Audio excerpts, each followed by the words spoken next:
Family, this is just ridiculous. An old man blocking the pirate captain suddenly transforms into a handsome guy with purple eyes standing 3 meters tall, and it turns out he's the notorious plunderer Lucifer, with a bounty of 140 million. The story begins with him setting up a stall selling celestial dragon merchandise in the Eden Kingdom, getting chased by the Navy, and then encountering pirates on a merchant ship.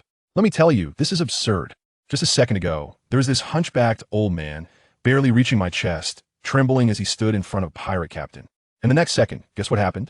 With a crack, the old man shot up from 5 meters to 3 meters. His white hair instantly turned back to shiny black, and the wrinkles on his face vanished as if he had just applied a beauty filter.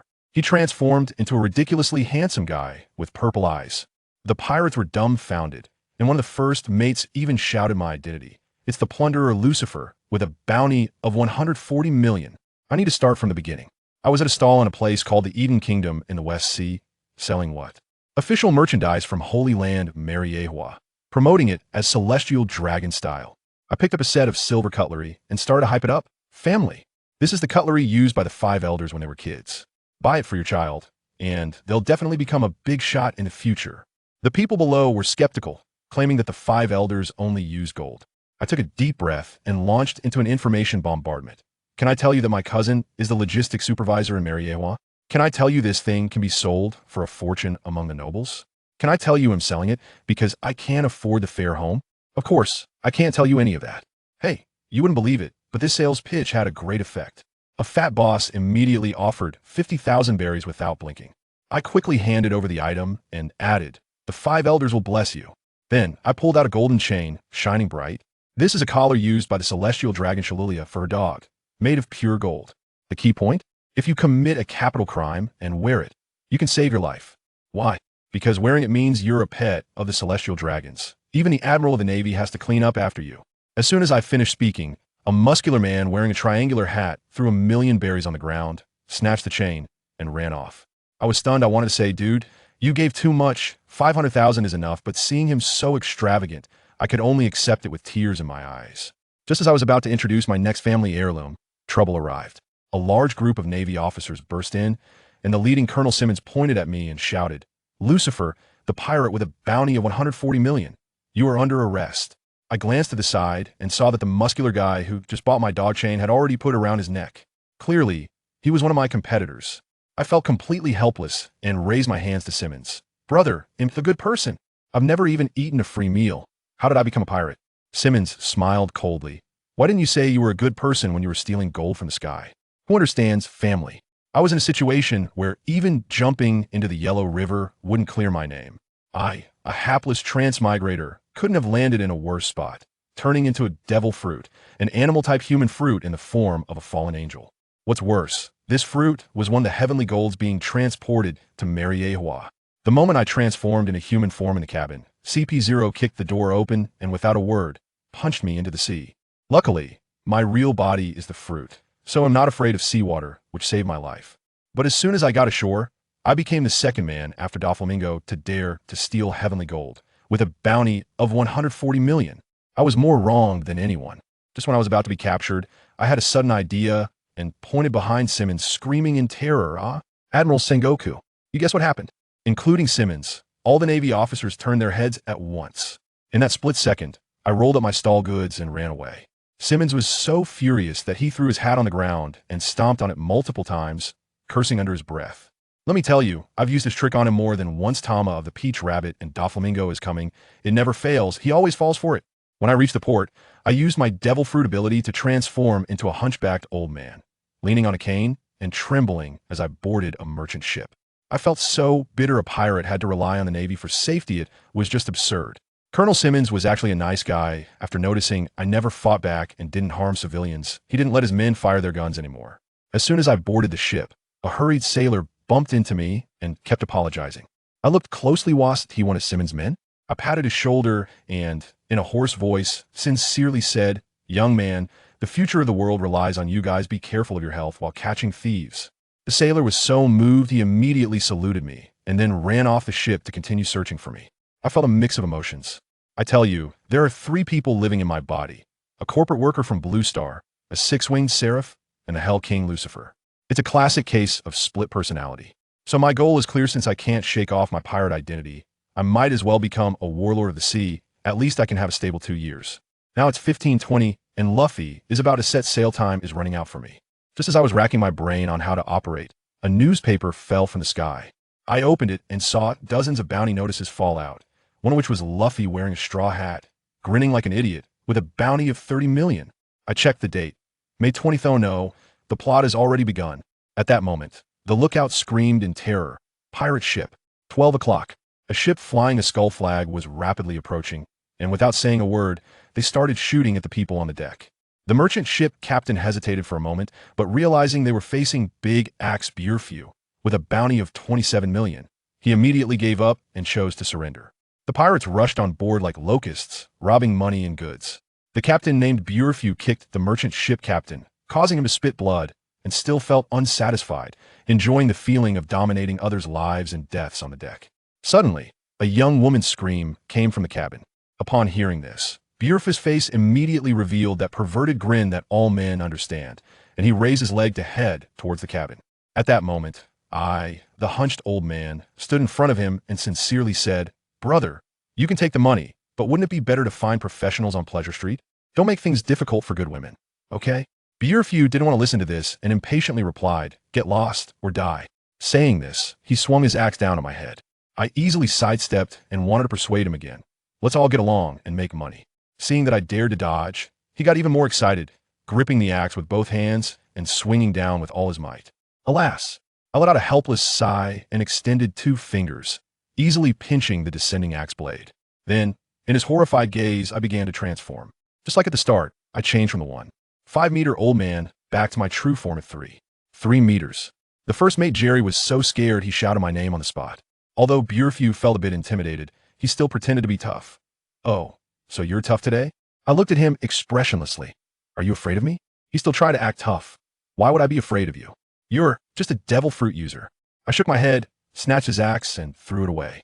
Leaning in front of him, my purple pupils instantly transformed into a swirling sea of fire, staring into his eyes as I whispered, "Wrong answer.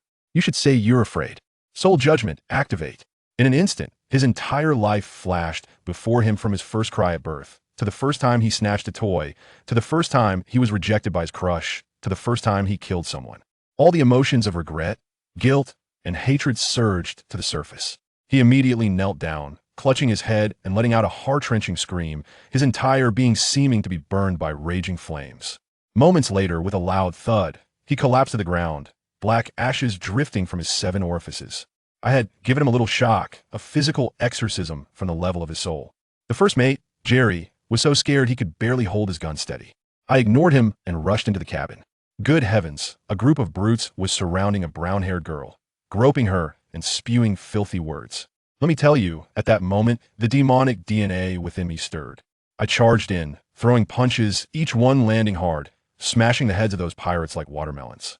When they realized what was happening and turned around, blood was already flowing like a river behind them.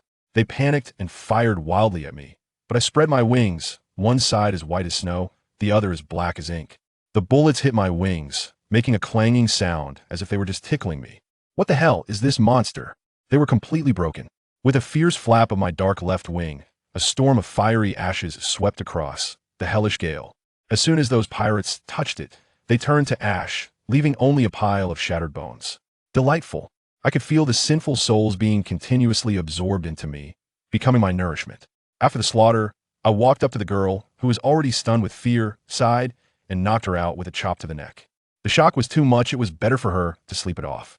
I carried her out of the cabin and told the already bound first mate and the terrified civilians to hand over the survivors to the Navy. Then I turned to the merchant ship captain. "Harry, help me pass a message to Colonel Simmons." Harry quickly bowed. "Please give your orders, my lord. Tell him I'm heading to the Grand Line. If fate allows, we shall meet again. Take care." With that, I spread my wings. It soared into the sky and disappeared over the horizon. Later, I heard that Simmons received my message, and not only was he not angry, but he actually found it amusing, shaking his head and laughingly scolding this kid. Let me tell you, this kid, I just turned around and left. As for the Navy, they can do whatever they want. I am completely free now. 10 days later, I will directly parachute into the carnival city of the Grand Line. Do you think I'm here for tourism? Wrong, buddy, I'm here to make money. I used black magic to disguise myself as a withered old man and set up a street stall right there. And guess who I ran into? A guy so ugly it was earth-shattering, who came up and pointed at a glass dome on my stall and asked, "Is this a fish tank?" I thought business was coming my way, so I immediately put on the helmet and said mysteriously, "Brother, you have an eye for quality. This is not an ordinary fish tank. It's the original helmet used by the celestial dragon Charles. You can take it home to raise fish and feel the aura of the world's nobility. The price is a flat 10,000 berries." As a result, this guy had some guts and looked at me with disdain, saying, "How can something used by a pig be worth more?" Goodness, I was impressed. This guy can really speak his mind. I appreciated him right there. All right, enough with the fluff. I quickly switched tactics and pulled out a necklace. Have you seen this ocean star? It witnessed a heart-wrenching love story. Oh, you jump, I jump. For 10 million berries. Buy it, and I'll tell you the story. Go trick someone else. He shot back, giving me the middle finger. Hey, what a temper. I quickly grabbed him and pulled out a pair of golden snake-shaped earrings. Don't go, brother. Look at this, worn by the pirate Empress Boa Hancock. Whether for your wife or someone else's, it's an excellent choice. Today, it's a blood sale for 5 million. Now he was interested. His eyes lit up. Is it really from that beautiful lady? As soon as I saw the opportunity, I quickly jumped in. Of course. Look at the shape of this snake, the totem of Nine Snake Island. Let me tell you, the things this item has seen are beyond what we mere mortals can imagine. The Empress even wears it while taking a bath. Its significance cannot be measured by money at all. Saying this, I pretended to be reluctant, acting as if I was about to take it back. Forget it, forget it. I won't sell it. I feel like selling it would be unfair to the Empress. I hold it every night while sleeping, and I can dream of Hancock's long legs. No way. This guy got anxious right away, grabbing my hand and insisting, "Please, you must sell it to me. 50 million berries. But I need to finish this business deal first." Before I could even ask him what business he was up to, I saw him break free from me, draw a wooden sword from his waist, and charge towards a group of people approaching from a distance, shouting loudly, "Eustace, kid, I'll take your head." I took a closer look and wow. Red hair, goggles. Isn't that kid the dashing? Kid couldn't even be bothered to look at him, while the masked guy next to him, killing warrior Kira, swung his sickle and clashed with that wooden sword. I was standing by watching the show, still puzzled. This wooden sword was impressive, able to withstand the sickle without any hockey. As a result, that ugly guy saw Kira and turned pale, muttering, "Oh no, miscalculated." Does anyone understand? He had specifically prepared a wooden sword to counter Kid's magnet fruit, but he completely failed to consider that Kira was using an iron sickle. He's got some brains, but not much, mainly just a bit of localized cleverness. Sure enough, after a few exchanges, his wooden sword was sliced in half by Kira's sickle. Just as Kira was about to take him away with the next strike, I thought, this is a potential client worth 50 million. He can't die. So I casually threw the Celestial Dragon's original flavor helmet from my stall like a brick, and with a clang, it blocked the sickle at the crucial moment. But it shattered into pieces. I just finished packing my street stall goods and walked over slowly. Tried to imitate the big boss's style and said, "Please do me a favor. How about letting him go?" Kid was instantly both angry and amused. "Old man, what nonsense are you talking about? You want me to give you a favor?" I told him. I almost lost my composure at that moment. But I still looked at him earnestly and said, "Young man, I'm doing this for your own good. If someone with red hair ever asks you to show them respect, you must do so, or the consequences will be severe." I was practically giving a spoiler while trying to mediate. But this guy completely ignored my advice and pulled out a gun, aiming it at my forehead. My heart dropped, and I was sweating, but I couldn't back down verbally. So I directly echoed the famous line about red hair. "Kid, since you've drawn your gun, are you ready to bet your life?" Just as the tension reached its peak, reinforcements arrived. A large group of Navy personnel rushed out from the street, and the colonel leading them was Cheyenne, whom I recognized at a glance. A user of the rust fruit, practically the nemesis of Kid. As soon as Kid saw him, he panicked and turned his gun toward Cheyenne. Firing a shot, Cheyenne extended his hand, and the bullet turned into rust powder mid-air. Seeing that there was no way out, Kid turned to use his big move to attract iron, but he actually dared to turn his back on me. How could I tolerate that? I lifted my leg and executed a powerful kick, sending him over a meter into the air, and he instantly donned a mask of pain, kneeling with a cry. Kira and the others were all stunned. Cheyenne seized the opportunity, dashed forward in a single leap, and pressed his hand on a Kid's head, causing him to become rigid and rust. In an instant, Kid's entire body froze, dark red rust spots emerging on his skin, resembling a rusted statue. I was dumbfounded at the time. So cool. The Navy really is the strongest force on the sea, taking advantage of the Navy surrounding the kid pirates. I quickly dragged that ugly guy to escape. After running for a while, he suddenly stopped and, looking confused, asked me, "I'm a bounty hunter, not a pirate. Why am I running?" I said to myself, "Big brother, I'm a pirate, but I can only bluff him. What if the kid pirate crew gets desperate and uses us as scapegoats? It's safer to run further away." He thought about it and agreed. He happily followed me. On the way, I got him to talk and found out his name is Shelby, and he's only 18. I thought, isn't this just perfect?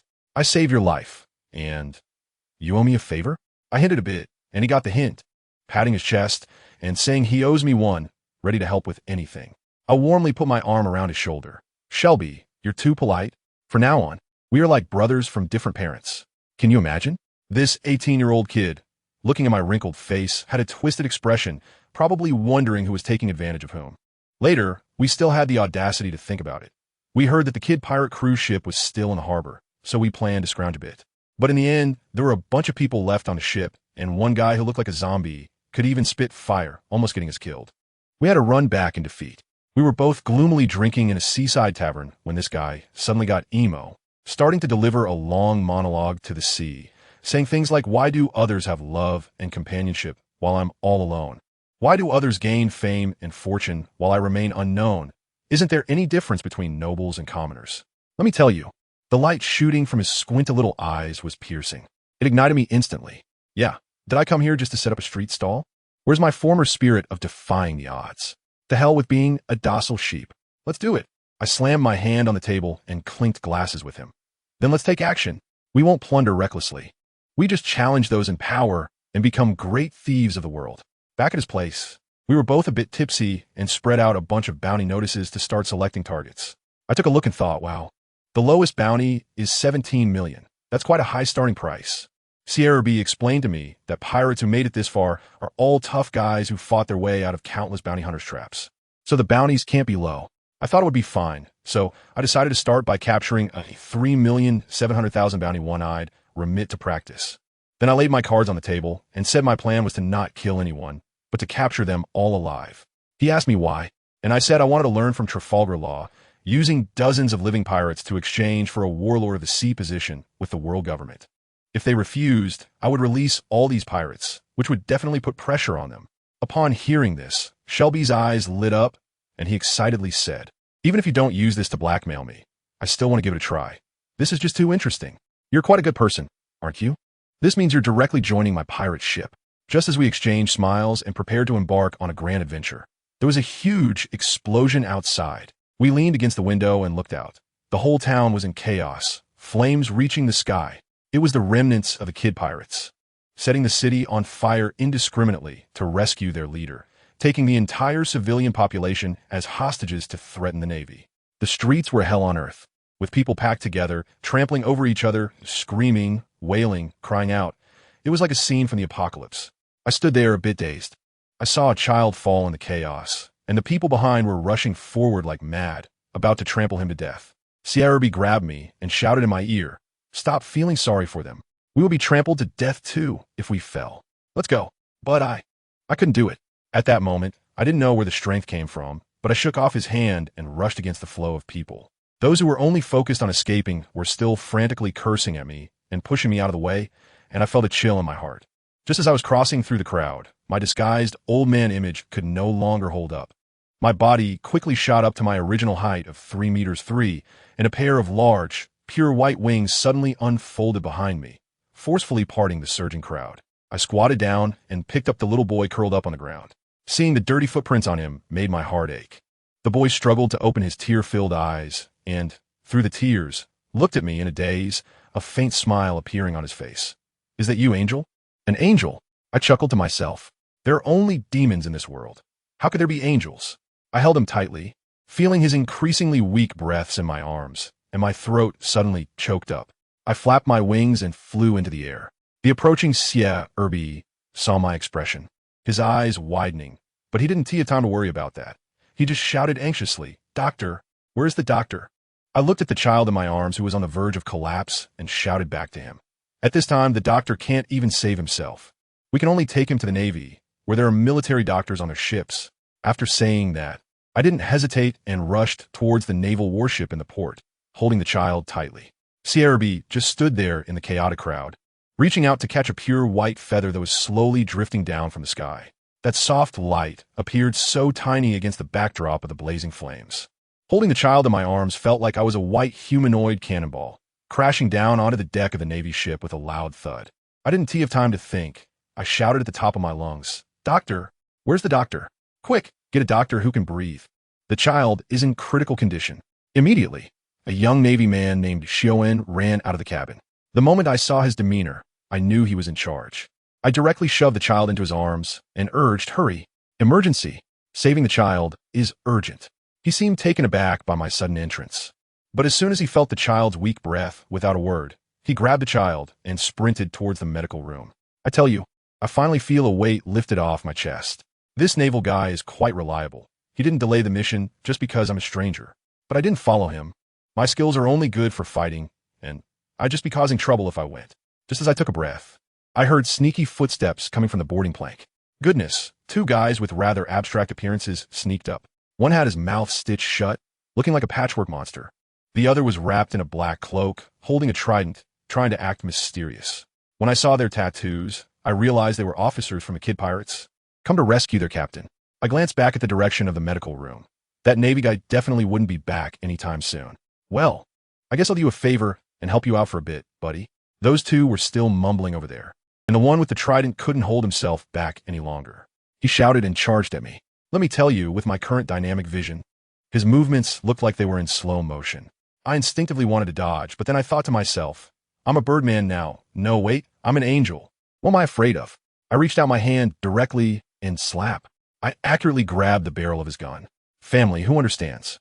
That strength was soft and feeble, like I hadn't eaten and I didn't budge an inch.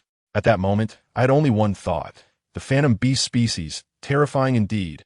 Just then, the stitched monster opened its mouth, and wow, inside was actually a flamethrower. With a whoosh, the scalding heat wave surrounded me, giving me an immersive barbecue experience. But this level of heat was nothing to me. It was practically like taking a hot shower, even a bit comfortable. I looked at him coldly, exerted force with the hand gripping the gun barrel, and with a crack, that trident forged from fine iron was directly snapped in half. The guy holding the gun had his eyes almost popping out. It was probably the first time he saw someone so fierce, even in the flames. I casually tossed aside the broken gun tip and raised my hand towards the still fire-spewing stitch monster. Dark magic, hell's piercing. As soon as I finished speaking, a purple-black pentagram array appeared out of thin air. With a whoosh, a menacing spike shot out from within, and the stitch monster didn't even have time to react before a large hole was blasted through its waist, sending it flying like a kite with a broken string. Another one was so scared that it froze on the spot, trembling with half a gun barrel in hand. I thought to myself that I shouldn't hold back, so I decided to try a different skill. White magic, radiance. In the next moment, glowing points like fireflies filled the air around him, creating a scene that looked like it had a beauty filter applied, particularly dreamlike. Then, bang, the glowing points exploded violently, flesh and blood flying everywhere, like setting off a blood-colored firework, directly covering the deck in a mosaic of gore. I stood there, smelling the scent of blood in the air, with no ways in my heart, no excitement, no guilt. It was as ordinary as breathing or drinking water. Oh, so this is what it feels like to kill. I glanced back, and the stitched-up monster I had stabbed in the waist was still alive, gasping for breath. It dawned on me that the body structure of these people was quite abstract, so in the future, I should go straight for the head to be safe. Just as I was pondering this, I heard hurried footsteps coming from the medical room. It was that Navy guy returning. I really didn't want to explain the horrific scene on this deck to him, so I flapped my wings and took off, making my escape. My motto was to leave gracefully, hiding my achievements and name. I flew directly to the other side of the island, the hideout of Kid's gang, where a pirate ship was docked. Goodness, Shelby was dog-paddling in the sea, swimming weakly. I quickly cleared out a few minions left on the ship and shouted at him. Hurry up, the Navy is about to call for backup. As he struggled to swim over, he asked me what the Navy was afraid of. I thought it was better not to hide it, so I laid it all out. Dude, I'm a pirate now, the kind with a bounty. You should have seen his expression. He totally froze and almost sank back into the sea. Cursing under his breath, he climbed onto the ship. Damn it, I'm on a pirate ship. I was collecting the rope ladder, hoisting the sails, and performing a series of operations smoothly, leaving him dumbfounded. He was at a loss, sighed, and honestly wanted to take the helm. When the ship had sailed far enough that the island behind was no longer visible, he sat down and started complaining to me. Why didn't you tell me earlier? I wasn't mentally prepared to become a pirate. I laughed at that moment. Who made you a pirate? You chose to come along.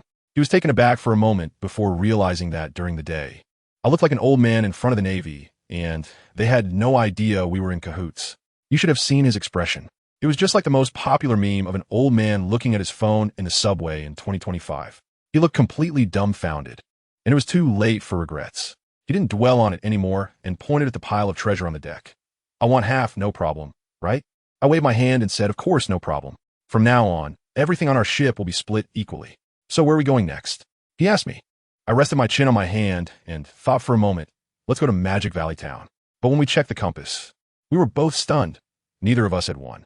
The Grand Line doesn't have such things. It's like a blind box at sea. Wherever you end up counts. And there's a high probability of ending up in the belly of a sea king. Seeing him turn pale with fear, I slowly pulled out a permanent compass from my pocket that pointed back to the Carnival Island we had just left. He finally relaxed. At least we wouldn't be trapped at sea. Then I told you it was a coincidence. I rummaged through the pile of loot and, hey, I found another permanent compass. It clearly had 3 words engraved on it. Magnetic Drum Island.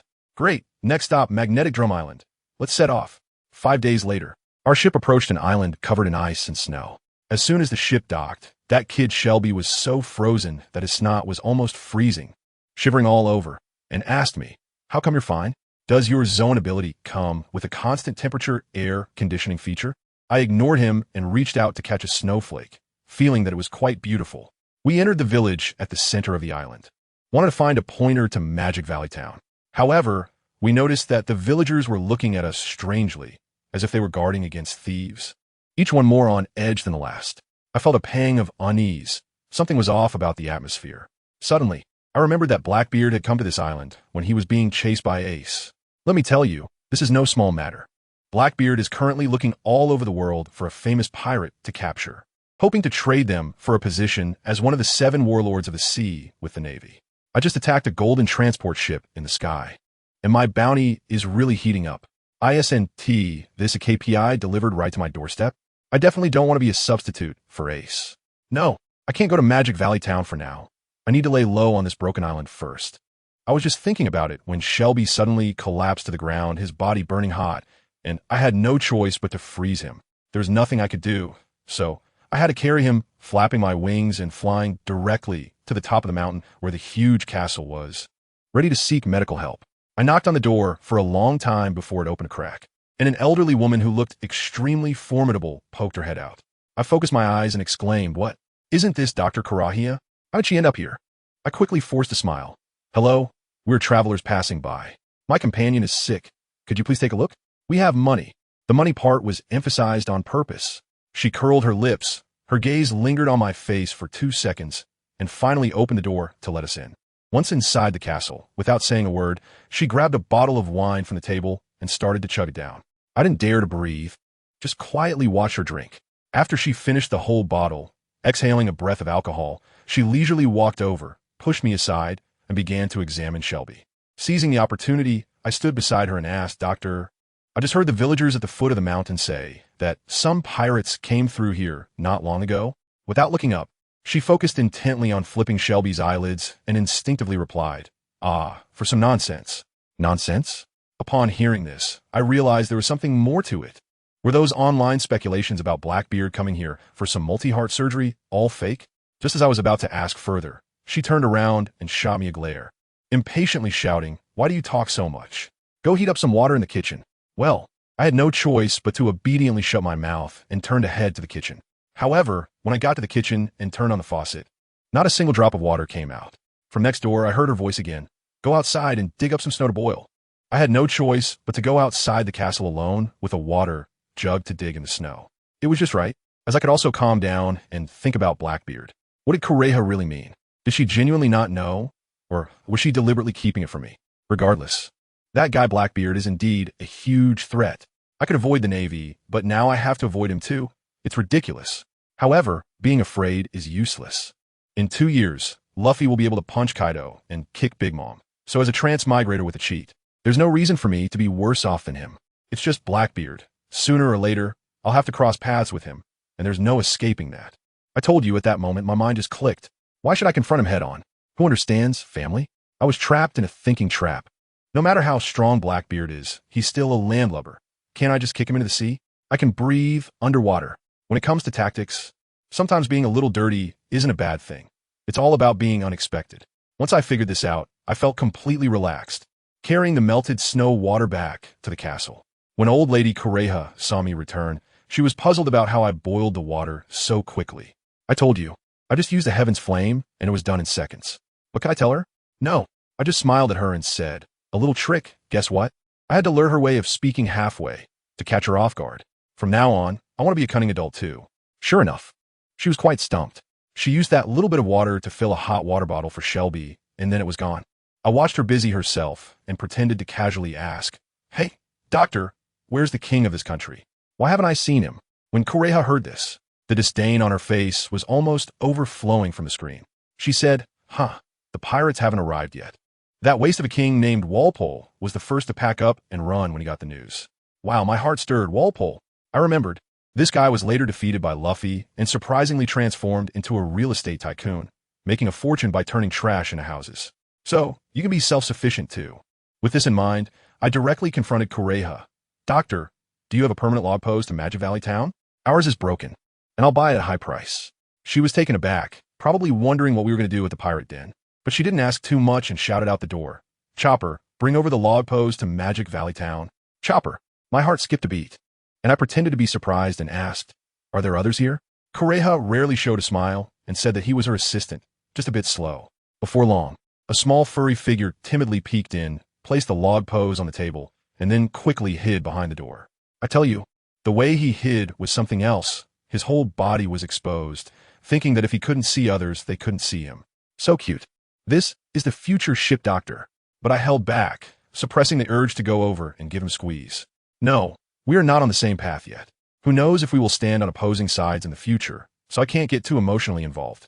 In the following days, I stayed in the castle, while subtly probing Kureha about Blackbeard's fruit abilities. But this old lady's mouth was tighter than a safe. I couldn't get anything out of her. Fine. Once Shelby is fully recovered, we should be leaving. However, when it came time to settle the bill, I was dumbfounded. Medical fees, accommodation fees, meal fees, log pose fees. It all added up to 30 million berries.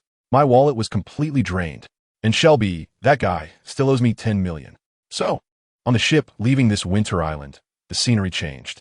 I lay back leisurely in the sun, while Shelby, with a dark face, scrubbed the deck, pulled the sails, steered the ship. He did all the chores. Who told him to owe me money? I put down the newspaper, and with my eyes closed, asked him, Do you have a way to contact bounty hunters or information brokers? He immediately switched to a smiling face, looking quite fawning. Yes, boss. What do you need?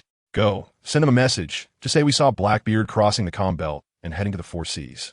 This tactic is called drawing the tiger away from its mountain. I need to trick Ace away, so he meets Blackbeard later.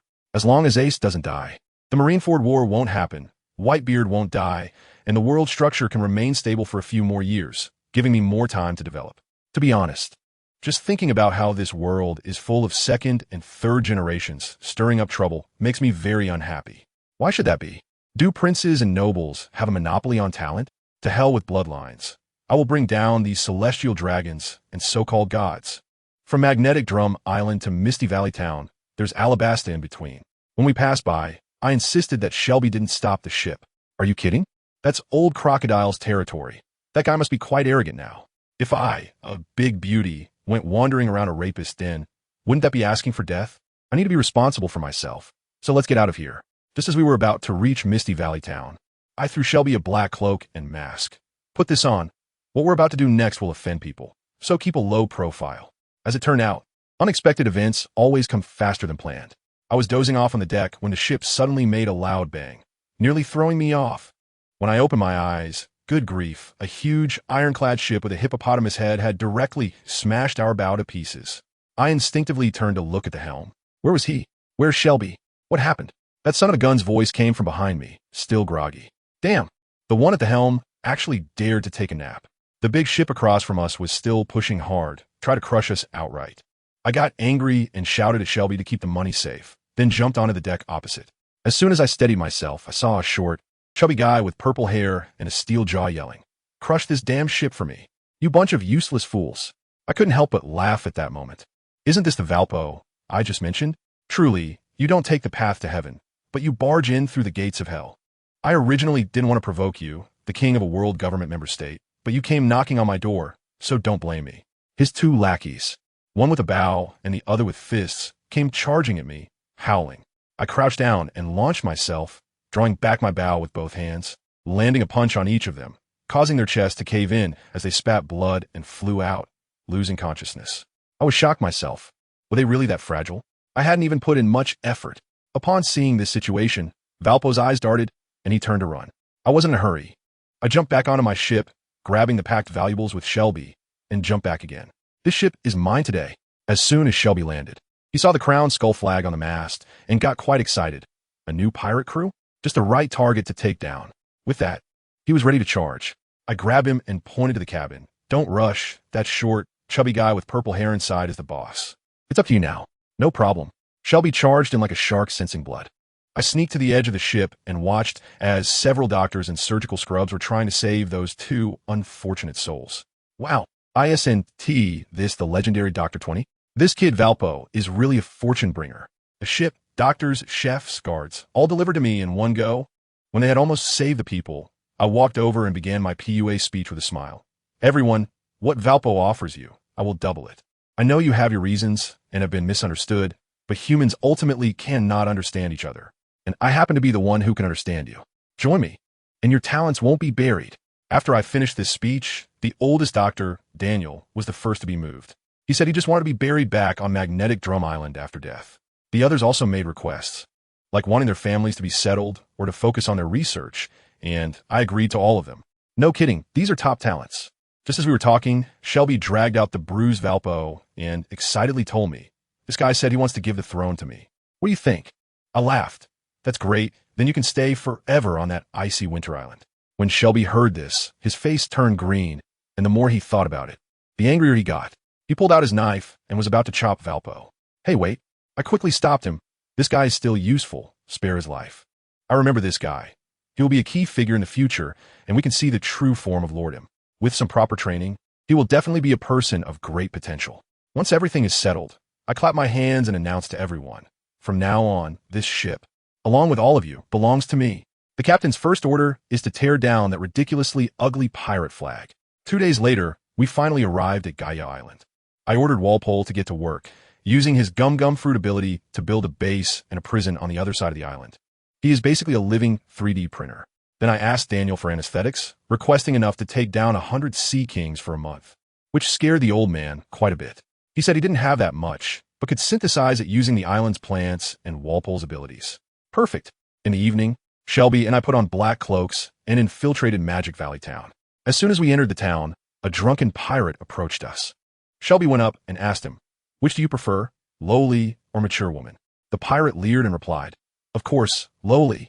As soon as he finished speaking, Shelby swiftly drew his knife and slashed the pirate's throat, muttering, "Wrong answer, die pedophile." I really can't believe it. How does this guy have such a strong, killing intent? We entered the tavern, which was filled with smoke and chaos, and there were drunks everywhere. Just as we found a place to sit, we overheard the table next to us talking. "Have you heard? The Blood Rose has come to town. My goodness, that woman is here too? Who would dare to provoke her?" "Blood Rose?" Shelby's ears perked up immediately. He is her #1 fan. He quickly leaned over to ask where she was, nearly getting into a fight again. I quickly pulled him back, but he was still unconvinced and took out a well-preserved bounty notice from his pocket, unfolding it in front of me. "Look, it's my favorite type." I leaned in for a closer look, and wow, she had wine-red big waves of hair, emerald green eyes, a black suit skirt paired with long black stockings, and was playfully blowing on the muzzle of a revolver. She was simply the textbook definition of a top-tier mature woman. I have to tell you, when I saw the bounty for this girl, it really got to me. My throat went dry.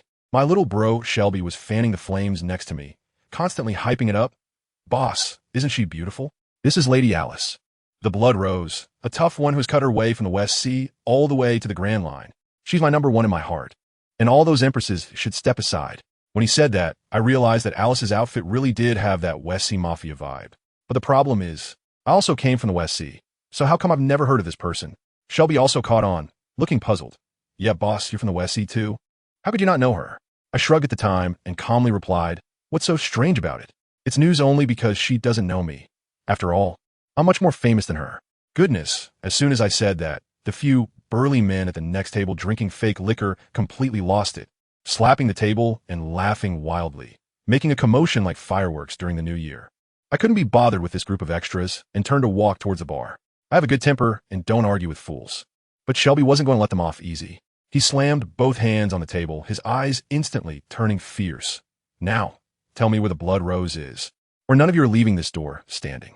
One of the burly men, seeing Shelby's small frame, didn't take him seriously and grabbed a bottle from the table to swing at his head.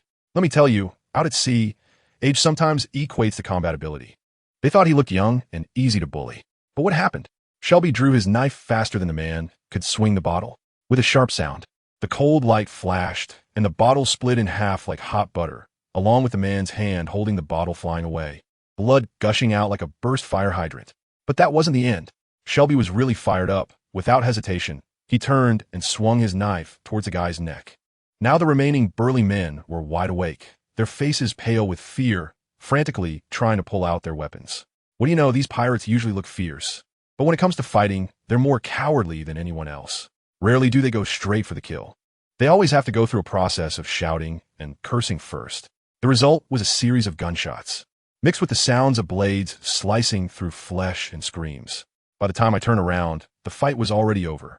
Shelby was there, panting heavily as he sheathed his knife, while several men lay on the ground, missing arms and legs, clearly unable to survive. To be honest, watching Shelby's performance, I felt he was still a bit green. He initially wanted to leave someone alive to question, but once the fight started, he couldn't hold back and almost ended up getting himself killed. This guy's ability is about on par with Zoro before he learned to cut iron, completely raw and unrefined. Without a good mentor, his life will probably reach a dead end. I leaned against the bar, pondering that it's not just him. I also need to find an opportunity to break through quickly. This domineering presence and the devil fruit are simply the answers to the version. Customer, what would you like to drink? The boss asked me with an unhappy expression as he noticed me staring into space. I counted the number of people on a ship on my fingers and directly ordered 50 servings of barbecue and 4 barrels of rum. When the boss heard such a big order, his eyes lit up, but he didn't move, just stood there rubbing his fingers, clearly worried that we were planning to dine and dash. I couldn't be bothered to waste words, so I pulled out a thick stack of bills from my pocket and slapped it on the bar. The boss's face instantly lit up like he had just activated a beauty filter, smiling brightly as he hurried off to the kitchen. Seeing his reaction made my heart drop. Damn it, I gave too much, and this was hard-earned money I got from Valpo. At that moment, a middle-aged man at the next table started to speak sarcastically, pointing at the corpse on the ground. You guys have gotten into big trouble. That's a subordinate of the executioner with a bounty of 48 million. I glanced at him, too lazy to even respond. Why did he wait until I finished paying to say that? He clearly just wanted to see me make a fool of myself. His heart is truly dirty. Shelby, that little rascal, came over with a lewd grin and whispered, Boss, how about we bring Blood Rose into the crew? We're all from the West Sea. She'll definitely give you some face. I want to slap him right then and there. Do you think I'm red-haired? Still giving me face? Do you have a Teddy engine in your head or something? But seriously, I was looking at those oddballs on the ship. It's like a monk's vessel, bringing a beauty on board just to be a vase and please the eyes. Not a bad idea at all. Just as I was thinking that, the tavern door was violently kicked open with a bang, and a guy as skinny as a monkey let a group of people in, storming in and pointing at us, shouting, Mr. Carly, it's them. The one called Carly walked over with a grim face, pointed at the corpse on the ground, and asked, Did you do this? This kid named Shelby was quite the actor, shaking his head and saying, No, we're good people, we don't kill. I couldn't even handle it, buddy. Did you learn your acting skills from the entertainment industry? The guy named Carly's CPU seemed to overheat. His hand, which was about to draw his sword, froze in midair. He probably couldn't understand how, as a pirate, there were still people who dared to do wrong but not take responsibility. He sneered and said, Are you scared? Then kneel and beg for mercy, and I might consider letting you go. I nodded. That idea is good. Callie became even prouder, spreading his legs and waiting for us to dive in. However, I completely ignored him, turned around, and leaned close to Shelby's ear, saying, From now on, your task is to bump into those high-reward pirates, and I'll take care of knocking them out and bringing them away. Callie was left hanging beside us, feeling like he had been completely sidelined, and his expression changed drastically, turning green with anger. He suddenly drew his long sword and swung at my neck. Everyone in the room widened their eyes, waiting to see my head roll. But what happened? I extended 2 fingers and, with a clang, caught the gleaming blade. The room fell silent. The expression on Callie's face was as if he had been constipated for a month. He desperately tried to pull the sword back, but it was as if it had grown onto my hand, not moving an inch. There's nothing impossible. With a bit of force, I bent the finely crafted long sword with a snap. I looked at him and calmly said, "In my eyes, you're just a slightly stronger ant." As soon as I finished speaking, I clenched my other fist and delivered an uppercut to his jaw. Bang! He rolled his eyes back and fainted instantly. His little followers were all dumbfounded, standing there with their knives and guns like wooden mannequins, none daring to step forward. Shelby seized the opportunity and shouted, "Get out of here!" The group fled like they had seen a ghost, scrambling away. We packed the barbecue and rum, and had Shelby carry the unconscious Callie, swaggering away just like that. As soon as we got back to the ship, I was dumbfounded. That kid Walpo had used the power of the Munch Munch fruit to build a castle over 10 meters high on the ship, topped with an incredibly ugly hippopotamus statue with a gaping maw. Its design was simply 1,000 years ahead of Earth. He proudly asked me if it was cool. What could I do, knowing my family would understand? I could only flatter him insincerely about his taste. In the following days, the two of us became bounty hunter pluses in Magic Valley Town, specifically hunting pirates with bounties on their heads. The town was buzzing, saying that 2 hellish demons had arrived, specifically targeting sinful pirates, causing panic among the people. Meanwhile, our cover girl Alice was lounging by the pool at a resort in a bikini, completely unconcerned. Her assistant Wendy was as anxious as a cat on a hot tin roof, saying that Bellamy's pirate crew's Vice Captain Satchis had his eyes on her. And that guy was notorious for being a lecher. And guess what Alice said? "Don't bother me. I just want to relax. If he comes to seek his own death, I'll show him what it means to end things once and for all." This girl, both lazy and cool, I kind of liked her. Back to my side. There was already a row of bounties lying in the basement, and Shelby calculated the total from the bounty notices, 203 million. I shook my head and said, "Not enough. We need at least 500 million. I was looking at the newspaper, and the headline was that Old Sand was arrested by Navy Colonel Smoker, leaving a position in the 7 warlords vacant. My heart sank. This was bad. That Straw Hat Kid was moving too fast. It was like the plot was on double speed. If we didn't hurry, we would miss the boat. I thought this wouldn't work. I need to get promoted quickly. I directly called my old Navy friend Simmons. As soon as the call connected, I started chatting nonsense. "It's me, Colonel Simmons. Have you missed me?" The other end exploded. "Lucifer, where the hell are you?" I chatted with him for a long time, and finally, the truth came out. Didn't old Shaw go down? The 7 warlords had an empty position. So how about I use this few hundred million performance to make a deal with you? Swap positions, how about it? There was silence on the other end of the phone. Simmons was shocked and said my qualifications were too shallow. My name couldn't scare anyone in the West Sea, let alone the Grand Line. As soon as I heard this, I said, "All right, so my reputation isn't enough, huh? I'll do something shocking on the Grand Line. Can you give me that chance? For example, I could blow up Magic Valley Town. Would that be loud enough?" Simmons was terrified and quickly advised me not to do anything reckless, saying he would first try to communicate with Admiral Sengoku for me. Just as I was out on the street with Shelby, scouting the area and confirming that there were no children around, so it would be safe to blow things up on the other side, Alice's resort was already in chaos. Sachis had cornered her and was lewdly teasing her and Wendy. At that moment, a muscle-bound man claiming to be a fighting champion jumped down from the wall, insisting on getting involved. Seeing the situation was off, Sachis immediately called his boss, Bellamy. At that moment, my phone bug started ringing. It was Simmons. I picked up directly. "Colonel Simmons, what's going on?" On the other end, Simmons' voice was a bit heavy. After some hesitation, he said, "I conveyed your words to Mr. Sengoku. He said, your reputation doesn't scare anyone in the West Sea, let alone in a place like the Grand Line, so no. I have to say, I nearly laughed out loud when I heard that. Sengoku said my reputation wasn't enough? That those bounty hunters in the West Sea didn't take me seriously at all? Goodness, these people really have never seen the world." On this side, my buddy Simmons was so worried that I might actually go stir up trouble that he didn't even report my harsh words about blowing up Magic Valley Town. Who understands, right? He even advised me, saying he had negotiated a leniency deal for me, suggesting I turn myself in, serve 2 years in prison, and then I'd be free, ensuring my record would be clean and I'd never be wanted again. Honestly, at that moment, I was a bit tempted. Being chased every day, not being able to sleep peacefully. Who knows what that kind of life is like? But I thought about it for just a moment and realized that I couldn't go back now. It would just be a joke if I turned back at this point. I had to see it through to the end, even if it meant crawling. So I decisively told him, "Thanks, buddy. I appreciate the good intentions."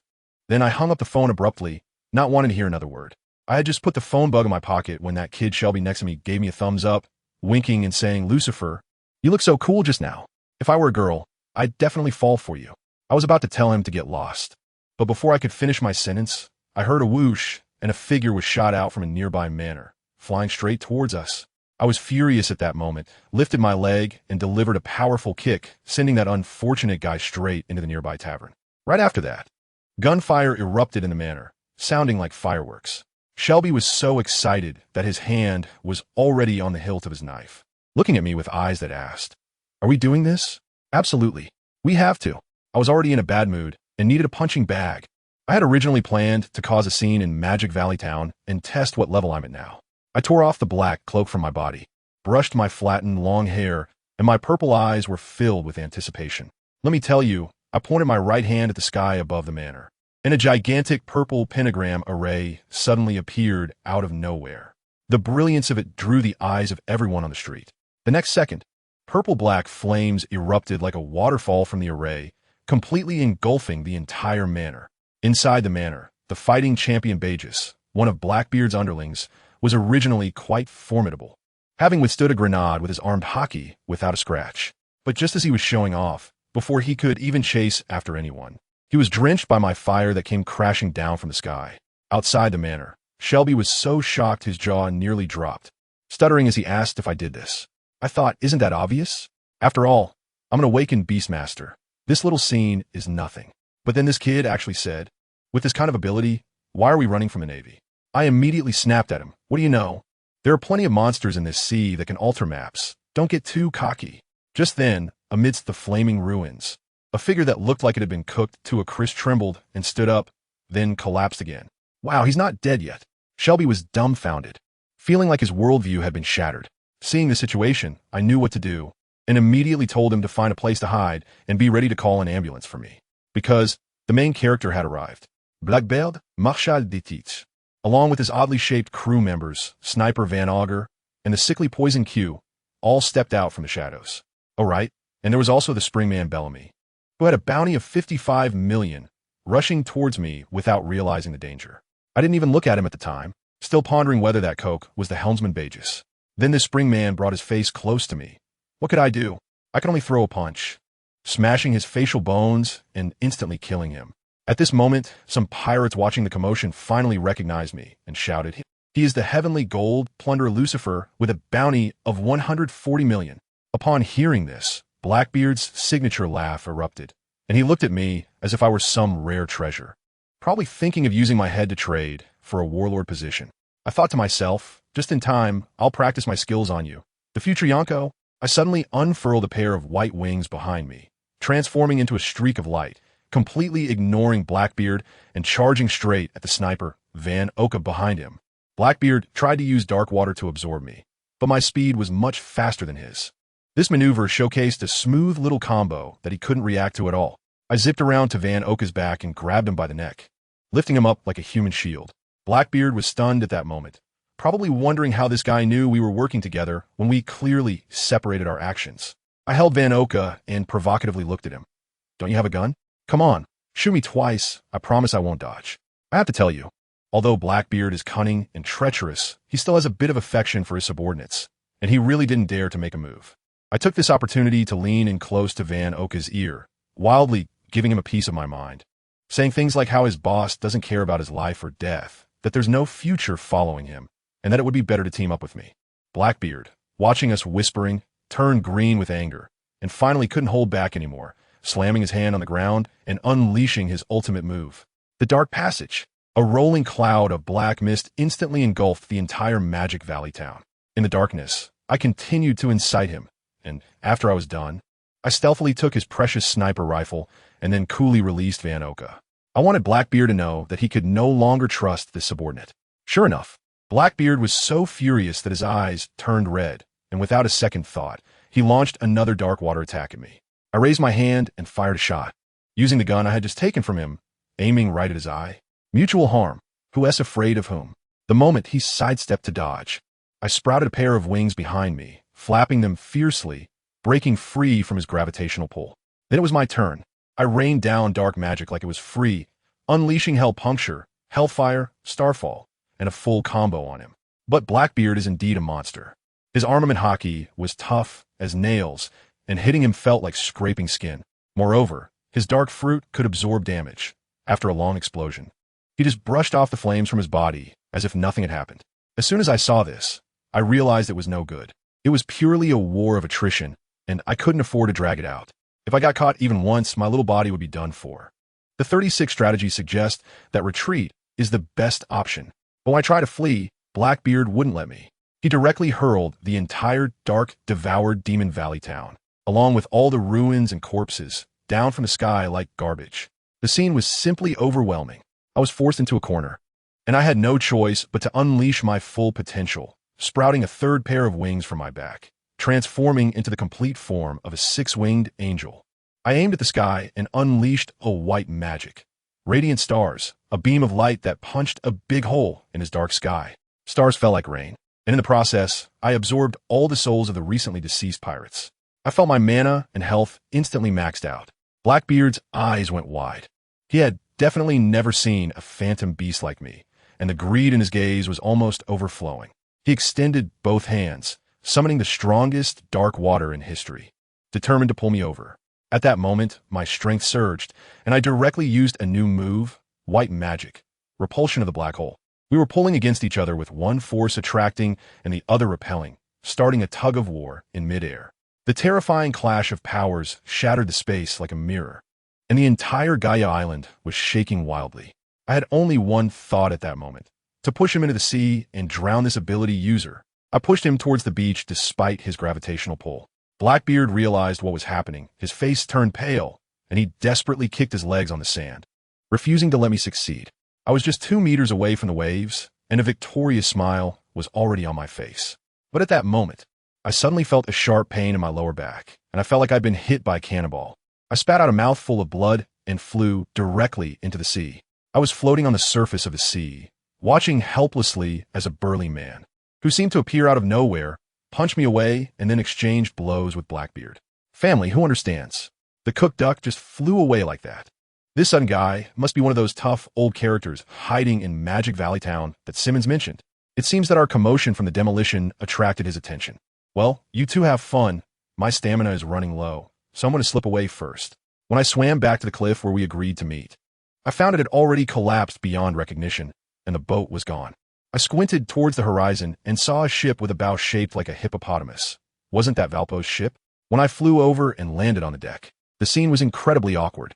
On my side, Shelby and Valpo were staring wide-eyed at a group of beautiful women on another ship. The leading woman on the opposing ship was stunning, let me tell you, with her white shirt wide open at the collar, and a teardrop mole beneath her emerald green eyes. She was both fierce and beautiful. As soon as I steadied myself, Shelby rushed over as if she had seen a long-lost relative, but I dodged her disdainfully. My gaze was completely drawn to the woman across from me. She looked at me, raised an eyebrow, and tentatively asked, Raider L. Lucifer, the famous person from our West Sea? A little girl next to her on the boat excitedly interrupted. As soon as I heard that tone and saw the flag on their ship, I instantly understood. You are the Blood Rose pirate crew? Goodness, the woman called Alice on the opposite side was sizing me up with a look that practically stripped me bare. Her tone was so sarcastic, saying something like, I didn't expect someone as important as you to know about us little characters. She emphasized the words important person so heavily that I immediately realized my past reputation of running away for people in the West Sea had surely spread far and wide. I tell you, she must have been one of my fans before, watching my bounty notice and fangirling, but once she heard the gossip, her fantasies were shattered. However, today she saw me dominate the scene, so I guess that broken heart of a girl has been mended again. I can't be bothered to explain. Everyone has their growth period, right? Just because I was timid before doesn't mean I'm still timid now. The future me will be strong enough to make all of you shut up. After chatting with this group of ladies for a bit, I quickly went to find the ship's doctor, Daniel, to check on me and make sure I wouldn't have any after effects. That guy was poking around my body, and in the end, he was amazed, saying my physical condition was even better than that of a sea king, just that it hadn't been developed to its limit yet. And then he got busy writing some kind of conditioning plan for me. Taking advantage of the moment, I immediately pulled out my phone bug and called up Simmons without a second thought. I had to quickly deliver this huge favor As soon as the call connected, I got straight to the point. Bro, don't sleep. Get up and collect the package. Simmons thought I had changed my mind and was going to jail in Pushing City, and he kept trying to persuade me. I interrupted him directly. What are you thinking? I'm here to deliver you some credit. Magic Valley Town, you know. I've already taken care of it, and most of the pirates are dead. However, I've left you a dozen or so alive in the basement of a castle northwest of Gaia Island, all drugged, and they can still sleep for a day or two. Hurry up and send someone to catch them, or they LL escape. There was silence on the other end for a full half-minute, and Simmons' voice was hoarse. You did this? I thought about it. Although this was initiated by Blackbeard, I did indeed participate in the demolition work, so I generously admitted. It's mine. All the credit goes to you. Consider it a thank you for your previous care. Simmons exploded on the other end, telling me to wait, saying he was at the Navy headquarters and would immediately go talk to Admiral Sengoku. As soon as the call ended, my heart sank. I trust Simmons, but I don't trust that old fox Sengoku. What if he tricks Simmons and directly sends a large army to besiege me? I immediately rushed out of the infirmary and shouted outside, "Set sail!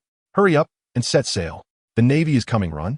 At that moment, Shelby came running over, rubbing his hands and asking me with a lewd expression if he could let those beauties from Blood Rose join us. Without thinking, I agreed, of course. Who doesn't love looking at beautiful women? It's pleasing to the eye. As for trust, who can you trust these days? Everyone is just playing along. Shelby was so happy he almost kissed me, but I gave him a disdainful look that made him back off.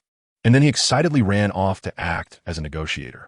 Let me tell you, at this time in the Navy headquarters, there was an undercurrent of tension. Marshal Sengoku, the old man with glasses who looked like an old scholar, actually had a lot of bad intentions. He was troubled by the fact that that kid Luffy had taken down Crocodile, and his mind was filled with conspiracy theories, convinced that there must be a shadow of the Revolutionary Army behind it all. Who understands the worries of a leader? Everyone looks like a rebel to him. Just as he was caught up in a dramatic political intrigue in his mind, Simmons pushed the door and came in. Simmons was also a straightforward person. He reported everything I had done honestly, and even added that I wanted to become a warlord of the sea. Goodness, the eyes of that old fox Sengoku immediately narrowed. He must have been thinking, could this be the Revolutionary Army trying to insert an undercover agent into the warlords? The timing was too coincidental. Just as one position opened up, I offered myself. After pondering for a while, Sengoku had Simmons directly connect the call to me. He wanted to talk to me personally. Simmons even specifically whispered to me to speak politely. As soon as the call connected, I immediately switched to a submissive tone. "Good evening, Marshal Sengoku." To my surprise, he got straight to the point without any pleasantries. "What is your purpose?" I was momentarily stunned. Wow. As expected of a marshal. Coming in with a bang and not beating around the bush at all. My mind raced, and I immediately switched to a mode of self-pity, saying with great emotion, "Marshal, do we even need to ask? What future is there for a pirate? Either we fight to the death against the 4 emperors, or we become their dogs." I thought, being anyone's dog is still being a dog, but if I become a Navy's dog, at least the treatment would be good. They might even pay for my social insurance. The title of Pirate King means nothing to me. I just want to get on land, live a laid-back life, buy a house by the sea, marry a wife, and have a bunch of kids. Before I could finish, Sengoku impatiently interrupted me. All right, will you unconditionally obey the Navy's conscription? Of course. I am a loyal supporter of the Navy. The interests of the Navy are my interests. I shouted this slogan loud and clear. Sengoku was probably thrown off by my lack of ambition. After all, the other 7 warlords act all high and mighty, while I've never been this obedient. He was silent for a moment before hanging up the phone, asking Simmons to come to Gaia Island to verify the situation first. Once the call ended, I was still a bit dazed. Is this really happening? It felt like a ray of hope had appeared, just as I was about to prepare a feast to celebrate. Simmons called again, saying he would be arriving soon. I immediately clapped my hands to gather everyone. Kitchen, prepare for a banquet, top specifications. Shelby thought I was celebrating joining the Blood Rose pirate crew, but I glanced at him and announced loudly, "Brothers, if nothing unexpected happens, we will soon be officially recognized as legal pirates by the world government." As soon as I announced the news, guess what happened?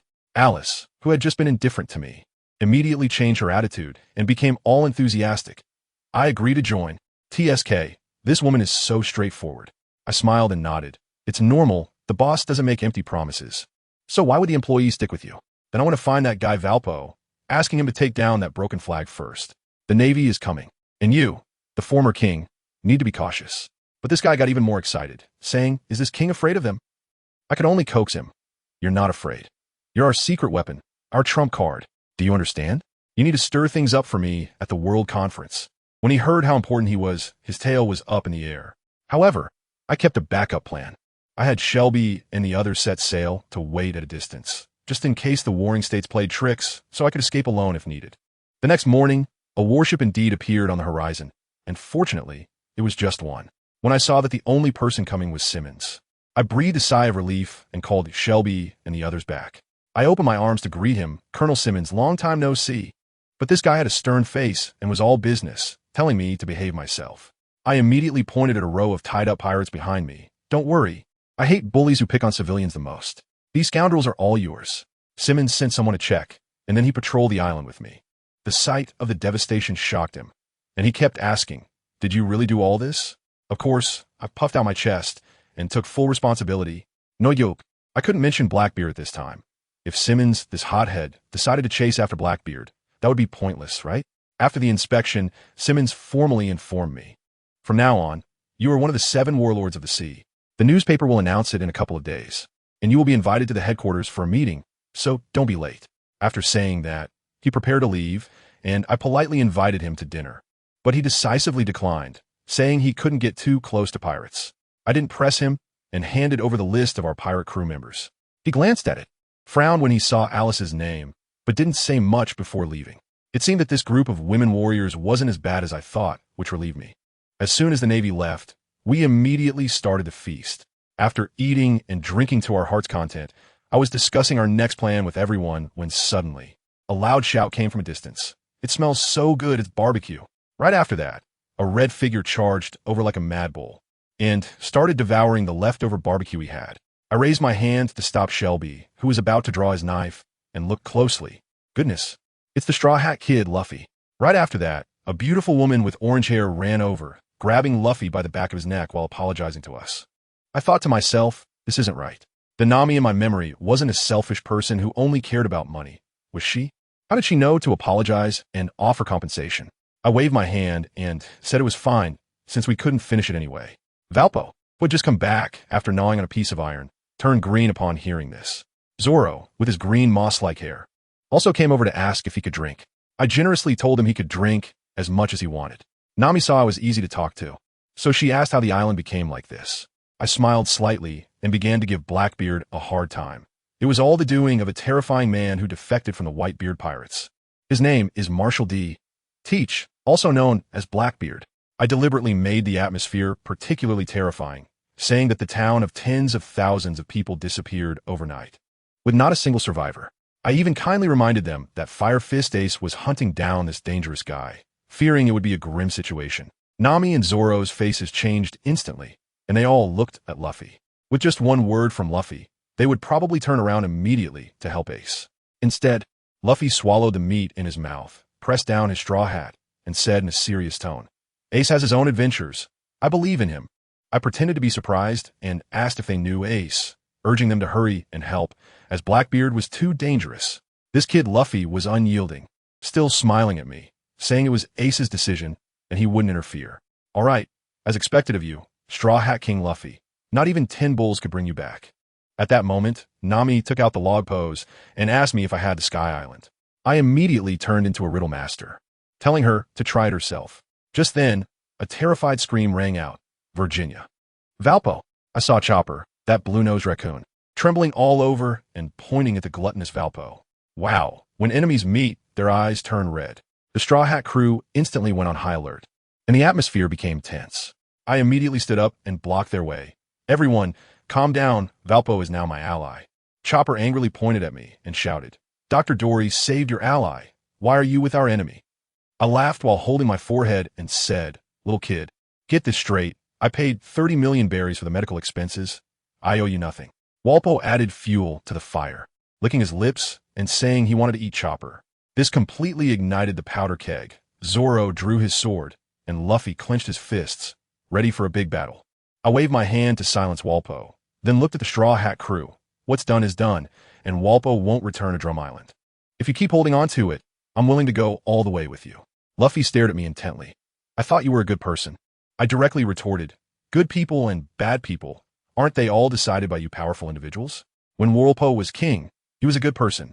Now, I'm about to become a warlord of the sea, and I'm also a good person. Chopper stepped in to mediate, asking Whirlpo if he really wasn't going back. I refused to give him a straight answer, smiling as I said, that's his country. He can go back if he wants. If you're not happy about it, you can overthrow his regime just like you did with Crocodile. At the mention of Crocodile, the Straw Hat crew's faces darkened. Sanji shouted, don't compare them to old sand. I shrugged. In the eyes of the Navy, a pirate is just a pirate. We're all the same. Luffy stared at me, making a fierce statement. If you dare go back and bully my friends, I'll definitely knock you away. I wasn't angry. Instead, I smiled and reached out my hand to him. Thank you for the food and drinks earlier. That will be 10 million berries. Please settle the bill. In an instant, everyone on the opposite side was petrified. I turned to Shelby and said, call the police and tell them pirates stole our food. Shelby actually took out the snail phone and prepared to dial. Nami was anxiously tugging at Luffy's clothes. In the end, it was Zoro who stood up and acted like a rogue. We're pirates. How could pirates pay? Well, that's exactly right. I slapped my thigh. Walpo is also a pirate. So what's wrong with doing something excessive? You should understand him. Now they were completely at a loss for words. They couldn't reason with us. And fighting would only make them look guilty. In the end, Chopper held Luffy back, and they left in a huff. Before leaving, Nami even gave Luffy and Zoro a good beating, blaming them for eating indiscriminately. Watching their retreating figures, I suddenly felt a bit emotional. I used to think they were the protagonists, but now it seems they're just a bunch of naive idealists. In this world, there's no absolute right or wrong, only eternal interests. Shelby even asked me why I didn't keep them, and I told him that fighting just for the sake of pride is the dumbest thing. When interests conflict in the future, we can deal with them properly. Sigh, enough about them. It's frustrating. We need to make a plan on our side, right? But as soon as I mentioned going to the Sabeti archipelago, that lazy Alice started acting up again, saying that place has celestial dragons and makes her feel uncomfortable. I have to tell you, I was laughing inside at that moment. Feeling bad? Who doesn't feel bad? But why feel bad? Doesn't she have a clue? It's just because the one kneeling is herself, and the one standing is someone else, right? Everyone curses the celestial dragon people, but who really understands? Everyone wants to become a celestial dragon. The harsher the curses, the more they secretly wish to take their place. That's just human nature. I won't pretend to be a saint. I crave that position. I want to go for it. I want that uncomfortable feeling to me every day, reminding me of how unwilling I am to accept my situation. And then this woman sighed and said, how great it would be if one could have everything without doing anything. I was so pissed off by that remark that I shot back at her. Then let's do something that will settle it all at once. Drifting at sea is really boring, and this guy Shelby suggested that we don't even have a pirate flag.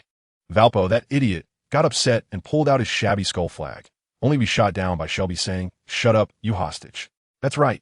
To differentiate friend from foe, I now publicly say Valpo is my hostage, and when necessary, I can kick him a couple of times for fun, which makes him furious but too scared to retaliate.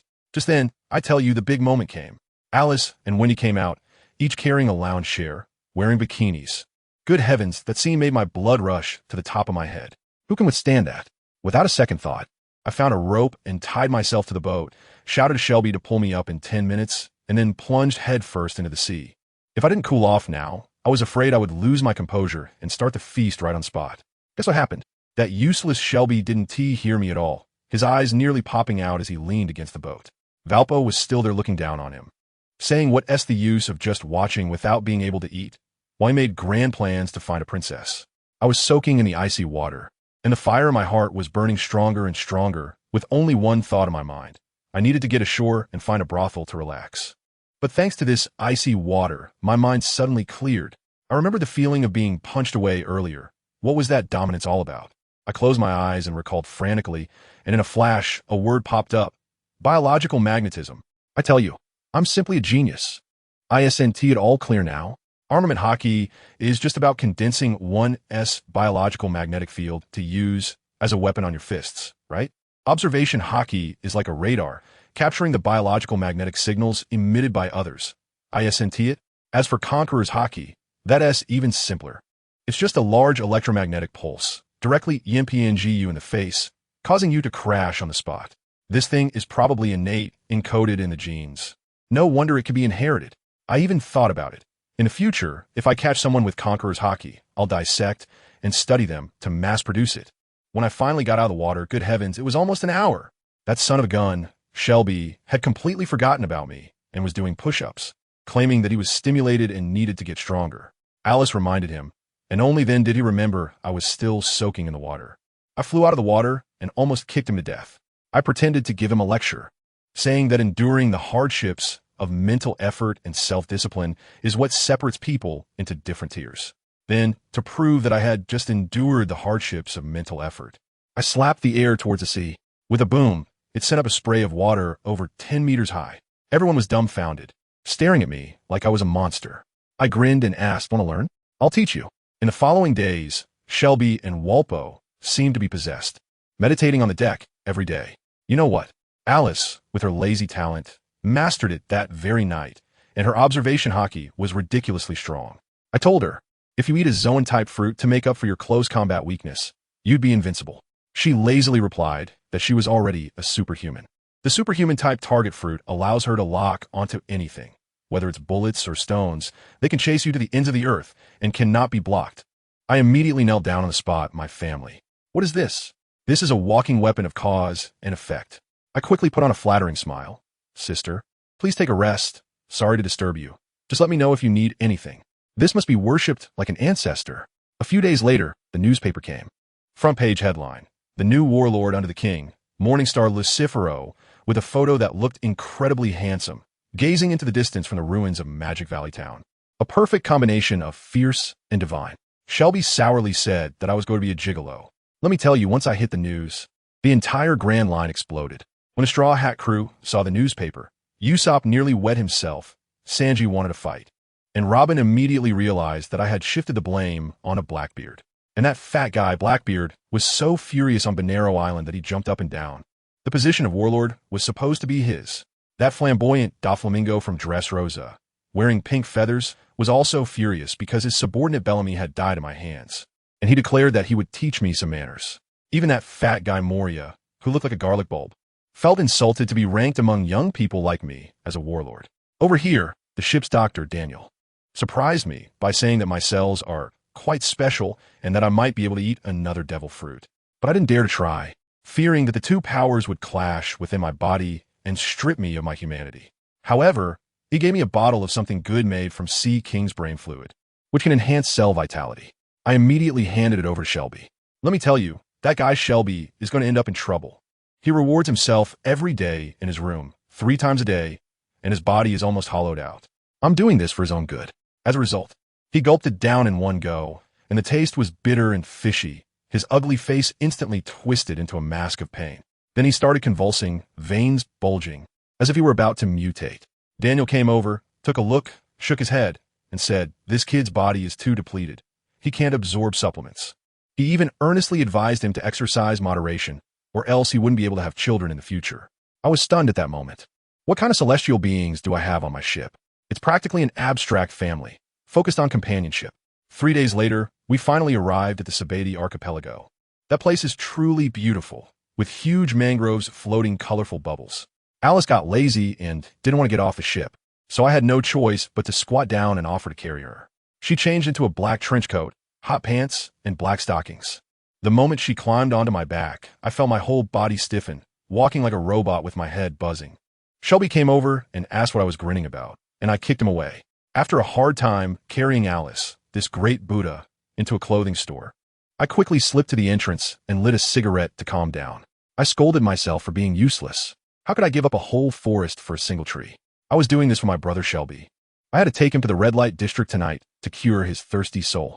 Yes, it was definitely not because I wanted to go myself. Just as I was pondering how to shake off the main crew, the phone bug rang. It was Simmons. He warned me not to provoke the celestial dragons and then informed me that in 3 days at the Navy headquarters, there would be a meeting of the 7 warlords of the sea. I immediately stood at attention and saluted. I guarantee my attendance. After hanging up the phone, one question raced through my mind. 3 days? What a joke. The Empress lives in the Comm Belt. Does she have a teleportation portal or something? I guess the Navy never really expected her to come. After all, that girl is known for being a loner.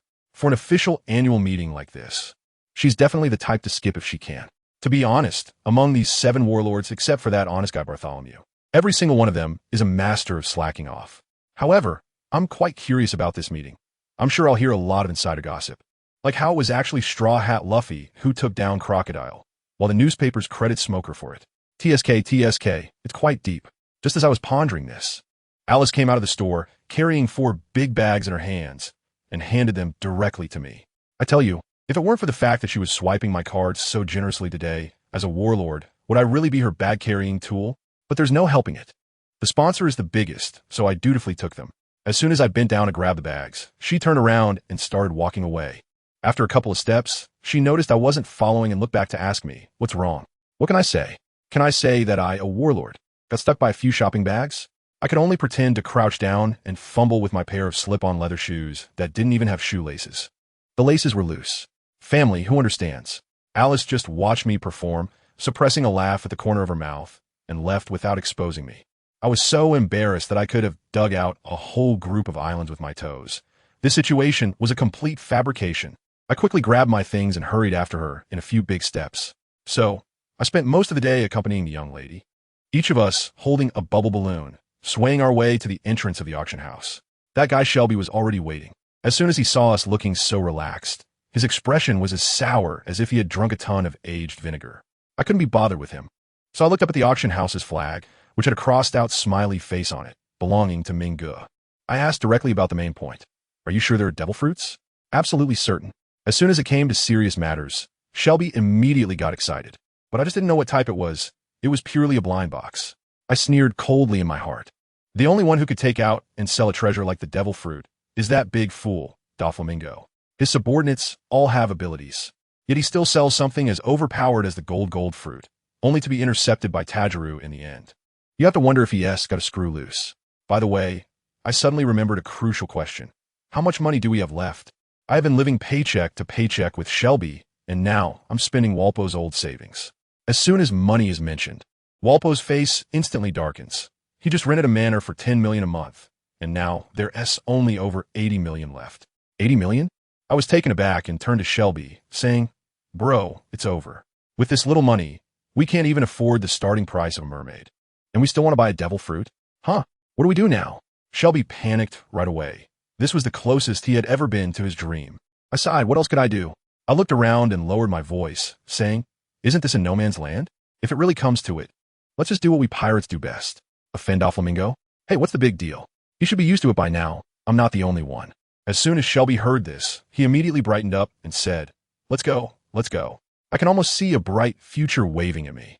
I rolled my eyes and thought to myself that it was a good thing Daniel and the others didn't come along, otherwise. This embarrassing scene would have been hard to hide. As I entered the auction venue, it was dark inside, and half the people present were all sorts of strange characters. I scanned the room and, fortunately, didn't see any of those ultimate beings with fish tanks on their heads. I immediately felt relieved, as it meant that even if things got chaotic later, it would still be manageable. We found a seat in a prominent position, the lighting was dim, and no one recognized me. Soon, a host in pink overalls came on stage to warm up the crowd, then shouted in his croaky voice, Now please welcome our super auctioneer, Mr. Disco. As the spotlight hit, the bizarre-looking man walked out from backstage.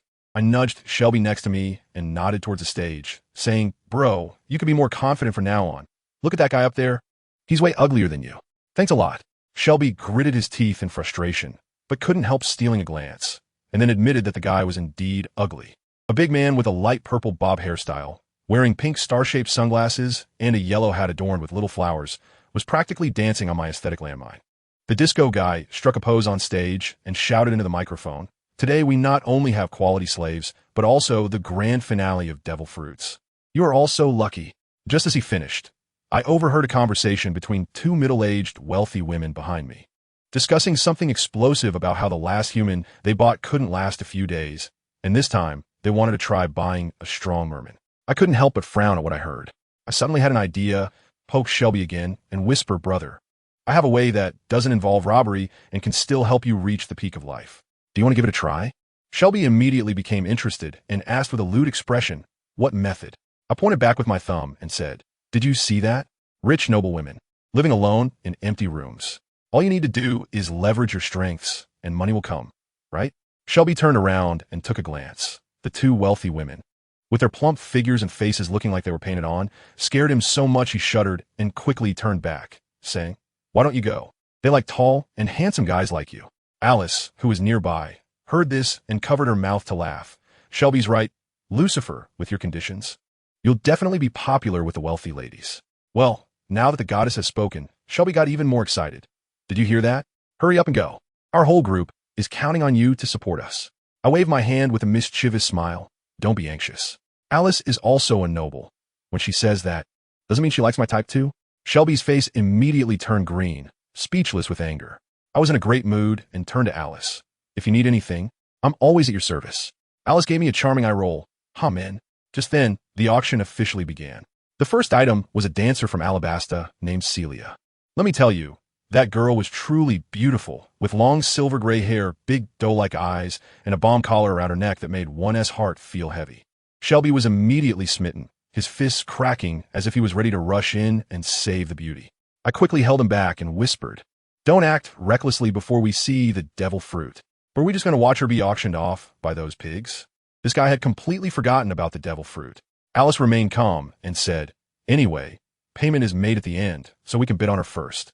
Upon hearing this, Shelby was like he had been injected with adrenaline, and he directly raised his paddle. 1 million. Just as he finished speaking, someone below started to raise the bid. 120,000. 150,000. Shelby panicked and shouted, 3 million berries. At that moment, I wanted to slap him. Who raises the price like that? I quickly pulled out a few tissues from my pocket for everyone aware, fearing that we would be recognized. By shouting like that, aren't you just blatantly telling people that we are naive and rich fools? Sure enough, the host, Disco, was ecstatic and made a final decision. Looking at his beaming face, I felt a surge of anger. This damned human trafficking is truly a cancer of the world. For the next few items, male slaves, broken knives, wanted criminals, Shelby couldn't muster any enthusiasm. It seemed that this guy only had a protective instinct for pretty girls. Finally, the host excitedly shouted, "Next, let's introduce the highlight item. A mysterious type of devil fruit." Just at that critical moment, the auction house door was pushed open with a bang, and a woman wearing a bubble helmet swaggered in, leading a group of guards and slaves. The waitstaff in the venue rushed over, sliding on their knees. "Lady Shalilia." My heart sank, realizing that I had picked up the wrong script. How did I end up summoning a celestial dragon? This woman cast a glance at the devil fruit on stage, clearly coming for that. Everyone in the audience, whether pirates or nobles, was too scared to even lift their heads. This is troublesome. I had already prepared myself to snatch Doflamingo, and now a celestial dragon has appeared out of nowhere. What am I supposed to do? Shelby also panicked, gritting her teeth and saying, "Forget it, there will be other opportunities." I don't think so. The stronger the wind and waves, the more expensive the fish. This fruit might have some tricks. I've decided to take a gamble. It's not certain. As long as we bid higher than her, we will still end up winning the auction for the Doflamingo's venue. Disco waited until Shalilia was settled before continuing to call. The starting price is 100 million berries. 110 million. Shalilia lazily raised her paddle. Only an increase of 10 million? I raised my eyebrows. The opportunity has come. I raised my paddle directly. 200 million berries. The entire room fell silent in an instant.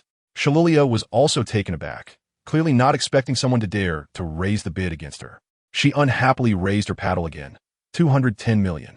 I continue with 300 million Bailey. Anyway, I don't have to spend my money just shouting for fun. Shaluolia felt provoked, turned to look at me, and saw me with my face covered, sneering disdainfully. 300 million and 10 million. The disco on stage was almost laughing crazily, desperately fanning the flames. "This guest, will you continue to raise the price? Can I disappoint you?" I shouted directly. 500 million berries. Shalilia was so angry that her teeth itched. She calculated her pocket money and raised her sign. 700 million berries. Well, this is getting personal.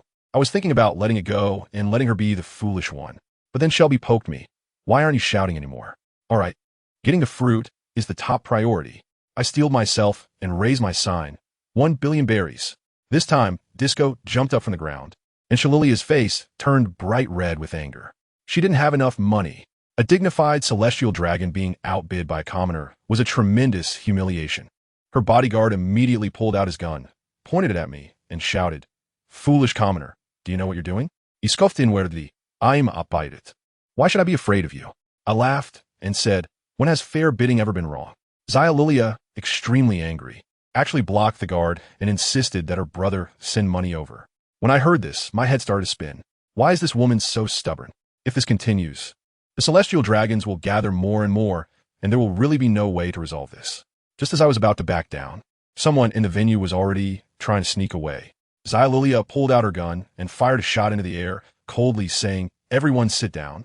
No one is allowed to leave." Now, it was Disco's turn to step in, pointing at me and saying, "This guest, please take out 1 billion berries first, so we can confirm you are not maliciously bidding." Confirm my head. I got angry right away. Alice sighed beside me, probably thinking I was about to flip the table. I glanced at Shaluya's expression of anticipation, and a plan formed in my mind. I stood up directly and strode onto the stage. Disco was so frightened that he kept backing away. "What are you going to do?" I snatched the microphone from his hand, tore off the mask, and revealed my face. "Aren't you trying to confirm if I have money?" I grabbed his head and pulled him close to me. "Now, do you recognize me? Let's go through the process. How much do you think your life is worth?" The new warlord of the sea, Morning Star Lucifer. Disco was completely stunned on the spot. I turned my head and gave a slight smile to the puzzled Shalulia. "Good afternoon, Princess Shalulia. May I ask, is this the Forbidden Zone?" She frowned and replied, "Yes, why?" I smiled even more. "So, as a legitimate pirate with a privateering license issued by the world government, it shouldn't be too much to do a little revenue generation here, right?"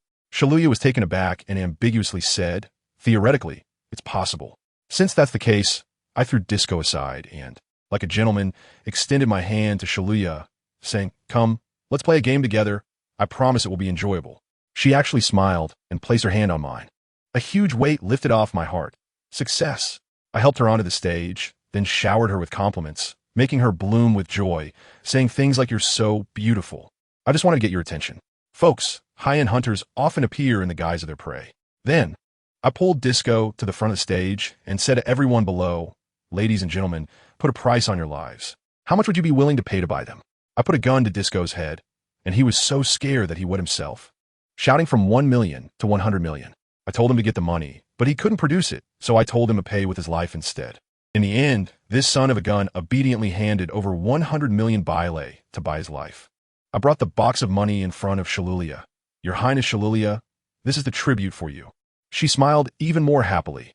"You are much more sensible than some of the Navy." Next, it was my personal performance time.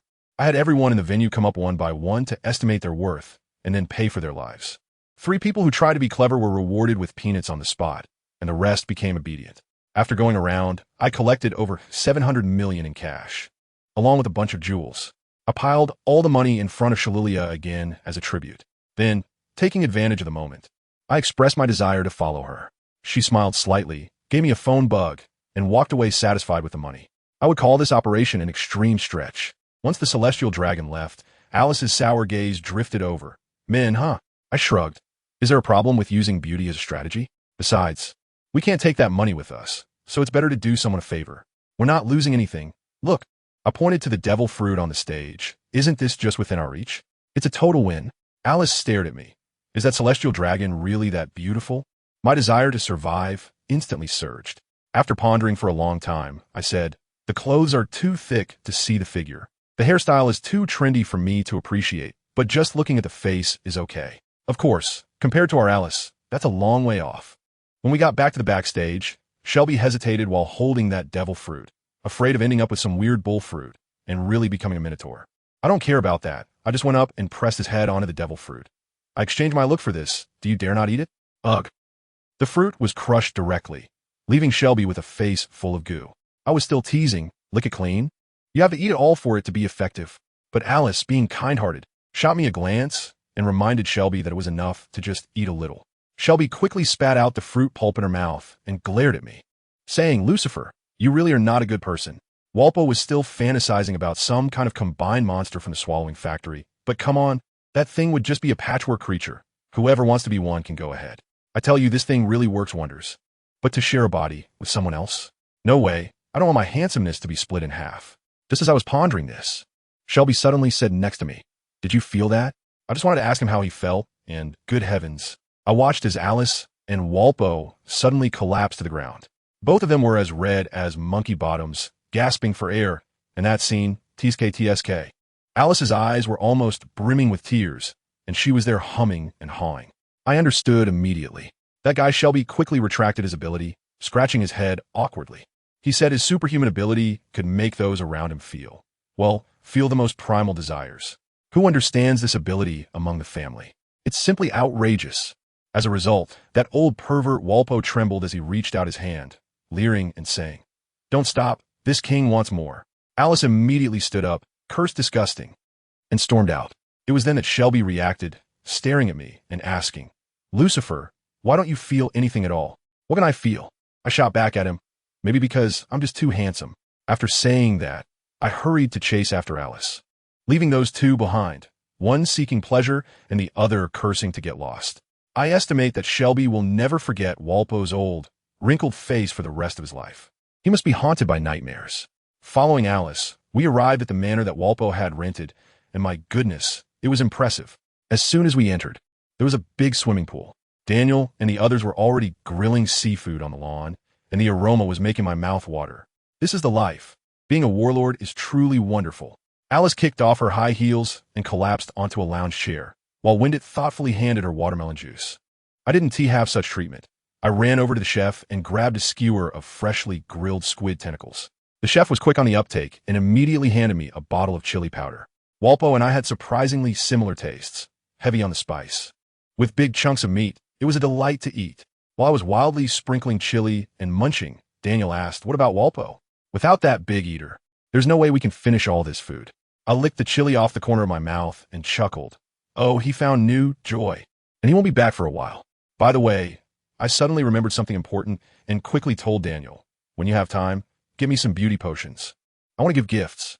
Relationships need to be maintained through gifts. I'm tight on cash right now, so I can only send some small trinkets to please that celestial dragon Shurilia. I need to pave the way for myself. Daniel said he would give it a try, and I replied it was fine, as long as it tasted good. The rest I could handle with my mouth. I could make the dead sound alive. Meanwhile, at our barbecue party, Disco at the auction was almost in tears. He called Doflamingo, crying about the mess backstage. Doflamingo responded with his signature chuckle, saying he would handle it, but told Disco to stop with the human trafficking.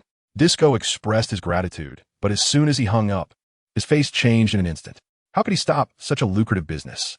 Right now, he only had one thing on his mind: to catch back the slaves who had stolen his money and run away. That's right.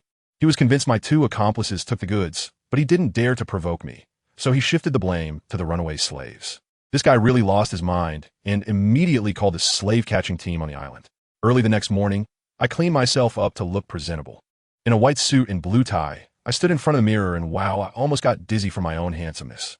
Last night, Shurilia called me and asked me to meet her and marry Geos today. Looking at myself in the mirror, I couldn't help but feel a bit uneasy, wondering why I felt like I was about to engage in some shady dealings. But then I thought, as long as the other party doesn't go too overboard, I could take a little loss. After all, Shurilia looked decent.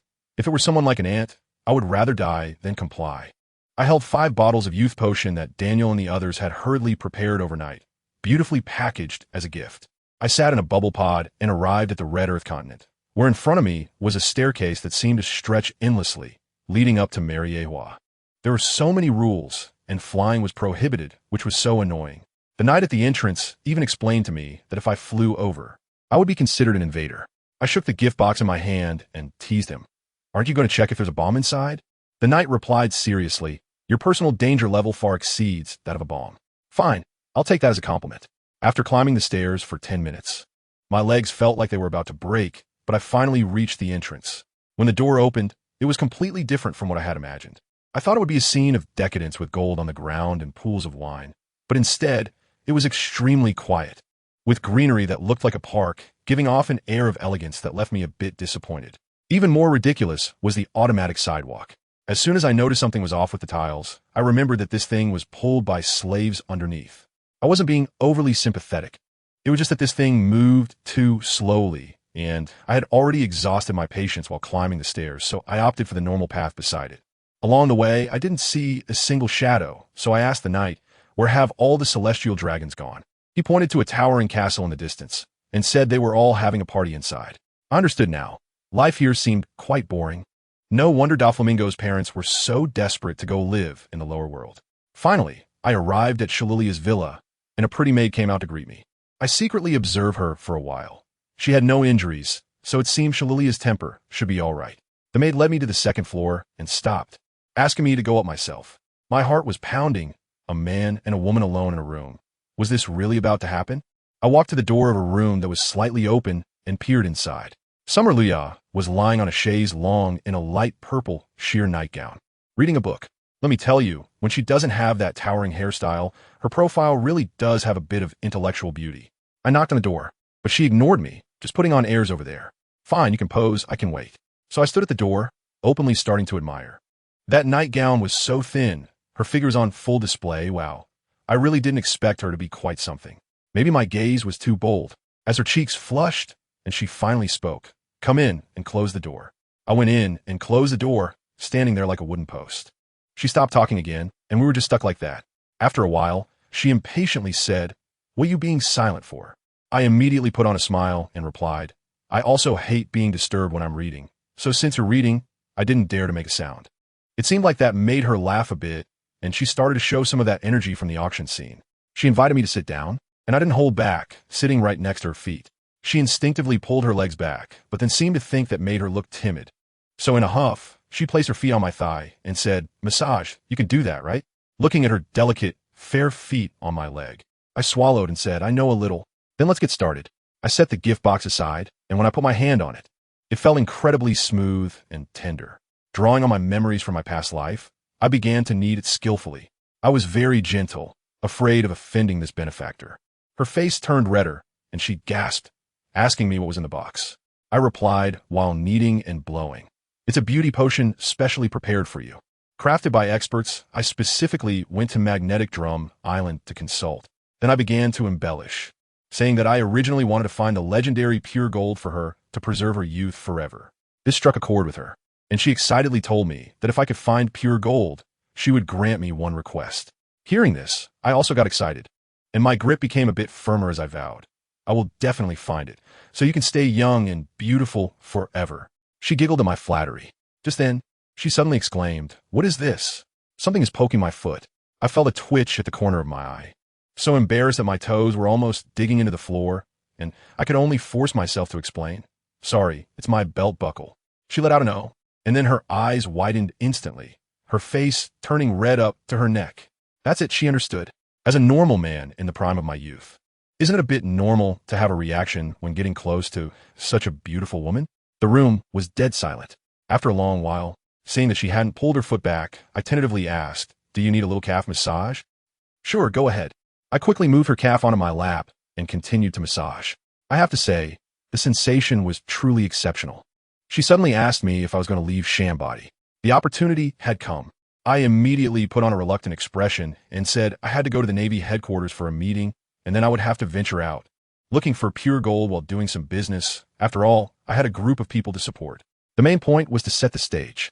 When she heard I was going to look for pure gold for her, she was so touched that she sat up, caressed my face, and said, "Don't be a pirate anymore. Come to my side. I'll support you." I was completely stunned at that moment. Is she trying to make me her male pet? My mind was racing as I looked at her affectionately and said, "But I would rather offer you pure gold, the land of gold, and even great treasures." Wow. I had her completely under my spell. Her brown eyes sparkled with emotion as she wrapped her arms around my neck and sat on my lap, planting a kiss on my cheek. When I returned to the manor, brimming with righteousness, the looks Alice and the others gave me were filled with disdain. Did I have something on my face? I had clearly wiped off the lipstick. Alice huffed and said, bowing to the celestial dragons, "What a disgrace to pirates." After that, she slammed the door and went back to her room. Shelby and Walpole were there chiming in as well. I bowed down to the celestial dragons. I was furious at that moment, pounding my chest and shouting, "When did I ever bow down? Don't talk about bowing down. Do you know how high my head was held at that time? Do you know how tough my bones are?" Seeing their disbelief, I took out a stack of documents from my pocket and slammed them on the table, standing tall and proud. "Open your eyes and take a look. The construction material supply contract for the kingdom on the bridge project from the East China Sea. Starting today, we are legitimate businessmen with a proper business." When Valpo heard kingdom on the bridge, he frowned and said that it was a major project started by the celestial dragons 700 years ago, using criminals and the people from non-allied countries as laborers to build the bridge at sea. I shot him a glance and started to teach them. "This contract has made us the sole supplier designated by the world government. What we earn is the profit from buying and reselling. Do you think the world government is clean? Those officials have long been raking in kickbacks. And now it's our turn." I told them that the profit is at least more than double. Originally, I could have taken on the contract for the slaves' meals, but I thought it was too inhumane to take away their food, so I didn't go for it. Shelby and Walpo were wide-eyed, enviously saying, "Sialalia is too good to you." I humbly waved my hand, telling them to rest early since they would be heading to the East Sea for business tomorrow, while I was going to the Navy headquarters. Suddenly, Walpo stopped me and suggested starting a company. It made sense. Shelby proposed the name Morningstar, which I immediately rejected. I decisively announced, "Let's call it Tion Jin Company." Tion refers to the Celestial Dragons. With the title of the Seven Warlords, how could the Celestial Dragons not be useful? Just as we were planning our business empire, that unlucky guy Disco was still on Island 78 yelling at the slave-catching team. The slave-catching team told him that the thieving dancer had run to Island 79. When Disco heard it was on my territory, he backed down. The leader of the slave-catching team, Char, with his big yellow teeth, said they could go catch her, but it would cost extra, half of the stolen goods. Disco jumped up right away. "Impossible. That's a whopping 150 million berries. You want me to split it? That's 75 million, buddy. Let me tell you, that slave would only sell for about 3 million at most. This money is enough for me to buy her more than 20 times. Disco was so anxious that he almost brought up Doflamingo. This money belongs to Mr. Doflamingo. You can forget about it. So guess what happened? That Scarface guy named Chardon T even raised an eyebrow, just waved his hand and turned to leave, implying, well, let Doflamingo come and take it himself. Goodness. This left Disco completely dumbfounded, his face turning the color of liver, and in the end, he squeezed out a few words through gritted teeth. Fine. I'll give you half. I was just telling you, as soon as this matter was resolved, something happened on my side. I was sleeping soundly when suddenly there were loud bangs outside, like firecrackers during the new year, with gunshots and explosions. I jolted up from bed, barely had time to put on my underwear, and rushed out with my bare chest. As soon as I stepped outside, I saw Shelby and Walpo, all of them watching the commotion as if nothing was wrong. Shelby, with his big mouth, teased me, "Oh, if the outside world knew that the famous warlord was scared into not even being properly dressed by a few gunshots, your reputation would be ruined." I breathed a sigh of relief. It seemed like it wasn't a big deal, but I didn't hold back my words. "If you dare to speak of it, you're done for." The main reason was that when I first came to this world, there was a time when I was sleeping, and a shell landed directly in my room, which gave me PTSD. Shelby, that kid, looked even more grieved and quickly changed the subject, saying that some partners were chasing a thief and insisted on breaking into our estate to search, but they were stopped by Valpo's guard team. As soon as I heard that, I wrapped my arms around his shoulders and said, "Just kidding, my dear. I could never bear to hurt you." As a result, he pushed me away with a disgusted look on his face and said, get lost, I like girls." I turned my head and saw Valpo's guard squad fighting with someone. I asked Valpo, "Aren't you going to help? Just standing here posing?" Valpo, with a cigar in his mouth, looked all cool and said, "My men, if they can't handle this little bit of trash, what kind of royal guard are they?" At that moment, I rolled my eyes in my heart. I knew all too well about his group of bodyguards. To put it bluntly, they were just a bunch of mediocre fighters who were slightly better than ordinary people. They were fine for doing chores, but in a real fight, they were just cannon fodder. I couldn't just stand by and watch them go to their doom. I called out, "Let's go out and take a look." As soon as we arrived outside the manor, we were taken aback to see several of our people lying on the ground, each one clutching their wounds and enduring in silence, likely afraid of bringing shame to Valpo. My medical team rushed over to help them immediately. I glanced at Valpo. His face was dark, and he was about to bite his cigar in half. I patted him and said, "You may not care about the lives of outsiders, but you need to treat these brothers who genuinely fight alongside you a little better." After saying that, I headed straight to the center of the battlefield. Valpo's subordinate, a guy named Kromalaman, was getting beaten up badly, but still refused to back down. I walked over, patted him on the shoulder, and told him to take a break. But this guy, with his neck stiff, said to me, "Lord Lucifer, give us a little more time. We can definitely handle this." His eyes were both stubborn and unwilling to give up. Families, who understands that sometimes what a man needs is just a bit of respect. I sighed and said, "All right, be careful." He, like he'd been injected with adrenaline, shouted that he would never bring shame to me and the king, and charged back into battle. The scarred face. Char didn't take him seriously at all, looking disdainful. "Is this the best you can send? The 7 warlords are nothing like this." He was still boasting. "Once I kill your dog, I'll capture you and sell you as a slave. The 7 warlords should fetch a good price, right?" This really ignited Kromalaman. He took a punch, spat out a mouthful of blood, and then, grinning like a madman, he closed in on Char and yanked the pin from the grenade he was holding. "Beast, if you want to die, don't drag me into it." Char was instantly scared out of his wits and desperately tried to push him away. Cromalamon's face was crazed as he held on tightly and shouted, "Dare to disrespect Lord Lucifer? Go to hell. Ha ha ha." I'll tell you, just at the moment when that grenade was about to explode, I moved. In a flash, I appeared right between the two of them, and in their shocked expressions, I grabbed that grenade and threw it into the sky. Boom! The blast wave made Charles' face sting. But he couldn't care less. He was completely stunned, probably wondering how I had teleported over. I supported the exhausted Kira Merriman, and my feelings were quite complicated.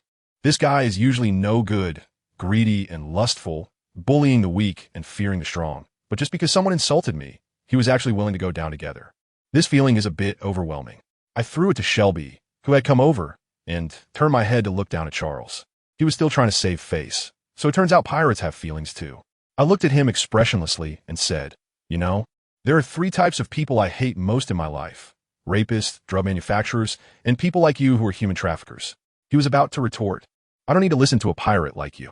Before he could finish his sentence, my hand had already pierced through his chest.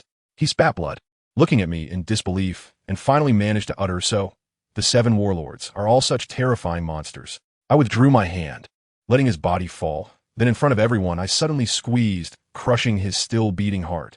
Ignorance is not a capital you can brag about. As soon as the boss died, the remaining group of slave catchers instantly lost their nerve, all being pinned to the ground by Valpo's men, crying and begging for mercy. Valpo rushed over angrily, ready to slaughter them all, but I stopped him. "Wait, I have a question." Seeing his genuine concern for his subordinates, I felt somewhat gratified. I said to the bunch of cowards on the ground, "Whoever tells me what's going on tonight will live." Immediately, someone rushed to respond, saying that Disco had hired them to capture a slave who had escaped from an auction, claiming that the slave had stolen money from Doflamingo. I frowned, closed my eyes, and activated my perception. Hey, there really was someone hiding in the kitchen of the mansion. I had Shelby bring the person out. In no time, Shelby brought out a woman with long, silver-gray hair, the same alabaster dancer from the auction, Celia. As soon as she came out, she clung to Shelby's arm and said pitifully, "Thank you for saving me." As soon as I saw Shelby's expression, it was so lewd that my soul almost got taken away. I thought to myself, what a shame, and then I asked the woman, "Did you take the auction money?" She immediately shook her head. "No, I didn't dare."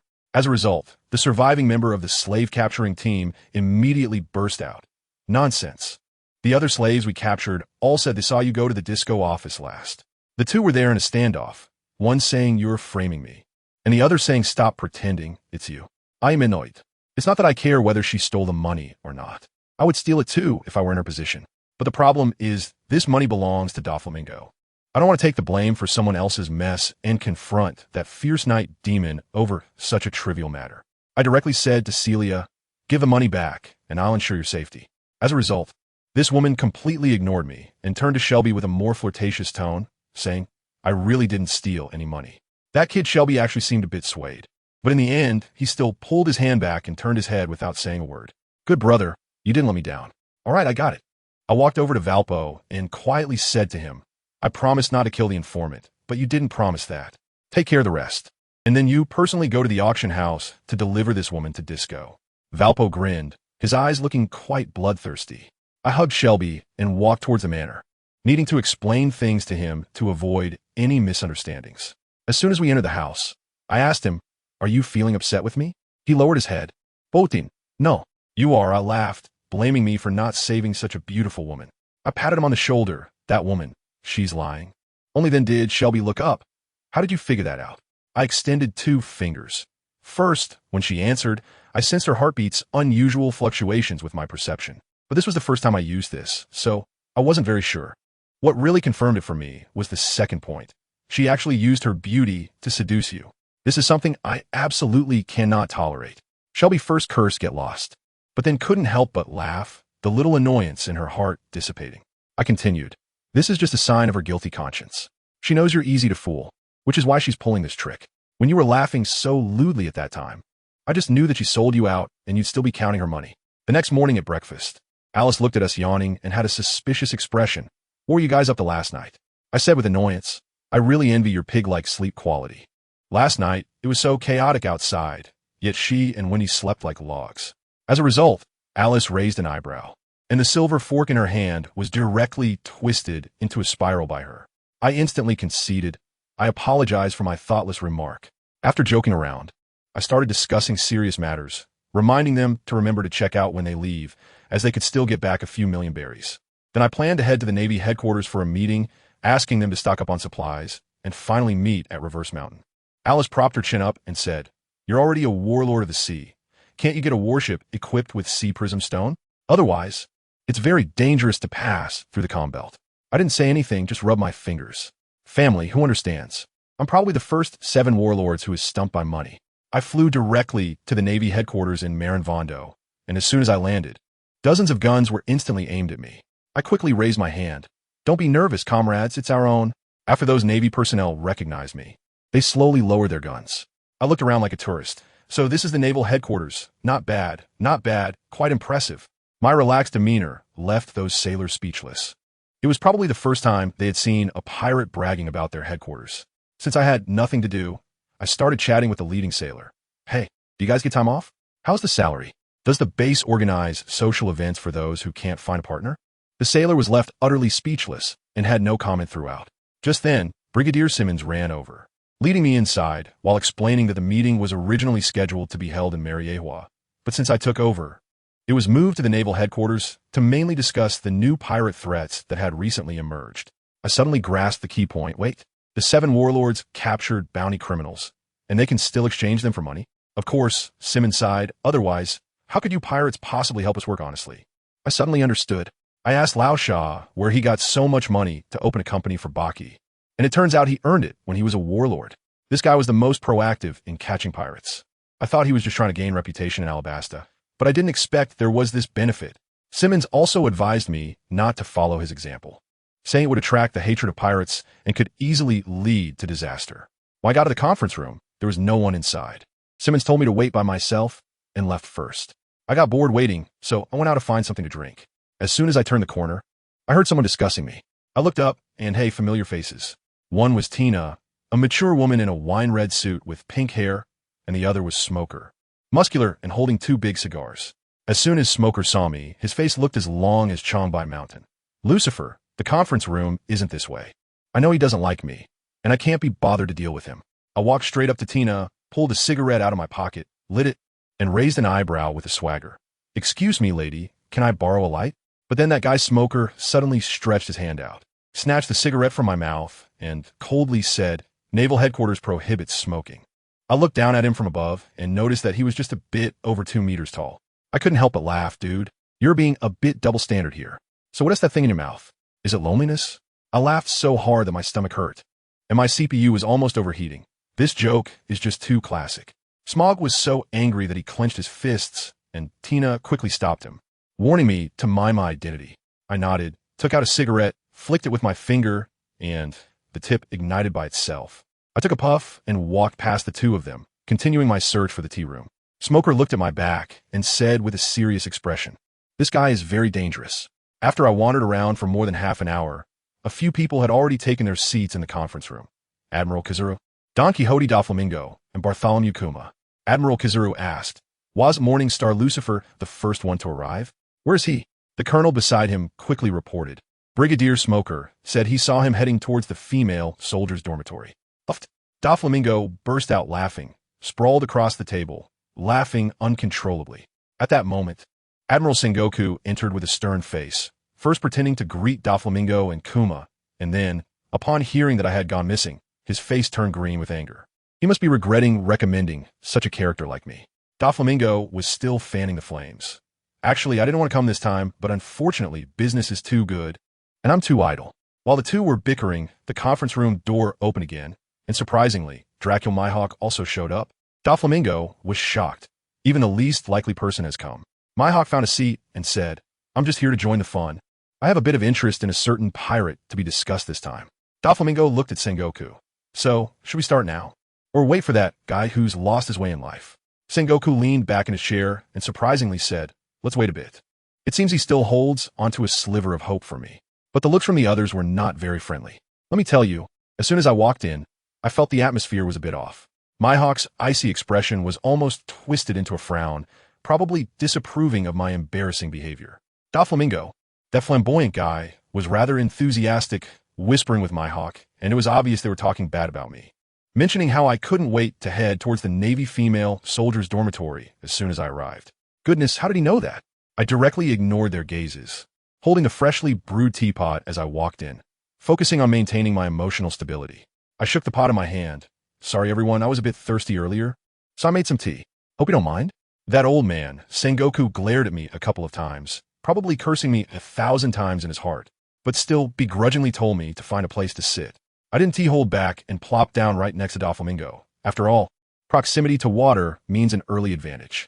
My polite demeanor left the 7 warlords dumbfounded, as they probably wondered, is this guy really a pirate? Could he be an undercover agent sent by the Navy? Sengoku cleared his throat and finally got down to business. You all know about the situation in Alabasta, right? Crocodile was defeated by a rookie pirate. Let's hear your opinions. As he spoke, a little aide handed each of us a stack of bounty notices. I took a look and exclaimed, "Oh, it's Luffy." I immediately feigned ignorance. No way. Didn't the newspaper say it was White Hunter Smoker who caught him? How did it turn into a rookie pirate? I had just seen Smoker outside. His presence had terrified me to the point that my legs felt weak. Sengoku's glare was so intense it seemed like he wanted to swallow me whole, clearly thinking I was pretending to be clueless and trying to stir trouble. Granny Tsuru, however, remained calm and explained for him. The Straw Hat Kid Monkey D. Luffy was also involved in this matter. Wow, he's really an impressive guy. I nodded, putting on a face of understanding. Doflamingo then started to stir the pot, looking at me with a sarcastic tone and asking, "Don't you want to take revenge for your predecessor?" Predecessor? What does that even mean, family? This term is way too ambiguous. I quickly put on a scared expression and shook my head vigorously. I wouldn't dare. I wouldn't dare. After all, I had heard that surname, Monkey D, from 2 major figures. As soon as those words left my mouth, I bet Sengoku and Tsuru were sweating cold bullets. Did they think they could hide it? No way. Doflamingo was clearly hooked, and his interest piqued. Oh? Which 2 major figures are you talking about? Tell me more. I grinned, scanned the entire room, and slowly said the hero Carp of the Navy and that revolutionary leader Drago, it seems. They all share the same surname, right? As soon as I finished speaking, Mihawk and Doflamingo's brows furrowed tightly. Only the cyborg Bartholomew Kuma remained expressionless. I shrugged helplessly and said, if that Straw Hat Kid really has something to do with those 2, then I really don't dare to provoke him. Carp and Dragon. Which one of them couldn't knock me out of the solar system with a single punch? I value my life. Doflamingo's iconic laughter rang out as he turned to question Sengoku. Admiral Sengoku, you wouldn't be trying to hide this from us on purpose, would you? Sengoku, with a thick skin, maintained his composure. I was just about to tell you. The Straw Hat Kid is Carp's grandson. If you're willing to deal with him, the Navy can guarantee that Carp absolutely won't interfere. Doflamingo, being the sly old fox, narrowed his eyes behind his sunglasses, instantly catching the loophole. You only mention Carp. But what about the Revolutionary Army's dragon? He directly threw out a platitude. If I get the chance, I'll try to help your Navy capture the Straw Hat Kid. He emphasized the words your Navy heavily. Sengoku was furious inside, but had to smile and respond. I didn't expect you, scum, to have such courage. Much better than some guys. ISNT this just calling me out? How can I take this? I immediately redirected the conversation. Doflamingo, I know where the Straw Hat crew is. Do you want me to take you to find them? Doflamingo laughed while holding his forehead, completely ignoring my comment. Come on. Carp is one thing, but who is Dragon? He the type who wants to poke a hole in the sky, more terrifying than his back in Kaido. He not stupid. He wouldn't jump into this whirlpool. Seeing that these 7 warlords were all playing dead, Sengoku started using provocation. What? Is this group of self-important guys scared of a little brat? Mr. Sengoku, I rubbed my hands and showed a warm smile. Actually have a compromise. We can temporarily help Mr. Carp cover for a while, so he can take the time to personally discipline this unfilial grandson. How about that? You really made a good suggestion. Sengoku said this through gritted teeth. Let me go beat up my grandson. This move is too vicious. Doflamingo slapped his thigh. This proposal is good, I agree. Sengoku took a deep breath and looked at Mihawk and Kuma. What about you 2? Mihawk shook his head. I'm just here to listen. Kuma succinctly replied, agreed. All right, it's settled then. Sengoku hammered down, saying that regarding the Straw Hat Kid, he would contact us after communicating with Carp. The meeting continued until noon, and Sengoku hurriedly sent us plague bringers away before lunchtime, not even leaving a meal. I can't let Doflamingo off so easily. After the meeting, I immediately followed him as he left using the Doflamingo as I flew and tried to get closer, binding the clouds with invisible threads. Your idea is truly far ahead. Doflamingo glanced at me. Zoan type bird fruit? You're not too bad either. Just okay, I won't explain. I'll get straight to the point. Doflamingo, we had a bit of a misunderstanding before, and I came here today specifically to apologize to you. He was obviously surprised. Let me tell you, which one of the Shichibukai isn't proud and ambitious? Taking the initiative to lower oneself is not weakness. It's called having a vision. I continue to persuade. This world is becoming increasingly unstable, and I think we shouldn't waste our energy on minor issues. How about we turn hostility into harmony and form a defensive alliance? En alliance. He paused and looked at me. Wow, it seems we're on the same wavelength. He asked me, when facing the four emperors, will this alliance still hold strong? If the four emperors can break our alliance, then why should I even propose forming one? At that moment, I had already thought about it. If he refused, I would just kick him into the sea. All right, I accept your proposal. Let's cooperate happily. I reached out my hand to him. Happy cooperation. He also extended his hand and shook mine. Then, the most crucial moment arrived. I immediately put on an awkward expression and, feeling quite embarrassed, spoke up. Doflamingo, brother, there's something I need your help with as an ally. Could you lend me some money? I watched as the veins on his forehead bulged one by one. 5 days later, in Dressrosa, at the royal high ground of his family, I was unceremoniously grabbing the little sugar sister's grapes to eat. So sweet. The little sugar was so angry that her cheeks puffed up, and she ran to complain to Doflamingo. Young master, why did you bring this pirate home? Doflamingo glanced at me, and the veins on his forehead started to throb again. Let me tell you, he must be regretting it deeply now. Purely inviting a wolf into the house. I borrowed 500 million from him, and he said he didn't have it on him and asked me to come with him to get it. Wanted to show off his muscles in front of me. And what happened? I only came for a day and ended up mingling with his subordinates, totally getting along with them. I saw Sugar, that little lowly, trying to get closer and touch me. So I quickly dodged. Sugar, don't touch me randomly. Don't think I don't know you're a devil fruit user. I don't want to become your toy. Doflamingo couldn't stand it any longer and quickly interrupted us. Lucifer, how long are you planning to stay? Aren't you going to find your companions? No need to rush. I walked over and sat next to him, my expression instantly becoming serious. I knew where Shiki the Golden Lion was. Should we go hunt the lion together? The Flying Admiral, Shiki the Golden Lion? Doflamingo's pupils constricted, and he immediately drove away the group of bikini-clad beauties in the pool. I waited until they walked far away before I spoke.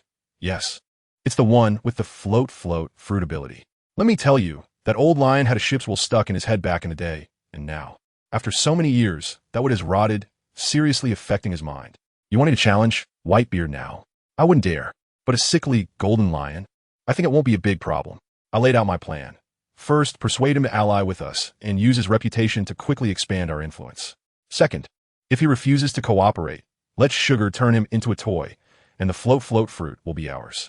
I asked him, you should know how important the float fruit is for people like us, who have a large family business, right?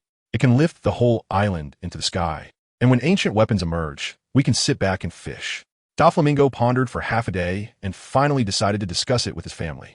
While he was in the meeting, I chatted with Sugar on the terrace. I asked her a variant of the trolley problem and discovered that this little girl is absolutely loyal to Doflamingo.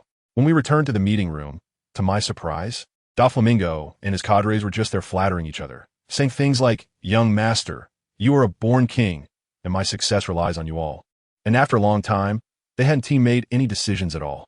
I walked over and interrupted them. All right, enough bragging. Since no one opposes, let's consider it a unanimous vote. Doflamingo, not feeling awkward at all, crossed his legs and said, then let's discuss the specific action plan. As a result, when we calculated, only the two of us could engage in aerial combat. His subordinates would basically be sitting ducks up there. So the main force would be just the two of us. Doflamingo decided, you guys stay behind. If we can't win, it'll be easier to escape with fewer people. I nodded in agreement and added, if we really can't win, we'll call for reinforcements and notify the Navy to encircle them, ensuring no enemy escapes. Lucifer, you're quite the schemer. Just then the phone bug in my arms, connected to the Navy, rang. As soon as I picked it up, the voice on the other end bombarded me with questions.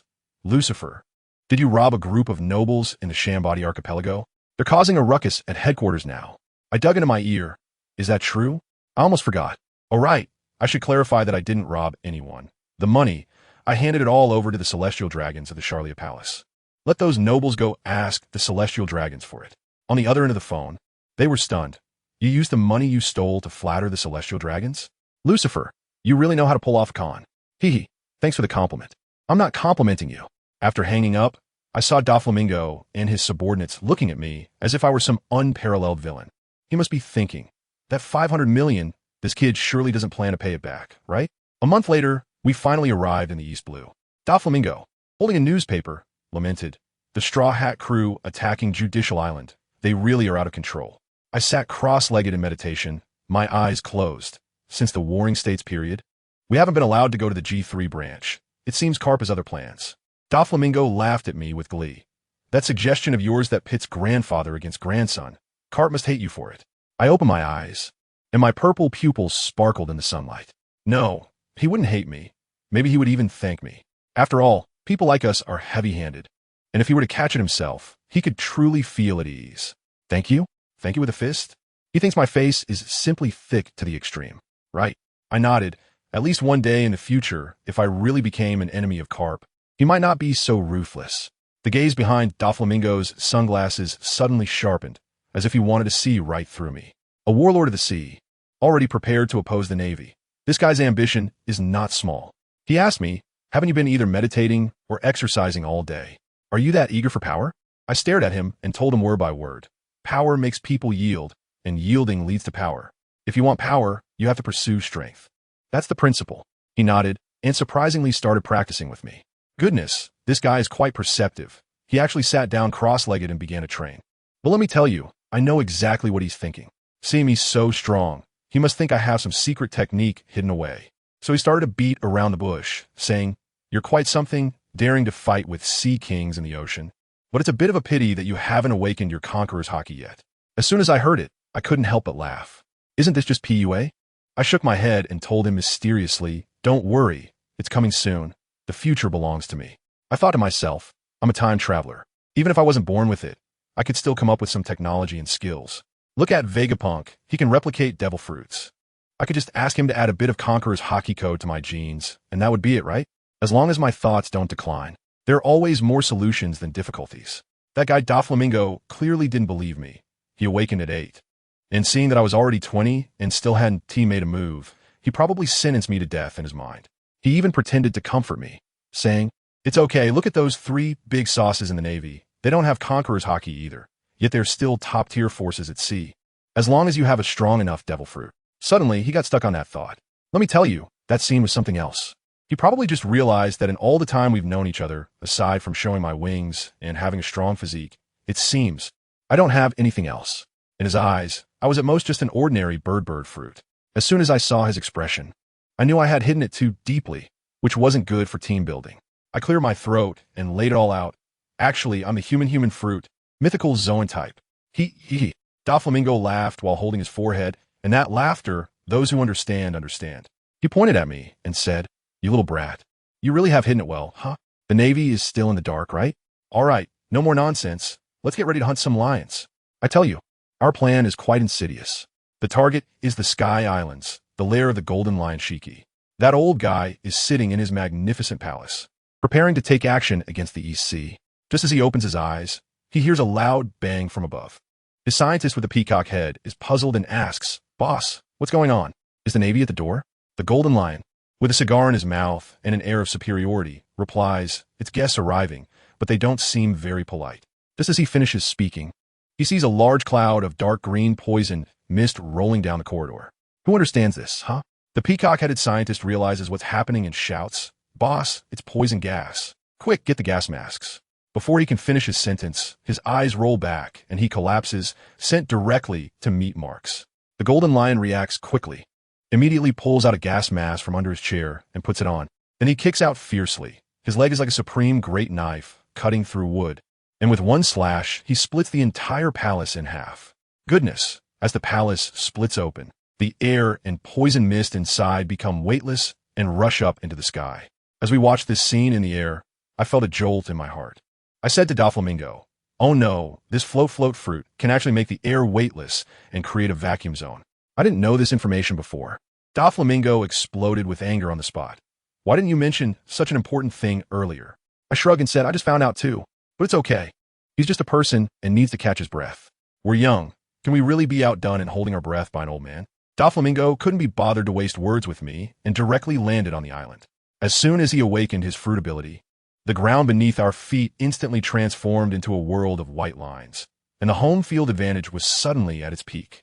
I was also ready to transform, but before I knew it, a slash came at me out of nowhere, too fast to dodge, and I was sent flying.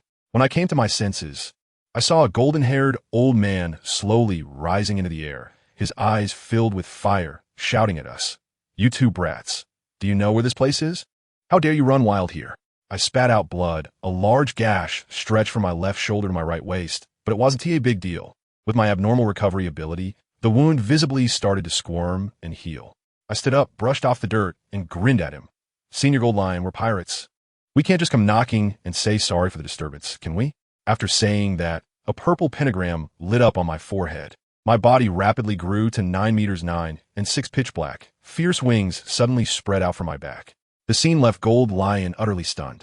He looked at me, then glanced at Don Quixote Doflamingo lying in the white line world beneath us, probably wondering in his mind, is the awakening of devil fruits becoming as common as cabbage now? He took a deep puff from his cigar and asked us, "You two punks, what do you want from me?" I flapped my wings and flew to the same height as him, smiling as I said, "Senior Golden Lion, we are here to invite you to form an alliance. What do you think?" "Ha ha ha." The Golden Lion burst into laughter on the spot, laughing so hard that his cigar fell. He pointed at us and said, "Are you joking? Who comes to invite someone to form an alliance like this?" He probably realized, too, that none of his subordinates came over. They must have all been knocked out by our poison gas. The 5-pointed star on my forehead flashed as I stared at him and said, "There's no other way, Senior. Your reputation is too great. If we don't show our skills first, we're afraid you won't think highly of us." As soon as I finished speaking, I made my move. Dark magic, hellfire. A gigantic 5-pointed star magic circle appeared above his head, and a towering dark purple pillar of fire came crashing down towards him. To my surprise, this old guy was incredibly agile. He flipped in midair and kicked out with a whip-like leg, using the blade of his famed sword, Drywood, to slash upwards, splitting my pillar of fire in half. Taking advantage of this opening, Doflamingo immediately attacked. 1,000 arrows through the heart, feather strike, line. Thousands of armed color threads instantly rose from the ground, spreading out like flamingos spreading their wings, piercing towards the Golden Lion. Damn it! The Golden Lion didn't expect us to coordinate so well. With a wave of his hand, thousands of tons of earth and stone on the ground quickly coalesced into a massive lion's head, which opened its mouth wide and bit down towards Doflamingo's threads. I didn't wait for the two of them to determine the victor. With a flap of my 6 wings, a sonic boom erupted, and my entire being transformed into a blur as I charged towards the Golden Lion. I threw a punch, but it seemed like he had predicted my move in advance. He sidestepped and gave me a mocking look. "So, you have observation hockey, huh?" I sneered internally. My fist was just a feint. My wings were the real deal. With a loud bang, the wings behind me struck him hard in the stomach, instantly turning him into a cooked shrimp, bending over as he flew backward. Doflamingo had been waiting at the landing spot, delivering a swift kick that left 8 bloody marks on his back. I pursued relentlessly, shouting at him, "Golden Lion, old man, how's our hospitality as juniors?" I'm very satisfied. It's been a long time since I've felt this fired up." The Golden Lion laughed instead of getting angry, his face filled with a sinister grin. In the next second, his figure vanished, and when he reappeared, he was already above me, his hockey-wrapped golden lightning fist crashing down towards my face. Oh, I watched in horror as the fist grew larger before my eyes. Pain exploded across my face, and I was sent flying, spinning, and landing with a huge crash that created a massive pit in the ground. Doflamingo was also startled. He hadn't even seen the Golden Lion's move. He quickly reacted, extending his hands, white line of the wild waves. Thousands of white lines surged from the ground like a tsunami, aiming to engulf the Golden Lion. Devil fruits aren't meant to be used like that. The Golden Lion scoffed, dodging with a flash, instantly appearing beside Doflamingo and delivering a slashing kick. Doflamingo's ribcage was torn open, a deep wound exposing bone, and he let out a muffled groan, shouting at me, "Lucifer, how long are you going to sleep?" I just laid down, okay? I gasped for breath. Climbing out of the pit, my left cheekbone caved in and affecting my vision. This old lion is still sharp. He actually used hockey to hit me in the face. As I walked, my injuries healed rapidly. Even the dent in my face quickly puffed back up. Doflamingo was stitching up his wound while warily asking, "How did this old guy's speed suddenly become so fast?" "It's the air. I touched my face, which had returned to normal, and sighed in relief. He had nullified the gravitational force around his body, allowing him to move without resistance in a vacuum environment. Of course. He was fast. He reacted so quickly, not bad talent. The Golden Lion even complimented me, then extended his hand, joined me as my subordinate. And you won't miss out on the benefits after conquering the world. I laughed on the spot. A real man born between heaven and earth cannot remain in the shadows for long. Old man, with that old body of yours. You can't last long in such intense combat, can you? After saying that, I didn't give him a chance to catch his breath and charged straight at him, shouting to Doflamingo, Doflamingo, I'll be the main attacker, you support me. Doflamingo watched me rush in to take the hits and probably felt envious with this immortal body. He could do whatever he wanted. However, he was quick on his feet, pressing his hands to the ground. He shouted, birdcage. Countless threads shot up from the ground into the sky, then fell like a meteor shower, forming a gigantic birdcage with a diameter of over 1,000 meters, which then began to shrink rapidly. Folks, this move is incredible. No matter how fast you are, what does it matter? The space is locked down. Let's see where you can run. The Golden Lion saw this and became serious. After knocking me away with his sword, he turned and slashed at the birdcage, but only paused for a moment. He grinned and said, Kid, I take back what I just said. You really know how to use your devil fruit. After that, he looked at me as I charged again, his eyes filled with excitement. A desperate struggle, huh? Bring it on. He no longer dodged. With his right leg wrapped in terrifying golden lightning, infused with Conqueror's Haki, he kicked straight at me. I also went all out, covering my right leg with Haki, ready to clash head-on. My feet stopped a fist distance apart, and the air between us exploded, countless black and golden lightning bolts colliding wildly. The shockwaves came one after another, shaking the entire island. With a crack, my shin bone couldn't withstand it any longer and began to fracture. But the Golden Lion wasn't in a good state either. Blood started to spurt from where his calf connected to the hilt of his sword. He shouted at me, Kid, you're pretty good, managing to fight me to this extent with just Haki. I grit my teeth and replied, Senior Golden Lion, I really can't imagine how strong you must have been at your peak. I knew very well that this old man was almost out of energy, yet he was still able to exchange blows with me, which was simply absurd. After hearing this, he burst into laughter. Come and be my subordinate. In the future, you can inherit my position. Thank you for your recognition, Senior, but I would prefer to stand on equal footing with you. I bit down hard, ignoring the intense pain in my leg, and with all my strength in my waist and abdomen, I pushed against him. My aura may not match yours, but my physical strength is much stronger than that of this old man. The Golden Lion was pushed back by me, furious. Kid, don't get too greedy. I wore a sinister smile on my face. It seems that the Senior's recognition of us is still not enough, so we can only. I let out a long howl toward the sky. Bang! A faint gunshot echoed in the distance. A sea prism stone bullet pierced through the air, ignoring the shockwaves from our clash, speeding up rapidly, and in the blink of an eye, it appeared behind the Golden Lion. Damn! The Golden Lion's pupils contracted sharply, but all his might was focused on wrestling with me, leaving him no mental energy to defend. With a thud, the sea prism stone. The bullet shot straight into his backside. An unstoppable feeling of weakness instantly spread throughout his body, and the Golden Lion's strength faltered, getting kicked away by me and crashing into the birdcage before falling down. Doflamingo released the birdcage, walked over with his hands in his pockets and a swagger, grinning as he said, Golden Lion, how does it feel to be a specialty of Wayno? My comrades understood. The old Senior went straight into emo mode, lying on the ground looking at the sky, saying that we guys are too despicable, claiming that Roger and Whitebeard fought one-on-one, but how come in our generation? Pirates are dirtier than the Navy. I walked over and sat down beside him, lit a cigarette for him, and began to teach him. Senior, times have changed. Fighting with just fists is for brutes. We play with our brains, using both open strategies and underhanded tactics. That's how we achieve a lower-dimensional strike. Winning through schemes is much more satisfying than just winning with punches. Besides, a forcibly squeezed melon isn't sweet. If you become my junior, you definitely won't be convinced. So it's better for us to be on equal footing and build our careers together. After listening, the Golden Lion fell silent for a moment and blew out a smoke ring. If that guy had been as perceptive as you back then, this world might have already been ours. He thought of Roger, probably feeling that we were the same kind of people. So, does that mean you're agreeing to our proposal? Senior? He nodded, now a bit curious about how far we could go. I smiled and corrected him. It's not you guys, it's us. Once on the ship, Dr. Daniel examined the Golden Lion and shook his head, saying that the success rate of the surgery for the helm on his head was only 1%. which is even lower than my chances of pulling an SSR card. The Golden Lion, however, took it well and said that he might as well quietly destroy the East Sea. I patted him on the shoulder and said, "Don't rush, old man. I have at least 2 methods. Let's hear them. First, find a special devil fruit. Second, I looked at him and spoke a crazy idea. Have you heard of Germa 66? They have cloning technology. We can take your brain out, use your body as nutrients, clone a young and strong new body, and then put your brain back in. It's like starting over." The Golden Lion's eyes lit up, clearly interested in this scientific plan. So it was decided. We would prepare on 2 fronts, searching for the devil fruit and stealing the cloning technology simultaneously. That night, I was on the deck gnawing on some roasted meat, and Doflamingo was there too, wrapped in bandages. I said to him, "Doflamingo, I'll leave the fruit search to you. What about you? Going to deal with Germa 66?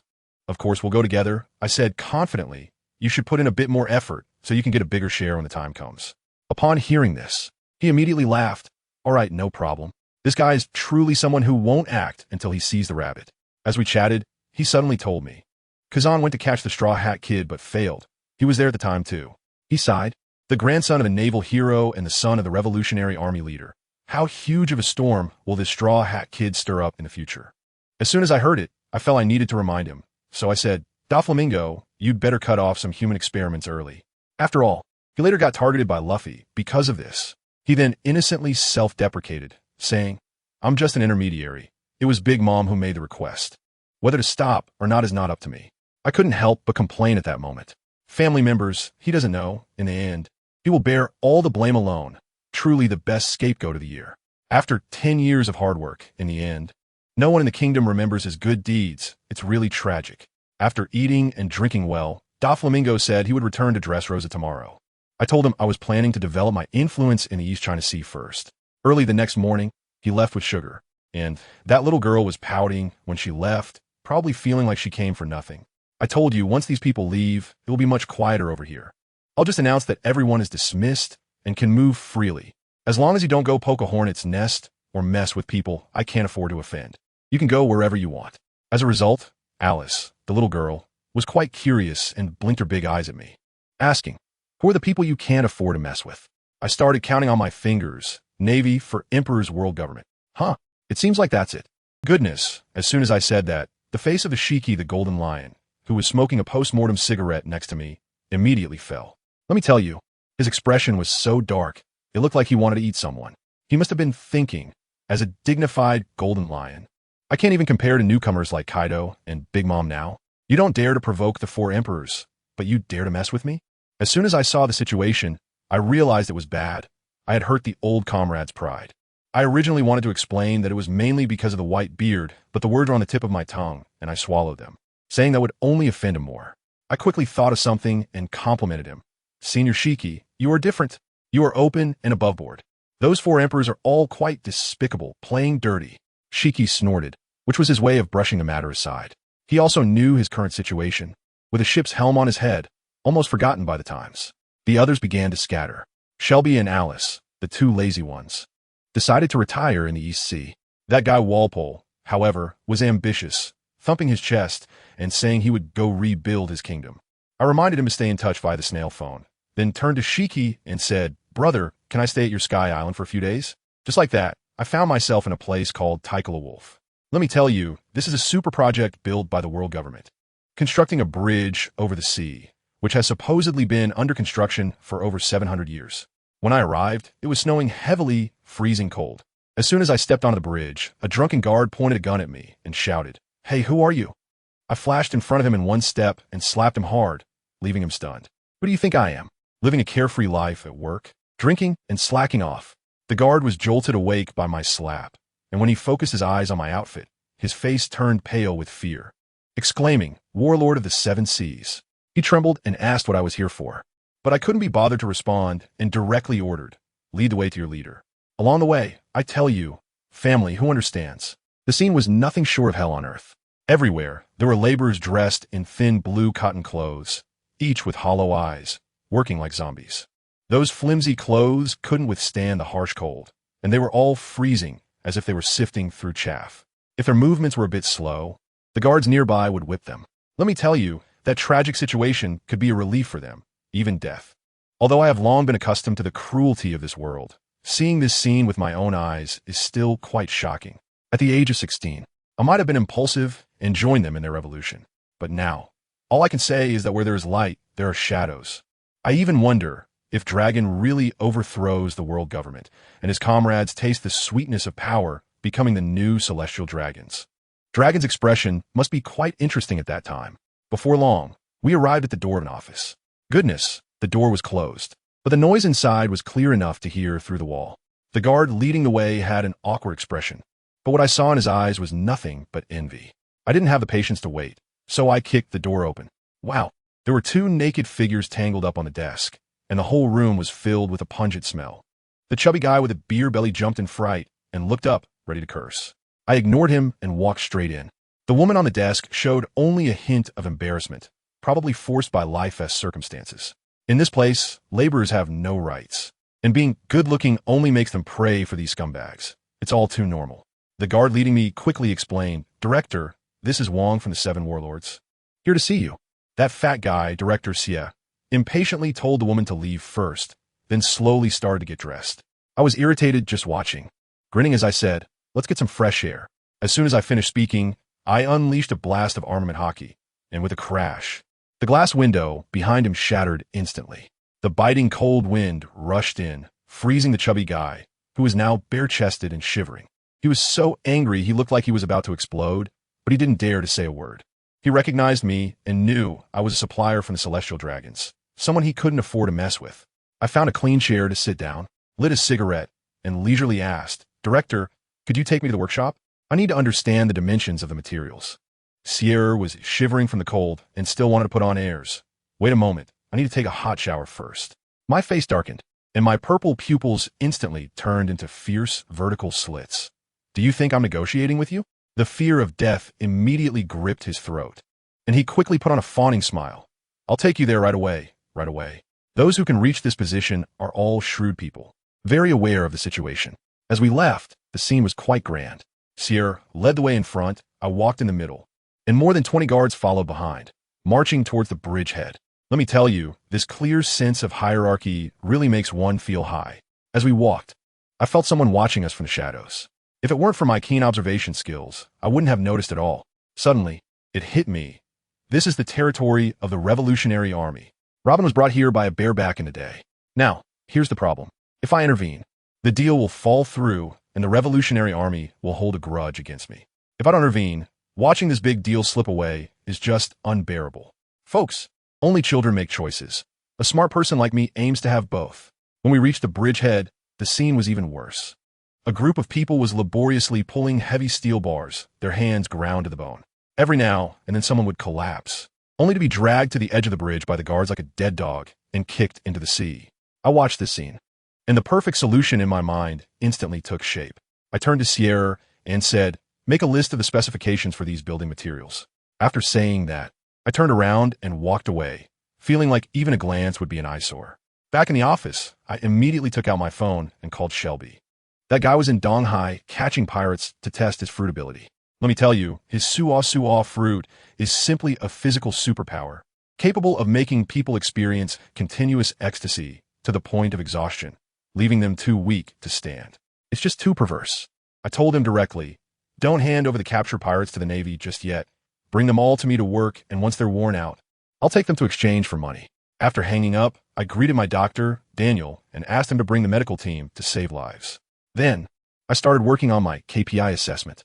I set up a reward mechanism here, rewarding laborers based on their work efficiency. The lowest tier gets tasty food and comic strips, while the highest tier gets to leave this hellhole. The laborers' inefficiency is due to a lack of hope. I give them hope, and won't they work their hearts out? As for how to explain the disappearance of people to the world government, it's simple. I'll give Sears money, around 200,000 to 300,000 berries per head, and have him report their deaths from overwork. He'll have money to gain and a mouth tighter than anyone else's. Of course, I also have to guard against the Revolutionary Army causing trouble. I need to find a way to contact them and get them to leave early, so they don't delay my money-making. Let me tell you, the gift that Shalulia sent me is huge. It's practically paved the way for me to rise to the upper echelons of the world government. As long as I do well, once the warlord system is abolished, I could become a high-ranking government official.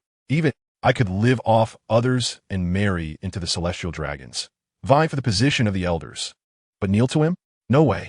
He needs to roll down from the throne, and I'll take a seat. Days passed, and my plan was progressing very smoothly. With a reward mechanism in place, the laborers were full of energy. The pirates sent by Shelby shared the workload, and Daniel's medical team saved quite a few people. I had become the uncrowned king here, more persuasive than the director. Circe's pockets were getting fuller, and his smile was almost tearing his face apart. But where there's laughter, there's also crying. The revolutionary army lurking here could no longer sit still. That night, I went to find Shelby, and as soon as I entered, wow, he was surrounded by two beautiful twin pirate captains, apparently smitten by his charm. I was furious. You fool around with women all day, and if you don't practice, you won't even be able to beat Walpo in the future. Then this guy rolled his eyes at me. I'm willing to indulge in beauty. He even turned around and lectured me, saying earnestly, "Elle, listen to my advice. While Lady Alice and Princess Shalilia are great, they are not the type to share, so be careful not to capsize." I was so angry that I gritted my teeth. But I couldn't refute him. What he said was indeed a fact. The women I like all have an overwhelming possessiveness. Take Alice, for example. Last time I was a bit flirty with Shalilia, and she still hasn't given me a good face since then. I was too lazy to look at his smug little face anymore, so I just threw out a reminder for young people to practice moderation and turned to leave. I needed to go have a heart-to-heart with Alice. When I arrived at the empty island of the Golden Lion, I could hear his maniacal laughter from afar. Alice was sitting on the sofa watching TV, nearly crushing the remote control in her hand. Wendy came over with hot milk and told us that the old lion was having a banquet with his subordinates. I heard that Roger had a son and wanted Ace to call him Dad, hoping to regain some face in front of Roger. Boring. Alice rolled her eyes, looking completely disdainful. As soon as I entered, Wendy skillfully made way for me and shouted loudly, "Lord Lucifer, you're here." Alice on the sofa immediately sat up straight, putting on an elegant demeanor. I locked the door behind me. "Why are you locking the door?" Alice asked a bit nervously. I blurted out, "The pirates outside are too fierce. I'm scared." She immediately laughed. I walked over and sat down next to her. To break the silence, I started chatting with her about Shiki's laughter. I told Shiki that Garp is now Ace's grandfather. If he becomes Ace's dad, wouldn't that make him Garp's son? I have to say, Shiki's expression at that moment turned as green as a meadow. He couldn't laugh at all. Alice didn't get the joke and looked confused. I explained to her that our joy as men is that simple. Just a little verbal advantage can keep us happy for half a day. She then asked, "So why did he laugh later?" I told him that Whitebeard is now Ace's father, which indirectly makes Whitebeard Garp's son too. Ha ha! I laughed so hard that I fell back onto the sofa, getting even closer to her. Then I suggested that he should become Ace's great-grandfather, so he could take advantage of Roger, Garp, and Whitebeard all at once. "You guy!" Alice playfully slapped me, both amused and exasperated. As we laughed, the atmosphere became a bit subtle.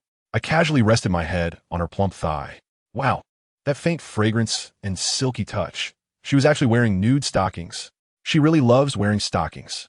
Alice's face turned red, her heart raced, but she boldly reached out and gently stroked my hair, just when the atmosphere was just right and I was preparing to linger and stay the night. My phone bug in my pocket, damn it, rang. I reluctantly answered the phone. It was Shelby calling. "I've been attacked. Do you want to come over?" Hearing his calm tone, I asked flatly, "Who attacked you?" "I don't know. They look like laborers and guard from the bridge." "Don't kill them. I'll be there right away."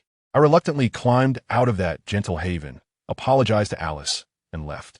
As I walked away, Alice rubbed her somewhat numb thigh and muttered discontentedly, "That Shelby guy is really annoying." When I arrived at the Bridge Kingdom, I saw a group of people lying on the ground, their faces flushed, breathing heavily, still begging, "Please stop. I beg you." Shelby looked at them with disdain, saying, "A bunch of big men playing the game of saying no while their bodies are very honest." How disgusting. A man with a mouse tattoo on his face, probably the leader of the revolutionaries, picked up a dagger and stabbed it through his own palm to stay awake. He glared at Shelby and shouted, "I never expected that the warlord of the Seven Seas would completely become a lapdog of the world government." "A lapdog?" Shelby put away his notebook and looked at him mockingly. "So you mean that those who resist the world government are not lapdogs, but heroes?" "Of course." The man, codenamed Mouse, pointed at the laborers watching from a distance. "Look at them, doing meaningless things under tyranny, without even their own lives." Shelby raised his hand, signaling him to continue. When this guy saw that I wanted him to keep going, he got really into it, his eyes bulging like copper bells, and he shouted like he was making a vow. The world I want is one where everyone can eat well and dress warmly, where everyone is equal and happiness abounds. Goodness, I applauded him right then, really not sarcastically. This ideal is indeed great. But then I immediately gave him a lesson, saying, brother, you say that, but is equality really possible? I directly brought out my boss Lucifer's theory. Let me tell you, people are born unequal. Some run fast, some are beautiful, some have poor parents, and some are born with illnesses. Talent, background, and growth are never the same. People live to be compared, to be discriminated against, and then to compete and struggle, which leads to the old being replaced by the new. So, inequality is not evil. Absolute equality is the real evil. I looked at him, smiled, and remembered my days of hard work. To put it simply, there's a beautiful woman, a crowd of people chasing her, but in the end, there's only one winner. Those losers have to fight openly and secretly. Why? Isn't it just because they yearn for beauty? Isn't this desire? When I was desperately fighting pirates, a bunch of people were too scared to even stand. Am I supposed to share the spoils I earned with these cowards? Is that fair? You can't stand the world government, but don't you also want to take the cake from the nobles for yourself? I support you on that. I'm a pirate too, and that's what I do. But we're clearly doing the same thing. So why do you think you're more noble than me? Just because you shout louder? As soon as I finished speaking, applause echoed from the sky. Well said. I looked up and saw my boss Lucifer slowly descending with his large wings, giving me a thumbs up. I felt a bit embarrassed at the time, scratching my head and saying, oh, it's nothing. But then the mouse across from me saw Lucifer and his pupils instantly shook, leaving him completely dumbfounded. Family, who understands? He had been arguing with me for a long time, discussing principles and ideals, thinking he was stalling for time to come up with a strategy. In the end, our strongest force just parachuted in, and his face instantly looked like he had eaten something unpleasant, completely in despair. Lucifer glanced at the guards and workers watching the scene and directly told the director, let them all go back to sleep, stop crowding around. Once the crowd dispersed, Lucifer leisurely turned to the mouse and pierced through his facade with one sentence. So you are the Revolutionary Army. You can see the situation here. They're living well now and don't need you to liberate them. The guy's identity was exposed, and his face turned green as he started to lash out. How do you know they don't need it? Can you make decisions for them? Lucifer smiled, pulled out a cigarette, tossed one to me and the mouse, lit one for himself, and took a puff. The smoke swirling around was quite something. Then what gives you the right to make decisions for them? Why always impose your ideas on others? They are here, living well, eating well, with pirates we captured working for them, getting time off, and free doctors when they're sick. Can your Revolutionary Army provide such treatment?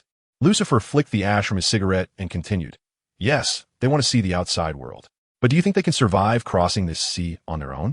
Can they evade the world government's pursuit and pirate attacks? Even if they do make it, what else can they do besides manual labor? Once outside, they just be exploited and bullied by those who know the trade better? Will they be free labor for your Revolutionary Army? Will the treatment be better than what they have now? Let me tell you, do you know how many of those who received the highest rewards and gained freedom ended up coming back? Half. A full half. Stop lying. The mouse directly broke down and began to roar hysterically. I dug in my ear and couldn't be bothered to look at him directly. Are you stupid? Since you started this, have you seen any worker step up to help you or cheer you on? As soon as I said this, the mouse trembled all over. He finally realized that this was completely different from their previous efforts to liberate other countries. No one responded to them. Lucifer shook his head and smiled, a hint of pity in his smile. People are all driven by self-interest. Those who came back, I paid them wages, I gave them hope and a future. With role models, others naturally follow suit, obediently adhering to the rules I set. Although I made a little less money, they were obedient, saving me a lot of effort. This business is profitable without loss. You demon. The mouse stared at Lucifer, finally understanding that they were not on the same level as Lucifer at all. This guy knows how to manipulate people's hearts. Thank you for the compliment, Lucifer said, clearly pleased. He waved his hand. You can go now. Go back and tell Dolag that I have nothing to do with your Revolutionary Army. Of course, if the Revolutionary Army thinks he is easy to bully, he would definitely let Dolag know what it means to be despicably limitless. The mouse was stunned. Just like that, they were let go, not handed over to the world government for credit? Or was there a conspiracy to track them back to their headquarters? Lucifer couldn't be bothered to explain, turned around and left with me, leaving behind a statement. It is a natural right for humans to pursue happiness. But humans are social animals and must be restrained. The celestial dragons are the farmers of this world. If you are dissatisfied with their tyranny, it is your freedom to rebel. But don't forget, this world belongs to them now. Your actions are theft. Don't elevate yourselves too highly. You are thieves, and we pirates are also thieves. No one should look down on anyone. When you truly become the new farmers one day, then come talk to me about equality and goodness." The mouse stared blankly as we walked away, and in the end, he could only help his companion up and run away in shame. Back in the office, I was surrounded by sisters, ready to delve into the nightlight script, when Lucifer sat across from me like a guardian, staring intently at me. I was frantically signaling him. "Dude, you're in the way. I need to get serious here. Can't you be a bit more perceptive?" He replied, "How can I sleep at such a young age?" Goodness, seeing me surrounded by others, he felt unbalanced. Misery loves company, huh? If he doesn't have a gentle place tonight, then neither will I, Shelby. I can only play dumb. If I can't sleep, I'll go out for a couple of laps, and when I'm tired, I can sleep well. He nodded. "Sure, you can accompany me. I must be crazy to be running with you in the wind and snow at this hour." I quickly changed the subject to calm my restless heart. "Boss, because of my recent activities in the East Sea, your reputation has spread, and many pirates want to come and join us."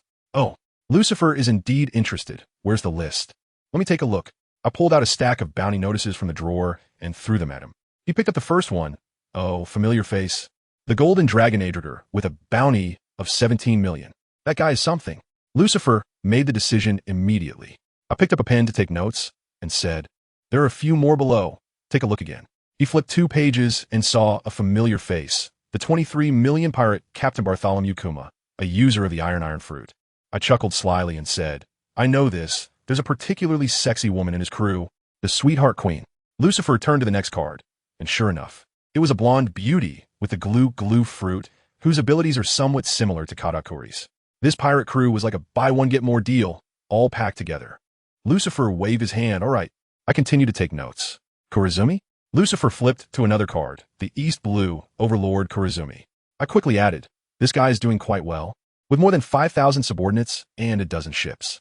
"No way." Lucifer rejected it without a second thought. I was stunned. "Why? If we take him in, our forces would double, even if he ends up as cannon fodder." Lucifer lit a cigarette, took a deep breath, and said, "Too smart, I don't want him." He saw my confused expression and explained, "The smarter a person is, the less willing they are to be subordinate. This guy doesn't have the ability to stand on equal footing with us. Bringing him in would be like having a ticking time bomb. The disadvantages outweigh the advantages. It's mainly a source of worry, so I don't want him." I suddenly realized, the boss is looking for those who aren't very smart, but have decent combat abilities. These people are easy to fool. Just sketch a big pie and they will sell themselves, and even help count the money. I immediately wrote in my notebook, "No smart ones allowed."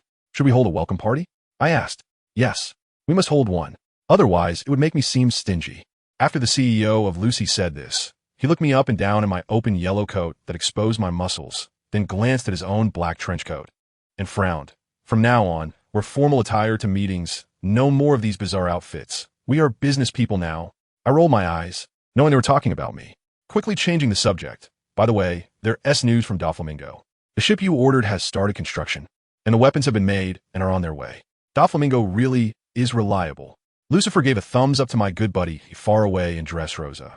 He had previously asked Doflamingo to order a new ship through official channels in Water 7, over 140 meters long, a behemoth level. The weapons are even more impressive. A double-edged giant sword made with sea stone and Wano through Doflamingo's connection with Kaido, with the material costs alone reaching 100 million. I slapped my forehead and said, "Oh right." Doflamingo said the shipping cost is to be paid on delivery, and it's being shipped urgently from Wano country. 30 million berries. 30 million. Lucifer's eyes widened. Why doesn't he just go rob it? So I brought the topic back around, adding the 150 million for the ship booking. Our finances are quite tight right now. Hosting a banquet is quite a significant expense. Lucifer also felt a headache coming on. Suddenly, he looked up, his gaze seemingly piercing through the ceiling, seeing that floating island in the sky, where the old lion was shining with golden light. That was the light of money. As soon as I saw his expression, I knew what he was thinking, so I quickly advised, "Boss, we can't keep grabbing one sheep to shear, or we'll end up shearing it bald." "That's true." Lucifer thought it made sense, and suddenly his eyes lit up as he thought of someone. Golden Emperor Gildi. Tezelo, the world's richest man, controlling 20% of the world's berries. A gold fruit user. "Quick, call Doflamingo." Lucifer was excited. I glanced at the clock on the wall. It was 3:30 in the morning.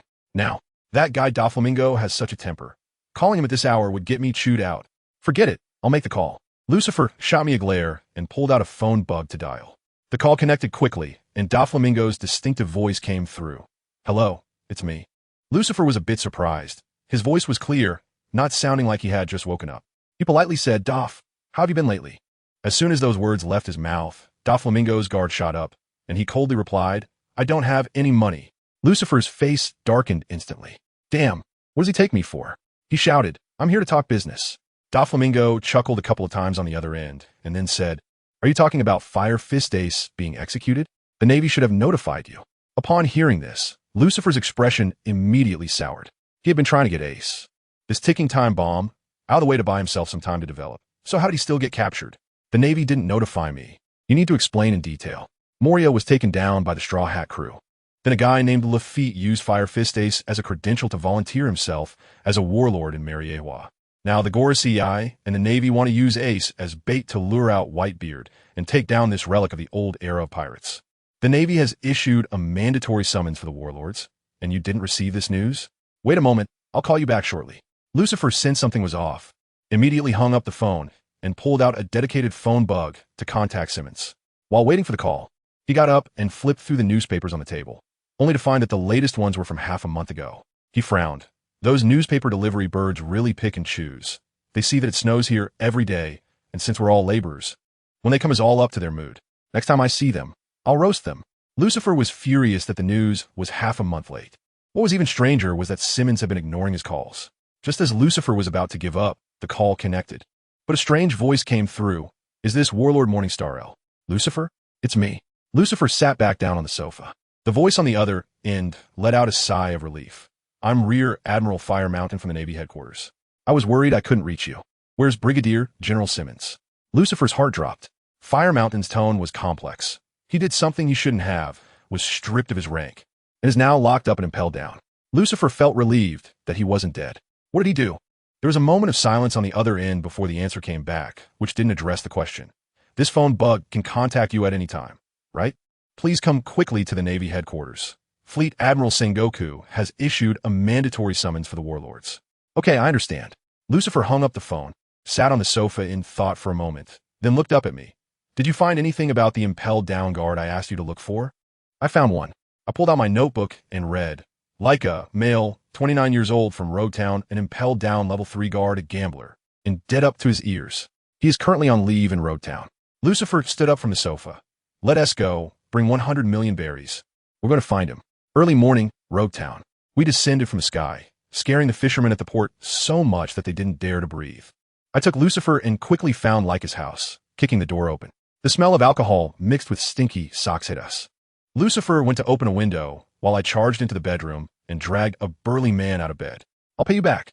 The guy, startled awake, thought it was a debt collector. I threw him onto the sofa, and as he rubbed his eyes and saw me, he instantly sobered up. He had seen me at the casino before and knew I was not to be trifled with. It's not me looking for you. It's him. I pointed to Lucifer by the window. Leica turned to look, and against the light, he could only see a tall figure and a pair of enchanting purple eyes. He gulped in fear, and his sitting posture became more obedient. Lucifer walked over, threw 10 million belly in front of him, and smiled kindly. Do you want to be my friend? Leica looked at the money, his breath becoming heavy, but he didn't dare to move. Trembling, he asked, What do you need me to do? I want you to help me bring someone out of impelled down. Impossible.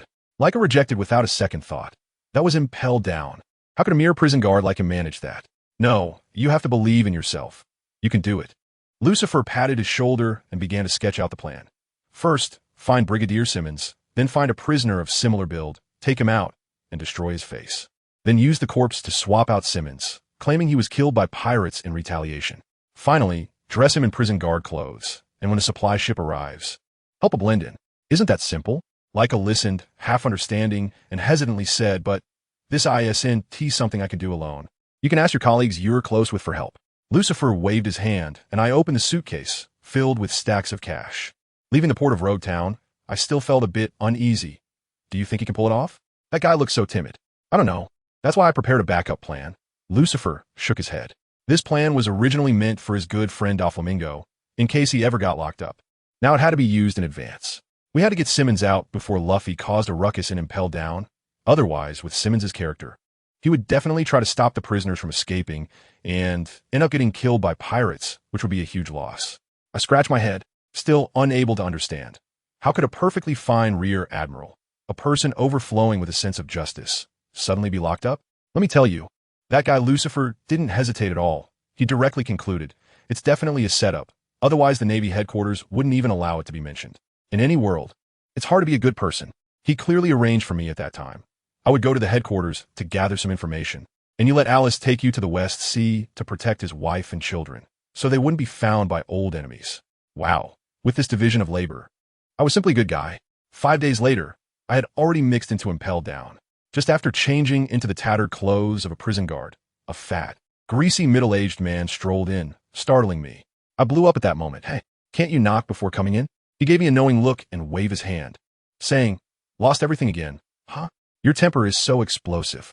Let me tell you, staying in this cursed place for too long, everyone tends to pick up some bad habits, whether it's drinking too much or gambling. But that's not the most ridiculous part. I swear, I feel like this fat guy is looking at me with eyes full of pink bubbles, and it makes me tense up instantly. I had heard some gossip before that Ye often spends half the day in a prisoner's cell, and when he comes out, that prisoner is left crying and holding his butt in despair. At that time, I thought it was just colleagues making things up, but now I see. This rumor is all too real. I quickly tightened my buttocks, wanting to distance myself from him, but then I remembered this guy was in charge of the prisoner roster.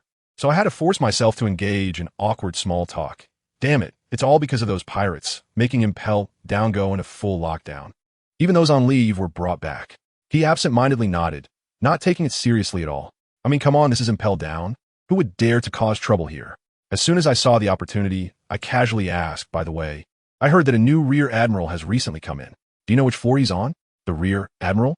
He rubbed his beer belly, thought for a long time, and said, according to the rules, with a rank that high, he is probably on the 4th floor, scorching hell. My heart sank. Oh no, I'm on the 3rd level of hunger hell, and they don't allow you to switch floors without a reason. He suddenly asked me curiously, why are you inquiring about him? Is he a relative of yours? I quickly thought it over and said, what if something happens to my relative and gets me involved? So I steeled myself and made up a reason. No, when I was on vacation, I lost money to a fellow villager who was in the Navy, and I was unhappy about it, so I wanted to vent on a Navy guy. Bon? The way his eyebrows raised, let me tell you, they could be used as windshield wipers. I immediately made a face at him, giving him a knowing look. Hey, you should have said that earlier. He chuckled lewdly, almost poking my face with a finger, and said, come on, I'll take you there. I was taken aback and asked warily, where to? He opened the door without looking back and said, of course. It's the 4th floor.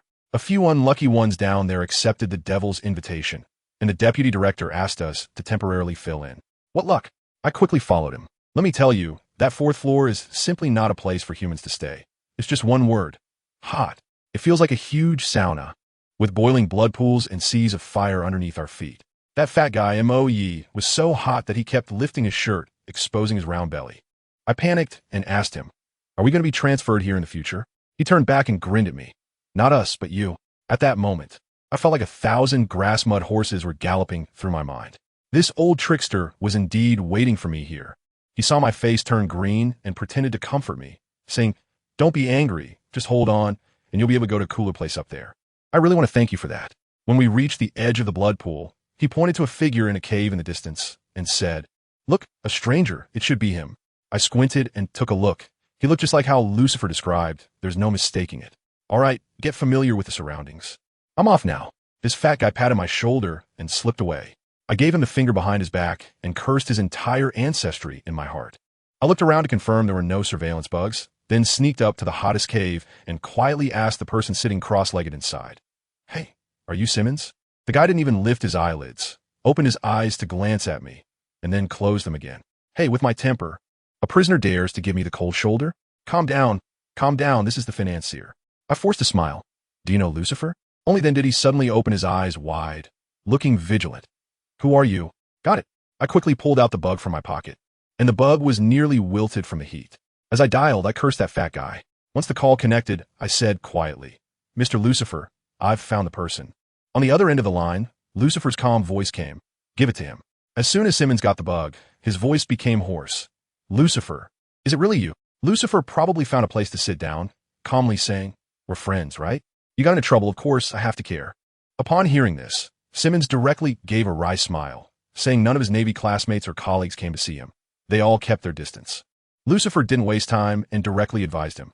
I've heard about your situation. I believe you. Now, cooperate with me and leave this hellhole first. And guess what? This guy was as stubborn as a mule. No way. I can't escape with a crime on my back. I can't let justice be shamed. Lucifer probably anticipated this. Lit a cigarette and changed his approach. Don't forget, you're still a father and a husband. Your wife and kids need you.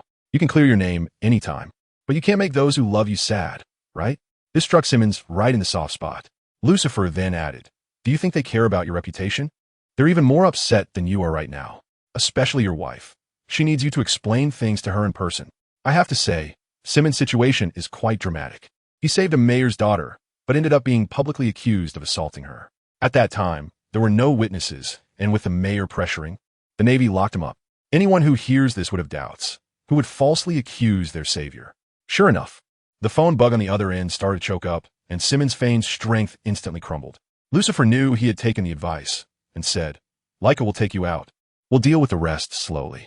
After hanging up, Lucifer was filled with mixed feelings. He said he felt himself drifting further away from being a good person. So he wanted to entrust this conscience to Simmons, considering any good deed Simmons did in the future as his own. After handling matters on his end, Lucifer started to have a headache over another issue.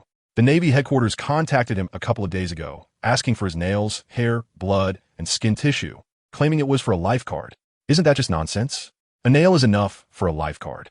He guessed they probably wanted to use it to create a clone of the Seraph for Vegapunk. He wasn't afraid of being overpowered by his clone.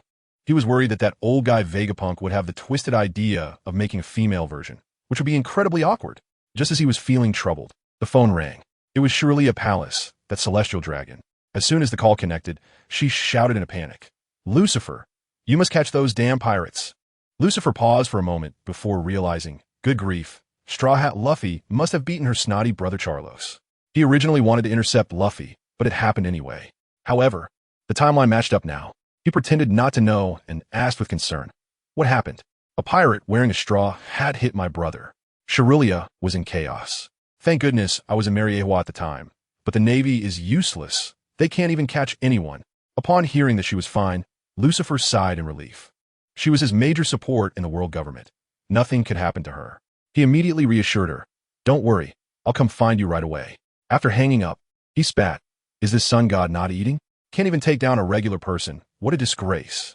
He secretly wished Charlos would just kick the bucket. That brother-in-law would definitely be a stumbling block in the future.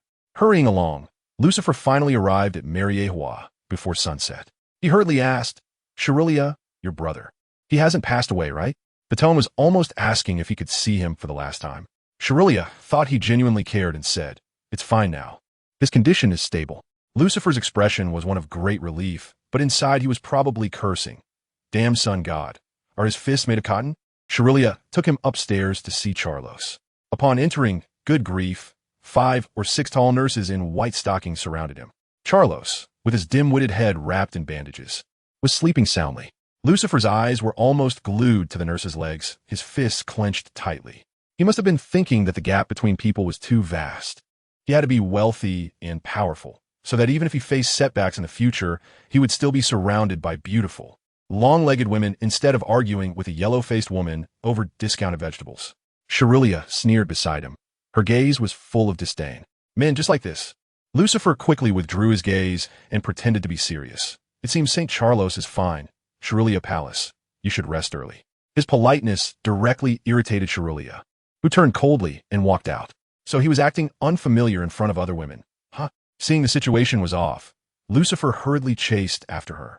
In the garden, he immediately switched to sweet talk mode. Shirulia, I've traveled so many places and met so many people, but only you make me unforgettable, like the moon in the sky. But she wasn't buying it. Really? I think you're more obsessed with those nurses' legs. Should I chop their legs off and send them to you? How to respond to that? Lucifer fell silent, pulled her waist, and kissed her. Enough with the nonsense. Just shut her up. After an intense exchange of lips, Shirulia blushed and softly said, not here, let's go home. Lucifer smirked and scooped her up in a princess carry, charging forward. The next morning before dawn, I was awakened by the phone bug. Lucifer, yawning with dark circles under his eyes, stood at the Navy headquarters port. I had packed Simmons into an empty cargo box, and mixed him onto the military ship escorting Ace. Now that the ship had docked, he had to figure out how to steal the box out. Not long after, the warship docked. Smoker came over with the team, frowning when he saw Lucifer. "What are you doing here?" Lucifer didn't even lift his eyelids, watching the sunrise. Smoker gave him a look that said he found him suspicious but didn't ask further. Then, a tall figure walked down from the ship, yawning just like Lucifer did last night. It was Admiral Akiji Kazan. Ace was being held by two sailors, looking dejected. Lucifer casually asked, "Can't you at least give him some clothes?" Smoker shot him a glare. "Do you think he is afraid of the cold?" After the people left, Kazan started chatting with Lucifer, asking about his views on Ace's execution. Lucifer said, "Execution is fine, but there's no need to broadcast it worldwide. It's not worth bringing Whitebeard into a war." Kazan smiled, and the two talked about war and positions for quite a while. Lucifer was anxious. "Dude, are you really that free? Don't waste my time."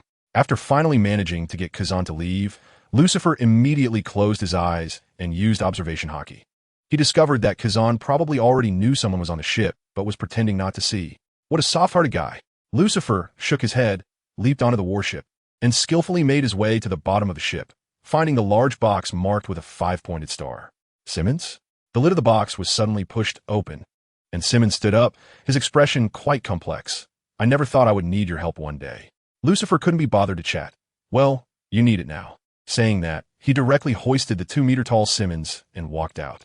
Once on the deck, he spread his wings and with a whoosh, shot up into the sky.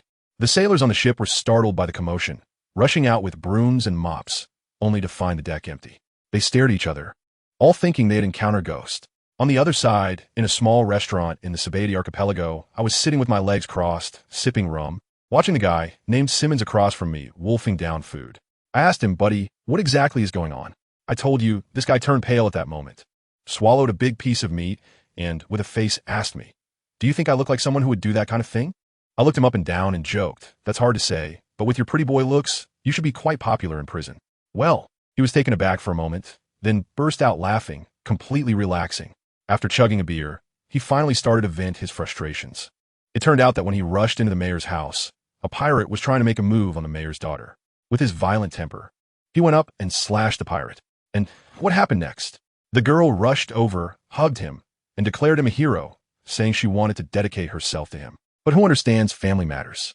Simmons was bewildered, saying he already had a wife and daughter, so that wouldn't work. As a result, the girl suddenly changed her tune, ran out crying, tearing her clothes that were already ripped by the pirate, and shouted that he had assaulted her. Well, now it was like a yellow mud falling into his pants. It's not shit, but it sure feels like it. I was shocked after listening to him, so I patted him on the shoulder and said, "Bro, as a guy out there, you really need to protect yourself. What kind of situation is this?" As a result, Simmons looked at my handsome face and suddenly said, "You must encounter this kind of thing often too. It must be tough for you." "Me? No. Why are you comforting me instead?" He sighed and said that what hurt him the most was that none of his colleagues who always talked about justice believed him. Instead, those small people he usually looked down upon might help him, but he didn't have friends like that.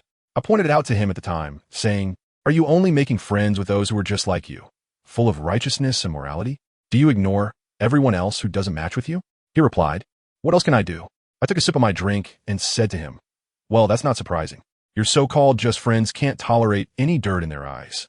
As soon as they hear about this, to maintain their pitiful sense of justice, the first thing they do is draw a line with you, even stepping on you to make themselves look more noble. Let me tell you, people like this won't even know who fired the gun when it goes off, because the shooter stands on a moral high ground, in the sunlight blindingly bright. They go after you not for the truth, but to satisfy their own vanity of having judged another bad person." Simmons clenched his fists tightly and gritted his teeth, saying, "This is not justice at all. This is hypocrisy." As soon as I saw him, I thought this child can be taught. I said, "That's right. So you need to pull yourself together and understand true justice." I told him that once the storm of war at the top passes, I would use my connections to reinstate him. After all, you can't uphold justice with the identity of an escaped convict, right? No one will recognize you then. This guy was left dazed by my persuasion and finally exclaimed, "If you were a Navy, you would probably end the age of great pirates." I thought to myself, forget it, justice is too heavy for me to bear. I arranged for someone to send him back to Shihai when the vacation was over. The next day, I arrived at Mary Geos. Goodness, the 7 warlords were holding a meeting, and the scene was chaotic. Blackbeard Teach, that big hairy chest, was walking around laughing like a thief, his greed almost overflowing. Like a country bumpkin in the city. Doflamingo, that flashy guy, was strutting his stuff, trying to distance himself from Blackbeard, deliberately slowing down to chat with Myhawk. And what did Myhawk do? The ultimate lone wolf glanced at him, found his walking style too bizarre, didn't say a word, and simply sped away, radiating a vibe of stay away from me. Doflamingo was so angry that his veins were popping out, but he still stubbornly said, "You really are a reclusive bastard." Up ahead, Blackbeard was still shouting, "What a pity the Empress didn't come. It'd be great if I could make her my woman." Upon hearing this, Doflamingo thought, "Fine, I won't argue with these brainless guys," and he suppressed his anger. As soon as he entered the banquet hall, Doflamingo saw me and greeted me with a smile. "Lucifer, you arrived quite early." I yawned. I was exhausted after being pestered by that girl Shalia all night. I could only respond weakly. Blackbeard noticed me and was overly enthusiastic, opening his arms to give me a bear hug. I immediately used a telekinetic barrier to block him and said, "Teach, it's better for us to maintain some social distance." This guy hid the knife behind a smile, so I have to be cautious. Doflamingo, always ready for a spectacle, jumped onto the table, sitting cross-legged and grinning as he asked, "Oh, do you two know each other?" Blackbeard also found a chair to sit down, biting his back teeth, and said, "Lucifer is a very good friend of mine." The way he said friend made it sound like he wanted to eat me. In this strange atmosphere, Blackbeard suddenly looked sincere and said to me, "Lucifer, how about we join forces?" As soon as he said that, even the socially anxious Hawkeye and the taciturn Bear looked over. I looked into his murky eyes and surprisingly saw a hint of sincerity. But I directly rejected him. "Sorry, I have no ambitions. I just want to eat and wait for death." Teach was dumbfounded, probably not expecting that reason. I shook my leg and lazily said, "Just consider me a small pirate with no great aspirations." However, I added, "Although we can't partner up, we can be friends and help each other out a bit. Let us just keep this fish alive for now." Haha, then from today on, we are friends. Teach's expression changed faster than flipping a book. Just then, Admiral Grandma, Saru, walked in. Let me tell you, this old lady has an aura that stands at 8 meters tall. She single-handedly kept our group of monsters in check. Doflamingo, still cheeky, tried to argue with Grandma Tsuru, but was silenced by a single remark from her, leaving him only able to shout for the waiter to bring the dishes. "I want a cherry pie." Blackbeard seized the opportunity to place his order. "I want oysters, sea cucumbers, and roasted beef." I wasn't polite either. When the food arrived, Doflamingo threw a long wooden box at me. "Your sword, I brought it for you." I opened it up and, wow, a knight-style matte black giant sword, looking really cool.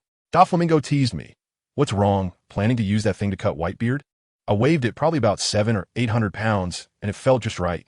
I nodded towards Hawkeye diagonally across from me. "You can learn it, right? When Whitebeard comes over, let Hawkeye teach us on the spot." Hawkeye opened one eye, and his gaze was sharp like a knife. "If you're just playing around, it's better to give up early." I stared at him seriously. As a result, this guy thought there was no swordsman's conviction in my eyes and boringly closed his eyes again. Also, Doflamingo reached out to me, asking to settle the shipping costs. As soon as the gathering ended, I began to cry poor. "Doflamingo, I'm out of money. I'll owe you for the shipping costs." Doflamingo's forehead was bulging with veins. "Did you use the money to make ancient weapons?" I smiled mysteriously.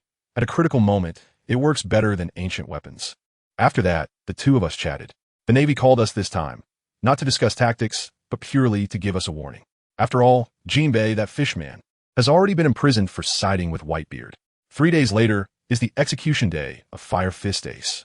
In this place, Marineford. It was already noisy with the Navy gathering before dawn. I pushed open the window, and the window across the building also opened. Akiji, with his chicken coop hairstyle, poked his head out lazily to greet me. He glanced over to my neighbor's window, where the Empress Hancock lived. This guy looked regretful and said, "I got up early to see a beauty waking up, but it turns out she hasn't gotten up yet." I laughed at the time, lit a cigarette with a sly grin, and said, "Mr. Kazan, how about we go to Joy Street together sometime? It's on me." As a result, his expression turned serious, and he shouted at me with righteous indignation, "What do you take me for?" After saying that, he slammed the window shut. I leaned over to take a look, and to my surprise, Hancock had just stepped onto the balcony. This admiral really knows how to put on an act.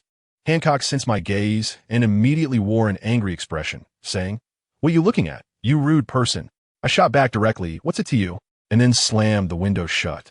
Although this woman looked like my type, with that bad temper, who would want her? As a result, I still heard her say, "Bastard."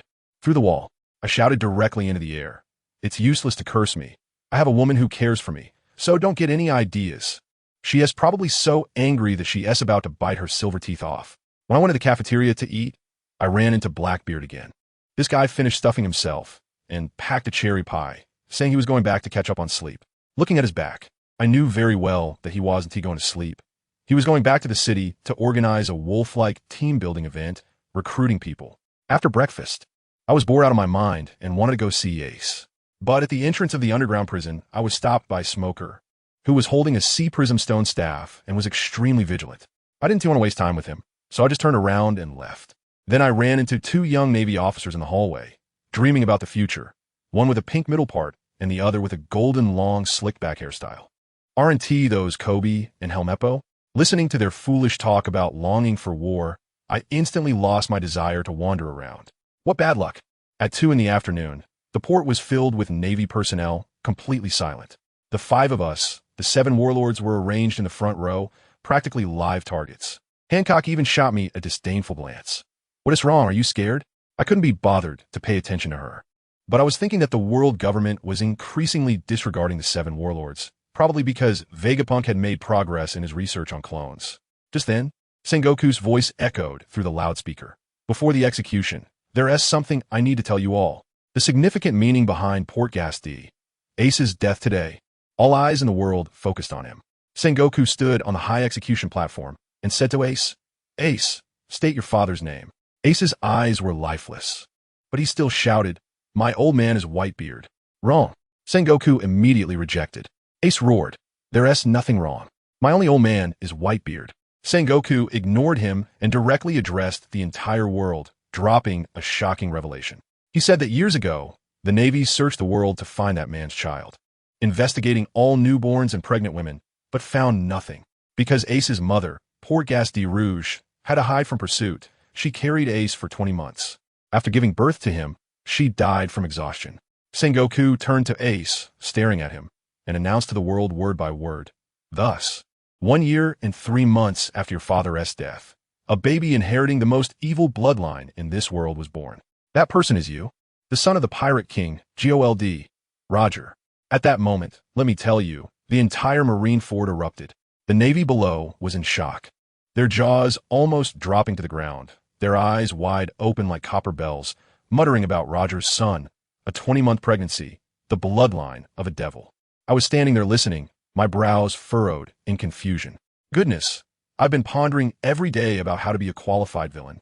And compared to these so-called righteous Navy, I feel like a pure little flower. Back then, how many innocent pregnant women and newborns were killed just to find a baby, and now they act like nothing happened, thinking they've accomplished something great. Who understands of families? These people are the real demons, right? I feel like my Satan tattoo on my back should give way to them. That guy Doflamingo was there reminiscing, saying it was a miracle that his biological son survived. I roll my eyes. What miracle? ISNT Rayleigh, the king of hell, living just fine?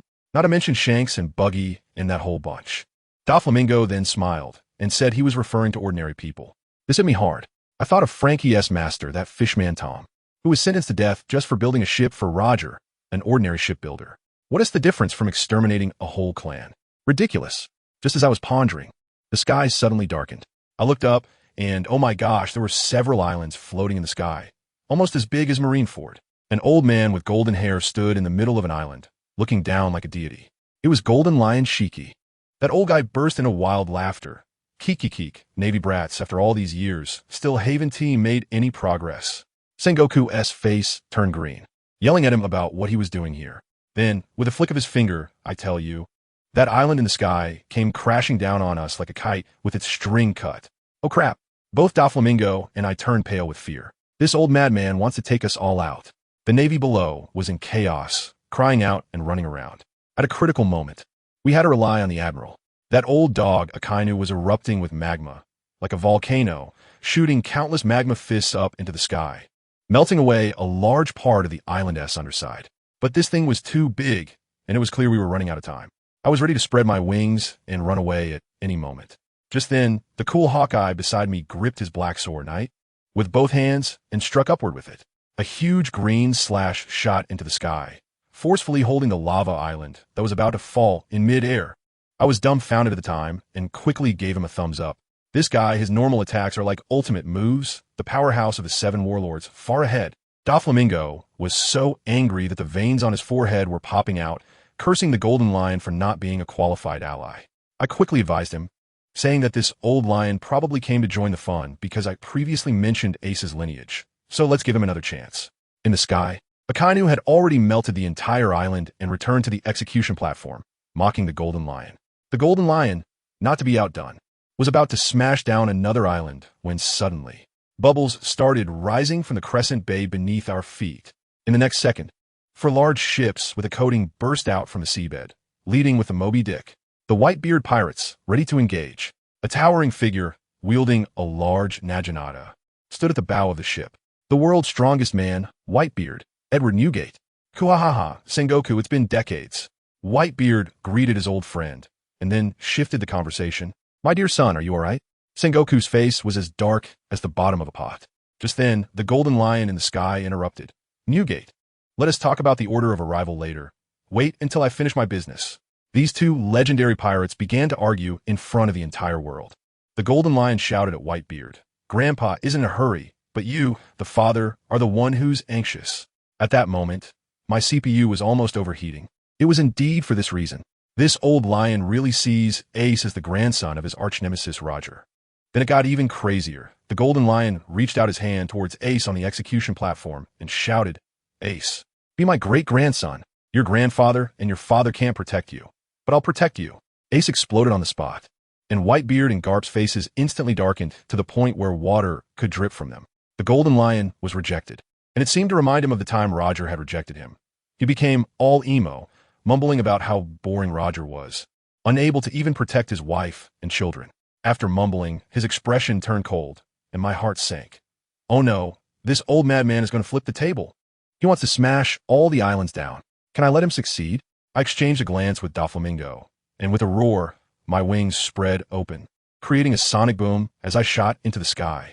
Doflamingo also threw out a few threads, wrapping around the island above us, and followed me up. The people below were all dumbfounded, probably wondering why these 2 warlords of the sea were suddenly working so hard. Once we reached the island, I immediately confronted the Golden Lion who had just landed. Old Lion, do you want to become the world's enemy? If you want to die, don't drag us down with you. Doflamingo also advised him from the side. While we talked, we threw fireballs and slashed attacks toward the outside of the island, putting on a show for the people below that we were in a fierce battle. After some persuasion, the old lion finally calmed down. The 3 of us pretended to be fighting in the sky, while also discussing how in the future, when forming alliances, we should consider character, not just strength. Just as we were chatting, we glanced down and, holy crap, Whitebeard was making his move. He crossed his fists over his chest and suddenly slammed them outward into the air. With a crack, the entire space shattered like glass. Marineford began to shake violently, and the seawater on both sides was forcibly pushed up, forming 2 enormous tsunamis that threatened to engulf the entire Navy headquarters. The scene was something else, I tell you. Anyone who saw would be stunned. The Golden Lion marveled, saying that Whitebeard's power was still so monstrous. It dawned on me that the Tremor fruit was incredible. But even more impressive was Whitebeard himself with his monster-level strength. Otherwise, he wouldn't be able to shatter the atmosphere like that. Suddenly, the Golden Lion got excited and urged us to go down and behead Whitebeard. I shook my head and refused, saying, what are you talking about? Exposing our ambitions now is just asking for death. I still have my big plan. The Golden Lion scoffed, saying that we young people lack passion, then waved goodbye and flew away, leaving a pile of floating islands as a time bomb for the Navy. Doflamingo pointed below and said he saw a crocodile and wanted to go have some fun. As soon as we landed, we saw Hawkeye swing his arm with one hand, unleashing another giant slash that rushed towards Whitebeard, skimming across the ice. The small minions along the way were blown away like paper, resulting in numerous casualties. I leaned over and asked Hawkeye, dude, what's the name of that move? It's so cool. Hawkeye coolly replied, it's called cutting in the heart, but it has no name. All right, I get it. From now on, all my moves will just be basic attacks. Just as that slash was about to hit Whitebeard, a muscular man, shining all over, suddenly rushed in. Diamond Jaws, the captain of the Whitebeard Pirates 3rd Division. He actually took Hawkeye's devastating move head-on with his body. At that moment, I suddenly felt my heart racing, and waves of warmth surged through my body. I instantly realized that it was the souls of those pirates who had been killed by Hawkeye's shockwave. They were all passively absorbed by my fallen angel form. With the surge of power, I felt my whole body heating up, and my hand were itching uncontrollably. That guy Doflamingo thought I was on drugs, and was scared enough to keep a distance of 8 zhong from me. I couldn't be bothered to explain. With a flap of my wings, I directly charged into the crowd of the white-beard pirates. He came over all by himself. Kill. That bunch of pirates were quite brave, charging at me with their knives drawn. I punched one guy in the stomach, and surprisingly, he managed to activate his haki just in time. Gritting his teeth in pain, he swung his sword at my neck. I couldn't help but laugh at that moment. It was interesting. With a powerful punch, I shattered his armament haki, and my entire arm pierced into his stomach like a drill, effortlessly pulling out his warm kidney. That guy was trembling in pain, unable to hold his knife steady. Suddenly, another one rushed over, stabbing towards my side with a sword. I smiled at the two of them. I was chatting with him about some heartfelt, oh no, some kidney-related topics. As soon as I finished speaking, the 5-pointed star formation in my eyes flashed, and a terrifying, repulsive force erupted from my body, directly blasting the newcomer along with his sword out of the way. The pirate whose kidney I had taken looked at me with wide eyes filled with fear. I was just about to say something average when I felt a sharp pain in my thigh. Looking down, I saw a bullet embedded firmly in my skin, lodged in by my strong muscles. Good grief, someone actually used observation haki to interfere with my perception and launched a sneak attack. I tell you, I turned around and tore that son of a bitch who was trying to sneak attack me apart, completely overestimating himself. Then I glanced over the entire battlefield and wow. Just wow. This war up top is truly a hidden dragon and crouching tiger. Whether it's the Navy or the pirates, out of 10, there's always 1 or 2 with their fists wrapped in dark, armed haki. Suddenly it hit me. No wonder even the likes of the old and weak Golden Lion still dare to be so arrogant. They have power. What does it matter how strong you are as an individual? 1,000 or 10,000 lackeys with haki can come at you in waves and wear you down to death. Personal heroism just won't work here. Luckily, I've always been cautious and not gotten carried away. Otherwise, I would have ended up as one of those guys in black and white striped prison uniforms. I was just feeling relieved when another clueless person fell from the sky, brandishing 2 knives and swinging them at my head, shouting, "Morningstar, there's a flaw." I was speechless at the time. "Brother, you ambushed me fine, but why shout so loudly? Are you afraid I wouldn't know you were coming? Afraid I wouldn't react in time, right?" I simply slid to the side and punched him right in the waist. With a crack, the sound of his bones breaking was crisp. I know this guy, the captain of the 13th Division under Whitebeard, Water Buffalo Atmos. Honestly, it's lucky for him to fall into my hands. Otherwise, if he encountered Doflamingo, it would be a disaster. He would be controlled by the string fruit, crying while wielding a knife to slaughter his own comrades. Who understands, family? That scene is simply too beautiful. After dealing with these small fries, I thought I should find a decent opponent to practice with. However, after scanning around, I saw that Marco was about to be handcuffed with Sea Prism Stone by Kizaru. So I didn't want to disturb him. Diamond Jaws was too close to Whitebeard, too dangerous, and Trafalgar Law was chasing after my hawk for a romantic swordsman duel. Well, it was not a suitable one at all. Forget it, I'll just slack off. Just as this thought of slacking off came to mind, that flashy Doflamingo, strutting over with his nonchalant gait, hands in his pockets like he was strolling through his own backyard, said, "Hee, looks like you're not having much fun. How about accompanying me to find someone to talk to? I'm clear about what's going on. This guy is definitely going to find Crocodile." But I still pretend to be confused. "Who are you looking for?" Doflamingo points, and there he is, Crocodile, causing chaos, attacking anyone whether they're Navy or pirates, showcasing his unstable emotions. He looks just like a girl who's just had a fight with her boyfriend, clearly cares deeply inside, but puts on a dramatic front. At that moment, Diamond Jozu can't stand it anymore and charges at Crocodile. But guess what? Doflamingo jumps onto Jozu's back, using him as a stepping stone. "Huh, you actually managed to come out, you Crocodile. How's the temperature in the impelled-down blood pool?" That taunt is on point. Then he starts his pyramid scheme-style recruitment. "So, how about teaming up with us? A new era is coming. Want to share a piece of the pie?" King Crocodile, with his bad temper, hold it in? With a dark expression, he fires back. "Team up with you?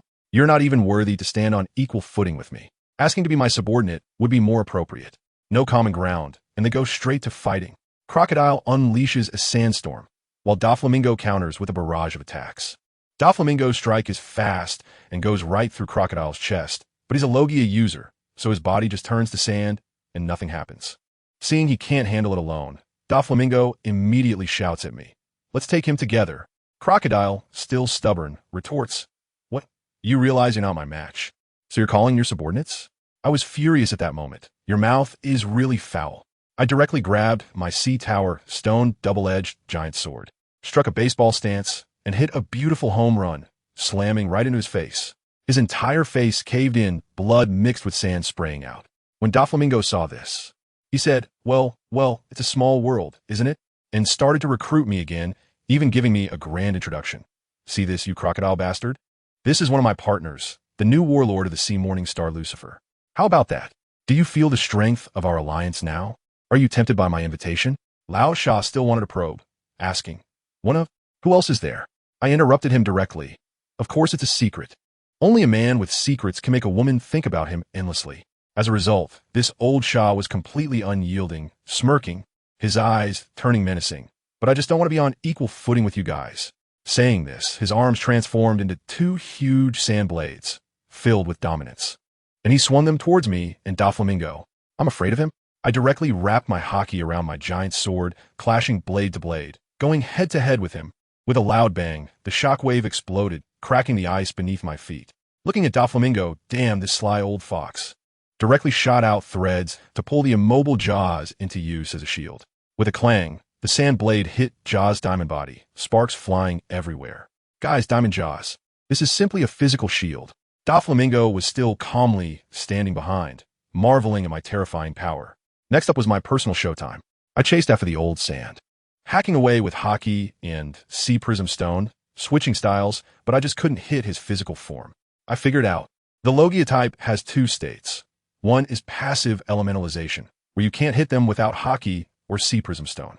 The other is active elementalization, where even with hockey, he can consume stamina to forcibly turn his body into an element to dodge. The old sand was being chased and attacked by me, breathing heavily.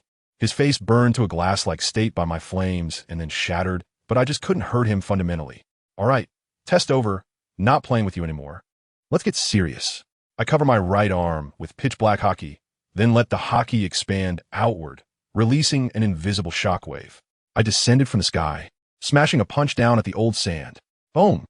This punch finally felt real. The old sand was enveloped by this force, spitting out a mouthful of old blood on the spot. After landing this punch, I instantly understood. No wonder Logia types fight so draggy. Akiji and Akainu could fight for 10 days and nights in Punk Hazard. Isn't it just mutual scraping to exhaust stamina? Whoever runs out of hockey and stamina first loses. Moreover, I discovered a trick. When fighting Logia types, you not only have to be able to hit, but you also need to insult them.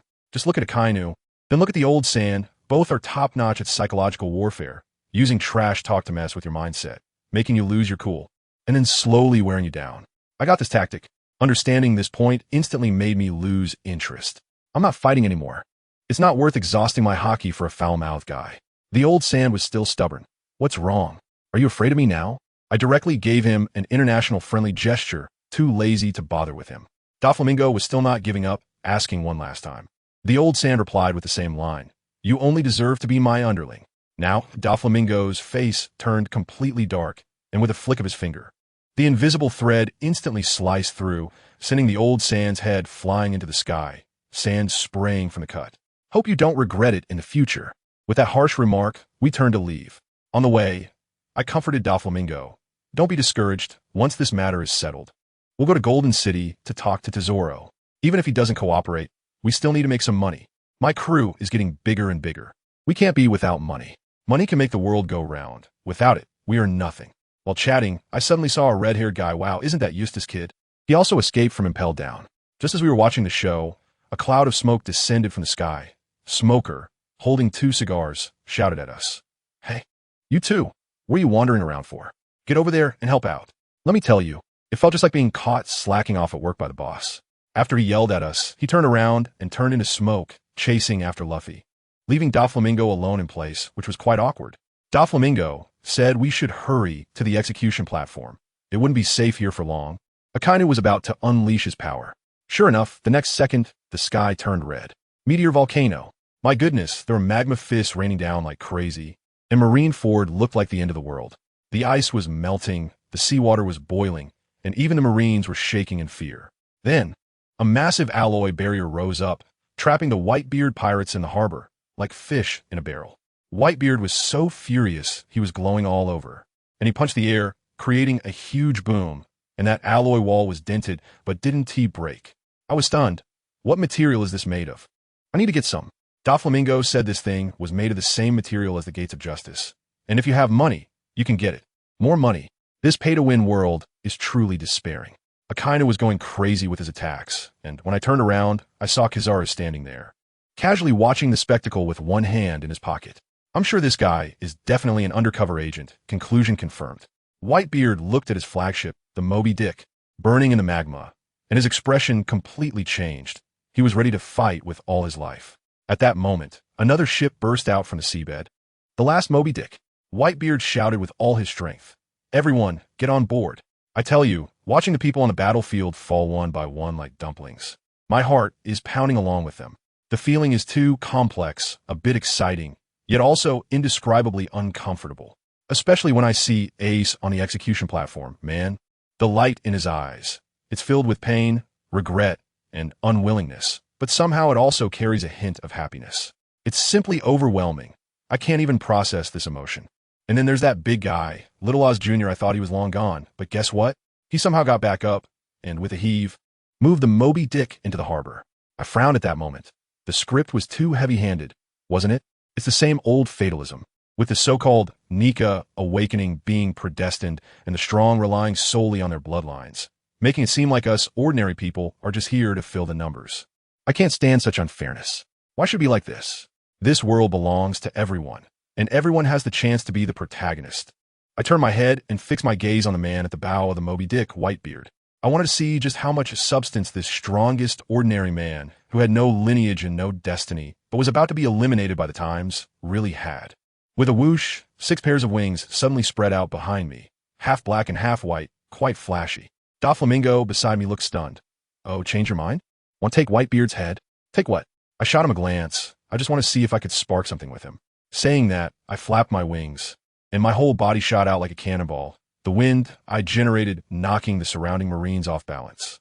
The execution platforms, Sengoku probably thought I was some crazy young fool wanting to make a name for myself. Whitebeard's sons panicked, shouting, "Old man, be careful." Whitebeard, panting heavily and looking impatient, still picked up his big naginata, seeing my fierce approach. The blade shone with a white light as it ruthlessly swung towards me. Clash. My goodness, that sound made my eardrums hurt. Our weapons were clearly still a fist's distance apart, yet the air in between shattered like glass, and the terrifying shockwave shook the entire battlefield. "Kid, don't get in the way," Whitebeard shouted. I gritted my teeth, feeling like my arm was about to go numb from the shock, but I still forced a smile. I just feel that if I don't fight you now, I want to have the chance later, and that would be such a pity. Being so close, I could sense the anxiety and unease in his heart. He was just like a desperate old father trying to save his son, completely lacking the legendary domineering aura. But this power is truly strong. The sword made of sea prism stone in my hand was starting to struggle. I knew he wasn't using hockey, wanting to save it for the 3 admirals. But this old man, relying solely on his fruit and brute strength, was already this formidable. He must have been terrifying in his prime. All right, I won't disturb you any longer. I had a feeling that if I continued, my sword would be ruined. I intentionally withdrew my strength, using his force to get blasted away. Without my obstruction, the shockwave instantly ripped the ground apart in several large cracks. I landed some distance away and shook my sore arm.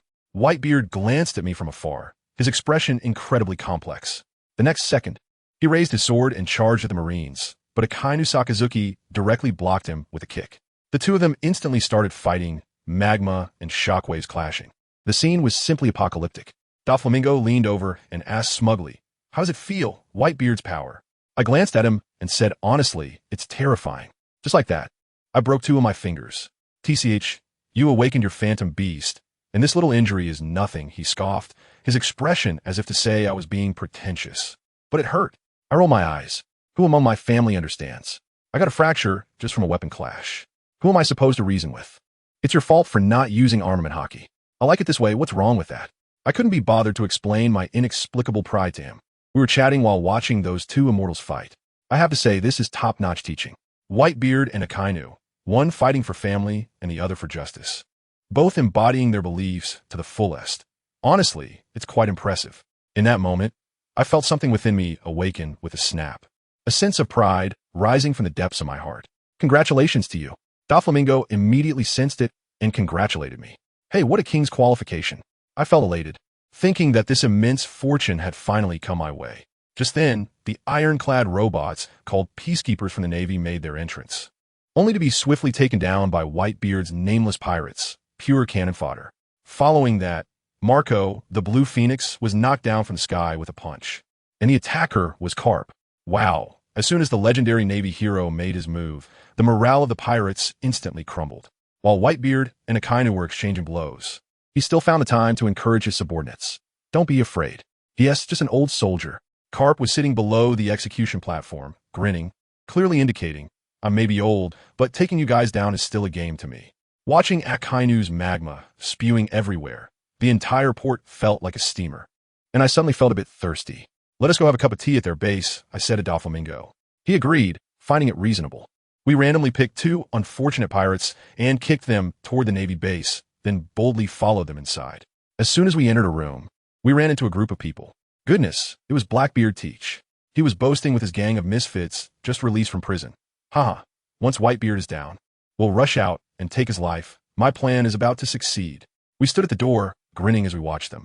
Tiki looked incredibly awkward, but still mustered the courage to invite us. So, how about it? Do you want to join us and be my partner? Sorry, we have no ambition. I waved my hand dismissively, lies spilling out easily. Tiki's face twitched, but he didn't explode. We were also too lazy to stay with them for long. The smell in that room was like it hadn't been washed in ages, almost making me leave on the spot. We directly sneaked into Kizura's office and brewed some of his treasure tea. Doflamingo asked me what Blackbeard was up to, and I said, maybe he wants to send his old man off for the last journey. He laughed when he heard that. I knew very well that Blackbeard was trying to steal the Tremor fruit, but I couldn't be bothered. I wasn't sure I could kill him, and it wasn't worth it to create a dead enemy for no reason. While drinking tea, Doflamingo suddenly asked me, the Navy Scientific Division asked you for a blood sample, but you didn't give it, right? Of course not. I grinned and finished my tea. I came to Kizura's place, mainly to see if there was any information about that SSG thing. We were having a heated argument in the office when I fixed my gaze on the righteous painting on the wall. I walked over and pulled it aside, and sure enough, there was a safe behind it. Doflamingo took one look at the material and said it would be difficult to deal with. I thought to myself, what's so hard about it? A flicker of fire appeared on my fingertip, and I directly burned the entire safe down against the wall. You're quite skilled. He looked at me with a strange expression. It's my first time, don't talk nonsense. I shot him a glare, then spread my wings and securely hid the safe inside. Just then, the entire base suddenly began to shake violently like a magnitude 10 earthquake. We quickly jumped out through a hole in the ceiling. That bastard Whitebeard is really causing a ruckus. Doflamingo exclaimed. I doubt it's Whitebeard now. I calculated the time in my mind. Sure enough, as soon as we got outside, we heard Teach's signature laugh echoing throughout Marineford. Haha, darkness and earthquakes. I had both abilities now. I'm the strongest. Doflamingo looked at the arrogant Teach below and couldn't help but laugh. This guy actually has 2 devil fruit powers. It's getting more and more interesting. I was staring at the figure slowly approaching Teach, Sengoku. In the next moment, the sky suddenly illuminated with golden light, and a massive golden Buddha descended from above. Sengoku raised his hand and struck with a palm, sending a golden shockwave that caused Teach and his gang to spit blood from their mouths and noses. Zoan type, human fruit. Mythical beast form. I couldn't help but exclaim, this ability is top tier among the top tier. Sengoku declared with righteous indignation. The justice known as benevolence and righteousness will never be extinguished. Don't casually say things like sinking this place, you yellow-haired brat. Teach wiped the blood from the corner of his mouth and laughed even more wildly. Huh, then let's see you protect it. The black mist clashed with the shockwave, and the shockwave met with the hockey as the 2 top-tier powerhouses collided head-on, causing the entire Marineford to crumble under their power. At that moment, Garp couldn't hold back any longer and sent the rushing Bayouist flying with a punch. Following that, Teach's snipers and swordsmen all surrounded Garp and Sengoku, engaging in a fierce battle. Feeling the explosive power within him, Teach became increasingly excited. He grasped the atmosphere with both hands and violently pulled down as if tearing a curtain. Boom! The entire Marineford, along with the surrounding sea and sky, tilted and churned violently. This scene was nothing short of the apocalypse. Doflamingo stood next to me, his face pale, murmuring, "Hey, this guy's a bit too strong. Isn't he? I tell you, it's not just excessive. At that moment, alarms were going off in my head. This guy, after just having a cup of tea, suddenly had his combat powers skyrocketing. Does the tremor fruit also add strength? This is not scientific. I was determined to quickly come up with a counter strategy against Teach. Otherwise, he would definitely become a serious problem in the future. Just as I was brainstorming, that old man Carp finally couldn't stand it anymore. Stop it, old man. With a kick, the old man sent ranged Shiryu flying, his fist wrapped in lightning, hitting from a distance. Teach's smug face instantly transformed, and he was sent flying like a broken sack, spitting out a spray of blood in midair, his eyes almost rolling back. His crew, the sleeping dragon and Phoenix chick, couldn't just stand by and watch, right? That sickly guy named Poison Q casually threw an apple over. I was still wondering what kind of confusing operation this was, when suddenly, boom, the apple exploded. A cloud of purple toxic mist erupted, and Old Man Carp, unable to dodge in time, inhaled it and immediately retreated, coughing violently. Poison Q was laughing ominously. Hee hee, this is poison I collected from Magellan. How does it feel? Saying that, he was about to pull out a basket of apples to throw more. This is simply outrageous. These people are all about dishonorable tactics. Admiral Sengoku was also furious, sending a shockwave that knocked Poison Q out cold. Then, that winged Lafitte flew up and shot at Sengoku's head. The bullet hitting the Golden Buddha felt like just a tickle. Sengoku countered with a shockwave, but Lafitte dodged it. In that brief moment, the old hag Katarina Devon jabbed Sengoku in the lower back with a spear, and she actually drew blood. Immediately after, that traitor Shiryu stabbed at the wound again, instantly widening it. I have to say, these guys are really dirty when it comes to teamwork. But after all, it's the Warring States period. Enduring the pain, one of them executed a whip kick that sent Shiryu's sword flying and knocked him into the ruins. Seeing this, I instantly felt bored. This kind of fighting is just like a high-level match of scraping. You throw a punch, I swing a sword, and we wear each other down. As long as the first hit doesn't finish the other off, we could go on forever. I shook my head and called out to Brother Ming. Let's go. There's nothing interesting left. But then Brother Ming suddenly pointed towards the port with a look of excitement on his face. Hey, wait. It seems like there's something more lively over there.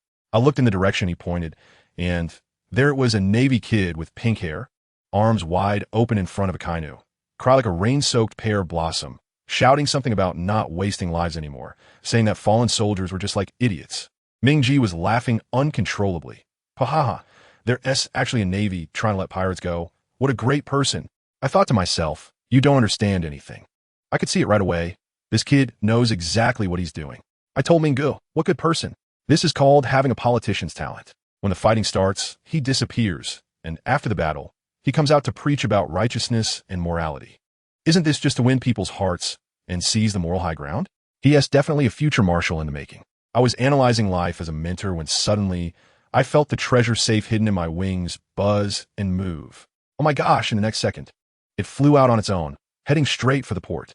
I looked in that direction and saw a guy in prison clothes with fiery red hair, playing with Magneto. Thick crab, my treasure.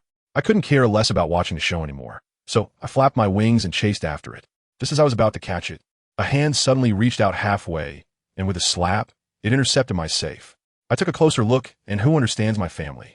The one who intercepted me is another red-haired person, the Four Emperors, red-haired Shanks. I was anxious at that moment and directly reached out to him. Dude, that's my thing. Can you give it back to me? Shanks completely ignored me, his gaze fixed on the pink-haired soldier who was about to be killed by a Kainu. His figure flashed as he was about to rush over to save him. Could I let him take my treasure and run? No way. I swiftly extended 4 wings from my back, and with a powerful flap of my 6 wings, my speed skyrocketed to the limit. I got ahead of him and blocked his path. A huge dark purple flame pentagram instantly rose up, trapping him securely inside. Please, give me back my thing. I reached out again. Having fought Whitebeard, I had a good grasp of the power of these top-tier experts. If they couldn't take me down in one hit, I had the confidence to stand my ground. Shanks's face was genuinely dark now. It wasn't because he was angry for being blocked, but because in this delay, he had already heard the screams, and the pink-haired soldier's breath was gone. I raised my hand and smiled innocently. I didn't mean to fight you, but what you have in your hand is very important to me, so please give it back. He seemed to realize this, took a deep breath, and actually threw the safe back to me. After all, my intention was never to harm anyone. I can only say that the poor little soldier just had bad luck. I retrieved the safe and stepped aside to make way. Shanks slowly walked out of the flames, and everyone's gaze instantly focused on him. He walked over to the pool of lava at Akanu's feet, which no longer resembled a human form, sighed, picked up the straw hat from the ground, and said in a deep voice, "I am here to end this war." The entire venue fell silent. I just hid the safe, and when I looked up, where's Ming? To my surprise, a pink figure flew over my head, heading straight for the door of justice. I instantly realized he was going after Luo. The entanglement between these two is even more dramatic than the dating show scripts of 2025. I couldn't care less about his troubles. The urgent matter right now is to quickly escape with my safe. While everyone is distracted by the red-haired show-off, I quietly slipped away from another direction. Just as I flew out of Marineford, I spotted 6 oddly shaped ships lined up on the sea. When I saw the Jolly Roger, I couldn't help but laugh. Aren't those the little brats from the supernovas? Red Flag Drake, Sea Halipo, Magician Hawkins, all here to watch the show. I couldn't help but laugh at that moment, thinking that Teach had made a killing in this war, and I couldn't leave empty-handed. Isn't this just a gift-wrap bounty? Without hesitation, I folded my wings and dove straight down at one of the ships, crashing onto the deck with a loud bang. A girl with long pink hair, who was busy eating pizza, was so startled that she jumped up and yelled at me, "You jerk, don't damage my ship." Hey, this girl is quite spicy. I tossed the safe onto the deck and gave her what I thought was a friendly smile. "Sorry about that. I don't have a ship. Could you help me out and take me to the East Sea?" The girl, who turned out to be Jewelry Bonnie, was completely stunned. "Huh? Are you kidding me? Are you refusing me?" My smile only grew wider. Of course. She took a fighting stance, looking very wary. I sighed. Alas, it seems that my first attempt to make a move on a woman is going to end here. While I was still pondering how to appear more gentlemanly, she couldn't stand my scrutinizing gaze, screamed, and charged at me, slapping my face. What happened next? She was still a meter away from me, and it was as if she hit an invisible wall. With a loud bang, she screamed and flew backward, crashing straight through the cabin. "Captain!" Her crew was so scared they were in a panic, rushing into the cabin to save her. I touched my chin, wondering if I'd been too rough. But there was no choice. I needed her abilities to conduct some experiments. The supernovas on the nearby ships were dumbfounded. Ulki and Becky's expressions changed drastically. They were probably thinking about what kind of monsters these 7 warlords were. I waited for a long time without any movement in the cabin. Using my observation hockey, I saw that Bonnie and the crew had secretly slipped away in a small dinghy from the stern of the ship. I crossed the cabin and saw them desperately paddling on the sea, their hands moving so fast that they were almost leaving afterimages. I stood at the stern of the boat, smiling as I watched them. They were rowing and rowing, but they found that the small boat not only wasn't moving forward, but was actually getting closer to my large ship. The crew was almost in tears.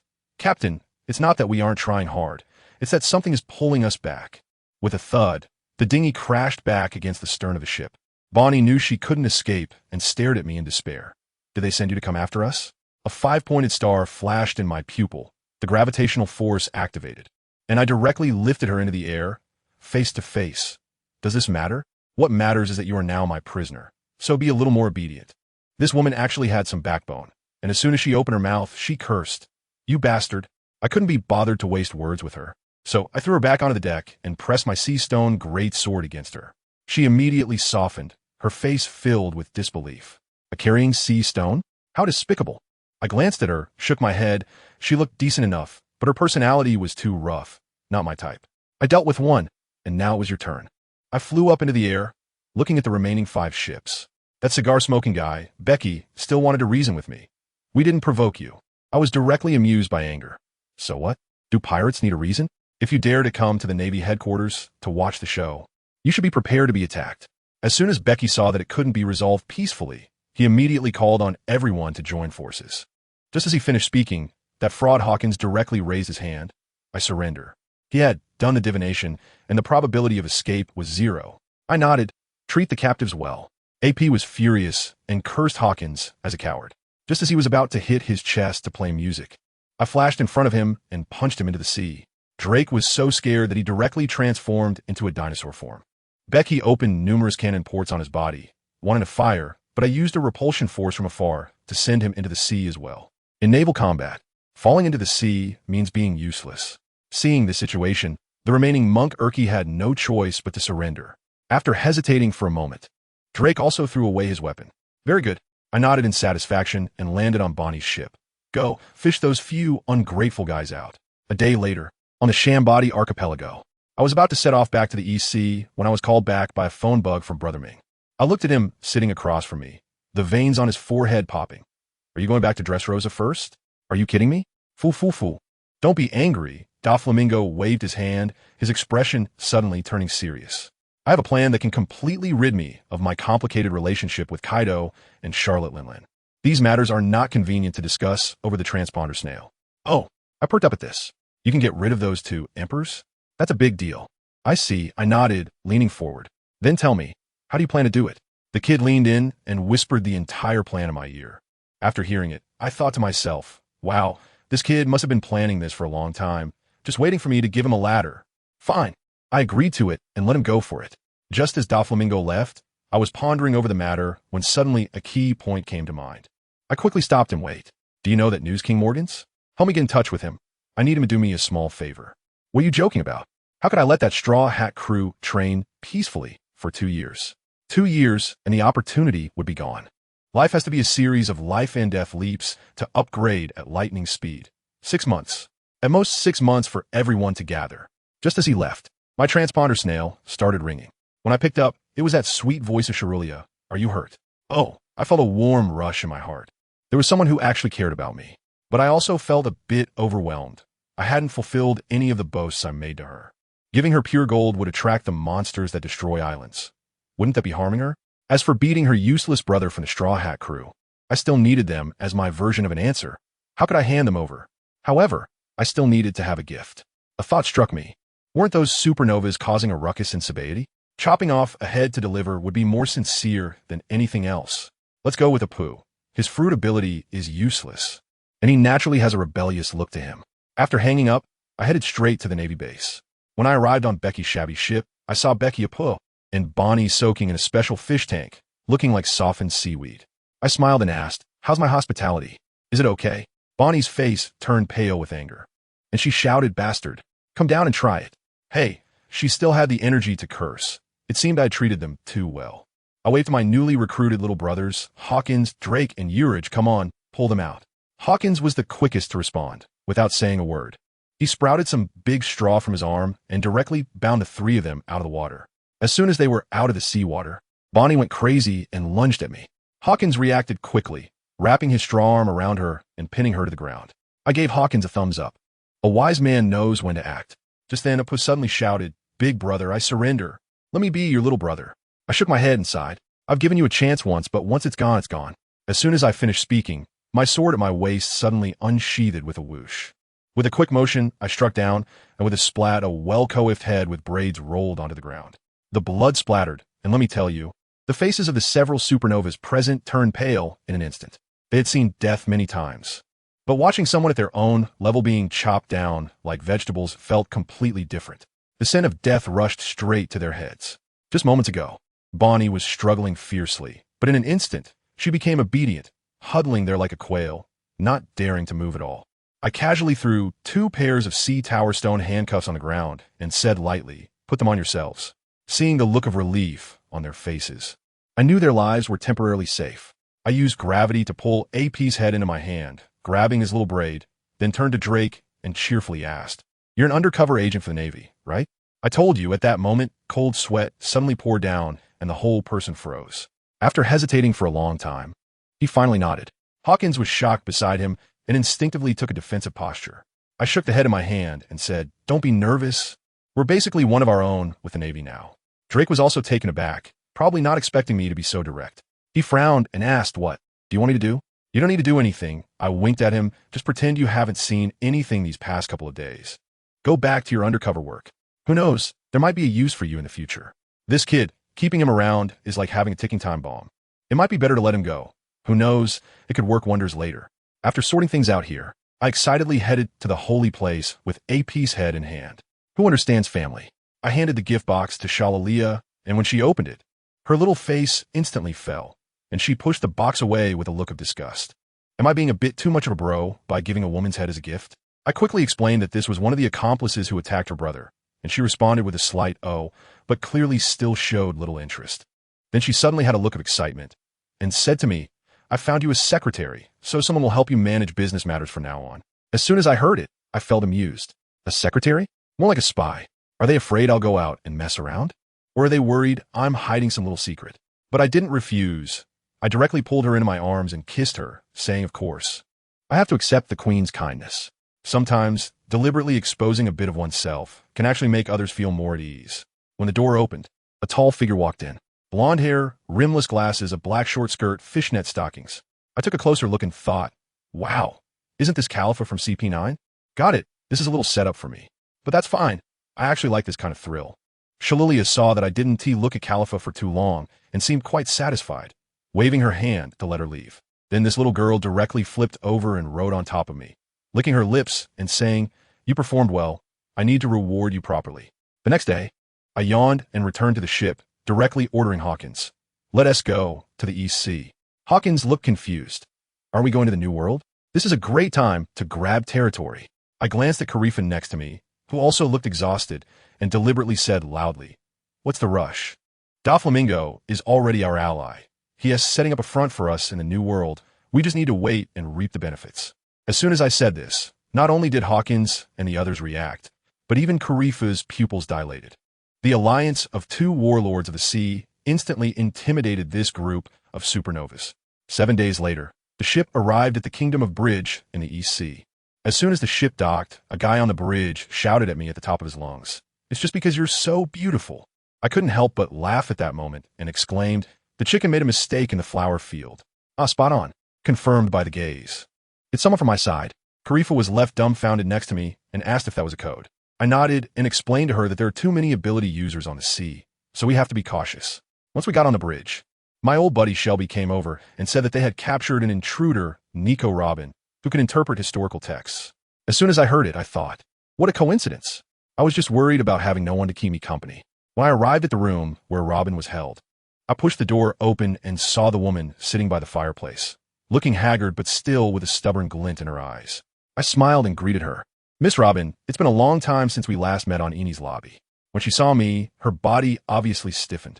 I didn't waste any time and walked over to unlock the sea stone handcuffs on her wrists with a key. Don't be nervous. I gestured for her to sit down. I'm not Crocodile, and I'm not interested in ancient weapons. I just want to discuss a business deal with you. I asked Shelby to get us something to drink, and that guy even tried to boss me around, but I shot him a glare and he left.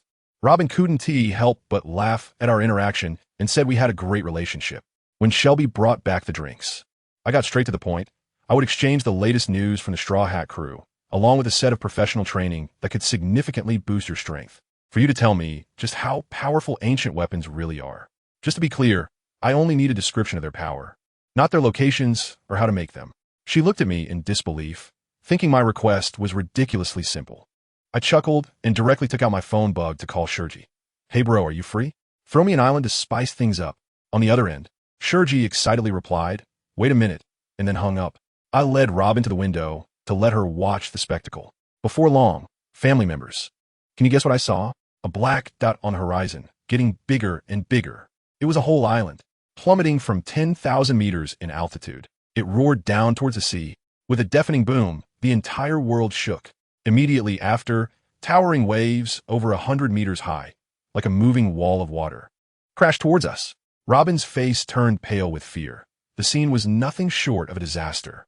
I stood by the window, watching the catastrophic scene, and slowly asked her, how does a shot from Pluto, the king of the underworld, compare to this? She trembled, and, after a long pause, managed to squeeze out a reply. This single blow is comparable to that of Pluto. Very well, I turned my head and asked, now, can you talk to me about Uranus, the king of the heavens? Just as the giant wave was about to crash into my face, the pentagram in my pupils suddenly lit up, and I threw a punch at the overwhelming ocean waves. A terrifying repulsive force erupted instantly, creating an invisible wall right in front of the giant wave. The entire bridge kingdom shook violently. I gritted my teeth and held on until the force finally dissipated and the giant wave finally calmed down. Goodness, I almost lost control of myself. I took a breath and turned to Shelby, shouting, go out and calm the workers. Then I turned to Robin, who was completely stunned, and said, this is the technology provided by Vegapunk, the Sword of Damocles space-based weapon program. So, your captain wants to be the pirate king. Does he stand a chance against this kind of power? Mentioning Luffy made Robin's eyes light up again. She gritted her teeth and said, he definitely can. I didn't argue with her and directly dropped a bombshell. Do you know? Your brother, Fire Fist Ace, is dead. He died right in front of Luffy at Marineford. With a crash, her coffee cup fell to the ground and shattered. Once her emotions stabilized a bit, I handed her the newspaper featuring Luffy's return to Marineford. She immediately noticed the mark on Luffy's arm, the crossed-out 2Y, and the 16 next to it. That's your rendezvous code, isn't it? I asked knowingly. She nodded, having made up her mind. She looked up, her eyes filled with desire and determination. Is what you said about training true? I need strength. Of course it's true. The next day, on a floating island, I began my pre-battle mobilization in front of Robin and my few incompetent subordinates, Gold Dragon, Bartholomew Kuma, and the others. This island will be your coliseum for the next month. There are countless mutated beasts here, and what you need to do is fight, survive, and grow stronger. Use every means to comprehend the power, known as Haki. Remember, fight with your brains first. Don't be a brute who only knows how to throw punches. Go and observe your opponent's weaknesses. Gold Dragon was the first to raise his hand. Boss, is there a reward for first place? Of course. I nodded, choose one gold. Berries, or position in the crew. Sweetheart Queen chimed in, what about second place? I laughed and asked them, you all know that Whitebeard is the strongest in the world, but who knows who the second strongest is? Watching them fall into deep thought, I spread my wings and soared into the sky, throwing out a sentence from afar. Keep going. May the brilliance of the stars guide you forward courageously.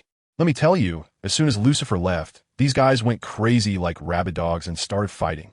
At that moment, I thought, this is a chaotic battle of devil fruit users personally certified by a big shot. I must be cautious. So without a second thought, I, along with Robin, quickly slid into the nearby forest. First, we need to stay hidden and figure out what kind of monsters are on the other side. That's called strategy. And guess what? That muscle guy called Golden Dragon looked at me running away with disdain, saying TCH so fast. Bro, do you think I'm an idiot? Then he turned and yelled at the Bear King. Come on, let's practice a bit. Goodness, these two big guys just want to fight as soon as they meet.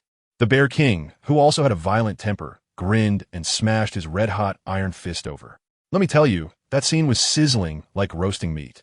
Golden Dragon took the punch head on, and his arm was burned instantly. But he was tough too, gritting his teeth in pain while shouting, "Gold is mine," and retaliated with a sound wave blast to the face. The Bear King didn't even have time to dodge. His upper body clothes exploded, and he spurted blood from his nose. The girl called Sweetheart Queen rolled her eyes at these two foolish men, muttering idiots, then turned and chased after me. She probably thought, since we're the only two women on this island, we should form a sister alliance first.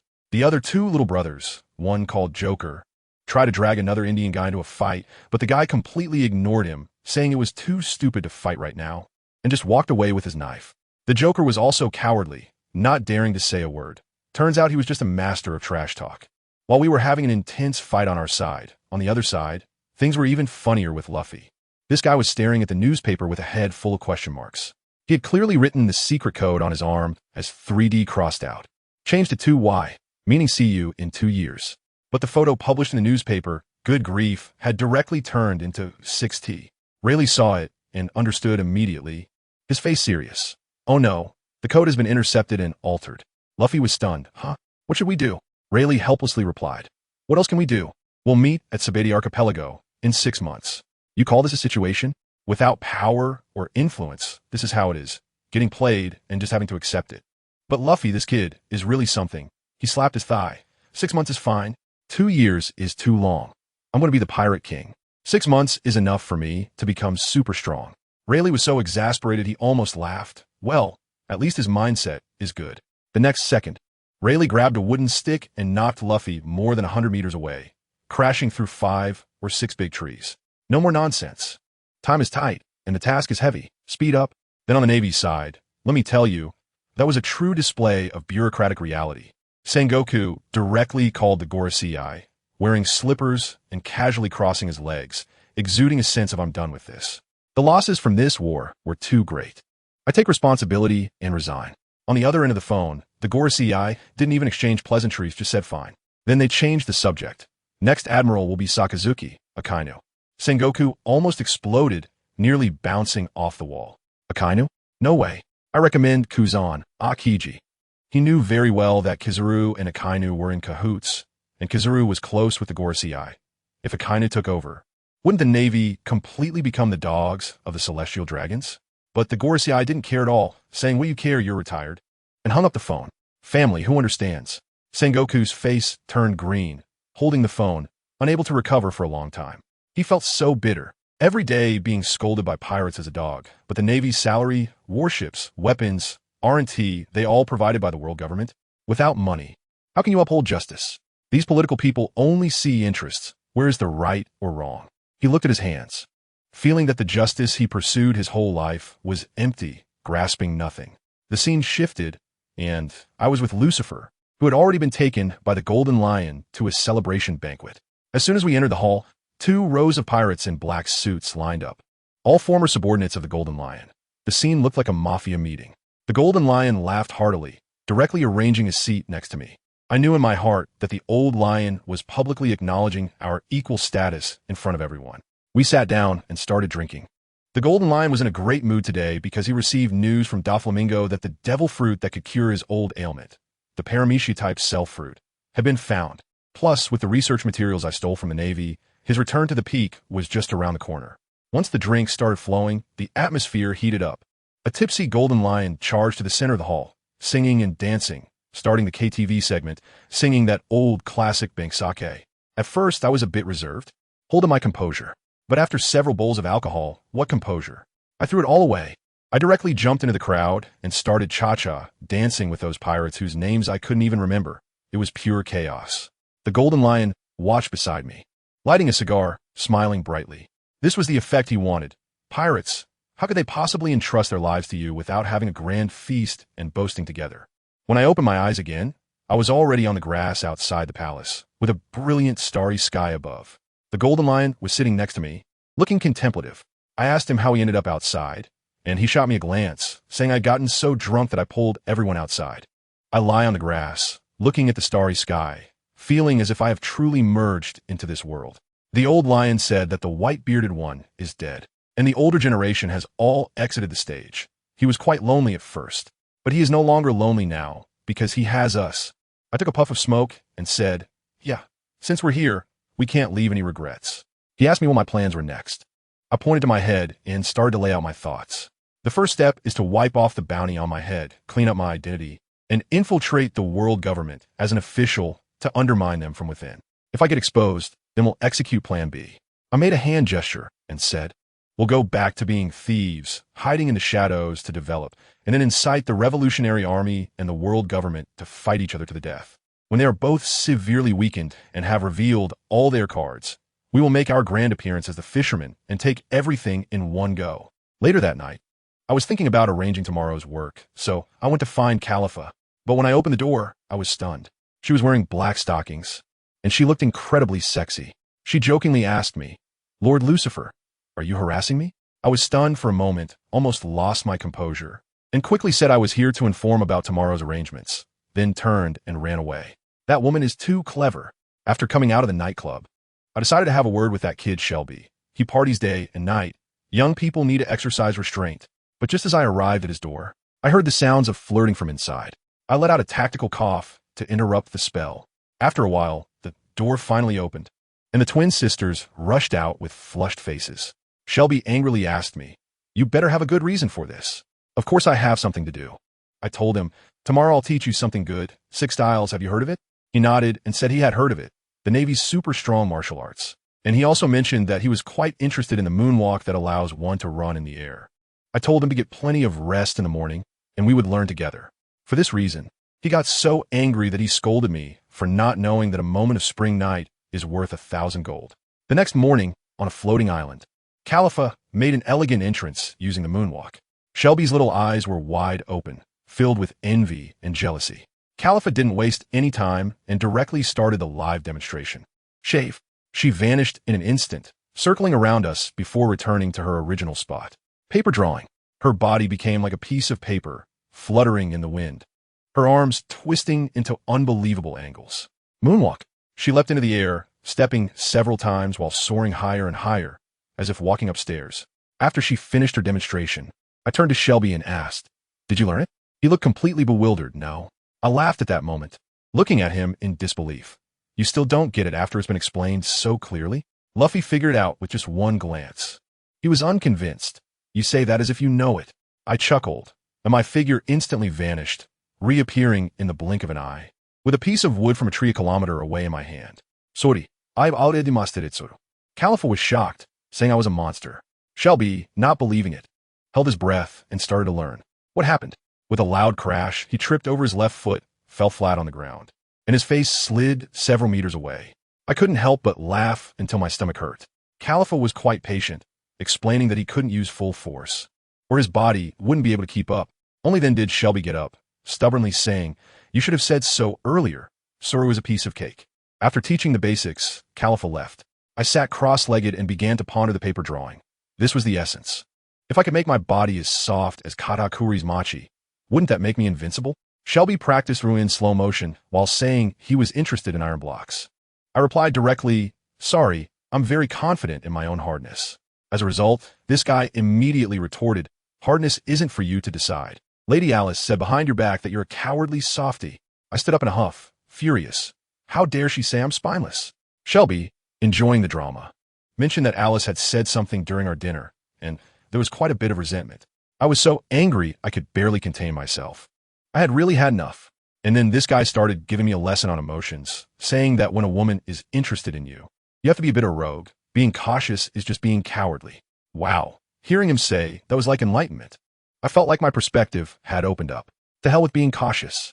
I'm fighting tooth and nail to climb up, and isn't that just to enjoy life? I learned something valuable. After chatting for a bit, I told him to practice on his own, and I began to calm down and think about paper drawing. I closed my eyes and tried to use my observation and perception to feel every inch of my body. Suddenly I thought, could the aura capture the nature element rely on the biological magnetic field? Could paper drawing also be a technique to alter one's biological magnetic field to evade attacks? Just as I was starting to get a sense of it, a gust of wind blew by, and my thoughts were interrupted. I opened my eyes in anger, about to curse, when suddenly an idea struck me. Wind also has a magnetic field. If I were in a vacuum environment, wouldn't it be easier to comprehend? Yes, I need to ask Old Lion for help. I immediately ran to the highest floating island, and as soon as I got there, I saw Daniel and Indigo, those two scientists squatting under a big tree, staring blankly at a colony of moving ants. I was just about to ask what you were doing when Daniel quietly said, "Ants can lift things that are 400 times their own weight. Tell me, if we were to enlarge them to the size of humans, is there any way to prevent them from being crushed by their own weight?" Without thinking, I said, "Devil fruits, of course. This thing doesn't adhere to science." The two of them nodded in agreement, and then Indigo continued, "My IQ drug can accelerate beast evolution. What do you think? If it were used on humans, would the effects be even better?" I was taken aback at that moment, looking at those two, feeling like they were about to pull something big. I saw Daniel and Indigo, who were constantly pitching me their value. They started off talking about the forbidden zone of life and the wonders of the Creator, and it was all so grandiose. I tell you, I was as clear as a bell in my mind. These two old guys were just painting a big picture for me. Daniel first pretended to agree with me, saying, "Oh, human experimentation does have risks. We need to be cautious." But then, he changed his tone and said, "But if we have that cellular fruit, then it will be different. We could really make a big splash." Good heavens. The way he turned that around almost made my steering wheel smoke. Indigo was even bolder. He started preaching directly, saying something like even caterpillars understand the transformation into butterflies. How do we humans stand still? I was taken aback, almost believing they were doing it for the evolution of all humanity. Then this guy rubbed his hands together and grinned. So, about that research funding, I was really annoyed at that moment. Who among my family understands? After going around in such a big circle, isn't it just about money? Why not just say it directly? But what can I do? These two are the technical backbones. I could only maintain a stern face and tell them, "Money, I'll find a way." However, let me make it clear in advance. The research progress must be reported at all times, and you both need to have a sense of what can be done and what cannot be done. Don't turn into a sociopathic scientist like Caesar. Daniel patted his chest and assured me, "Don't worry, I'm a doctor. My main focus is to save lives." I don't believe you for a second. After sending away these two research frauds, I walked towards the old lion Shekinah while pondering. I realized that in this world, knowledge can indeed be transformed into combat power. Look at Enel. He knows a bit of meteorology and can directly summon thunder. Doflamingo, he's a geometry genius, playing with strings like an art form. In contrast, that golden dragon with a sound wave fruit in his hands can only roar. What a waste of talent. It seems I also need to develop my abilities. Just as I reached the entrance of Shekinah's place, I put on a flattering smile. "Senior, The old lion was lying in a chair reading. Without raising his head, he simply grunted from his nose. No time. I can barely hold back my smile on my face. Big brother, I haven't even said anything yet. I can only muster the courage to approach him and poke his shoulder. Senior, just a few minutes. It won't delay your reading. Shurji rolled his eyes, probably annoyed by me, and reluctantly closed his book. Speak. What is it? Just like that, the matter was settled. In the next moment, I found myself in the square. I saw Shurji casually unleash a few slashes, swish, swish, swish, directly carving out a huge cube made of white sword energy in the air. He told me that it was in a vacuum state. The slashes could only last for 10 minutes, and urged me to hurry. I took a deep breath and stepped in. Let me tell you, that feeling was incredible. The world instantly went silent, so quiet that I could only hear the pounding of my own heart. I quickly closed my eyes, sat cross-legged, and began to feel every part of my body, the flow of blood, the transmission of nerves, the contraction of muscles. I wanted to have complete control over them. As a result, once I entered this state of meditation, I lost track of time. Shiki was outside cursing and complaining about my delay, but he still diligently supplemented the sword energy one after another, helping me maintain that vacuum space. This old lion talked big, but his body was quite honest. While I was doing extreme training on my side, the trial island on the other end was bustling. That big idiot, the Golden Dragon, had clashed with the Bear King 7 times, and after finally winning the 4th match, he collapsed on the ground, ready to enjoy his spoils. But guess what happened? Robin popped out from behind a tree and used her flower fruit ability to grow a bunch of hands on him, tying him up tightly. Then, right in front of him, she packed up all the food and water he had worked so hard to get. The Golden Dragon was furious, shouting so much that his voice went hoarse. I figured he must be feeling like he wanted to die. This was already the 3rd time, pure experience, baby. Just as Robin had finished her haul, the praying mantis was waiting in the wings. Sweetheart Queen appeared. This girl is a glue fruit user. Her body can liquefy, making her slippery and hard to catch, and Robin couldn't do anything about her. Sweetheart Queen wanted to team up with Robin, but Robin was too clever to fall for it. She directly split her resources with her and then used her ability to create wings and flew away decisively, leaving Sweetheart Queen stomping her feet in frustration. On the other side, the few supernovas I had caught were also losing their minds. Capone Beach, the mafia boss, was constantly thinking about how to break out of prison, so he went to persuade Hawkins and Urich. Guess what they said? Hawkins, all mysterious, read the omens and said, "It's good to be alive. The odds of getting out are 0. Urich was more direct. Big brother, we can't even beat the 7 warlords. And you want to challenge the 4 emperors in the New World? Isn't that just handing over our heads? Beej was speechless at that moment. He wanted to find an ally, but his teammates were all slacking off, planning to cultivate and retire here peacefully. Time flew by, and when I emerged from the vacuum state, it was already dark. Shiki had long been starving, dragging me to eat. At the dinner table, he asked me how it went. I said I felt something, but I was far from full control. This old lion rarely comforted me with everything is difficult at the beginning, but then the next sentence was, "You'll have to practice on your own from now on." I'm not that free. Great. I knew he wasn't that kind-hearted. After eating my fill, I tidied myself up, put on a white suit, and even flamboyantly took a bunch of red roses before going to find Alice. Goodness, this woman was indeed angry. I hadn't seen her since I returned a few days ago. As soon as I walked in, she pretended to watch TV and completely ignored me. I could only shamelessly sit next to her and start spouting cheesy love lines. I said something like, "You are in my heart like the sun, moon, and stars in the sky," and she immediately shot back with, "Am I dead? Hanging up there with you?" I was sweating bullets at that moment and quickly tried to salvage it by saying, "You're in my heart, and I see you everywhere." In the end, I remember what that guy, Shelby, said. You have to be a bit of a rogue with women. I steeled myself, pulled her into my arms, and kissed her.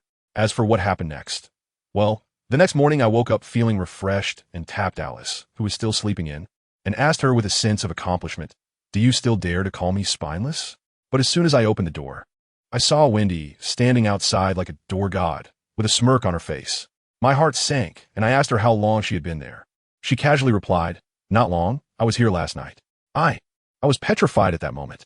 Does this girl have some special quirks? Did she listen to the wall all night? I fled in panic and hurried to the restaurant to find Shiki and the others for dinner. After eating, I even specially asked the chef to pack a portion, happily bringing it back to Alice.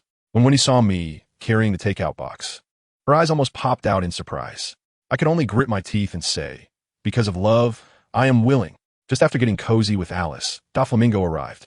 From a distance, I saw that guy floating over on a cloud, and Shiki was so excited, laughing maniacally, just as Doflamingo was about to land.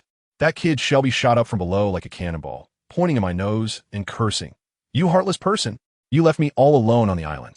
I just remembered that I seemed to have forgotten about this matter. I could only pat him on the shoulder and joke, "Brother, I'm doing this for your own good. If I don't push you a bit, you won't even know how much potential you have. Look, you've already learned the moonwalk." Shelby wasn't buying it at all and directly asked for me to take him to Joy Street to soothe his wounded soul. I thought to myself, this is such a small matter, I could just go to Tesalo and get it for free in a few days. At this moment, Doflamingo also came down, throwing a wooden box to Daniel and saying, "Sell fruit, bought at the black market, 13 billion berries." 13 billion. Shelby's eyes nearly popped out. He probably had never heard of that much money in his life. Daniel was holding the fruit, his hands shaking. I encouraged him to eat it quickly so as not to waste it. This brother was also a down-to-earth person, even though it was such a disgusting thing to eat. He swallowed it all without leaving a bite, saying as he ate, "This is all money. Can't waste it." The next second, a miracle happened. I watched with my own eyes as Daniel, an old man with white hair, instantly had his skin tighten, age spots disappeared, his hair turned from white to black, and he transformed back into a young lad. Wow, he just gave everyone a shocking display of rejuvenation. However, Daniel said that this thing doesn't grant immortality. It only restores the activity of the cells, and lifespan is still limited by genetic locks. After saying that, he dragged Indigo with him, rushing into the lab as if he had been injected with adrenaline, telling us not to disturb them. I watched their backs and had only one thought in my mind. It's over. My two money-swallowing beasts have officially started operating. Then I want to deal with those supernovas.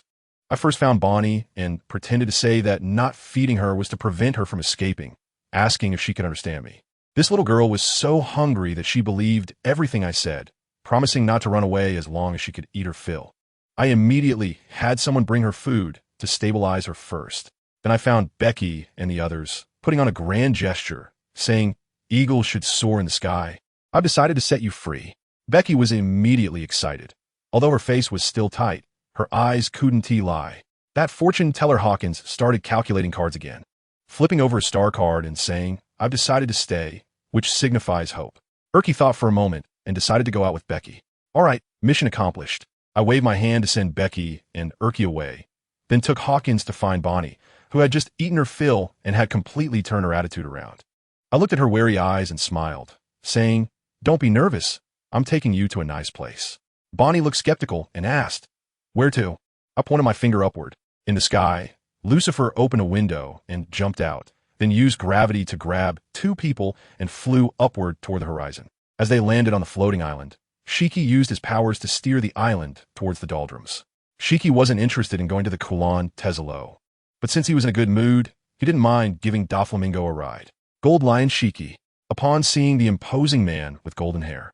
Hawkins and Bonnie exclaimed in shock in unison. Seeing their expressions, Lucifer felt quite complicated. These two had never looked this shocked when they saw him. Indeed, a person's name carries weight. It's likely that just his reputation was enough to intimidate the two into an action. Isn't that Bartholomew Kuma's daughter? Upon seeing Bonnie, Doflamingo immediately revealed her identity. Doflamingo. Hearing the voice, Bonnie noticed the man draped in a pink feather cloak, her eyes filled with hatred. Doflamingo laughed, saying that it was Vegapunk who modified Kuma. He only had partial control over Kuma, so hating him was pointless. Doflamingo, do you know what her powers are? Seeing Doflamingo's familiarity with Bonnie, Lucifer couldn't help but ask. Doflamingo shook his head and replied seriously, "I don't know, but her abilities are highly valued by those guys." Those guys? Lucifer raised an eyebrow, curious. The Knights of God. Have you heard of them? Doflamingo sat cross-legged on the ground and continued without waiting for Lucifer's response. Officially, they're the knights who protect the celestial dragons, but in reality, they have the power to judge the celestial dragons who violate the rules. Even the Gorosei may not be able to command them. So powerful? Lucifer squinted his eyes. He knew of the existence of this knight order, but was unaware of their immense power. Doflamingo felt that Lucifer's expression wasn't surprised enough and continued to reveal information. There are 9 members of the Knights of God, and based on the intelligence I've gathered, the Yonka red-haired Shanks might be one of them. Really? This is getting more interesting. Lucifer laughed excitedly. In the original timeline, Shanks had met with the Gorosei directly. Therefore, Lucifer had always felt that this guy was not as simple as he appeared. Plus, during the Marineford War, when Shanks spoke up, Sengoku actually gave him face. Especially when Sengoku said, "If it's him, it's fine." Combined with the information Doflamingo just provided, everything became understandable. Sengoku wasn't afraid of the pirate Emperor Shanks. He gave him face because Shanks held another identity. Interesting? Hee hee hee. Doflamingo laughed along and then shook his head and sighed. Lucifer, have you never thought about why?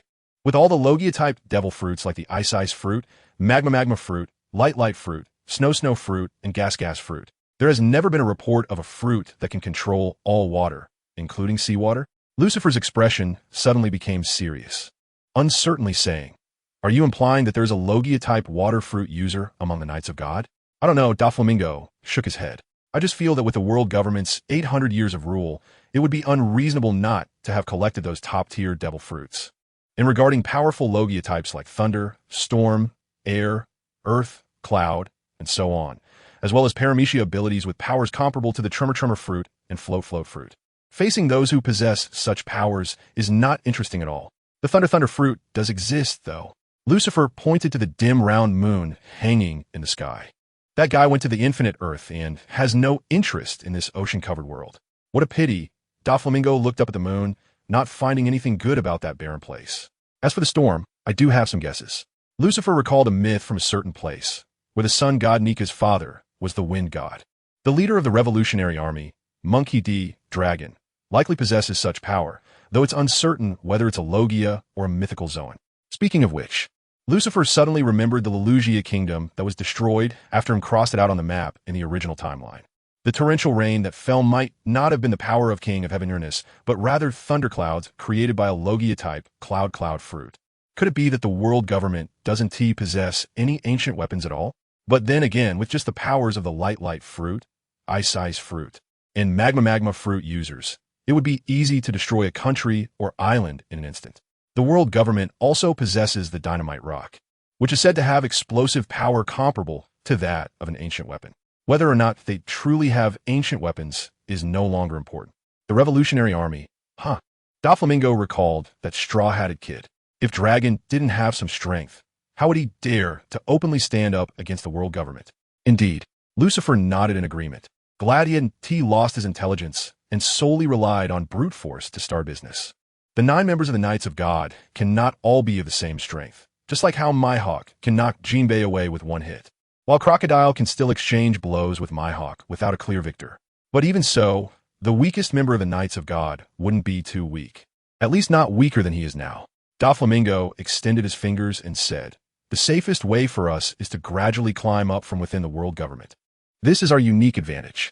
So, I plan to remove my pirate title and get a position within the world government."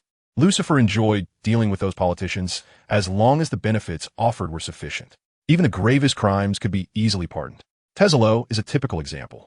Perhaps no one knows about his identity as a celestial dragon slave, but this guy used to be a pirate for a while, and now he is transformed into a king of an independent kingdom recognized by the world government. Furthermore, in Tezzalo's kingdom, the Navy cannot act against pirates because it is recognized as a neutral zone by the world government. This shows how ridiculous the chase game between pirates and the Navy appears to these politicians. Justice? Evil? To hell with that. Hawkins, your next task is to keep an eye on Bonnie and have her cooperate with the laboratory. Lucifer waved to summon one of Shiki's subordinates to take Hawkins and Bonnie to Daniel's laboratory. Wow, this is the world's largest entertainment ship, the Kulon Tezzalo, Shelby exclaimed, staring at the moving kingdom on the sea as if he were a primitive man seeing the world for the first time. "Keep your voice down. Don't embarrass me." Lucifer shot a glare at Shelby, then took control of the ship's helm, steering it toward the entrance. As they approached the airspace over the island of Taisolo, they descended from the floating island on an outer wheel capsized boat, while Shiki controlled the island to drift towards the doldrums, deciding to station there in the future. Something is falling. The ship entered an entrance, a dark arched tunnel, and Shelby at the bow first felt many dust-like particles floating in the air. "Don't touch that stuff." Doflamingo waved his hand, forming a huge arc-shaped shield composed of countless fine lines to block above the ship. "This is Taisolo's trap." Shelby's face turned ugly. "What should I do if I've already touched it?" It's fine. Just swim around in the sea for a bit, and it'll be removed." Doflamingo knew that Shelby was a devil fruit user and couldn't help but look forward to seeing him swim in the sea. Shelby's mouth twitched, confused. What kind of trap requires going to the sea? Is it a devil fruit ability? Taisolo is a paramecia type gold fruit user. And what you touched is the gold dust infected by his ability. The helmsman, Lucifer, slowly retracted the gathered repulsion and patiently explained to Shelby. This gold dust will deeply hide in the human body and will explode violently once Taisolo activates his ability, turning a person's body into gold. So scary. Shelby was frightened, realizing he had unknowingly fallen into the trap. This is the charm of the devil fruit. Lucifer recalled Kaido's words. Relying on the abilities of the devil fruit cannot dominate the world. Only Haki can surpass everything. How shameless for a mythical beast user to say such things. If Kaido unknowingly passed through this arch tunnel, he would definitely fall into Taisolo's trap. Kaido could cover his skin with armament Haki at all times. But places like the respiratory tract and internal organs were not covered. Once he inhaled the gold dust, it would only lead to him kneeling before Taisolo. Although this technique requires genuine gold to activate, Taisolo has stored at least hundreds of tons of gold in this moving kingdom. When it comes to a real fight, a wave of gold could sweep over, and if the enemy accidentally got bid on them, they would be defeated instantly. In the real world, a character's intelligence is not limited to simple imagery, and one must not underestimate these guys from Luffy's perspective. That would lead to a beating. Through the arched tunnel was a massive circular harbor bathed in colorful spotlight, with many ships flying skull and seagull flags. Wow, this is the most luxurious place I've ever seen. The endless golden buildings brought Shelby unparalleled shock. No wonder the seawater here is golden. The seabed is actually piled with gold. Watching the cheering Shelby, Doflamingo couldn't help but think of the family in Dressrosa. He should take them out to have some fun. Once that plan is completed, he could break free from his shackles. Lucifer was also shocked by Taisolo's extravagance. Seeing it in person felt entirely different from hearing about it. However, can you tone it down a bit? You're still a character now. Shelby, like a lecherous gorilla, stood at the ship railing, waving and whistling at the coolly dressed girls in the harbor, making Doflamingo lower his head in embarrassment. Love should be expressed loudly. Shelby threw a self-proclaimed charming glance at the harbor, causing the girls to gasp in surprise. After docking the ship at the harbor, the three stepped down the gangplank onto the red carpet, and before they had taken 2 steps, someone approached to greet them. Morningstar, Tianyacha. I didn't expect you to come here together. Vice Admiral Chibuta, you certainly know how to enjoy yourself. Lucifer smiled slightly, not surprised by this guy's appearance. The man looked to be around 40, wearing a navy justice cloak, dressed in earthy colors, and wearing wooden sandals, giving him a rather sleazy appearance. Don't be fooled by his appearance being similar to Shelby S. He is actually a vice admiral in the Navy, one of the candidates for promotion to admiral. Taisolo, is really generous, Doflamingo said pointedly, making Kaji's face turn awkward. A high-ranking Navy officer like Kaji coming here for fun, excluding gambling, would have all other expenses covered. Doflamingo's comment was quite hurtful. Lucifer glanced at Doflamingo, perhaps because of Corazon. This guy has always had a poor attitude towards the Navy and didn't hold back against Sengoku during the Shichibukai meeting. It's understandable that he would confront Kaji upon meeting. Seeing the atmosphere a bit awkward, Lucifer changed the subject. What about Vice Admiral Peach Rabbit? Is she not coming? Kaji pointed to a graceful figure down the street. Isn't that her? She said she was itching to come and gamble a bit. Then I won't disturb you. Lucifer recalled some rumors and winked ambiguously at Kaji. This guy seems to be a pursuer of the Admiral candidate, Peach Rabbit. Kaji waved at Lucifer and then shot Doflamingo a glare before jogging towards the Gion ahead. You're really good at making connections. According to Doflamingo, Lucifer hadn't met Kaji before this. This is also a kind of ability, isn't it? Lucifer ignored whether Doflamingo's words had any implications and took them all as a compliment to himself. To be honest, when he first learned of the existence of the Knights of God, his first thought was not how to deal with them, but how to draw them to his side. Among the 9, there must be 1 or 2 who share his sentiments, right? Lucifer has now started to try to think like a politician. Fighting is the least effective and most unstable method, while exchanging interests is the win-win choice. Just imagine when he sits on the throne of the void. More than half of the Knights of God support him. What kind of scene would that be? Winning without bloodshed is the most brilliant way to victory. Your enemy, your friend, your backing are all my people. What do you have to fight me with? I'm starting to look forward to you persuading Taisolo. At this moment, Doflamingo finally understood that, compared to fists, manipulating people's hearts was Lucifer's true power. Buy a flower. Only 5,000 berries. Please. A group of children who looked only 5 or 6 years old, dressed in patched clothes, suddenly swarmed around, holding up roses and surrounding the 3. Just as Lucifer heard the polite words please and was preparing to help these little ones hurry up, "We're begging you," one of the fierce-looking boys shouted, directly dispelling Lucifer's thoughts. Is this the attitude of someone asking for help? Although this was a clear price without any fraudulent behavior. The three of them didn't even have a female companion. Buying flowers was purely based on the little girl's polite demeanor. The intention was to help. Now, with that little boy's attitude, if Lucifer were to spend 5,000 berries on a rose, wouldn't that be crazy? Seeing that the three people had no intention of taking out money, the little boy loudly questioned, "You must be VIP customers, right? The lady and uncle in front bought something. Why aren't you buying? Aunt and uncle?" Lucifer recalled that there seemed to be a rose pinned to the clothes of the person called Kaji. If Kaji is the uncle, then the aunt is the high-class flower of the Navy. Guion? It's fine if Kaji is the uncle, but can the long-legged Guion be the aunt? This little guy really knows how to sweet talk. Without money, we can't gain freedom. We are begging you, hurry up and buy one. Get lost. Lucifer glared fiercely, frightening the group of kids into retreating repeatedly before they cursed and ran off. You've come to mess with me. If you were just 2 years older, I would have taken you down. I thought you would kill them. Doflamingo looked Lucifer up and down, as if trying to see him in a new light. I just don't like to make a move on those who have no power to resist. It would be too boring. Lucifer rolled his eyes at Doflamingo. Did he really think he was a murderous maniac? 2 adults have come from afar. I apologize for not welcoming you properly. Please forgive me. A tall, proud woman with long red wavy hair and a black high-waisted split dress walked gracefully towards the three of them. Lucifer recognized her at a glance. She was Baccarat, an officer under Tezzalo, a Paramecia type luck fruit user. Is Tezzalo having a concert? Doflamingo lifted his chin and pointed to the distant tower, flashing with neon lights. Yes. Baccarat smiled slightly. Lord Tezzalo asked me to welcome you both. Doflamingo nodded and looked at Lucifer and Shelby. Do you have something to play with first? Let's kill some time. Of course, we're going to gamble. Of course, we're going to have fun. Lucifer and Shelby spoke simultaneously, but their content was completely different. Baccarat covered her mouth and chuckled, taking out a gold card from her impressive bosom and handing it to Shelby, raising an eyebrow. This is a VIP card. You can enjoy the highest level of service for free. Thank you, you're so kind. Shelby received the gold card, sniffed it at his nose, and without saying a word, rushed toward the bustling street with a look of intoxication. Although Baccarat said nothing, Lucifer could see the slight twitch at the corner of her eye, indicating that she had just lost a lot of face. That beast Shelby truly embodies how lust can cloud judgment. Well then, please follow me, my lords.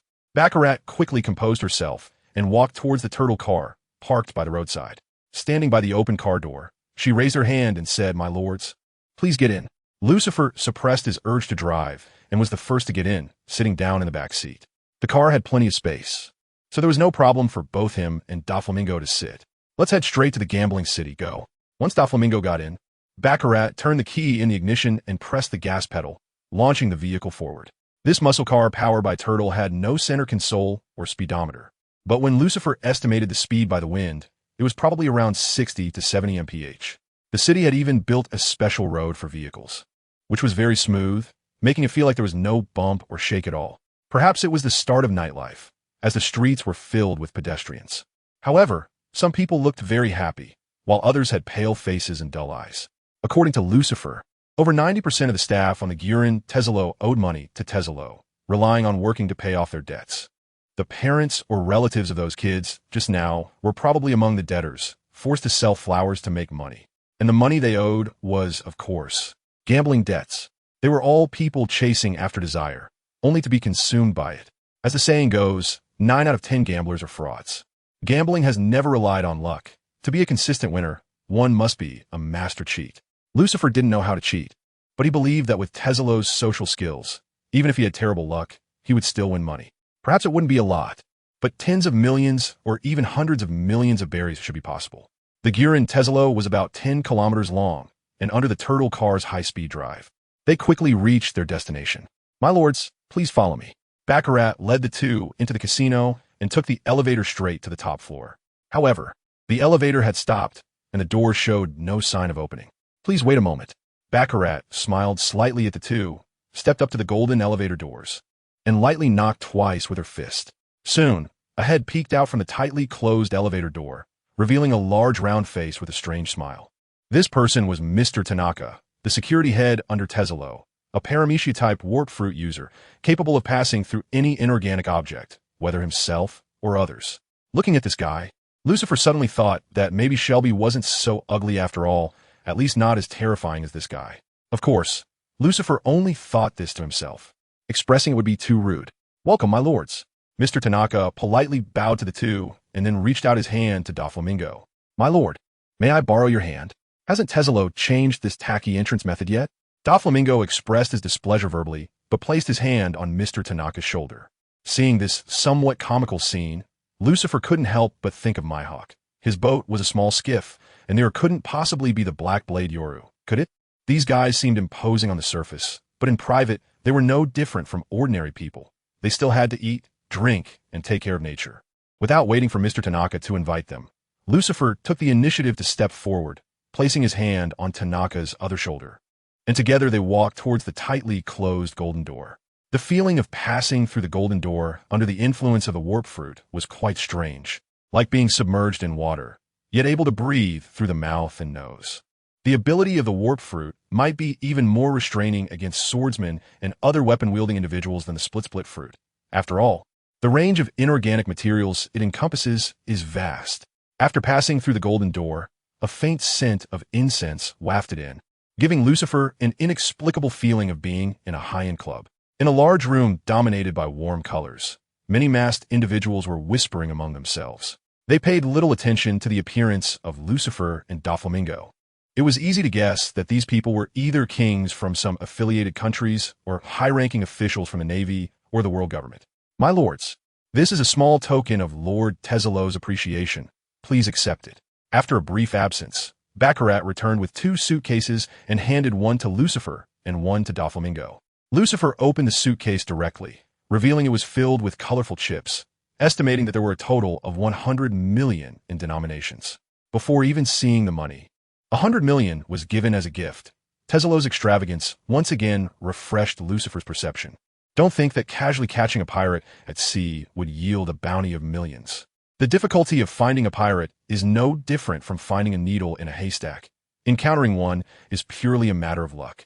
The purchasing power of 100 million berries is very strong, enough to book a large ship that can carry 1,000 people in Water 7. "Here, you can only play dice. Why not give it a try?" Doflamingo handed his suitcase to Lucifer, then turned and walked towards an empty sofa nearby. The gambling here is rather boring. How much you can win completely depends on self-discipline, as it's a method where you roll the dice before placing bets. Anyone with a bit of observation hockey can keep winning. However, winning a few rounds for fun is fine. But if you keep cheating to win, the only result can be getting removed from the guest list. It's all about self-discipline. Face is given mutually to Zolo gives you face, and you have to give him face back. Lucifer did not cheat using observation hockey, casually betting 100 million chips on double, then sitting cross-legged on the cushion. He wanted to see if the goddess of luck would favor him. As the dealer, Deus jumped high with a large axe, swinging it in midair and spinning like a top. Boom! The huge iron dice cup shattered, and Deus touched his reddened forehead, revealing a hint of a blissful smile. This guy actually used his head to break open the iron dice cup. I must say, Deus is a very peculiar guy. Pain is pleasure for him. He is undoubtedly a masochist. I wonder how he would feel if Shelby's sweet fruit was used on him. Looking at the 2 dice, one showing 3 and the other 4, totaling 7, which is odd. As expected, Lucifer wasn't too surprised. His luck at gambling had always been poor, so he tried to avoid gambling as much as possible.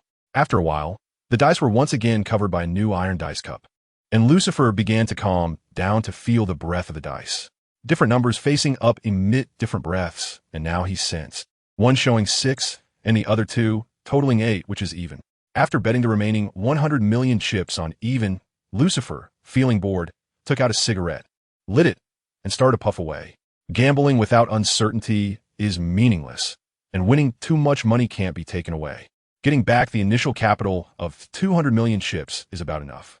When everything is within reach, a person's desires might diminish significantly.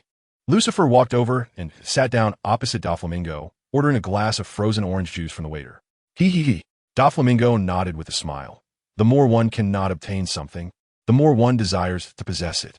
Therefore, to motivate people, one must first ensure that they have never owned anything. Lucifer glanced at the elegantly conversing masked individuals present.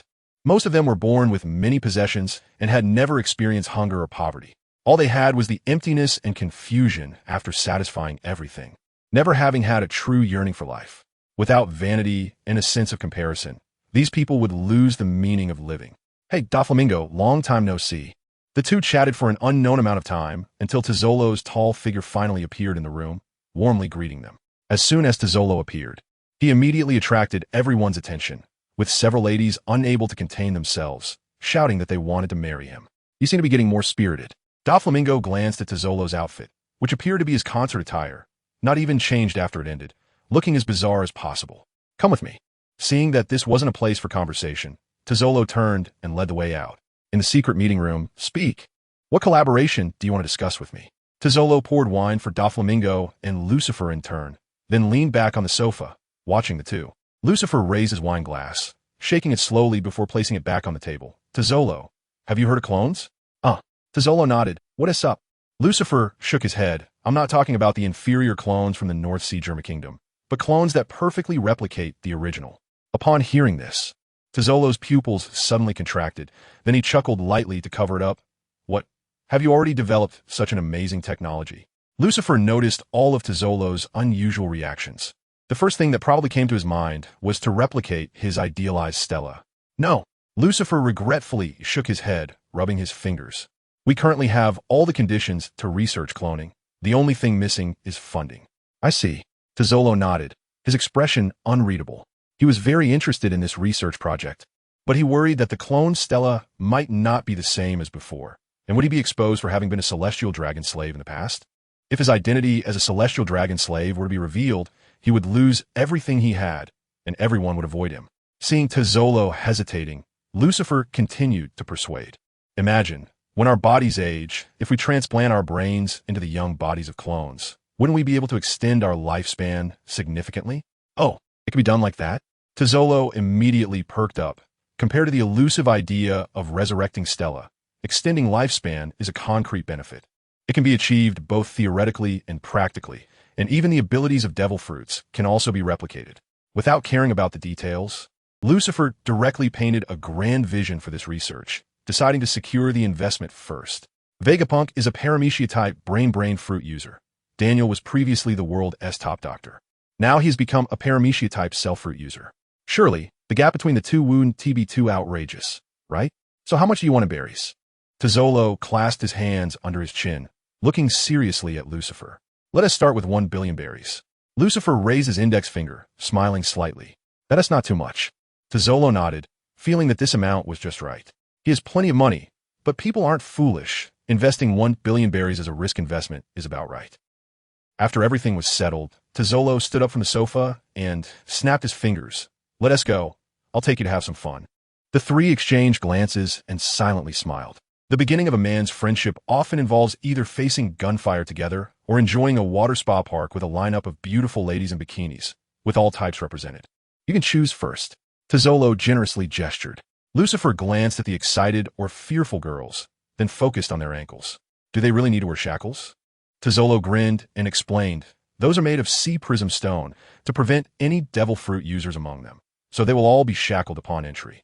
That is quite cautious. Lucifer nodded, agreeing with this approach. After all, he would be in close contact with these girls later. If any of these people have a devil fruit ability like sugars, then those three are really in trouble.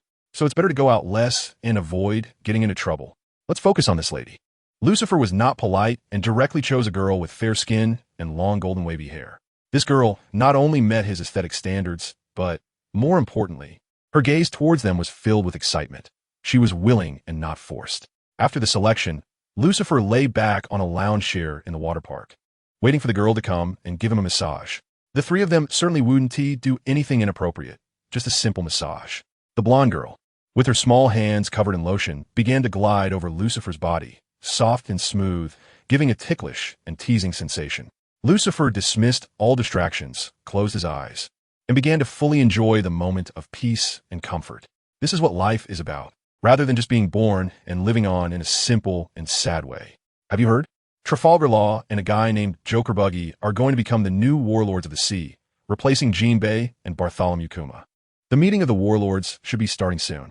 Tetsolo, who was enjoying the moment with closed eyes, felt bored and brought up the topic. Lucifer was not surprised about these two taking office, but Tetsolo's internal intelligence was too fast. He and Doflamingo, both warlords, hadn't received any news yet. Is this the power of money? I won't be attending the meeting. It's boring. Doflamingo estimated that Law would definitely attend the meeting, and it was not yet time to meet him. I actually want to see it. Lucifer showed great interest. It won't be long before the duel between Kuzan and Sakazuki is upon us, and then the Navy will begin the Great World Conscription. Truly a time of upheaval. Ha ha ha. Doflamingo grinned. Then when you see Law, help me say hello. No problem. Lucifer made an okay gesture and then began to quietly enjoy the massage. At the casino, you old man, you're cheating. Shelby jumped up, glaring fiercely at the man across the table, wearing frog sunglasses. No evidence. Don't say such things casually. Re-Eyes Marcus waved his hand indifferently, not taking his opponent seriously at all. 9 out of 10 gamblers cheat. If you say I'm cheating, then bring out the evidence. Mere words won't work. Haha. Shelby sneered and revealed his bottom card. Spade Jack. The moment the card was flipped, Marcus's eyes widened. His cards were Spades 10 J, Q, K-A, and the Spade Jack was his bottom card. There was only one Spade Jack in a deck, and now both of them had this card. It was clear that someone was cheating. What bad luck to hit the same card.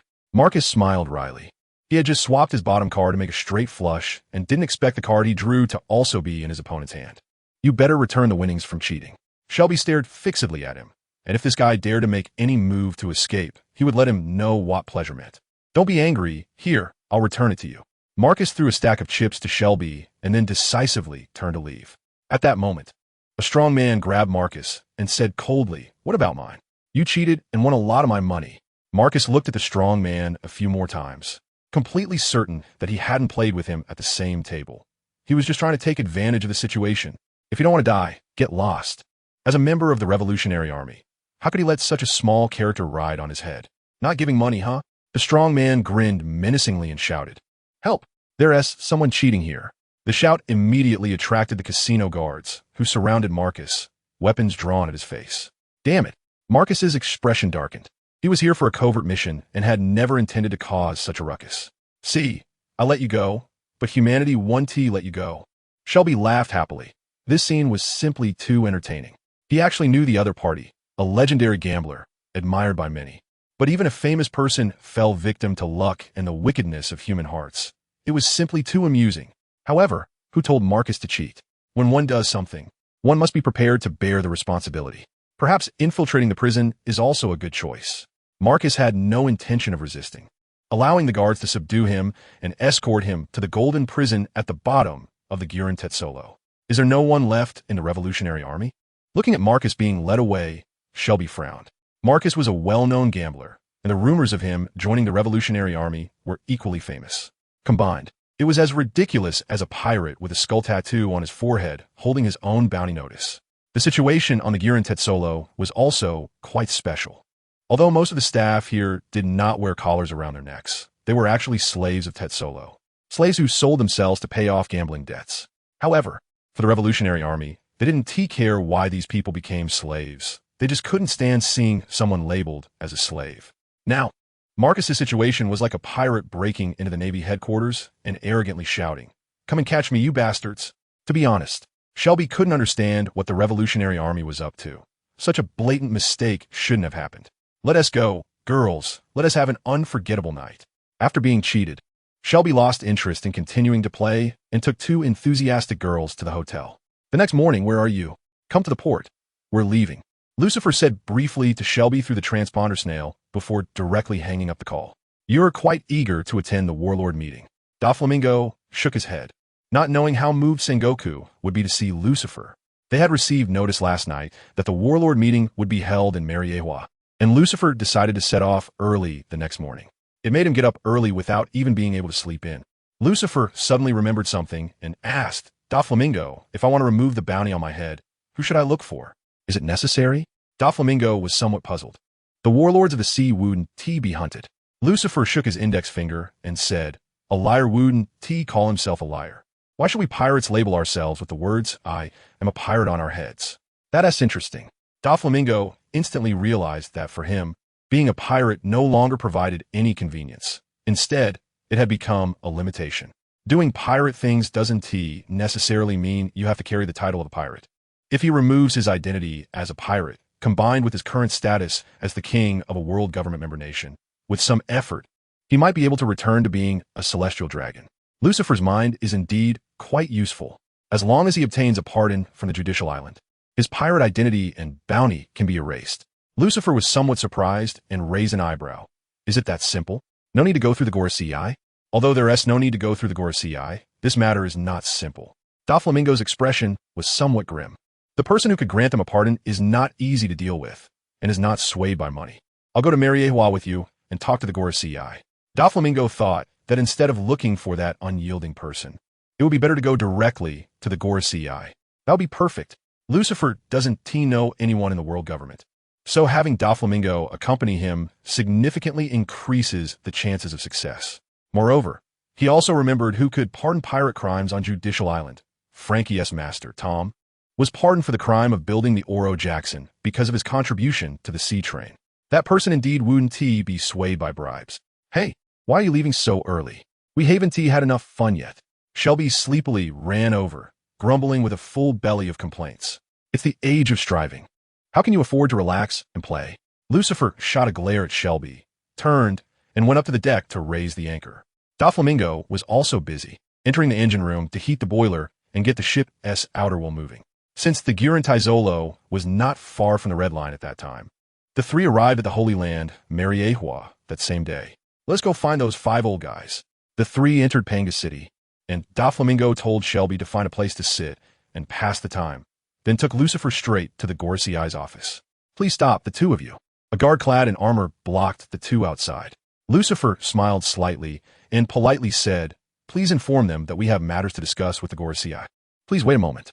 The guard nodded, opened the door, and walked in, closing the door behind him. After a while, the door was opened again, and the guard stood aside, raising his hand and saying, you may enter. Thank you.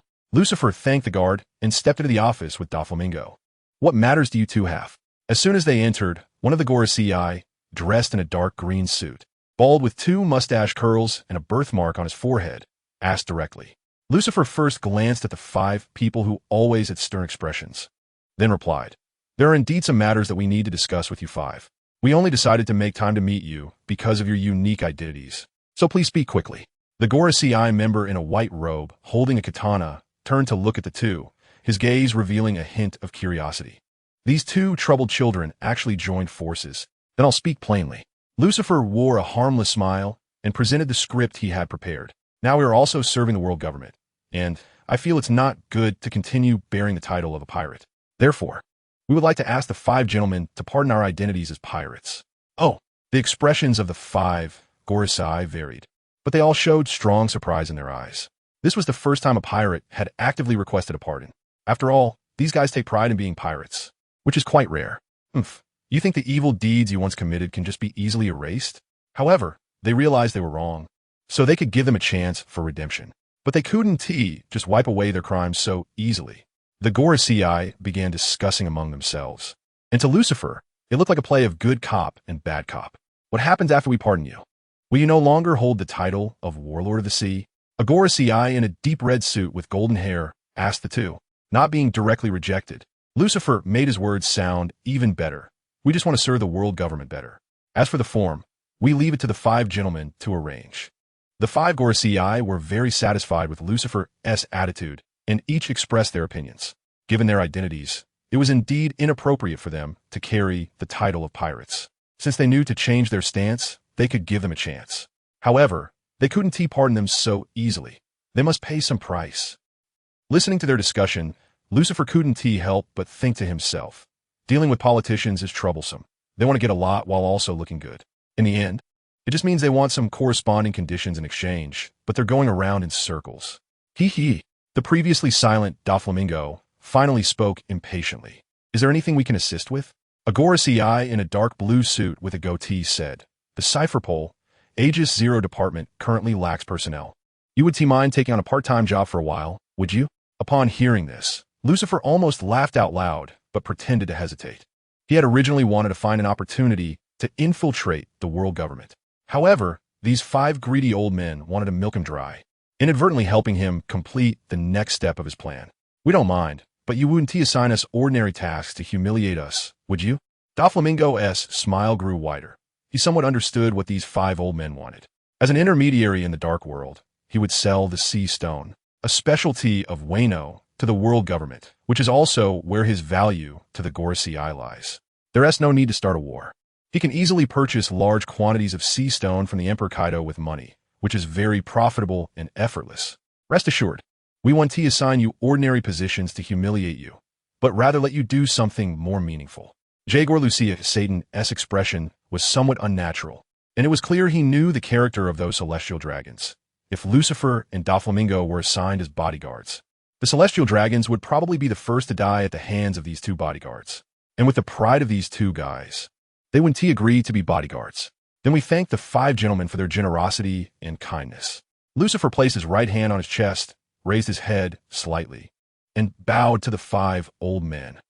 After the 2 left, Jaguar Lucia Satan glanced at the other 4 and said, "One is a former celestial dragon, and the other is a subordinate of Shalulia. We might as well try to use them. They at least understand their position better than the Navy." The 5 elder stars in white robes showed a hint of anger on their faces. Recently, the Navy has been in turmoil over the position of the next admiral. How could a subordinate organization develop its own ideas? How is Sakazuki doing? He has agreed to a duel with Kazan in 3 days at Punk Hazard. Whoever wins will take the position of admiral. There shouldn't be any objections from Sengoku now, right? Heading to Judicial Island tomorrow, the efficiency is quite impressive. Lucifer and Doflamingo went outside and began to chat quietly when they saw no one around. It seems those 5 old guys are eager to squeeze out our value. However, when it truly comes to stepping towards the celestial dragons, Doflamingo couldn't feel happy at all. Scenes of being driven out of Mariewa kept flashing in his mind.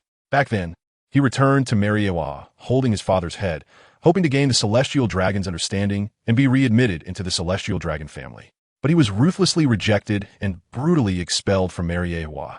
Compared to becoming a celestial dragon, he now more wants to see these celestial dragons pulled down from their pedestal. That would bring him greater satisfaction and joy. Lucifer, your ambitions should be more than this, right? Doflamingo turned to look at Lucifer, his gaze hidden behind sunglasses filled with expectation. He believed this ambitious and despicable guy had ideas of devouring the world. Squeeze us if you want. Having value is better than being worthless. Lucifer didn't notice Doflamingo's unusualness and was still happy about the Elder Stars sending pillows for his nap. The Elder Stars might not be losing out, but Lucifer was definitely profiting. Then see you tomorrow. Doflamingo noticed it was getting late and knew Lucifer wouldn't leave Mariewa with him, so he proposed to say goodbye. By the way, take that guy Shelby with you. Lucifer smiled slightly at Doflamingo and then turned to walk towards Shalulia's residence. He arrived at the hall of the residence smoothly and saw Shalulia having dinner, her brown hair cascading down, wearing a white silk dress, giving a warm feeling. Hearing footsteps, Shalulia looked up and saw the person she had been longing for, smiling sweetly. "You're back." I'm back." Lucifer sat down beside the dining table, where an empty bowl and chopsticks were already prepared for him. I must say, women in this world are truly wonderful. They are broad-minded and don't fuss when their men go out to struggle and create. Indeed, behind every successful man, there is always a woman who silently supports him. This is your favorite beef. Shalulia picked a piece of meat and put it in Lucifer's bowl, then rested her chin on her hand, watching him. How long are you planning to stay this time? I don't know. Lucifer shook his head, but it should be about half a month. There will be a meeting of the 7 warlords in 2 days, and then Lucifer plans to set up a money-making venture in Sabaody Archipelago. Relying solely on attracting investments is too restrictive. That's great. You must take me to explore down below. Shalulia remembered that she hadn't gone out with Lucifer yet. Couples shouldn't miss such activities. No problem. To be honest, Lucifer also wanted to experience what it felt like to go out with a celestial dragon. After another sleepless spring night, on the warship heading to Judicial Island the next day. I remember Judicial Island was under a demon-slaying order before, but it's been rebuilt so quickly. Lucifer suddenly realized that it hadn't been long since the Straw Hat crew caused a ruckus at Judicial Island. Moreover, the demon-slaying order is said to erase an island from the world map. In hindsight, it seems exaggerated. Just 10 warships' firepower can't achieve that. However, if Haki can wrap around cannonballs, and if the cannonballs fired by the warships are all covered with Haki, it might be possible to sink an island. But that seems a bit redundant. There are quite a few skilled craftsmen serving the world government. Doflamingo remembered that there was a Paramecia-type builder fruit user working for the world government, who had made a lot of money over the years doing projects. Lucifer grinned and said, "Isn't Pika a Paramecia-type stone fruit user? If you let him take on some projects, he could definitely earn a lot of money. I'm planning to set up a coliseum in Sabati Archipelago, and I will need Pika to help me build the venue. I wouldn't recommend you do that in Sabati Archipelago." Doflamingo shook his head and explained, "There's already a slave coliseum in Mariehua. Those celestial dragons won't leave the one at their doorstep to come to yours, which is far away. I'm not setting up a coliseum for the celestial dragons." Lucifer expressed his thoughts. "I'm planning to create a coliseum specifically for bounty hunters, where only one person can survive after each match. The one who survives can get half of the total bounty of all participants, and you take the other half." Doflamingo quickly realized this is a coliseum that doesn't even need an audience. The participants themselves are the funding. "What do you think? Not bad, right?" Lucifer raised an eyebrow proudly. He essentially provided a platform for these bounty hunters, then didn't he need to do anything, just wait for money to jump into his pocket. That sounds feasible. Doflamingo had to admire Lucifer's idea. He personally funded the rewards for the Coliseum in Dressrosa, which attracted so many pirates, bounty hunters, and navy to fight for his entertainment. And Lucifer's idea, not only doesn't he require him to spend money, but he can also make a significant profit. You could also charge bounty hunters, the navy, or others a fee to participate. That way, you could earn even more. Doflamingo refined the idea. "Makes sense." Lucifer nodded in agreement. Those guys on the sea all have the character of his boss, thinking that they are the ultimate victors. There will definitely be bounty hunters and navy participating for money in this fight. It seems the business model of the Dressrosa Coliseum also needs to be revised. Doflamingo decided to bring this idea over for himself. The warship passed through the Gate of Justice, revealing a brand new judicial island. But the design was still exactly the same as before. Lucifer and Doflamingo, accompanied by the navy and reporters, walked across the bridge of hesitation and entered the serious-looking courthouse. Chief Judge Baskerville had been waiting here. As the two took their respective seats, he began the process. Lucifer, originally a pirate with a bounty of 140 million berries, now a Shichibukai who has obtained a privateering license from the world government. Considering your repentance and your excellent behavior in helping the Navy capture numerous pirates during your tenure as Shichibukai, this chief judge hereby pardons your crimes, removes your pirate identity and bounty. Click, click, click, flashbulbs went off, capturing the dignified and solemn face of Chief Judge Baskerville. "Thank you for the mercy and generosity of the 5 Elder Stars. I will definitely be a good person and dedicate myself to the world government." Lucifer pretended to be very moved, but not a single tear could be squeezed from his eyes. Another flash went off, capturing Lucifer's appearance of having turned over a new leaf. Chief Judge Baskerville then turned to Doflamingo and said sternly, "Don Quixote, Doflamingo, originally a pirate with a bounty of 340 million, now a warlord of the sea with a privateering license from the world government. Considering that after becoming a warlord of the sea, you led the country of Dressrosa under your rule to join the world government and become a member state, beloved by the people, while also capturing hundreds of pirates for the world government over the years, this chief judge has decided to grant you a special pardon, removing your pirate status and bounty." Doflamingo smiled, unable to express himself as richly as Lucifer. The reporters surrounded this brief exchange and filled it out into a complete newspaper, then sent the photos and content to the headquarters of the World Economic Journal via fax phone bugs. Under Morgan's urgent orders, one after another, newspapers titled Pardoning Pirates were distributed by various local press offices to the world, letting most people know this news immediately. In the new world, turning over a new leaf? What are Lucifer and Doflamingo really up to? Blackbeard looked at the photo of Lucifer's moved expression in the newspaper and felt it was hypocritical. He didn't believe these two scheming individuals would be so honest. There must be some hidden secret. "Captain Teach," Lafitte approached. "We've already taken over all of Whitebeard's territory. Should we prepare to head to Hakanosu? Let's go. The next news in the newspaper will be about me becoming one of the Yonko." Lucifer, Doflamingo. Crocodile looked at the newspaper in his hand, his expression shifting between light and dark. After the Marineford War, he felt he had been a bit impulsive and shouldn't have rejected the Alliance invitation so thoroughly. After Whitebeard's death, the New World should have been thrown into chaos due to the vacant Yonko position, but had oddly calmed down due to Blackbeard's swift actions. Although the newspaper hadn't yet announced it, Blackbeard, having consolidated all of Whitebeard's territories, had already been recognized as the new pirate emperor. The increasingly stable situation left Crocodile with no points of entry to stir trouble. Without powerful allies and partners, it was impossible to challenge the Yonko position. It was absolutely impossible to lower himself to seek an alliance with Doflamingo now. It seemed he could only settle for second best. On Onigashima in Wano country. Joker, what are you doing? Why aren't you being a pirate anymore? Kaido, after a drunken spree and filled with emotions needing to be vented, burst into tears upon seeing the newspaper about Doflamingo being pardoned. Didn't you say we would establish the strongest pirate crew made up entirely of devil fruit users? Are you giving up now, Joker? Mr. Kaido, one of the All-Stars, King, watched with a twitching mouth and tried to persuade him. Perhaps he was just trying to make things easier and didn't mean anything else. Is that so? Kaido's tearful expression instantly vanished as he pulled a listening phone bug from his pocket. I'll call and ask him. On Tato Land's whole Cake Island. What is Doflamingo doing? Suddenly not being a pirate anymore means he doesn't want to work for me. Charlotte Linlin looked at the strange content in the newspaper, feeling confused and could only maliciously speculate that she had been betrayed. Katakuri, go ask Doflamingo to face what he really wants. After saying that, Charlotte Linlin remembered something and added, by the way, what is this about Caesar saying there isn't enough research funding? Didn't I just give him money? Ask him about that too. Sure, Mom, I'll head out now. For Lucifer, Doflamingo was just a small matter, but it caused a huge uproar in the New World. Not only were the two pirate emperors concerned, but it also made several dark kings in the underworld, including King of Lone Sharks Dufeld, Funeral Association Dalmak, the Concealer Kyberson, and Deep Sea Kernamit anxious. In the dark world, Doflamingo played the role of weaving networks, connecting these monsters with countless threads, allowing them to share resources and information despite being wary or even hostile to each other.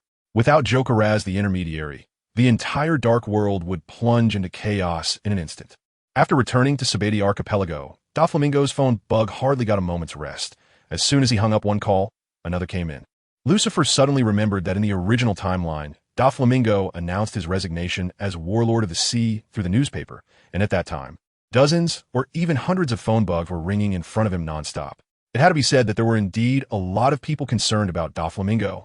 Another call came in, but this time, Doflamingo's calm expression changed, showing more seriousness and gravity. Hello, Kaido.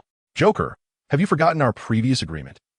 As soon as Doflamingo greeted him, the phone bug mimicked Kaido's voice and roared angrily.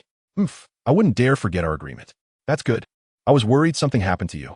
Looking at the busy Doflamingo, Lucifer suddenly felt that spreading out too much wasn't necessarily a good thing. It made one cautious and also left little private time. But without spreading out, one couldn't gather that many resources, which would slow them down in many matters. One could only say that everything has its pros and cons. To earn money while lying down, one must also spread their legs. The next day, at the Holy Land Mariewa, Pangea Castle, Lucifer was in the conference hall when he heard an exceptionally arrogant laugh coming from afar. From the sound, one could tell how pleased the owner of that voice was. Which idiot is that? Trafalgar Law, holding his sword Kikoku, sat in his chair with a face full of disdain. It seemed he had already dealt with the owner of that laugh yesterday at Sabeti Archipelago. Noticing that no one else was in the conference hall, Lucifer cleared his throat to draw Law's attention and smiled. Doflamingo sends his regards. Is that a threat? How stupid. As soon as he said it, Lucifer regretted it. He shouldn't have agreed to Doflamingo's request to deliver the message. Why did he have to meddle in this conflict between the two? Are you in cahoots with Doflamingo? Law narrowed his eyes, his expression very serious. You don't need to worry about me. Lucifer waved his hand. I'm not interested in your matters. Really? Rodin lightly replied. But in his heart, he had already decided to modify the plan and include the unexpected factor of Lucifer. It turns out someone arrived before this lord. Shrinking his body in the red cloak, using the split devil fruit to support it, Buggy, towering at about 5 or 6 meters tall, swaggered into the conference hall. Lucifer carefully observed this skonker's hockey possessor. No matter how you looked at him, there was nothing particularly special about him. What are you staring at me for?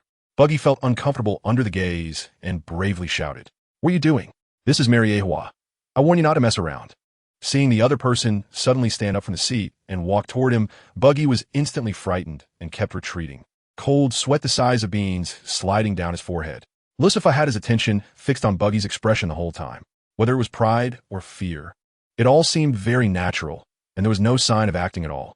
Perhaps this guy Buggy really lost his fighting power after eating the devil fruit and turning into a sitting duck. Sorry. Lucifer smiled and extended his hand to Buggy. I just want to be friends with you. so we can cooperate in the future. Oh, I see. Buggy's expression instantly transformed into a wild laugh as he reached out to shake hands with Lucifer. No problem. I just happen to have a great idea for making money. That's wonderful. This scene made Law widen his eyes, completely unable to understand how these two could cooperate so easily without being on guard against each other. Aren't you all cunning and treacherous pirates? What happened to your pride? Damn. Law suddenly realized that this morning star was related to Doflamingo, and now they were pulling in Thousand Sunny, which indirectly strengthened Doflamingo's power. Although Thousand Sunny himself had no real strength. The group of prisoners who escaped from Impel Down under his command was not simple. It would be a huge trouble if they became enemies. Lucifer glanced at Law, noticing his unusually ugly expression, and couldn't help but find it amusing. In fact, whether Buggy had strength has never been important. What mattered was that he had an exceptionally grand vision. Buggy would never risk his life for trivial pride. As long as you were stronger than him, he would quickly back down and was very adaptable. When he was in a small pirate crew, he took a few circus characters to search for treasure and dig holes everywhere. Now that he had more subordinates and a larger crew, he started thinking about entrepreneurship and doing DD beat people. From beginning to end, Buggy was a man who looked at money. The cooperation Lucifer spoke of was really just business cooperation. Perhaps he could invest in Buggy's business and, by the way, let people like Kuma and Golden Dragon earn some extra money and hone their skills. Law might have misunderstood that they formed a life and death alliance. But a misunderstanding is just a misunderstanding. Lucifer certainly wouldn't explain himself. After a while, just when Lucifer thought the only members of the Warlords of the Sea attending the meeting were the three of them, an old voice drifted in from the corridor outside. You idiot, you've been dawdling all the way here. What for late? It took us so long to become Warlords of the Sea to avoid the Navy's pursuit. So we can find that old guy Whitebeard's treasure. Don't mess it up. Mom, I know I'm sorry. It was Whitebeard, 2 Edward Weevil, and his mother, Bakken. Lucifer remembered that Whitebeard too seemed to have become a Warlord of the Sea a year after the Marineford War, which was quite a significant change in timing. Could it be the butterfly effect? Interesting. Lucifer couldn't help but laugh. An unknown tomorrow was even more exciting. Soon, 2 figures, one tall and one short, appeared in the conference hall, and the crescent moon mustache that resembled Whitebeard instantly attracted everyone's attention. Who is this guy? Why do I feel like I've seen him before? Buggy frowned, feeling the other person looked familiar, but couldn't remember where he'd seen him. Lucifer shook his head. He knew the background of these two, but chose not to reveal it. Seeing Whitebeard, 2 Edward Weevil at this meeting held significant meaning for Lucifer. Weevil, in a certain sense, could indeed be called Whitebeard's descendant, because he was a clone made using Whitebeard's bloodline factor. The cloning technology had actually been perfected many years ago. One of the rulers of the Dark World, Queen of Happy Street Stussy, was actually a clone made using Bakken's bloodline factor. Surprise, surprise. The 76-year-old Bakken, now shrunk to only 68 centimeters, used to be a great beauty in her youth. Logically speaking, with such mature cloning technology, Weevil shouldn't be in this snotty, less intelligent state now. Perhaps it was related to Weevil's age, since he was over 30 physically, but only a 2 or 3-year-old child mentally. However, none of this was important. What truly mattered was that Bakken had once been a member of the illegal research organization MDS. MADS was an illegal scientific research team led by Vegapunk, which was disbanded after Vegapunk was arrested by the world government. The key point here is that its members included Vegapunk, Vince Smoke Judge, Caesar Clown, Queen, and Bakken. One of their research achievements was the creation of the Queen of Happy Street Stussy using Bakken's bloodline factor. Among these people, Vegapunk was particularly under the watchful eye of the world government and couldn't be touched. Vince Smoke Judge was a king from a member country of the world government, and his influence would be significant. Caesar Clown was a watered-down character and was being watched by Charlotte Lin Lin, while Queen was a core cadre under Beast Kaido. The only person Lucifer could target and easily take down was Bakken. This old lady was very greedy. As long as the money was right, she would obediently work. The world government currently did not know Bakken's true identity. They only knew her nickname, Miss Bakken. Therefore, Lucifer didn't rush to communicate with her. The conference hall was not the place for their conversation. Looks like these are the people. More than 10 minutes after the scheduled start time of the meeting, Admiral Sengoku finally appeared in the conference hall. Then let's get started. Seeing Sengoku sit down in the main seat and take on a somewhat relaxed posture, Lucifer immediately understood that this guy was indeed getting old. Lucifer, what you've been doing with Doflamingo recently has really surprised me. Although the meeting had clearly begun, Sengoku casually started chatting with Lucifer. Lucifer smiled slightly, his gaze sincere. Mr. Sengoku, my dream is to be a Marine who punishes evil and promotes good. If possible, I would like to join the Navy right now. Forget it. Sengoku waved his hand. The Navy couldn't afford any chaos right now. How could that be? If you let me join the Navy, I will definitely promote justice. Seeing the two talking endlessly, Luo coldly said, Hey, if there's nothing important to discuss, I'll be leaving. Sorry, I'm getting older, and I easily lose track of time when I start chatting. Sengoku smiled apologetically and then said seriously, Blackbeard Marshal D. Teach, although it hasn't been publicly announced yet, has actually become the new pirate emperor. The new world, which was thrown into chaos after Whitebeard's death, has temporarily stabilized. However, in the Four Seas and the first half of the Grand Line's paradise, countless people have taken to the seas to become pirates inspired by Blackbeard's success. In the coming period, the number of pirates on the sea will increase explosively. I hope you all can fulfill your responsibilities as Shichibukai and help the Navy combat these pirates. Haha. Buggy laughed heartily. Don't worry, Sengoku. Now that I'm a Shichibukai, those pirates' good luck is over. Sengoku smiled wryly and looked at the others. What about you? Any thoughts? Miss Bakken slyly smiled and said, We are hunting down the remnants of the Whitebeard pirates. It would be great if the Navy could provide their whereabouts. No problem. I'll inform you as soon as we have any news. Sengoku readily agreed without hesitation. He enjoyed watching pirates kill each other. I hate pirates the most, and I will definitely be at the forefront of fighting them. No problem. Lucifer and Luo also expressed their intentions. Sabaody Archipelago, the area of chaos. Run. It's a Shichibukai. The bullets don't work on him. This guy's a monster. Boom. The Naginata slammed powerfully onto the ground, sending countless stones and dirt flying like bullets shooting at the fleeing pirates. Bounties of 37 million berries, 79 million berries, 58 million berries. Miss Bakken held a stack of bounty notices, and after comparing them with the fallen pirates, her wrinkled face blossomed into a radiant smile. On a distant rooftop, he really is a money-obsessed person. After the meeting, Lucifer had been secretly following these two, and he felt a pain in his heart. These pirates were the ones he had intentionally left behind to reap the harvest later. Now, they have been taken by someone else. To be honest, if you want to make money quickly, you have to think about bounties. But these pirates are clever and know how to hide their tracks and appearances. It's still necessary to attack indiscriminately, like Weevil, to flush them out. Yet, Lucifer, on the other hand, is someone who doesn't want to harm the innocent. In truth, there are absolutely no kind-hearted civilians wandering in the area of chaos. It's just that many people have clean methods and haven't been wanted by bounty notices. But this creates an uncertainty where they could be either good or bad. And defining them all as pirates seems a bit excessive. For those with a conscience, making money is difficult. After Weevil's one-sided massacre of the pirates ended, Lucifer flapped his wings and soared into the air, flying towards Miss Bakken. Noticing the movement above, Miss Bakken quickly looked up. Morning Star? Hello, Miss Bakken. Lucifer slowly landed about 10 meters away, worried that getting too close might lead to misunderstandings. Miss Bakken looked at Lucifer warily and said, What? Do you want to get a piece of the pie too? No, you misunderstood. Lucifer waved his hand with a warm smile. I'm here to discuss a business deal with you, a very lucrative one. Oh, do tell. Miss Bakken raised an eyebrow, intrigued. It's about bloodline factors and clones. Days went by, and everything was proceeding according to plan in an orderly manner. Under the temptation of a large sum of money, Miss Bakken agreed to the deal, and Lucifer was able to secure a second investment from Tizolo, thanks to her former MADS researcher status. With the help of Daniel, a user of the cell fruit, and Miss Bakken, the decaying ship's wheel on Shiki's head was removed, and his physical strength and hockey had noticeably recovered.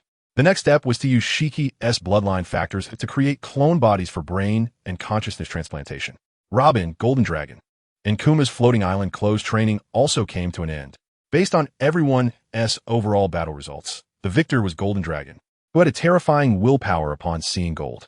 In just a month, although Robin couldn't comprehend hockey by herself, she found a more suitable attack method for the Hana Hana no Mi. The Hana Hana no Mi allows the user to make any part of their body bloom, like a flower, attaching to any tangible object, and can be used for attacks, eavesdropping, spying, and other purposes. After battling against Kuma, who had a body of steel, Robin realized something. Why should flowers bloom on the surface of the enemy's body instead of inside? Even with Kuma being a steel fruit user, when struck internally at vital organs like the heart, he would still roll on the ground in pain, even if he wouldn't get injured due to his steel structure. The vibrations caused by the attacks would create a genuine sensation, leading to unparalleled agony when placed on internal organs. Lucifer thus witnessed the true potential of the Hana no Mi. If Robin had the chance to face Kaido, she wouldn't even need to use flowing cherry techniques to break his defenses. She could directly cause real damage from inside his body. Although Robin's strength alone couldn't harm Kaido, it would definitely affect his combat state, serving as a crucial support. In the following time, Lucifer kept Robin by his side to teach her Haki as agreed, while Golden Dragon and others were sent to the New World's Karai Bari Island, where they worked for the Pirate Dispatch Company Buggy Express. This period was relatively calm, aside from occasionally seeing news about escaped prisoners like the lonely Red Baroque Ladefield, Devil's descendant Douglas Barrett, and World Destroybandai Waldo in the newspapers. There were basically no major incidents. The Gorosei only assigned Lucifer and Doflamingo the identity of a cipher pole, Aegis Zero commander, and no tasks had been given yet. However, the more it was like this, the worse a premonition Lucifer had. These 5 old men were up to no good. One day on the red Earth continent atop Reverse Mountain.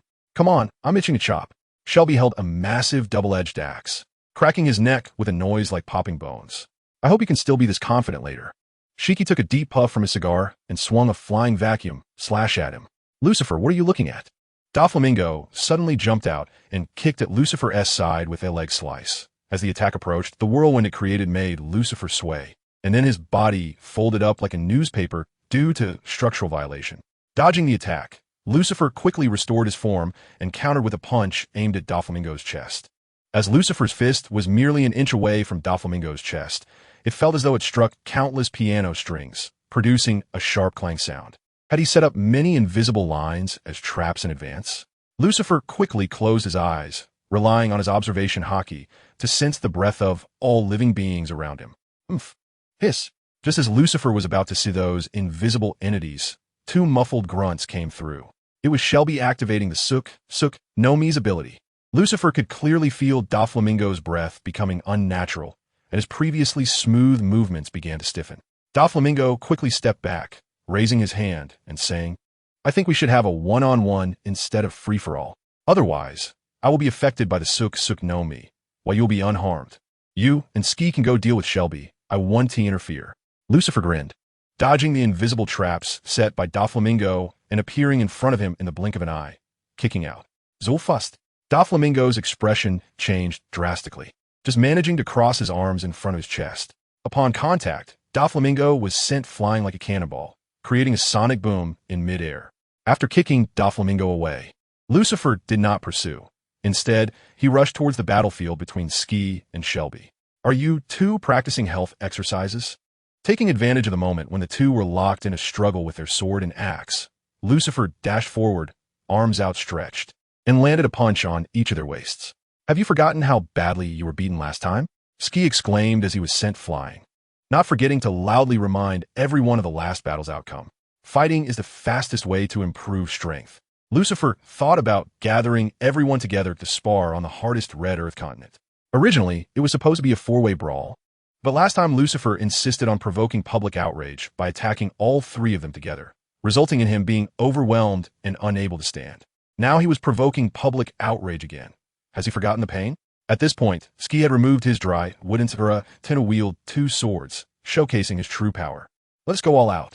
With a loud shout, he swung a magnificent golden slash towards Lucifer, resembling the sun descending upon the earth. Bring it on. Lucifer did not dodge, but instead pulled out a folded handkerchief from his pocket and bit down on it. Then, he coated his entire body with armament Haki and took the attack head-on. Boom! The hard red, earth-shattered layer by layer under the solidified slash. And even with armament Haki, Lucifer's eyes widened in pain, blood vessels visible in his eyes. The pain felt like thousands of knives, and he could only grit his teeth on the handkerchief to endure. Just as he felt the energy contained in the slash about to deplete, he suddenly swung his fist and shattered it. As the dust settled, Ski saw Lucifer standing there unscathed and couldn't help but laugh. Pain can destroy willpower, but also strengthen it. Your idea is quite good. Your armament Haki has clearly become stronger. You can't slack off during fight. Taking advantage of Lucifer's moment of happiness from the compliment, Shelby snuck up behind him and raised his double-bladed axe to strike down. Hearing the sharp sound of slicing air from above and seeing Doflamingo charging back not far away, Lucifer immediately closed his eyes. When surrounded, the naked eye has blind spots. And the best method is still to close your eyes, stabilize your mindset, and maximize observation hockey. Lucifer slightly sidestepped to avoid the descending double-bladed axe, then leaped backward to dodge the incoming super strike whip, and then was struck by Ski's sword on his lower back. Whenever an attack came, Lucifer could see the highlights with observation hockey. This was an effect produced by the energy gathering during charge. For example, if he saw a person's left leg suddenly glowing, it meant that the muscles in that leg were tensed and gathering energy, indicating that the next attack would originate from that leg. Whether it would be a sidekick, a direct kick, or a whip kick would depend on which muscles were highlighted and his rich combat experience to judge. After determining the attack, he still had to make a dodging move himself. After all, observation hockey is not a cheat that enables automatic dodging. Ski's attack was very well timed. After Lucifer made a series of moves, the moment his speed slowed down, Ski struck, leaving him unable to dodge. The precise timing of the strike showcased his rich combat experience perfectly. "Don't stab my kidney." Lucifer gritted his teeth in anger, grounding himself to dissipate the force of the attack, then twisted his body to execute a move akin to fishing for the moon at the bottom of the sea aimed at Ski's vital area. "You can't handle this." Ski was so startled that his eyes almost bulged out, hurriedly using the abilities of the Pika Pika Nomi to control himself to fly high, narrowly avoiding that fatal blow. "If you can stab my kidney, why can't I grab your?" Just as Lucifer was about to give Ski the middle finger, Doflamingo kicked him away, sending him skidding across the hard red earth, leaving a gash over 1,000 meters long before stopping. This guy's skin is getting tougher. Doflamingo had to admit that awakening a mythical Zoan-type devil fruit user was too difficult to deal with after fighting for so long. He had yet to see Lucifer spit out any blood. It's well known that moderate exercise can enhance muscle and bone strength, density, hardness, elasticity, and toughness.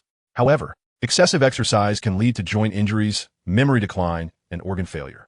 Yet the side effects of the latter cannot manifest in awakened Zoan-type users. On the contrary, it doubles the enhancement effects of the former. When Doflamingo heard that Lucifer had recently started doing strenuous physical training day and night, he anticipated that this guy's physique would become very strong, but now it was beyond his expectations. If the quality of his armament hockey could keep up, this guy might be able to rival Kaido in terms of defense. Goof, goof, goof. Lucifer got up, spitting out the sand and stones that had filled his mouth, then twisted his neck, producing a series of cracking sounds. "Don't hold back. As long as I don't die, hit me as hard as you can. You said it. Don't blame me later." Ski grinned, the blades of Sakura Tenendrai wood crackling with fine golden arcs. Doflamingo glanced at the spreading golden arcs and couldn't help but clench his fists. Naturally, he had sought Ski's advice on how to master Conqueror's hockey infusion, and Ski simply replied, "Attach your will to the attack." This statement sounded simple, but in reality, it was incredibly difficult to implement. Even now, he had not grasped a hint of feeling. Perhaps getting cut by Ski a couple of times would spark some inspiration. However, it was still more important to teach Lucifer a lesson first. This guy was getting more and more arrogant. Doflamingo decisively activated the awakening of his devil fruit, and the red earth beneath him began to transform into resilient white threads. The white threads of the earth surged like a tumultuous sea, then transformed into towering white waves that rushed towards Lucifer. Lioness might slash. Ski followed closely behind, as the blade left behind increasingly thick golden lightning in the air. "You guys are playing so big. I'm out of here." Shelby deeply understood that he was still far from participating in such an event, decisively sprinting in the opposite direction. "Thick crab, do you want to kill me?" Lucifer was also frightened by this scene and immediately stopped acting tough, using the superpower attached to the Phantom Beast species. Purple-black flames erupted around Lucifer, the terrifying high temperature distorting the atmosphere, even evaporating the clouds hanging in the sky. "I'm a swordsman. Cutting through flames is easy." With one sword strike, Shiki cleaved through the sea of fire, rapidly advancing towards Lucifer along with a white giant wave. "You offer your flesh to me and sacrifice your souls to me. You are willing to serve my desires, pushing me towards tyranny." The Straw Hat crew agreed to meet on Sabeti Archipelago, but the current Marine Admiral Akainu has moved the Marine headquarters to the New World. Now, this island supported by the Yarkaman Mangrove has lost its safe zone, completely falling into a no-man's land. The deadly gladiatorial arena, accompanied by dark metal music, was filled with pirates, bounty hunters, and other desperate souls eager to get rich slaughtering each other in the arena. Look, their lives have become dazzling light at this moment. In the VIP room, Lucifer raised a goblet, swirling the blood-red wine within, then brought it to his lips and drank it all. What a sick joke. Robin took a step aside, distancing herself from the man with a sickly smile. Lucifer turned to look at Robin's beautiful face, staring for a while before slowly speaking. First, I did not force them. Secondly, they risked their lives for their own desires. No matter how you look at it, this is a battle worth celebrating. I'm leaving. Take care. Robin rolled her eyes dramatically and turned to leave the room with her long legs. Hearing the door slam behind her, Lucifer chuckled and shook his head, then cast his gaze through the panoramic window towards the VIP room across the arena. Although this arena had not been established for long, its 100 death rate still attracted many noble families and a few celestial dragons to watch, while also betting on those they favored to increase their sense of participation. Today, under Lucifer's manipulation and inducement, only one celestial dragon, Charlos, had come to the arena. Of course, there was no way something unexpected would happen to Charlos in the arena. After all, that would implicate Lucifer, the owner of the arena. But if Charlos left the arena and then, for some unknown reason, ran into Straw Hat Luffy and ended up in a conflict for some unknown reason, then it would have nothing to do with him, Lucifer. Allow me to give you meaning as you walk the path of decline. The cycle of rise and fall never ends, but all outcomes must be so. Lucifer put down the goblet, dancing to the music while humming. I am neither your savior nor your morning star. I will not abandon all darkness to lead you to eternal light. The bar of Shaki jingled, as the wind chimes rang with the door being pushed open. A one-eyed man with a scar over his left eye and green algae hair walked in. What the hell? Is no one here? This is really frustrating. Zoro grinned, a sense of unprecedented pride rising in his heart. So this is how great it feels to not get lost. Shaki poured a glass of wine and pushed it to the bar, saying, You've worked hard on the road. Have a drink to quench your thirst. Thank you. Zoro took the wine glass and gulped it down, then spoke with an unmistakable tone of pride. What can I say? I was the first to arrive. Port, I've heard that Sabeti Archipelago is no longer that peaceful. So the Marines have been keeping a close watch here. Be careful. As long as you need. The Kuja pirates will come to your aid at any time. Hancock and the rest of the Kuja pirates took turns warning Luffy, who was disguised with a backpack. Well, I'm off. Luffy waved to everyone and boarded the small boat heading towards the shore. Hey, have you heard? The celestial dragons caught a mermaid. I haven't heard. What's going on? It seems a mermaid named Cammy was wandering around the island and happened to be spotted by Charlos, who had her captured. That's just terrifying. As soon as Luffy landed on the shore, he overheard two people chatting, and the topic even involved his friend. His originally joyful expression suddenly turned grim, and he quickly approached one of the ugly guys, grabbing him and saying in a deep voice, Is what you said true? Tell me where Cammy is now. The other party seemed to be intimidated by Luffy's fierce demeanor, staring blankly for a while without speaking, and only snapped back to reality after being shaken a few times by the collar. I saw it with my own eyes. The mermaid had short light green hair and was accompanied by a talking starfish. Cammy Papago. Luffy immediately confirmed that it was his friend who had been captured by the celestial dragons. Hurry, take me there. No, if you want to go by yourself. The ugly man tilted his head to the side, showing no respect for Luffy. Luffy's pupils constricted, and he unleashed his conqueror's haki, causing the ugly man to tremble at the sudden pressure. You don't be angry. I'll take you there right away. Hurry up. Deadly gladiatorial arena. That guy Lucifer has quite the eye. He said that this guy called Bartholomew Kuma would achieve ultimate victory, and he really did. Charlos, who not only enjoyed the show, but also made a profit, happily walked out of the room, planning to stroll around the island in a good mood. Charlos Saint. I heard a mermaid CAF opened on the island. Do you want to check it out? A guard in a black suit catered to him, mentioning the rumors he had just overheard in the corridor. Mermaid? Charlos immediately jumped up in excitement, as if he could already envision the scene of the mermaid being chased by piranhas in his huge fish tank. Hurry, lead the way. Why haven't we arrived yet? Where exactly is Cammy? After running for a while, Luffy felt like he was going in circles between several small islands, beginning to have doubts. The ugly man felt a tightness in his chest, and just when he didn't know how to continue delaying, the transponder snail in his arms suddenly made a sound. This is the signal. The target has arrived at the designated location. Is this the mermaid you were talking about? Seeing only a life-sized mermaid statue placed outside the store, with no trace of the mermaid anywhere else, Charlos angrily raised his hand and shot the guard leading the way in the thigh. You damn thing. How dare you trick me? After kicking the guard, who was howling on the ground, a couple of times, Charlo suddenly recalled that the mermaid statue looked somewhat familiar. Short light green hair, a kissing fish-type mermaid. It was the one that appeared at the auction. Damn mermaid. Charlos turned around and kicked the mermaid statue to the ground. If it weren't for that mermaid and that disgusting octopus fishman, how would he have been attacked by pirates? Charloros raised his gun, and even though it was just a statue, he didn't want to see that damned face. Kami. Luffy rushed over and saw the celestial dragon kick Kami down and raise his gun to kill her. Stop it. What do you want? Stop right there. The other guards noticed someone approaching, and their expressions instantly became serious, quickly drawing their guns and firing wildly at the newcomer. Infuriated, Luffy had completely lost his cool and was unable to use his observation haki, relying instead on his old method of taking hits with his body. Bullets without haki coverage hit him, embedding themselves in his skin, and only after their kinetic energy was exhausted did the rubber of his body reflect them back. Charloros screamed in pain as he was hit by the ricocheted bullet. Charloros Saint. The guards were terrified and quickly ignored the enemy, crouching down to help their fallen master. In the distance, an ugly man hiding in the shadows put down his sniper rifle, blinking in confusion. He hadn't even fired, so how did this celestial dragon fall? What an unfortunate fellow. It seems destined for a fatal disaster. The bullet hit him in the neck, judging by the injury. He will be dead in 5 minutes without help. I can go back and report now. Shelby wiped his shoes on the ground to erase his footprints, and then decisively turned to leave. The former G1 branch of the New World, now the Navy headquarters. What? Straw Hat Luffy appeared at Sabeti Archipelago and attacked Charloros Saint again. Hearing the report from the transponder snail, Sakazuki was almost laughing with anger.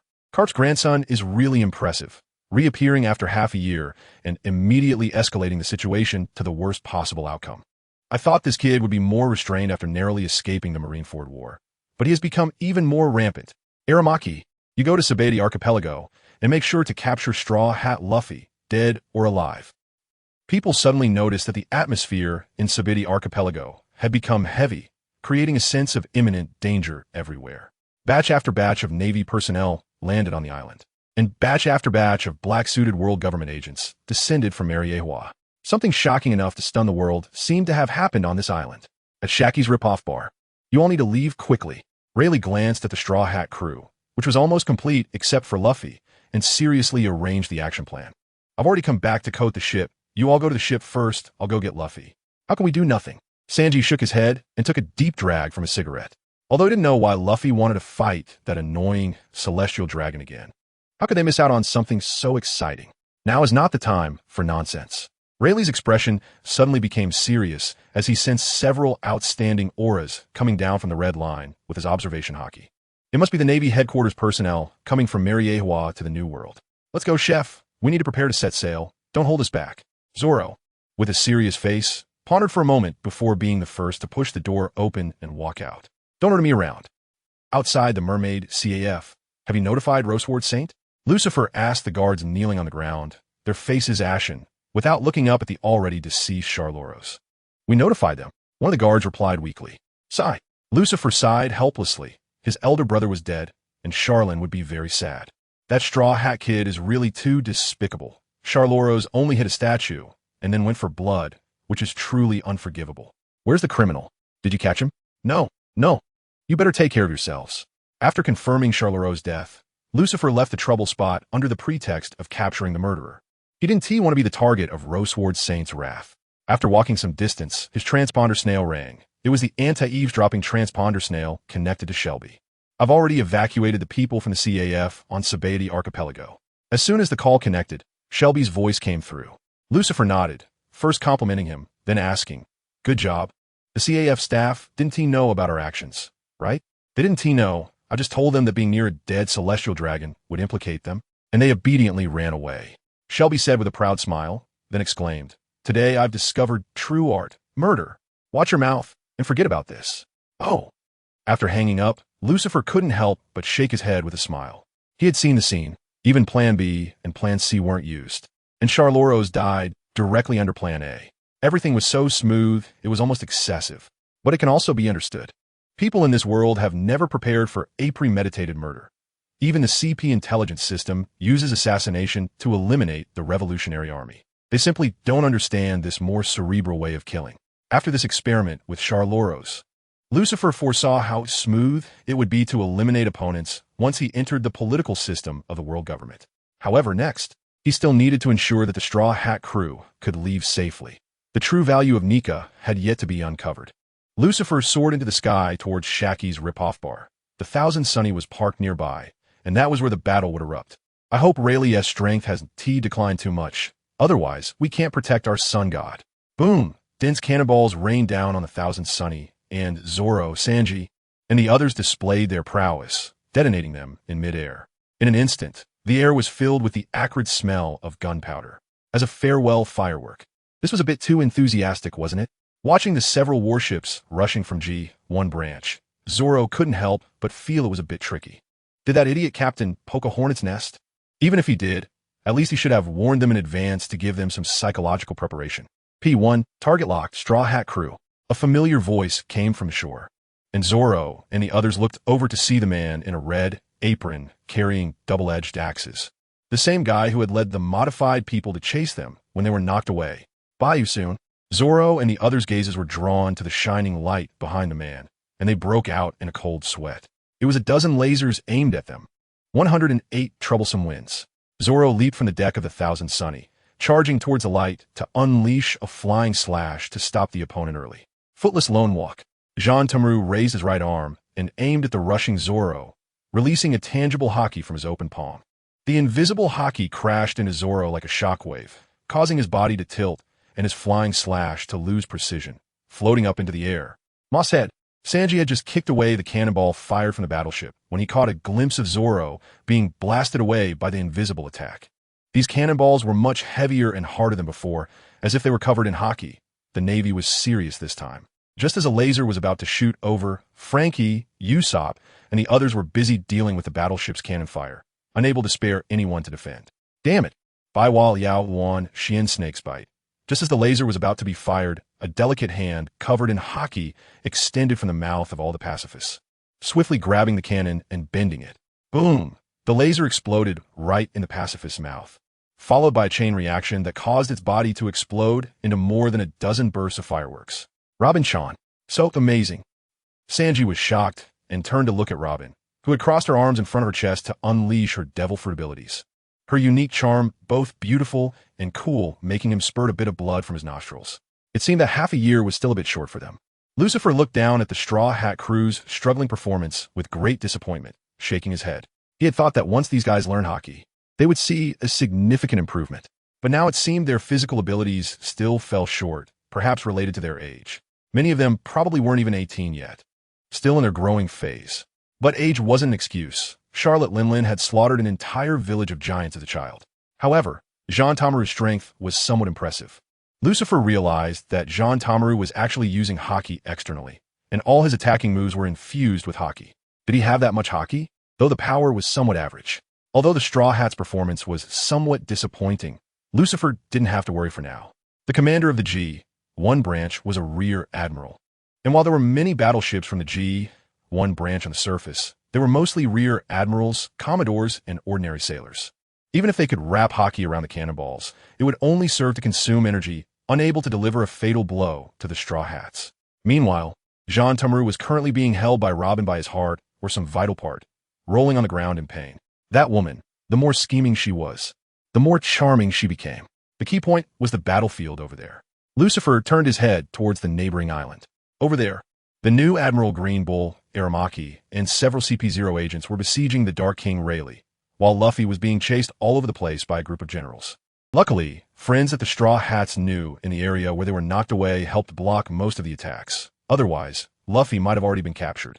Besides Green Bull Aramaki, there were actually 5 vice admirals, including the Weasel and the Burning Mountain, who had also been dispatched. It was indeed due to Sakazuki becoming the admiral that such a powerful force was mobilized, casually capable of launching a demon-slaying order. Lucifer thought for a moment and decided to go help Luffy.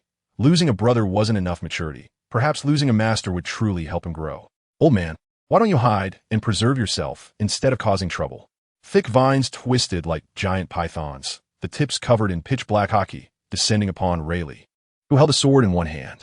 Rayleigh swung his sword horizontally, unleashing an invisible slash that severed the vines at their roots, stripping them of their power. How rude.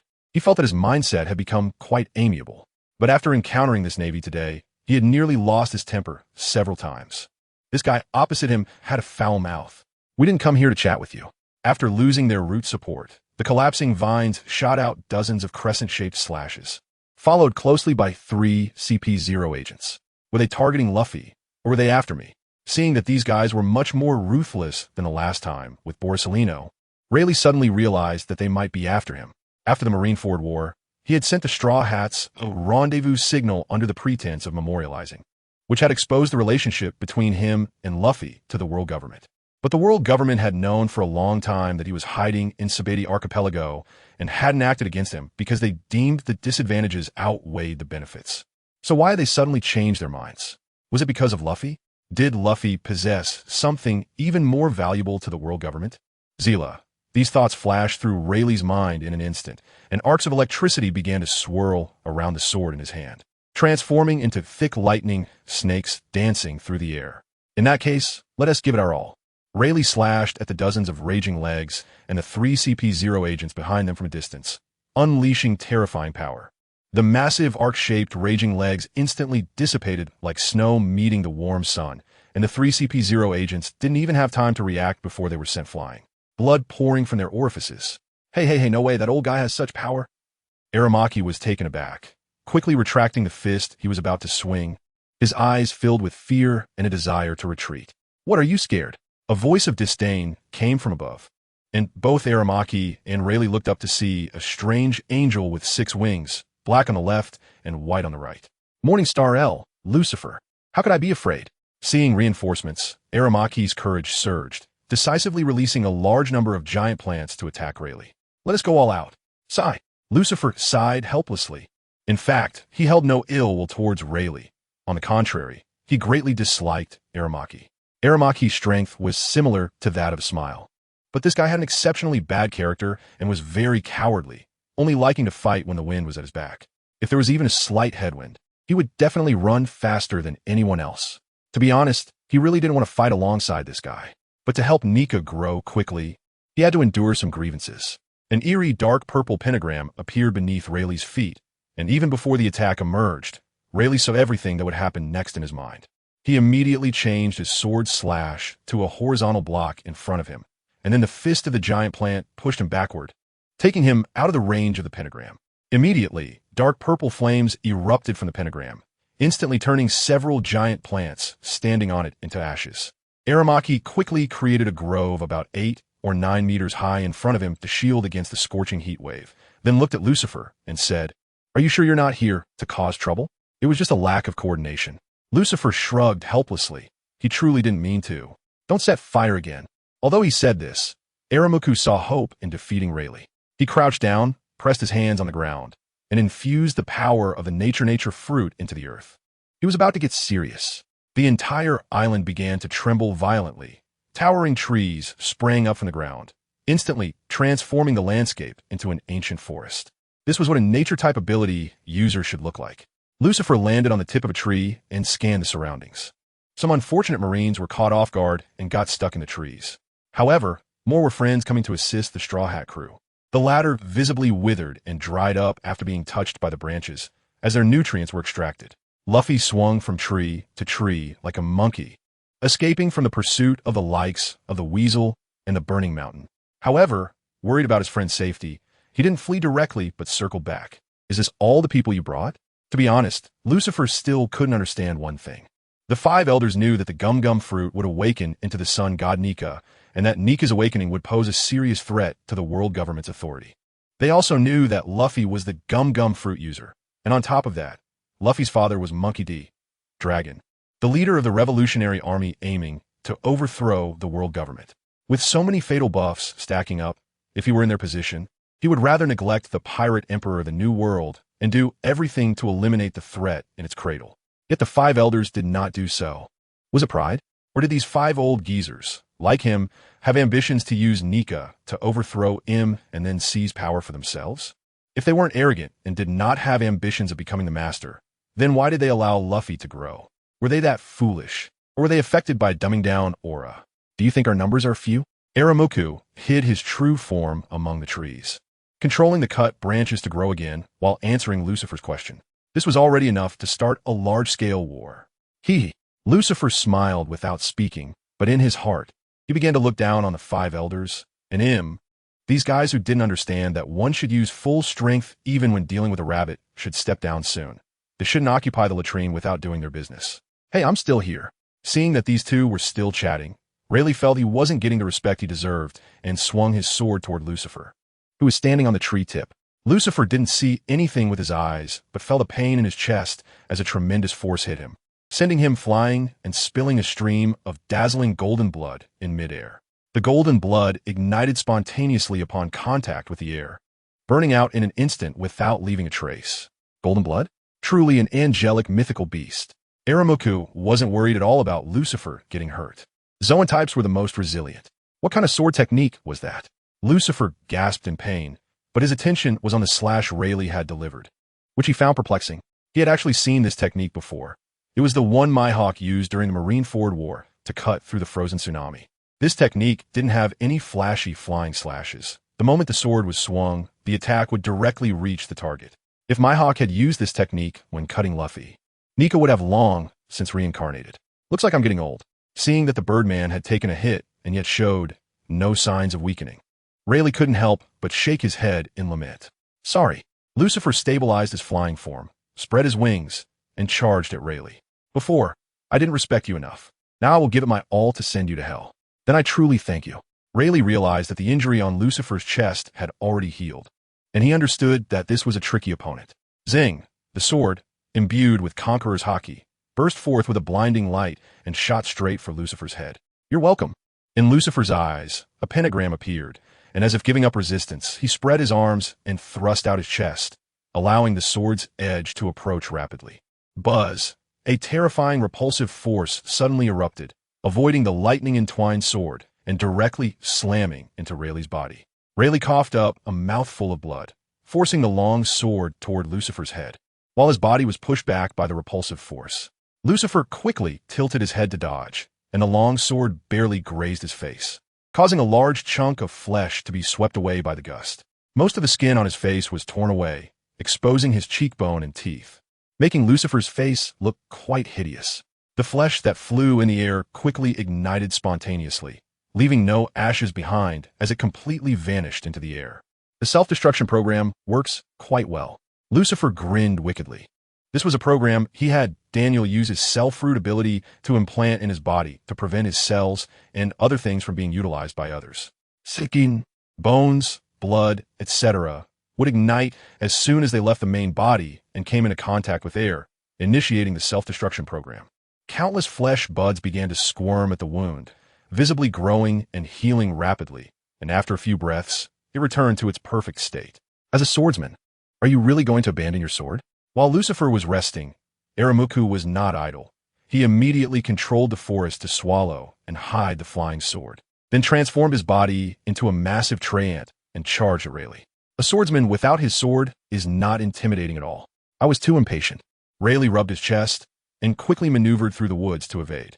A normal person would have taken on his sword moves, but that Birdman attacked him directly with a bizarre ability, and he was forced to throw his sword out in a moment of quick thinking. Even if a Zoan mythical beast awakened, he would die on the spot if his head was blown off.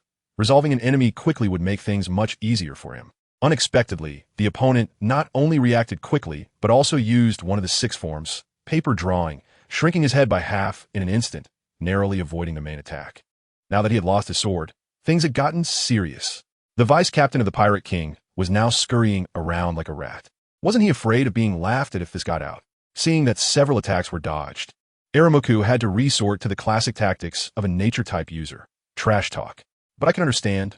I know that Roger Guy was also a failure. It's normal for a failure subordinate to be a fleeing rat. I've long since abandoned my reputation. It's useless no matter how much you curse. Rayleigh didn't take any of this trash talk to heart. At his age, he had seen all kinds of storms. Is that so? Then I'll just go and urinate on Roger's grave. You know, his body is in the hands of the world government. Aramuku's words became increasingly excessive, and Rayleigh's temples began to throb. Nature-type opponents are really annoying. After running a few steps, Rayleigh saw a machete lying on the ground ahead. It must belong to a Marine soldier killed by the Straw Hat Crew's friends. Rayleigh leaped forward to pick up the machete, swinging it backhandedly to slash at the relentless Haomuku, splitting him in half from head to groin. Useless. You should know that nature-type ability users can instantly escape to anywhere within their element. Haomuku's face appeared on the trunks of several nearby trees, tauntingly continuing his verbal assault. I wonder if Roger's bones are still around. How about I dig them up and feed them to the dogs? Rayleigh chose not to respond, calming himself to use Kin Bunchaku to sense the opponent's true presence. But really, you didn't show up when Roger-san was executed. It seems that the bond of comrades between you is nothing but a facade. By the way, it was only after I became an admiral that I learned that all ordinary people associated with Roger's pirate crew were executed by the world government. Yet, all the members of Roger's crew live quite well. Did you sell those poor souls out for your own peace? Who would have thought? Who would have thought that Roger's pirate crew would be such despicable scum? Those ordinary people connected to you must be regretting it in hell. Found you. A cold light flashed in Rayleigh's eyes as he sprinted toward a large tree 100 meters away, moving as fast as if he were flying low. Before he arrived, his overwhelming presence surged forth, unleashing a wave of conqueror's haki that echoed like thunder above the island. The oppressive aura bore down on Haomuku's true form, momentarily freezing his escape, leaving him helpless to watch as the machete aimed for his heart. Damn it, I was careless. Just as the moment of crisis approached, an invisible repulsive force struck from the side, shattering the machete into several pieces. Rayleigh, as if anticipating this, decisively released the machete's handle and struck out with a fist, crashing down onto the large tree where Haomuku was hiding with a thunderous impact. Ugh! Haomuku's figure immediately revealed itself, hunched over like a cooked shrimp, spitting out chunks of blood mixed with internal organs. Seizing the opportunity, Rayleigh showed no signs of stopping, his arms moving rapidly like a boxer throwing punches, raining down a storm of blows onto Haomuku. Don't go too far. Lucifer used to quickly flash behind Rayleigh, delivering a powerful whip kick to his side, accompanied by a crisp crack of bone. My rib is broken. The force sent Rayleigh flying, crashing through dozens of towering trees before finally coming to a stop. Thank you. Haomuku spat out 2 broken teeth, looking in the direction Rayleigh had flown with lingering fear. This old guy actually made him sense the breath of death. It's fine. We're all serving the Gorosei. Lucifer waved his hand, replying dismissively, although the subsequent words were the truth. Haomuku's foul mouth truly made even an outsider like Lucifer want to hit someone. He truly learned the essence of Sakazuki. Haomuku wiped the blood from the corner of his mouth, vines extending from his body into the ground, his heavy breathing quickly calming down. This old guy is almost done for. Let's go together. Okay. Lucifer nodded, but showed no intention of moving from his spot. The longer this drags on, the more dangerous Rayleigh becomes. Lucifer was determined not to take the lead, fearing a worst-case scenario of a one-for-one exchange. However, Haomuku didn't notice this, and after recovering his strength, he vanished into the forest, controlling countless branches and vines to attack Rayleigh. Lucifer took to the skies, soaring high while pursuing Rayleigh and observing Luffy's movements. Several rear admirals seemed to be hindered by Rayleigh's conqueror's haki, moving slowly and allowing Luffy to escape a considerable distance. Just as he was about to leave the island transformed into a forest, Luffy suddenly turned back and ran toward Rayleigh. Is he trying to help Rayleigh? Lucifer's mouth twitched as he raised his hand, unleashing a repulsive force toward Luffy. What is this? As Luffy sprinted toward Rayleigh, he suddenly felt as if he had been struck by a fast-moving sea train, letting out a scream before being carried away by the invisible force toward the sunny. You'll read about Rayleigh in the newspapers. There's no need to witness it in person. Lucifer intended to give all the credit to Haomuku, so he couldn't let Luffy see him involved. Doing good deeds without leaving a name is a virtue. There's no need to trouble Nika with it. Whoosh, the wind began to howl, and waves of shockwaves erupted through the forest, uprooting large trees and sending them flying into the air. Did he just say something nasty? Seeing that both Haomuku and Rayleigh were no longer holding back even when attacked, Lucifer began to recklessly engage in a life-for-life battle without any technique. Haomuku, noticing Lucifer just hovering in the air watching, shouted anxiously, "What are you waiting for? Come help. This old man Rayleigh is too powerful with haki." Oh, Lucifer was actually somewhat resistant to this fighting style. While it looked grand, it was extremely exhausting for both stamina and haki. However, it was highly advantageous for Haomuku, as this guy could still bounce back after 3 years without food, quickly restoring stamina by absorbing natural energy. In a sense, Rayleigh was falling into Haomuku's rhythm.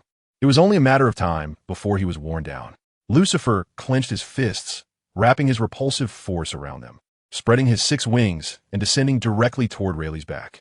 Rayleigh seemed to have eyes in the back of his head, kicking Homuka back in advance, then turning to punch Lucifer's fist as they collided. Their fists paused just a head's length apart, the materialized conqueror's haki and repulsive force crashing and grinding against each other, unleashing thunder and swirling winds. Centered around the two of them, the ground suddenly collapsed in layers, the exploding debris floating around as if losing the influence of gravity, only to be shattered into powder by the released force. Such a high-level power. Rayleigh was slightly surprised that invisible force could actually contend with Conqueror's haki. Not bad. Lucifer grinned, relying on his powerful physique to gradually push Rayleigh back. The repulsive force could repel the willpower attached to the haki. Otherwise, even if he could catch the fist, he would still be greatly affected. Simply put, the magnetic repulsion kept the will brainwaves at bay, preventing them from influencing his own biological magnetism. If haki could be developed to the extreme, it might even mimic the effects of magnetic repulsion, allowing one to counter Conqueror's haki with armament haki without awakening it. It seems I really am getting old. Forced to retreat step by step, Rayleigh remained quite relaxed. He sensed that Luffy and the others' presence had already disappeared beneath the sea, likely heading to Fishman Island on the coated ship.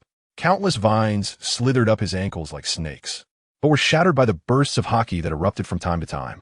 After being shattered once, twice, countless times, more vines continued to sprout from the ground, tenaciously winding their way toward Rayleigh.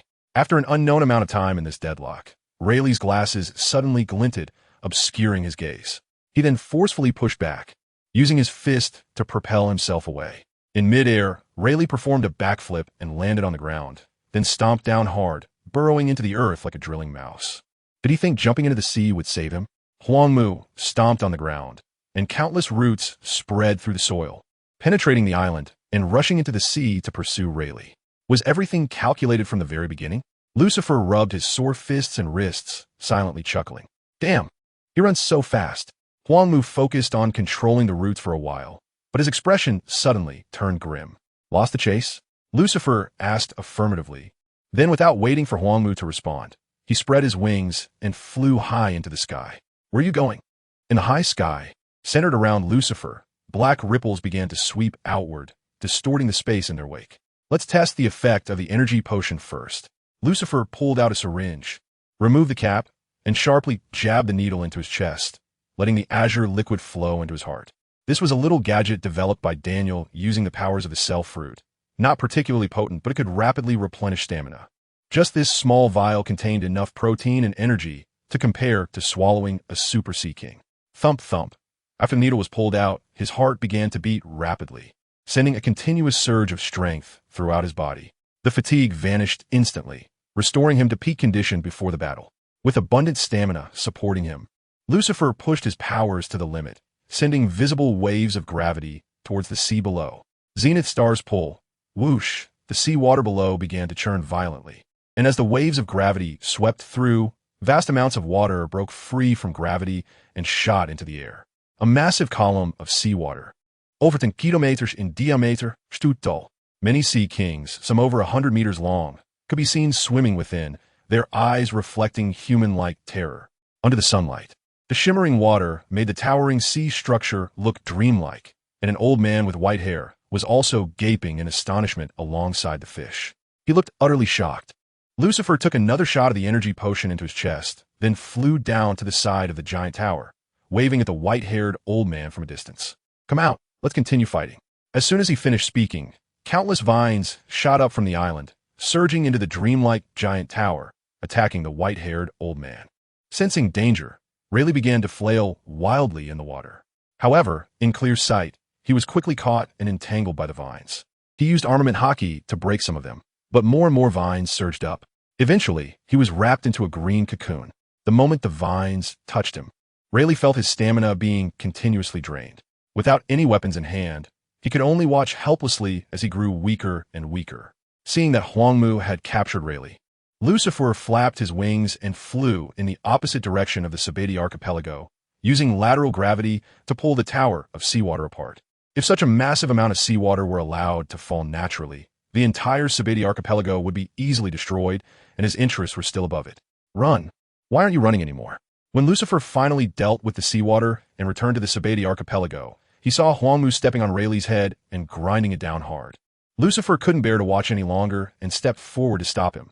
Enough. If you're going to kill him, give him a quick death. Don't humiliate him. I'm not going to kill him. Huangmu shook his head, glancing towards the red Earth continent. Since he couldn't capture the Straw Hat Brat, he could only use this old guy to appease the celestial dragon's anger. Then you might as well give him a quick death.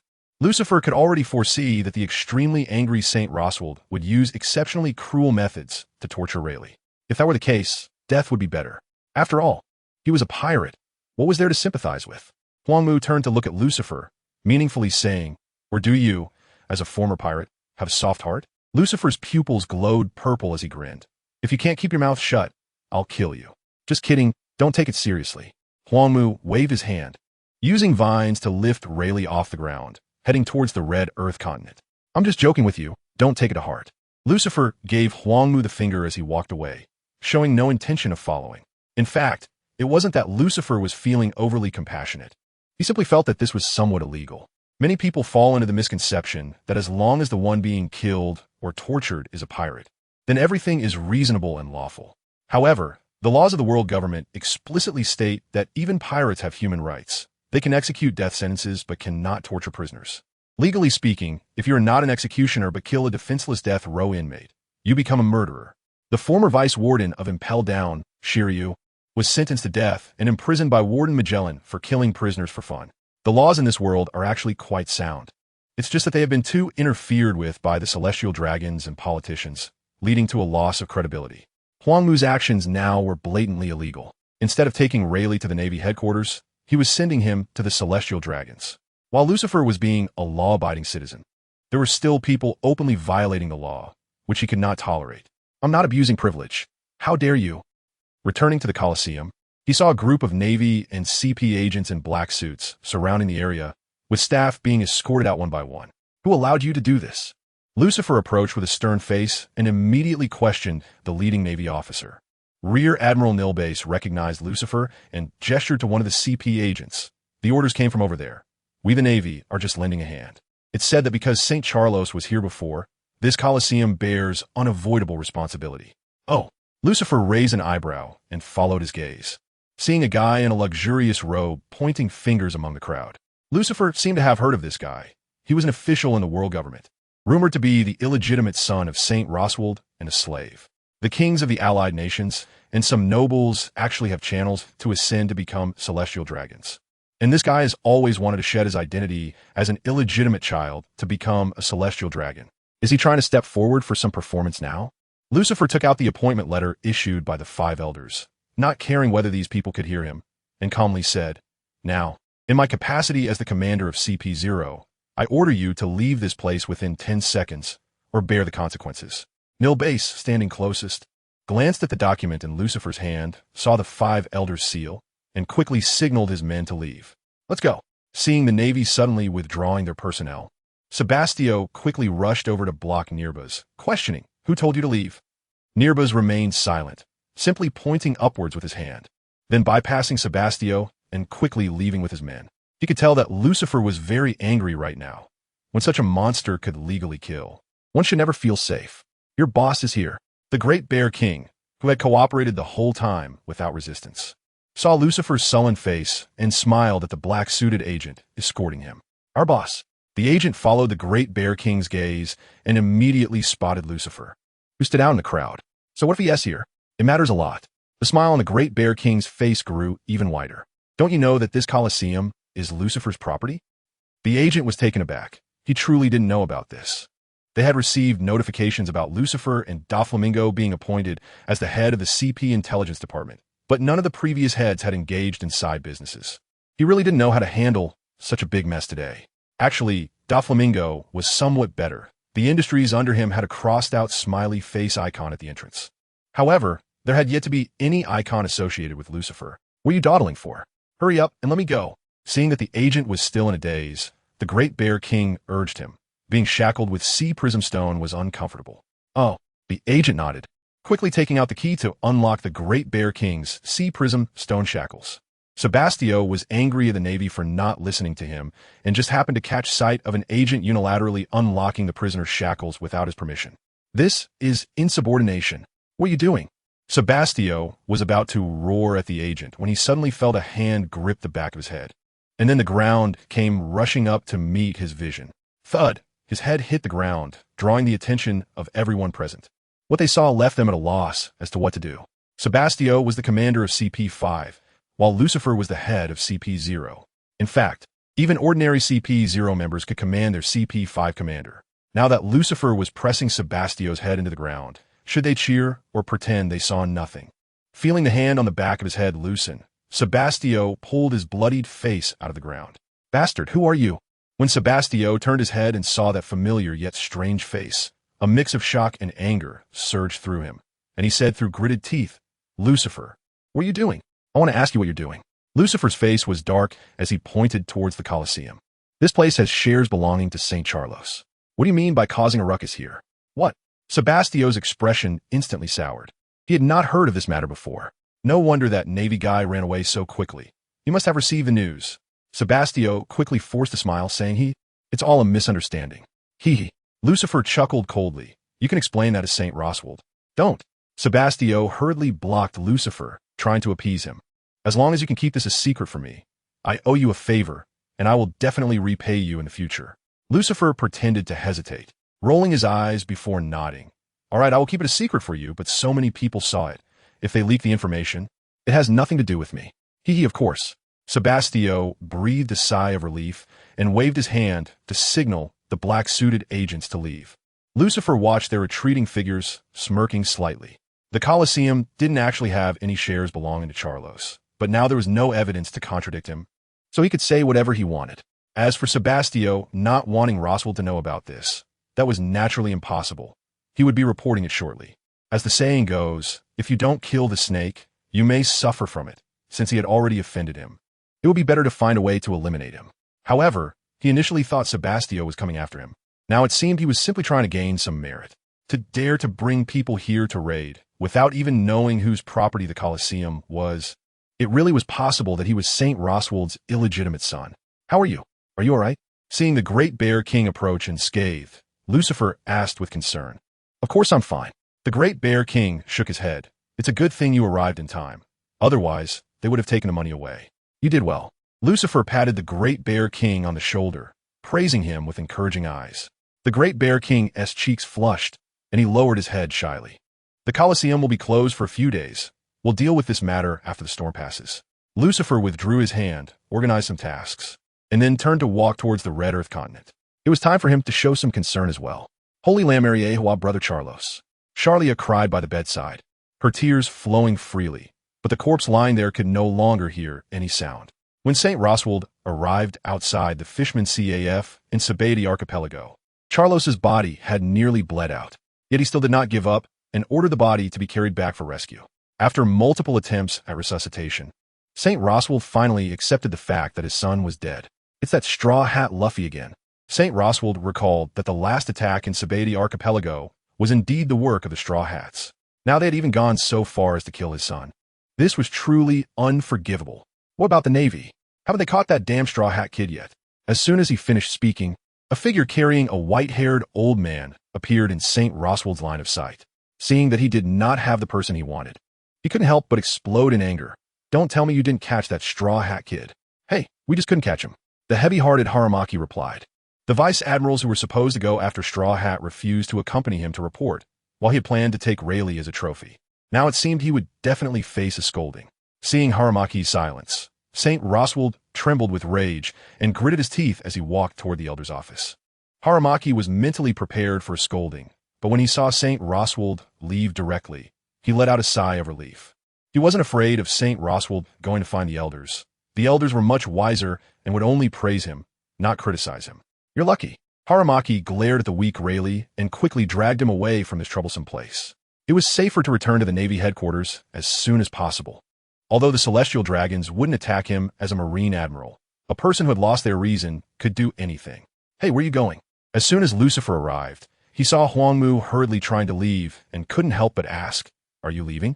Huangmu seemed to ignore him completely, quickly passing by Lucifer, leaving him somewhat puzzled. Could it be that this guy was angry about what was said earlier? How petty. Entering the room, Lucifer saw Shalulia crying by the bedside and quickly stepped forward to hold her hand with concern.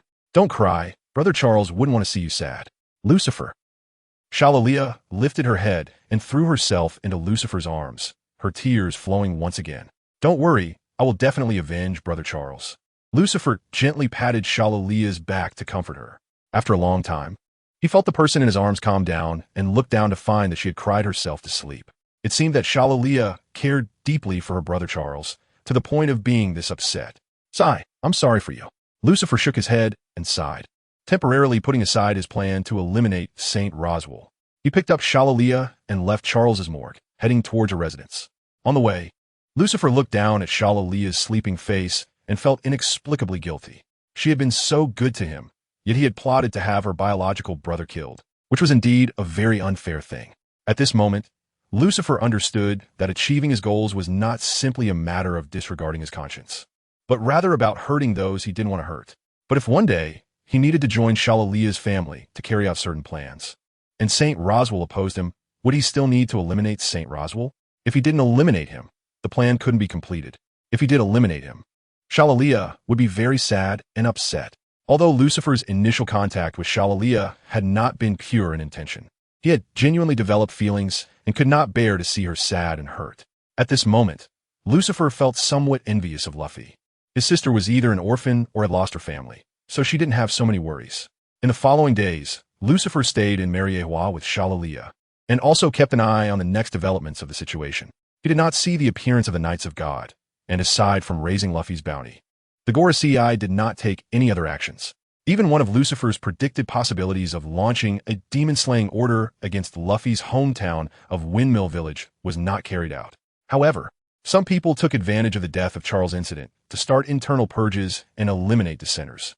This one was accused of colluding with pirates. That one was accused of bribery and corruption, and there were also cases of arms trafficking and smuggling banned goods, etc.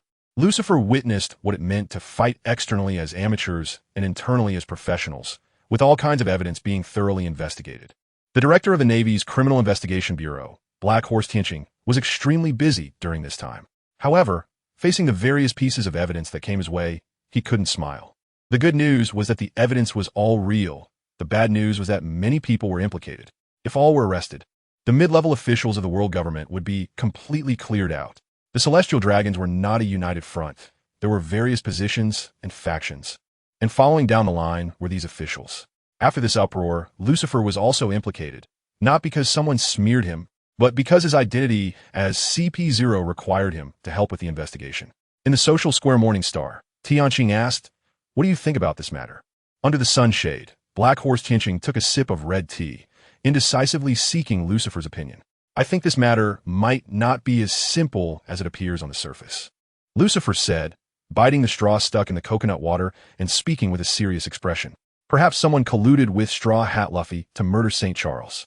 Hearing this last sentence, Tianqing couldn't help but twitch his mouth, instantly realizing he had asked the wrong person. This wasn't about solving trouble. It was about making the situation even bigger. Seeing that Tianqing didn't respond, Lucifer continued, "Think about it. With St. Charles dead, who would be the biggest beneficiary?" "Who?" Tianqing glanced at Lucifer, feeling that this guy had some ulterior motives. "Of course, it's the illegitimate son of Saint Roswell." Lucifer took a sip of coconut juice and grinned. "Just think about it. To ensure proper distribution of benefits, the Celestial Dragons have always controlled the quotas of their clan. Some people clearly have a bloodline, but are kept out. With St. Charles's death, a quota will open up, and Saint Roswell definitely won't give this quota to anyone else. Thus, the final beneficiaries will surely be those illegitimate sons without a name." "That makes sense." Tianqing's gaze behind his sunglasses flickered slightly, "but it seems you've overlooked one person. He is also a beneficiary in this incident." "Are you talking about me?" Lucifer calmly voiced what Tianqing was about to say. "I did benefit. Princess Shalulia actually wants to give this quota to me, and now I'm suspecting that my competitor, Saint Roswell's illegitimate son, is involved in the conspiracy. My actions seem like I'm looking for an excuse to eliminate dissenters and pave the way for myself to become a Celestial Dragon. You really don't shy away from it all." Tianqing suddenly realized he couldn't quite understand Lucifer anymore. Ordinary people would never admit to such things. much less analyze the prophets in a way that would increase their own suspicion. What exactly did this guy want to do? Lucifer shook his head and smiled bitterly. I just don't want the real murderer to get away with it. The real murderer. Tianqing couldn't help but laugh. I sent Straw Hat Luffy the murderer? Isn't it obvious enough? Straw Hat Luffy is the real murderer, but he is not the ideal murderer that those people hope for. We need to provide a result that satisfies everyone. Lucifer turned his gaze towards the office building not far away, a hint of pity appearing in his purple eyes. The truth has never been the most important thing. People only wish to believe that the facts are as they expect, to hear what they want to hear and see what they want to see. And now, an ideal murderer is still needed, someone they can pin the blame on to better eliminate dissenters. We emphasize evidence in our work, don't act recklessly. Tianqing's expression turned somewhat difficult to look at. He didn't know how many people would die because of this uproar. If you want to add charges, there are no shortage of excuses. Lucifer licked his lips, his expression intoxicated. When suspicion arises, the charges are already established, and they will provide the evidence themselves. Tianqing was suddenly at a loss for words. Those officials had the fortune of encountering such an investigator. By the way, Lucifer suddenly thought of something. Has Sakazuki not issued a demon-slaying order against Windmill Village in the EC? Originally, the Gorosei had this idea, but it was stopped by Admiral Tsuru. Tianqing admired Admiral Tsuru's methods. She didn't know how many times she had secretly saved Carp. Otherwise, given Carp's current situation of losing value, he would have been dealt with by the Gorosei long ago. Perhaps many rookies think that Garp is cool in this way, but in the eyes of the Five Elders, a soldier like Garp who disobeys orders is just a thorn in their side. Moreover, Garp is now in a retired state, and has even lost his utilitarian value. It seems the Five Elders are quite sentimental. Lucifer suddenly realizes that these five old geezers seem to lack a big-picture perspective, not even knowing when to be ruthless. They know to eradicate the bloodline of Roger, yet they turn a blind eye to the more dangerous dragon. Don't say that Garp is too strong for the world government to do anything about him. Even now, Lucifer has many ways to eliminate Garp without using force. Garp is human, not a god, and humans have far more weaknesses than one might imagine. Moreover, with intention and unintentional actions, if the Five Elders truly wanted to kill Garp, he would absolutely not be able to escape. All right, I have to get to work. Tianqing stood up from his seat and bid farewell to Lucifer. He came just to get Lucifer's stance, to ensure that he would not be obstructed while following the legal procedures. Now that the stance is clear, it seems this guy Lucifer is playing a bigger game than he is, and his worries are completely unnecessary. Good luck. Lucifer made a fighting gesture to Tianqing. Watching Tianqing's figure fade away until it disappeared, Lucifer took out a cigarette, lit it, and began to smoke. There are still many departments under the world government that have not surfaced. He only learned about the existence of the Dark Horse Tianqing in recent days. The more it is like this, the more it proves the foundation of the world government's rule over the world for 800 years. Yet it makes him even less able to understand the thoughts of the Five Elders. The Navy's work is actually much busier than people imagine. In addition to guarding various branches, they also have to chase after those bounty criminals.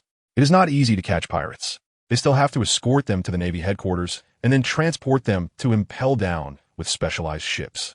Usually, they also have to protect the political dignitaries of allied nations to prevent them from being assassinated by the Revolutionary Army or pirates. When it comes to offering gold to the heavens and holding world meetings, the Navy also has to send people to escort and guard. The Navy appears to have many personnel, and indeed it does.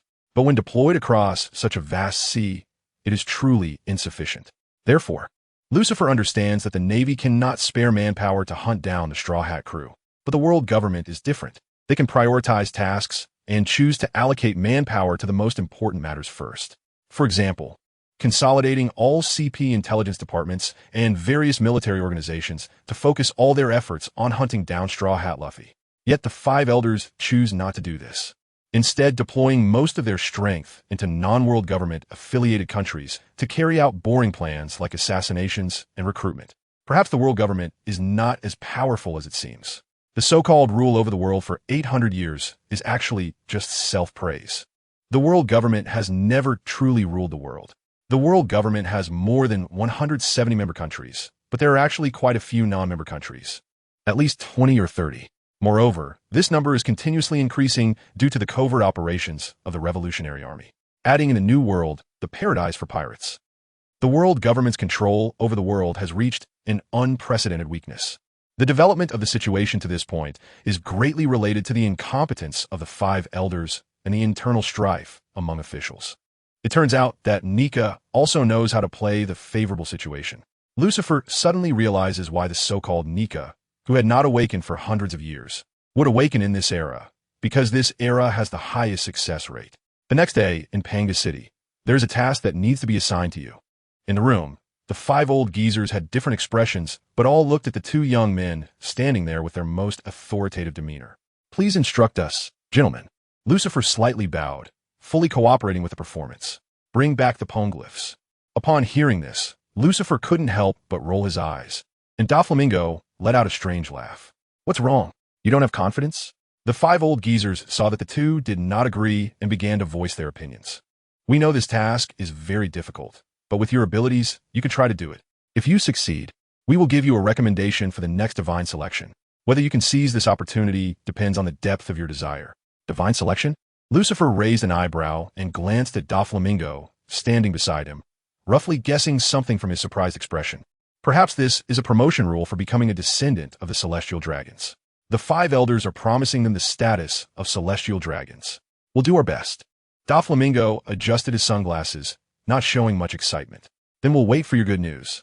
After leaving the office, Doflamingo took Lucifer to a secluded corner, his face disdainful. I thought those five old geezers called me over for something important, but it turns out they're daydreaming again. But we still have to put on a show. Lucifer really dislikes the feeling of having a boss giving orders. But now he has to lower his head under the roof. Put on a show? How do we do that? Doflamingo scratched his forehead, annoyed. As far as I know, one poneglyph is in the hands of Big MOM, and the other is with beasts. If we're to put on a show, it would undoubtedly lead to war with these two top pirate crews. If it comes to a real fight, those five old geezers won't provide us with any military support. I actually know the location of another poneglyph. Lucifer rubbed his chin, recalling the one on Zoan Island. Really? Doflamingo was somewhat surprised, not expecting Lucifer to have information about such things. Of course it's true. Lucifer nodded, but did those five old geezers require us to find all four poneglyphs? Or just one? Doflamingo was caught off guard. He was only thinking of getting through it and hadn't paid attention to the number. Seeing his expression, Lucifer immediately understood he didn't know either, pointing back to the office. How about we go back and ask? No need. Doflamingo waved his hand with a smile. Let's first get that one, and then I'll negotiate with them. Then let's set off. After the two agreed, they gathered their personnel and hurriedly descended from the other side of the Red Line, directly entering the second half of the Grand Line, the New World.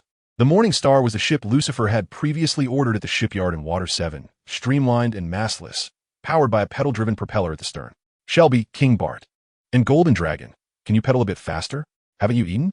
Standing on the deck, Lucifer felt the speed was still a bit slow. He immediately shouted through the intercom to the engine room. It's easy to say, but we still have a long way to go. Now, to quickly use up our energy, are you going to pedal later? Shelby's voice came back through the intercom, sounding quite dissatisfied. Lucifer directly shut the intercom cover, blocking the subsequent complaints. He actually knew that what he was doing was somewhat inhumane. When the people at the Carrera shipyard received the design drawings, they called him several times to ask if this was really how it should be done. No sails, no boiler or other power equipment, just a few pedals to drive the gears. In simple terms, this is a human-powered boat. If Valpo eats this boat and replaces its essence with alloy, then having people pedal it later would really be risking their lives. You're actually training them, right? Doflamingo couldn't find the right words to describe this excessive behavior and had to make an excuse for himself. Yes, I'm training them. Lucifer climbed up the pole. The historical text on that sign was on Zoan Island, wasn't it? Doflamingo suddenly remembered something and propped his chin, troubled. According to the rules, Zoan Island was in the waters near Dressrosa, and it would take less than a day to get there from Dressrosa. However, due to the island's special situation, its main body was not land, but an extremely massive elephant that could move on its own. To reach it, one could only be guided by a life card. I know. Lucifer rubbed his fingers. So, do you have a life card? No. The two fell into silence, and then spoke in unison. Use the stupid method. Let's fly and find it. 3 days later, on the deck of the Morning Star in the Dressrosa waters. Lucifer, you really should go pedal for a bit and feel how your piece of junk works. My legs have never been this soft. Shelby slumped on the ground, feeling like he couldn't feel his lower body anymore. Lucifer was searching the sea with binoculars when he heard Shelby's complaint and mysteriously put down the binoculars, saying, Have you heard a saying? What saying? Shelby sat up, wanting to see how Lucifer would deceive him. Lucifer looked directly into Shelby's eyes and said seriously, "Fate always has a special fondness for the crew of the Morning Star. Is that so?" Shelby had a face that said he was joking. "You should find the giant elephant, Zoe, and prove it. No need to look, it will appear right in front of us." Lucifer glanced at Doflamingo, who looked displeased on the other side of the ship, and directly returned to his reclining chair. Since yesterday, Doflamingo's phone bug hadn't stopped. If there were no accidents, it should be the Straw Hat crew arriving at Punk Hazard and causing trouble. Smoker should still be a rear admiral now, unable to take over the position of G5 branch base commander, so he wouldn't appear at Punk Hazard. And according to the plan Doflamingo had previously given, Punk Hazard was a line he wanted to get rid of, so now the Straw Hat crew should be following his plan. But why did he look so displeased? "If that giant elephant really appears in front of us, I will pedal on this ship for a lifetime." Shelby, not realizing that Lucifer was actually waiting for Doflamingo, pounded his chest in frustration. "Even if it doesn't appear, you still have to pedal for a lifetime." Lucifer rolled his eyes. The Morning Star was their flagship, and it was inevitable that the crew member Shelby would pedal. "Shelby." Doflamingo walked over, took a sip of rum from the coffee table, and said, "Lucifer, do you want Caesar?" "Caesar, huh?" Lucifer pondered for a moment and shook his head. "No, right now, aside from Vegapunk, the other scientists are no longer meaningful to us. Then I'll give him to the Straw Hat crew." Doflamingo nodded and turned back to continue his phone calls. "Sai, what is this all for?"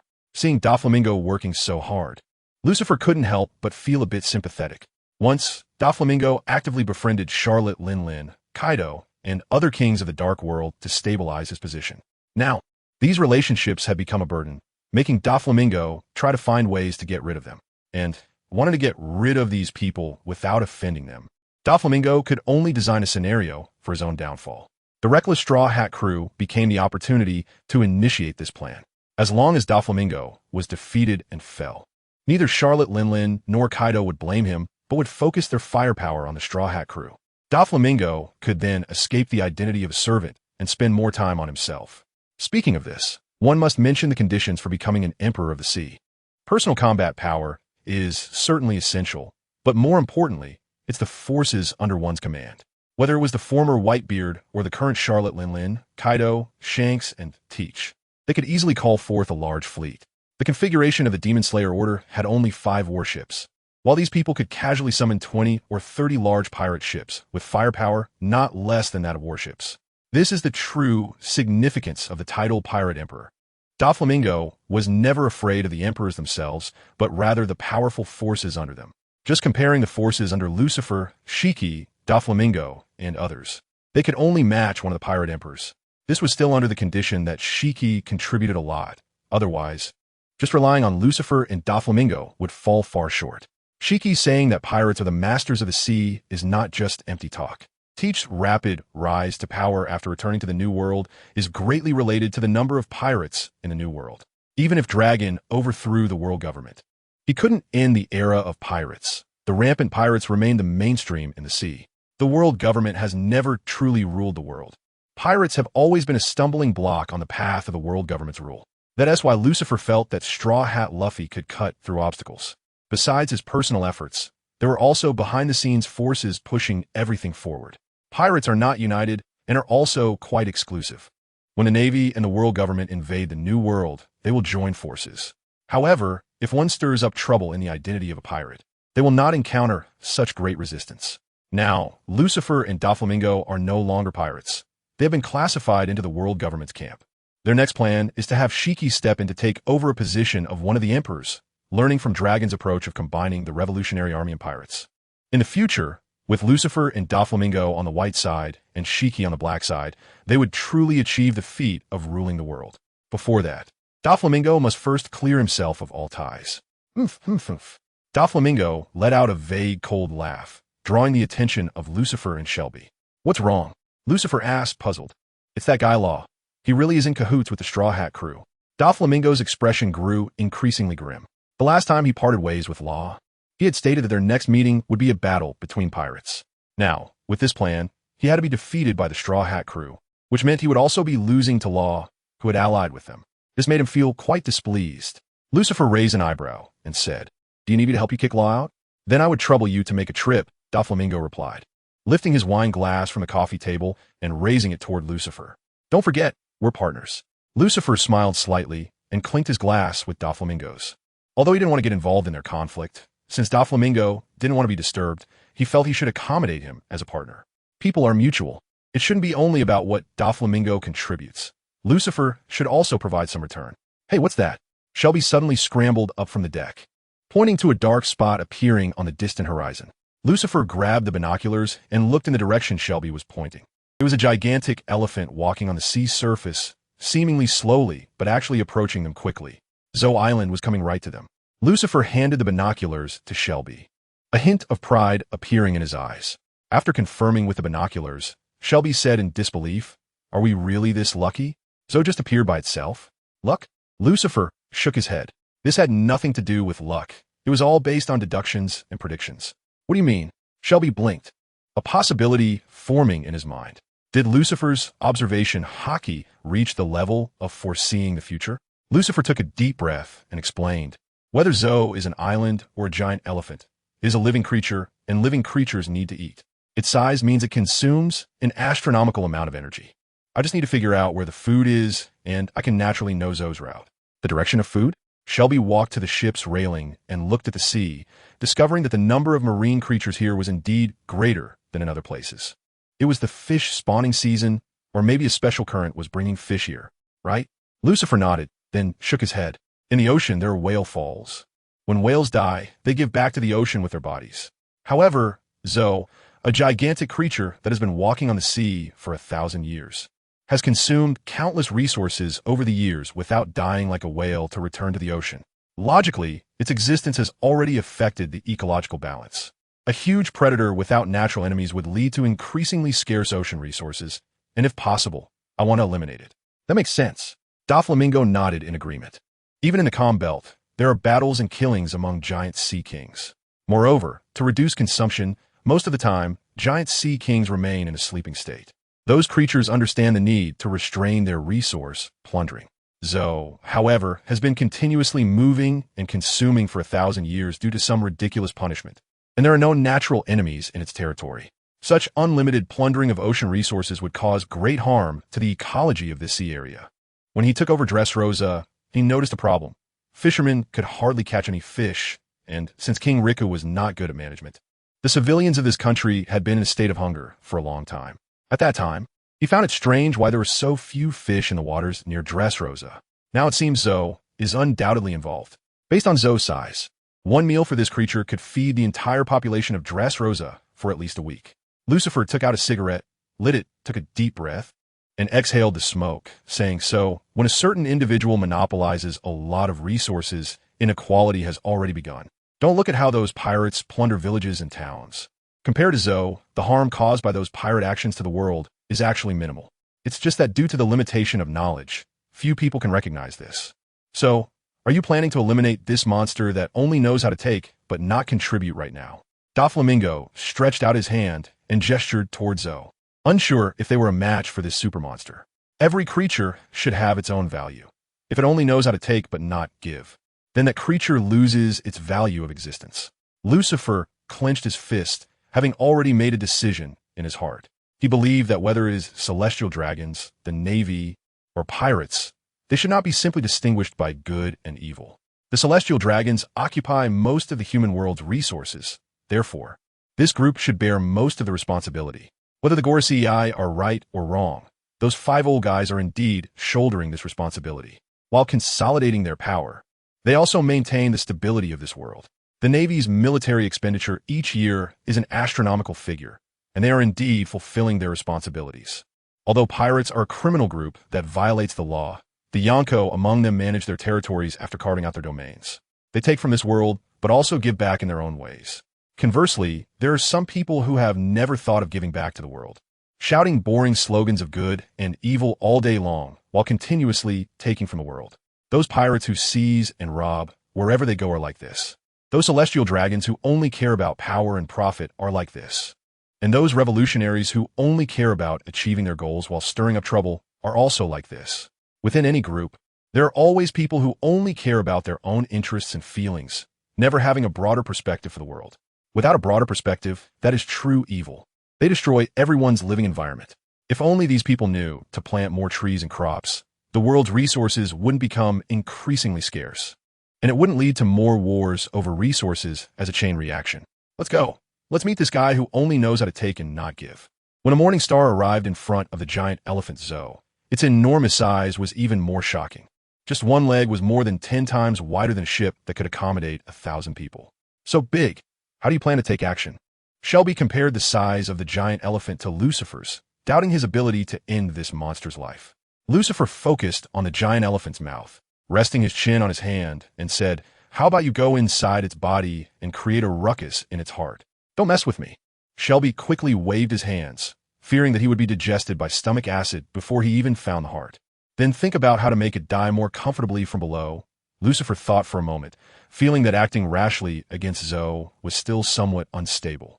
Although this creature occupied and wasted vast resources, it was merely a good baby that listened to others. Even if it had to be eliminated, it should still be done humanely. It must be euthanized. Do you even hear what you're saying? Shelby was somewhat speechless, discussing how to make the giant elephant die more comfortably in front of it. Could they be any more kind? It's up to you. Lucifer waved his hand, tossing Shelby, the Bear King, the Golden Dragon, and others onto the ship, then leaped into the air with Doflamingo towards the elephant's back. You just hope this guy wouldn't act brainlessly like Ship King Jack and bombard the giant elephant. The two quickly arrived at the furry kingdom atop Zoan, using their unique methods of flight. Who are you? A zebra-furred warrior dressed as a musketeer blocked their path.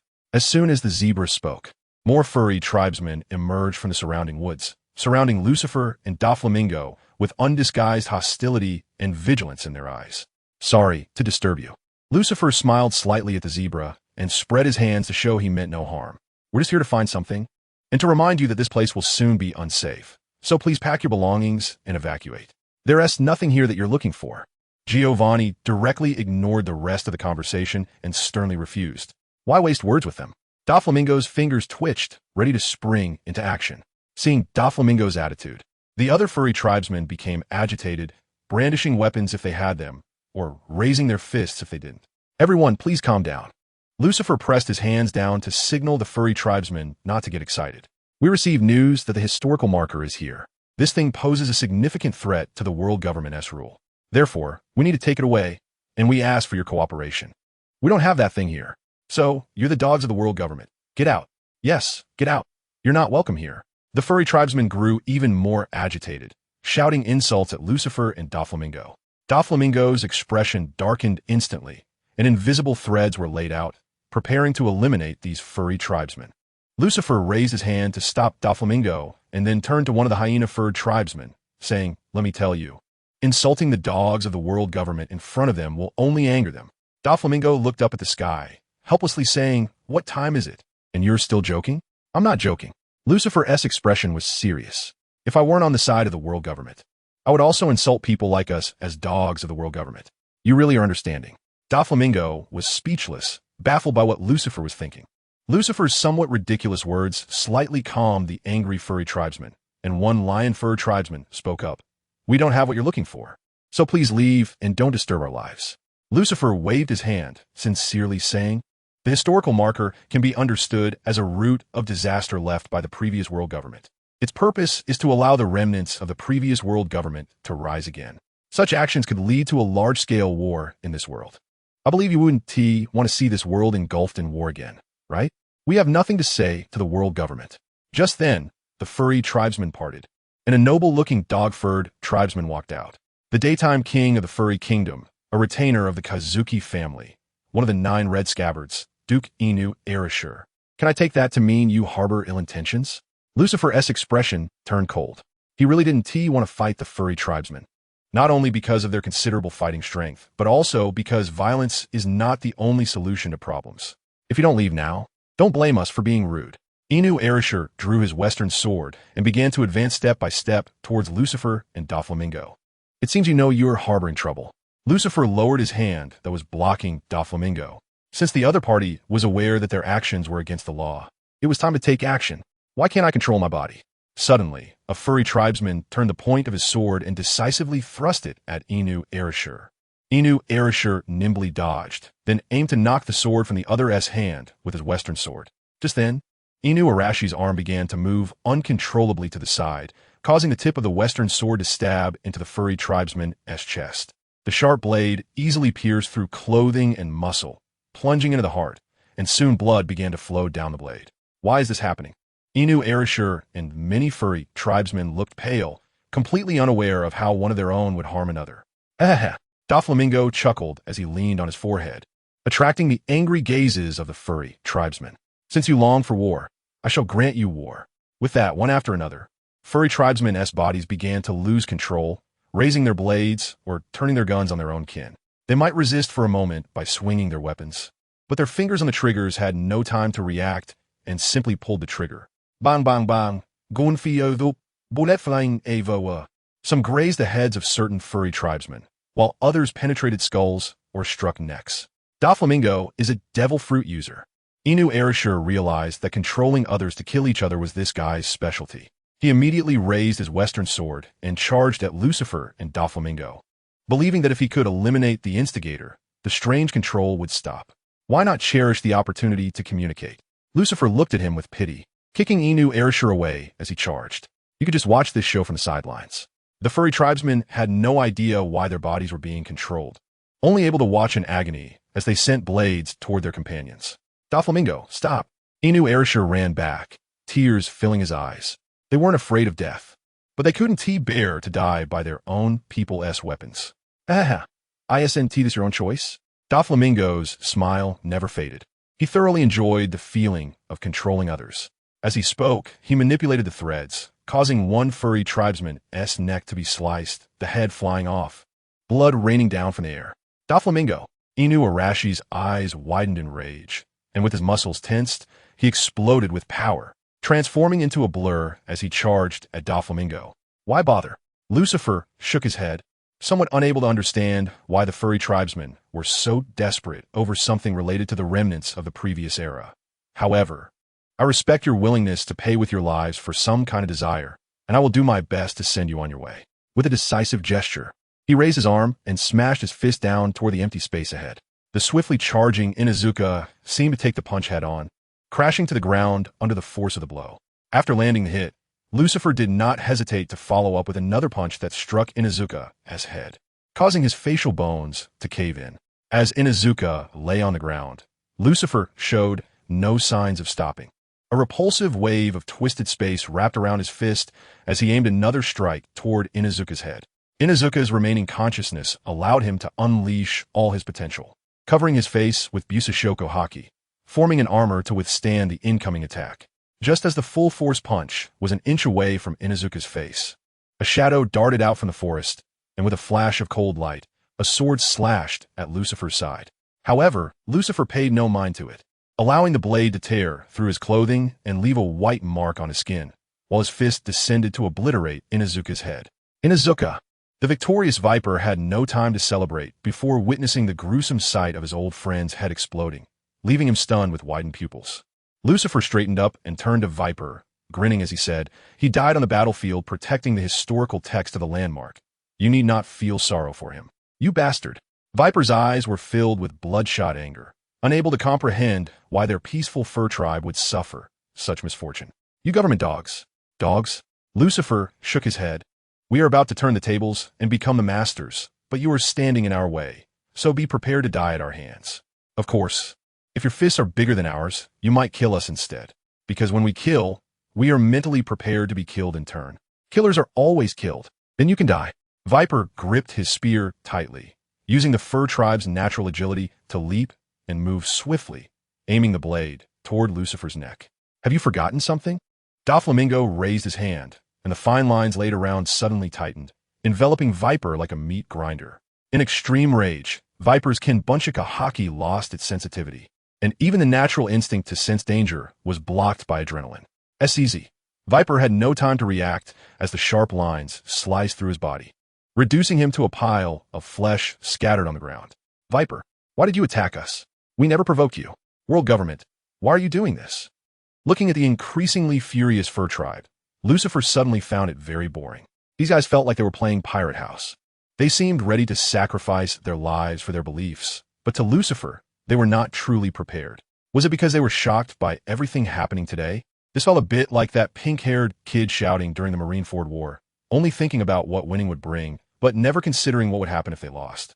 If the Marines were the defeated side in the Marineford War, even if the Whitebeard pirates didn't do anything to the Marines, the discredited Marines would turn from tigers to sickly creatures, and countless people would come to trample on them. At that time, the Marines' casualties would be magnified to the extreme, with the number of those who died from falling into the pit surpassing the death toll of the Marineford War.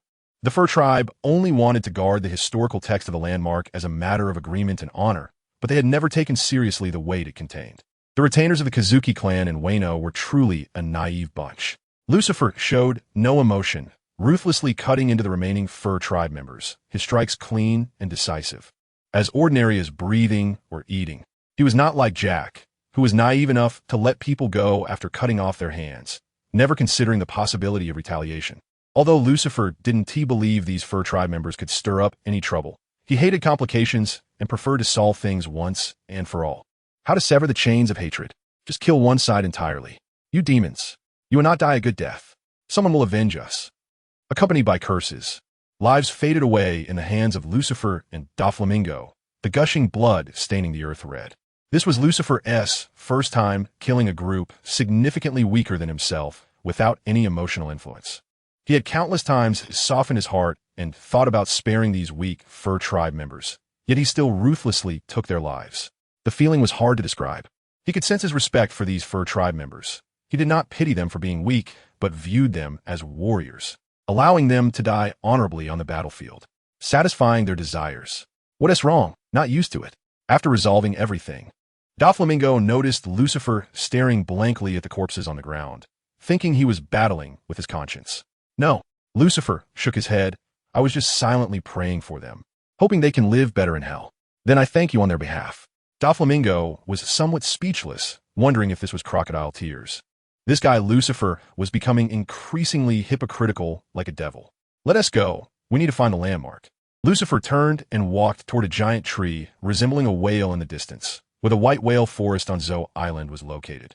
The historical text of the landmark was hidden deep within the white whale forest. Upon reaching the base of the whale tree, Lucifer found some skeletons that had already turned to bones. From the marks on them, it appeared they had been killed by some carnivorous creature. Lucifer recalled that the white whale forest was the sacred ground of the Fur Tribe, strictly forbidding outsiders from entering, with violators being killed by Viper. How rude. Killing is one thing, but using one's mouth to bite is quite peculiar. Doflamingo kicked the skeleton aside and scoffed. Did you expect a bunch of cats and dogs to have any elegant way of killing? Cats and dogs, huh? Lucifer couldn't help but glance at Doflamingo, realizing that this guy didn't see the Fur Tribe as human at all. But it was understandable. Humans even differentiate themselves by skin color, let alone the Fur Tribe, which has such significant physical differences. It was truly commendable for Charlotte Linlin to dream of all races living together peacefully. The two discovered an entrance to a tunnel beneath the whale-like tree, leading down a long staircase. Following the staircase to the bottom, the square historical text of the landmark appeared before them, its bright red color standing out like blood. Lucifer stepped forward, circling around the historical text, occasionally reaching out to touch and knock on it. Doflamingo thought he was trying to damage the historical text, and advised, besides the ancestors of the Kazuki clan from Wano, there may be no one in this world capable of damaging these inscriptions. As long as the mindset does not decline, there are always more ways than difficulties. Lucifer shook his head, feeling that the world government didn't take the destruction of the historical text seriously at all. By touching it, he sensed that the material of the historical text was some kind of mineral, an unknown stone. Among the known devil fruits, there were several that could change the structure of stone, making it incredibly easy to erase the words on the historical text. Even if the world government didn't have anyone with the powers of these devil fruits, they could still have awakened Mythical Type users like Doflamingo release the awakening of devil fruits to fundamentally alter the molecular structure of whatever they touched. The idea that the historical text couldn't be destroyed was as absurd as saying Beast Kaido couldn't be killed. They're all just a bunch of blowhards. Lucifer realized that people in this world like to exaggerate, turning things with many weaknesses into something invincible. As an adult, one must have their own judgment. Titles like the strongest should be taken lightly and not taken seriously. Let's go. We need to take this thing back and report. Doflamingo, worried that Lucifer might really find a way to destroy the inscription, hurriedly created fine threads to wrap around the inscription, using other threads to set up support points and pulling it up the stairs. Under Zoe, on the surface of the sea. What do you think? Should I jump up and attack its eyes? Shelby asked, resting his chin on his hand while seeking the opinion of King Bear and the Golden Dragon. Not a good idea. King Bear shook his head, unable to imagine the consequences of angering it. The Golden Dragon rubbed his hands together, excitedly saying, "That ivory should be worth a lot. Selling it could allow me to buy a lot of gold." Sigh. Shelby sighed, feeling that Lucifer's words were too simplistic. What if he got lost inside the giant elephant while trying to destroy its heart? It felt like something was falling down.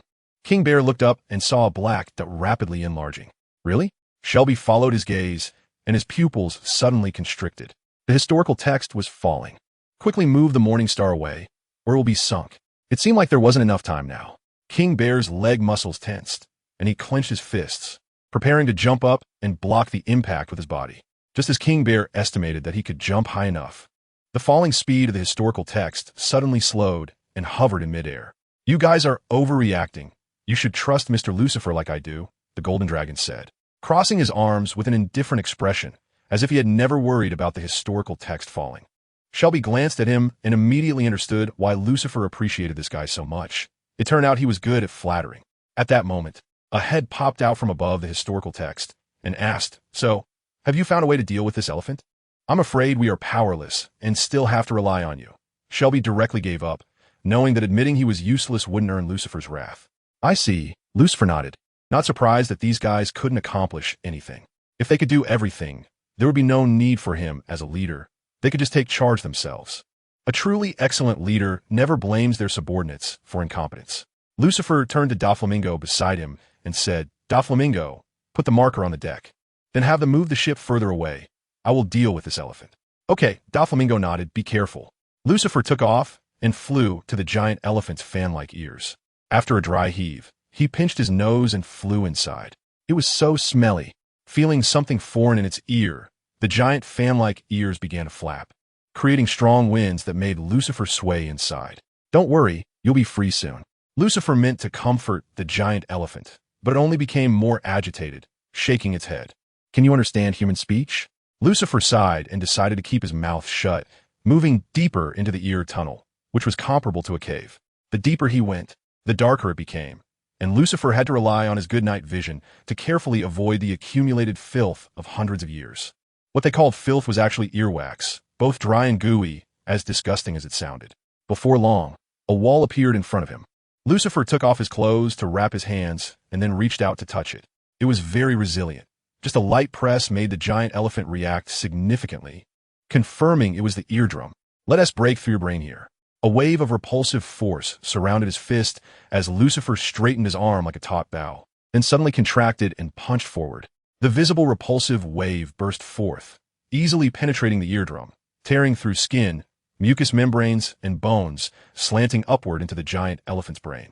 Zoan didn't even have time to make a sound before losing consciousness and collapsing sideways, causing massive waves over 100 meters high on the sea.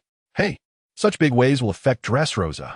Watching the surging waves rise one after another, Doflamingo was in a bad mood.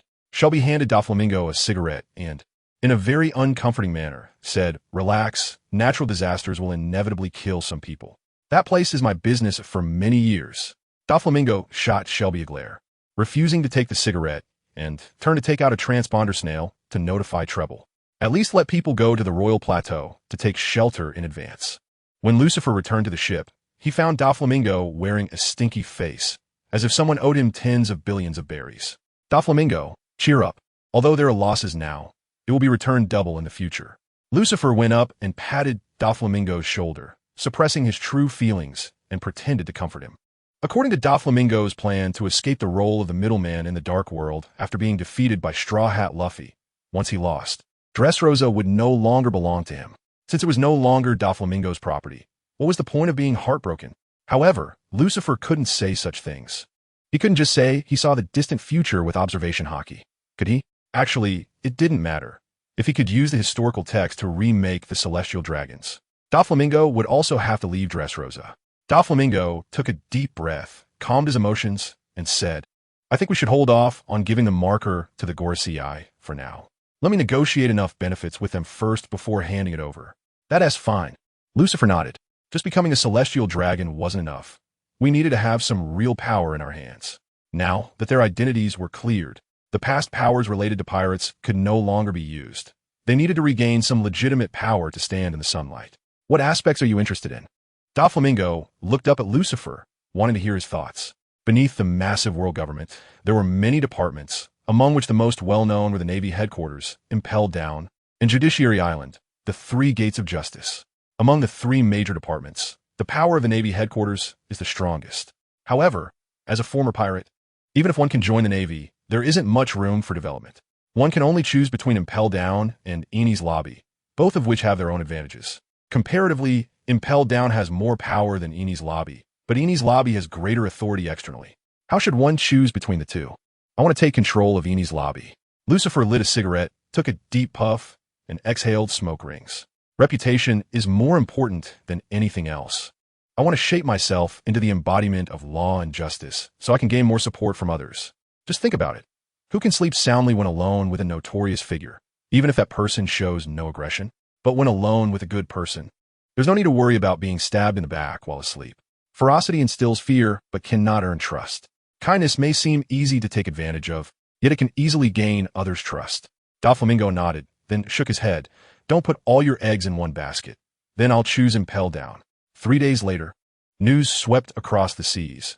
Don Quixote Doflamingo announced his resignation from the 7 warlords of the sea in the newspaper. This news was even more shocking than Doflamingo renouncing his pirate identity.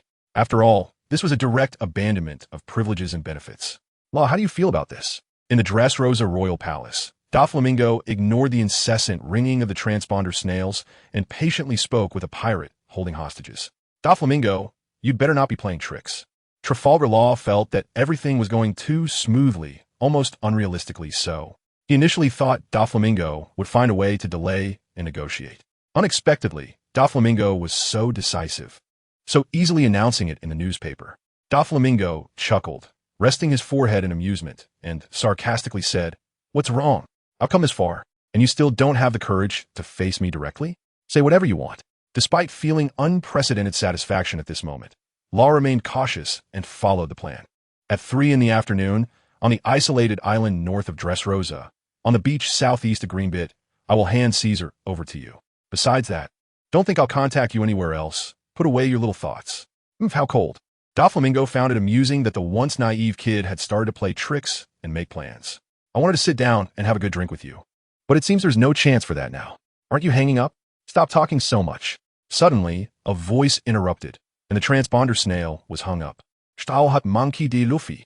Doflamingo instantly recognized the identity of the other party. After all, he was Law's collaborator, the one who was trying to overturn him. A guy who fears nothing is quite interesting.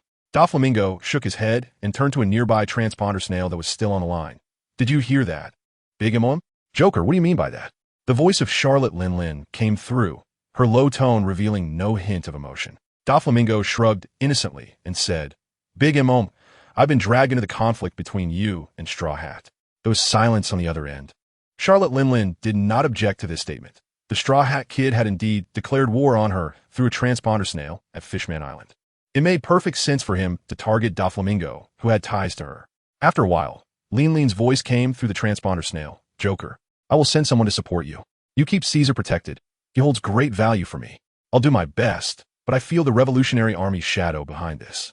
Doflamingo preemptively prepared himself for failure before hanging up the call. Lucifer, who had been listening in, spoke up. What about Kaido? Aren't you going to call him to guide him? No need. Doflamingo shook his head. Once I fall, the Smile Factory will naturally cease operations. At that time, Kaido will hold Straw Hat's crew accountable for everything. All right, then I'll head to the agreed location and wait.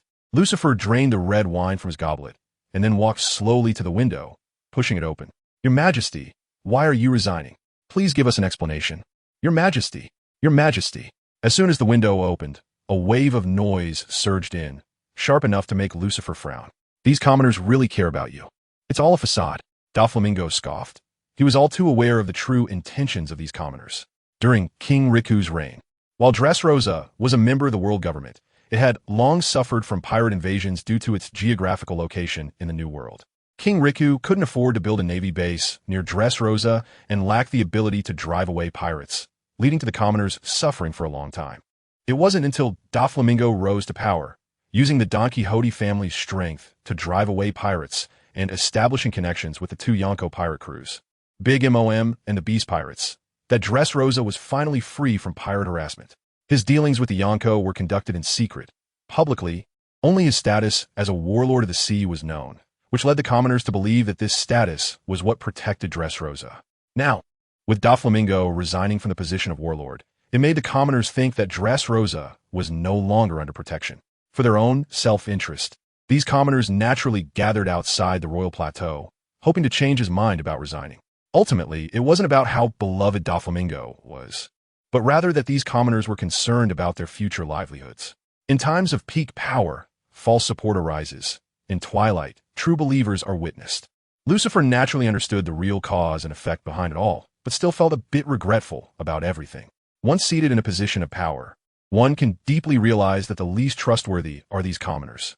They support you only when you hold value to them. If one day you lose that value, they will clamor to overthrow you without regard for past affections. Those who continued to act in the shadows after King Riku's fall were merely driven by their own interests. Doflamingo had demoted them from nobility to commoners. Only if King Riku regained power could they restore their former privileges. Now, these people had all been turned into toys by Sugar's devil fruit ability. Once Sugar's power wears off, these people will incite the commoners again. These commoners are the most indecisive, easily deceived by a few promises of great benefits. The malice in human nature is like gravity. Sometimes, it just takes a gentle push for the ugliest aspects to be exposed. Lucifer has no aversion to these common people. After all, if he were in their position, he would likely do the same. This has nothing to do with justice or morality, but purely with self-interest. Whoever treats him well, he supports. Conversely, he behaves like a fair-weather friend. Therefore, it is understandable that Sakazuki sometimes acts extremely. After all, there are plenty of troublesome people like Lucifer everywhere. Wait. Doflamingo called out to Lucifer, thinking he could just get rid of Law himself. Don't worry, I actually don't dislike that guy Law. Lucifer waved his hand and flew out the window with a flap of his wings.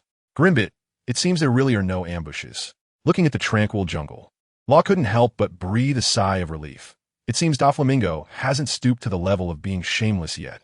As a hostage, Caesar sneered disdainfully, mocking of, "Does Joker really need an ambush to deal with you?"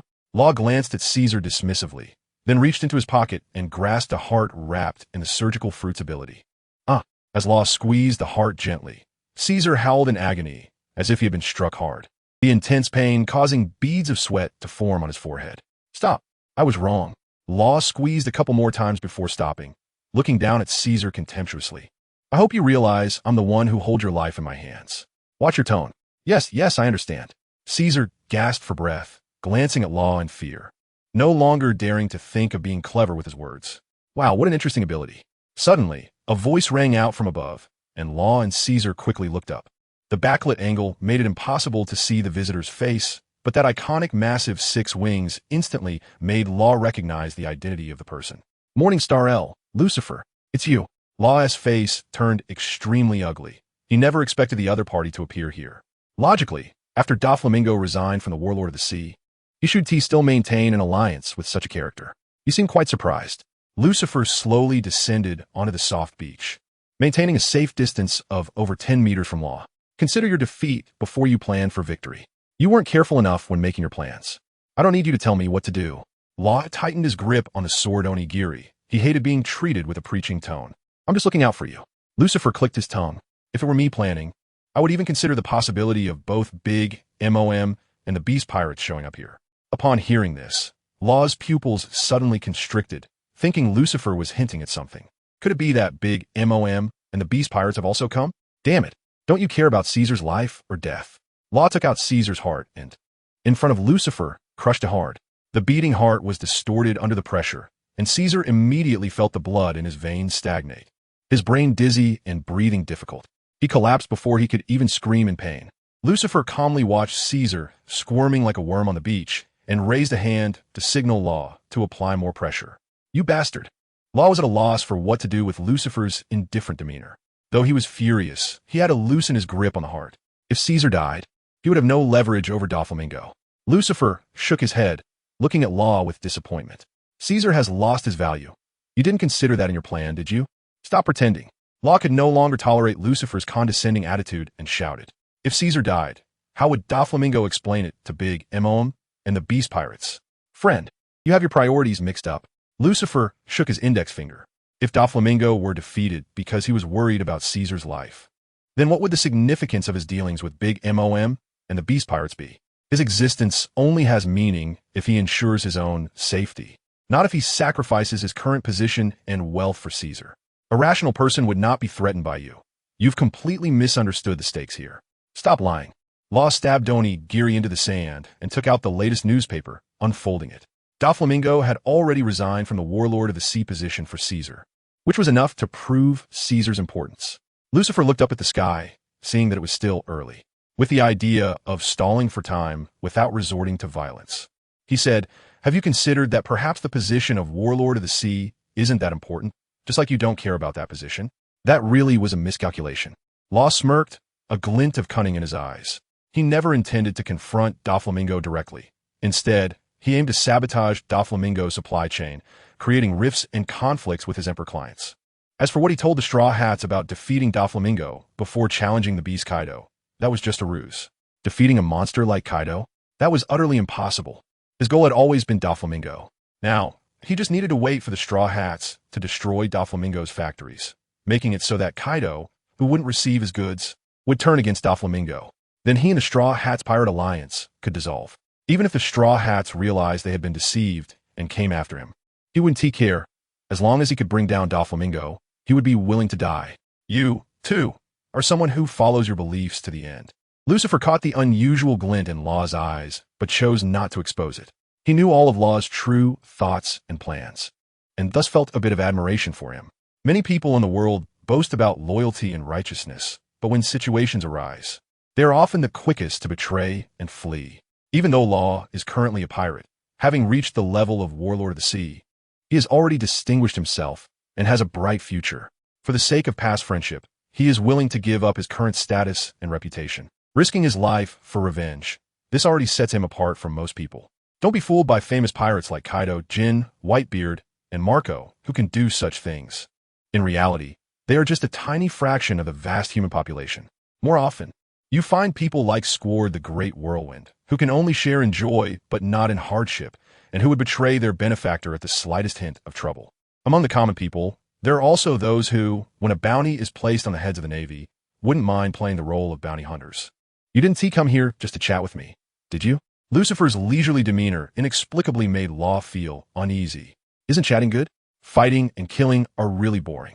Lucifer took out a cigarette and gestured to Law, but after seeing him shake his head, he lit it himself. I know that with my strength. I can easily take you down. Such a known outcome doesn't interest me at all, so it's better to have a chat. Easily take me down? A visible aura appeared around Law's hand, enveloping the killing cry stuck in the sand, and in an instant, the long knife appeared in his hand.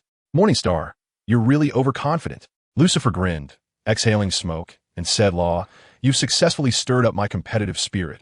I'm now considering making a move against you. Then let us give a try. Room butchery. The aura on Law's hand instantaneously expanded, enveloping Lucifer, who was 10 meters away, while he decisively tossed aside the newspaper with his other hand and drew killing cry from its sheath. Too slow. Before Law could bring down the raised long knife, Lucifer's figure appeared right before him, his fist rapidly enlarging as it smashed into Law's cheek. Law barely had time to cover his face with a layer of armed hockey before he was sent flying by the overwhelming force of the punch, spinning and crashing onto the beach, creating a long trench. Why did he suddenly make a move? Caesar, lying on the ground, widened his eyes in shock. He didn't even catch Lucifer's movement clearly. Lucifer stood still, showing no intention to pursue his advantage, took a puff of his cigarette, and said, Doflamingo asked me to spare your life, so I didn't use hockey or abilities for this punch. It was purely physical strength.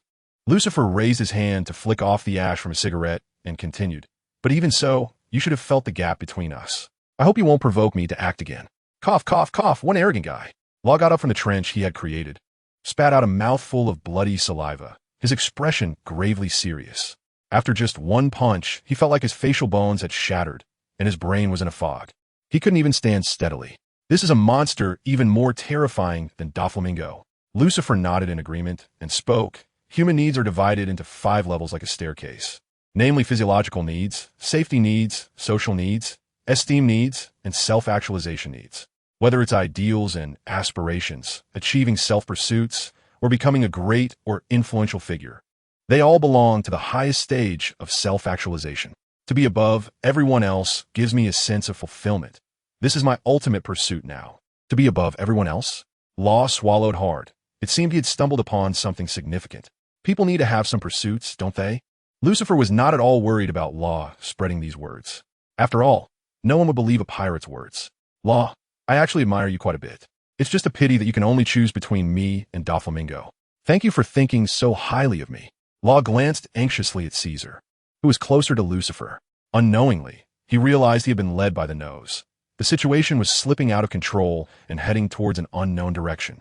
In the palace of Dressrosa's royal high ground, Doflamingo, the Smile Factory has been destroyed by the Straw Hat crew, and the Tontata tribe has also joined the fight against us. Although Treble knew everything was going according to plan, he still felt a bit anxious. After all, this was the result of the Don Quixote family's years of hard work. Ha ha ha. Those little thieves, it's truly within expectation. Hearing that the Tontata tribe had also joined in, Doflamingo laughed disdainfully. These little people clearly had great agricultural talents, but never engaged in production. Instead, they often stole on the streets, relying on their small size and speed. Although these guys did not bear the title of pirates, they were already acting like thieves. The Don Quixote family used some means to make these little people work for them, but never let them go hungry. Now, the moment they found an opportunity to get something for nothing, they immediately raised the butcher's knife against them. It's truly the nature of a dog that can't change its habit of eating shit. Doflamingo, should we? Treble traced his finger across his neck. No need. Doflamingo shook his head. The king of Riku wanted to regain control of this country, right? Since he chose these guys, let it be troubled by them. Ha ha ha. Treble instantly understood Doflamingo's intention and couldn't help but laugh. In order to gather the strength to overthrow them, not caring about what kind of allies they had would inevitably lead to backlash in the end. One is a follower who doesn't produce and likes to steal, while the other is a hardworking commoner whose property is stolen. What choice would the king of Riku make? That scene will definitely be interesting. Listening to the sounds of explosions outside, Doflamingo spoke up. You all prepare as well. Go meet Lucifer at Greenbit. I can handle it alone here. Treble hesitated for a moment, then finally nodded. All right, Doflamingo, take care. Don't worry, I've grown quite a bit. Doflamingo looked out at the explosions happening one after another, his eyes calm behind his sunglasses. During this time spent sparring with Lucifer and Shiki, he had gained a lot. If it weren't for the plan failing here, he could deal with these troublemakers by himself. In such a world, what is the meaning of existence? After Treble left, a trace of ferocity appeared on Doflamingo's calm face. The Revolutionary Army was also involved in this incident, shouting slogans to liberate the poor civilians oppressed by him. Doflamingo. Whether the Revolutionary Army really wants to rescue those in suffering or to rally all possible forces, the purpose is yet to be determined. Doflamingo was just a bit curious. If the Revolutionary Army truly succeeded in overthrowing the world government, how would they treat people like the Tontata tribe? Among the people gathered by the Revolutionary Army, more than 90% were unfortunate ones in their living environment, poorer or weaker than those around them, the lowest tier of the food chain. After the Revolutionary Army takes charge, will they provide these people with equal treatment? Will all resources be distributed equally? If so, is that fair to others who can create more value? In a day, some can create 10 million berries in value, while others can only create 1,000 berries. To let those who create 10 million berries in value enjoy the same treatment and resources as those who create 1,000 berries. Isn't that ridiculous? There is no ideal utopia where everyone is satisfied. Even if everyone starts from the same starting line, as time passes, some will inevitably be distanced. When that time comes, those who are distanced will become today's oppressed, and their descendants will become like the current difference between celestial dragons and ordinary people. The 20 kings who established the world government initially shared lofty ideals, just like today's Revolutionary Army. The Void Throne is called Void precisely because there is no true dictatorial king. Now, the Void Throne has a master, a dictator who wields supreme power. But are those who live at the bottom and suffer oppression pitiable? When they hung the innocent young boy on the city wall back then, these people were filled with strength and did not seem weak at all. In such an ugly world, it would be better to burn it all down. The veins on Doflamingo's forehead throbbed, and endless anger surged within him. 2 hours later, Doflamingo. A roar shattered the silence of the palace. As Straw Hat Luffy charged down the corridor, searching for the figure draped in a pink feather cloak. Hearing the soothing music from the phonograph, Doflamingo opened his eyes and smiled slightly. Finally here, huh? Boom! The double doors of the hall flew open with a kick, and the dust cleared to reveal Luffy, glaring with wide eyes. Mingo, is he angry? Doflamingo was somewhat confused as to why the Straw Hat Kid was so furious, as if he wanted to swallow him whole. Straw Hat Luffy, what do you want to do? Knock you away. Luffy cracked his knuckles and rushed towards Doflamingo without hesitation. Doflamingo watched as Luffy approached, his fingers twitched, but he ultimately suppressed the impulse to cut off his head with thin strings. Too slow, too many openings. As Luffy got closer, Doflamingo suddenly leaped from his seat, kicking out with a whip-like leg strike that landed on Luffy's side. The covering armament hockey bypassed Luffy's rubber body, attacking his biological field and causing his ribs to fracture. Luffy was sent flying like a cannonball, crashing through several walls and landing outside the palace. Is that all you can do? Do you think this is just playing pirates? Doflamingo slowly retracted his kicking motion and took a sip from the cup on the coffee table. He disliked how the Straw Hat Kid saw things from such a one-dimensional perspective. However, the fact that he said knock you away instead of kill you made it hard for him to completely dislike the guy. Anyone involved in fraud, robbery, sexual assault, theft, murder, and so forth can be called a pirate. Yet, the actions of Straw Hat Kid could only be considered subpar among pirates. Theft, destruction, and injury, compared to Doflamingo's murder, instigating wars, and arms dealing. They were truly worlds apart. But this guy was much more endearing than the civilians who tortured him in his youth. Now that they have become enemies, he only wants to knock him away. How amusing. But don't let me down with just one hit. I don't want to be defeated by such trash. Doflamingo placed the cup back on the coffee table and walked toward the hole in the wall. Outside the Royal Heights, Luffy, seeing their captain crash into a residential building. The Straw Hat crew rushed over to dig Luffy out of the rubble. Since the Don Quixote family had evacuated early and the marriage arrangement with the Charlotte family had not occurred, all 9 members of the Straw Hat Pirates were present here at the same time. You have quite a few people. Doflamingo appeared suspended in midair, stepping on invisible thin strings, looking down at the Straw Hat crew, King Riku and his former subordinates, the Tontata tribe, the Revolutionary Army disguised as civilians, and the pirates who had returned to their true forms. Knowing we have many people, you still dare to show up here. Upon seeing Doflamingo, King Riku, the Tontata tribe, and the pirates in their true forms felt a sense of impending doom. Doflamingo's long-term rule had left a shadow in their hearts. Doflamingo's fingers danced as he secretly set up invisible strings around everyone, grinning. Though I'm not that strong, killing you all is more than enough. Then let's give it a try. Numerous guns and blades aimed at Doflamingo. Once one person took the lead, the others would attack without hesitation. Luffy stepped forward, blocking the others. Don't interfere. This is my battle with Doflamingo. Upon hearing this, Doflamingo's movements suddenly halted, and he looked at Luffy in surprise. Does this kid know that having more people would actually benefit him, Doflamingo? No, this kid is allowing him to set up his strings, which doesn't seem like he understands Doflamingo's devil fruit ability. Is it for a fair 1v1 fight? No need, you all can join in. Many gazes in the crowd displeased Doflamingo, reminding him of bad memories. Just then, standing behind King Riku, a pirate suddenly lowered his gun and fired a bullet. Bang! The sudden gunshot, followed by a scream, startled everyone. They quickly turned to see King Riku, pained, clutching his arm as blood flowed between his fingers. It wasn't me. I don't know why my body acted on its own. Facing the suspicious and wary eyes of the crowd, the pirate quickly tossed away his flintlock and anxiously explained, stumbling over his words. This isn't your fault. King Riku shook his head, immediately clearing the pirate of being a spy for the Don Quixote family. Years ago, he himself had lost control of his body, charging into the streets and wildly slaughtering civilians. Though he still didn't understand why it happened, there was no doubt that Doflamingo was behind it all. King Riku, you actually want to take Dressrosa back from me? Doflamingo's fingers danced, controlling the invisible strings that quietly wrapped around the people below. In reality, you are a wise king. But what Dressrosa needs isn't wisdom. It needs a king who can lead it to strength. Being a docile sheep isn't wrong, but for a sheep to aspire to a position of dominance is an unforgivable sin. In this world of cannibalism, sheep cannot protect this country. Don't you understand this principle? Mingo, I'm not here to listen to your grand theories. Luffy raised his right foot and stomped down hard, compressing his ankle like a pump to accelerate the flow of blood within him. I just want to knock you away. Rubber jet pistol, with his physical strength greatly enhanced.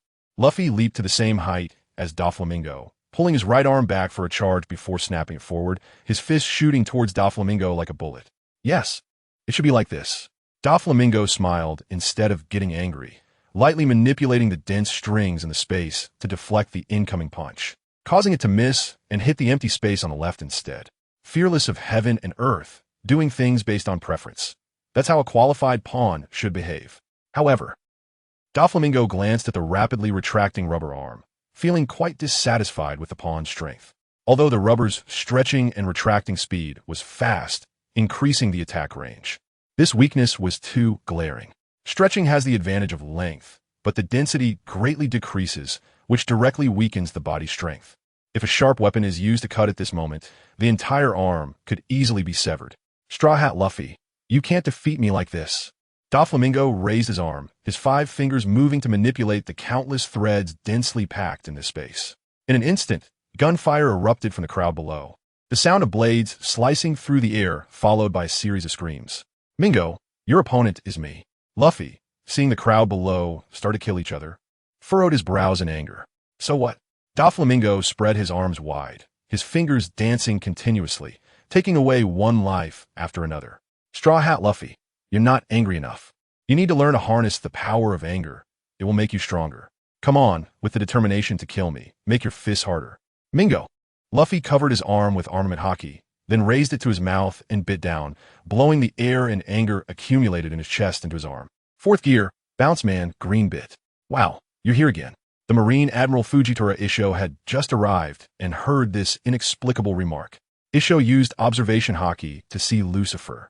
Sensing the powerful biological magnetic field that affected the surrounding environment, along with the extreme emotions of light, darkness, and shadow intertwined. How can there be such a strange person?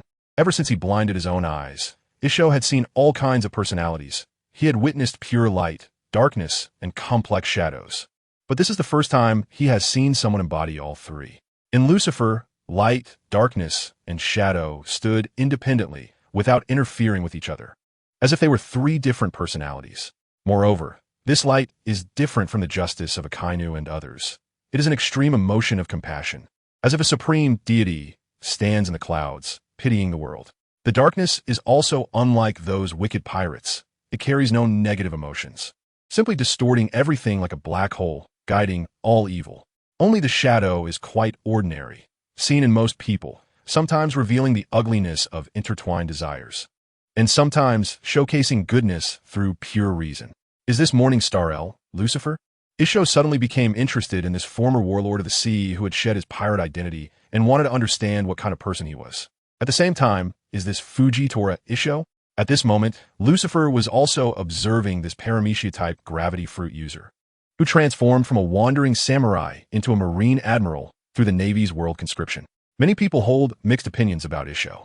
Some say his character is weak, unable to bear the ugliness of humanity, so he blinded himself. Others say his actions are clear-cut and for the people, representing true justice. Lucifer's evaluation of Isho is simple. He is a hero, but not a qualified marine leader. Isho's nature is good, but he is limited by his understanding, viewing things too one-sidedly. There's a saying, without knowing the whole picture, do not comment. Right and wrong are in oneself. Praise and blame are determined by others. Isho is too easily moved by certain scenes he encounters, leading to personal actions that disregard the larger picture. He is only suitable to be a lone hero who acts based on his feelings, not a marine leader whose every word and action influences many lives.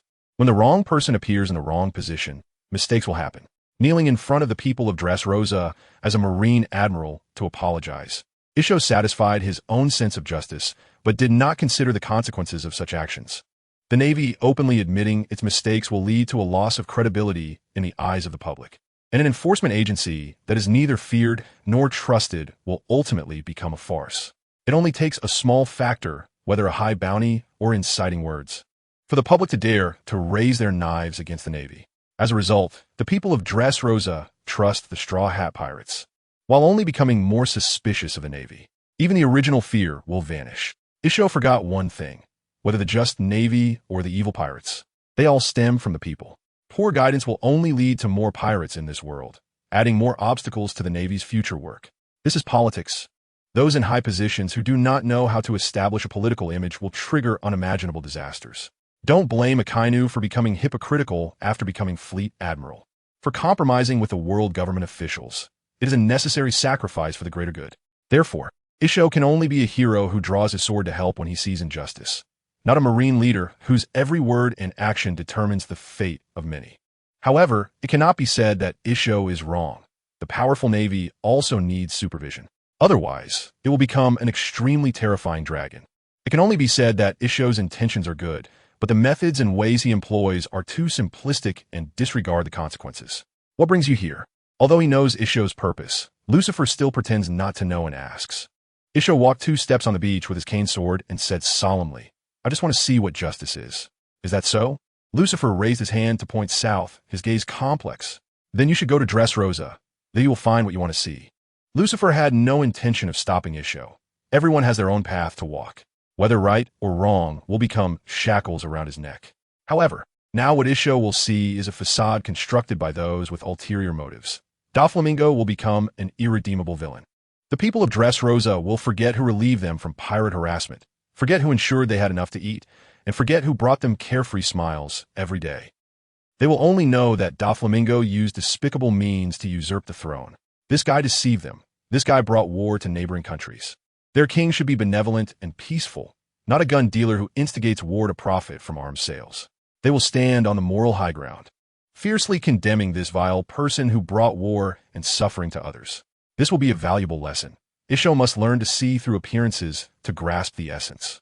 The people of Dressrosa will also suffer a painful lesson. They will know how enticing a piece of land like Dressrosa, enriched by Doflamingo's protection, becomes after losing that protection in the New World, and how many villains will raise their knives to taste its sweetness. Isho nodded, rolling his eyes at Lucifer and asked, "What about you? Do you need me to do anything here?" He could sense the strange atmosphere between Lucifer and Law, and Law's emotions were filled with violence. "No, thank you." Lucifer shook his head slightly. He didn't need to bully Law with his position as CP0 chief. "All right, I will go to Dressrosa now." The Dressrosa rubber great snake fist, an arm covered in dark red armament hockey, extended hundreds of meters in the air, turning at every corner, pushing its fist towards Doflamingo. Sigh. Doflamingo slightly bent down, allowing his fist to pass over his head, and let out a disinterested sigh. Would a Straw Hat Kid really think this move was cool? A fist that could change direction multiple times was indeed hard to dodge. But with an arm stretched out like a water pipe suspended in midair, wasn't that just a glaring target? Anyone with a little common sense wouldn't focus on the fist. They just needed to cut off the arm hovering in the air, easily breaking this move and leaving Luffy severely injured. Doflamingo suddenly felt he didn't want to lose to such a guy. It was simply too embarrassing. What if he killed one of his companions to motivate him a bit? The more Doflamingo thought about it, the more he felt this was a good idea. He stepped onto an invisible fine line and charged towards the ground, his raised fist flickering with arcs of electricity. Zoro sensed that invisible fine lines were controlling people to kill each other and was swinging his sword to cut them. Suddenly, he heard a sharp sound of air being sliced above him. Doflamingo was coming. Zoro's hair stood on end as he looked at the rapidly approaching Doflamingo with great caution. Among the warlords of the sea he had seen, apart from Hawkeye my Hawk, Doflamingo was another extremely difficult opponent. Nami-san. Sanji kicked away a pirate who was being controlled and hurried toward the slender woman with long orange hair in the crowd. Doflamingo's target was Nami. Hearing Sanji's warning, Nami finally noticed that Doflamingo had closed in, and the fist, entwined with menacing lightning snakes, was rapidly enlarging in her eyes. In that moment, Nami seemed to smell the scent of death.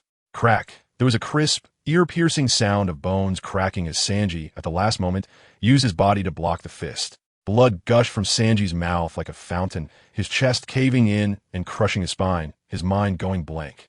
Sanji's 177 centimeters body was thrown away like a rag doll, crashing into buildings and disappearing into the rising dust. Bastard! Sanji! Zoro, Luffy, Usopp, and the others were filled with rage, and they collectively unleashed their furious attacks towards Doflamingo. What a great bond of friendship! Doflamingo raised an eyebrow in slight surprise. He had never expected Blackleg Sanji would use his own body to block the attack. Surprised as he was, Doflamingo's movements didn't stop. He decisively activated his Devil Fruit Awakening. raising thousands of fine lines to form a shield that blocked all the attacks. Zoro couldn't cut through the fine lines covered in haki, and could only bend them with force while angrily questioning, "But Nami is a woman. So what?" Doflamingo grinned, saying that not attacking a woman in battle was not respect, but discrimination. If anyone dared to say in front of Charlotte Linlin that they wouldn't attack her because she was a woman, she would not be pleased. Instead, she would feel insulted and discriminated against. Charlotte Linlin would angrily kill the person who said that. Equal treatment is respect. Bastard. Zoro realized that Doflamingo was targeting Nami simply because she was the weakest and easiest to attack. This warlord of the sea was not only terrifyingly strong, but also far superior in cunning and strategy compared to Crocodile and Moria. Doflamingo. The extreme anger surged through Luffy, causing his adrenaline to spike, and his strength suddenly soared, dispersing the fine line shield blocking his path. Rubber Lion Rocket. Luffy compressed his fists into his arms, building up energy to the limit before he shot them out, crashing into Doflamingo's chest amidst his smiling expression. Doflamingo's smile instantly froze on his face, his pupils dilating from intense pain, and the overwhelming force left a tiny crack in his sternum. How could such power exist? At that moment, Doflamingo felt as if he was facing not a Paramecia Devil Fruit user, but an animal-type mythical beast with terrifying strength. Doflamingo quickly stepped back, releasing the force that had hit him, and created distance from Straw Hat Luffy. It seems that anger has made you stronger. After flying a distance, Doflamingo raised his hand to rub the swollen bruise left on his chest. He could have dodged that blow. He intentionally took those 2 punches for the sake of his plan, but he didn't expect Straw Hat Luffy's strength to exceed his expectations. If it weren't for the recent phase of power enhancement, that punch could have seriously injured him. Even if the opponent was Hero Carp's grandson, he was far from a monster like Charlotte Linlin, who naturally possessed immense strength. Doflamingo could only attribute everything to the opponent transforming their anger into power. Otherwise, it was hard to explain how a Paramecia user could unleash such strength. It seemed that this defeat would come with some cost. "Don't you dare lay a hand on my companions." After landing a hit, Luffy immediately found his footing, his legs contracting and extending like moonwalks, quickly approaching Doflamingo. "Then you have to protect your companions." Doflamingo was also provoked. He swiftly evaded the charging Luffy and dashed towards Nami's direction. "Greenbit, you guys are really despicable. You even notified the Marine Admirals to come." Watching Fujitora fly towards Dressrosa, Law wanted to stop him but dared not act recklessly, feeling anxious inside. Lucifer rubbed his chin, feeling somewhat innocent. This time, they really didn't call for outside help. Not to mention the Marine Admirals and CP0. Even Doflamingo's resignation from the Warlord title was not a false report. Now, the title of Warlord of the Sea held no value for him. Lucifer, a Doflamingo. However, the appearance of Smile had something to do with the Warlord title. Crocodile had used the position of Warlord of the Sea to deceive the public, becoming a hero in Alabasta, while secretly plotting to steal the ancient weapon Pluton. But in the end, he didn't find any trace of Pluton in the Alabasta underground royal tomb, and his partner Robin was unwilling to tell him the true records in the history text, leading to his defeat by Luffy in despair. Because of this prior experience, Smile had a significant opinion on these warlords of the sea, and ever since becoming a Marine Admiral, he had been urging the kings of various allied nations to jointly abolish this system. This time, Doflamingo's resignation from the Warlord title had caused such a commotion. Smile would definitely want to get involved. The reality was just like this, but after having such a harmonious chat with Smile earlier, Law mistakenly believed that Doflamingo had called for outside help using his former celestial dragon identity. Lucifer thought that even if he explained, Law probably wouldn't believe him. The truth is often hard to accept. Lucifer sighed and pointed towards the coastline, saying, "If you want to escape now, I won't stop you. You can take Caesar with you as a bargaining chip for future confrontations with Doflamingo." Caesar immediately became unwilling and shouted, "Morningstar, what are you talking about? I'm one of Joker's people. You're not even on my side. Why should I care about your life or death?" Lucifer rolled his eyes, not wanting to bother with someone who had no value and no ties. "Caesar." Luo frowned tightly, unable to believe. "You actually let me go just like that?" The more he thought about it, the more he felt something was wrong and wanted to go to Dressrosa. The other party was so eager to send him away. Perhaps they weren't as strong as they appeared and were likely just bluffing. Sigh people, seeing Luo like this. Lucifer immediately understood that he wouldn't obediently listen. Why is it that when one speaks the truth and shows sincerity, They not only do not gain trust, but are instead met with suspicion and speculation. Is it that between people, one must constantly weave lies and schemes to gain trust? How about we cooperate? After defeating Doflamingo, everything he has will belong to you. I want nothing. Luo really couldn't think of any other way and could only try to appeal to Lucifer's interests. Lucifer suddenly laughed. His laughter was very cheerful, making Luo feel a bit eerie and cold. Now, I already have a lot. Money, power, status, fame, things that many people spend their whole lives unable to obtain. I have in my grasp. Do you think I would betray a partner or an ally for some profit?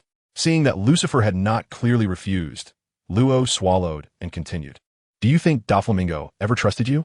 Once you lose your value, he will absolutely betray you without hesitation. Think about it. Doflamingo is not a reliable ally. Betraying him now is better than waiting for him to betray you later. Wow. Lucifer raised his eyebrows in surprise, feeling unexpected yet somewhat anticipated by Luo's words. This kind of Luo made Lucifer feel as if he was seeing those top salespeople, using the name of for your good to lure him in, gaining trust only to treat him like a pig for slaughter afterward. But one must know that Lucifer's first business in this world was sales. He had always been the one deceiving others, never the one being deceived. He was not a fool who could be swayed by a few words. Lucifer stared at Luo, a glimmer of cunning flashing in his eyes, and said, "Then how can I guarantee that you won't betray me if we ally?" Luo gritted his teeth and bet everything. "I can give you my heart. If you find I have any tendency to betray you, you can crush my heart and kill me at any time. Use your devil fruit ability to take out my heart." Lucifer frowned, pretending to be moved but hesitating. "Yes." Luo took out Caesar's heart from his pocket. "I can entrust my life to you. This is something Doflamingo cannot do." He indeed couldn't do it. Lucifer took a deep breath, his expression struggling as if his conscience was being condemned. "Fine, you've gone this far, so I will trust you and ally with you." Luo immediately breathed a sigh of relief, walking over to Caesar, lifting his collar, and said to Lucifer, "Then let's go to Dressrosa, and we can discuss the plan to deal with Doflamingo on the way." However, Lucifer showed no intention of moving, raising his arm and opening his palm, gesturing for him to hand over the heart. Luo's eyelids twitched slightly. He thought Morningstar would be as easy to deceive as Straw Hat, but it turned out he had to be much more cautious. He said in a deep voice, "After we defeat Doflamingo, I will take the heart out and give it to you." No, baby boy." Lucifer shook his index finger. "I already trust you. Now you need to show your sincerity. I don't want to wait until everything is uncertain afterward." Damn it. Luo's gums were almost bleeding from biting down. He could clearly feel that Morningstar was a more dangerous character than Doflamingo. If he got entangled with such a devil, his future might be spent in endless darkness. But the opportunity to defeat Doflamingo was rare. If he missed this chance, he might not get another like it. It's a gamble. Luo released Caesar's collar, the white light of the surgery fruit ability appearing in his palm, and with a slap to his left chest. It was as if a scalpel had cut a square hole, taking out his heart. "This is my sincerity." Luo forced a smile, presenting his beating heart to Lucifer. "I can feel your sincerity." Lucifer nodded, slowly stepping forward to take the heart, which was wrapped in a transparent, soft material created by the surgery fruit ability, into his hand. Holding the beating heart, Lucifer could clearly see the continuously contracting membrane and feel the temperature of around 37.5 degrees. "Let's go." Luo grabbed Caesar's collar and lifted him up, turning to face south, his smile instantly disappearing. "Wait." Lucifer smiled awkwardly and pointed at the heart with his left hand. "You don't mind if I test its authenticity, do you?" Luo's face turned extremely ugly, not looking back, and hoarsely said, "Go ahead. Thank you for your understanding." Lucifer placed the hand holding the heart behind his back, focusing his gaze on Luo's profile, and after a while, gently squeezed. Luo's straight back immediately bent down, and the hand that was holding Caesar's collar instinctively pressed against his left chest, gasping for air as if he were suffocating. "Looks like it's real." Lucifer deliberately waited a moment before squeezing the heart to prevent Luo from predicting it and feigning pain. Now it seemed that it was indeed his heart without a doubt. After a while, Luo, feeling somewhat impatient, said, "Can we leave now?" "No." Lucifer smiled cunningly. Luo turned to look at Lucifer, and upon seeing that smile, he immediately understood he had been tricked. Despicable. "Thank you for the compliment." Lucifer, in front of Luo's eyes, stuffed the heart into his pocket and even raised an eyebrow proudly. He did not expect to force Luo or use his charm to move Luo to perform the ultimate secret of the surgery fruit, eternal life. even if Luo was willing to actively perform the ultimate secret for him. He wouldn't trust Luo and wouldn't let his guard down.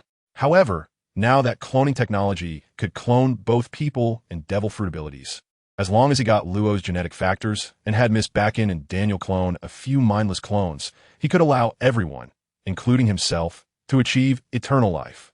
And Daniel, as a top doctor, had the knowledge that met the threshold for performing the ultimate secret of the surgery fruit.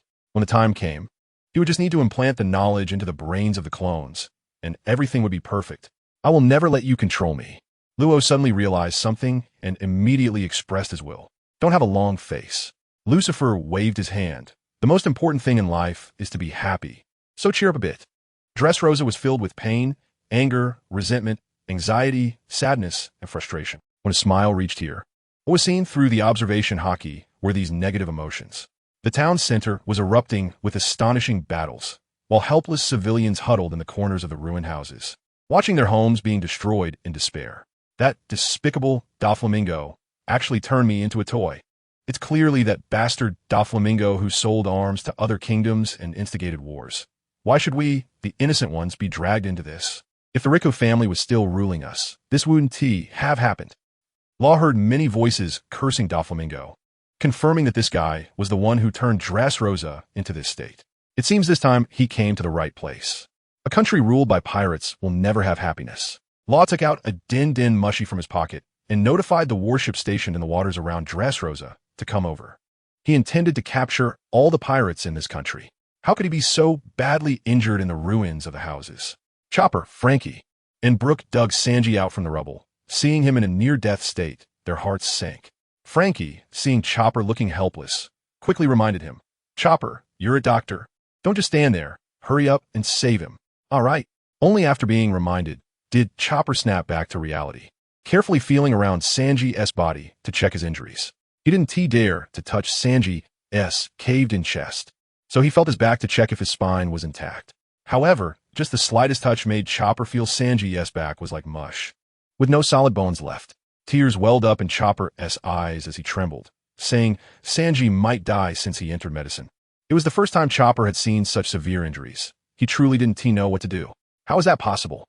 Frankie shook his head in disbelief. Sanji had only taken one punch. He thought his physique couldn't possibly be unable to withstand even a single blow. Even during the events at Eni's lobby, when facing CP9's Rob Lucci and his gang, they were never taken down in one hit.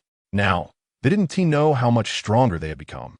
It didn't make sense for them to get weaker over time. Thinking of this, Frankie turned to look at Doflamingo, who was exchanging blows with Luffy and Zoro, and thought, he doesn't seem that strong. But now wasn't the time to discuss this. The oldest, Brooke, calmly took charge. This place is not safe. We need to get Sanji back to the ship first, then contact Law to come over and use his devil fruit abilities to help save Sanji. Okay, Straw Hat Kid, do you know that Conqueror's Haki can also be wrapped? Doflamingo kicked the three-sword style swordsman away and raised his electrified fist, asking the panting Luffy. Luffy, feeling his quickly depleting stamina and haki, suppressed his anxiety and said in a deep voice, "So what if I do? You have good physical qualities, but relying on that alone won't take down an emperor. You need to master more power."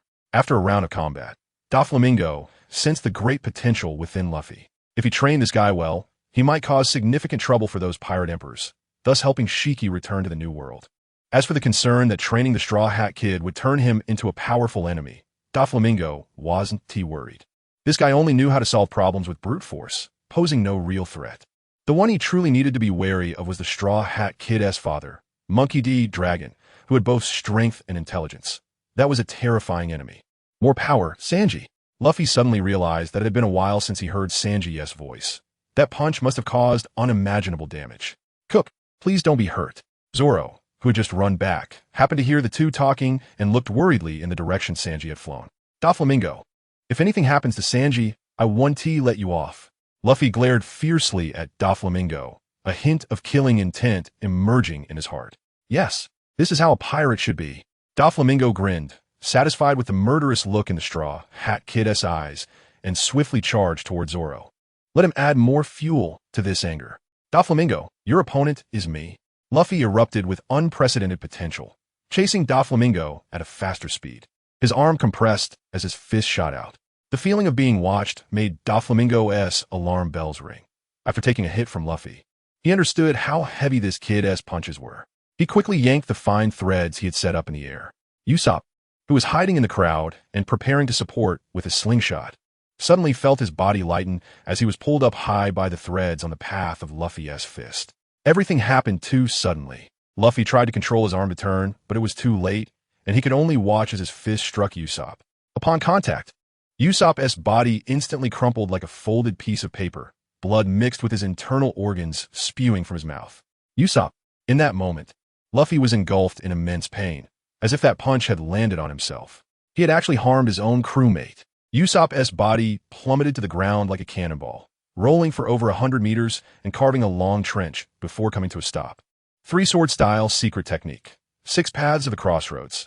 Zoro gritted his teeth on the hilt of Wado Ikemonji, swiftly drawing out a Kisui and Nidai Kitetsu to form a cross-shaped slash towards Doflamingo. Anger has eroded your rationality.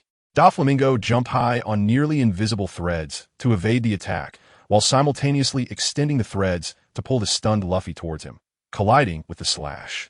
Still immersed in the sadness of injuring Usopp, Luffy was jolted back to reality by the tearing pain in his chest. And then his mind went blank as he fell to the ground. Blood gushed from his wounds, splattering on the ground as his body crashed down. How could this happen? Zoro never expected such a result. He had actually injured Luffy. If you can't control your anger, it will backfire. Doflamingo performed a flip in the air, stepping on the fine threads and using the momentum to pounce down at Zoro. Naive Akit, D. The fine arcs of electricity flickered on Doflamingo's fist as he smashed down towards the guilt-ridden Zoro. In a moment of crisis, a pair of delicate hands appeared in Doflamingo's chest, gripping tightly onto his beating heart. Doflamingo's eyes widened behind his sunglasses, and the intense pain caused him to lose control and crash to the ground. Nico Robin. Doflamingo had seen this woman beside Lucifer before and knew she had attacks that could directly target internal organs. However, considering Lucifer, Doflamingo hadn't eliminated this threat in advance, instead controlling others with his parasite line to entangle her. He never expected that she would sabotage his plans at this moment. Robin let out a cry of pain and quickly released her ability, revealing 2 deep cuts on her fair hands that showed bone. It was Doflamingo who had created fine threads within her body that injured her hands. What a great ability, but unfortunately, the user's own strength is too weak. Doflamingo got up from the ground and gently brushed off the dust from his pink feather cloak. He had studied Nico Robin's ability. Although it could directly attack an enemy's internal organs, it had significant limitations. First, the created hands and other parts would be affected by attacks, such as from Sea Prism Stone, and the damage would feed back to the user's body. Secondly, the attack strength was also very limited, with Nico Robin's body strength being weak. She could only affect physically strong enemies without causing fatal wounds. Someone like him, who could create fine thread attacks within his own body, or a Logia user, could easily counterattack those outstretched hands. If Nico Robin could master one of the 6 powers, the finger pistol, it would significantly enhance her attack power, allowing her to directly pierce a hole in an enemy's internal organs. But unfortunately, Nico Robin did not have such strong physical capabilities. She couldn't reach the threshold to master the finger pistol in a short time. Lucifer really has a unique vision. Having experienced it firsthand, Doflamingo understood how much auxiliary effect Nico Robin's ability could have. This move was quite effective against the current few Emperors of the Sea. However, it was best not to interfere with him right now. Doflamingo's fingers danced as he directly used the parasite string to control the King of the Giants and several small people to attack Robin, preventing her from dividing her focus to interfere with him. Straw Hat Luffy, can you still get up to fight? After diverting Robin, Doflamingo turned to look at Luffy, who was lying motionless on the ground, rubbing his temples in frustration. This is really bad. Things have gone a bit too far. Your enemy is still me, Doflamingo. Zoro rebuilt his mental state, no longer executing any flying slash attacks, and directly swung his sword towards Doflamingo. This way, he could maximize the assurance of not accidentally harming others. Doflamingo raised his hand and sent out thousands of fine threads to block the attack, leisurely saying, I see the shadow of Hawkeye in your swordsmanship. What is your relationship with him? None of your business. Zoro suddenly exerted force in his hands, collapsing the shield white string blocking his path. I think I know what's going on. Doflamingo recalled the image of Nico Robin standing beside Lucifer, speculating that someone had secretly arranged a special training for the Straw Hat crew. If nothing goes wrong, this person was likely Bartholomew Kuma, the tyrant, who used the pawpaw fruit to send a Straw Hat crew flying at Sabaody Archipelago. It seems that Kuma has secretly allied with the Revolutionary Army. Unfortunately, Kuma has now lost his personal consciousness. He is alive in body, but dead in spirit. Otherwise, he could have gone to Mariewa to ask what kind of deal the enslaved Kuma made with the world government. It really shows a lot of thought. Thinking of this, Doflamingo's pupils behind the sunglasses scan the surroundings. Drago has invested a lot in the Straw Hat crew and would not allow them to stop at Dressrosa. If this group fails, perhaps this Revolutionary Army leader will personally intervene. Is Drago currently in Dressrosa? What are you thinking, Doflamingo? Zoro forcefully shattered the shield white string in front of him and raised a sharp, long sword to stab Doflamingo's heart. Can you be quiet for a moment and stop disturbing my thoughts? This feeling of being secretly manipulated made Doflamingo very unhappy. He raised his fist wrapped in lightning and struck the blade. Boom! The fist met the sword, creating a massive shockwave that swept around, and the Conqueror's haki poured out, causing those controlled by the parasite string to roll their eyes and lose consciousness, becoming true puppets. The fist carried terrifying power, bending the blade under pressure. Zoro could only hold on for a breath or two before he was unable to withstand it, and both sword and person were blasted away. After driving Zoro away, Doflamingo had no intention of pursuing further. Instead, he continued to scan his surroundings with his naked eyes. The Yonko red-haired Shanks can control his presence, making it impossible for others to sense his existence with observation haki, and even harder to foresee his next move. Doflamingo believed that Drago had also reached this level, so he gave up using observation haki to sense other presences and directly searched with his eyes. The wind today seems a bit lively. After searching around without results, Doflamingo suddenly noticed that the wind was somewhat noisy. Such a situation rarely occurs in the tropical country of Dressrosa. Huh. Doflamingo suddenly understood and took out a Din Mushi to call for Lucifer's support. He only planned to lose, but he didn't plan to die. Just after Doflamingo hung up the phone, he felt the temperature becoming scorching, and the air was filled with the smell of something burning. Looking up, he saw a massive red light filling the sky, shining through his sunglasses, with a huge meteorite breaking through the clouds and heading straight for him. Hey, no way. Doflamingo's pupils suddenly constricted, and he hurriedly created thousands of fine threads aimed at the sky, forming a large net in midair to intercept the falling meteorite. Greenbit Lucifer looked at the meteorite, trailing a long tail as it streaked across the sky towards Dressrosa, and a flash of inspiration crossed his mind. Gravity can pull the meteorites down from the sky. Can gravity also pull down the infinite land moon? If he could connect the moon with this ocean world, then a supercontinent would be born, gathering people scattered across various islands together. At that time, the Navy would become the Army, and the pirates would become mountain bandits. It would certainly be very interesting, right? Or, when he couldn't contend with him or Drago, he could just flip the table and let the moon crash down, destroying the world so that no one could play anymore. In the face of this supermassive space-based weapon, all the heavenly kings Uranus, Pluto, and Poseidon are trash. Even detonating the 3 interconnected massive magma storage pools endpoint at the bottom of the new world would be nothing in the face of this true destructive power. You guys take Robin to the Golden City and find Tesalo. Lucifer instructed Torpole and the others who had just been transferred, then flapped his wings and flew towards Dressrosa. This is really crazy.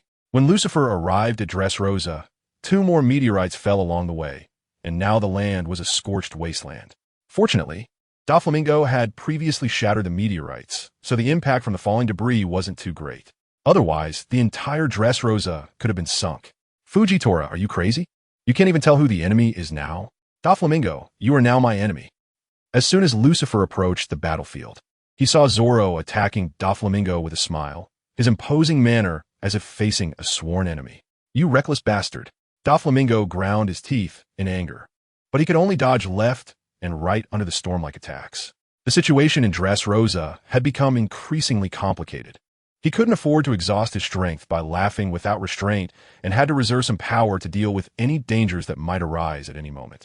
Suddenly, Doflamingo caught a glimpse of a figure in a white suit standing atop the nearby ruins and couldn't help but breathe a sigh of relief. Lucifer had finally arrived. Fujitora, have you had your fun? Now it's my turn. Doflamingo stopped retreating, bracing his heavy body affected by gravity. and raised his fist surrounded by electric arcs to strike at the laughing figure. Gravity Blade, Fierce Tiger, without showing any weakness. The laughing figure gathered gravity onto the blade and swung it forcefully, unleashing a massive horizontal wave of gravity that erupted along its trajectory, colliding with the fist wrapped in Conqueror's Haki. Upon contact, the electric arcs instantly expanded into thick lightning snakes that filled the sky, and the overwhelming will of Conqueror's Haki swept out, causing the distant pirates and marines to lose consciousness one by one. The terrifying gravity that distorted space pushed the lightning snakes away, creating a vacuum zone that countered the fist, producing shockwaves that crashed outward like waves in the sea. The battered ground shattered instantly into rubble and was further compressed into dust under the second wave of impact, turning into clouds of dust that blew away. Lucifer looked up at the clouds that had split open above and, surprised, smacked his lips, finally understanding why Doflamingo had been so persistent with Shiki. It turned out he was trying to learn how to master the wrapping of Conqueror's Haki.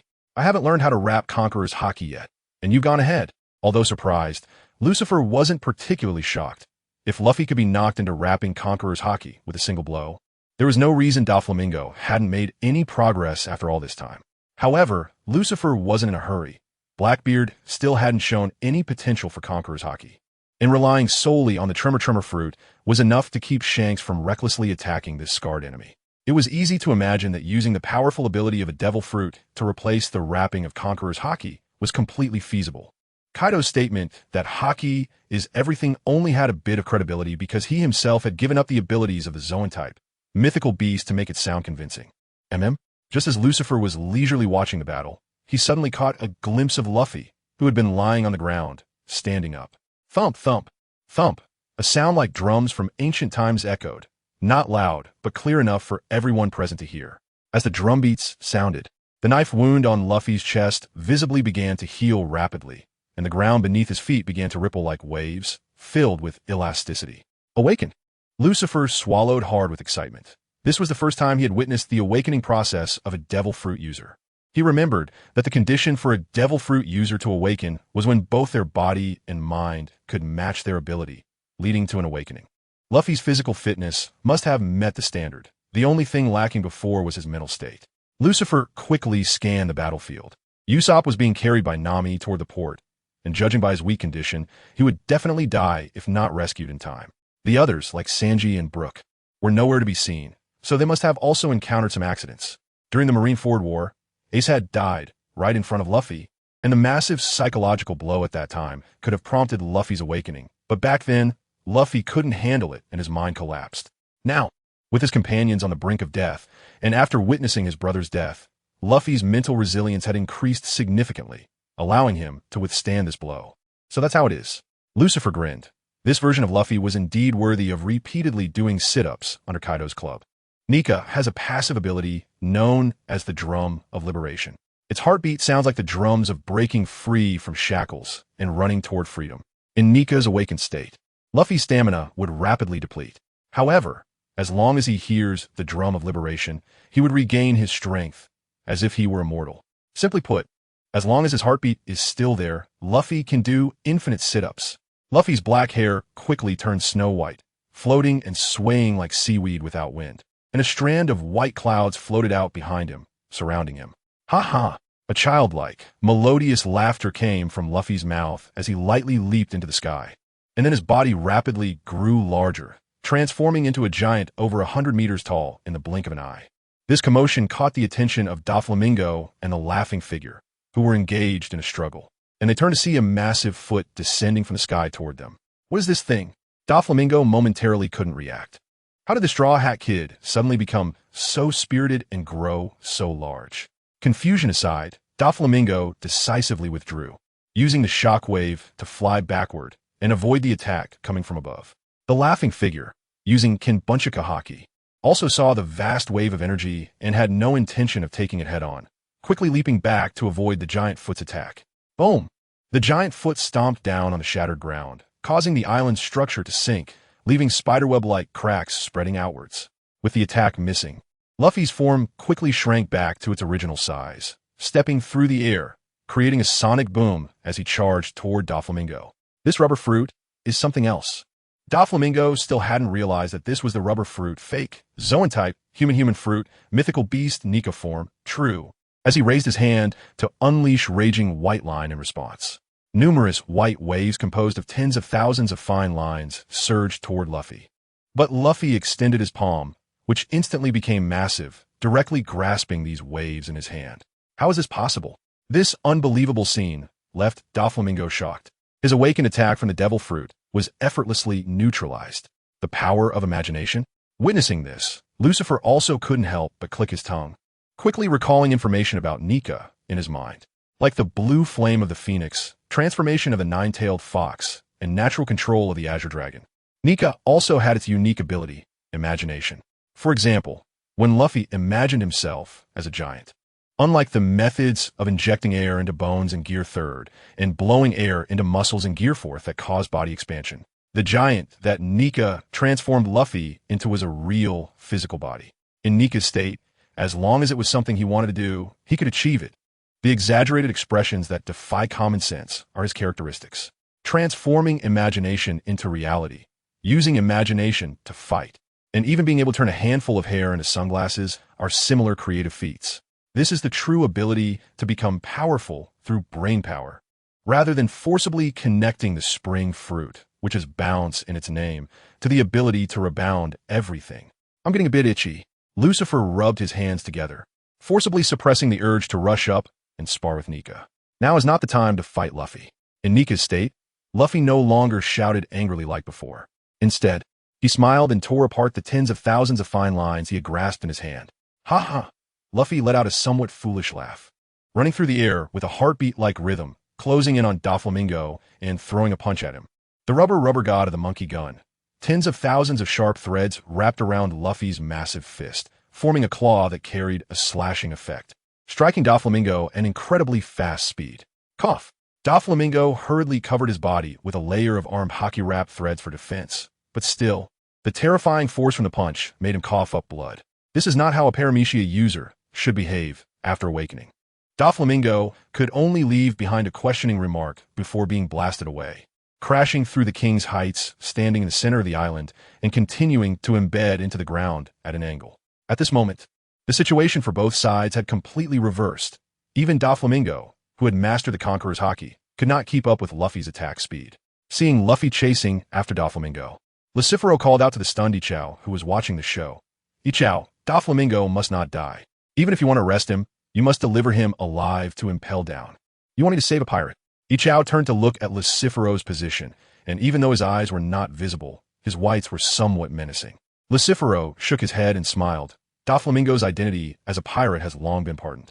He is now the king of a world government-affiliated country, protected by the Navy. Even if Doflamingo, the king of a world government-affiliated country, is despicable, he should be judged by Judicial Island, not killed directly by a pirate. What is deemed just is what is allowed by law. Personal venting that supersedes the law is simply violence and crime. Damn it! Ichao gritted his teeth, swinging his sword to cut open the ground beneath him, using gravity to control the floating stones to fly towards Doflamingo. Although Doflamingo would not be defeated by this punch, the plan was nearly complete at this level. Lucifero murmured softly, spreading his wings behind him and chasing after. He was worried that Ichao would not put in enough effort, so it was better for him to personally oversee it. Otherwise, it would be bad if Doflamingo was severely injured. After catching up, Lucifero saw Ichao casually launching 2 ineffective flying slashes at Luffy, then gasping for breath as if exhausted. As expected, this was the reason Lucifero had originally considered recruiting Ichao before the Navy's world conscription, but hadn't done so. This guy lacked team awareness. Bringing someone like this into the team would not only provide no assistance, but might even backfire due to inexplicable emotions arising at critical moments. Unreliable. Rubber, white rocket cannon. Doflamingo had just managed to crawl out of fissure when he saw the Straw Hat Kid's outstretched arm turning into a shark-faced conical cannonball. What on earth is this? He was truly bewildered. As a paramecia user of the rubber fruit, how did he gain the ability to change forms after awakening? However, bewilderment aside, Doflamingo still raised his fist wrapped in Conqueror's Haki to meet it.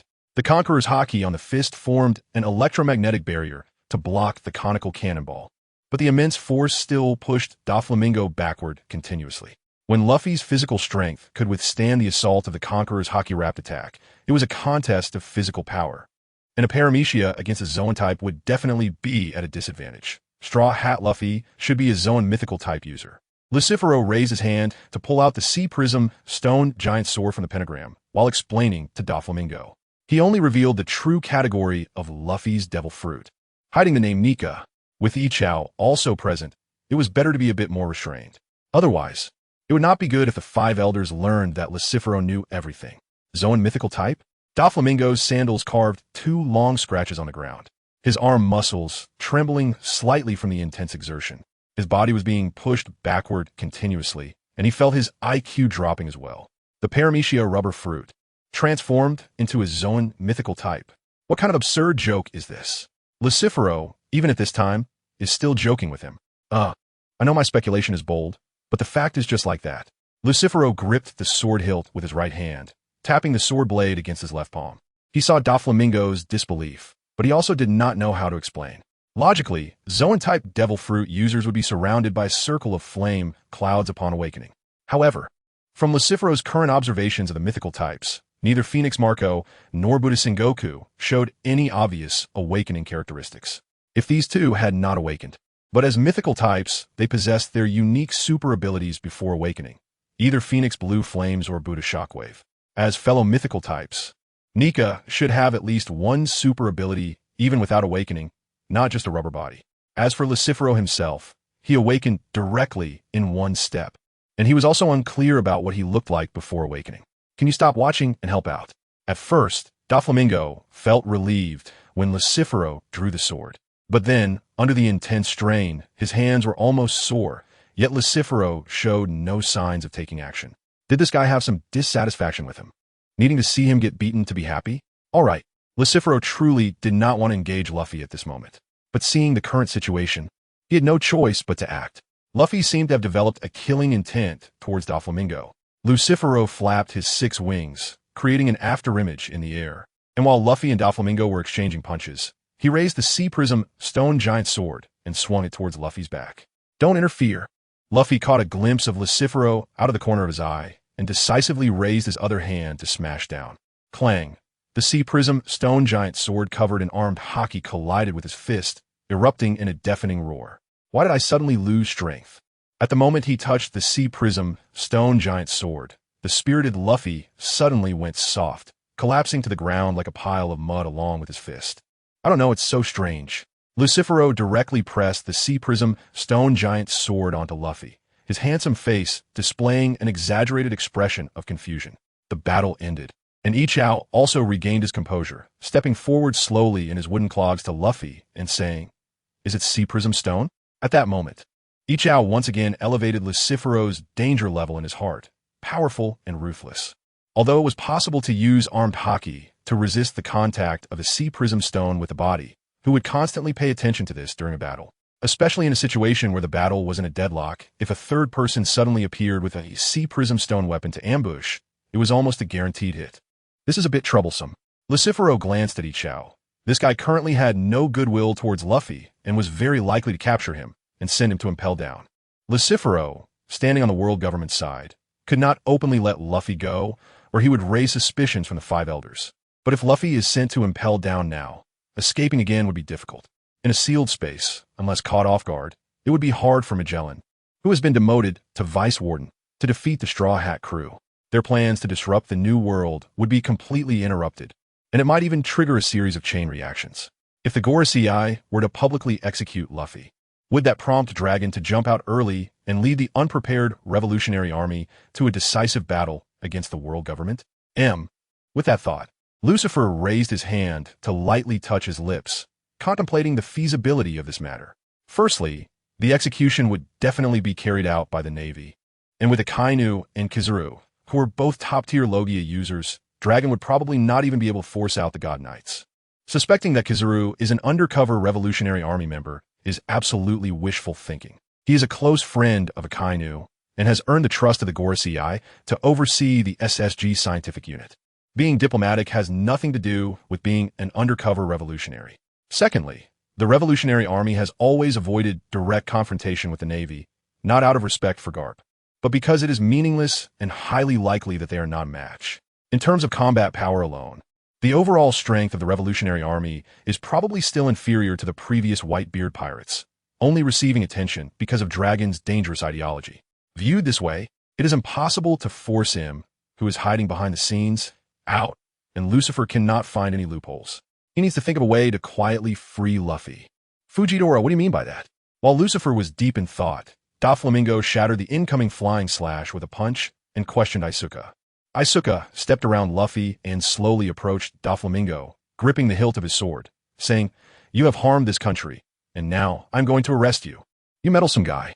Doflamingo's forehead was filled with bulging veins in anger, and just as he was about to raise his hand to counterattack, he saw Lucifer behind Isuka, blinking repeatedly. For a moment, Doflamingo was stunned. Then he realized that Lucifer was reminding him not to forget the plan to escape the underground world. What a terrifying ability. Doflamingo glanced at Luffy, who was slumped on the ground, and irritably scratched the back of his head with his raised hand. The power of the string fruit was restrained by the Straw Hat Kid's bizarre ability, and after taking a frustrating beating, he was losing his rationality. Cough, cough, cough. Doflamingo pretended to cough a few times, then slumped down as if exhausted, looking up at Isuka with a mocking smile. Isuka noticed Doflamingo, suddenly not resisting, and furrowed his brows in confusion, turning to Lucifer and saying, "Lord Lucifer, I am exercising my power as a Marine Admiral to arrest Doflamingo. You have no objections, right?" "None." Lucifer shook his head. "Let the Gorosei decide." Isuka nodded, took out a din mushy from his pocket, and prepared to call his subordinates to send over Sea Prism stone handcuffs. Whoosh, whoosh, whoosh. The already noisy wind suddenly became even more wild, blowing small stones on the ground around. Lucifer narrowed his eyes and saw a dark green, cloaked figure appear beside Luffy in an instant with the raging wind. Squatting down to grab Luffy's arm and drag him out from under the pressure of the Sea Prism stone giant sword. "Come here quickly. I feel something is off." Lucifer recalled what Doflamingo had said through the din mushy earlier and now understood what was wrong. Unexpectedly, someone of your stature would care about a child's growth experience. Dragon, still holding the limp Luffy under his arm, had a hint of a smile on his face as he said, "Isn't it natural for a father to care for his son?" Doflamingo replied sarcastically, "What a touching father-son relationship." If he guessed correctly, Dragon's use of a Straw Hat Kid was more than his feelings as a father. Dragon seemed to ignore the sarcasm and said seriously, "The times are changing. Everything is intertwined with chance and ambition. Freedom should not stop here. Is this your idea?" Isuka turned to face Dragon, a hint of contemplation in his pale pupils. Although this was his first time face-to-face with Dragon, he had encountered the Revolutionary Army before joining the Navy. At that time, the Revolutionary Army that came to invite him did not move him, because he had seen the evil beyond the nobles of various countries and the upper echelons of the world government. That evil is no less than that of the celestial dragons, which is also why he blinded himself. This world is truly filthy. In Isuka's view, Dragon's starting point is too high. He has always looked at the weak with pity from the perspective of the strong. He has never faced the evil that exists within the weak. Wandering in the streets, Isuka has seen too much of humanity's ugliness and deeply understands that freedom is chaotic disorder. What is freedom? Is it being unrestrained? If a thug targets a noble family's daughter and, after being rejected, uses violence to force her, can such behavior devoid of morality and humanity be called freedom? Both are animals. Why are humans differentiated from other animals? Is it because of species? No, it is because humans have their own civilization and morals, understanding the need to limit desires, rather than acting like beasts that mate when they want and plunder when they desire. Human nature is inherently evil, and humans should be restrained. Just like himself, even if he hates the celestial dragons, he would not break the rules to assassinate them. Without a legitimate identity and legal support, exercising violence indiscriminately is a crime. That is why he joined the Navy, to have a legitimate identity. Arresting Doflamingo is also because many of his actions violate the laws promulgated by the world government. "Are you going to take this pirate away?" Isuka stared directly at Dragon, and the sore blade of his cane glowed with faint purple rings. Dragon, however, looked down at Luffy under his arm, a hint of a satisfied smile appearing on his face. It will pass down through generations, the tide of the times, human dreams. These are unstoppable. As long as people continue to seek answers to freedom, all of this will never cease.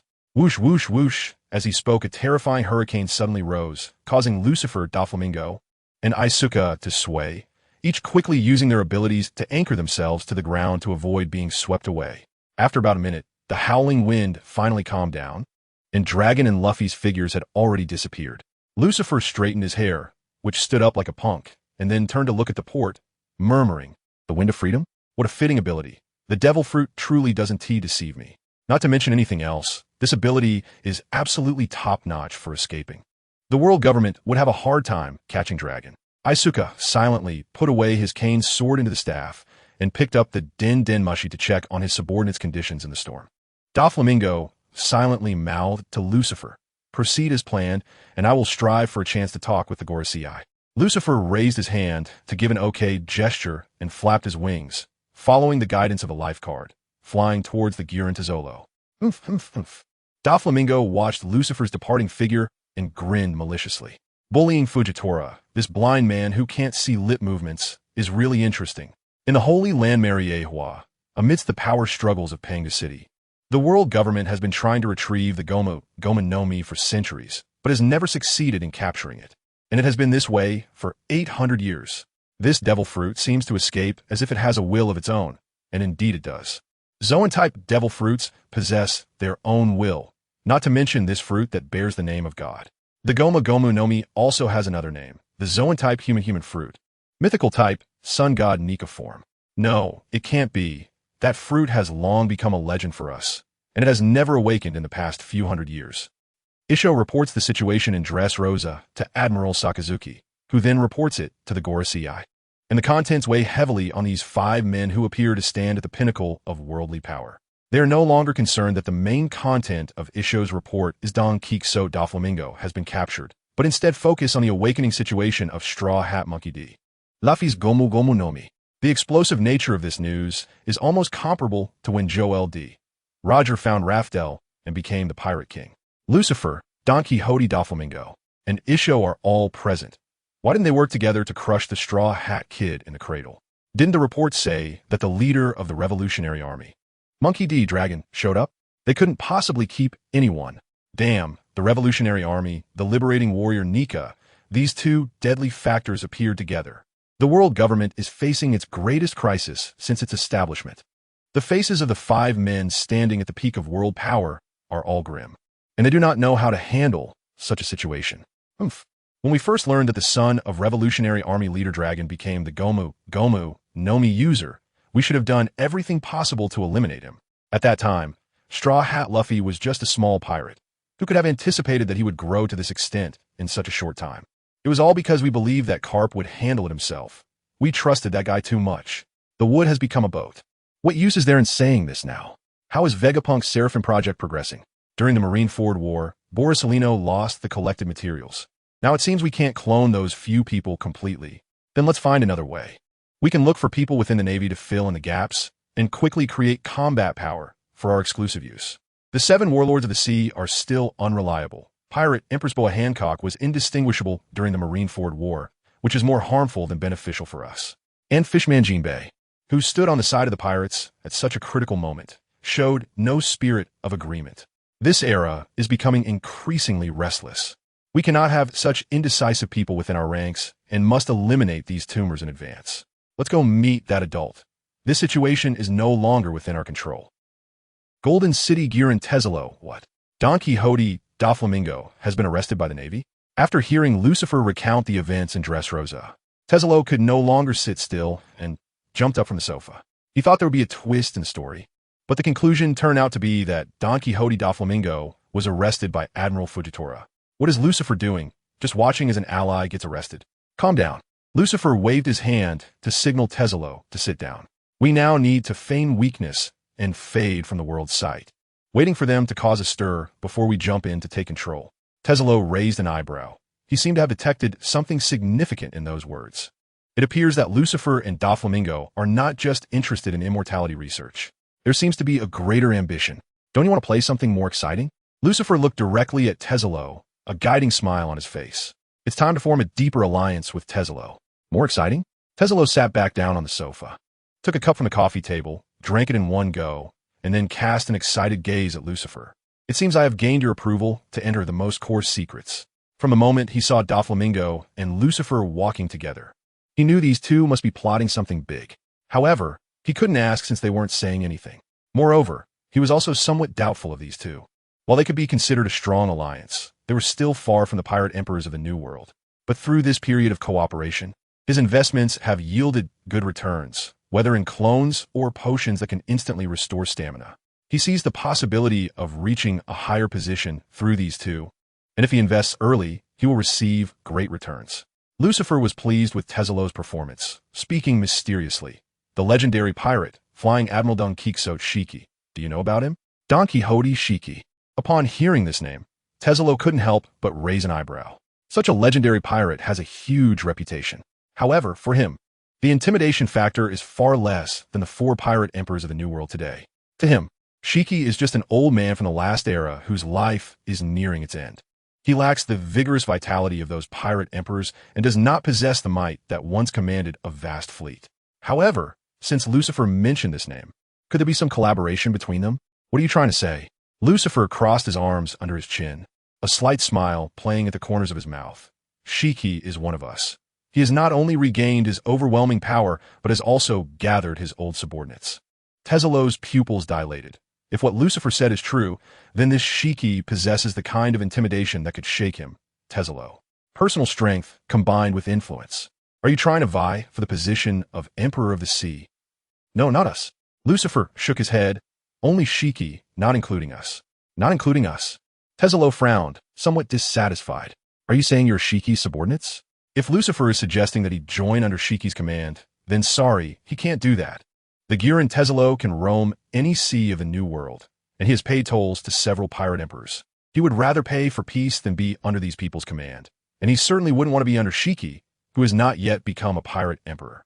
Even if Shiki's previous reputation was frightening, it wouldn't work. No, Doflamingo, Shiki, and others, we are in an equal position. There is no distinction between high and low. Lucifer raised the cup on the table, looking at the amber liquid under the light. We each have our roles. Some strategize, some provide connections, and some display force. It's just that I have more clever ideas, serving as the strategist in the team, which makes it seem like I'm the leader of the group. In fact, we are equal and will not simply use force to demonstrate each person's value. After all, everyone has their own strengths and weaknesses. Complementing each other is the purpose of our alliance. It truly is a harmonious and loving team. The sense of inferiority in Tizolo's heart suddenly vanished.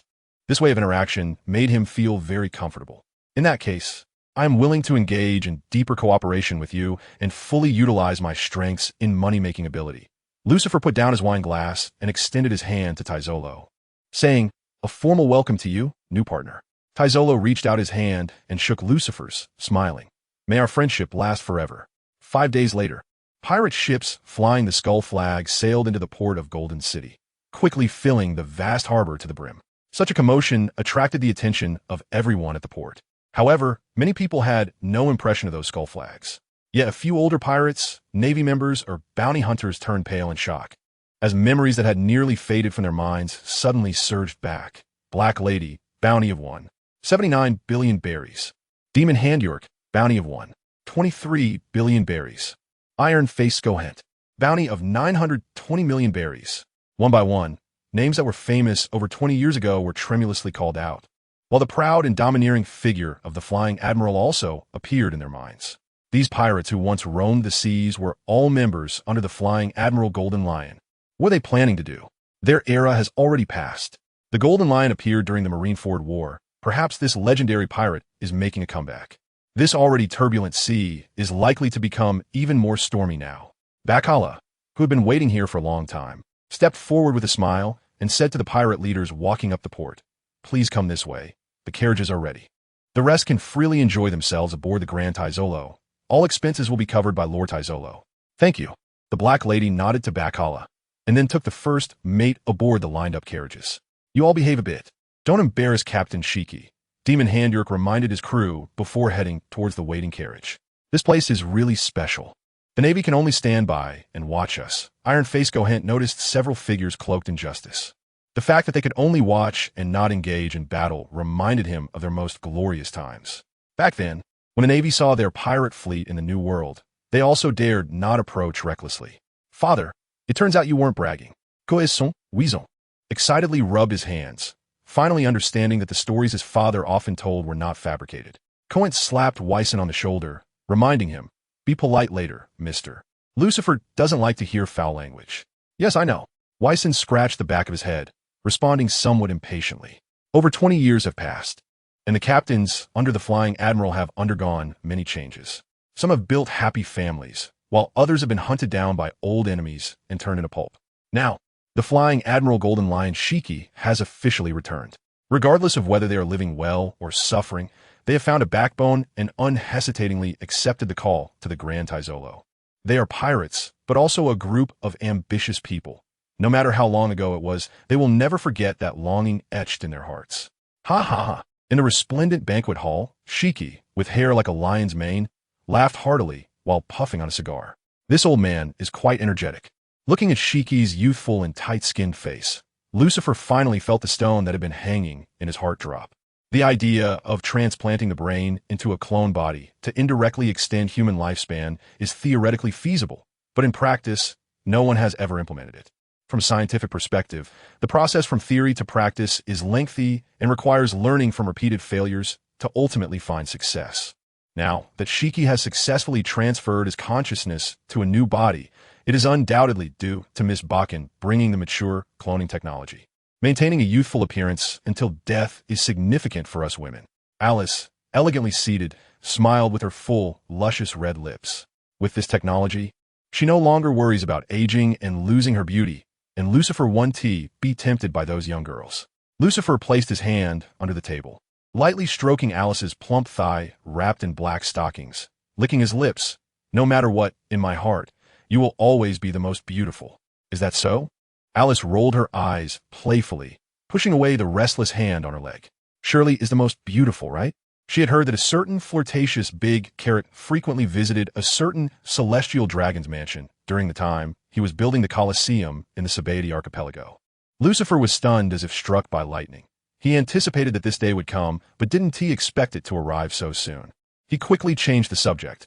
"I heard that they first removed Shiki's brain, then used his original body as nourishment to construct a new clone body, ensuring that the float fruit wooden tea regenerate elsewhere.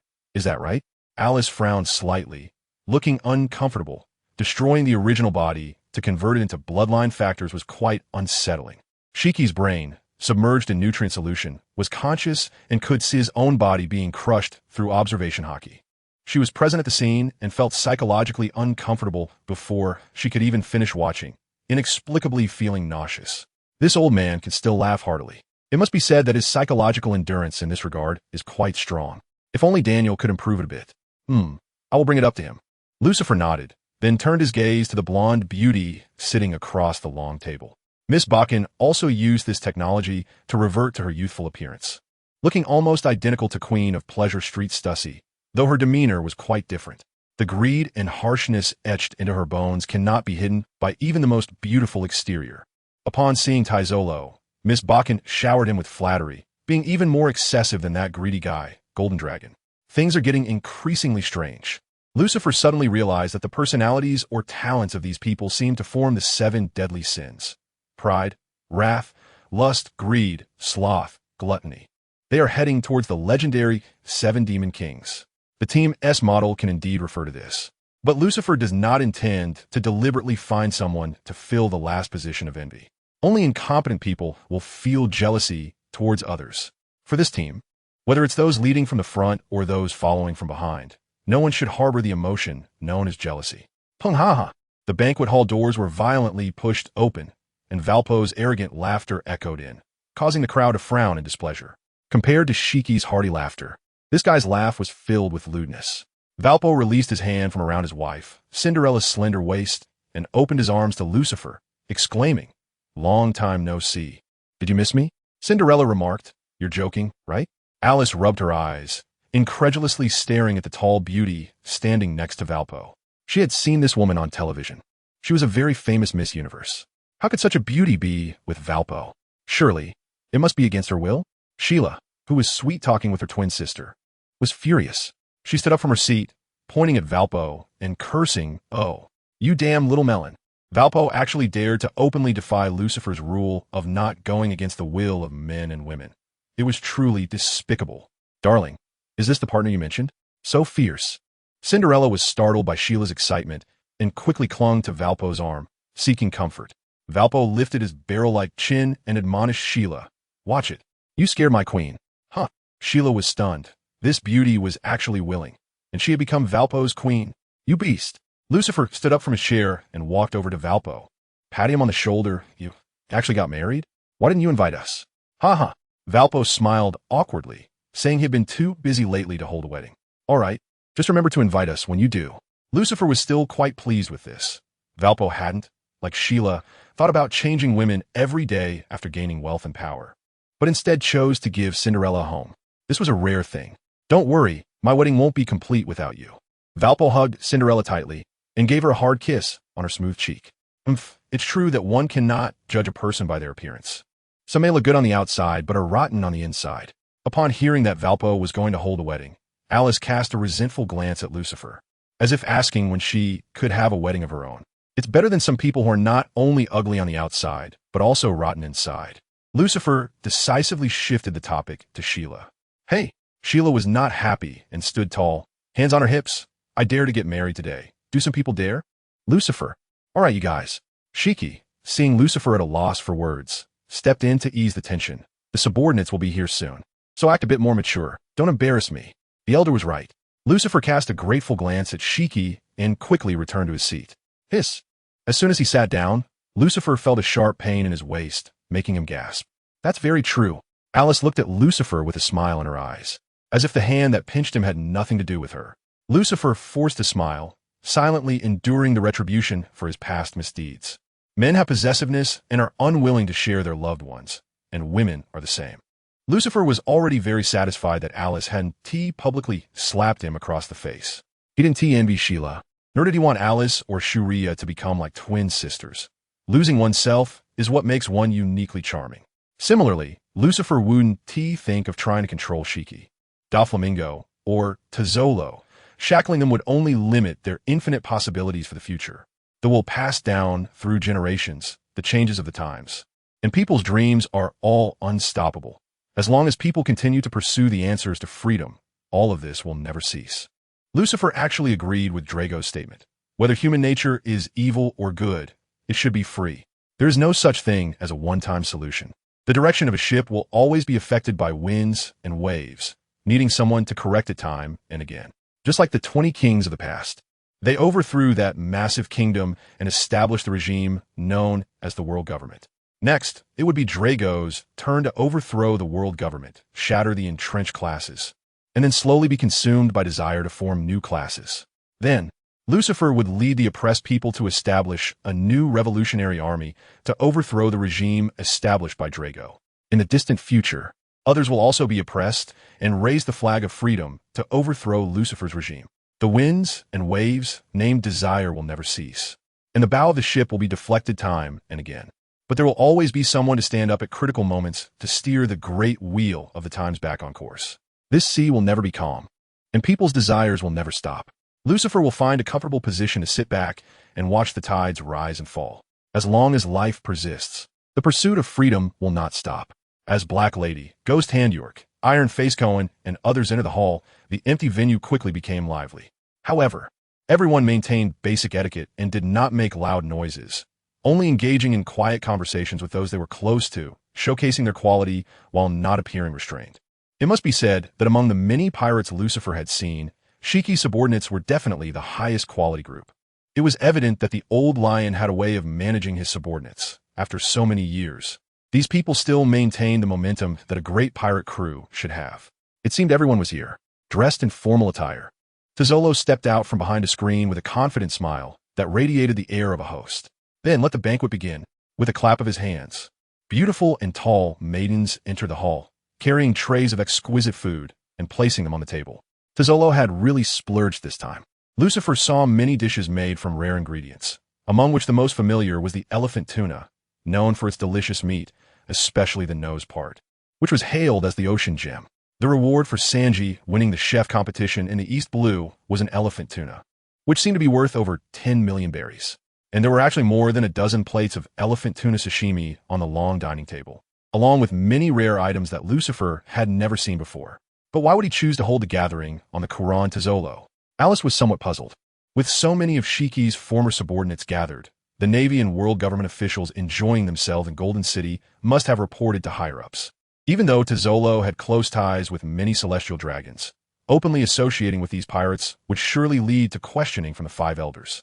He wants to unify the underground dark world. When deciding on the venue for the gathering, Lucifer asked Tazolo, and this guy's answer was that he wanted to maximize the value of money with the support of Shiki, who is returning to the New World. Previously, although Tazolo was very wealthy, he didn't dare to openly recruit troops with his money for fear of attracting the attention of several pirate emperors and the world government. Now, with Shiki's power backing him, Tazolo can boldly convert protection fees into strength and turn the gathered people into his subordinates.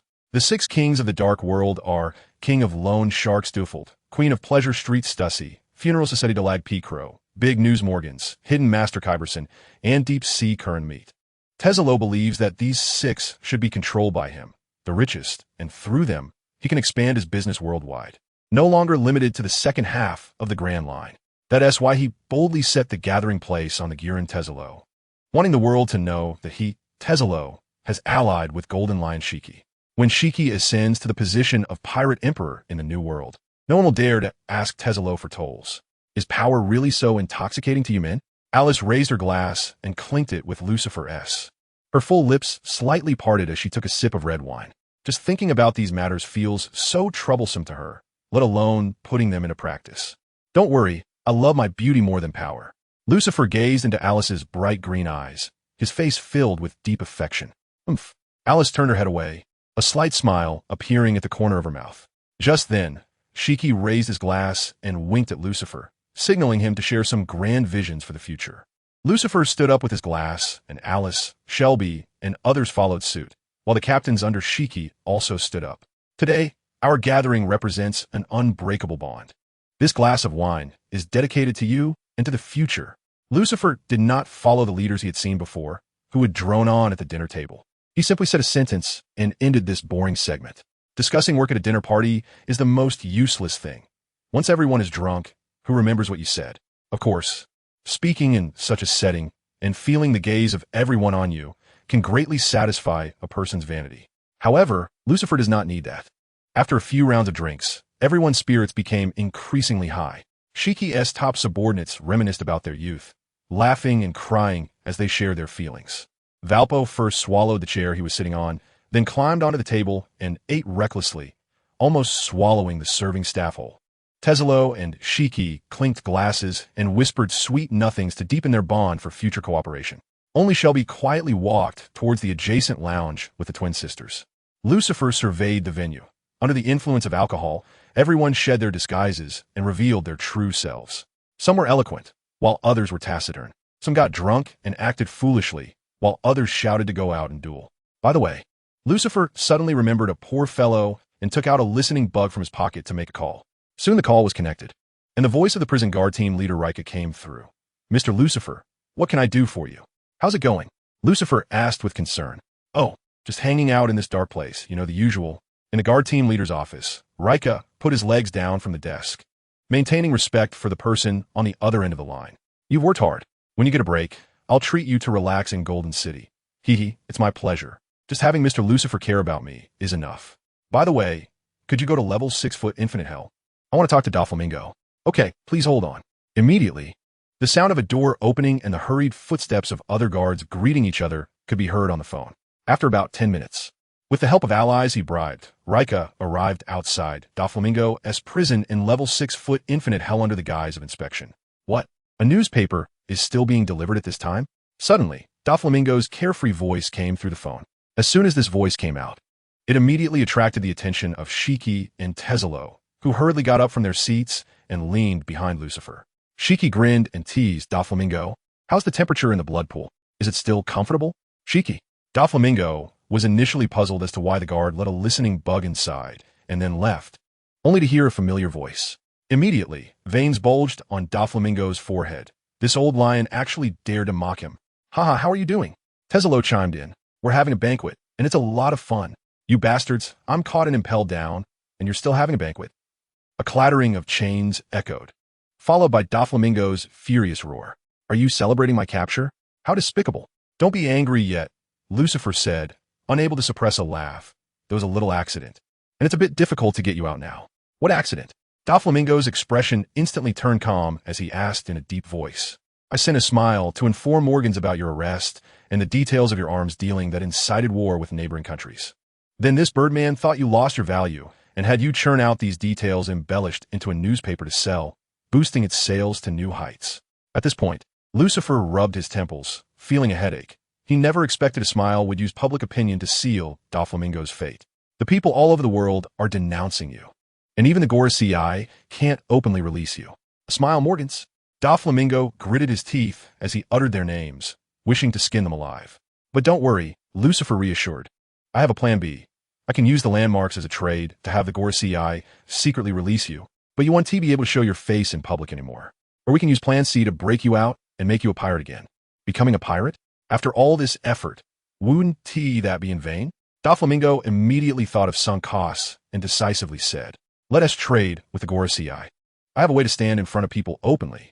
Since Morgans can use newspapers to have the public denounce him, he can also use newspapers to portray himself as a misunderstood hero. All right, Lucifer nodded, but you'll have to stay impelled down a bit longer. I need to wait until the Gora CI need the landmarks the most to make a trade, maximizing the value of the landmarks. Doflamingo leaned against the damp wall, helplessly saying, then hurry up. This place is really too boring. Almost 2 months. Lucifer replied and was about to hang up the phone, but was stopped by Tezelo, who spoke to the phone bug with a tone of regret. I always felt that this banquet was missing something, and now I realize it was missing you, Don Quixote Doflamingo. Next time I host a banquet, I will reserve a spot for you. I will also put your photo on the table so we can admire it and remember your voice and smile. Tezelo, you bastard. Before Doflamingo could curse, Tezelo hung up the phone directly. You really are something. Lucifer saw this side of Tezelo for the first time and didn't expect him to be this kind of person. Ha! Tezelo clapped his hands, feeling exceptionally happy. Although Doflamingo didn't show it in front of him, he had been concealing his arrogance, which had annoyed Tezelo for a long time. Level 6 of Impelled Down. Infinite Health. When Leica returned to Doflamingo's cell to retrieve the phone bug, he saw him grinning with a sinister laugh that sent shivers down one's spine. Leica cautiously reached through the bars to retrieve the phone bug and swallowed hard, mustering the courage to ask, does Mr. Lucifer have any instructions for me? Doflamingo stopped laughing, looked Leica up and down seriously, and said gently, Lucifer has nothing for you, but you have been a hassle. Giving people the most basic respect will prevent them from doing harm to others out of lack of respect. When people are willing to work, they will achieve the best results. If forced, their efficiency will drop significantly. Only fools would act arrogantly in front of those who work for them to show off their boring vanity. Having once ruled a country, Doflamingo naturally understood these principles. It's what I should do. Leica smiled and lowered his head, feeling quite comfortable. Working for Mr. Lucifer gave him a sense of recognition, and everything done at the risk was worth it. In contrast, regardless of what Director Hannibal and Vice Director Magellan asked him to do, they always acted arrogantly, maintaining a stern face whether he did well or poorly. It really made him feel stifled. Is there anything you need? I will do my best to help you. Doflamingo smiled in satisfaction and shook his head. Thank you, not for now. If I need anything, I will let you know. Okay, then I will take my leave. After Leica left, Doflamingo looked up at the pitch-black ceiling of the prison and murmured, that guy Lucifer has even reached out to Impel Down. He's really reliable. That bastard didn't even inform me in advance, making me worry for days. The Gurin, Tezelo, haha. Come on, let's continue drinking and finish Doflamingo's share for him. Tezelo pulled Shiki back to his seat and continued to drink heartily. Although he said some harsh words to Doflamingo, he actually cared about the guy. After all, after stealing the Paramecia gold fruit, Doflamingo didn't call for his death. Instead, he cooperated with him and provided some help. The glory of the Gurin Tezelo today cannot be separated from Doflamingo's contribution, and bribing the celestial dragons was also thanks to his connections. In a sense, Doflamingo owed him a favor. Doflamingo could be considered one of the few friends Tezelo had. Once, Tezelo had given his first earned money to a friend, only to be betrayed by that friend because of money. Doflamingo helped him during the lowest point of Tezelo's life, and Tezelo always remembered this friendship. Since Lucifer could contact Doflamingo, who was imprisoned in Impel Down, it meant that Doflamingo's situation wasn't too bad, and Tezelo could finally breathe a sigh of relief. Hey, that's my food, you. The son of Iron Mask Cone, Wei Sun, glared at Valpo, swallowing back the curse that was about to slip out. Kid, your slow eating speed is slower than a mouthful of hot food. Valpo glanced at Wei-sun disdainfully, taking on the role of a senior to lecture him. Damn! Wei-sun clenched his fists, making a cracking sound. If it weren't for my father's reminder to maintain etiquette, I would have licked the plate clean. How could it be your turn? Is that so? Valpo raised an eyebrow and opened his mouth wide, swallowing both the food and the plate. Wei-sun was left dumbfounded, swallowing hard and asking, Aren't you afraid of the glass shards, cutting your esophagus? Humph. Valpo sneered, I'm a paramecia gulp-gulp fruit user. Not to mention glass, I can even eat iron. Wow, that's amazing. Wei-sun's small eyes sparkled as if he had seen a deity. So, you never worry about going hungry? Valpo rested his chin on his hand and thought for a moment. He indeed had never gone hungry in his life. Dirt, bricks, trees, iron. He could use these to fill his stomach. Even without money to buy normal food, he wouldn't starve to death. Seems like it. Big brother. Wei-sun excitedly pressed his forehead against the dining table. Please take me as your little brother. He was born on a resource-poor island in the New World, where people often went hungry, even though his father was a notorious pirate with a bounty close to 1 billion berries. It was still hard to ensure he wouldn't go hungry. Being able to eat until full every meal was Wei-sun's dream, and if he had the gulp-gulp fruit's ability, he would never go hungry again. Valpo represented everything Wei-sun longed for. Big brother? Call me uncle. Valpo lifted his hand and poked Wei-sun's forehead, but didn't refuse his proposal to take him as a little brother. Uncle, not bad, not bad. Follow me and eat well. Soon, a scene unfolded at the long dining table where the chubby Valpo and the skinny Wei-sun were recklessly sweeping food away, causing chaos. That little bastard. Cone trembled with anger, wishing he could drag Wei-sun down and beat him up. He was already 67 years old and couldn't protect Wei-sun for many more years. Besides, Wei-sun didn't possess the ability to gather people and venture into the sea. After all, having combat power and leadership ability were two different matters. He came this time not only to respond to the former leader's call, but also to use this network to pave the way for Wei-sun, seeking a reliable way out. He had also attended the gathering on Float Island, and after weighing it all, he set his sights on Lucifer. Young, powerful, and more adept at using wisdom than a brute who only knew how to use his fists. He still remembered a saying from Lucifer. Before considering victory, think of defeat. Before doing anything, first find a way out and consider whether you can bear the consequences of failure before proceeding. Most importantly, Lucifer treated all of them well. Even the servers bringing dishes would receive a thank you, respecting everyone. Letting Wei-sun follow someone like this might not guarantee great wealth, but at least he wouldn't have to worry about suddenly having his head chopped off one day. It won't be like being executed for saying the wrong thing or doing something wrong like the pirates who follow Charlotte Lingling, Kaido, and Marshall D. Teach. In order to gain Lucifer's favor, he has been asking Wei-sun to be polite since returning from Floating Island, to avoid displeasing Lucifer. However, Wei-sun is now openly climbing onto the dining table, rudely lifting his plate and shoving food into his mouth. This is bad. Valpo, can you not run on the table? Lucifer helplessly watched as Valpo picked up his plate and stuffed it into his mouth, only able to raise his hand to his forehead in resignation. What can he do about the companions he chose? He just has to endure it. Saw thee. Valpo grinned and sat cross-legged on the table, aligning himself with Lucifer's tall posture. My newly established evil black iron barrel kingdom has been accepted as an associate member of the world government, and now I can participate in the world conference. Not bad. Lucifer, facing Valpo's eager expression for praise, generously gave a thumbs up. However, what does accepted mean? Lucifer only remembers that Valpo did something that was appreciated by the Gorosei, which allowed a newly established kingdom to join the world government. But he didn't know the specifics, as there was just too much information to keep track of everything. It's the Valpo alloy. Valpo pulled out a palm-sized metal block from his pocket, then took out a lighter and started to heat it.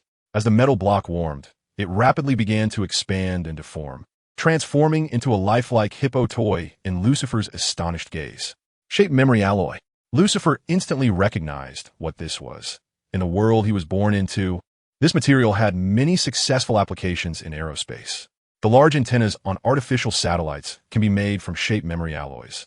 Before launching the satellite, the parabolic antenna is folded and stored inside the satellite body.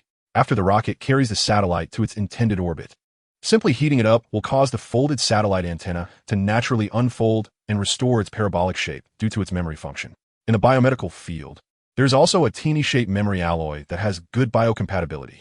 According to the world government, They must have handed the Valpo alloy to Vegapunk for use in the black technology of artificial humans. The final ultimate transformation of Bartholomew Kuma may have been implemented because of the emergence of the Valpo alloy, and the timeline matches perfectly.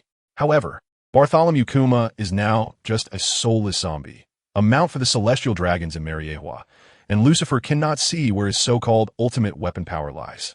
Besides, without biological intelligence, no matter how powerful a weapon is, it ultimately remains a lifeless object, and the threat it can pose has an upper limit. Isn't it great? Valpo rubbed the hippo toy against his cheek.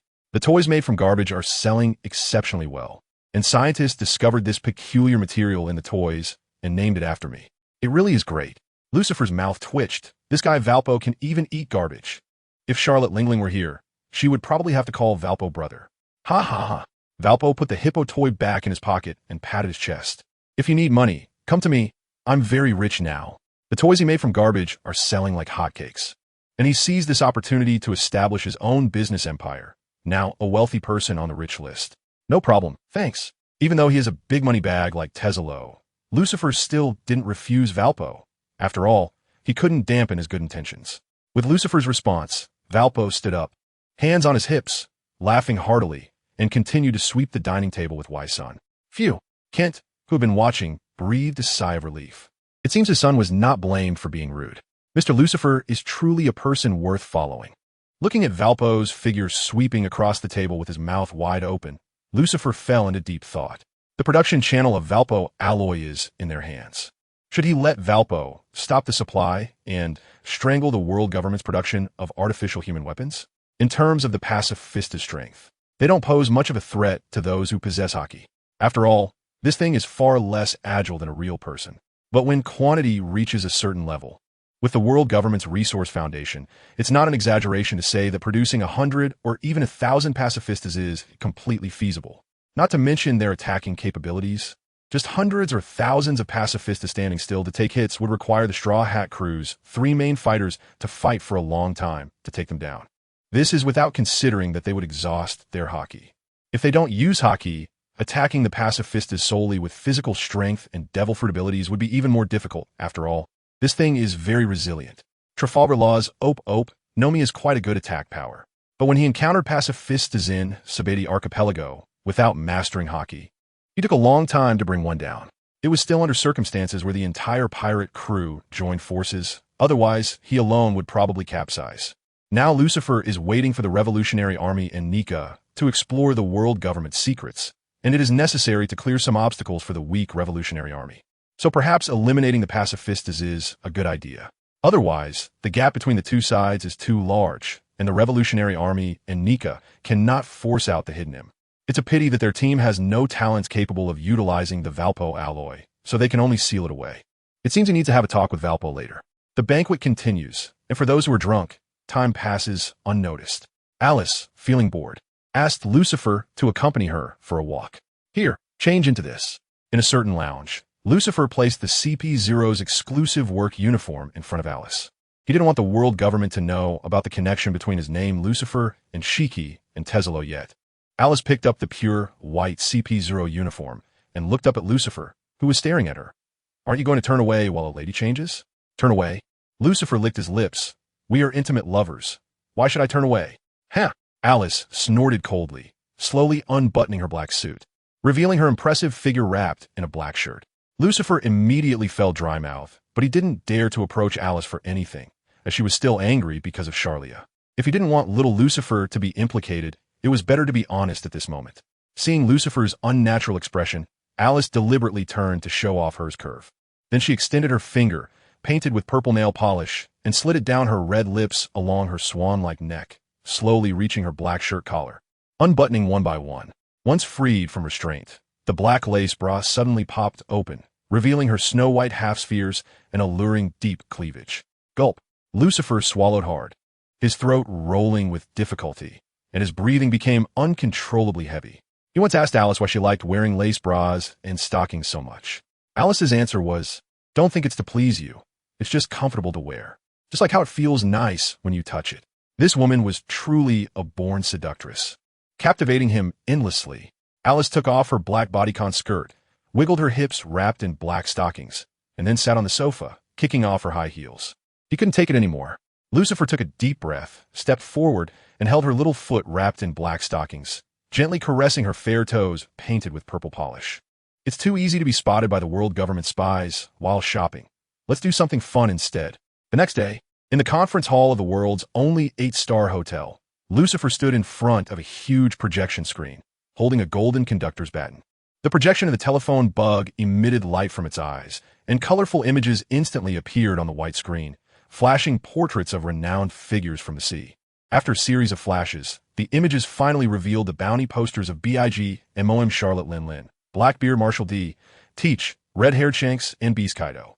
The 4 bounty posters occupied each corner of the screen, quickly shrinking and landing on a map of the New World, representing their respective territories. Fegelin Shanks, is that really his name? With the prefix Fegelin added before Shanks' name, the attendees began to murmur among themselves. What's so strange about it? G-O-L-D. Roger was changed to Joe-L-D. Roger by the world government. It must be that Mr. Lucifer got his real name. The world government is really something. Names are just our aliases, and they make a fuss over it. Perhaps giving people random names is a special hobby of the world government. Lucifer didn't explain the special meaning of. After all, it had nothing to do with the theme of this meeting. Once the discussions quieted down, he pointed to the projection screen with his baton and said, "This time, our operation will face the biggest obstacle from the 4 Sea Emperors, and our goal is to seize the territory of one of them. First, there is the B.I.G. M.O.M. pirate crew, led by Charlotte Lin. The golden baton suddenly elongated, allowing Lucifer to point to the Totland area in the upper left corner. Centered around Cake Island, there are 34 islands scattered around, each governed by one of the 34 ministers. This sea area is collectively called Totland. The B.I.G. M.O.M. pirate crew is different from many pirate crews. It is built on bloodlines and marital ties, truly a family in the real sense. The 34 ministers are either children of Charlotte Lin or individuals who have married into her family. These individuals possess either immense individual strength, are direct descendants of a significant power, or have some essential special talents. At this point, Lucifer shook his head and smiled, teasing. Being particularly good at cooking is also a special talent. After all, it can satisfy Charlotte Lin's cravings when she suffers from food sickness. It would be better to find a doctor to treat that old woman. I heard that when Charlotte Lin suffers from food sickness, she doesn't recognize anyone, even killing her own biological children. Upon hearing this, everyone burst into laughter in agreement. That old woman. Shiki sighed, reminiscing that Lin was a stunning beauty in her youth, comparable to the current pirate empress. Coint, with a nostalgic look, murmured, "Indeed, it's a pity our sizes differ too much. Otherwise, I would have pursued her back then." Only those who followed Shiki during the Rocks Pirates era knew how beautiful Charlotte Lin was in her youth. Wyson looked disdainfully at his father. "I'm going to tell Mom when I get back." Coint clenched his fists in anger. Shelby licked his lips and said, "Was she really that beautiful?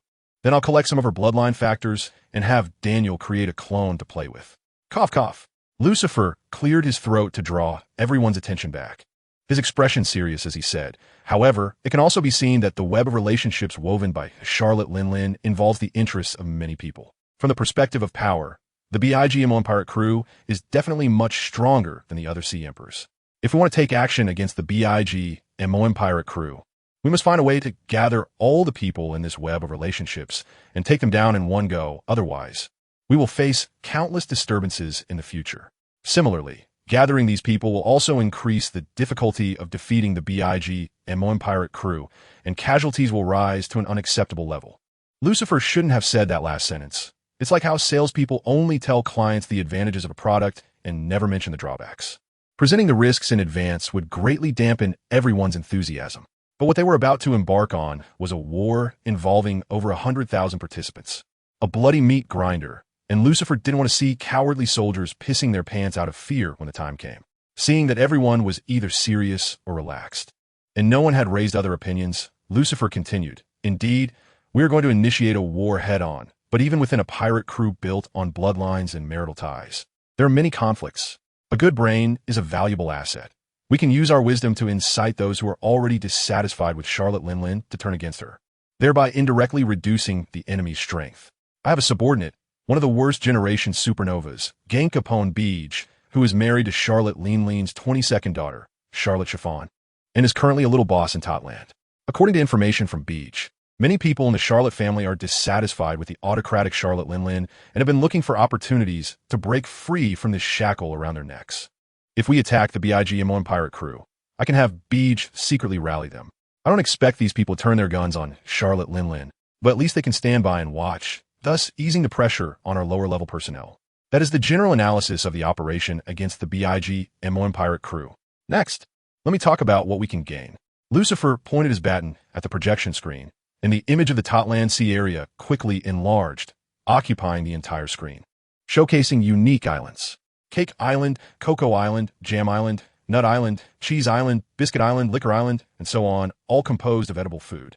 Gulyalu, the sound of his stomach growling echoed, and everyone couldn't help but shift their gaze from the projection screen to Valpo and Wysan. Can you have some dignity? Coent helplessly rubbed his forehead. This rebellious child was actually drooling just from looking at the projection. It was simply embarrassing. Lucifer smiled helplessly and said, "As you can see, these islands are delicious desserts, and their quantity is unimaginably large. Moreover, under the rule of the BIGMON pirates over the years, these desert islands have not been eaten or damaged. Perhaps they slowly regenerate over time, making them an inexhaustible food source." Additionally, Lucifer tapped the projection screen with his pointer, and the various dessert-shaped islands transformed into a square red stone tablet. Charlotte Linlin has a piece of historical text related to the road sign. Although we are not interested in finding the final island raftel to become the pirate king, we can use this to exchange rare resources with other emperors of the sea or the world government. Tizolo, who had been silently resting his chin in thought, spoke up. So, if our target is the BIGMON pirates, defeating them would not only grant us the title of an emperor of the sea, but also a large amount of food and the historical text. Exactly. Lucifer picked up his cup and took a sip of tea, feeling a bit parched after talking for so long. Now that the Straw Hat crew had been taken away by Drago, they could no longer rely on the known world line to pick up the pieces. They could only seriously do their homework on intelligence to take the initiative.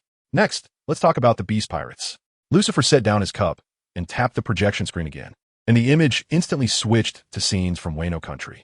The flower capital, bustling with cherry blossoms, and the 9 miles where starving people gnawed on weeds and tree bark, and the rabbit bowl where enslaved people mined sea stone. These were all internal documents from CP0, secretly filmed by agents at great risk in Wano country. The territory of the Beast Pirates is much more barren. Apart from a group of pirates led by Kaido, there are also indigenous people known as Sumeri in this land. Kaido is a Zoan-type devil fruit user of the fish fruit, mythical beast form, specifically the Azure Dragon, and his personal strength is not far from that of Charlotte Linlin.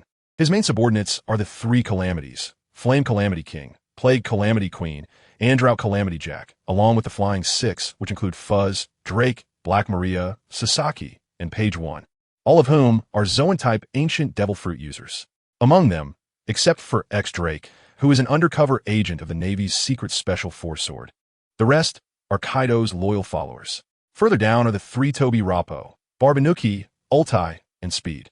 Among them, Ultai, one of the supernovas from the worst generation, is my subordinate, acting as an undercover agent in the Beast Pirates.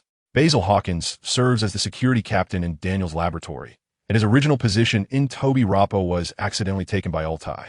Ultai and X-Drake know each other's backgrounds, and to facilitate their respective tasks, the two are currently in a cooperative mode without exposing each other. Furthermore, there are the Numberzan gifters, the former being the results of Queen's experiments, and Miss Bakken should be quite familiar with them. Lucifer turned to look at the now younger and beautiful Miss Bakken, and the projection screen changed to show 10 photos. These photos feature 10 individuals named by numbers, each larger than giants, with 2 horns on their heads resembling demons. Miss Bakken frowned and disdainfully said, "That guy Queen, I, Vegapunk, Vince Smoke Judge, and Caesar Clown were all part of the MFDS research team. Queen is very skilled in mechanical weapons and the field of bacteria. These demon-like beings must have been caused by injections of mutated bacteria, with significant side effects, including loss of intelligence." Lucifer nodded and said to Miss Bakken, "When you return, discuss with Daniel about developing a biological weapon that could decompose cells. It doesn't matter if it needs to be injected or can be made to disperse in the air, as long as it can be created.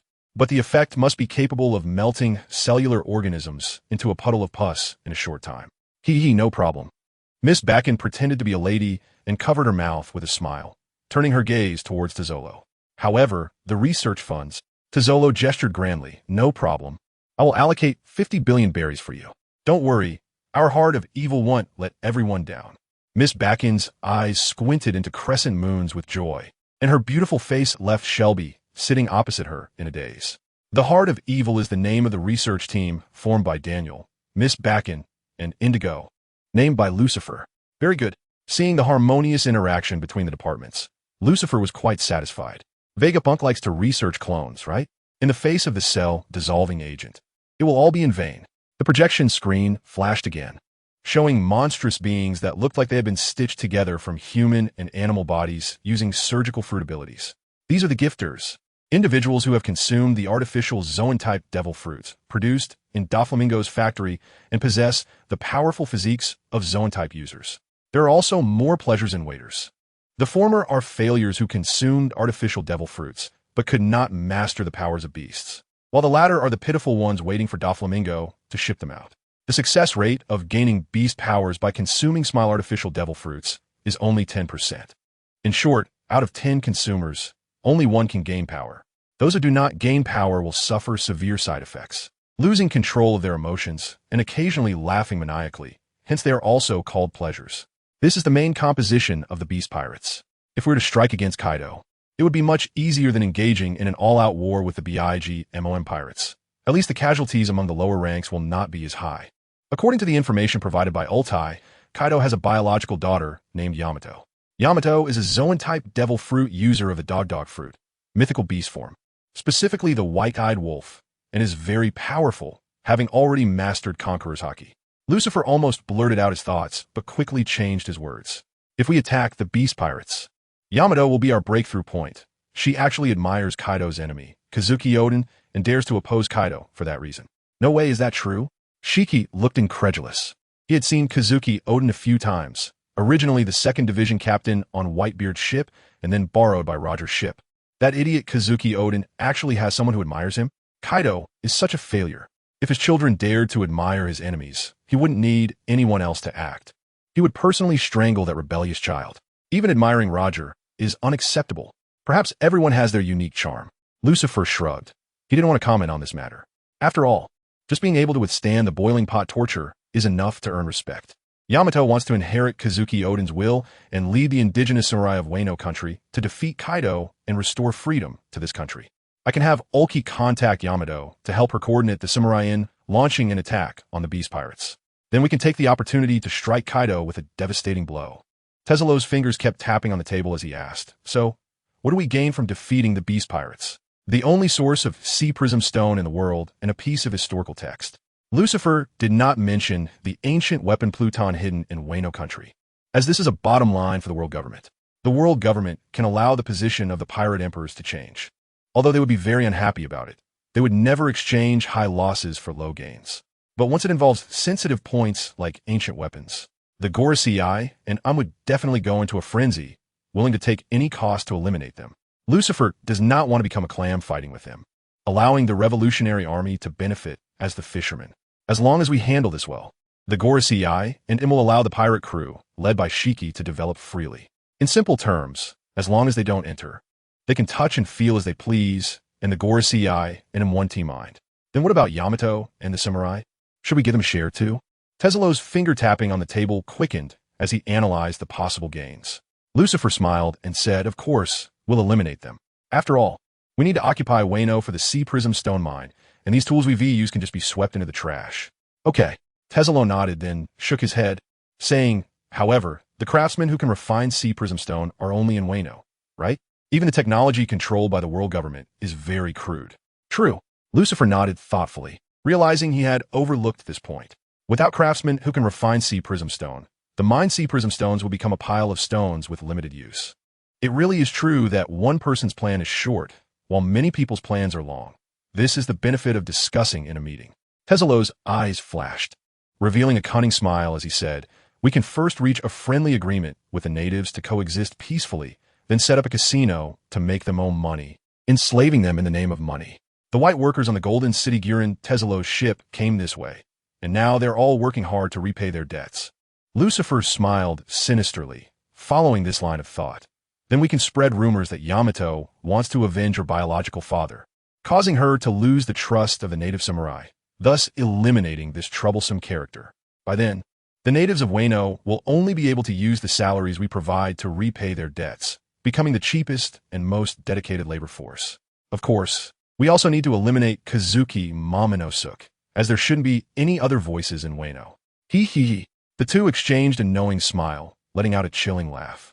Now, let us talk about Blackbeard and Red-Haired. Shiki interrupted, seeing the two laughing endlessly. He is the main character in this operation. Why are they so excited? Ahem. Lucifer cleared his throat, placing his fist in front of his mouth, then pointed with his golden baton at the huge projection screen. The image changed to show Honeycomb Island, with its massive skull-shaped mountain, alongside smaller photos of Blackbeard Marshal D, Teach, and the various captains of his fleet. This guy Teach, I know him quite well. We are currently in a simple cooperative friendship. Recently, Doflamingo provided him with a large number of guns and ammunition. However, once he gets the chance, he will not hesitate to strike against us. After all, he rose to power by murdering his crewmates to seize their devil fruits. Below, I will briefly introduce the information we have collected about the Blackbeard pirates. Lucifer pointed his baton at Teach's photo and said, Blackbeard Marshal D, Teach, a user of the Logia type dark fruit, whose ability is considered the most vicious in the history of devil fruits. He has an infinite gravitational pull of a black hole and can attract users from a distance. When he makes contact with a user's body, regardless of their fruit type, it will temporarily cause them to lose their devil fruit abilities. Although the dark fruit is a Logia type, it cannot evade attacks like other Logia types by elementization. Instead, it absorbs damage, and the pain felt is more intense than that of ordinary people. Isn't that just a walking sea prism stone? Tesalo frowned, already imagining the difficult scenario of facing Blackbeard alone. Recently, due to the commotion at Honeycomb Island, he had intentionally altered the course of the Gurin Tesalo to avoid that area, planning to discuss toll fees with the new master of the sea after things settled down. Unexpectedly, the new master of Honeycomb Island, Blackbeard, has such a terrifying counter against devil fruit users. So, Lucifer scanned the crowd. Users, if you engage in battle with Blackbeard, make sure to avoid any physical contact, especially those who heavily rely on their abilities. As he spoke, Lucifer's gaze fell on Shelby and Walpo. Both of them had very powerful and reliant abilities. Ha! Shelby scoffed. I will definitely make him wet his pants before he even touches me. Once I enter the range of his pleasure fruit ability, the enemy can't dodge and can only take it head on. And that ultimate feeling of pleasure is something few can withstand. Just a moment of weakness, and I can seize the opportunity to chop down on his head. Walpo scratched his pants and looked at Shelby, saying, speaking of which, I haven't experienced that feeling in a long time. Help me out after the meeting. Get lost. Now, back to the main topic.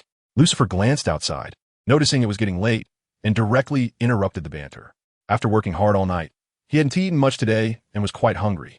Once the conference room quieted down, Lucifer pointed at Teach photo again and continued, additionally, Blackbeard is the first known person in recorded history to possess two devil fruit abilities simultaneously. The projection screen switched again, showing images of Blackbeard during the Marineford War, with black smoke swirling around his left hand and a white halo wrapping around his right. The Paramecia type Tremor fruit was seized by Blackbeard from the corpse of Whitebeard using the ability of the dark fruit. As soon as he mentioned this, the hall erupted in discussions. Devil fruits are also known as the embodiment of sea demons, and are therefore despised by the sea. If someone greedily consumes more than one fruit for power, their body will explode due to the inability to withstand the curse of the devil. This is common knowledge in the sea. So how could Blackbeard possess two devil fruit abilities? Could it be that Blackbeard is the embodiment of a devil? Hearing these discussions, a shadow appeared on Lucifer's forehead. These subordinates of Shiki must have never seriously considered why Blackbeard could possess two devil fruit abilities. Now, they're just asking questions without any insights of their own, right? However, upon reconsideration, Lucifer found it quite reasonable. In this world, not to mention pirates, even ordinary civilians and a few nobles lack education, let alone curiosity for knowledge. They simply do not contemplate matters beyond their understanding. Instead, they're more concerned about what to eat for dinner and which brothel has prettier girls. This can be seen as a tragedy of the times. Many people cannot even guarantee their next meal, let alone have the energy to learn. This also leads to the fact that on ships going to sea, the positions of navigators and ship doctors can rival that of the captain, as they're the only two educated individuals on board. Moreover, knowledge cannot be acquired just by wanting to learn. The cost of buying a book may be enough for an ordinary family of 3 to eat for a month. Nami was able to learn navigation skills in Cocoa Village, not only because of her talent, but also due to the books brought by Arlong from the Grand Line. This era vividly illustrates how knowledge can change one's destiny. After thinking about this, Lucifer began to understand why these people had no curiosity about Blackbeard before. After all, this habit has been formed since their childhood. Instead of being curious about distant matters, it is better to live well in the present and think about how to solve the hunger in their stomachs. In this sense, the Straw Hat crew reaching this point is not coincidence but inevitability. Apart from their backgrounds, the knowledge and experiences they have accumulated in their environment are difficult for ordinary people to touch. Even Brooke might have been a noble from some kingdom. Musical instruments and scores are much more expensive than ordinary books, and one must find a specialized teacher to learn them. Cough, cough. Lucifer interrupted their discussions, filled with confusion. Everyone is likely aware of the terror of the Tremor fruit. If confronted by Blackbeard, he could sink an island at the last moment, taking most people with him. Furthermore, the high-ranking officers of Blackbeard's crew have become troublesome devil fruit users through the power of the dark fruit. Lucifer tapped the screen with his golden conductor's baton, and the image changed to a photo of fighting champion Jesus Bagus. The captain of the first ship, Jesus Bagus, is a Paramecia-type user of the strength fruit, possessing physical strength that surpasses even that of Zoan-type users. If confronted with him, avoid taking his attacks unless absolutely necessary, and try to use superior skills in battle. As soon as he finished speaking, the screen changed again. The captain of the second ship, Raintrue, former vice warden of Impel Down, is a Paramecia-type user of the clear fruit. If he masters observation kill, he will be a very troublesome opponent. Speaking of this person, Lucifer couldn't help but feel a headache. Initially, when he learned that Shiru had obtained the clear fruit ability, he was mocking him for wanting to peek at the women's bathhouse. But unexpectedly, mastering observation hockey to a profound level results in effects like observation kill, combined with the invisibility of the clear fruit. It truly makes one feel blind. Of course, there are ways to deal with it.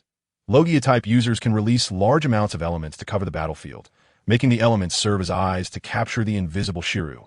Also, in the desert or snowy areas, Shiru's footprints will always be left behind, at least revealing his location. There are no Logia-type devil fruit users in the conference hall. However, Monet under Doflamingo is a user of the snow fruit. If it comes to a fight with Blackbeard, she can coordinate with others to take down Shiru. Fortunately, due to Doflamingo's plans, Monet and Virgo did not go to Punk Hazard, so they were not blown up there. The captain of the third ship, Sound Van Oka, is a Paramecia-type user of the teleportation fruit, also a very troublesome ability, excelling in escape and ambush. Moreover, this guy has excellent shooting skills, without the use of hockey. Van Oka could rank among the top 3 snipers in the world. However, I have some connections with him, so I could try to approach him in advance, possibly turning him over. Lucifer recalled the seeds planted in Magic Valley Town, which definitely made Van Oka harbor dissatisfaction and even estrangement towards Blackbeard.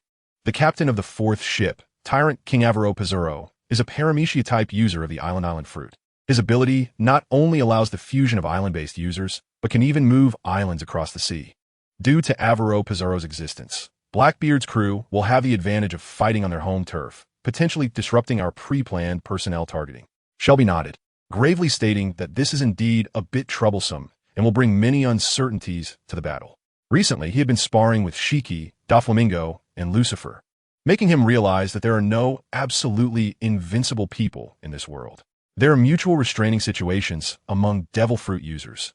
For example, Shiki can use the float fruit's properties to negate Lucifer's repulsive force. The float fruit allows the user and any inanimate objects they touch to escape the control of gravity. Further, it can eliminate the impact of force. If not covered by armament hockey, an ordinary punch on Shiki's body would not make him feel anything at all. Another example is that his sway fruit ability can counter Jesus Bagus' strength fruit. It can make him feel weak after an intense moment, rendering even the greatest strength ineffective, forcing him to rely on hockey and combat skills to fight. This effectively nullifies Jesus Bagus' devil fruit ability. If we go to war with Blackbeard's crew, we must formulate a combat plan, determining who among the high-ranking officers would face whom for a higher chance of victory. However, Avaro Pizarro, as an island fruit user, can alter the terrain of the island, disrupting the interactions and counters among personnel. If Shelby faces Van Oka, who has long-range attacks and teleportation abilities, he will be left only to passively take hits. The originally favorable situation against Jesus Bages becomes uncertain when facing Van Oka. There's even a high possibility of losing. It's fine, Lucifer smiled slightly. If we really want to strike against Blackbeard's crew, we can arrange for someone to infiltrate Hive Island first, using surprise attacks or poison to eliminate Avaro Pizarro in advance. After all, Hive Island has a large flow of people, and no one would notice a stranger blending in. Any food served to the five elders is usually tested for poison in advance. But these pirates are not cautious to that extent. It's a pity there are no departments like cafeterias for pirates. Otherwise, we could simply target one location for poisoning and easily wipe out the entire pirate crew. Unfortunately, we can only implement precise strikes. Shelby gave Lucifer a thumbs up, praising him. Indeed, the early bird catches the worm, while the latecomer suffers. Impressive. Lucifer waved his hand to signal Shelby to be low-key and then continued to introduce the captain of the fifth ship. Devil Sheriff Lafayette is an animal-type devil fruit user, with specific form and type unknown. Lafayette was already a devil fruit user before joining Blackbeard's crew. Even the Navy and the world government currently only have a bounty on him without knowing his powers. He is a deeply hidden character.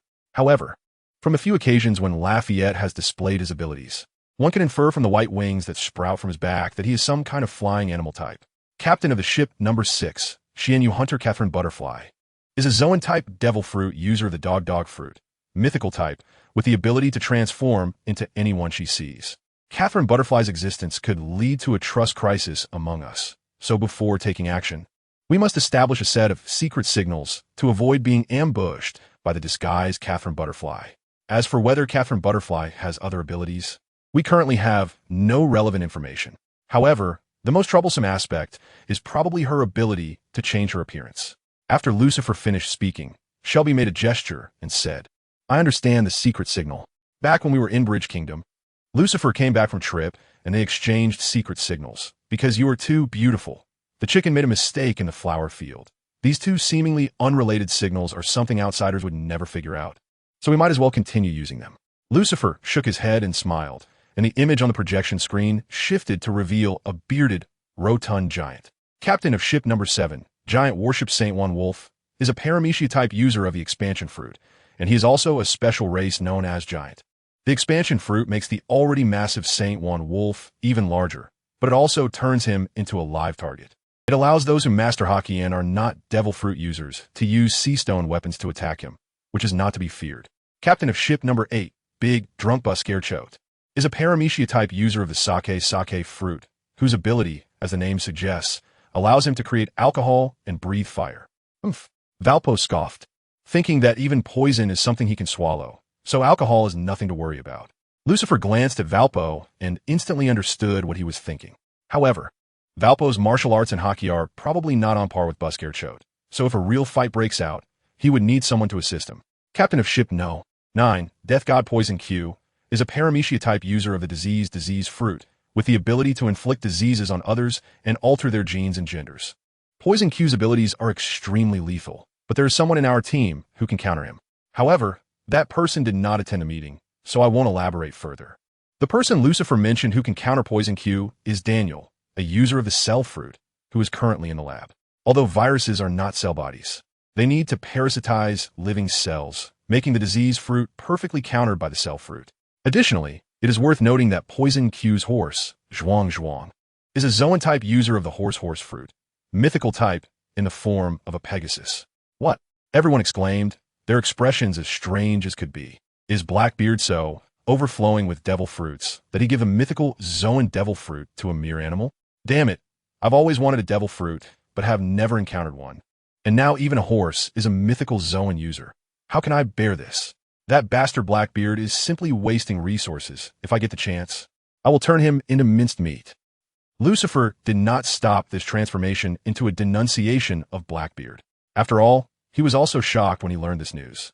He initially thought the Straw Hat Crew's pet was already bizarre, but he never expected that there would now be a rare beast among rare beasts.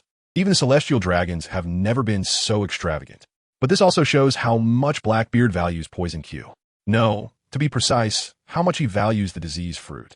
If it weren't for Daniel's abilities perfectly countering Poison Q, Lucifer wouldn't have presented Blackbeard's pirate crew as one of the targets for everyone to choose from. Allowing the disease fruit to exert its power on the battlefield would likely lead to a very difficult victory, with casualties reaching an unbearable level. As the denunciations gradually subsided, Lucifer's expression turned serious, and he said in a deep voice, "Lastly, there is one more person we need to pay special attention to. Although this person has not yet been officially confirmed to join Blackbeard's pirate crew, they have recently been very close to Teach and are likely to intervene during a battle." On the projection screen, a figure appeared wearing a dark gray round hat and a dark green hooded coat. The moment this figure appeared, many people widened their eyes in disbelief. The former highest combat power of the Navy, Admiral Akif Kazan. Even those who had once followed Shiki in battle couldn't help but shout out when they saw this figure. They did not underestimate him simply because they were older than Kazan by 10 or 20 years. Instead, they regarded him with great importance. In this cruel sea where the weak are preyed upon by the strong, age does not earn respect. Everything relies on strength. Lucifer put down his command baton and said, "It seems everyone is familiar with him, so I won't elaborate further." However, one point worth noting is that Kazan lost his left leg during his confrontation with Sakazuki and now walks normally thanks to a prosthetic limb made of ice. If a battle occurs with Kazan, this missing left leg may become a breakthrough point. Hearing this news, Shiki's subordinates couldn't help but show expressions of regret. It seems that cold-blooded guy, Sakazuki, can also show mercy. Indeed, he even spared Kazan's life. He wasn't this gentle when chasing us. I thought Sakazuki was a heartless killing machine. Before the Marineford War, Sakazuki had been stationed in the latter half of the Grand Line, the New World, and frequently dealt with pirate crews that were not among the Four Emperors. Unfortunately, they were among those lucky enough to have been contacted by Sakazuki, and they still bore the scars of their narrow escape. Every time they went to a hot climate, those burns would faintly feel a burning pain, making them involuntarily recall the terrifying memories of being hunted. Sakazuki and the magma fruit are truly terrifying. Tezzalo twirled the golden ring on his thumb and said, "So, what do we gain for defeating Blackbeard's pirate crew? Besides the title of an emperor, there's nothing else." Lucifer disdainfully waved his hand as if trying to shake off some foul stench. Hive Island is nicknamed Pirate's Paradise. Its previous owner was Wang Ji, an officer of the Rock's pirate crew, and it later changed hands to Blackbeard.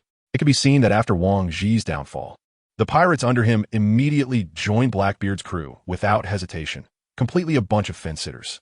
Relying on these fence-sitters is utterly unreliable. They are more of a waste of food than anything else, and it would be easier to just slaughter them all. Furthermore, Blackbeard occupies lands that were once Whitebeard's, which are all barren or ordinary islands, with no prosperous places. In summary, Blackbeard's pirate crew is a group that is utterly poor, so don't expect to extract any benefits from them. As soon as the words left his mouth, Shiki and Tezzalo said in unison, "Who cares about such a poor guy? Let Blackbeard fend for himself." They were the ones who thought that when they heard Blackbeard fed a mythical Zoan devil fruit to a horse, that this guy would surely become rich. What happened next? Who would care about such a guy? You can't gain any benefits and still end up with trouble. I think so too. Lucifer nodded in deep agreement, saying that studying the Blackbeard pirate crew was just to prevent unexpected situations. In reality, he had no intention of provoking such a stinking piece of dog poop. Just like in a world he was born into, superpowers were only interested in energy-producing areas, and no one cared about the other barren places. Even firing a missile would make you feel heartache for a long time. However, Lucifer changed the subject. Blackbeard is now exhibiting both the abilities of the Logia and Paramecia devil fruits. We can't fix our thoughts on just this surface. We can boldly hypothesize that there may be a third or even fourth ability. Blackbeard is like a hungry hyena right now. Although he doesn't have much meat on him, he dares to attack alone lines behind. We shouldn't underestimate them just because the Blackbeard pirate crew is poor. If we encounter them at sea, we must be cautious. The people in the room nodded seriously and said, "Understood." Now, let's talk about the four emperors who are even poorer than Blackbeard, the red-haired pirate crew. The screen behind Lucifer shifted to show a man with a red middle-part hairstyle and 3 scratches over his left eye. Shanks, originally an apprentice on pirate King Roger's ship, is said to have mastered the 3-color hockey to an exceptional level. A large part of Shanks' personality is influenced by Roger. The territory he occupies is mainly to protect his good friends, which is why it's relatively barren. The officers under Shanks are all well-known figures. The average bounty within the crew is very high, and the red-haired pirate crew is also known as the most balanced and impenetrable pirate crew. Shiki showed a nostalgic expression and sighed. The kid from Roger's ship has now made a name for himself. I wonder if that red-nosed kid is still alive. Compared to Shanks, the red-nosed kid left a deeper impression on Shiki. In several battles with Roger's pirate crew, the red-nosed kid performed much better than Shanks. He just seemed to have some issues, sometimes timid as a mouse, while at other times, he would curse Shiki for no apparent reason. What Shiki valued most was the red-nosed kid's swimming ability. He even had the thought of recruiting him once. If he had been cultivated, perhaps during the Battle of Whitewall, the ship's helm wound T had been embedded in his head. If Lucifer knew what Shiki was thinking at that moment, he would loudly tell him that he could think a bit more. The Battle of Whitewall might have been affected by Buggy's luck, leading to the storm. If Shiki could recruit Buggy, he might already be ruling the world by now. A man with the luck of Conqueror's Haki is indeed terrifying. Of course, these were just Lucifer's jokes, with no actual basis. The red-haired pirate crew is the group with the least known information and the most mystery. Lucifer took a deep breath and continued to introduce. Each member's combat quality is very solid, and the first mate, Ben Beckman, is a clear-headed guy who knows how to use wisdom and strategy. Moreover, unlike the BIGM1 pirate crew, Shanks has made many friends through his unique charm, including some villages from the world's strongest nation, Elbaf. The red-haired pirate crew is also like a beehive that, once poked, will attract a swarm, so we should not provoke them unless necessary. After summarizing, Lucifer concluded his analysis of the red-haired pirate crew. As for the ambiguous relationship between Shanks and the Gorosei, as well as Doflamingo's speculation that he might be a member of the God Knights, Lucifer did not intend to mention these unverified situations in the meeting, as nothing could be discussed. Lucifer turned his gaze to Shiki and asked, "The red-haired pirate crew is already excluded from the selection list, right?" "Of course," Shiki replied with a look of disdain. "They're poorer than Blackbeard. I wouldn't even bother to hit them. Ruling the world, aside from proving one's own value, is primarily to gain more resources and benefits. It would only be foolish to occupy barren islands at the cost of so much effort." Lucifer nodded in agreement and said, "Then our target is to choose between the BIGMON pirate crew and the Beast pirate crew." At this point, Lucifer couldn't help but think of Doflamingo. It was a good thing he wasn't here. Both of these pirate crews have deep connections with Doflamingo, and given his personality, he might not be able to turn against Charlotte Linlin and Kaido. However, considering that it would elevate the difficulty to hell level, and the Straw Hat crew would find it hard to win, Doflamingo was arranged to exit in Dressrosa ahead of time. This also shows how good the relationship is between Doflamingo and Kaido. Teselo's eyes flashed with the shrewdness unique to businessmen. Analyzing, both of these pirate crews have a historical landmark. The only difference is that BIG Mom's territory has abundant food resources, while the Beast territory has the rare strategic resource, Sea Stone. For us right now, food is completely sufficient. After all, I am very rich and can buy food from elsewhere with berries. Therefore, the Sea Stone, which is restricted from external sales, becomes particularly important. I suggest we set our target as the Beast pirate crew. Lucifer nodded, noting that even the world government would have to purchase Sea Stone through Doflamingo as an intermediary, and it would be in small, unprocessed batches. This also forced the world government to have Vegapunk research methods to process Sea Stone, ultimately only being able to embed it in the bottoms of warships to safely pass through the calm belt of Sea Kings. If a navy had a large quantity of Sea Stone bullets during the Marineford War, Whitebeard would have long since been dead. Furthermore, without the appropriate channels, even if they wanted to buy Sea Stone, they wouldn't be able to.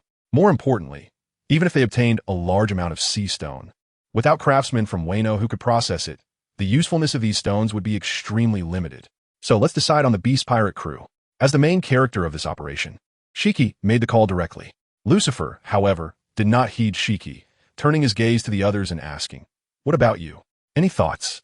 They were about to embark on a war, and even with a perfect plan in advance, casualties were inevitable. As the saying goes, the local officials know the local situation better. Compared to Lucifer and Shiki, these big bosses, the lower-level personnel, and these officers have the best relationships. Ultimately, it would be their subordinates who suffer more casualties, and it would hurt them more, so their answers were needed. I second that. I agree as well. Approved. Captains such as Madame Shirley, Giant Handyork, and Iron Mascount all spoke one after another. Seeing that no one opposed, Lucifer nodded in satisfaction and said, "Then let's discuss the detailed battle plan against the Beast pirate crew. This is the real world, and Lucifer does not believe that the Beast pirate crew would foolishly engage in a power struggle while ignoring their own resource, Sea Stone. Even though Kaido's personality doesn't involve tactics or schemes and prefers open combat, Plague Quinn is not like that. He definitely won't leave Sea Prism stone weapons unused. And Shiki, Teselo, and Shelby are all devil fruit users, so they need to have contingency plans in place. 2 hours after the meeting ended, everything was arranged in advance, even down to when to do what. Mr. Lucifer is truly impressive. I can already foresee the future of occupying Wayno country. This damn sense of security is too reliable. When the meeting ended, Shiki's subordinates looked as if they had just opened the door to a new world, their faces filled with shock. Although it was said to be let's discuss, in reality, it was Lucifer doing all the talking while they listened. The entire plan was detailed, analyzing the strengths and weaknesses of every executive in the Beast Pirates, with clear arrangements on who should deal with whom. There were also tactics aimed at the lower-level personnel, such as poisoning food and planting bombs in advance, greatly reducing the pressure on their subordinates. A leader who considers the lower-level personnel like this is truly worth following for a lifetime. In the box, Shiki, exhaling alcohol fumes, looked at Lucifer, who was stuffing oysters into his mouth, and asked, "So, when are we going to act?" Lucifer swallowed the delicious oyster and replied, "Don't rush. Not only do we have to wait for Tory Bowl and the others to gather arms, but I also need to infiltrate Wayno and stir up conflicts, which will take time." The Don Quixote family had followed his instructions to throw Trafalgar Law onto other islands, and it took them a detour to arrive at the Guaran Tesalo ship yesterday. They hadn't even recovered from the worry of their young master Doflamingo being imprisoned and impelled down. So we have to wait at least a day or two before letting them work. I can't help but feel excited. Ever since transferring my consciousness into a young body, Shiki has felt a continuous flow of power surging from within, eagerly anticipating a great battle. Although Kaido was once just a rookie in the Rocks Pirates, he is now qualified to be his opponent. It should be quite enjoyable. I've heard the geisha girls in Wayno are very beautiful. Hee. A lewd smile appeared on Shelby's face. He had long wanted to change his taste.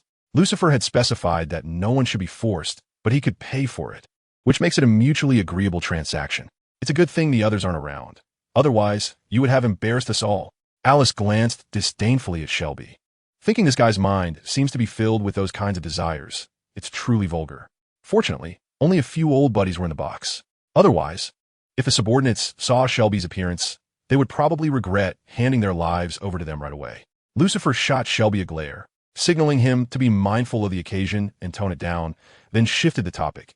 Actually, what I want most is to convince Kaido to form an alliance with us. But with Kaido's personality, he will only listen if he's beaten down. So a war is unavoidable. I don't agree. Shiki shook his head, saying that Kaido's mind is not normal, and having him join us could easily lead to trouble. True. Lucifer suddenly remembered that Kaido has a particularly big drinking problem. When he gets drunk, he turns into a long worm and causes chaos, which indeed makes him unsuitable for the team. Although everyone in the team is extreme in desire, they have never been controlled by it. Just like Shelby, who is full of carnal desires, he can resist the temptation of group activities and chat all night. But Kaido and Charlotte Linlin are different. Once they go off the rails, not even 10 Sea Kings can bring them back. Such a personality is too likely to cause issues. Walpo, unusually not indulging in gluttony, pondered, "Since Sea Prism Stone has such special effects, I wonder if I can integrate it into the abilities of the Gomu no Mi. That is quite a bold idea." Lucifer suddenly thought of someone, a Paramecia user of the Scissor Fruit, a Revolutionary Army officer named Lightning. When it impelled down, Lightning Scissor hands did not react at all when touching the Sea Prism Stone bars in the cell and easily cut through them. It seems that the products derived from devil fruits are not affected by Sea Prism Stone at all. Walpo's mouth could be like Lightning's scissor hands, an extension of a devil fruit ability, so he could try swallowing Sea Prism Stone. If successful, Walpo could convert the Sea Prism Stone into his own bones, muscles, and skin, becoming a true Sea Prism Stone man. Ha ha ha. Partners, everything is looking up. Lucifer raised his glass, the amber rum swaying in the cup. Let's toast to a bright future. Cheers. Half a month later, Onigashima in Wayno country. Kaido, I will definitely defeat you. On a cliff, a girl wearing a Hanya mask with long hair that faded to white was gazing at the sea, shouting out her inner turmoil. Suddenly, a sound of stones rolling behind her startled Yamato, who quickly turned around with her Kanabo. Who? Yamato's pupils moved, scanning the empty mountain path, while also using her observation haki to sense the presence. Cowardly mice, are you too scared to show yourself? Saying this, Yamato's gaze was drawn to a large rock not far away, where there was a different presence. A small head with a Mediterranean haircut and a bun poked out from behind the big rock, saying, "Please, don't hurt me." That cute little face and pitiful expression instantly made Yamato lower her guard, step forward cautiously, and squat down to ask, "Who are you, and why are you here?" "I." The small boy timidly lowered his head. "I am Kazuki Momonosuke," I hiss. Suddenly, Momonosuke hugged his head with both hands, his expression extremely pained. I only remember a flash of light, and then I appeared here. However, Yamato's attention was drawn to the name he mentioned, and she reached out to hold that tiny body, incredulously saying, "You said your name is?" "Kazuki Momonosuke." Momonosuke held his head for a moment and carefully said, "I am Kazuki Momonosuke. My father is Kazuki Oden." "Momonosuke." Yamato's pupils trembled, suddenly pulling Momonosuke into her embrace, making that small face bear the weight of her impressive bosom. Ugh. Momonosuke was bewildered by this sudden action, then buried in her bosom, revealing a mischievous smile. "What's up with this woman? She's so generous on our first meeting. She's really enthusiastic." Of course, Momonosuke is not really Momonosuke, but a disguise created by Lucifer. The real Momonosuke was sent into a time-space portal by his mother, Kazuki Toki, using her time fruit ability, and won't appear in this world until the 20-year period is up. Currently, there is still over a year before the deadline. Even if Lucifer destroys this world ahead of time, the butterfly effect cannot influence Momonosuke, who is still in the time-space portal. Lucifer has a magic ability that allows him to change his appearance, which helped him evade the Navy's pursuit when he first came to this world. However, the transformed body has no combat power. Since becoming one of the 7 warlords of the sea and settling down, he hasn't used this ability again. After a while, Tama actively pulled his head out from the peaks and asked with a puzzled expression, "Do you know my father?" Although Yamato is beautiful, she is not Lucifer's type. She is too dark and rough. Even her impressive assets cannot pique his interest. He only likes women with femininity. Moreover, with the backyard almost on fire, he doesn't dare to provoke any other women. Of course, Yamato lifted the small Tama up to her level. "From now on, I am Kazuki Oden, and I will make up for your father's love." Tama's mouth twitched uncontrollably. Although he had mentally prepared himself for Yamato's abnormality, he didn't expect it to be to this extent. To want to be a father right upon meeting, could Yamato be a descendant of Whitebeard? However, looking at Yamato's determined gaze, Tama vaguely sensed a hint of guilt hidden within. Could it be that Yamato wants to atone for Kaido? But atonement can only occur if there is love for the person, and Yamato's actions don't suggest any love for Kaido, right? So what is Yamato guilty about? Crazy. Despite his disdain, Lucifer continued to play his role. Tama resisted and said, "What are you talking about? Why do you want to humiliate me like this right when we meet? I am Yamato, Kaido's daughter." Yamato slightly lowered her head to avoid Tama's gaze, and after a moment of silence, she raised her head again, her eyes shining with a light called belief, and said loudly, "But I admire Odin. I want to become Odin, so Tama, let me take care of you." Tama blinked his round eyes and fell into a brief silence. According to the lecherous little devil's character, what should he do now? Should he throw himself into her embrace and rub his face on the peaks? Or pretend to be a hungry baby, sucking his thumb to hint that he needs something to suck on? No, that's too beastly. Tama avoided answering Yamato's request and changed the topic. "Yamato, where am I right now?" Seeing that Tama didn't directly refuse, Yamato took it as tacit approval and smiled widely. "On Onigashima, the headquarters of the Beast Pirates." "What?" Fear surged in Tama's eyes, and his small body trembled uncontrollably. "Is fate determined to make me die miserably?" Yamato gently caressed Tama's face and comforted him. "Don't be afraid. I will protect you and will never let anyone hurt you." Tama's expression softened, and with a choked voice, he said, "Yamato, you are so nice. Thank you." "Ha ha ha." Yamato laughed heartily, pulling Tama into her embrace again, rubbing his little face against her deep cleavage. Just then, a phone bug's ringing sounded from Tama. Tama sighed in relief and struggled to pull himself out of her cleavage, retrieving a listening device phone bug from his pink bathrobe. "Tama, someone is calling you." Seeing Tama staring blankly at the phone bug, Yamato gently reminded him. Tama froze for a moment, then seemed to remember something. Speaking softly yet clearly, "This phone bug was placed in my arms by my mother when she used the time fruit to send me to the future, saying it could contact my father's old friends, then quickly connect and see who it is." Yamato became a little excited. Anyone who could be a friend of Odin would not be an ordinary person. This also made her more convinced that this little boy is Kazuki Tama, and everything matches with what happened back then. "Okay." Tama nodded and picked up the microphone on the phone bug. He finally connected. As soon as the call connected, a rough and arrogant voice came through. Tama swallowed hard and summoned his courage to ask. Who are you? I can tell from your voice that you must be Kazuki Tama. The phone bug simulated the other party blowing a smoke ring, then grinned widely, revealing white teeth. I'm Golden Lion Shiki, a friend of Roger and Whitebeard. And I have a good relationship with Kazuki Odin. You can call me Uncle. Tama's eyes twitched violently. He cursed Shiki internally for daring to take advantage of him. This wasn't part of the plan. Damn it. But Yamato quickly poked the stunned Tama, signaling him to respond. Golden Lion Shiki was once a notorious pirate alongside Roger and Whitebeard. If he could get his help, Tama would surely be able to leave Onigashima safely. Moreover, Kazuki Odin had previously been on Roger and Whitebeard's ship, so it was entirely reasonable for him to know Golden Lion Shiki. The other party could be trusted. Uncle Shiki, Tama managed to say with some difficulty, then quickly got to the point. I am in a dangerous situation. Can you help me? Of course. Shiki said confidently. I am a friend of Odin. Then he turned his tone, expressing regret. Back then, I gave Odin a phone bug and told him to contact me if he needed help. Unfortunately, later on, I ran into some trouble and was imprisoned and impelled down. Even when I escaped, I was too busy looking after myself. It was only recently that I regained my former power and influence, and, coincidentally, the phone bug picked up that long-lost signal.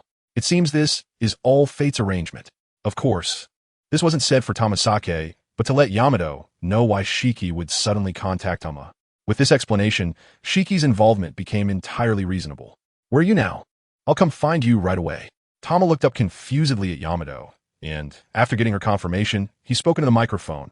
Uncle Shiki, I am on Onigashima. At this point, Tama paused, closed his eyes, and shouted hysterically. Can I ask Uncle Shiki to help me defeat Kaido? I want to avenge my father and mother. This matter. Even without you saying it, I would do it. After all, they're my friends. Shiki's voice was filled with anger, making Tama momentarily think that he truly had some connection with Odin.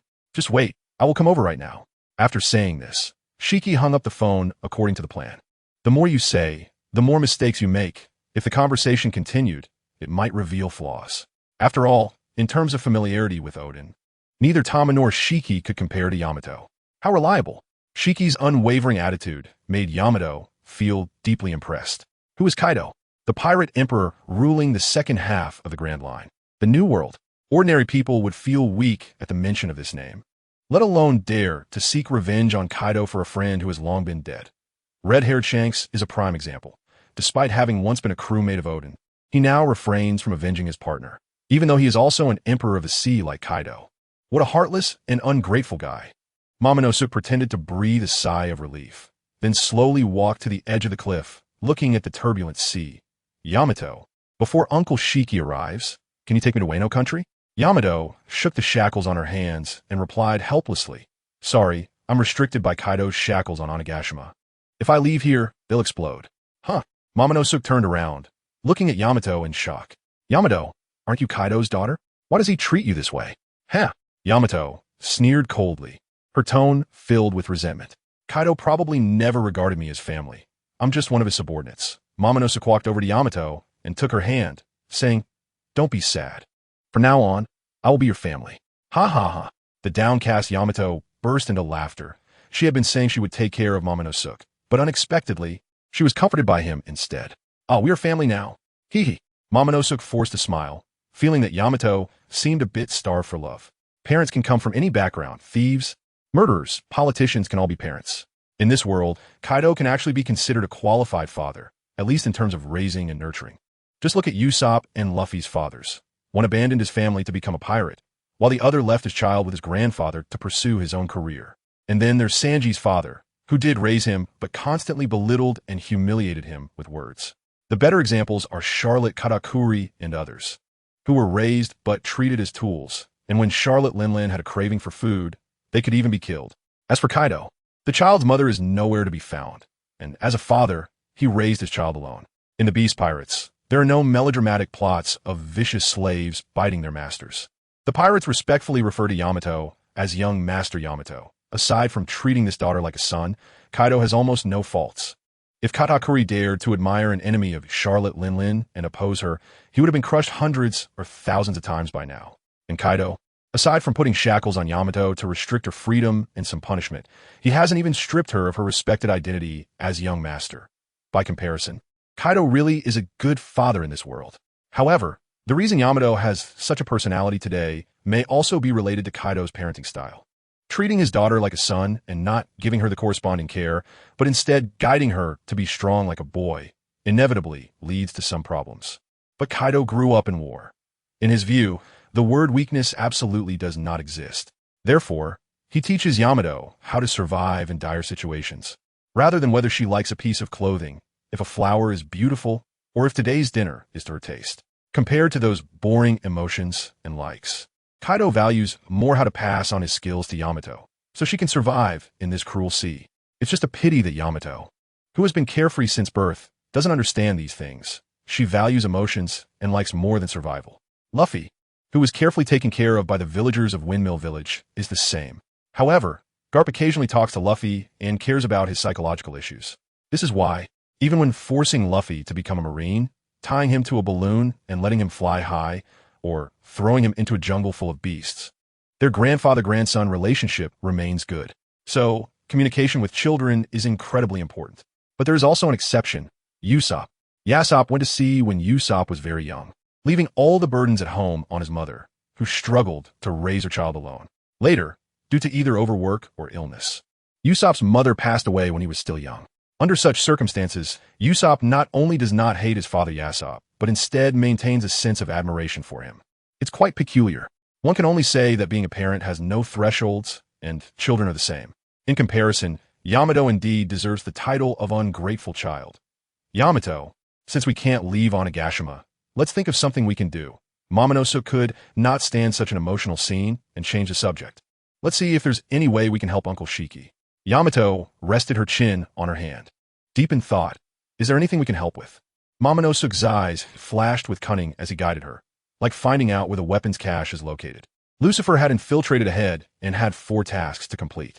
First, deceive Yamato to turn against Kaido and become a force to defeat the Beast Pirates. Second, find the weapons cache and either move or destroy the Sea Stone weapons that pose the greatest threat to ability users. Third, find a way to replace or steal the Sea Stone weapons carried by the Beast Pirates. Fourth, gather the remnants of Odin's faction and have them lead the samurai of Wano as cannon fodder in the front lines.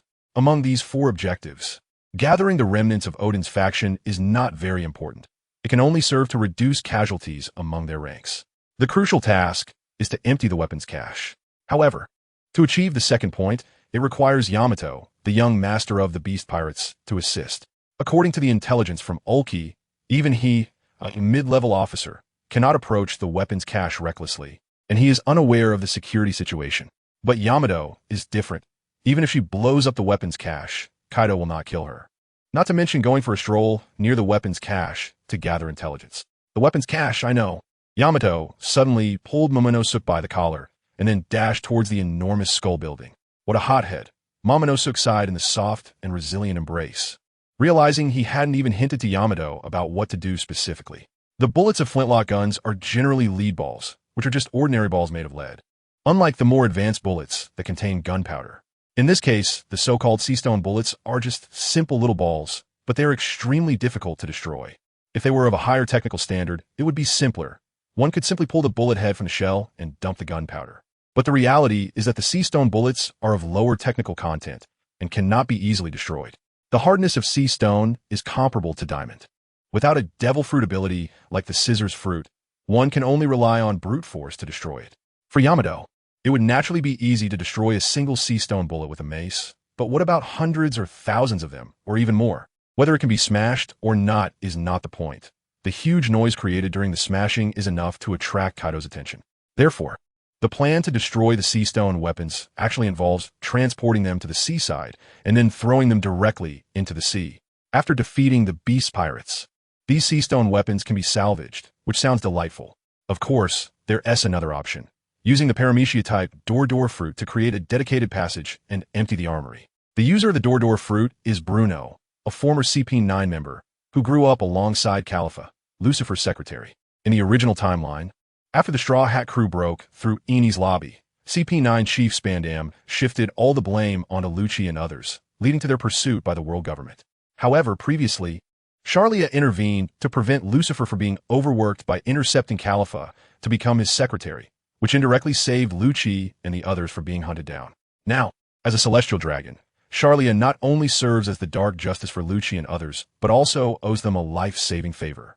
After Lucci and the others were promoted to CP0, they were supposed to regard the orders of the 5 elders as the highest command, but now they're an additional name above them.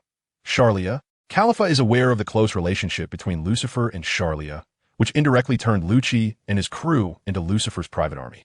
Moreover, Khalifa has passed Lucifer's test by not revealing the whereabouts of Jolie Bonnie to the 5 elders, thus earning his trust. Since trust has been established, this group is also qualified to participate in Lucifer's secret activities. Currently, Bruno is on Onigashima, and Lucifer is relying on his ability to enter another dimension, carrying him all the way from the open sea. The initial plan was to use Bruno's ability to directly locate the armory. However, considering that neither of them knows the way, searching aimlessly would exhaust Bruno's stamina. Most importantly, if the floors and walls of the armory are made of sea stone, Bruno, as a devil fruit user, would be incapacitated upon entry. Even if Lucifer, who is not affected by sea stone, can take Bruno away, Bruno's ability would still be rendered ineffective upon touching sea stone, leaving them with no choice but to charge out through the front door, which would alert Kaido. The safest approach is still to have Yamato scout ahead while Momonosuke finds a place to hide, ensuring there's a way forward and a way back. After all, this is a large-scale war involving over 200,000 participants, and being cautious is never too much. As the vehicle jolted, Momonosuke finally caught a glimpse of the interior of the giant skull through his collar. Judging by the architectural style, it is likely that Kaido had the citizens of Wano, enslaved by Kaido and Orochi, build it, showcasing a strong Wano aesthetic. Gradually, lower-ranking members of the Beast Pirates started to appear, most wearing ugly leather armor with a pair of sharp horns protruding from their helmets. They couldn't be uglier. "Young Master Yamato, where are you going? Mister, Kaido is looking for you." Yamato continued to sprint, showing no sign of slowing down despite the calls from everyone, ignoring them as he headed towards the armory. Interesting. Momonosuke admired Yamato a bit. Despite so many people calling out to him, he didn't acknowledge them at all. When he greeted Shiki, Tezulo, and other subordinates, he would always respond with a smile, trying hard to maintain the image of a good leader who loves his subordinates like his own children. At first, he enjoyed this feeling, but over time it became somewhat annoying.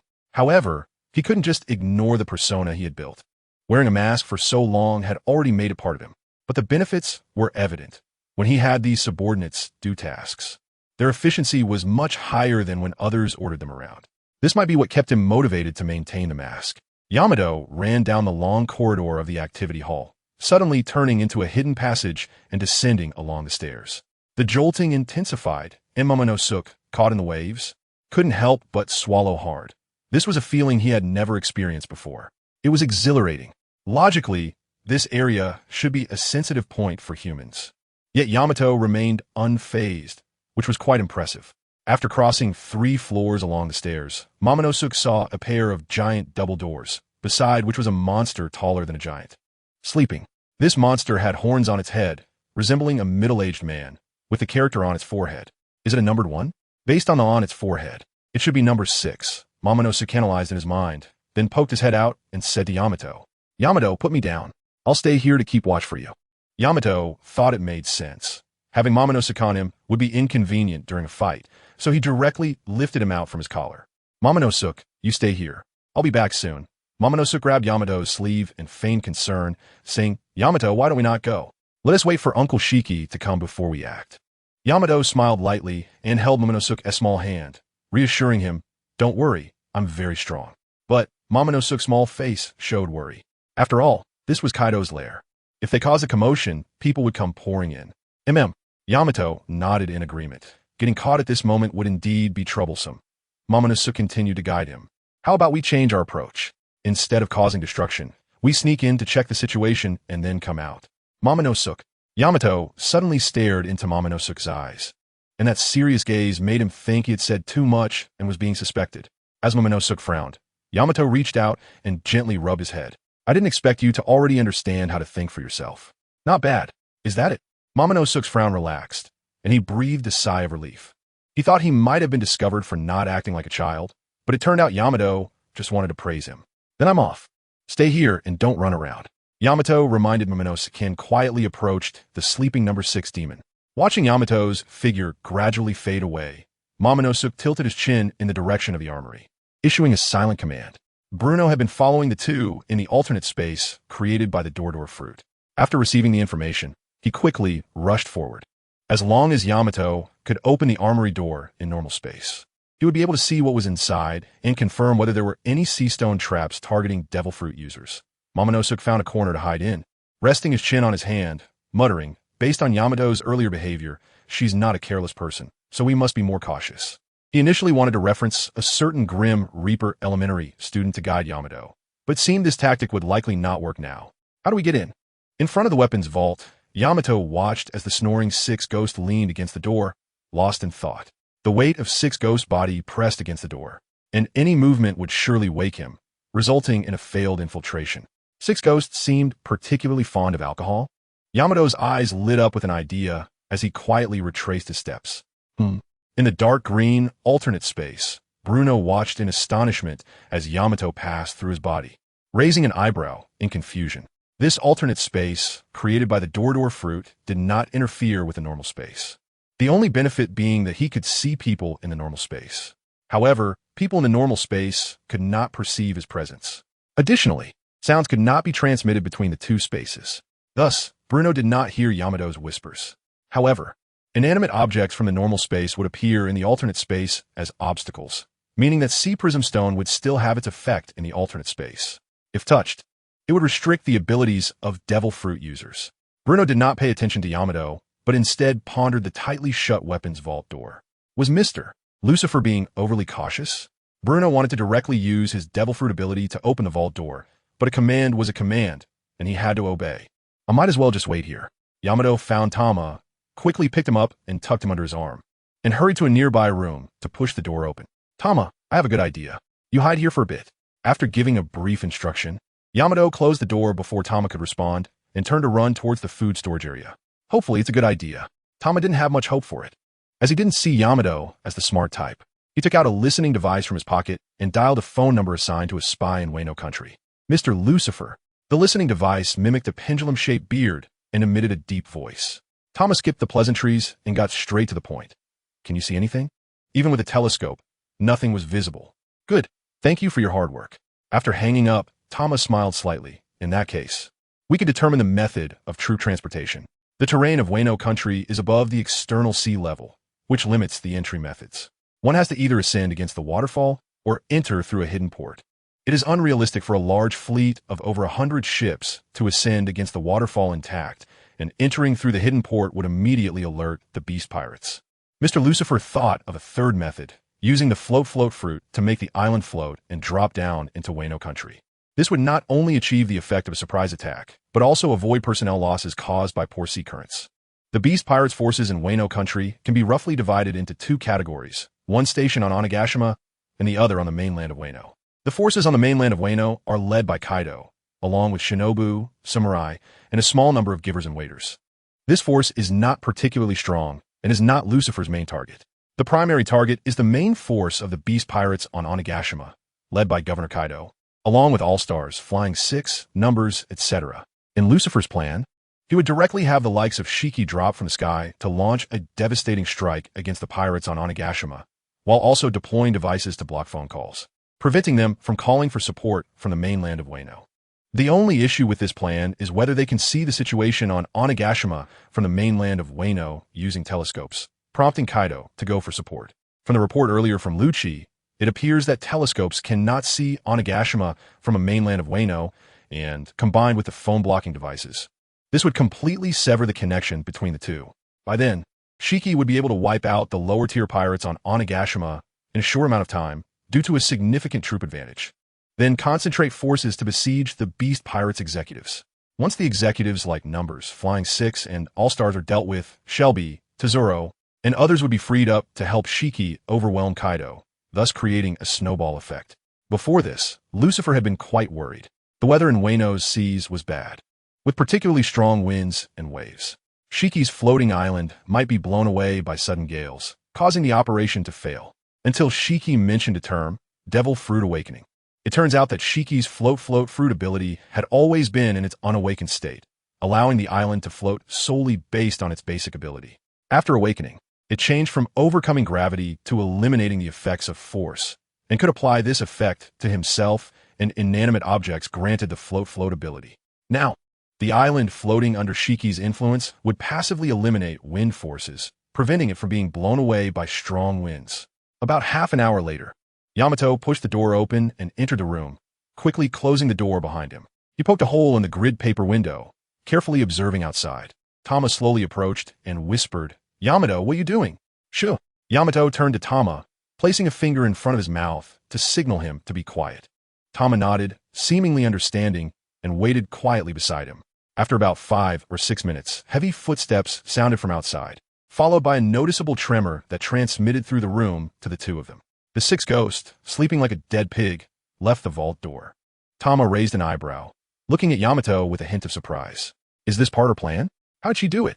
Tama was certain that there had been no commotion outside, and there was no one calling Sixth Ghost away. Yamato is quite something. The sixth ghost passed by the room with heavy footsteps, moving further away until the vibrations from his steps could no longer be felt. "Yamato, how did you do that?" "Amazing." Tama looked at Yamato with a glimmer of admiration, as if he were a curious child. Hee hee. Yamato grinned, puffed out his chest, and explained this guy, Sixth Ghost, is addicted to alcohol, so I moved a big barrel of alcohol to the upwind side.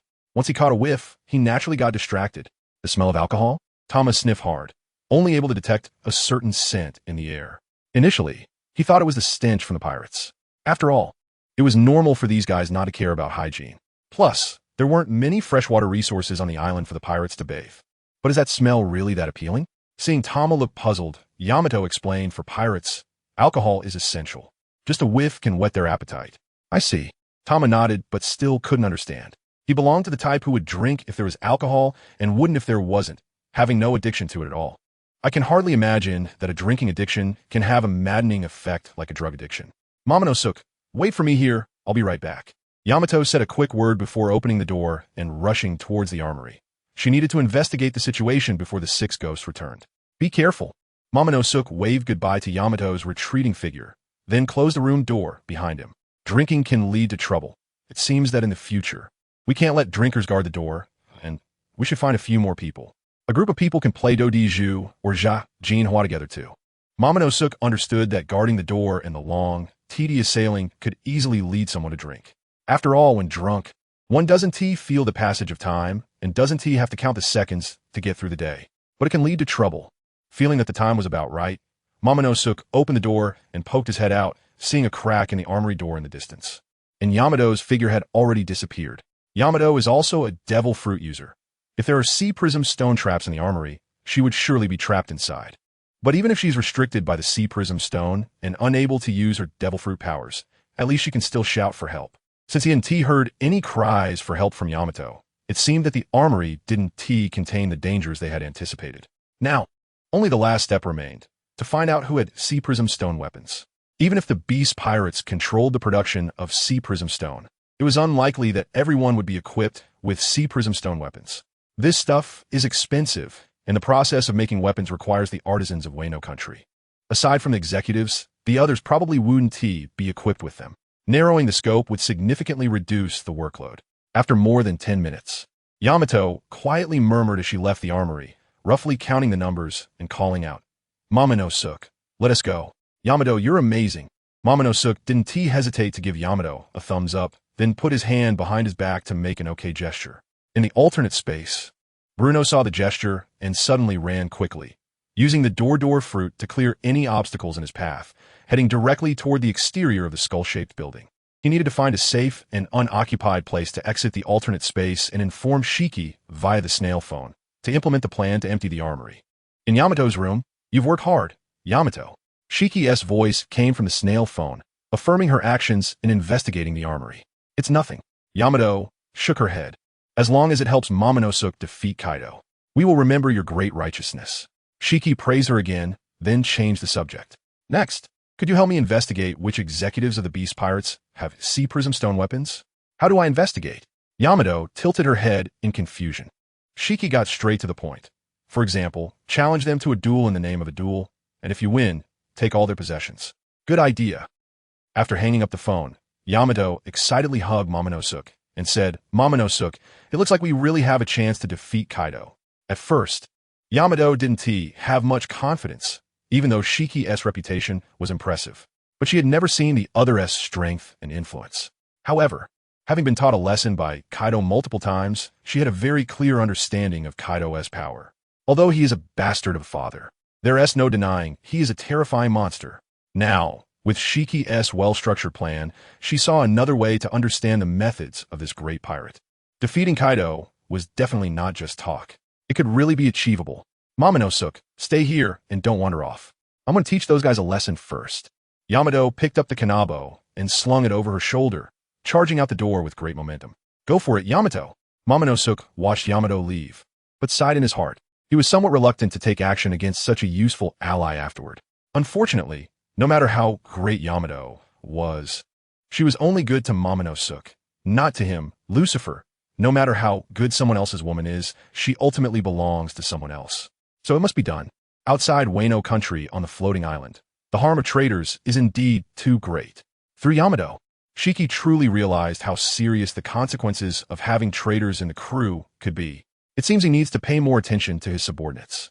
Shiki shook his head to shake off distracting thoughts and controlled the floating island as it flew towards Onigashima. Before Momonosuke called, Bruno had already made a call to report in advance, allowing Shiki to obtain the information he truly wanted. Now, the plan to empty the armory could be implemented.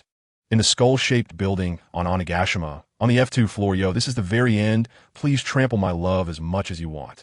It will turn to ashes and completely dissipate. Plague Queen hummed happily as he strode toward the Yujin Hall in the activity area. The Yujin Hall is a brothel on Onigashima, and there is a geisha named Aaron, who is Queen's beloved. He's going to meet his beloved now. Suddenly, a sharp sound pierced the air as a lightning snake cut through the air, followed by Queen seeing a figure wearing a Hanya mask burst out from the adjacent room, swinging a shining kanabo towards him. Yamato! Queen exclaimed, his plump body rolling forward with surprising agility, narrowly dodging the attack, imbued with Conqueror's haki and armament haki. After missing the strike, Yamato didn't get discouraged. After all, she was one of the three main attractions of the Beast Pirates.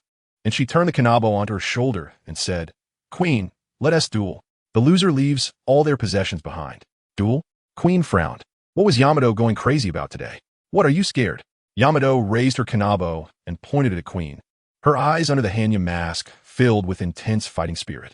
Yamato, I'm not in the mood to play with you right now. Queen waved his hand dismissively, not wanting to get involved with Yamato at all. Yamato is a troublemaker in the Beast Pirates, a guy who even gives Kaido a headache. Queen dares to fight Yamato, but he can't seriously injure her or use deadly force. After all, she is Kaido's biological son. Even Kaido himself wouldn't want to hurt Yamato. As a subordinate, if he injures Yamato, he would be in big trouble. You can't get away with that. Suddenly, arcs of electricity surged around the kanabo, and Yamato slightly bent her legs in preparation for the upcoming charge. Wait! Queen hurriedly called out to Yamato. He had dressed up carefully. If he got dirty because of the fight, it would be a loss. Are you trying to bribe me? I'll give you money, just don't bother me. Saying that, Queen pulled out a bag of gold coins from his clothes and threw it at Yamato. Wano country, due to its isolationist policies, does not use the belly currency issued by the world government, but rather relies on more direct forms of currency like gold, silver, and other rare resources. Yamato instinctively took the bag and, after a moment of hesitation, shouted angrily, No way, I want more. Give me weapons. Yamato wanted to shout this outright, but such a clear intention would easily raise suspicion. More? Quinn looked down at himself, unable to think of anything else he could give. Don't go too far. Yamato is deliberately causing trouble for him. Thunderbawa. However, Yamato was too lazy to waste more words with Quinn. He suddenly jumped up and swung the kanabo at him. Huh. Quinn snorted coldly, his form visibly starting to fade, and in the blink of an eye, he merged with the surrounding scenery and disappeared. The kanabo swung through empty air, and Yamato glared at the empty corridor, gritting his teeth in anger. This was Quinn's invisibility technique, which he had stolen from Vinsmoke Judge, capable of creating an optical camouflage layer on a person, blending them into the surrounding environment to achieve invisibility. Although one could sense Quinn's presence with observation haki, it was difficult for someone accustomed to seeing with their eyes to adapt to fighting air. Let's change targets. Yamato sighed and turned in a different direction to continue searching for a target. In the dimly lit armory on the lowest level, a rectangular streak of light appeared, and then the space framed by the light opened like a door. revealing a dim green space behind it. A group of sturdy men in black suits stepped through the door, quietly and cautiously beginning to move everything in the armory into the green space. On the other side of the door, on a floating island, what a convenient ability. Shiki glanced at Bruno, who was dressed in a white suit, curious about just how much power Lucifer was hiding. The door fruit user had such powerful escape abilities. It was impressive how he could create doors at will. Bruno shook his head. It's only for auxiliary purposes. I would rather have a Zoan or Logia type ability. Just like the side effect of a Zoan devil fruit, where awakening can fail and be consumed by the will of the devil. Some Paramecia devil fruits also have limits where awakening is impossible. The moment you eat, it is the peak, and you'll never awaken. Although Bruno didn't know if the door fruit belonged to this limited category, he had already lost much hope for awakening. Whether it was for Lucci or Lucifero, he had always been a supporting character, never the main combatant in the spotlight. Awakening a devil fruit? Whatever.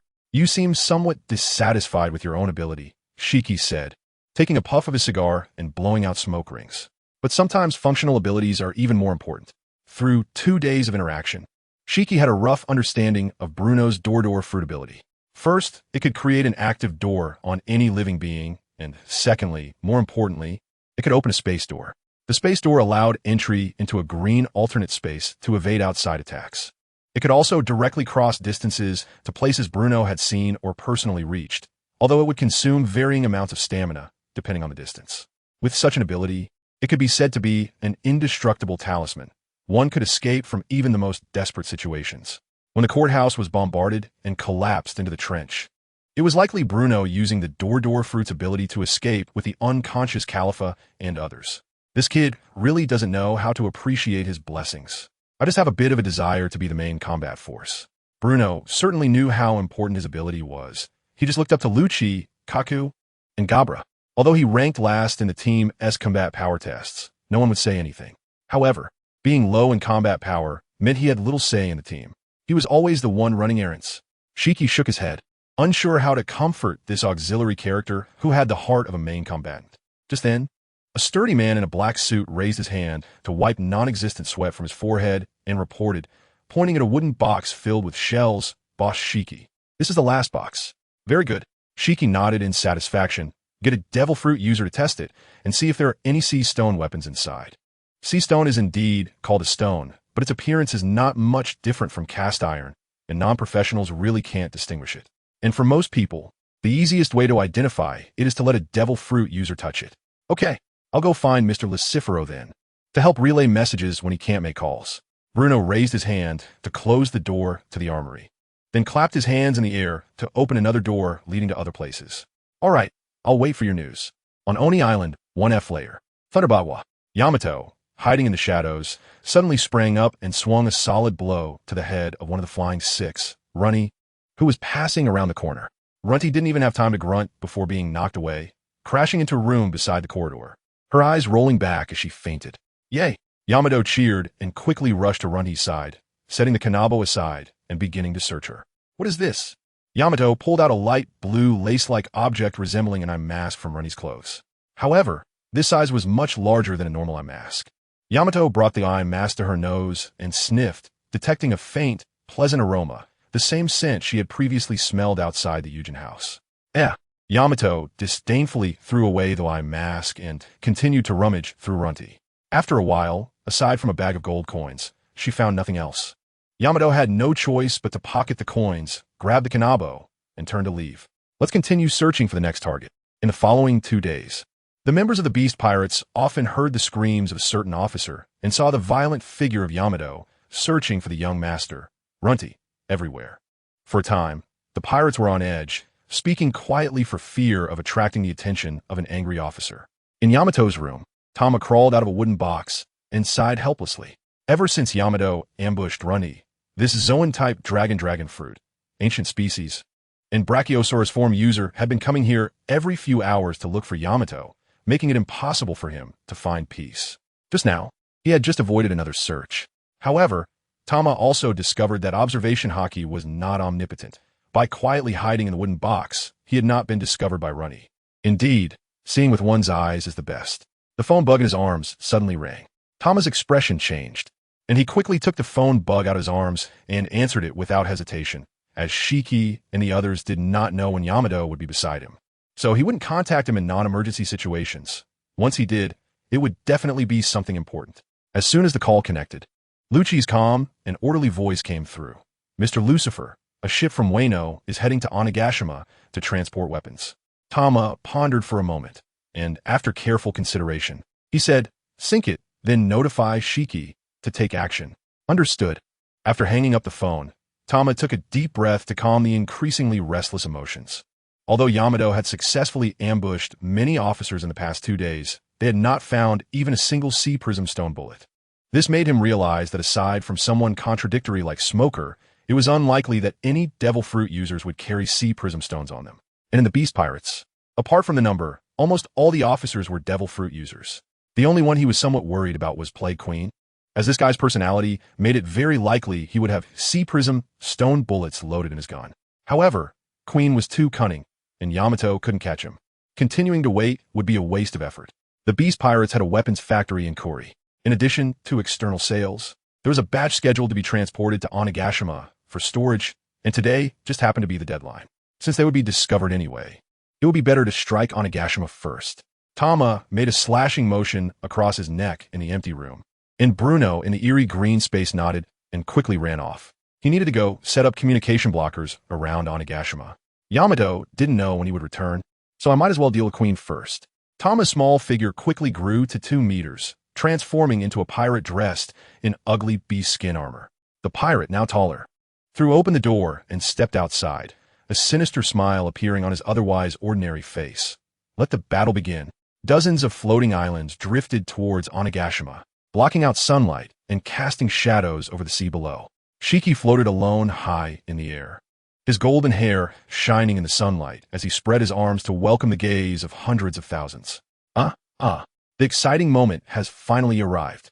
Are you all ready? Oh, roar. The roar of hundreds of thousands echoed through the sky, even scattering the floating white clouds. It created an invisible momentum that struck directly at the hearts of the beast pirates below Onigashima. What is happening? In the skull-shaped building, pirates gathered together, drinking, gambling, or chatting, looked up in shock, their murky pupils trembling in unison. Several pirates rushed in from outside, shouting hoarsely, "Enemy attack! Enemy attack!" The other pirates exchanged glances, wanting to laugh, but unable to lift the corners of their mouths. Who are they? The Beast Pirates, the Yonko crew that dominates the New World. Their governor is the so-called strongest creature in the world, Kaido. Who dares to attack them so boldly? But the thunderous roar that followed made it clear to them that this was not a dream. Someone had truly come to attack. Quick, to the armory. Get the weapons and distribute them to everyone. The pirates skilled with firearms reacted instantly, rushing down to the lowest level. While they did carry some ammunition, it was only a small amount. After all, no one would carry a lot of ammunition all the time. That stuff is heavy and cumbersome. In the mountain room connected to the skull building, who dares to attack us? Flame Disaster Jin, hidden behind his mask, had an extremely serious expression as he looked up at the tall figure sitting on the steps, drinking. Kaido spat out a mouthful of alcohol, smashing the gourd he used to drink on the ground, and picked up the spike club leaning against the wall, standing up. Whoever it is, at least they VE brought some fun to our boring lives. Let us go meet them. Indeed, Jin grinned. They were the Yonko and didn't need to worry about a failure that was unlikely to happen. However, even when hunting a rabbit, one must use all their strength. So they couldn't blindly charge into battle. Jin took out a din-din mushi from his pocket and began contacting his 2 useless brothers, Plague Queen and Drought Jack. Kill. The floating islands descended, surrounding Onigashima, and countless figures in black suits surged out, charging towards the towering skull building. How do we split this up? Shelby turned to Shiki. The Beast Pirates officers were mostly Zoan-type Devil Fruit users, so Lucifero did not make specific arrangements. You two form a pair and take on whoever you encounter. Shiki flicked the ash off his cigar, excitement flashing in his now clear pupils. But Kaido is my prey. With that, Shiki soared into the sky, heading for the massive dragon shooting into the sky behind the skull building. Zoan-type fish fruit, mythical beast, divine dragon form? What a cool ability. Shelby licked his lips, then turned to the person behind him, raising an eyebrow. Sweetheart, how about we team up? Sweetheart Queen winked back and made an okay gesture, saying no problem. TCH. Tozolo disdainfully glanced at Shelby, then took the Paramecia-type Bakura, the Paramecia-type Tanaka, and the Sound Fruit user Golden Dragon Eater Ego and charged up on Onigashima. Since Kaido was taken away, he would go after Flame Disaster Jin. Hee. Walbo rubbed his hands and leaned closer to Black Lady. How about we team up? His subordinates, Jess and Chromalaman, were still somewhat lacking in facing the Beast Pirates officers, and he himself was not a good fighter, so it was better to stick with someone strong. Then let us go. Black Lady nodded and led her first mate and Walbo to chase after Dezolo. The better the performance, the more benefits they would get afterward, so they couldn't let others get ahead. Hurry up and go. If you're late, you won't even get a sip of soup. Miss Bakken, sitting on Weeble's shoulder, slapped him on the head, urging this wooden-headed boy to get moving. Okay, Mom. Feeling like there might not be enough to go around, Alice licked her red lips. It was her first time participating in such a large-scale war, and she couldn't help but feel a bit eager. Let's catch up first. When he saw these people rushing so fast and quickly pushed Alice to follow. The others included the Iron Fruit user, King Bear, the Cell Fruit user, Daniel, the Straw Fruit user, Hawkins, Demon Handyork, Iron Face Cohen, etc. The CP0 team, led by Lucci, continued to lurk in the land of Wano, sinking all ships attempting to head to Onigashima. The Don Quixote family, led by Tori Pole, assisted them. After all, they felt somewhat guilty about directly attacking Kaido, so they had to stay behind. In the massive skull building, on the F2 floor, it's a pity they didn't bring Orochi's old subordinates to act as cannon fodder. Passerby ollie-oned on the railing, watching the bloody battle in the activity hall below. Seeing someone in a black suit fall, he couldn't help but sigh. He didn't know whose subordinate had fallen, after all. The followers of Kaido, Shiki, and Shelby were all mixed together. There were too many people, so many that he could barely tell who was who. But that didn't stop him from feeling heartbroken. After all, these were all cute guys serving him, looking down from above. He could see a black wave rushing into the activity hall, easily annihilating the Beast Pirates minions with overwhelming numbers. It seemed a bit excessive. Passerby suddenly realized that the number of Beast Pirates didn't seem that large. The Beast Pirates probably had around 500 givers. According to the ratio of 10 waiters for 1 giver, there should be at least 5,000 waiters. So, adding about 10 times the number of minions below the waiters, having 50,000 wouldn't be too much, right? But now, Passerby estimated that the total strength of the Beast Pirates was only about 20,000, more than half less than his estimate. 13,000 against 20,000. It was indeed a case of many against few. Whoosh! A bullet flew over Passerby's head, followed by hundreds of others rushing towards him, startling him into a run. These guys started to claim kills. What a waste. Passerby muttered as he continued searching for Play Quinn. On the F3 floor, what force is this? I need to report to headquarters quickly. One of the Flying 6X Drake hid in a dark, concealed room and took out a transponder snail to dial a fixed number. He was the captain of the Navy Headquarters Special Secret Unit Sword, and with such a big incident happening at the Beast Pirate stronghold, he had to send a message out. Could it be malfunctioning? After waiting for a while without any response from the transponder snail, Drake anxiously brought it closer to his eyes for inspection. The transponder snail, as the name suggests, is a creature resembling a snail, which needs to eat, drink, and relieve itself regularly. Neglecting its care could even lead to its death. After turning the transponder snail over and inspecting it, Drake found nothing wrong. Its round eyes looked quite lively. Could it be? Drake suddenly thought of a possibility, that this building was surrounded by a signal-blocking device. Damn it! Drake cursed softly, putting the transponder snail back in his pocket and leaning against the wall, deep in thought. Should he help the Beast Pirates fend off the invaders? If he didn't help and the Beast Pirates won, he would be suspected and exposed. But if he helped, what if the other side could? No, that's impossible. This is the pirate crew led by the strongest creature Kaido. How could they be easily defeated? It's better to go out and figure out the identity of the invaders first. After coming to a conclusion, Drake opened the door and rushed out, colliding head-on with a passing minion. Why are you running around here instead of facing the enemy? Without hesitation, Drake sternly questioned the minion who had fallen to the ground from the collision. The minion didn't show the expected fear. Instead, he appeared quite indifferent. Oh, it's you. Drake squinted his eyes, confirming that the face before him wasn't a disguised officer, and tentatively asked, "Are you with the invaders?" No, Passerby shook his head and slowly stood up, his figure quickly towering in Drake's widening pupils. It should be said that we are with the invaders. Gulp. Drake swallowed hard, incredulous. Morning Star L. Lucifer. Lucifer glanced around the corridor, confirming that no one was watching before shoving Drake into the room. What are you doing? Drake stumbled and sat on the ground, looking up at the slowly approaching Lucifer, feeling inexplicably oppressed. Perhaps it was the dark room that gave him this illusion. What do you think I'm doing? Lucifer closed the door behind him, squatting in front of Drake and grinning, revealing a set of white teeth. I don't know. Drake shook his head, instinctively backing away to create distance from Lucifer. The other party not only held the title of Warlord of the Sea, but also recently became the chief of fromOld, Aegis 0, making Lucifer's position much higher than his as a Navy Vice Admiral. Lucifer frowned, feeling that Drake's behavior was somewhat uncomfortable at this moment, and got straight to the point. I am officially incorporating you into the fromOld, Aegis 0 team. Is there any problem? Drake instinctively wanted to refuse, but was interrupted before he could say it. Have you forgotten your identity as a Navy officer after being an undercover pirate for so long? Lucifer's eyes flashed with a strange purple light, looking terrifying in the dark room. Do you want to betray justice, to betray the world government? You actually know I'm an undercover agent. A cold sweat slid down Drake's brow, not only from the imposing aura, but also from Lucifer's words. Lucifer slowly clenched his 5 fingers into a fist and said in a deep voice, I know everything about you. Whether it's the act you've been playing with the Navy or your identity in the Special Secret Unit. Now, I order you as the CP0 chief. Is there any problem? No problem. Drake shook his head and then straightened his expression.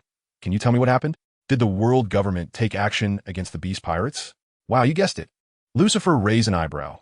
He hadn't figured out how to deceive Drake yet, but unexpectedly, Drake had already found the right words for him. You know how hard it is for someone without a pirate identity to do anything in the New World. So the Gorus EI implemented an organization evolved from Warlord of the Sea. The Gorus EI recruited some legendary pirates and, together with our CP0 department, launched a plan called 7 Deadly Sins. We will sanction the 4 emperors under the guise of pirates, secretly controlling the New World and fundamentally ending this great pirate era. This plan is highly confidential. Even Fleet Admiral Sakazuki doesn't know. Originally, you, who were undercover in the Beast Pirates, should have been eliminated. But considering our past connection, I wanted to resolve your crisis and promote you. I hope you won't disappoint me. After the Marineford War, Lucifer met Drake, Hawkins, and other supernovas. At that time, he let Drake go due to his identity as a Navy undercover agent and instructed him to keep what happened a secret. Drake really did keep it quiet and didn't report the news about Jewelry Bonnie being captured by him. After all, the Gorus EI had yet to come looking for him. Since he didn't cause him trouble, he was willing to give Drake a chance. The end of the great pirate era. Drake's breathing became heavy. During his time as an undercover agent in the Beast Pirates, he truly witnessed how much malice the New World harbored against the Navy. In the New World, the Navy is as reviled as pirates in the 4 seas, and countless civilians report the whereabouts of Navy ships to the pirates. In the New World, the identities of the Navy and pirates must be viewed from the opposite perspective. Lucifer stood up and looked down at Drake, saying, It seems you understand how important this plan is. So remember, whether it's your superiors in the Navy or your loved ones, you absolutely cannot reveal a single word to them.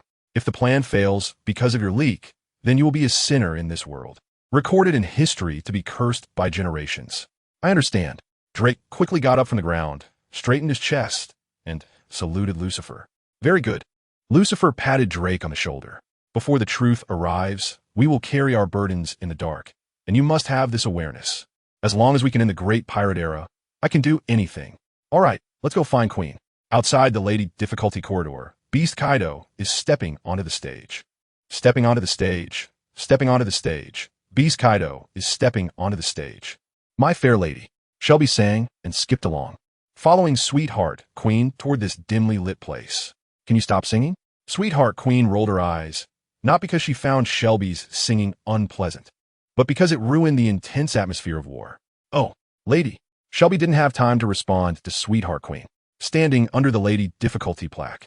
He flared his nostrils to deeply inhale the seductive air drifting out. According to the intel, this should be the territory of one of the Flying Six, Black Maria.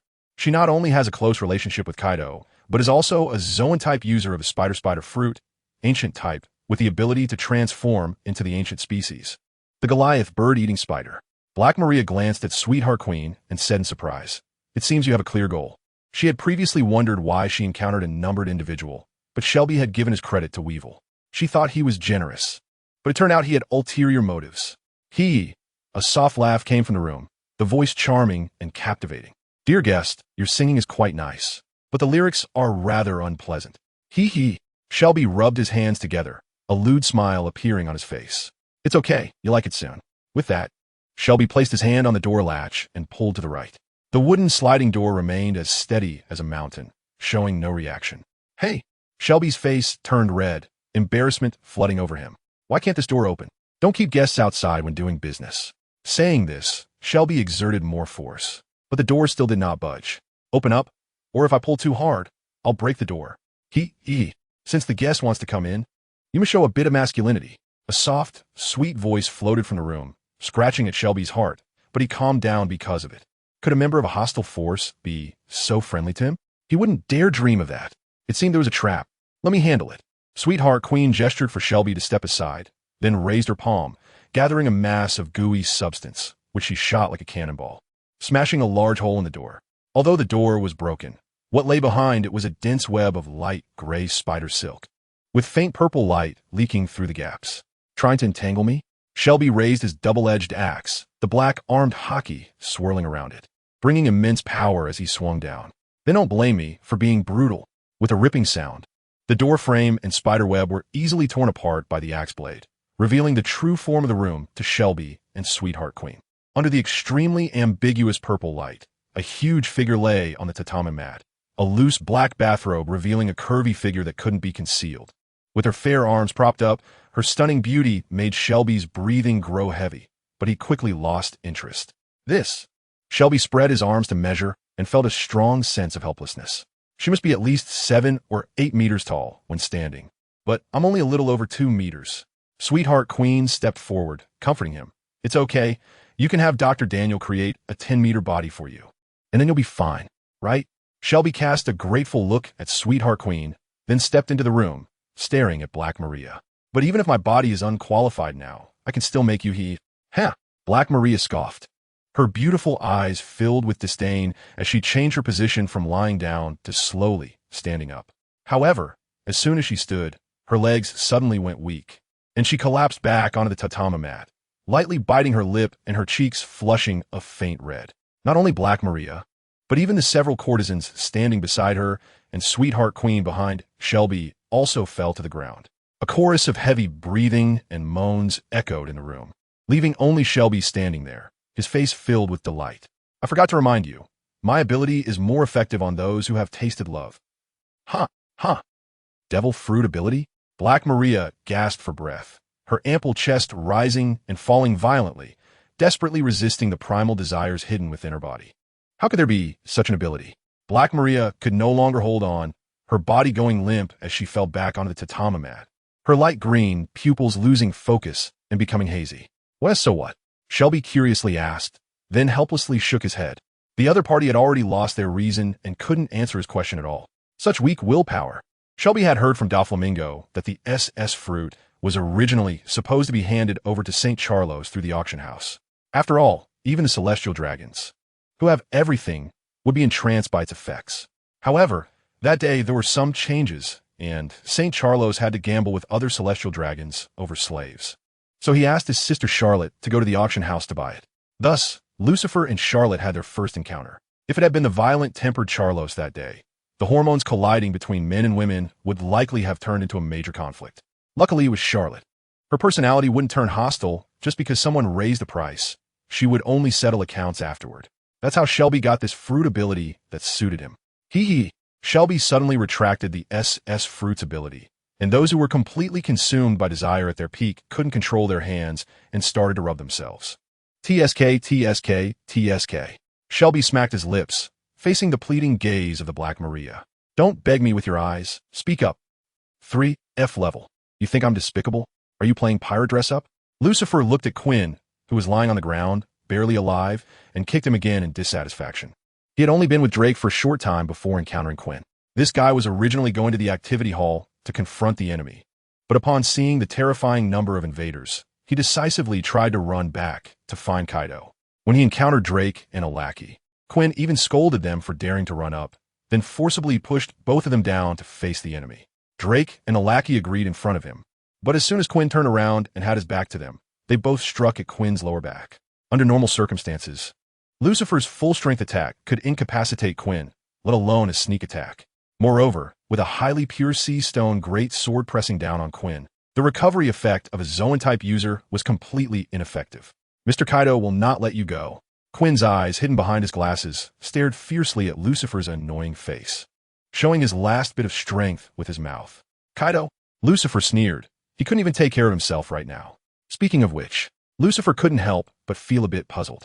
It had been so long since the war started, yet there was still no fluctuation from the top-tier combatants.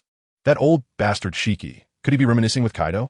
That was the only possibility. After all, even if Shiki regained his peak power, he couldn't possibly defeat Kaido in one hit.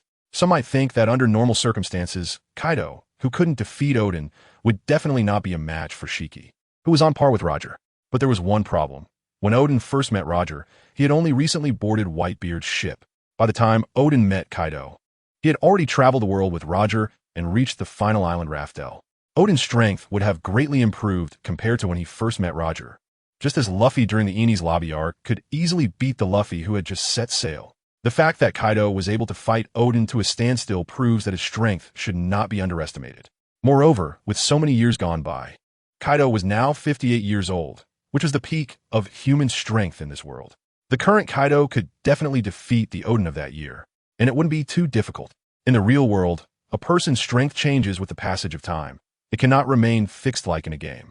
Furthermore, Kaido's constant attempts at suicide would only make his physical strength stronger. It can't be said that he was indulging in wine and women and neglecting his training. Suddenly, clang, an ear-piercing sound of a sword echoed throughout the building, followed by a massive gash being cut into the thick dome. A howling wind rushed in through the opening, bringing with it a nauseating smell of alcohol that made everyone instinctively pinch their noses. Who was fighting Kaido? Drake frowned with worry as he looked at the crack in the dome. The former Rocks Pirate crew member, Kaido's senior, Golden Lion Shiki. Although Lucifer was trying to clarify things for Drake, he was actually looking at Quinn, as he could tell that this guy was also very curious. Quinn sneered, revealing his blood-stained teeth. Just an old guy on the verge of going underground. He probably struggles to even eat now. Buzz, just as his words fell, an extremely strong wool wave swept down through the crack in the dome, causing many people inside the building to roll their eyes and lose consciousness, collapsing to the ground. Lucifer walked to the railing and looked down. This Conqueror's hockey shockwave had knocked down many on both sides. However, it had no impact on the course of the war. Only those who had not mastered hockey would easily be knocked down by the Conqueror's hockey, and their side had about 40,000 people knocked down. Among them, there were a few who had not mastered hockey but had strong willpower, managing to withstand the impact of this Conqueror's hockey. The remaining around 90,000 elites were enough to crush the remaining low-level combatants of the Beast Pirates. Lucifer turned back to Quinn, looking down at him, and said, "It seems your situation is not optimistic." Quinn turned his head away, no longer putting up a futile verbal resistance. In fact, from the moment he saw the dense crowd of invaders, he already understood that the Beast Pirates were in a precarious situation. This was a meticulously planned war. The Beast Pirates, caught completely unprepared, had no means to defend themselves. Even if Kaido could defeat the enemy's commander, he would become a lone commander, and all the years of accumulation would turn to smoke. In other words, whether Kaido won or lost would no longer affect the result of this surprise attack. No matter what, they would lose control over Wano country. Why haven't the sea stone handcuffs been sent over yet? Lucifer was becoming a bit impatient, and his right hand clenched into a fist, emitting circles of repulsive waves of distorted space. "Forget it. I'll just send you straight to hell." "No." Quinn shook his head with difficulty. "I have great value. Keeping me alive is definitely more profitable than killing me." "Is that so?" Lucifer was not swayed by Quinn's words. Quinn's bounty was 1,300,000,000 berries. He could easily take this guy's head to the world government for money. He had already found a pretext. Someone was selling Quinn's head for 100,000,000 berries in the black market. He would just buy it.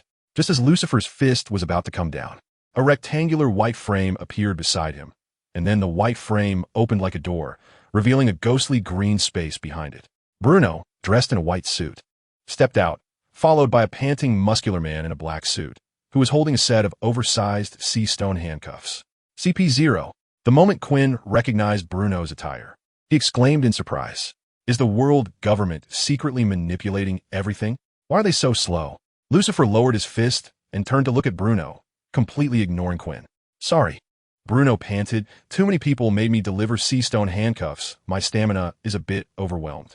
Because the door-to-door fruit allows for direct distance traversal, Many who were originally Devil Fruit users but captured Devil Fruit users would set off flares installed at the floor entrances, calling him to bring sea stone handcuffs over. And the flares only let him know which floor it was on.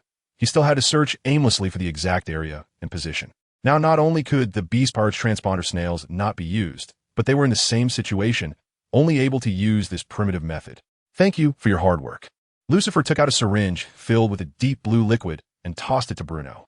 This was an energy potion, and injecting it directly into the heart could instantly restore stamina. Capturing so many prisoners was unexpected for Lucifer. It seemed these Zoan-type users were indeed tough to kill. The rest is too. Bruno received the syringe, unscrewed the cap, gritted his teeth, and inserted the needle into his chest. As the azure liquid was injected, Bruno's slightly heavy body became noticeably lighter, and his nearly depleted stamina was instantly replenished. Seeing Bruno's breathing stabilize, Lucifer encouraged him. You've played a significant role in this war. Many people owe their lives to you. You're the best. Thank you, Bruno said, scratching the back of his head in embarrassment, his dissatisfaction at being treated as a lackey instantly dissipating. Go for it. Lucifer gave Bruno a thumbs up and then headed towards the hallway with Drake. It was time to attack Kaido. Outside the enormous skull-shaped building, the golden giant, much taller than an ordinary giant, gazed at the toothless dragon circling in the sky. Suddenly, a golden energy beam shot out from its right eye socket.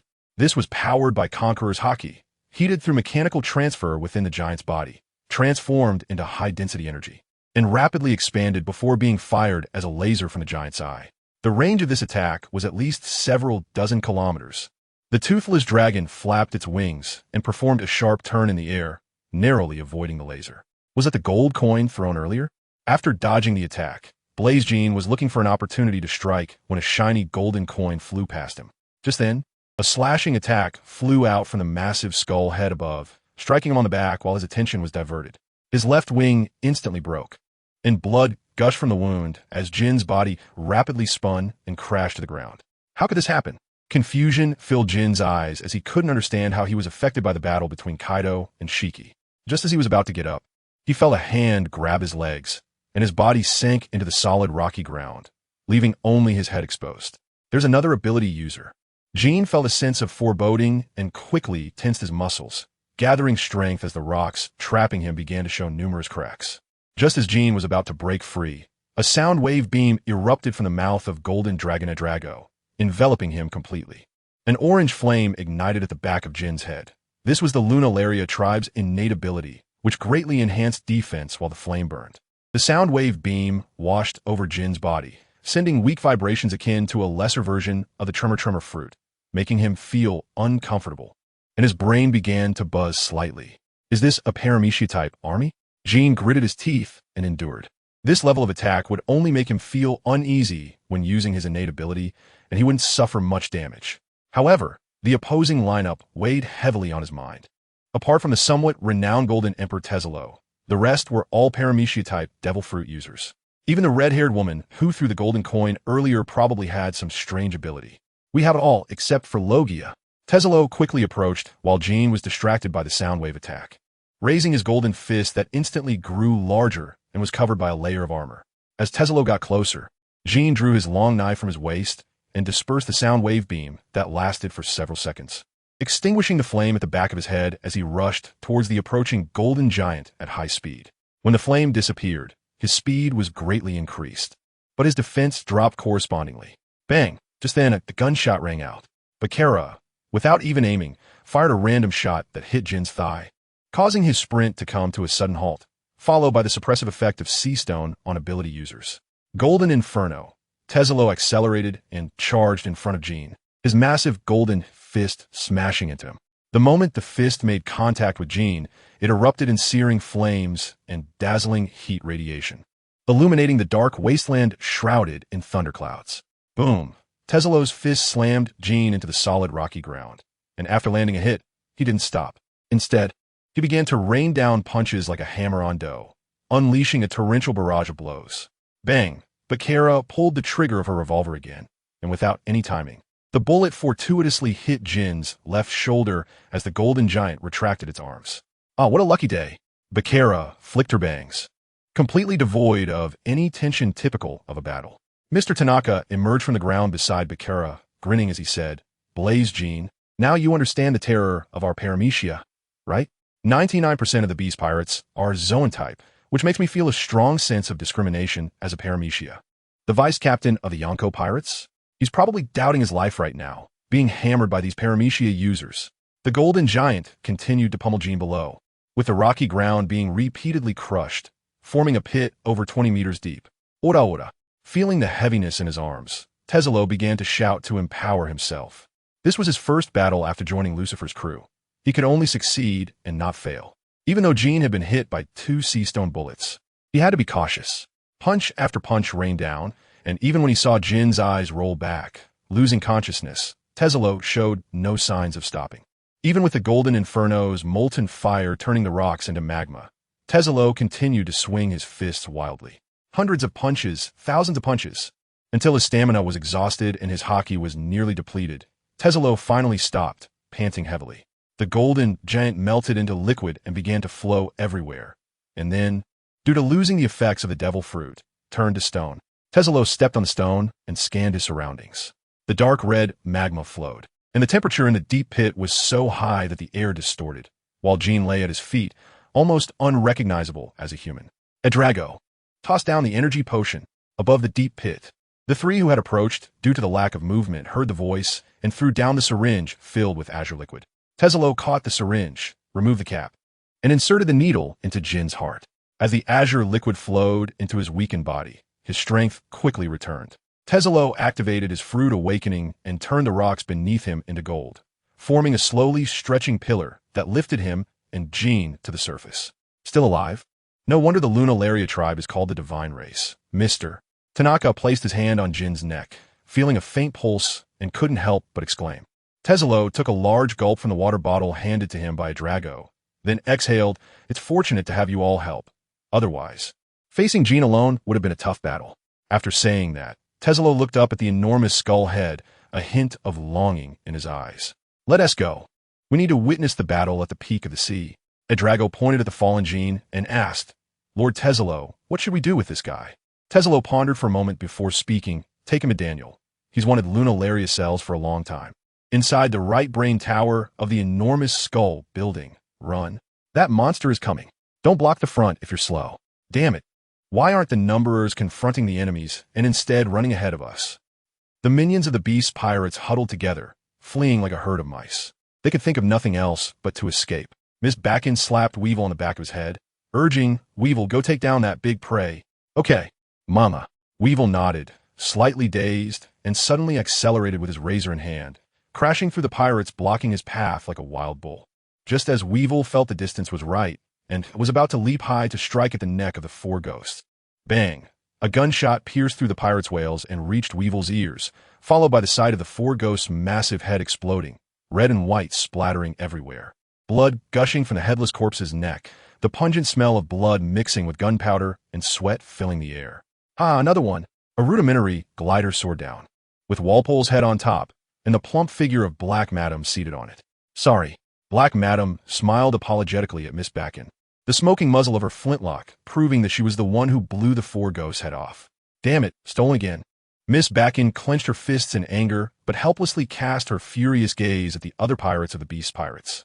"Weevil, kill them all." Black Madam had once fought alongside Shiki and the Roger pirates and could stand against Dark King Rayleigh. So she couldn't afford to provoke her and could only vent her anger on others. "Okay, Mama." As time passed, the officers of the beast pirates were defeated one by one, either captured or killed on the spot. Facing the 3 main calamities: flame disaster, plague disaster, and famine disaster, there was no chance for one-on-one battles. Aside from Lucifer, all were attacked by groups of 3 or more. The teamwork was evident. At the top of the giant skull, this isn't the kind of power an old man should have. Kaido swung his kanabo to deflect the incoming slashes, surprised by the tremendous force coming from Shiki. Shiki was at least 75 years old now, but he looked like he was in his 40s. Even stranger, the helm that had pierced Shiki's head during the Marineford War was gone, and the feet he had severed to escape impelled down had regenerated. What has happened to this old man, Shiki? Huh? Shiki exhaled a puff of smoke, then used his tongue to flick the ash off his cigar. Warm-up's over. Let's officially begin. Feeling the increasingly violent aura emanating from Shiki, Kaido's pupils suddenly constricted, scales appearing on his skin as a pair of dragon horns rapidly grew from his head. Beast form. Clang. The two quickly closed in, their weapons clashing, producing a sound that echoed through the heavens. A thick bolt of lightning erupted from the point of contact, shooting into the heavy clouds above and causing a torrential downpour to pour down on the entire Onigashima. After a brief struggle, the two quickly exchanged moves, either swinging swords or swinging clubs, both sides exchanging hundreds of attacks in a short time. At this moment, the top of the skull was like the eye of a typhoon, powerful shock waves sweeping wildly, sending dust and debris flying, making it impossible for ordinary people to even stand. Lion's might. Shiki deflected an attack and leaped back, followed by the ground shaking and rapidly rising, transforming into 8 massive lion heads that roared as they lunged at Kaido. Kaido scanned the 8 lions charging from all directions, raised his kanabo to summon the clouds above, drawing lightning down to cover it before smashing it into the ground. Descending 3 worlds. Boom!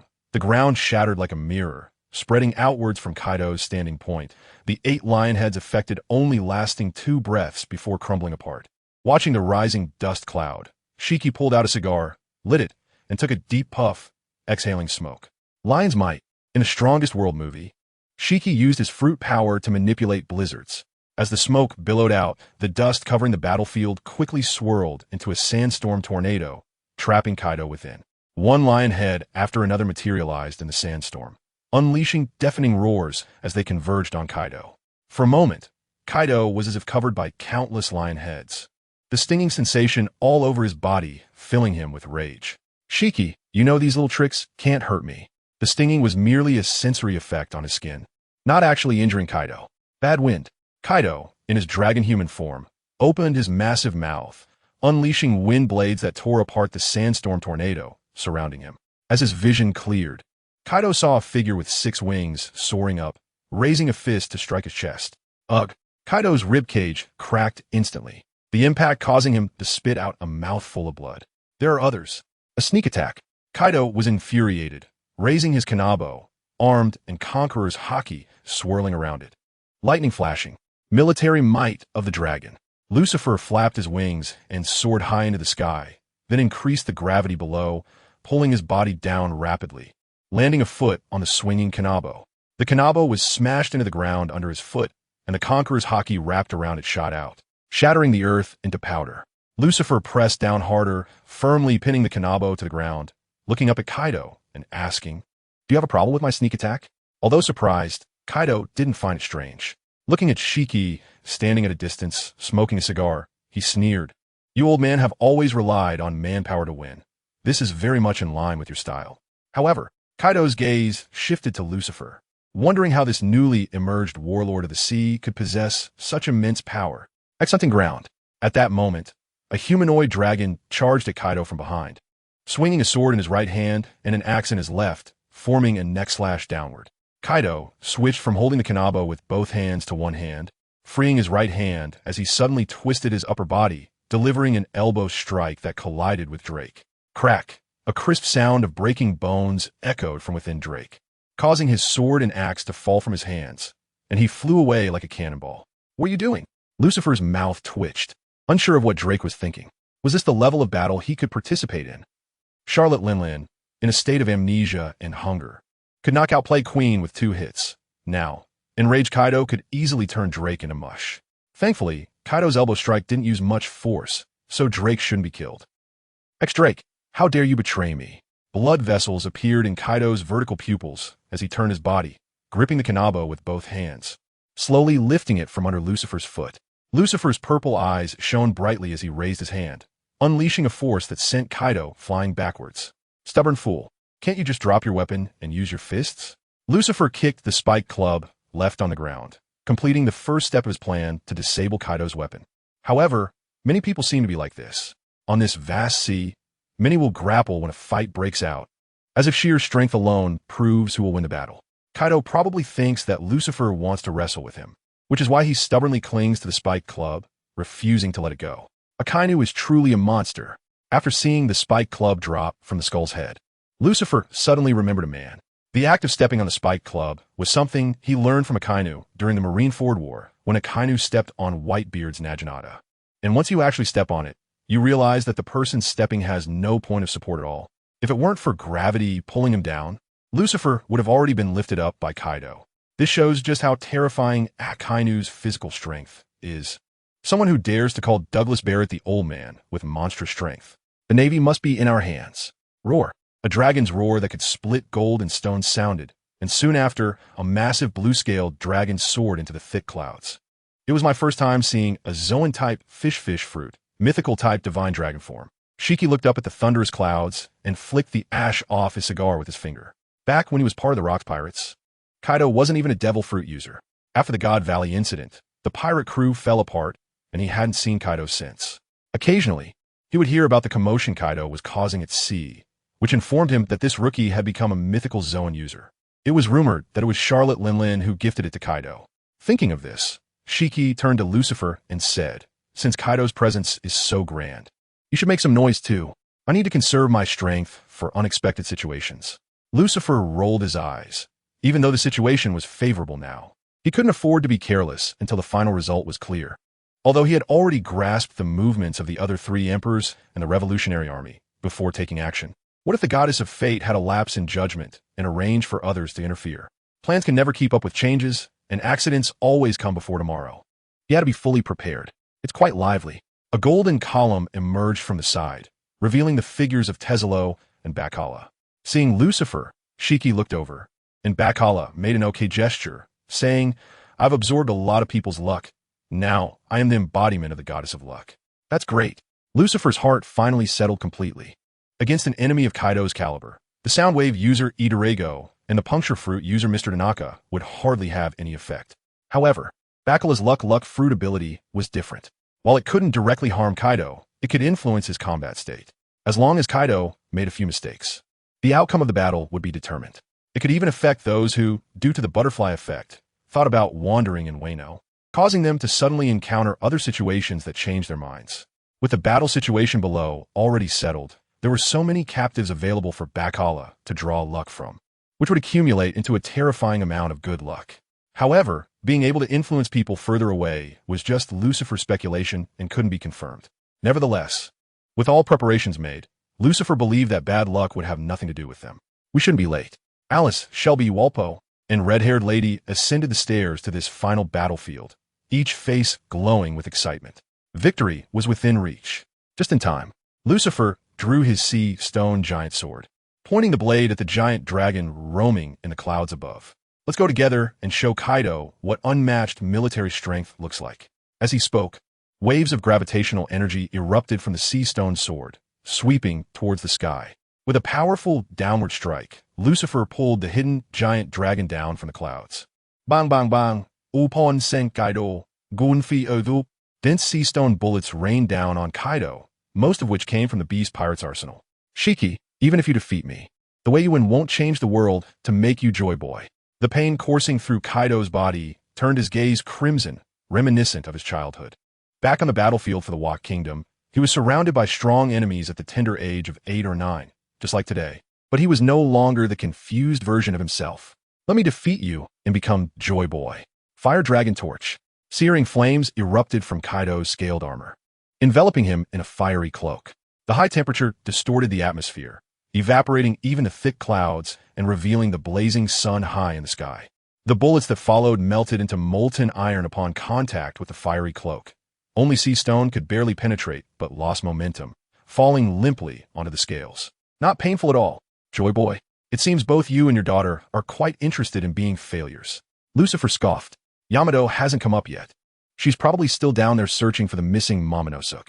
Keep shooting, we have plenty of gunpowder. Lion's 1,000 cuts." Shiki wielded the famed sword Sakura 10 and Deadwood in each hand, unleashing magnificent slashing attacks towards the fire dragon.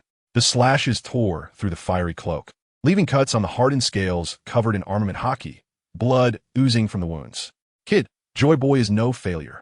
The fierce dragon head of flames turned towards Lucifer, its long body coiling and gathering power before charging at him. "Then tell him to jump out of his coffin and fight me." Lucifer spread his wings and soared high, resisting the force as he swung the sea stone giant sword towards the fire dragon.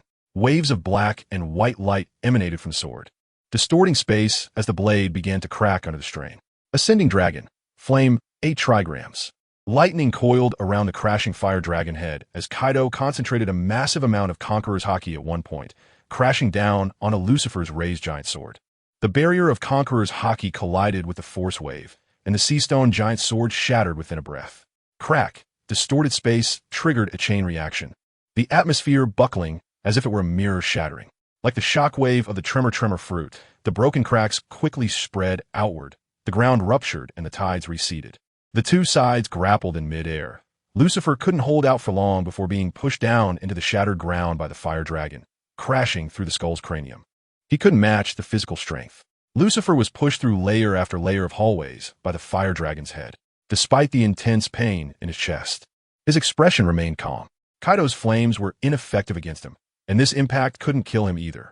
No matter how severe the injuries he sustained, he could recover quickly. There was really nothing to worry about. The man and the dragon continued to plummet until they reached the bottom-level armory. Seeing Lucifer's expressionless face, Kaido was instantly filled with rage. "Kid, it seems you're also a mythical Zoan user. But in this sea, Haki is the power that dominates everything. Don't think you can look down on everything just because you've got a decent ability." A terrifying, repulsive force erupted from Lucifer, pushing aside the flaming dragon head that was pressing down on him. He then slowly stood up and looked at Kaido, disdainfully saying, "Then don't use your devil fruit abilities against us." Huh. Kaido was momentarily speechless by this retort. It was the first time he had encountered someone so sharp-tongued. Lucifer waved at Kaido provocatively, saying, "Come on, hit me." With that, he flapped his 6 wings and flew towards the skull's top, leaving Kaido, who was grinding his teeth in anger. "Kid, I'm going to kill you." On top of the skull. "Are you alright? Can we still fight? Mr. Lucifer, are you okay?" Seeing Lucifer emerge from the hole looking quite disheveled, Alice, Shiki, and the others quickly surrounded him. "I'm Fine." Lucifer waved his hand and coughed up a mouthful of congealed blood. He only had a displaced heart, a ruptured liver, punctured lungs, and over 10 broken bones. As long as he didn't die on the spot, it was nothing serious. Taking the syringe tossed by Shiki, Lucifer unhesitatingly inserted the needle into his heart and injected a blue energy potion. With a large amount of cell nutrients being infused, his injuries visibly began to heal, and within a dozen breaths, he returned to his initial unscathed state, though his clothes were still severely damaged. "They've all retreated, right?" Shiki glanced at the smoking hole and asked Lucifer. "They've all withdrawn. When we struck down, no one was affected." Lucifer shook his head, feeling somewhat relieved that he had arranged the plan in advance. Otherwise, they would have at least lost several hundred or 1,000 men from that blow. The island controlled by Shiki was still floating around Onigashima, and the lower-tier fighters under him had retreated back to the floating island without even cleaning up the battlefield after their victory. Kaido was coming. As the smoke rising from the hole suddenly thinned, Tesoro quickly urged everyone to disperse. "How cute." Lucifer shook his head. It seemed Kaido had truly fallen for his provocation, not abandoning them to attack the lower-tier personnel or escape. However, this also indicated that Kaido was especially furious now. When anger erodes rationality, defeat is imminent. A dragon man enveloped in flames burst out of the hole, momentarily pausing in the air before charging directly at Lucifer. Kid, you're quite arrogant." As Kaido's words fell, Shiki charged forward with his sword. To Lucifer, Kaido was a kid, and to Shiki, wasn't Kaido just the same? The vacuum slash, using the ability of the float fruit, was attached to the sword, and a flying slash swept past Kaido, liberating the gravity of the surrounding air.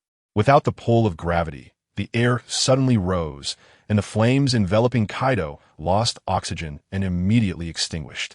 Kaido's charging figure slightly faltered. He couldn't comprehend the situation at all. It's true that the powerful warriors of Wano can split flames, but he was certain that the flames in his dragon form would never be split, let alone extinguished. Read more books. Flames can't burn in a vacuum unless you're a nuclear fusion sun, Lucifer muttered quietly, taking advantage of Kaido's distraction to flap his wings and create a sonic boom, appearing before him at extreme speed, raising his fist and smashing down with full force. Ugh!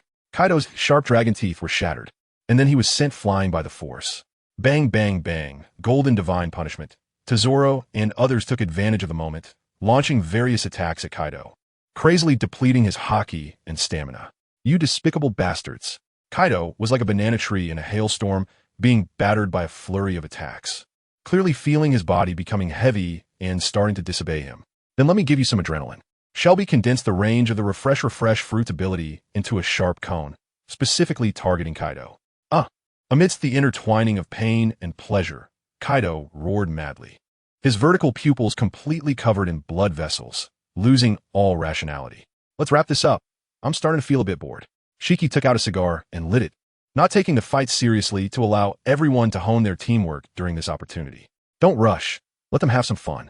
Lucifer also took out a cigarette, lighting it and quietly watching Tazoro display his might, controlling several golden pillars to cluster into missile heads and bombard Kaido.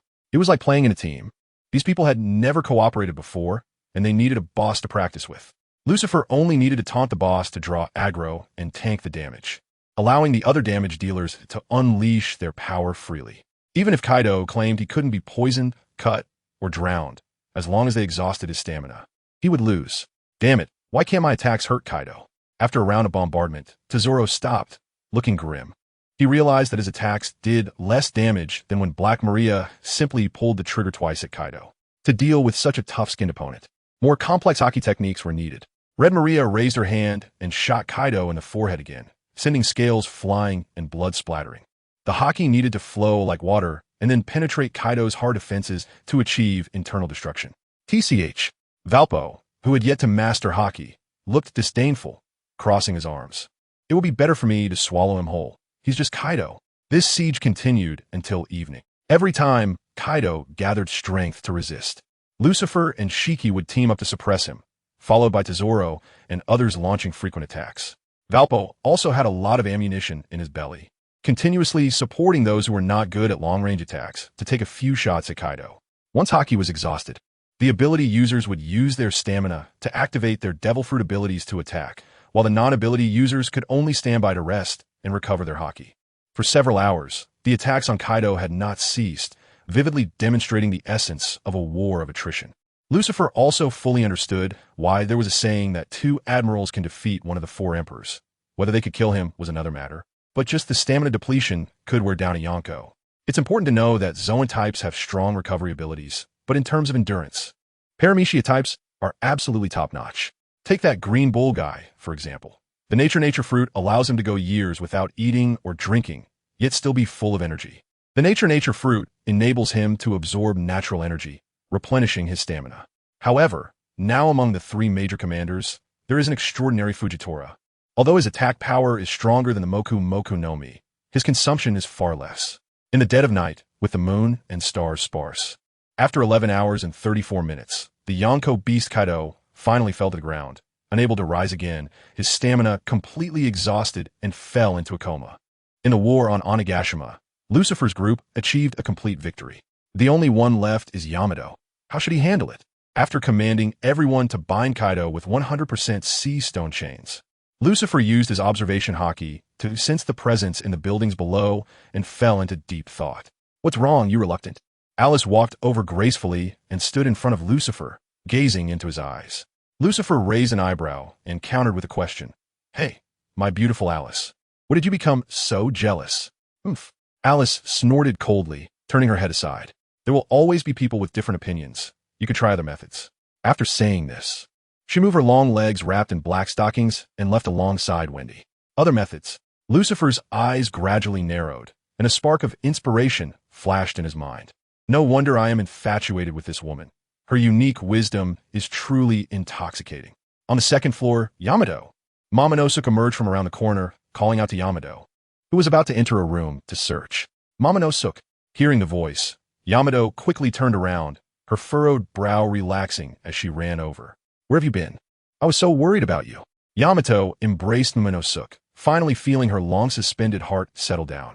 I was just with Uncle Shiki and the others. Momonosuke broke free from Yamato's embrace, looking up at her with a strange smile. We have already defeated Kaido, and now Wano is mine. Yamato was momentarily stunned, sensing something was off, and forced a smile, saying, That's great. Yes, great. Momonosuke's smile grew darker, his clear pupils revealing a sharpness not typical for his age. Wano, your general has returned. Momonosuke. Yamato realized something was wrong. The current Momonosuke made her feel very uncomfortable, filled with aggression. Just like Kaido. Do I look like a general now? Momonosuke clicked his lips and reached out his small hand to hold Yamato's hand. Let's go. Uncle Shiki is waiting for us. Boom! After a violent tremor shook the entire Onigashima, the island detached from the seabed and floated up, flying towards the mainland of Wano along with a dozen other floating islands. Kaido. Upon reaching the top of the skull, Yamato saw the battered and unconscious Kaido, complex emotions welling up in her heart. Because she had not yet realized the bomb on her hand was real, she had not completely given up on Kaido. Looking at Yamato's misty eyes, Momonosuke grinned and said, Yamato, didn't you want to become Odin? Then why not personally end Kaido?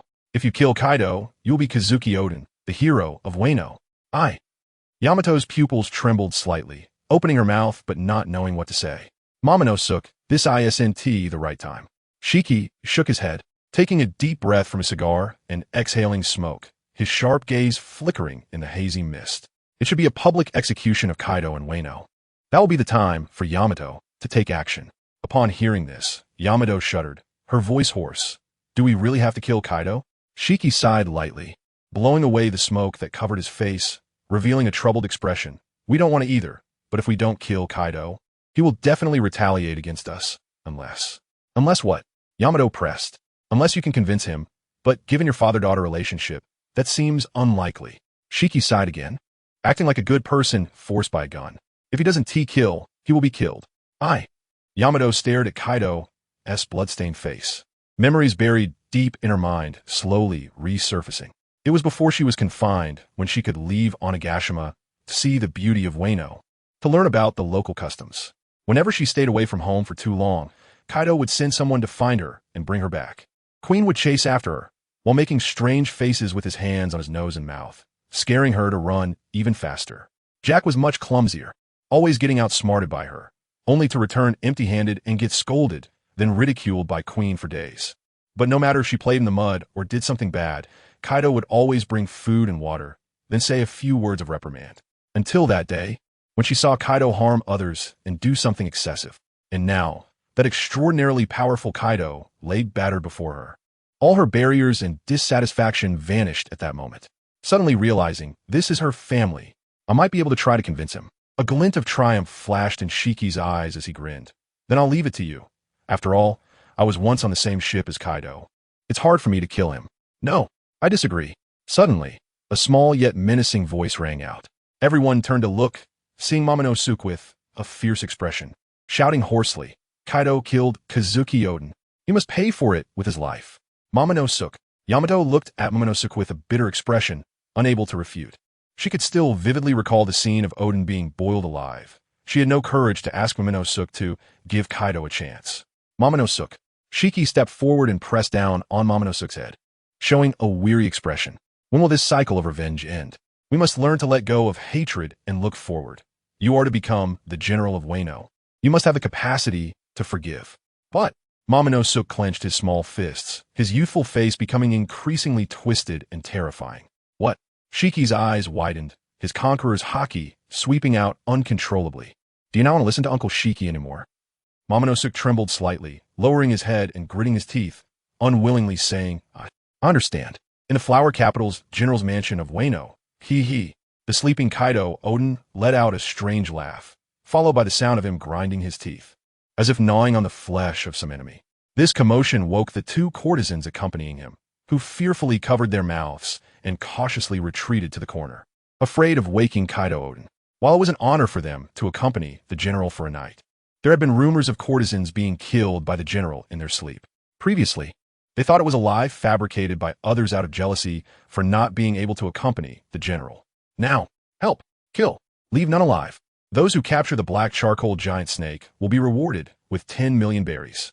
Perhaps some six-winged angel heard their fervent prayers, as deafening shouts of killing erupted outside the room. What is happening? The black charcoal giant snake suddenly woke up, looking around in panic. The sound of numerous footsteps rapidly approached on the wooden floor, and before the black charcoal giant snake could stand up from the bed, the sliding door was kicked open. Before Tevasuke could finish his sentence, Shelby rushed forward and kicked the black charcoal giant snake in the face. More money than me? More women than me? Then your bullets will also be more than mine. Shelby kicked the black charcoal giant snake in the face again and again, making it faint before it could even use its animal type snake fruit, mythical beast type, Yamada no Orochi's devil fruit power. Tao twitched at the corner of his eye. Shelby was even more excited than he was upon seeing the murderer of his father, making him feel quite conflicted. Cough! Don't kick him to death. Tao signaled his followers in black suits to knock out the two screaming women, then stepped forward to stop the frenzied Shelby. Sorry, I lost my composure a bit. Shelby wiped his slightly messy slicked back hair, a hint of embarrassment on his face. He had to admit that seeing the two delicate courtesans in the room made him a bit envious of the black charcoal giant snake. This life is better than his, and this general's mansion is too impressive. Black charcoal, giant snake, you deserve to die. Tausik could see what Shelby was thinking. After all, they had spent the most time together and had the best understanding, so he comforted him. Don't worry, what he has, we will have. What he doesn't have, we will definitely have. Hee. Shelby grinned and then called to his subordinates. Drag them all out. The morning sunlight spilled over the flower city, where cherry blossoms danced, creating a stunning scene of intertwined pale gold and pink. At this beautiful moment of the day, the people's faces were not filled with the usual smiles. Instead, they were panic-stricken and gathered in the open space outside the general's mansion. The deafening shouts from hours ago still echoed in their ears, and the overwhelming fear was greater than the invasion of Kaido over 20 years ago. Because back then, there were famous figures standing in front of them, and now, the Wano country's general, the black charcoal giant snake, was hanging on a cross, unable to protect himself. Now, no one could protect them. Once the communication snail was set up with Kyuri, Tsubaki, Shimi, Suzuko, and Shiro, a small figure in a pink bathrobe stepped onto the newly built platform. Facing the attention of thousands, Tausuk held a communication snail connected to a loudspeaker. With a mysterious smile said, "Everyone, long time no see. How have you all been?" This statement immediately sparked discussions in the crowd. When did they become so familiar with such a little ghost in pink? Except for the souls who survived that fierce fire back in the day. Impossible. One of the red scabbards, now disguised as Kanjuro, looked incredulous. This didn't match Lord Odin's predicted timing. The world should be dark, and the moon like you, guarding the remnants and embracing the lack until dawn. The clear light sweetly bears the hope of time, the 9 shadows cast as the sun rises. This was the prophecy issued by Kazuki Odin at the moment of his death, also the signal for the gathering of the red scabbards. But now, there was still over a year until the 20-year period of the prophecy. Brother, the disguised geisha Kamurasaki sobbed, wanting to step forward to acknowledge him, but was blocked by the crowd. Lord Tao Zusuk, in the quarry prison, a frog-like creature named Kawasumitsu, looked at the figure on the projected screen, tears streaming down uncontrollably. He didn't care whether it was the time of the prophecy. As long as he could see the person he missed alive and well, that was enough. My name is Kazuki Momonosuke, and now. The gentle expression on Tausuk's face instantly vanished, replaced by a fierce look in his black and white pupils. I command you all in the name of the rightful Wano country, kneel. Seeing the crowd frozen in shock and not moving, Shelby raised his gun and repeatedly pulled the trigger into the sky. Didn't you hear? Kneel. Bang, bang, bang. Thousands of subordinates raised their guns to the sky, pulling the trigger, creating a terrifying barrage of gunfire, followed by waves of explosive shouts. Thud, as someone's knees buckled and they knelt on the ground. A chain reaction caused a large number of people to kneel, creating a spectacular scene of thousands bowing. What? Is there still someone unwilling? Taozusu looked at the still-standing Kamurasaki and Kanjuro in the crowd, pulling out a flintlock pistol with his free hand and aiming it at them. Are you loyal to the black charcoal giant snake, or do you have objections to my Kazuki clan? Saying this, he didn't hesitate to pull the trigger. Bang! As the roar of the gun sounded, the lead bullet shot out towards Kamurasaki, but slightly missed and struck an innocent bystander behind her on the arm. TSK. Taozusu threw the flintlock pistol to the ground in dissatisfaction. This transformed body couldn't handle the recoil, and holding the gun was pointless. Captain Maul, I am Hiyori. Kamurasaki tried to reveal her true identity, but her mouth was suddenly covered by Kanjuro. This is not right. It could very well be a trap. Kanjuro shook his head. He was still dazed, unable to understand where the Kazuki clan got so many troops. Coupled with the mismatch of the prophecy timing, it could only be seen as a trap carefully laid by the black charcoal giant snake, wanting to lure them out for a complete capture. Doug looked at their silence, a satisfied smile appearing on his lips. Yes, just like this.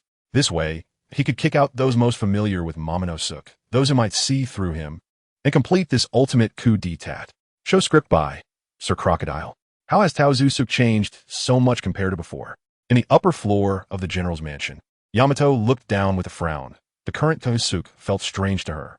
Shiki sighed, exhaling a puff of thick smoke, and said helplessly, "After all, Odin had once suffered the boiling punishment, so it is understandable that Taozusuke is being a bit excessive." Saying this, Shiki was secretly delighted. In order for these invaders to better rule Wano, both the Black Charcoal clan and the Kazuki clan must be thoroughly discredited.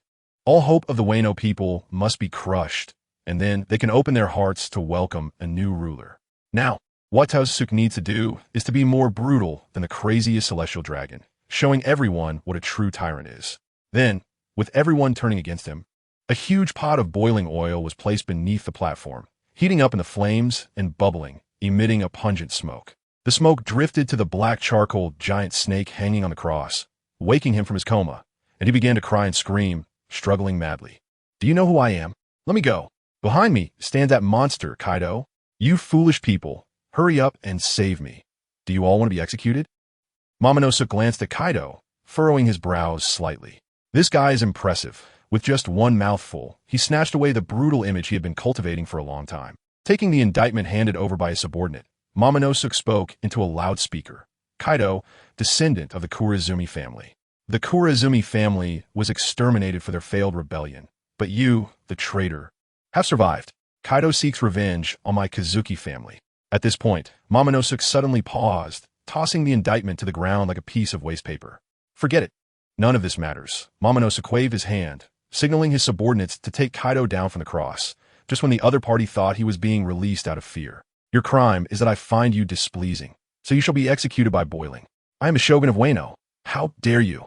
Kaido struggled desperately, but the sea stone shackles on his hands prevented him from exerting much strength. "You foolish people, hurry up and save me." The burly men in black suits holding Kaido on both sides were annoyed by him and raised their hands to slap and punch him, dislocating his jaw, rendering him unable to speak. "Everyone lift your heads." An excited smile appeared on Momonosuke's face as he commanded the kneeling crowd through the loudspeaker. "Look well. This is the fate of those who defy me, Kazuki Momonosuke." Under Momonosuke's oppressive might, the crowd lifted their buried heads, watching helplessly as the once formidable Kaido was thrown into the boiling oil, feeling no sense of pleasure in their hearts. Even those who were usually dissatisfied with Kaido felt uncomfortable at this moment. Momonosuke's words and actions were simply too tyrannical and overbearing. He was a dictator more brutal than Kaido. At such a young age, one could only wonder how ruthless he would become when he grew up. The future of Wano would likely be darker than during Kaido's reign, and these ordinary people would live in hell. At the moment when the boiling hot oil made contact with his skin, Kaido let out a piercing scream. His pleas for mercy turned into muffled whimpers due to his dislocated jaw, and the tears that welled up in his eyes were evaporated by the high temperature. "Ha ha ha." Momonosuke's arrogant laughter contrasted sharply with Kaido's desperate screams, causing many in the crowd to involuntarily feel sympathy for Kaido. Yes, just like that. Momonosuke noticed the tightly closed eyes of many below, feeling pity, and laughed even louder. People are like this. No matter how they themselves are, they will always sympathize with the tragic weak. After all, the weaker one has the reason. Of course, this was also due to the brutal image that Momonosuke intentionally established. As time passed, the cries in the oil pot gradually weakened until they were swallowed by the sounds of bubbling oil. A corpse, charred like coal, was pulled out and thrown in front of the 11 ninjas of the Kaido's court. "Do you want to live?" Momonosuke looked down at these people, grinning a sinister smile. "Whoever steps on it can live, otherwise death." This public execution. No, to be precise, this atrocity lasted from dawn until dusk. All of Kaido's subordinates were subjected to boiling punishment, not because these subordinates were particularly loyal, but because even if they stepped on the charred corpse as required, Momonosuke would find an excuse to kill them. The most bizarre excuse was that one was executed simply for stepping out with the left foot first when leaving. After this incident, Kazuki Momonosuke completely lost the hearts of the people in Wano, and this scarred land would welcome even deeper darkness. A fortnight later, in the shogun's mansion, how did those people react? Lucifer swirled the blood-red wine in his goblet, a hint of impatience flickering in his eyes. They haven't reached the point of risking everything to fight Momonosuke yet. Shelby shook his head and then expressed his opinion. "I think we've already achieved our goal. It's just that these people in Wano have long been tamed into obedient dogs by Kaido, and they don't have the courage to show their teeth." "That makes sense." Lucifer nodded, raising the goblet and draining the red wine in one gulp. "I'm tired of this kind of life, too. Let's end it sooner and let the angels save this war-torn country. This past half-month has been the darkest period in Wano since its founding. Shogun Kazuki Momonosuke has been ruthlessly tormenting the people's bodies and minds. Momonosuke often suffers from insomnia, waking all sleeping citizens in the middle of the night, gathering them in the wilderness to tell him jokes one by one.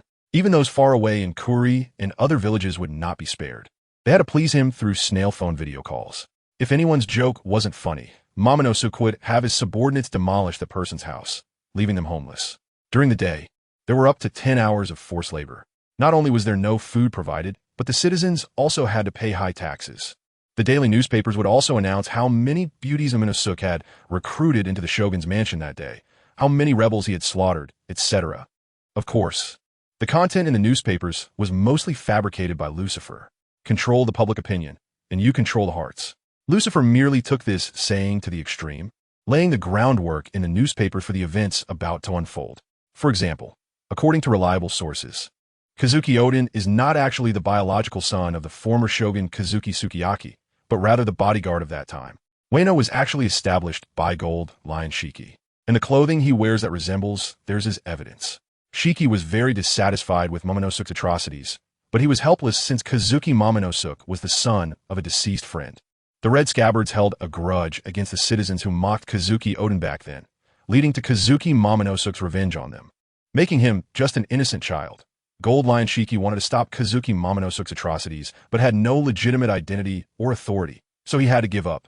Kazuki Momonosuke wanted to offer Wano to the world government, reducing all citizens to slaves in exchange for the opportunity to live in Holy Land Mariewa. A break. Kazuki Momonosuke and Gold Lion Shiki parted ways due to incompatible ideologies. Another fortnight later, on the increasingly desolate streets at dusk, 8 strong men slowly carried a luxurious golden palanquin. That beast has arrived. Lower your voice. Kneel quickly. Wano now has a rule that one must kneel and bow upon seeing the shogun, or it will be viewed as disrespectful, even though people knew they might encounter Kazuki Momonosuke on the streets. They had no choice but to go out and earn a living. Just as the entire street was filled with kneeling people, 3 figures suddenly appeared, blocking the path of the golden palanquin. Kazuki Momonosuke, we will eradicate you in the name of justice. Black Lady, Demon Handyork, and Iron Face Cohen raised their long swords and shouted in unison. A small hand pulled back the front curtain of the golden palanquin, revealing the detestable face of Momonosuke. What do you want? I am a general of Wano country. The 3 justices, resolute in their beliefs, charged forward with their long swords drawn. Quickly, block them with your bodies. You lowly commoners. Momonosuke was taken aback and hurriedly commanded the kneeling crowd on both sides to protect him, but no one heeded his orders. Boom! The luxurious golden palanquin was shattered, heavy blocks of gold crashing to the ground, raising clouds of dust that obscured vision. After a flurry of sword strikes, the dust was suddenly blown away by a strong wind, revealing Momonosuke bloodied and cradled in the arms of his guards. You, and all the lowly commoners present, wait for revenge. The guard dropped a harsh remark and fled with the barely alive Momonosuke, disappearing into the darkening sky in a few leaps. Damn it, Momonosuke got away. He is seriously injured. He shouldn't survive. But what if he doesn't die? The words of the 3 justices reached the ears of the crowd, filling them with regret and worry. If the demon Momonosuke survives, they would surely face retribution for not shielding him with their bodies. Sigh, this is the last thing we can do for this country. We must leave tomorrow. After all, we are outsiders, so it's normal to be driven away. We wish the people of Wano country good luck. Watching the 3 justices leave, the kneeling crowd suddenly realized that no one would protect them anymore. In these days, the people of Shiki would rescue their wives and daughters before they fell victim to Momonosuke's subordinates. Golden Emperor Taizolo would secretly send food through his subordinates. Though there was no meat, being able to fill their stomachs was already a great relief. And Dr. Daniel would lead a team of doctors to treat them for free when their bodies and minds were on the verge of collapse. With all this, they managed to survive under the torment of the demon Momonosuke. If these people leave, they would live in constant fear, always worried that the demon Momonosuke would crawl out of hell. They must ensure that those who can protect them stay. The next day, outside the general's mansion, although Momonosuke is a demon, he is still the son of my late best friend. What do you think you're doing to him, putting me in such a position? Shiki looked painfully at the bound Black Lady, Demon Handyork, and Iron Face Cohen. We only came to avenge our dear friend. How could we interfere in the internal affairs of Wayno country? Demon Handyork, with a resolute expression, stood tall and said, Boss Shiki, it was we who violated the captain's orders. You execute the family law. It is our honor to serve under Boss Shiki. We hope to be partners in the next life. But we do not regret taking action against Demon Momonosuk. Such an evil person should not live. Black Lady and Iron Face Cohen expressed their final words, showcasing their loyalty and righteousness. Partners, may you have a good journey. Tears streamed down Shiki's face as he raised the withered wood and slowly brought the blade down towards York's neck. Please don't do this. At that critical moment, a stranger in the crowd suddenly shouted to stop Shiki, as ordinary people were at a loss for words to express their thoughts. Yes, the three lords are our saviors. Please don't do this. Another voice rang out, filled with emotion, as if it could inspire others. It was we who requested the three lords to help us. If punishment is to be given, let it be to us. Boss Shiki, stay in Wayno country. We need you. One by one, please emerge from the crowd, dispelling the confusion in the eyes of ordinary people and awakening their deep-seated thoughts. People quickly rallied, calling for Shiki to stay and protect Wayno country. Boss Shiki, please stay. Wayno country needs you. We beg you, Boss Shiki, if you leave. We truly don't know what to do. These sincere and heartfelt pleas made Shiki's hand tremble as he held withered wood, retracting the sword and saying, After all, this is the country of my late best friend. I truly cannot just leave like this. I promise you, I will stay, protect Wayno country, and lead you towards the light. With Shiki's promise, genuine smiles appeared on people's faces, erupting into cheers like a tidal wave. General of Wayno country, Lord Shiki, floating island above Wayno country. When the real Momonosuk crossed over from 20 years ago, he must have been very surprised to face an angry mob. Lucifer, smoking a cigarette, watched the dissipating smoke in the breeze, a hint of pity flickering in his clear gaze. Although he was one of the instigators of all this, he held no emotions towards Momonosuk. Everything done was merely to prepare Wayno country to better welcome its new master, completely severing any thoughts of the Kazuki clan. Why go through so much trouble? Just kill all the rebels directly. Shelby had become exhausted from acting over the past month, and couldn't he understand why they would waste effort on such weaklings. But understanding or not, he still expressed his personal opinion after executing the plan. As long as it was Lucifer's plan, he would support it unconditionally. Lucifer turned to Shelby, shaking his head. Wayno country is just a microcosm of the world. What we are doing is merely a rehearsal for our greater ambitions.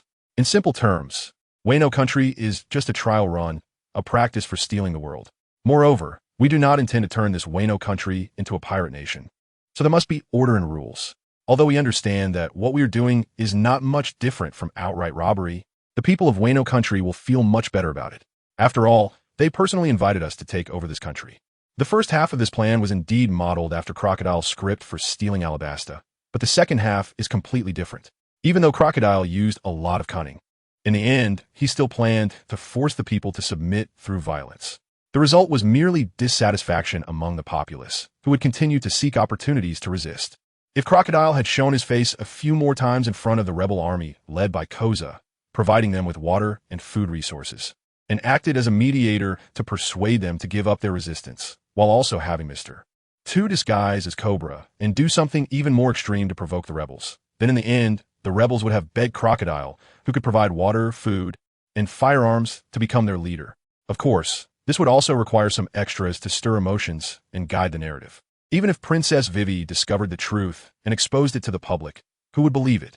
A truth that is not believed by people is not the truth. When the rebels successfully overthrow Crocodile, he can openly rule Alabasta, and even the world government will have nothing to say about it. Unfortunately, Crocodile can only stir up conflicts and cannot win people's hearts, so failure is inevitable. In contrast, there is another person who is very different. Buggy doesn't have the burden of being a strong man. He cries before he can touch others, and thus has a unique kind of sincerity. Now, whether Buggy has great strength is no longer important. He is more like Joy Boy, able to bring laughter and unite people's hearts. The power gathered in Buggy's hands will continue to grow, and people will be more willing to serve under him. This is the so-called. It's priceless for a master to be willing. Both are controlling others, but Crocodile is still stuck in the primitive stage of intimidation and coercion. It's like the early capitalist who only has one thing to say to workers. Stop complaining about being overworked and underpaid. There are plenty of people who want your job. Buggy's methods of controlling people are much more sophisticated. He He speaks sweet words to enchant them, like capitalists who know how to paint a big pie with the progress of the times.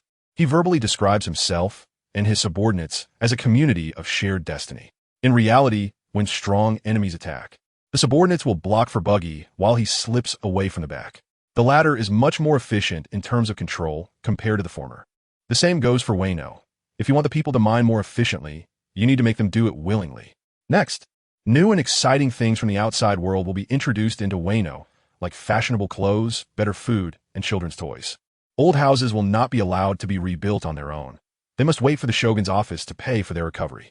The Shogun's office will also build safer and more comfortable houses, and if the people want to live in them, they must pay to buy them. If they have no money, they can go to Taizo to get a loan. Convenient transportation tools can also be introduced. The people of Wayno must mine to obtain these things.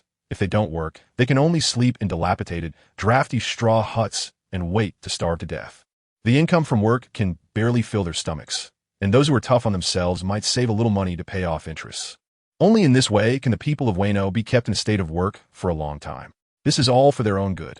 After all, living without working has no meaning. Of course, good-looking men and women also have shortcuts.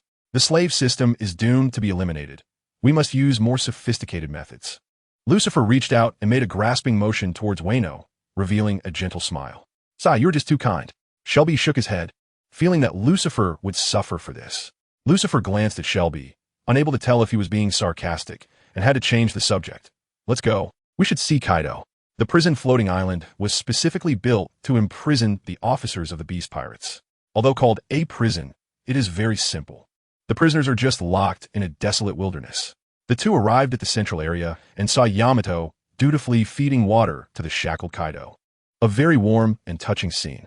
Originally, Lucifer intended to send the worthless Yamato to be reincarnated. But after Alice's words, he changed his mind. Now he is guiding the truth, goodness, and beauty in Yamato's heart, making her understand that filial piety is paramount. No matter what kind of person Kaido is, he is ultimately Yamato's biological father who raised her. She must honor him. From the current situation, the guidance for Yamato is going very well. She no longer cares about what will happen to Momonosuke. Not only does she come to feed Kaido water on time every day, but she also advises Kaido to be good and to become a useful person in the world. "Can't you give me something to eat?" Looking at Yamato, wiping his mouth, a trace of kindness appeared in Kaido's eyes, but his stomach protested. Since waking up from his coma, he hadn't seen food. Every day, it was just water. This has been the case for a month. That guy Shiki is more inhumane than the Navy. "Sorry, Dad." Yamato shook her head, both proud and helpless. "Boss Shiki said you are too strong. If you get full, you could break the chains and run away." Kaido's eyes turned, tried to appear amiable as he said, "Son, how about you secretly bring me food?" "No." Yamato's gentle expression instantly vanished, and she said sternly, "And I'm a woman. You should call me your daughter." Lucifer says that the mindset of valuing sons over daughters is unacceptable. It's Lucifer again. The corners of Kaido's eyes twitched. He often hears this name from Yamato lately. What the hell did that damn warlord do to his beloved son to make her turn into this? "Yamato." Lucifer called out to Yamato, who was seriously staring at Kaido. "Could you step aside for a moment? I have some words to discuss with Mr. Kaido." "Damn, old man. Remember to call me your daughter." Yamato reminded Kaido before greeting Lucifer. During this time, Dad's emotions have stabilized a lot. "Thank you, Lucifer." "You're welcome," Lucifer said warmly. "We're friends, after all." A happy and satisfied smile appeared on Yamato's face as she nodded heavily and slowly left. After Yamato left, Lucifer's expression gradually turned cold and indifferent as he walked up to Kaido and said, "Mr. Kaido, are you satisfied with your daughter now? You sneaky little bastard. What exactly do you want to do?" Kaido didn't believe that Lucifer would be so kind. There must be some ulterior motive. Lucifer looked at the Kaido lying on the ground, and after a moment of silence, he raised his hand and poked his horn with his index finger, saying, "We are all dreaming a ridiculous and foolish dream, but who dares to shatter my dream? I will return with the most cruel revenge." Saying this, he grabbed Kaido's horn and lifted his head, staring into his slit eyes. People only know how painful it is to lose when they have owned something. You, who grew up in war, do not know what family warmth is. Now you should experience it. If you suddenly lose such a lovely daughter, you must be very upset. What exactly do you want to do? Kaido's pupils constricted as he began to struggle wildly, the sea prism's stone chains binding him clanking. Unfortunately, after a month of only drinking water and no food, His increasingly weak body had no strength left. Struggling was futile. In response to Kaido's second question, Lucifer finally answered, "The Celestial Dragons have a dedicated guard organization called the Knights of God. I want to establish an organization called the Dusk Knights, and I want to see the dusk of the gods. I need your help. You want me to be your subordinate?" Kaido was furious. "Kid, what are you dreaming about?" "No." Lucifer shook his head slightly, his pupils flashing with a pentagram. "You will help me. You will definitely do so." At a previous meeting, Lucifer had proposed an alliance with Kaido. However, this proposal was opposed by Shiki, who reasoned that the fickle Kaido could easily cause problems. Lucifer also acknowledged this reason, so he decided to make Kaido his subordinate. A mere thug. A thug, no matter how capricious, cannot destroy the rational image that the leaders have in the minds of their other subordinates. "You damned little brat." Kaido suddenly realized why Lucifer had said those words earlier. It was a threat. If he didn't agree, Lucifer would definitely kill Yamato. In the past, he would never have compromised, but now. During this time, it was Yamato who had been taking care of him, accompanying him every day and talking to him a lot, making him feel a sense of home he had never felt before. This was different from Jean and the others. It was a kind of familial bond that was connected by blood. Lucifer released his horn, letting Kaido's head drop to the ground, crouched down, and said, "After having Wano country for so long, look at what you've made of it. Ask yourself, are you an excellent leader? Even if the world were handed over to you now, do you have the ability to make it better? Besides using violence, what else can you do? What else can you do? If violence could make the world better, the Celestial Dragons would have already made the world a better place during the hundreds of years when pirates were weak and the world government was strong. You need to understand that you're not cut out to be a leader. What is wrong with being a subordinate with a warm family? You should spend more time with your daughter. She is already of marrying age, but has never felt her father's companionship. Yamato clearly has a father. Do you want her to live like an orphan ravaged by war? It is said that daughters admire their fathers the most, standing tall to shield them from the wind and rain. But what about in your case? I won't do anything to threaten Yamato, but you can't let her down. Think carefully about what you really want. The warmth of family or that nonsensical ambition. With that, Lucifer left the silent Kaido behind and walked towards Daniel's laboratory with Shelby. Although he said so much, he didn't have high hopes for persuading Kaido, as this guy was not as easy to fool as Yamato. Yamato was in a state of lacking love. As long as she was given affection along with Tama's darkness and Lucifer's warmth, it would be easy to gain her trust. If Kaido refused, there was still Plan B to deal with him. The prefrontal lobotomy plan. The prefrontal lobotomy is a neurosurgical procedure used to treat mental illnesses. After the procedure, a person loses many functions, including a significant part of their personality. In the world where Lucifer was born, the prefrontal lobotomy won the Nobel Prize in Medicine in 1949, but it is an extremely inhumane surgery. This procedure was widely used to treat disobedient psychiatric patients, making them obedient and docile like vegetative individuals. It can be said that those who undergo this surgery have their souls stripped away. The method of the surgery is also simple. There's no need to open the skull. Just use an ice pick to poke into the upper corner of the eye to cut away gray and white matter. If Kaido refuses, let him be a good boy who accompanies the scientists in their research.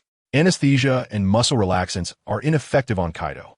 The cells hidden in his body may have evolved to a very high degree, and Bakine is very interested in him. Daniel also said that the devil fruit is actually the possibility of human evolution that people pursue, and Kaido cells may have started evolving before others. If Daniel thoroughly studies Kaido's cells, he might find a way to break the genetic shackles. In the laboratory, paint ordinary history texts with red pigment and then sell them as landmarks. Tizolo was surprised to repeat Lucifer's proposal, then gave him a thumbs up. You really have a business mind.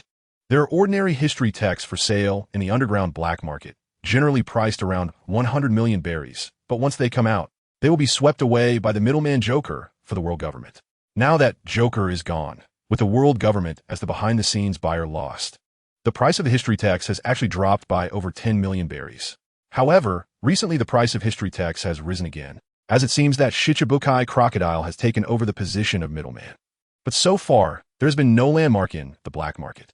If sold, the starting price would definitely be over 1 billion berries. But who would be foolish enough to sell the chance to find a great treasure? Lucifer glanced at the ordinary history text retrieved from the general's mansion, licked his lips, and said, "In any case, there are very few people in this world who recognize ancient characters. Even if we sell fakes, not many can tell the difference. And most importantly, this can make the Gorosei anxious. Then I will take out the real landmark and negotiate terms with them." "What terms do you want to negotiate?" Tizolo became interested. Lucifer raised his hand and slowly clenched it into a fist, saying, "Let me and Doflamingo become celestial dragons." Will the Gorsii agree?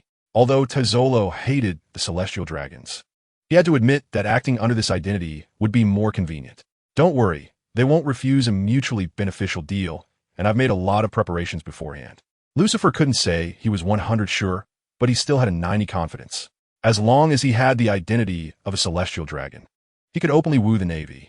Even future actions to seize the world would be beautified as a political struggle of differing ideals, rather than a rebellion like the Revolutionary Army. All right, let Pekin develop paint that won't fade to coat the history texts, and I will sell these things through anonymous channels. Tezzolo dropped a line and turned to leave to make preparations. He was recently trying to find ways to win over several kings of the Dark World, and this might be a good opportunity.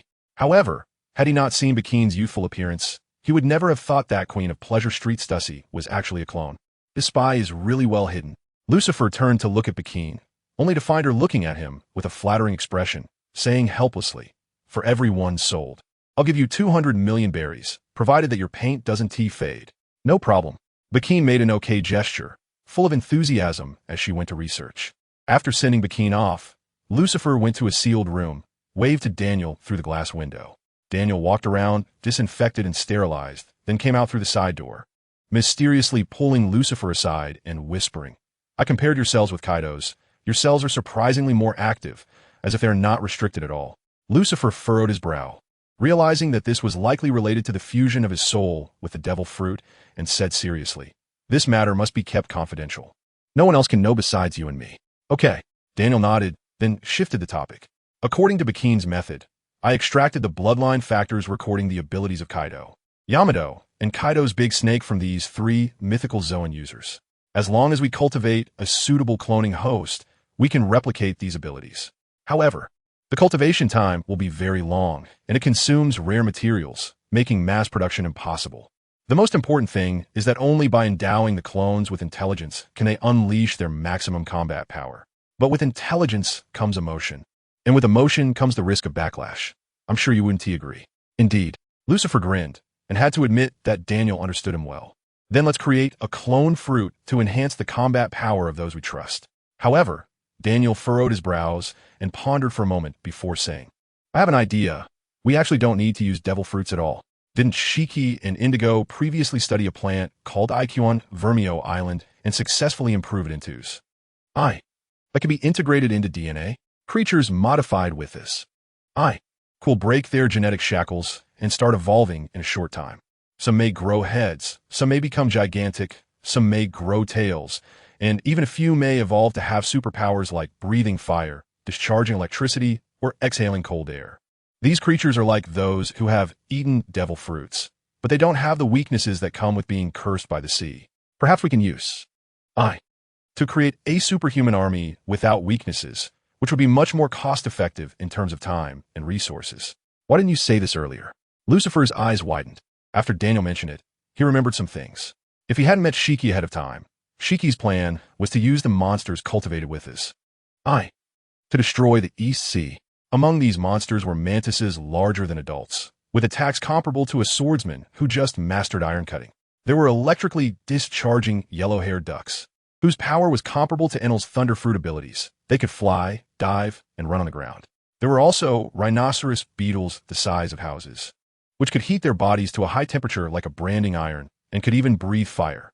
The impact of these creatures was akin to an ordinary person eating a mythical beast-type devil fruit, gaining strength and superpowers. The most important thing is that devil fruits are rare and have weaknesses against the sea. Q, on the other hand, is plentiful in Indigo's lab, and the creatures cultivated from it won't be restrained by the sea. Lucifer's breathing gradually became heavier. The formation of the Dawn Knights is promising. Just as Lucifer was imagining the future, Daniel dampened his enthusiasm by saying, "The problem is that using it on humans will affect their chromosomes, leading to uncontrollable mutations in the next generation of those modified. In simple terms, mutations are hereditary, and the offspring could turn out to be terrifying monsters, not in terms of strength, but potentially ugly, violent, and even capable of preying on humans. Moreover, these monsters would not have reproductive isolation from humans, allowing for rapid proliferation. Our actions could likely lead to the extinction of humanity. Genes are a taboo that humans cannot touch. Lucifer recalled this notion and then smiled lightly, saying, "It's not a big deal. We can just eliminate their reproductive capabilities during the modification. They can still enjoy intimacy, but won't have offspring. Cutting off future generations?" Daniel scratched the back of his head. "Isn't that a bit inhumane?"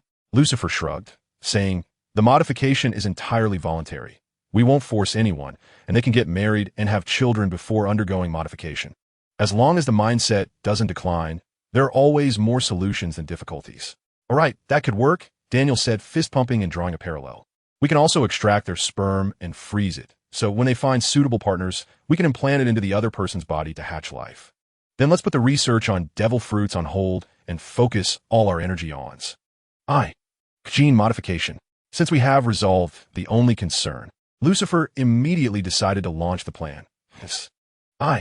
She's the result of over 20 years of research by Indigo, and the technology is quite mature, allowing us to start human trials immediately. Daniel mentioned the current progress and then expressed concern. Shouldn't we discuss it with Shiki and Tezelo first before launching the plan? Their group is too complex, and the reason we can coexist harmoniously now is that everyone discusses matters together. If Lucifer makes a decision alone, it could easily cause internal conflicts. "No need," Lucifer said with an indifferent expression, his tone revealing an undeniable quality. "There's no one in this world I cannot persuade, and I can rest easy." By the way, Lucifer suddenly recalled something and called out to Daniel, who was about to return to his research. The condition for sea stone to restrain abilities is that it must come into contact with the user's skin. I'm wondering if we can improve this by turning sea stone into a gas or liquid, by inhaling or injecting it into the ability user's body. We could achieve maximum and permanent suppression. Daniel blinked awkwardly and said, "I'm just a doctor. Sea stone goes beyond my area of expertise. You should consult Bakine." Oh. As the days passed, everything was progressing smoothly under meticulous planning. Due to the closed-off nature of Wano country, the defeat of the Beast Pirates and the change of power in the shogunate went completely unnoticed by the outside world. This provided Lucifer and others with ample buffer time to absorb the nutrients of the colossal four emperors. The people of Wano lived happily under Shiki's rule, working 10 hours a day at places organized by the shogunate to receive clean food, water, and money. This barely allowed them to make ends meet. Yet everyone wore a look of happiness, making Lucifer feel that his past self was overly greedy. Just being fed and alive was good enough. He had even wanted houses, cars, and wives, truly sinful. However, people's desires visibly began to swell. They wanted exquisite houses built against the backdrop of cherry blossoms, fashionable clothes, and tastier food. The things people wanted were increasing, but the salaries they earned barely allowed them to afford those things. Gradually, some went to the casino opened by Tezelo, and attractive men and women fell into improper industries.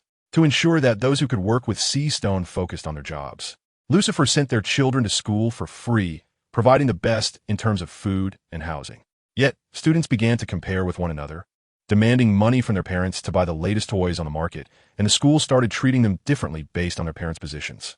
When children returned home, they encouraged their parents to work harder to climb higher positions for a better future. Men and women danced and sang on high platforms, performing story dramas, their handsome faces attracting a large number of loyal young viewers who affectionately called them brothers and sisters. An increasingly rich life allowed people to truly feel what it meant to be alive, and the number of those with dreams grew. Children's dreams shifted from becoming samurais or heroes to stars, as they began to put down their family's swordsmanship and start singing and dancing. The demands of children grew, and parents worked harder, even voluntarily applying to extend their working hours to slightly increase their salaries. The higher people's enthusiasm, the faster the construction of Wano progressed, leading to greater prosperity. Everything was so beautiful, with songs and dances filling the air. People lived in happiness. Daiha watched everything and became increasingly convinced that Lucifer and his group were the good people who would change the world, requesting to join them. Thus, Lucifer had Shelby take Daiha and some of his subordinates out of Wano country to develop in the outside world. This was not to satisfy Daiha's desire to see the outside world, but rather because Lucifer wanted to drive some restless individuals out. There are many factors that lead people to become pirates. For example, Jack Sparrow was branded a pirate for freeing slaves. However, in this world of slavery, according to normal legal procedures, most of those who would be reduced to slaves are captured thieves, robbers, rapists, murderers, and so on. So don't think that freeing slaves makes one a hero. They might just be a criminal freeing their accomplices. A clear example is Boa Hancock and her sisters, who were captured while raiding with the Nine Snake Pirates and were naturally treated as criminals and reduced to slaves. Only a small portion of slaves are forcibly captured by slave traders, human traffickers, to be sold for money. These slaves are the true victims. The makeup of the pirate collective is very complex. There are villains who raise their blades against others out of desire, thieves stealing bread to feed their parents, heroes rescuing slaves, victims, and criminals freeing slaves, accomplices. Without a doubt, among this massive base of over 100,000, there will definitely be evildoers. And allowing these individuals to remain in Wano would affect the grand image of General Shiki. Thus, Lucifer must let these people go and find them something to do. Otherwise, if they are left idle, they will cause trouble. Therefore, the new world will fall into turmoil for a period of time. As for whether the unfortunate ones will be the other three emperors of the sea or other unfortunate souls, that is none of Lucifer's concern. In any case, this group is associated with the Beast Pirates, so if there is blame to be placed, it should be directed at Kaido. In the Holy Land, Mariewa, within the power dynamics of Panga City, how could someone suddenly be selling poneglyph historical texts on the black market? Who was behind this? Zamborin V. Nesujuru, dressed in a white robe, tightly gripped the hilt of his sword, a flicker of anger flashing in his eyes hidden behind his lenses. He is the warrior responsible for finance among the five elders, and all economic expenditures of the world government require his approval. The appearance of the poneglyph historical texts means that the world government must acquire them, which also means he has to spend money. Don't be fooled by the large amounts of heavenly gold contributed by member countries each year. However, after being allocated for the Navy's military expenses, the Celestial Dragon's pocket money, and the operational costs of various departments, there isn't much left, especially since the newly built Navy headquarters fortress has incurred significant costs. His purse is very tight. I can't find anything out. Topman V. Wakiri shook his head, his expression somewhat grim. He is the warrior responsible for legal affairs among the five elders, overseeing Judicial Island and the CP departments, and according to the CP0 report, they have not managed to uncover who is behind the sale of the poneglyph. Could it be the Revolutionary Army, selling the poneglyph to raise military funds? Marcus V. Mass proposed a speculation.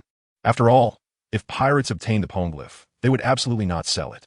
He is the warrior responsible for environmental affairs among the five elders. And since this incident does not fall under his jurisdiction, his calm face showed no expression. It's possible, Jagurushia V. Satan nodded, analyzing with a serious face. By doing this, the Revolutionary Army could raise military funds while also giving the poneglyph to those pirates. If the pirates gather all 4 poneglyphs to find Laughtail, it would greatly impact the world government and be advantageous for the Revolutionary Army. He is the warrior responsible for scientific defense among the five elders, overseeing the Navy and Vegapunk's Egghead Island. As for the bridge, Kingdom of Tequila Wolf, it has been proven over the years that building bridges is a futile effort. This could save a large amount of money while sending the labor force to places where they are needed. Shepard V. Peter shot a glance at Nesudru, casting a suggestive look. He is the warrior responsible for agriculture among the five elders, and, in his view, it would be better to have the slaves farming than building bridges. What he said seemed irrelevant to the current topic, but it could effectively resolve the financial crisis. Zamborin V. Nesudru instantly understood Peter's meaning and, after a brief contemplation, spoke. I second that. Not appropriate. Topman V. Wakiri shook his head and frowned. Wouldn't that be equivalent to admitting that the Celestial Dragon's bridge building was a mistake? It could be phrased differently. Temporarily halt the actions of the bridge, Kingdom of Tequila Wolf, and continue the construction when funds are not tight. Jagurushia V. Satan proposed a moderate approach. Recently, Vegapunk's side is at a critical moment and needs money the most. He wouldn't want Nesudru to be unable to provide funds when the time comes. Then let us proceed with that. The remaining few felt that this method aligned with their interests, and they nodded in agreement. Now, back to the main topic. Dopman V. Wakiri brought the discussion back. Due to Doflamingo's imprisonment, we have lost our middleman, which has deprived us of intelligence on the dark world. We need to find a solution. Shepard V. Peter responded. Crocodile has taken over as the middleman.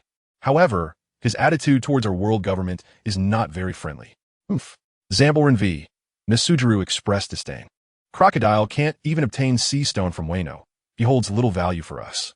We should have executed Crocodile and Impel down when we had the chance. Just as the meeting fell into a stalemate, the Den Den Mushi in Topman V. Wokiri's arms rang, and upon checking, it was the exclusive contact number for CP0. Hello. How have you been, Wokiri? As soon as the call connected, Lucifer's magnetic voice came through. Topman V. Wokiri was already in a bad mood, and hearing Lucifer's flippant tone only fueled his anger, impatiently saying, Lucifer, you'd better have something important to discuss. Of course it's important. The Din mushy mimicked Lucifer's excited demeanor.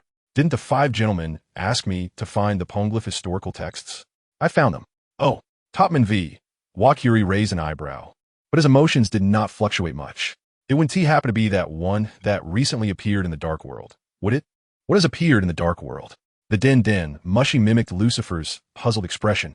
Lucifer's question piqued the interest of Wokiri and the four listeners. The more impatient Nasudru directly asked, Are you saying that you found the Poneglyph historical text from somewhere else? Oh, it's Nasudru. Good morning. Lucifer greeted casually again, making Nasudru's brows twitch in irritation before he responded seriously. Yes, I found the Poneglyph historical text guarded by the Mink tribe on a giant elephant called Zoan. In order to obtain this marker, I have gone through great pains and almost got chopped into pieces by the Fur tribe. However, the suffering I endured for the world government is worth it. Long live justice, long live the world government. Wokili Saint let out a sigh of relief and smiled, saying, You did well, bring the marker to Mary Geos. However, there was no response from the other end of the phone for a long time, until the five elders grew impatient. Cough, cough, cough. Lucifer coughed violently, then weakly said, I am seriously injured. I fear I cannot complete this task. I apologize. What are you talking about? Wokili Saint angrily clenched his fists, as Lucifer's initial greeting did not sound like someone who was injured at all. They're all old foxes, and he naturally understood that Lucifer was trying to take advantage of the situation. He directly asked, Speak, what do you want? The phone worm mimicked the longing expression of Lucifer, speaking in a slightly manic tone. I've always wanted to be like you esteemed elders. I want to become a celestial dragon. The five elders exchanged glances, all showing expressions of as expected. It wasn't that they understood Lucifer that well, but becoming a celestial dragon was something that everyone in the world would strive for. It was normal for Lucifer to have such thoughts. Becoming a celestial dragon is not that easy. Wokili Saint neither refused nor agreed, but instead began to explain the difficulties involved. Those who are not descendants of the 19 royal families must pay a price to the world government to become celestial dragons. Cough, cough, cough. The violent coughing interrupted Wokili Saint's words, and Lucifer weakly said, I'm sorry, I might die soon. I am trapped in an unknown sea and cannot tell you my location. Fine. After exchanging glances with the other four, Wokili Saint gritted his teeth and interrupted Lucifer.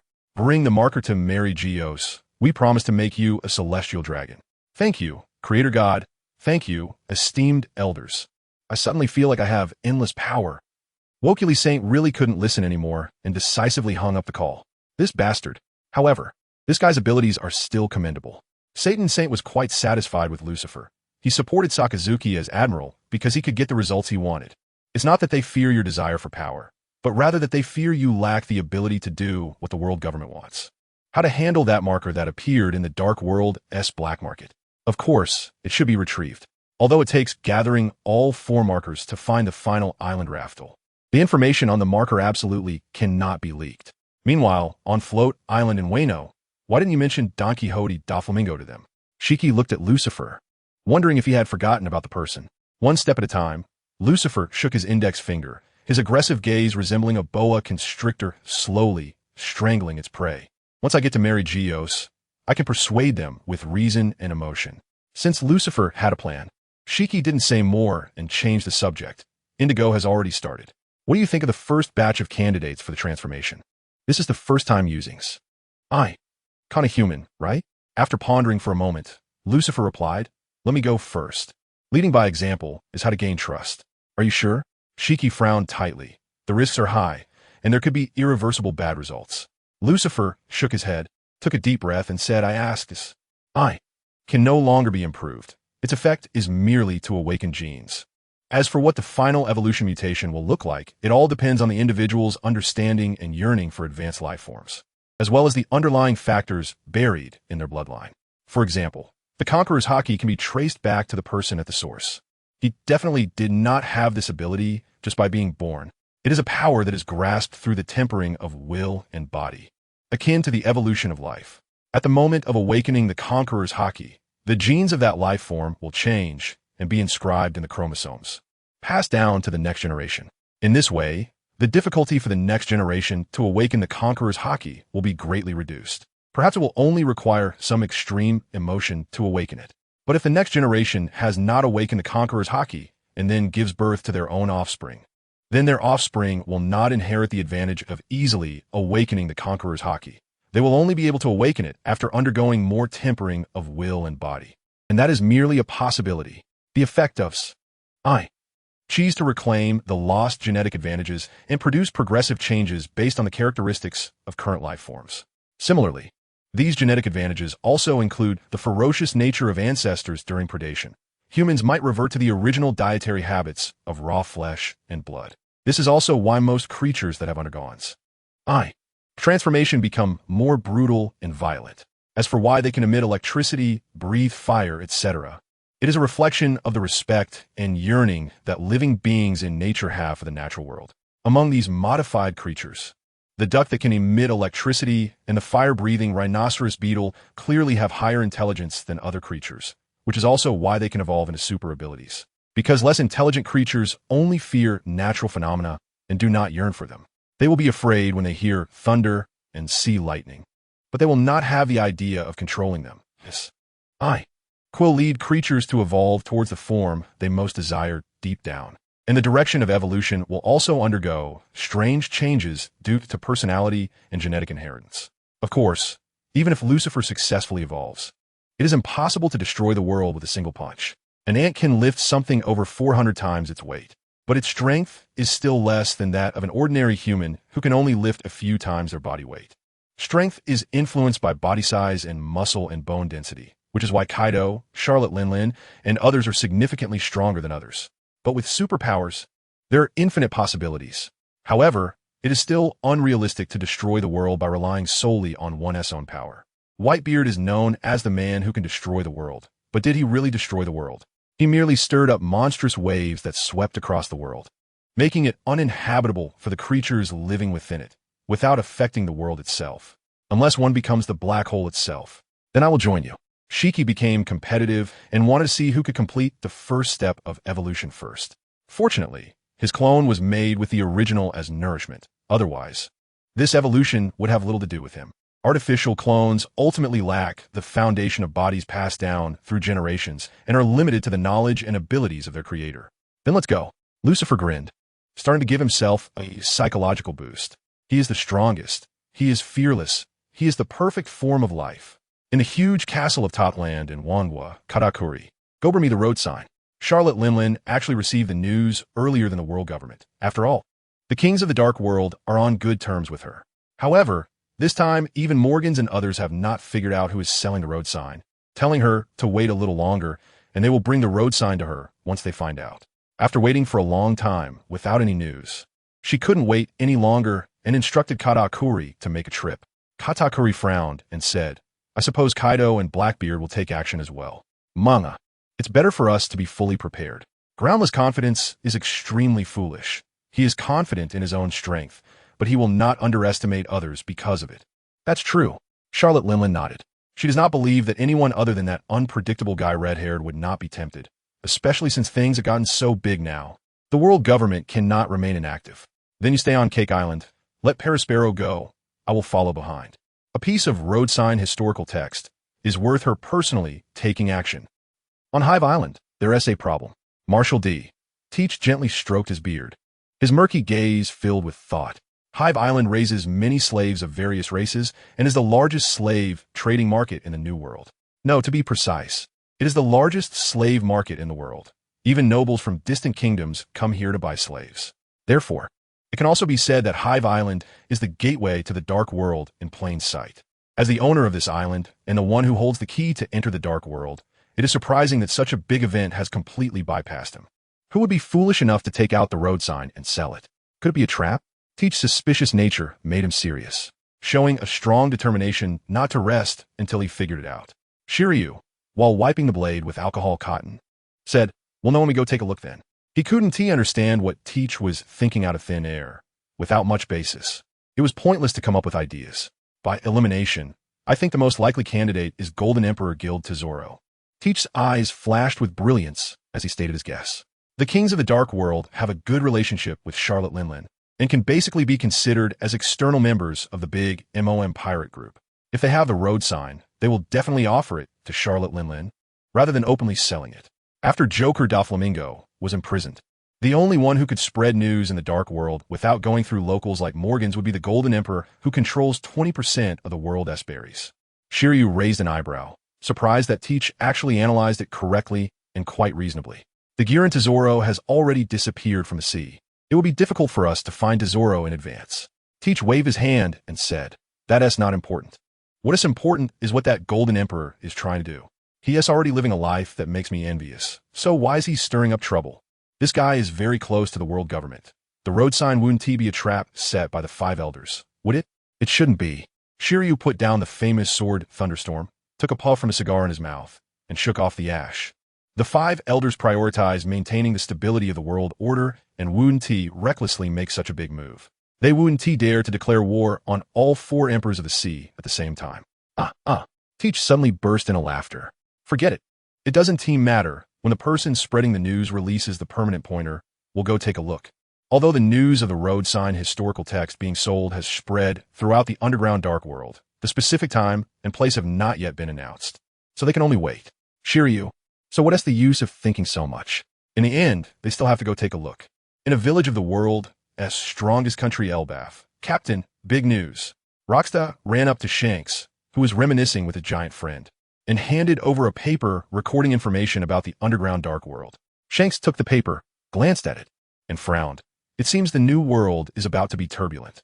Saying this, he returned the paper to Rockstar. We want to interfere. Now is not the time. He wants to wait until Luffy becomes a pirate capable of standing on his own before he competes with Luffy for the title of Pirate King. He can feel that the day is not far off. We're not going? Rockstar blinked, confused about what his captain was thinking. Shanks looked at Rockstar and smiled gently. Just wait a bit. I have my plans. All right. Rockstar nodded, not saying anything more. Although he had only joined the Red Hair Pirates for a little over a year, he knew that once this captain made a decision, it could not be changed. After Rockstar left, Ben Beckman said solemnly, "The seas are becoming increasingly treacherous. I think we should prepare in advance." Since the Dressrosa incident, he has felt that various forces are becoming more active, which is not a good sign. This indicates that they are secretly building up strength and preparing to challenge the world. At this moment, the giant sitting across from him spoke. "Shanks, if you need us, just call." Upon hearing this, Beckman's eyes flashed, and he grinned. This guy Shanks is already preparing. He thought he was just catching up with old friends. On Karaib Bari Island, TCH, this broken stone can be sold for money? Buggy disdainfully crumpled the information in his hand and threw it away, completely uninterested in the so-called road sign. Since Shanks is not inheriting Captain Roger S. Will, he wouldn't compete either. Honestly, making money is the way to go. You don't even know that historical texts are valuable? Aurita bent down to pick up the crumpled paper, revealing an eye-catching deep valley. In the black market, the price of ordinary historical texts is around 100 million berries, and this road sign is likely to sell for a sky-high price. What? Ordinary historical texts are worth 100 million berries. Buggy's eyes widened, and his breath became rapid. I hadn't paid attention to these before, if that's the case. When he was an intern on Roger's ship, he had seen many ordinary historical texts. If he could gather them all, he could pay off his debts to Lucifer and Crocodile. Yeah. Mr. 3 Galdino suddenly clapped his hands. Buggy, you must know the locations of many historical texts. Let us go steal them. When it came to actually taking action on historical texts, Buggy hesitated and quickly shook his head. No way. The first mate will kill me if he finds out. You guy. Yarlita glared at Buggy with disappointment, but had to give up. It was true that Buggy was cowardly, but it was this very cowardice that allowed them to repeatedly avoid crises. At the same time, many famous pirates were paying attention to this matter, yet none took action. For example, Crocodile wanted to establish a powerful military nation to avoid being threatened by the world government while enjoying a peaceful old age. A piece of road sign historical text was not enough to entice him, unless it was a permanent pointer directly leading to the final island laugh tale. As for the Straw Hat crew, they were arranged to recuperate and train on an island in the Calm Belt. After Dragon informed them of this news, Luffy chose to stay and continue training. Although he had awakened the Paramecia type Gum Gum fruit into a mythical Zoan, he would not be easily defeated even against stronger enemies. However, Usopp, Sanji, and the others were still too weak. It would be great if they could avoid being a burden, let alone help. Luffy understood this deeply, so he decided to accompany his friends in their growth for a while. Half a month later, at the Panga City Social Square in Holy Land Mariewa. Why is it taking so long? Upon seeing Lucifer, Topman Vacheli Saint immediately asked. Based on his understanding of Lucifer, he knew this guy must have contacted them only after everything was ready. Therefore, he expected that the road sign would arrive within a day at the earliest or 3 days at the latest, but he didn't expect to wait for half a month. Sorry. Lucifer raised a hand to cover his chest, looking weak. Recovering from injuries took some time. After injecting this serum, he spent 9 days completing his first evolution before rushing to Mariewa with the road sign. Was this guy really injured? Vacheli Saint raised an eyebrow, feeling somewhat surprised. It was indeed a real road sign. Upon entering the social square, Shepherd Peter Saint headed straight for the redstone tablet, placed in the open space, confirmed its contents, and nodded to the others. Of course it's real. How would I dare to deceive the 5 adults? Lucifer was not surprised that Peter Saint recognized ancient characters. After all, it was only the cultural heritage of the lower world that had been severed. The Gorosei had not. You did well. Marcas Maz Saint nodded at Lucifer. From now on, you will be one of us, a celestial dragon. Lucifer was taken aback for a moment, and, seeing there was no further explanation, asked, Isn't there any other ceremony? If you want a ceremony, that's fine, Maz Saint said with a smile that didn't reach his eyes. But then we have to go through the normal process. How long that will take, we don't know. The normal process. Lucifer's mouth twitched, decisively giving up on the welcome ceremony. Sabo's adopted brother, Steli, after jumping from an ordinary noble to a king of a member country, had introduced him to the celestial dragons when he met Garp. Then he wanted to transform from a member country king to a celestial dragon using the internal connections of the celestial dragons. Lucifer thought that, given his past experience with the celestial dragons and his good relationship with the Gorosei, this was the normal process to become a celestial dragon. But now, hearing Maz Saint say this, it seemed the normal process was much more complicated. Forget it. It would not be too late to hold the ceremony when he ascended the void throne. Lucifer Saint, let's talk about work, Izamble and V. Nasu Shuru Saint called out to Lucifer and walked towards the office building. Work? Lucifer narrowed his eyes slightly. Not all surprised to be assigned work, as this was exactly what he wanted. With so many departments in the world government, it was impossible for all important positions to be held by outsiders. They needed some insiders. Just like the royal family, they would never allow important positions to flow out to outsiders. This was how they could stabilize their rule. And after the Gorosei made him a celestial dragon, they certainly would not let him idle. They would extract value from him. After all, there was a hierarchy even among the celestial dragons, and as a newcomer, he naturally belonged at the bottom and should be made to work. Have a seat. Once inside the room, Jagor Lucia Satan Saint gestured for Lucifer to sit on the empty sofa. Lucifer was not polite and sat down comfortably, crossing his legs and even shaking them a bit. Talking with the Gorosei felt really good. Vacheli Saint glanced at Lucifer and said, You should know about the dark world selling the road sign historical text, right? Lucifer nodded, yes. I heard about it on the way back. Vacheli Saint continued, How about we send you to recover this road sign? Lucifer raised an eyebrow, clearly feeling the difference in treatment from before. This time, they were actually using an inquiring tone instead of the previous commanding tone that left no room for discussion. Just me? Of course, we won't let you go alone, Satan Saint interjected. You will have the command authority of the entire CP department and part of the Navy. Hearing this, Lucifer was extremely pleased, but he maintained a serious expression. If you were not the mastermind behind the scenes, executing this job could lead to disability or even death. After all, the road sign attracted the 4 emperors, and when conflict arose, these powerful pirates would not care whether he was a celestial dragon. The world government would not go to war with the 4 emperors for a celestial dragon. At most, they would have the Navy target their peripheral forces. However, Blackbeard and Charlotte Linlin would also hold back. Unless they were enraged to the point of losing their rationality, they would not easily kill a celestial dragon. This could be seen as an unspoken understanding among the major powers. I want one more person. Although initially gaining command authority over the Navy had satisfied Lucifer, he wanted more. Who? Vacheli Saint frowned slightly, seemingly guessing something. Lucifer directly named Don Quixote da Flamingo. Upon hearing this name, Vacheli Saint wore an expression of as expected, as these two seemed to have a good relationship. No, if we release Doflamingo, the world will question the authority of the world government. The Fugitora made a brilliant move by exposing Doflamingo's crimes in the newspaper. The world government could only keep him in prison to maintain the law's face. We could have Doflamingo wear a mask. Just like CP0, Lucifer decided to first get Doflamingo out and then take it step by step.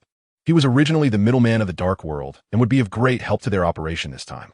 As long as Doflamingo was not allowed to use his devil fruit powers publicly, who could recognize him while wearing a mask? This seemed quite good. Nasu Shuru Saint nodded in agreement. As long as it maximized benefits, he would agree. But Doflamingo must ensure that his identity is not exposed. Vachely Saint's expression was very serious, as he said solemnly, "Otherwise, for the sake of law, we can only eliminate him." "All right, I will persuade Doflamingo." Lucifer sighed, saying that this was all he could do for now. In a room filled with a faint scent of violet flowers in the Shalilia mansion, a man and a woman embraced, quietly feeling each other's heartbeat. Shalilia leaned against Lucifer's chest, gazing dreamily at his handsome profile. How could he have stayed in Wayno for so long? Let me tell you a secret. Lucifer gently kissed Shalilia's forehead. I may have found the way to eternal life. Have you captured the user of the surgery fruit ability? Shalilia's beautiful eyes sparkled. This meant her beauty would not fade with the passage of time. For her, it could be considered the only pursuit now. After all, she already had money, power, status, and a man. Lucifer's gaze flickered. After having the Don Quixote family throw this guy out, he hadn't cared since and didn't know where he had gone now. The heart is still in his hand. No, it's a method that could grant us both eternal life, and it has already shown preliminary results. Then you must hurry. Shalilia raised her hand to touch her fair face, feeling that it was no longer as delicate as it had been a few years ago. Lucifer lifted Shalilia's chin and kissed her luscious red lips, mumbling, "You are even more charming like this." Advancing to level 6 infinite hell, hee. Director Hannibal accompanied 2 CP0 agents to the outside of a prison cell, grinning widely, revealing a mouth full of sharp teeth as he emitted a strange laugh. The newspaper reading Don Quixote, Doflamingo, lifted his head, frowning upon seeing the figures in white suits. Hannibal signaled the jailer to open the cell door and then addressed the inside.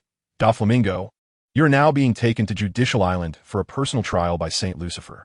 Are you ready?" Saint Lucifer. Doflamingo's pupils twitched behind his sunglasses, suddenly bursting into laughter. He finally succeeded. After the jailer unlocked the sea stone chains, Roji gestured outside. "Please, Doflamingo." After washing up on the warship of the windless Zoan, Doflamingo stared blankly at the neatly arranged white suit. Where was his pink feather cape? Lucifer, such a meticulous person, shouldn't be unaware of his dressing preferences, right? Doflamingo. At that moment, a voice came from a phone bug next to the suit, which was Lucifer's voice. The influence of Fugitora letting Morgans publish information was too great. You'll have to endure a little longer. Fugitora. Veins twisted and bulged on Doflamingo's forehead. He really hated that blind man, but it didn't matter.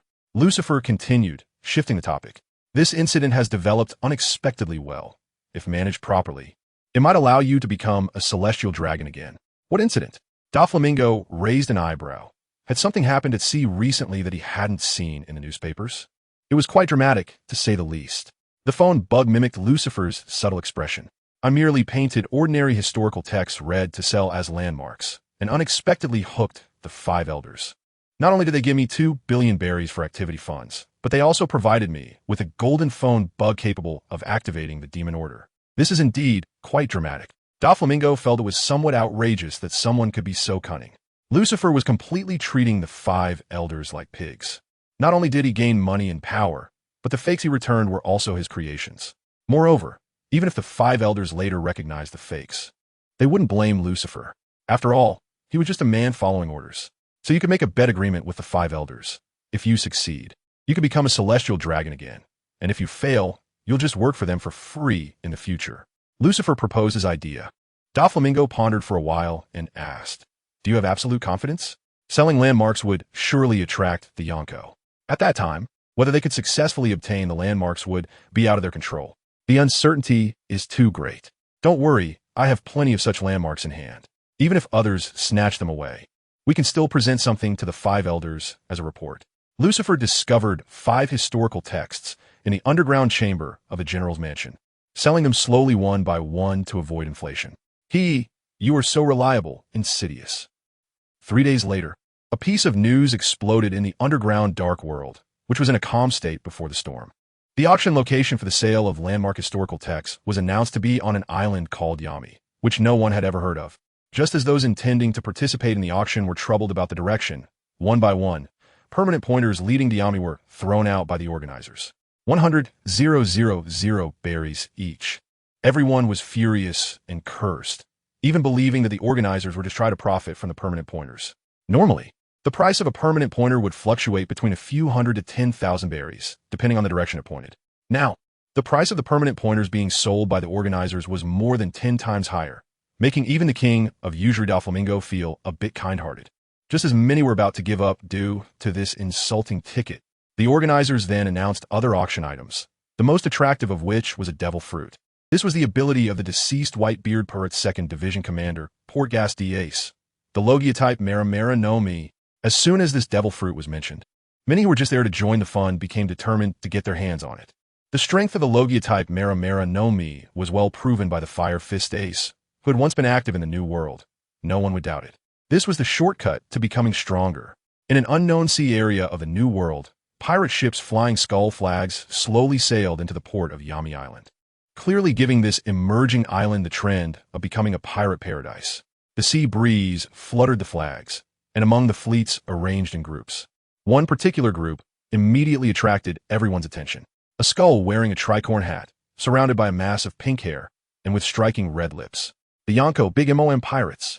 In the New World, people might not recognize the numbers on the berries, but they would definitely recognize this pirate flag. After all, it was normal for the Yonko pirates to come for the landmarks. It was just unclear who was leading this time. Most likely, it was one of the sweet commanders, Charlotte Katakuri, since this matter had caused quite a stir. It seems not to be Katakuri, but the candy minister, Charlotte Perispero. Upon seeing the figure descending from the Queen Mama's song holding a candy staff, the pirates instantly recognized the identity of the person. The eldest son of the Charlotte family, although not the strongest, holds a very high position in the big MOM pirates. Perispero stepped off the gangway onto the land, licking his lips and saying, "I don't see those ships in the harbor. It seems we arrived the earliest. It would have been better if we hadn't come." The bean minister Charlotte Daifuku glanced at the pirates who were staring at them, a hint of disdain flickering in his eyes. If it's just these guys, the landmark can already confirm it belongs to them. Just then, a highly recognizable laugh echoed, followed by the sight of ships slowly sailing into the harbor, being smashed apart. A giant vessel with 3 skulls on its flag approaching. Blackbeard. Daifuku's pupils dilated, not expecting the emperor himself to make an appearance first. Given Blackbeard's character, it was normal for him to come in person.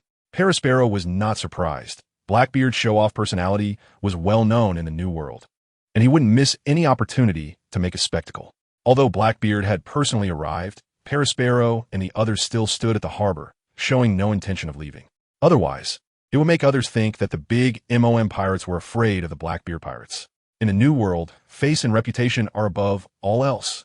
As the oddly shaped giant ship docked at the harbor, Blackbeard jumped from the deck onto the land and turned to Perispero, saying, "What's this? Big MOM only sent you few here?" Blackbeard's disdainful aura made a drop of cold sweat appear on Perispero's forehead, forcing a smile as he replied, "After all, we're here to buy things, not to rob," implicitly mocking Blackbeard for not having money and only knowing how to steal. Ha ha ha. Blackbeard's murky eyes gradually darkened as he stared at Perispero with an increasingly fierce gaze. Huh. Suddenly, a puff of smoke burst out in front of the extremely tense Perispero, startling him into a shiver. Who? Perispero's pupils darted around, frantically searching the surroundings. He distinctly heard the sound of breathing. There must be someone nearby. The sound of a knife being drawn from its sheath reached Perispero's ears, causing all the hairs on his body to stand on end. Candy wave. Perispero could no longer hold back, waving his candy staff to activate his fruit ability. He wanted to find the invisible person hiding in the shadows. Just at that moment, with a rip, Perispero's back was torn, splattering a large amount of blood, interrupting his impending attack. Perispero, brother! Daifuku was startled, quickly reaching for his belt adorned with a genie lamp pattern, generating a large puff of smoke through friction to form a demon holding a curved blade. The Paramecia-type vapor fruit allows the user's body to become like an oil lamp. By rubbing their body, they can summon a lamp demon with independent consciousness. As soon as the lamp demon appeared, it swung its curved blade wildly, trying to attack the invisible enemy. Alright, Shiryu, Big MOM is definitely nearby. It's not the time to clash with them now. Blackbeard called out to Shiryu, who was about to attack Daifuku. Deducing from Katakuri's absence that Big Mom had also mobilized, it would suffice to teach the disrespectful Perispero a lesson. Otherwise, escalating the conflict would only give others an opportunity. A puff of smoke sprayed onto Daifuku's face, and then, to his shock, Shiryu's figure appeared beside him, the blade of rain less than a centimeter from his neck. The non-star commander members of the Big Mom Pirates stood no chance against the second ship captain of the Blackbeard Pirates. Clap, clap, clap. A round of applause rang out, drawing the attention of the pirates engrossed in watching the show, as well as Blackbeard, Shiryu, and the others. At some point, a sleek silver ship had docked at the harbor, and a tall man was standing at the bow, applauding the performance. Looking at the figure dressed in a white suit with a blue flower pin to his left chest, Blackbeard spread his arms and said, "Lucifer, I didn't expect to run into you here. How about it? I've become one of the 4 emperors now. Do you want to come and be my partner?" Impudence. Lucci stepped forward to stand beside Lucifer, towering over him at the bow and speaking sharply. "This is world nobility Saint Lucifer, a celestial dragon. Mind your wording, celestial dragon." Not just Blackbeard, but all the pirates present widened their eyes in shock, with some unable to help but exclaim, "Morningstar L." Lucifer was still a warlord of the sea before. How did he suddenly leap to become a celestial dragon after being pardoned from his pirate status? Lucifer waved his hand to signal Lucci to calm down, then turned to Blackbeard and said, "I'm really sorry, Teach, but I can't be a pirate anymore." Blackbeard's mouth twitched slightly. Then he forced a smile and said, "You're doing quite well, Lucifer. This damn bastard. How did he manage to do that?" "Just barely." Lucifer casually nodded, his expression showing clear dissatisfaction. Ha. Blackbeard was left with a dry laugh. The satisfaction of becoming one of the 4 emperors disappearing in an instant. He. Doflamingo, dressed in a white suit and wearing a mask. Couldn't he help but laugh? If they weren't on the same side, Lucifer's current appearance would make him want to go and throw a few punches. He was just so hateable. By the way, what is a celestial dragon doing here? And with CP0, are they also going to take action against the landmark historical text? Damn it, this is the new world. Our paradise is pirates, not a place for the world government. After a brief moment of surprise, the pirates quickly realized the opposing positions of both sides. "Get out of here. Yes, this is our place as pirates. The world government is not welcome." Blackbeard glanced back at the increasingly agitated pirates behind him, a thoughtful expression flashing across his rugged face. His next plan was to have the world government recognize Hive Island as an independent kingdom, with him as the acknowledged king. Normally, even without mentioning that he was a bounty-hunting pirate, the fact that Hive Island housed a large number of wanted criminals would make it impossible for the world government to recognize it as an independent kingdom. But if he captured a celestial dragon to use as leverage, wouldn't that make it possible? Whether he could successfully pressure the world government is uncertain, but this is his only chance. Having figured this out, Blackbeard turned to look at Lucifer and grinned widely, saying, "Yes, since you, Lucifer, have become a world nobility, what are you doing in a place full of pirates?" He aimed to incite the pirates to attack Lucifer. "Yes, celestial dragon, get out. Get lost, or we will kill you all. This is not a place for you." Originally, the pirates dared only to shout a few words since Lucifer's side had no marine admirals. Now, with the 4 emperors backing, their audacity has grown increasingly bold, and their tone and word choice have become more reckless. Lucifer's handsome face revealed a strong disdain, and immediately the pentagram in his pupils erupted with an eerie purple light. Buzz, like a storm, the Conqueror's haki surged forth, sweeping towards the myriad pirates at the port. The will mixed within dimmed the world, turning it into a gray haze, with only those purple pupils shining brightly. Countless dark gray lightning bolts rampaged through this space, the overwhelming momentum causing fine cracks to appear on the port's ground, while waves surged and winds howled, resembling a scene of world destruction. Thud! One pirate after another lost consciousness and fell to the ground. Even some masters of hockey were no exception. Shirlu, Doflamingo, and others gritted their teeth, cold sweat dripping from their foreheads, completely unable to muster any thoughts of resistance against him. How could this guy possess such strong conqueror hockey? Blackbeard forcibly suppressed his rapidly beating pulse, gazing at the only purple light in the gray world, his eyes filled with confusion. The strength of this conqueror's hockey could already be compared to red-haired shanks, capable of forming a substantial attack just by being released. Damn, if Lucifer's strength has made a breakthrough during this time, then his thoughts of capturing the other party would just be wishful thinking. This gray storm enveloping the entire island lasted for over a minute before gradually calming down. Lucifer looked down at the few remaining standing individuals and coldly said, "Under heaven, is there not the king's land? By the shore of the land, are there not the king's subjects? As a celestial dragon, the master of this world, do I need your consent to go wherever I want?" Ha ha ha. Blackbeard grinned, staring at Lucifer. "You're getting more and more domineering. This aura really suits you." Lucifer's pupils shifted as he glanced at Blackbeard, his eyes gradually narrowing. "What, does this guy also want to leave 3 scars on his left eye? We're here to bid, not to fight. We're leaving." Since he had no confidence, Blackbeard waved his hand and led Shirley and a few other standing subordinates towards the town on the island. As for those who had fallen, they could wake up and catch up later. What shrewd guy. Lucifer watched Blackbeard swaggering away, licking his lips with a hint of desire in his eyes. He seemed to want the dark fruit, representing a black hole. Or he could just leave Blackbeard here. After all, this guy didn't bring many people over. This guy only knows how to fish in troubled waters, not to be the clam. Doflamingo stepped forward, coming to Lucifer's side, and looked him up and down. "But I was just imprisoned and impelled down for a short time. How did you get this conqueror's hockey?" In just about 2 months, he felt like he had missed out on a lot. Lucifer smiled slightly, his tone mysterious. "I still can't use conqueror's hockey to rap, so I don't need to deliberately conserve the amount of hockey." "You guy."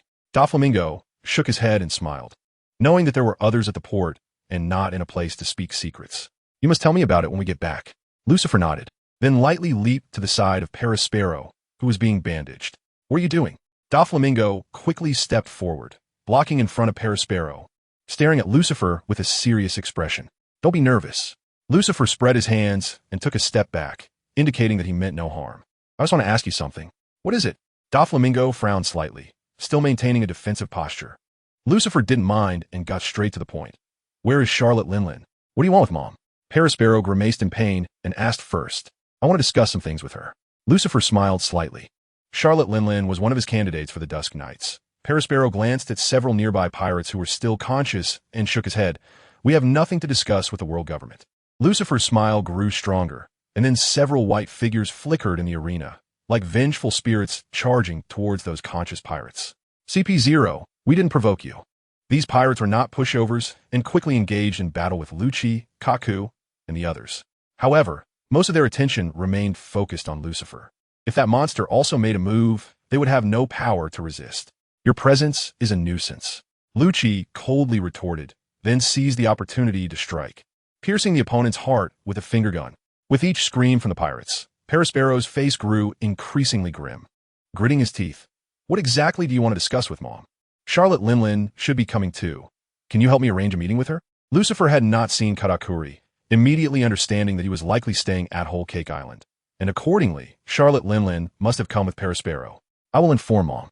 Perispero didn't finish his sentence. After all, he didn't know if Charlotte Linlin would agree. "Then I'll trouble you." Lucifer nodded, signaling to Lucci and the others who were still fighting to stop. More pirates would come one after another, and if they arrived to see CP0 beating their comrades, they would surely intervene. Although he wasn't afraid, becoming a public enemy at that time would be troublesome. "Look here, there are Captain John's treasure map and Roger Pirate's navigation diary. Let's buy a clay pot and give it a try. Maybe we can find a rare devil fruit from it. Hey, future Pirate King, let me take care of your weapon for maintenance." Entering the town, vendors and shops displayed all sorts of peculiar items, calling out to sell, while many burly men in black suits patrolled to maintain order. Under Lucifer's careful control, the Conqueror's hockey did not affect this place. After all, these were all his people. It felt strangely familiar. Hearing the flamboyant calls, Doflamingo turned his gaze to Lucifer. The vendors and shops were full of this guy's style. They all just spouted nonsense without any drafts. Pretty well done. Watching the lively scene on the streets, Lucifer nodded in satisfaction. Yami was not an undiscovered island. It was just an ordinary island recorded on the nautical charts before. It was simply moved by Shiki using the float fruit, renamed, and then remodeled by the stone fruit user, Pika. Just like that, an ordinary island made its debut under a new identity. Next time, Lucifer also planned to create a permanent log pose leading to the final island raftle, tricking people from outside his camp into coming in as sacrifices. Douglas B. Barrett has a permanent log pose leading to the final island raftle. Whether it's true or not is unclear, but due to his identity as a former Pirate King's crew member, no one would doubt it. Lucifer will be able to command Buggy, who owes him money. This guy is also a member of the Pirate King's crew and has been on the ship longer than Barrett. If Buggy publicly reveals that he possesses a permanent pointer to the final island laugh tale, Even red-haired Shanks, who once sailed with him, wouldn't dare to easily doubt it. After all, who knows what whispers Roger might have shared with Buggy when he disbanded the crew. It's not unreasonable to think that Roger might have had a private conversation with Buggy, just as he did with Shanks. Suddenly, Lucifer realizes that people in this world are quite honest. They believe whatever others say. How adorable. As he walked, Lucifer caught sight of a somewhat familiar figure. A tall and slender body wrapped in a crimson cloak, wearing a matching shirt and trousers underneath. With a blue rose pinned on the left chest, the solitary red Baroque Redfield.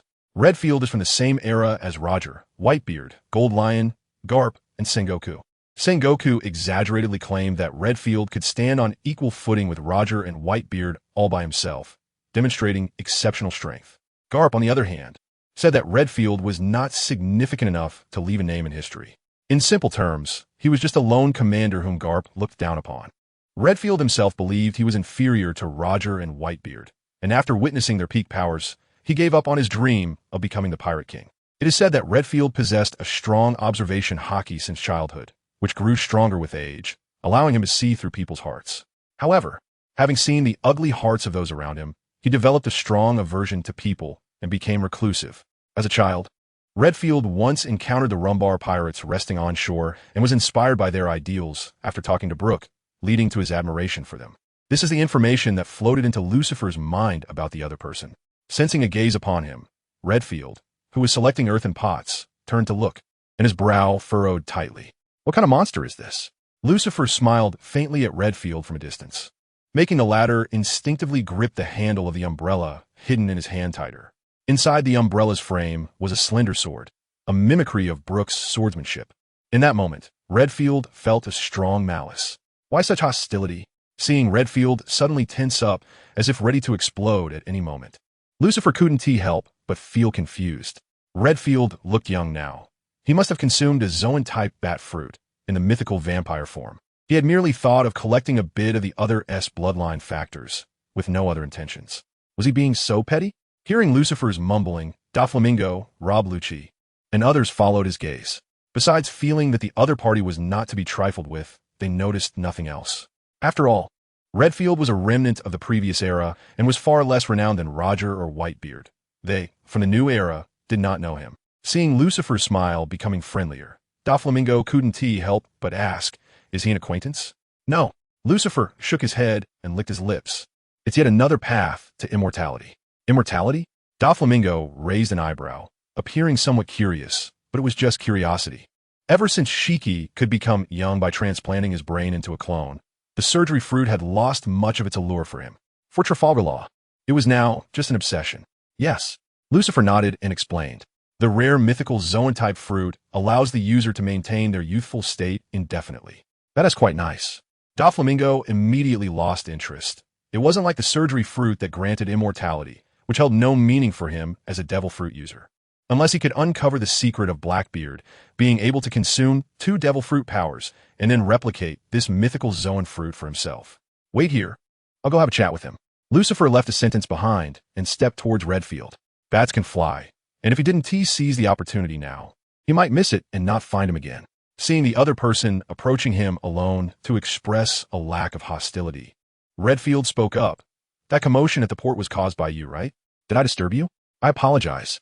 Lucifer smiled apologetically, but in his mind, he pondered how to get Redfield to willingly shed some blood. Do you need something from me? Redfield did not respond directly, but countered with question. Lucifer raised his hand towards Redfield, inviting a friendly handshake while saying, I sense a different aura about you and would like to become friends. Is that so? Redfield's lips curled into a cryptic smile as he extended his hand in a show of courtesy. Just as their hands were about to touch, Redfield's hand suddenly shot up, pressing towards Lucifer's head at incredible speed. Buzz, his pale, slender hand stopped 10 centimeters away, as if blocked by an invisible barrier, unable to advance further. A devil fruit user? Redfield raised his brows in surprise. He felt a strong repellent force blocking him, the ability to unleash such potent conqueror's haki. He had thought the other would be like Roger, a user skilled only in haki without a devil fruit. You're a bit rude. Lucifer's eyes flashed with a starry glint as his expression gradually darkened. Redfield withdrew his hand, sneering, you should know what you're thinking inside. Someone who approaches with malice doesn't deserve my courtesy. Has his observation hockey reached the level where he can hear my inner voice? Lucifer frowned. Someone like him, with rich inner thoughts, feared the most being understood. You seem to know me quite well? Redfield had just heard a lot of information about himself. Even knowing the devil fruit he had just consumed that was not publicly known. He wanted to press his hand on the other's head to read their memories and figure out where he had leaked information. Also, that guy Garp actually dared to look down on him. It was truly infuriating. I have a saying I want to share with you. Lucifer avoided answering Redfield's question, shifting the topic to seize control of the conversation. A gentleman discusses actions, not thoughts. In terms of thoughts, there are no perfect people in the world. Fallacious reasoning. Redfield couldn't help but clench his fists. The ugly things he had seen in the past aside, just this guy's seamless transition from thought to action was striking. The moment malice arose, sin was already born. You see, both you and I can use observation hockey to listen to thoughts. Why am I not as extreme as you? Lucifer abandoned rational thought and began to speak purely from instinctive persuasion. It only indicates one thing. Your psychological resilience is too weak.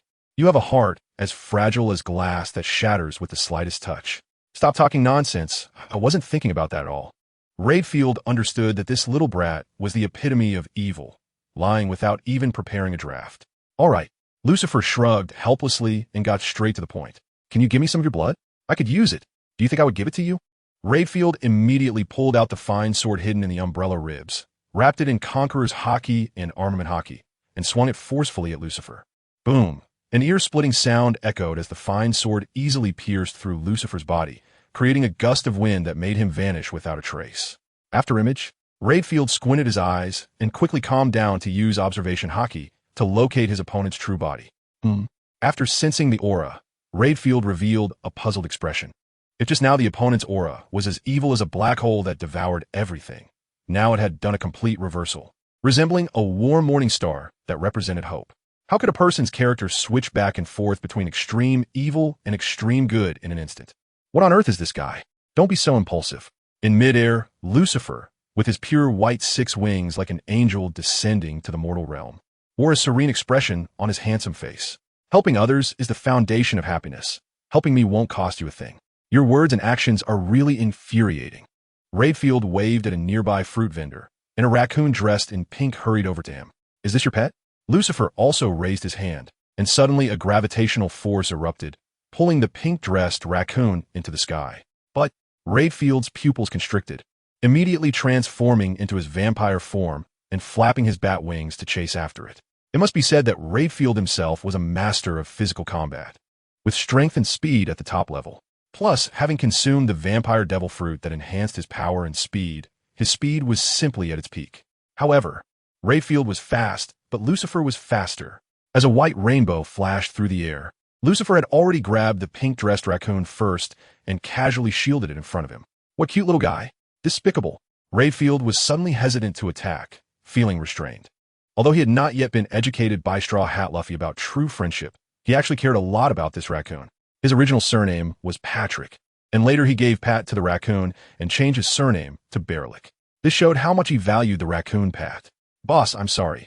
Pat's round eyes became misty, feeling guilty for being captured by the enemy and putting Redfield in a difficult position. Redfield gritted his teeth and remained silent. He wouldn't show his weak emotions. Wow, it can even talk. Lucifer appeared very surprised, then couldn't help but rub Pat's little head. Pat's true form was actually a brush, but it had merged with the animal-type dog fruit, mythical Zoan tanuki form. In simple terms, the intelligence this little guy displayed was the devil's essence hidden within the animal-type devil fruit. Moreover, this guy's ability was extremely overpowered. It could turn patterns written on leaves into reality and even summon incomplete forms of the three Marine Admirals. One could say that with this guy. One person could become an entire army. As Lucifer's hand stroked its head, Pat's round eyes filled with intense fear, and its small body trembled uncontrollably. What did you do to Pat? Seeing Pat's terrified appearance, Redfield could no longer hold back and shouted angrily. Lucifer opened his mouth, but didn't know what to say. He hadn't done anything at all. He just simply petted a dog. Moreover, he hadn't even issued a threat. So why was it trembling so much? Wait. Lucifer's gaze flickered, and he quickly suppressed the thoughts he was emitting. He might have figured out the reason, but he couldn't think about it right now. This was his greatest secret. If I give you my blood, will you let Pat go? After a moment's thought, Raidfield decided to temporarily soften his stance to rescue Pat. Even when he saved Pat in the lab back then, it had not shown such a terrified and powerless demeanor. Furthermore, the observation hockey that could foresee the future had surprisingly failed against this opponent, yet it could still sense the opponent's aura. He could be sure that this was not observation kill, yet he could not foresee the opponent's future, which was truly bizarre. Additionally, the fact that the opponent seemed to know him so well gave him a very bad premonition. Lucifer shook his head, and as Raidfield's expression grew increasingly grim, he changed the subject. Can we sit down and talk? Raidfield was taken aback. Then, after a slight contemplation, he nodded. Okay. In the supreme CAF, Raidfield gently patted Pat's little head in a soothing manner and looked at Lucifer, sitting opposite him. Speak. What exactly is your purpose? His tone had less hostility, as the other party had returned Pat to him first. Whether the other party looked down on him or was confident, it was an admirable demeanor. Lucifer took a sip of rich cappuccino, licked his lips, and said, "It seems you really like this outfit. I think it's very cool too." Raidfield frowned, holding back from interrupting Lucifer's off-topic remarks. You see, Lucifer raised his hand and pointed to the gradually bustling street outside the glass window, continuing, "Some are good at making delicious food, some excel in selling goods, and some are born with the talent for sewing. You like the clothes you wear, but you don't know how to make them. I enjoy this cup of coffee, but I don't know how to brew it. So what should we do? Of course, we help each other and create a win-win situation. The barista gives me this delicious coffee, and I give the barista the berries to buy other supplies. In this way, the barista can earn currency with their skills, and I can enjoy the taste of coffee. Each of us has our own areas of weakness, but when combined, we can complement each other and make life better." At this point, Lucifer turned to look directly into Raidfield's eyes, speaking sincerely. "I know you are a lone wolf weary of the malice of humanity, but you need to understand that on this sea, one person can accomplish nothing. Humans are social beings. We need to communicate and provide convenience for each other." Raidfield also looked directly into Lucifer's eyes and said solemnly, "What exactly do you want to say?" "I want to help you." Lucifer's face was earnest, like a good person who couldn't bear to see others suffer. "I want to do everything I can to help you and accompany you, so you no longer drift alone like a fallen leaf on the vast sea." "You." Raidfield opened his mouth, unsure of what to say. He had never been treated so emotionally by anyone before, and in an instant, his feelings became complex and difficult to express. But this was just him being drawn into the circle, and he didn't want to agree. Yet he couldn't refuse when faced with that eager face. "I need your help as well." Lucifer suddenly reached out and grasped Raidfield's hand. "I want to achieve something in this world. I need your strength, Raid." Raidfield avoided that intense gaze and awkwardly pulled his hand back. Roger, Whitebeard, and Goldlion had all invited him to join, but none had ever made his heart stir like this little brat. Roger always talked without clear communication, shouting about fate calling him aboard without even discussing what he wanted. And that was the better case. What was even more infuriating were Whitebeard and Goldlion. Goldlion invited him aboard with an air of superiority, and before he even agreed, he launched into a series of statements to make him understand who was the king. Whitebeard was even worse, coming on strong and wanting to be his brother, despite being a few years older. It infuriated him to the point that he drew his sword for a bloody battle. But now, this little brat-ass words had touched him. First, he accurately analyzed the relationships between people, then followed it up with some very emotional and cheesy words. Seeing Raidfield hesitate, Lucifer seized the moment and said, "I hope we can become partners and sail together on the waves." Then, Raidfield was tempted. "If I join, who will be the captain?" Lucifer's eyelid twitched slightly. What does this old hand mean? Trying to seize power right off the bat. Lucifer forced a smile and replied gently, "Since I bought the ship, I am the captain." Just as Raidfield was about to frown, Lucifer suddenly raised his voice. "But on the ship, we are all equal. Whether as navigators or cleaning toilets, everyone's status is the same. No one is more noble than the other." Wait. Suddenly, Doflamingo, who was sitting at the next table, walked over. "The ship you're talking about is the Morning Star, right? I paid for the ship." It was only after this reminder that he remembered Lucifer hadn't repaid him the money he borrowed, and he also fronted the money for the ship. "So, I should be the captain." Lucifer rolled his eyes. "Do you really believe such intimidating words?" Fortunately, Raidfield, out of politeness, didn't use his observation hockey to hear his true thoughts. Otherwise, he might have flipped out on the spot. "Raid, look." Lucifer raised his hand to point at Doflamingo. "He is also a member of our ship. We all get along so well." "Hey." Doflamingo pushed Lucifer with his hand. "You haven't answered me yet. You said the ship's name is Morning Star. and my codename is Morningstar. You've already acknowledged me as the ship's owner. Lucifer waved his hand, signaling that this topic was not up for discussion. That makes sense. Raidfield nodded in agreement, then changed the topic. Then, can I be the one to provide the ship? And let me be the captain? Then I can also provide a ship. With my remaining wealth, I can at least buy 100 ships. Doflamingo waved his hand, directly revealing his entire fortune. Seeing Doflamingo getting more and more animated, Lucifer gritted his teeth in frustration. Why were these two old hands so stubborn about the title of captain? However, after this commotion, the possibility of pulling Raidfield into their crew had increased significantly. With Raidfield's observation hockey ability, if he were an enemy rather than a friend, it would cause great trouble. Moreover, trying to kill Raidfield wouldn't be easy. This guy has swordsmanship, physical skills, and devil fruit abilities were all top-notch. Plus, as a vampire, he could quickly replenish his strength by absorbing blood. If strength were rated out of 100, Lucifer would score 100, and Raidfield would at least be above 98. Lucifer might have stronger overall stats than Raidfield, but he was still slightly lacking in technique. Unless he called in Shiki, Doflamingo, and others to gang up on him, Lucifer was confident he could win in a one-on-one fight against Raidfield. With so many people on the island and eyes everywhere, Lucifer couldn't openly reveal his relationship with Shiki. Since he couldn't deal with Raidfield, then he would pull him in. All right, stop arguing, we're all captains. Is that okay? Lucifer directly stood up from his seat, raising his hand to interrupt the two's incessant chatter. If it went by who provided more ships to determine the captain, Tizolo would probably be grinning from ear to ear. In our team, Lucifer pointed to Raidfield, Doflamingo, and the others nearby, including Lucci and Califa. We are all good partners who care for each other. It's just that our responsibilities and divisions are different. Of course, he was the one in charge, while the others were commoners. He had people catering to him, while the commoners just needed to stay alive. And us. Seeing Lucifer pointing at himself and the others, Lucci's expression behind his mask was very complex. How could they not follow such an adult with their lives? Doflamingo instinctively raised his hand to his forehead, but ended up touching his mask. All right, we're all the same. Lucifer really wouldn't miss any opportunity to win people over. Raidfield shook his head and smiled. He didn't expect he would be emotionally swayed to argue about this. Shifting back to the main topic, he said, I can agree to you, but I have one condition. Please go ahead. Lucifer put on a listening posture.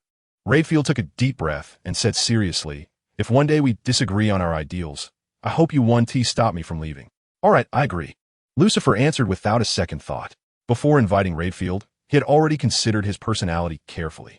Raidfield was somewhat like Fujitora. Both were escaping in their own ways because they couldn't bear to see the ugliness of human hearts. However, fundamentally, Raidfield was different from Fujitora. He was worried about being betrayed, not about standing up for others. Overall, Lucifer S and Raidfield S values aligned quite well. I hope you can keep your word. Raidfield didn't use his observation hockey to hear Lucifer S' true thoughts. He decided to trust humanity one last time. To our friendship. Boom. Just as Lucifer raised his coffee to toast with Raidfield, a huge explosion erupted from the port outside, followed by a strong tremor in the ground. Raidfield looked out the window at the port and murmured, old acquaintances are here. Old acquaintances? Who? Lucifer could sense a powerful aura, biological magnetism, from the port, but he had never encountered this frequency before. A flicker of sympathy passed through Raidfield's eyes. This guy was captured because he was betrayed by his own people. When Bondiwald was locked up and impelled down, Level 6 was bustling for a while, with prisoners teasing him. Even pirates have their own sense of righteousness, and being betrayed is a lifelong shame. Unfortunately, the prisoners thought they could vent their frustrations by cursing Wald from their cells, but the world government directly froze him. No matter how much they insulted or cursed, there would be no response. A Paramecia type Momo, multiplication, fruit user. Lucifer instantly revealed Wald's devil fruit ability, which was one of his key focuses. He had always thought about using the Momo fruit to assist the battleship Pluton, which could destroy an island, and with a 100-fold enhancement, directly obliterate a sea area. Wald had gone mad by now. Raidfield was quite curious if the auction organizers would intervene to stop Wald. Wald had just been betrayed and frozen, and his emotions were still in that initial state of rage. This guy was like a mad dog, biting whoever he caught. If not stopped, he might even bombard the island. With the assistance of the Momo fruit, Wald alone could rival the demon-slaying order, and a 100-fold enhanced cannonball would be enough to turn the island into a sea of fire. Buzz. Suddenly, a special frequency buzz entered everyone's ears. Immediately after, everything was painted in deep blue, and violent waves swept through the streets, causing many pedestrians to lose consciousness and fall to the ground before they could figure out what was happening. Conqueror's Hockey. Douglas Bard. This time, Lucifer directly pointed out the instigator's name without needing Raidfield's introduction. After all, this deep blue Conqueror's Hockey could only belong to that guy. Were these guys all here for the signpost? Raidfield excitedly licked his lips, suddenly realizing that the world wasn't so boring after all. Ever since he learned about Roger and Whitebeard's deaths, he had the idea of becoming the pirate king of this era, but he couldn't help feeling a bit lonely. However, it seemed that these guys were quite lively, and the coming days wouldn't be dull. Crack! Waves of shockwaves spread from the port, and the glass on the CAF windows was instantly filled with dense cracks. Let's go out and take a look. Lucifer finished his cappuccino in one gulp and stepped outside. He would be heartbroken if the morning star dock at the port got affected. Ha ha! As soon as he stepped outside the CF, Lucifer saw Shiki floating down from the clouds, bathed in golden sunlight. You little brats, can't you be a bit more obedient? Huh? Who are you calling a little brat? Wald kicked off the moonwalk and soared into the air, punching Shiki. Shiki didn't even draw his sword, raising his hand to block Wald's fist and disdainfully said, "You still have a mindset of 30 years ago. What else would you be if not a little brat?" Because he had been frozen, Wald's appearance was still the same as 30 years ago, just a little brat in his 40s. Shiki, you bastard. Wald was so angry that his teeth were grinding. Including the 30 years he had been frozen, he was actually 78 years old, older than Shiki, Whitebeard, and Garp. Now being mocked as a little brat by a former newcomer. Who could take that? 100-fold punch. Wald realized he couldn't match Shiki in strength, so he had to use his fruit ability first. His fist suddenly expanded 100-fold. Its size and weight increased, pushing Shiki back continuously. Not bad. Shiki grinned, then raised his empty left hand and suddenly grabbed into the air. Lion's might. The surrounding atmosphere transformed into a visibly massive white lion's head, roaring as it lunged at Wald to bite him. 100-fold speed. Wald quickly retracted his fist and escaped from the snarling lion's mouth at an extremely fast speed. Shiki looked up at Wald, who had retreated to a distance, and reached out his hand, saying, "So, what do you think? Want to become my subordinate?" Wald was indeed a notable pirate in the previous era. However, compared to Roger and Whitebeard, he was still somewhat lacking, only deserving to be Shiki's little brother. Not even worthy of being his right-hand man. What are you dreaming about? I rejected you many years ago. Wald pulled out 2 flintlock pistols from his waist and pointed them at Shiki, pulling the trigger without hesitation. 100-fold gun. Bang, bang. As the gunshots echoed, 2 lead bullets were fired, suddenly growing into massive cannonballs while flying at Shiki at speeds several times the speed of sound. Clang! Shiki decisively drew Sakura 10.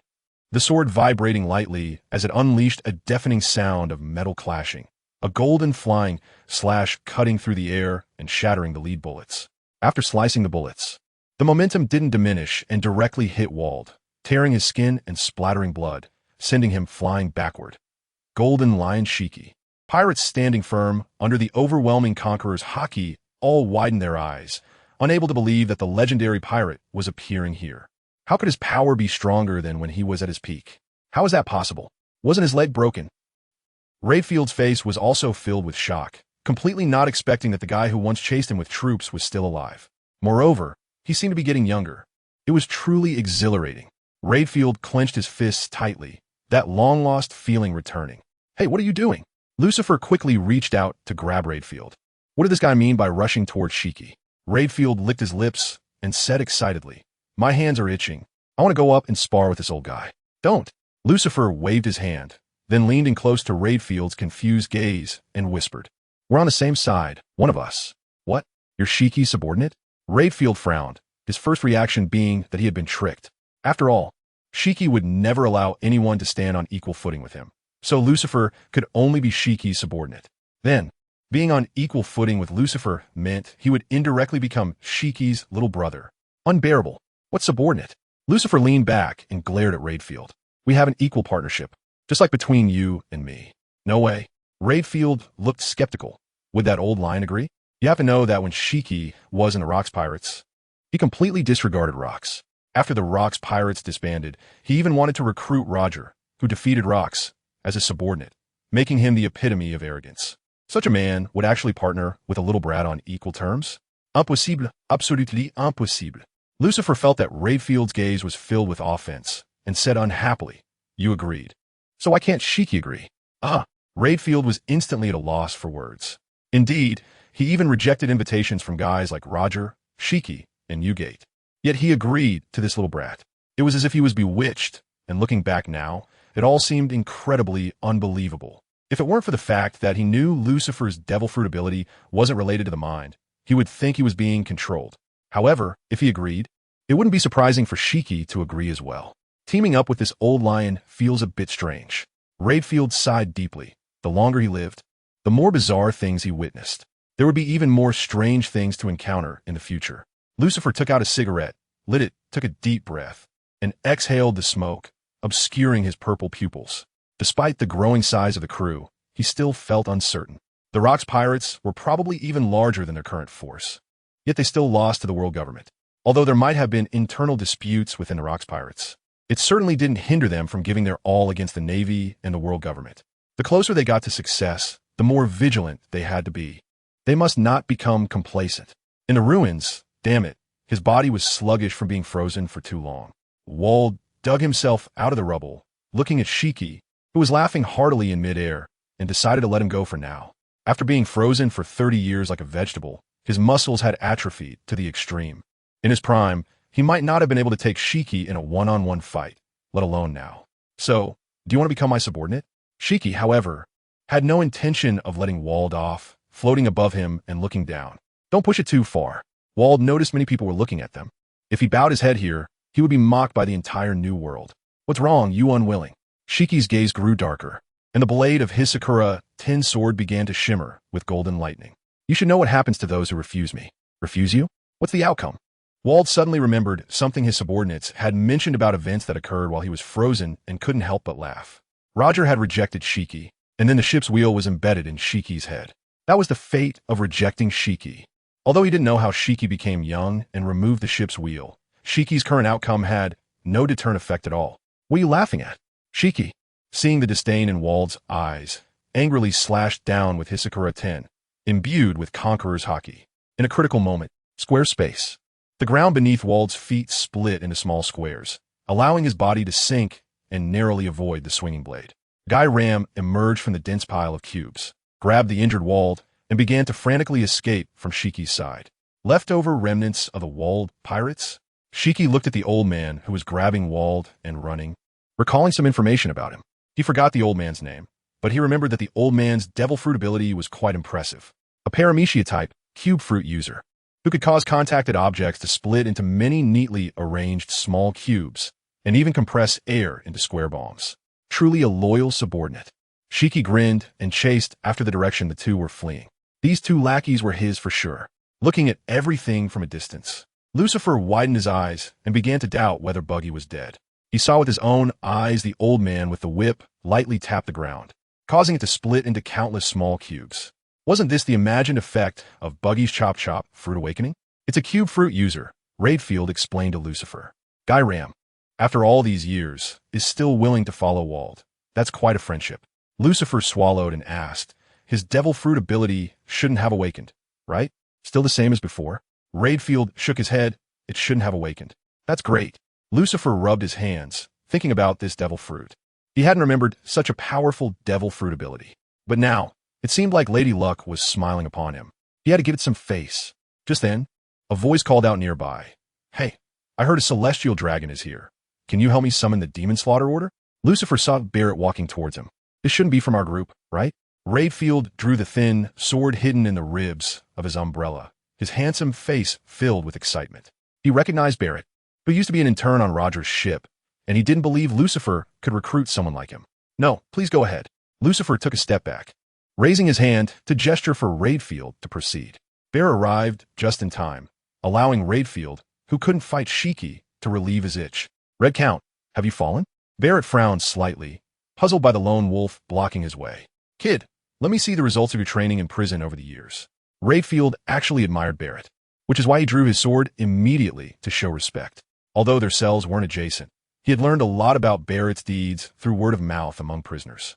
Barrett had consistently trained in the dark cell, never giving up on becoming stronger.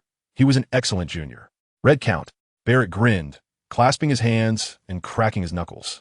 Using you to replace Roger would be quite good. Let me defeat you and become the strongest in the world. What audacity! Rayfield's eyes gradually narrowed, and his figure instantly vanished from the spot, appearing before Barrett like a flash. The thin sword was wrapped in crimson lightning, slashing down with immense force. How fast? Barrett's pupils constricted, but his smile grew even wider. This is how it should be. He decisively swung his muscular arm, raising his fist, which was also wrapped in deep blue lightning, and smashed it down. Boom! The punch and sword collided in midair, a storm of red and blue lightning accumulating at the center, sending terrifying shockwaves rippling outward. Crack! As the accumulated lightning reached a certain threshold, it transformed into thick thunderbolts shooting into the sky, splitting the heavens above. Waves of shockwaves swept out, causing buildings to collapse and many pirates to be swept into the sky like fallen leaves. Hey, why do these monsters all seem to have conspired to come out at once? Looking at these unruly seniors, Teet's expression was quite grim. Why did he feel that after today, 6 or even 7 emperors would emerge from the sea? The 4 emperors he had painstakingly obtained suddenly didn't seem appealing anymore. Relying on his teleportation, Van Oka hurriedly arrived and pressed down his hat to avoid being blown away by the shockwave. He shouted to Teach, "Captain, are we leaving?" Not long ago, Teach had suddenly called him, urging him to rush from the hive to Yami, saying it would be convenient to leave with him in case of emergencies. Let's wait a bit longer. I don't want to miss this pirate feast. Teach's gaze turned to the distant Lucifer. If he could incite these veterans to act together, he could secure this celestial dragon without worry. Van Oka followed Teach's gaze, and, upon seeing that familiar figure, a complex look flashed in his eyes. The words that man had spoken in Magic Valley Town echoed in his ears like a devil's whisper. Lucifer sensed someone was watching him, and when he turned to look, he saw Blackbeard grinning at him. Let our people retreat first. After saying this to Roach, Lucifer raised his left arm, making a familiar yet shocking gesture that Blackbeard recognized. Teach, let's have some fun. The 5-pointed star in Lucifer's pupils shone brightly, and then he suddenly swung his arm outward. Crack! At the moment his fist struck, the atmosphere shattered like a broken mirror, covered in countless cracks. How is this possible? Blackbeard, Shiryu, and the others couldn't help but exclaim, their faces filled with disbelief. The cracks in the atmosphere spread out, and the ground suddenly shattered with a loud boom, causing the entire island to shake violently. Ha! The exhilarating feeling made Lucifer burst into laughter. When he fought Kaido on Onigashima, the Sea Stone Greatsword had exploded under pressure, causing the space to shatter and the atmosphere to collapse. He realized then that shattering the atmosphere wasn't exclusive to the Tremor fruit. Anyone capable of materializing the atmosphere could do it. Gravity, repulsion, and even Kuma, who could press the atmosphere with his pawpaw fruit, could achieve this. The only prerequisite was that shattering the atmosphere required immense physical strength. With Fujitora's power, which couldn't even stop a collapsing birdcage, he wouldn't be able to touch and shatter the atmosphere using gravity. Lucifer, you're pretty good. Blackbeard was not to be outdone. A layer of white light enveloped his right fist, which he slammed heavily into the atmosphere. The compressed atmosphere formed 2 visible white shockwaves that collided with a loud bang, and then exploded violently. The ferocious shockwave swept outward, the terrifying energy within it ravaging the land. I've been wanting to hit you. 6 wings sprouted from Lucifer's back, and as he spread them, he also used Shave to stomp the ground. In the blink of an eye, Blackbeard saw Lucifer appear before him, raising his fist wrapped in a black and white halo and slamming it down. How fast? Blackbeard exclaimed just as the fist crashed into his face. Even with armament hockey for defense, he was still sent flying. Lucifer showed no signs of stopping, quickly chasing after Blackbeard's flying form and launching a series of rapid punches. Side ribs, lower back, chest, throat, groin. A flurry of punches rained down on Blackbeard, hitting all his critical areas multiple times. Damn it! Blackbeard's eyes bulged in pain as he swung his arms wildly, trying to grab Lucifer. You're really tough. A swift uppercut sent Blackbeard flying again, and then Lucifer began to focus his attacks on his groin. As he concentrated on that area, the other injured parts of Blackbeard began to emit thick black smoke. And after a few breaths, the broken bones and bleeding skin healed back to normal. This was the dark fruit's ability to absorb damage, even more excessive than the pawpaw fruit's ability to bounce back pain. Lucifer, you bastard. Blackbeard once again witnessed Lucifer's unscrupulous nature. Knowing he couldn't inflict a fatal injury, he aimed for Lucifer's weak points. This was truly despicable. The side effect of the dark fruit was doubled pain. And coupled with the fact that the target was a man's vulnerable area, the intense pain caused Blackbeard's muscles to spasm slightly. Just as Lucifer was wreaking havoc, bang, a gunshot rang out, and a bullet suddenly crossed the space, striking Lucifer's arm and abruptly halting his violent assault. Ahaha! Blackbeard fell to the ground, his body curling up like a cooked shrimp, holding his groin and letting out a weak wail. Under the protection of armament hockey, his injury was not severe, but it was extremely painful. Teleportation ability? Huh? Lucifer pulled out the small part of the bullet lodged in his skin and then turned to look at Van Oka, who was holding a gun in the distance. He had sensed it with observation hockey in advance, but it was too late to dodge. The speed of teleportation was definitely faster than light. However, the power was somewhat average. He and T even used armament hockey for defense. The bullet, covered in hockey, only penetrated his skin and got stuck in his muscle. But Van Oka was definitely not the kind of rigid person who would aim for the eyes or the temple when shooting a cold gun. Instead, he aimed for the relatively harmless arm. This guy held back. Lucifer increasingly wanted to have a private chat with Van Oka. "You're stronger than before." After resting for a while on the ground, Blackbeard stood up and glared at Lucifer, his murky pupils filled with killing intent. "I knew you would never be a quiet man." As he spoke, endless black mist surged from beneath Blackbeard, spreading out to cover the surroundings, threatening to engulf the entire island. Everyone's ambitions are different. Lucifer had no intention of stopping Blackbeard. Gravity was useless against him. "I just want to see the view from up high." Clang.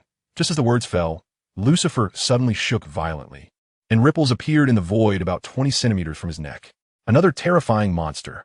Shiryu's slightly surprised voice came out of nowhere. Lucifer smiled slightly and teased. "The transparent fruit, huh? It's a pity you don't use it to peep at the ladies' bath." "How do you know I don't?"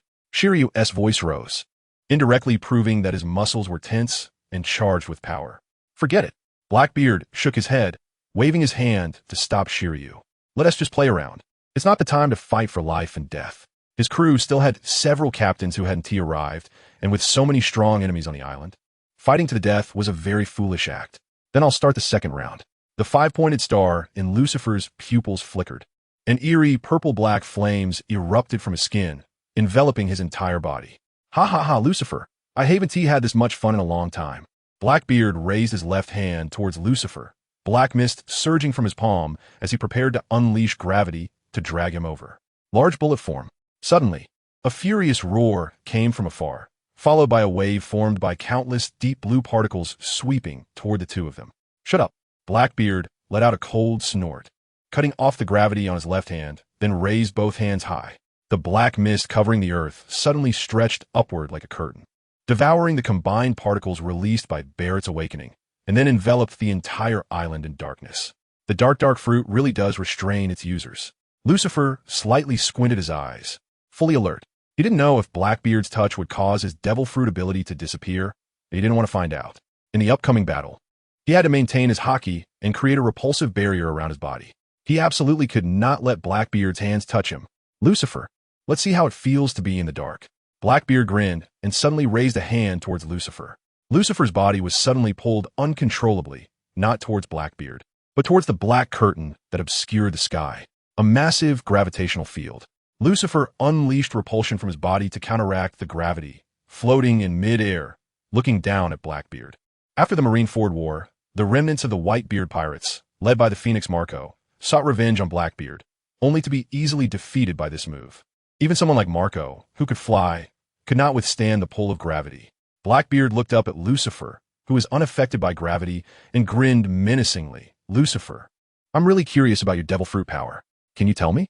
"Sorry, that's a secret." Lucifer would never be like those other fools, proudly boasting about his devil fruit ability. Bakala was a prime example. Such a broken ability was easily countered by a fruit machine. "Morningstar, even if you don't say it, I can guess some things." Blackbeard laughed confidently. "Even if you have wings on your back, you must be a mythical Zoan type, right? What else?" Lucifer raised an eyebrow, not surprised that Blackbeard was saying this. It's not like he was the only one with brains in this world. It's normal for someone to analyze him. Mythical Zoan is a branch of the Zoan type in devil fruits, transforming into mythical or legendary animals or figures. Blackbeard's gaze turned to the white six wings radiating light behind Lucifer. Lucifer, you must be a Zoan type human fruit, mythical type, angel form. A fleeting panic crossed Lucifer's face, and he nervously replied, "No, I'm an elf form." "You're nervous." Blackbeard caught the flash of panic on Lucifer's face and laughed triumphantly. "Haha, dear angel, I can't wait to see you fall after being consumed by darkness." "Is that so?" Lucifer looked up at the back of Blackbeard, where a massive figure was rushing towards him. The sound of breaking air made Blackbeard turn around, only to see Charlotte Linlin swinging her giant sword Napoleon at him. The giant sword wave from Napoleon shot out, and Blackbeard had no time to dodge, being engulfed directly. Ugh! Blackbeard spat out a mouthful of blood and was sent flying like a leaf in a storm. "Teach, do you want to start a war with me?" Charlotte Linlin looked at Blackbeard, who had fallen to the ground, raised Napoleon, and prepared to attack again. "You old hack." Blackbeard got up from the ground and launched an airquake attack towards Charlotte Linlin. The shattered atmosphere compressed into a shockwave, colliding with the giant kingdom that Charlotte Linlin swung, causing the already struggling island to crack apart. "You really have no sense of restraint." Lucifer frowned in dissatisfaction. There were so many top-tier powerhouses from the sea on the island, and each one was actually trying their best to avoid unleashing their power onto the land, fearing that the island would sink and leave them without a foothold. But Charlotte Linlin, relying on her ability to fly with Thundercloud homies, showed no restraint. However, this also revealed many people's weaknesses, and Blackbeard was probably the one with the biggest weakness. Charlotte Linlin's massive body was quite fast just by running on her own. But Blackbeard was different. He was truly a stationary fighter, with only strong attack power but no fast movement speed. The fact that he clearly saw Charlotte Linlin's attack but couldn't dodge confirmed this point. At their level, the role of observation hockey was more about catching flaws than dodging attacks. After all, the opponent's speed was so fast that it was better to take the hit than to try to evade. The commotion here would attract the attention of others fighting elsewhere, like Raidfield and Shiki, all wanting to see which fool had caused them to lose their footing. "It's you guys, Linlin." When a few of them arrived, they saw the two standing on either side of the cracked chasm, but they all ignored Blackbeard and focused their attention on Charlotte Linlin. If it was her, it wouldn't be surprising. "Mamma," Charlotte Linlin laughed loudly, then scanned her gaze over Shiki and Raidfield one by one. "I didn't expect you old geezers to show up. So what do you say? Want to come aboard my ship?" "I refuse." Raidfield shook his head in disdain. There was no way anything would happen between him and Charlotte Linlin. But young Charlotte Linlin was at least still pleasing to the eye. "Now, time waits for no one." Shiki glanced at Charlotte Linlin's wrinkled face, then threw the wall he was holding to the ground. "You guys." As soon as Shiki spoke, Charlotte Linlin suddenly reacted, realizing that these two guys still looked like they did in their youth. How'd they do that? No woman doesn't love beauty. Even she, the pirate empress dominating the seas, was no exception. Raidfield and Shiki exchanged smiles and were about to speak. "Let's not talk about these boring topics. Let me become the strongest." Barrett, enveloped in deep blue hockey, leaped to Lucifer's side and punched him down from midair. "Kid, you need to learn to keep quiet when your seniors are speaking." Shiki and Raidfield simultaneously swung their swords at Barrett, leaving shaped blood marks on his bulging chest. So strong. The intense pain made Barrett grit his teeth, but he became even more excited. When he was fighting Raidfield earlier, that old guy seemed to be toying with him, darting around with incredible speed. Now he was finally taking it seriously. Just as Barrett was about to adjust his stance to counterattack, he suddenly received a heavy punch to his back, followed by the surrounding atmosphere filled with dense cracks. Wow! A mouthful of blood spurted out, and Barrett turned his head to see that the one who injured him was actually the celestial dragon. "You bastard!" Lucifer was furious, continuing to exert force, causing the atmosphere to rupture layer by layer, making Barrett look as if he was being distorted by the blows. Becoming the strongest means being the strongest. What does it mean to be the first to hit him? Are you picking on the weak? Damn it. It's also because Kinbunchika Haki needs to be actively released, and it consumes Haki when released, which allowed Barrett to take advantage of the gap. He was knocked down with one punch. How embarrassing. "Hey, you two, quickly answer my question." Charlotte Linlin shouted, stopping Shiki, who was about to join in the attack. "How did you become young again?" "That's a secret." "How could I tell you?" Shiki waved his hand in disdain, signaling Charlotte Linlin to get out of the way. "It's simple because of the devil fruit ability." Riderfield didn't care and directly revealed the secret to becoming young.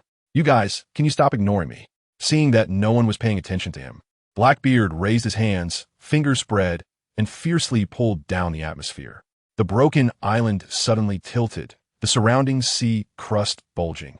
Even the clouds in the sky were churning and distorting. Haha, feel the strongest power in the world. Listening to the cries of the pirates remaining on the island in the distance, and feeling the gazes of top-tier powerhouses like Shiki, Ryderfield, and Lucifer, Blackbeard felt an indescribable sense of satisfaction surge within him. He wanted the world to focus on him. He was the center of the world. The power of the Gura no Mi. Whitebeard really raised an incredible monster. Charlotte Lingling's expression was serious. She had to admit that this power was very tricky. Brat. Shiki held Tsugura Tenenko-kun each hand, continuously waving them toward Blackbeard. Didn't I say that when a senior is speaking, you should learn to keep silent? 12 flying slashes erupted from the sword's edge, sweeping around Blackbeard and forming a huge cube that enveloped him. The slashes, imbued with the power of the Fua no Mi, caused the air to become weightless and rise, creating a completely air-sealed vacuum space. Losing oxygen, Blackbeard's manic laughter suddenly stopped, and the atmosphere he was grasping also abruptly vanished. The trembling world suddenly came to a halt, with only the massive sea water being pushed up by the crust in the distance still churning. Vibration cannot propagate in a vacuum, didn't you know? Shiki looked at Blackbeard, who had rushed out of the vacuum space, gasping for oxygen, and a sneer appeared at the corner of his mouth. He and Whitebeard had been rivals for a long time and had thoroughly studied the Gura no Mi. The Fua no Mi, huh? Blackbeard's expression was very grim. He never expected to be restrained in such a way. There is no absolutely invincible power in the world. Lucifer shook his head. Not to mention the Fua no Mi. Even that guy Caesar's Logia-type gas fruit can extract air, without air as a medium for propagation. The Gura no Mi is weakened to the extreme. All right, enough of the commotion. Let's start the auction. Seeing that Lucifer had no intention of attacking Barrett or Blackbeard any further, Shiki waved his hand to control the floating island hidden in the clouds to descend. Are you going to sell the road Poneglyph historical text? Hearing Shiki's words, Barrett, Charlotte Lingling, and others instantly grasped the key point. Shiki glanced at Lucifer and said somewhat unnaturally, "Yes, I want to leave the opportunity to become the Pirate King to the young people." He was a bit unaccustomed to lying in front of old friends. Young people? Charlotte Lingling scanned the old guys again and inexplicably felt like she had been abandoned by the times. Wald was frozen for so long that it was not worth mentioning. But Ryderfield claimed it was because he ate a devil fruit. So what about Shiki? This old guy not only did his severed foot grow back, but even the ship's wool stuck in his head was gone. Did he master some incredible power? I need to find a way to extract some information. The floating island bathed in sunlight reflected a mesmerizing golden glow on the Golden Palace. Welcome everyone to the world's top auction. Please take your seats in an orderly manner and do not cause disturbances or fights. On the high platform, Tizzolo looked down at the people entering the venue, grinning and revealing a mouthful of white teeth. These people are strong enough to survive in the midst of a chaotic battle of monsters. They are prominent figures in the world. All gold, huh? Blackbeard stroked the golden chair, his eyes flashing with a hint of greed. He had long wanted to make a move on the golden Emperor Tizzolo, but unfortunately, he had never found the opportunity. Shiki actually tamed this guy? Seeing Tizzolo dressed up on the high platform, Charlotte Lingling's face flashed with surprise. Shiki responded, neither nodding nor shaking his head. He couldn't explain it. Since there was a misunderstanding, let it continue. Lucifer and Ryderfield found a spot to sit down, while Shiki deliberately chose a position further away to avoid being overheard, and Charlotte Lingling followed with her own intentions. Blackbeard wanted to call out to Barrett, but the latter directly stepped into a corner, leaving his raised hand frozen in midair. He didn't dare to invite the other party during the impel down incident, but now, having obtained the Gura no Mi and grown stronger in all aspects, he had gained confidence. However, Barrett seemed uninterested in him. With emperors and seniors present, and knowing that the auction was backed by the legendary pirate golden lion Shiki, everyone was very well behaved, whispering among themselves without daring to cause trouble after taking their seats. Tizzolo was very satisfied with the high quality of the crowd and said loudly, "Everyone is quite impatient, so I won't waste much time." As soon as he finished speaking, a woman named Baccarat, dressed in a high slit gown showcasing her long legs, walked out from behind the curtain holding a golden tray. Tizzolo pulled off the red cloth covering the golden tray, revealing the items inside to the audience. This is the first item, a Paramecia-type friction fruit, which allows the user to increase the friction against everything. The previous user was able to create flames by rubbing air and run through the atmosphere by increasing friction. This is a very promising devil fruit, with a starting bid of 300 million berries, and it can also be exchanged for special information or rare items. As soon as the words were spoken, the venue fell into a brief silence. Aside from Logia, Zoan, and ancient types, people usually determine the strength of a devil fruit based on the reputation of the previous user. And they had never heard of the user of this friction fruit. Are they really putting this up for sale? Lucifer was somewhat bewildered. Tizolo couldn't have been influenced by Doflamingo, right? Eureka's slippery fruit and this friction fruit are both related to mechanics, and if used properly, they could unleash incredibly terrifying power. However, this friction fruit has high requirements for the user's physical fitness. After all, increasing friction also increases the force the body has to endure. The weak may find it difficult to move forward, as if stuck in a quagmire, by increasing the friction with the air using this fruit. The strong, on the other hand, can seize the atmosphere and achieve feats that can overturn the world like Blackbeard. As for Tizolo, he really has not checked out Lucifer's treasury. Otherwise, he definitely wouldn't let him sell such a devil fruit. 400 million. Seeing the sign raised by Lucifer, a big question mark appeared in Tizolo's mind. However, he quickly reacted and directly struck the hammer, congratulating the customer for winning the bid for the friction fruit. Those who wanted to follow the trend and raise their bids opened their mouths, but the words got stuck in their throats, unable to spit out or swallow. Was Tizolo so anxious to strike the hammer because he was afraid it wouldn't sell? Next was the second item. Tizolo raised his hand, and Mr. Tanaka floated up from the ground, took the friction fruit from Bakera, and handed over another devil fruit. It was the Zoan type dragon fruit, ancient species Songlong form. This was a very powerful devil fruit, with a starting bid of 500 million berries. As soon as the words fell, 510 million berries, 550 million berries, 580 million berries. The crowd quickly began to compete for the bids, ultimately allowing a pirate known as the Barbarian to win it at 630 million berries. Did they not know what its Songlong was? Ladefield saw the Barbarian cheer excitedly, while other bidders shook their heads and sighed, feeling somewhat amused. They probably didn't know. Lucifer thought it was quite normal. On some backward islands in this world, even catching a cold could be fatal. Not only pirates, but also bounty hunters, and even the Navy, many people severely lack knowledge. Those participating in the auction probably didn't know. Although Songlong is an amphibious creature, it actually breathes through its lungs, meaning that after becoming its user, falling into the sea would lead to drowning. On land, the Songlong's four fins are very inconvenient to move, whether in its human form or full beast form. It is just a meat bag. However, it can greatly enhance physical strength. After all, an adult Songlong can reach about 17 meters in length and weigh as much as 16 tons. I just worry that the Barbarian might think he can breathe underwater after eating the devil fruit and jump into the sea to try. If devil fruit users were not affected by the curse of the sea, in this ocean-dominated world, a Songlong user would be an extremely terrifying top predator. Unfortunately, next was the third item.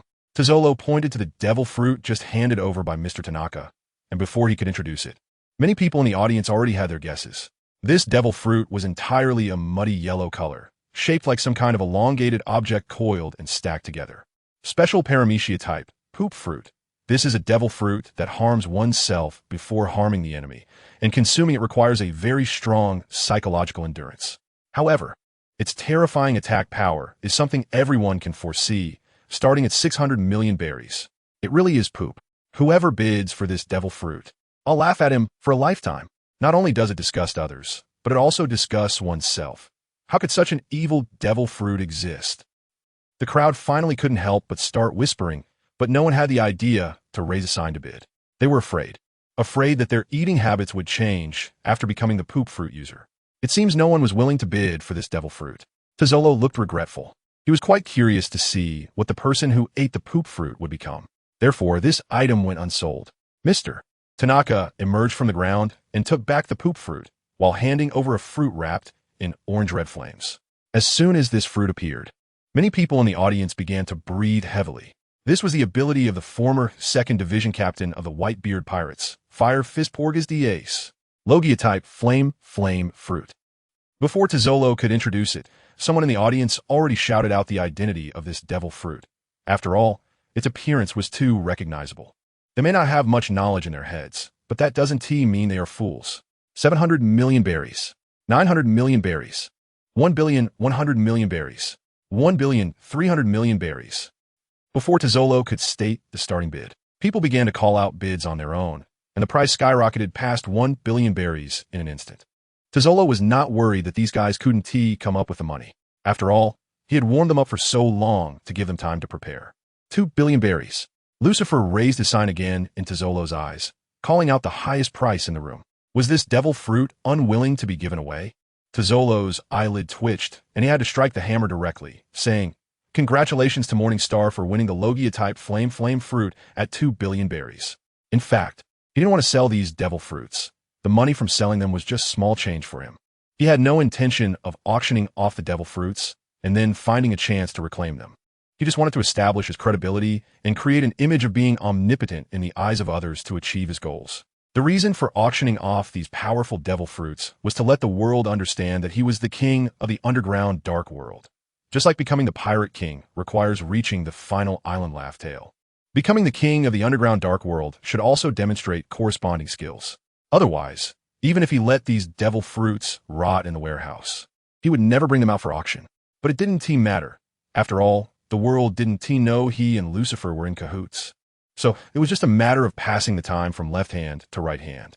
Haha, becoming a celestial dragon really means having money. Blackbeard laughed loudly, not forgetting to take a jab at Lucifer even at this moment.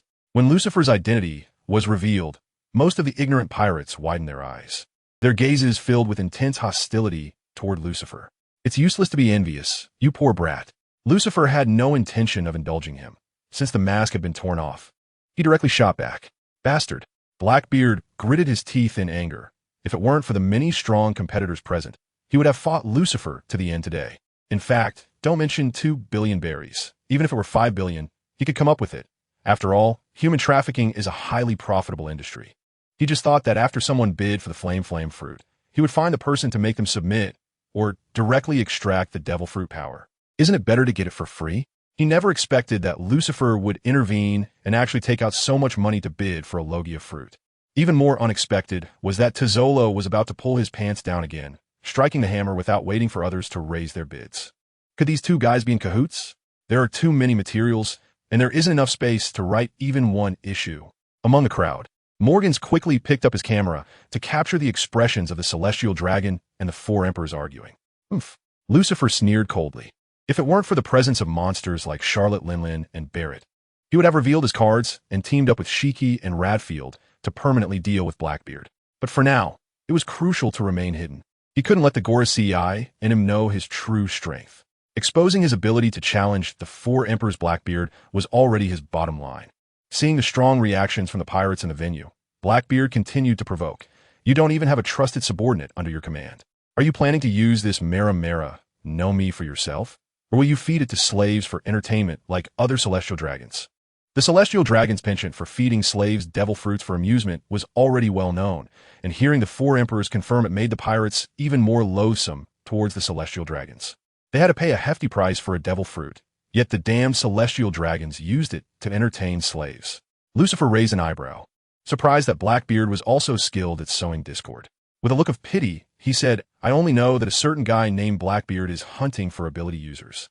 I'm just considering everyone as safety by drawing the risks onto myself. Everyone, please be careful and don't let a black-hearted guy target you.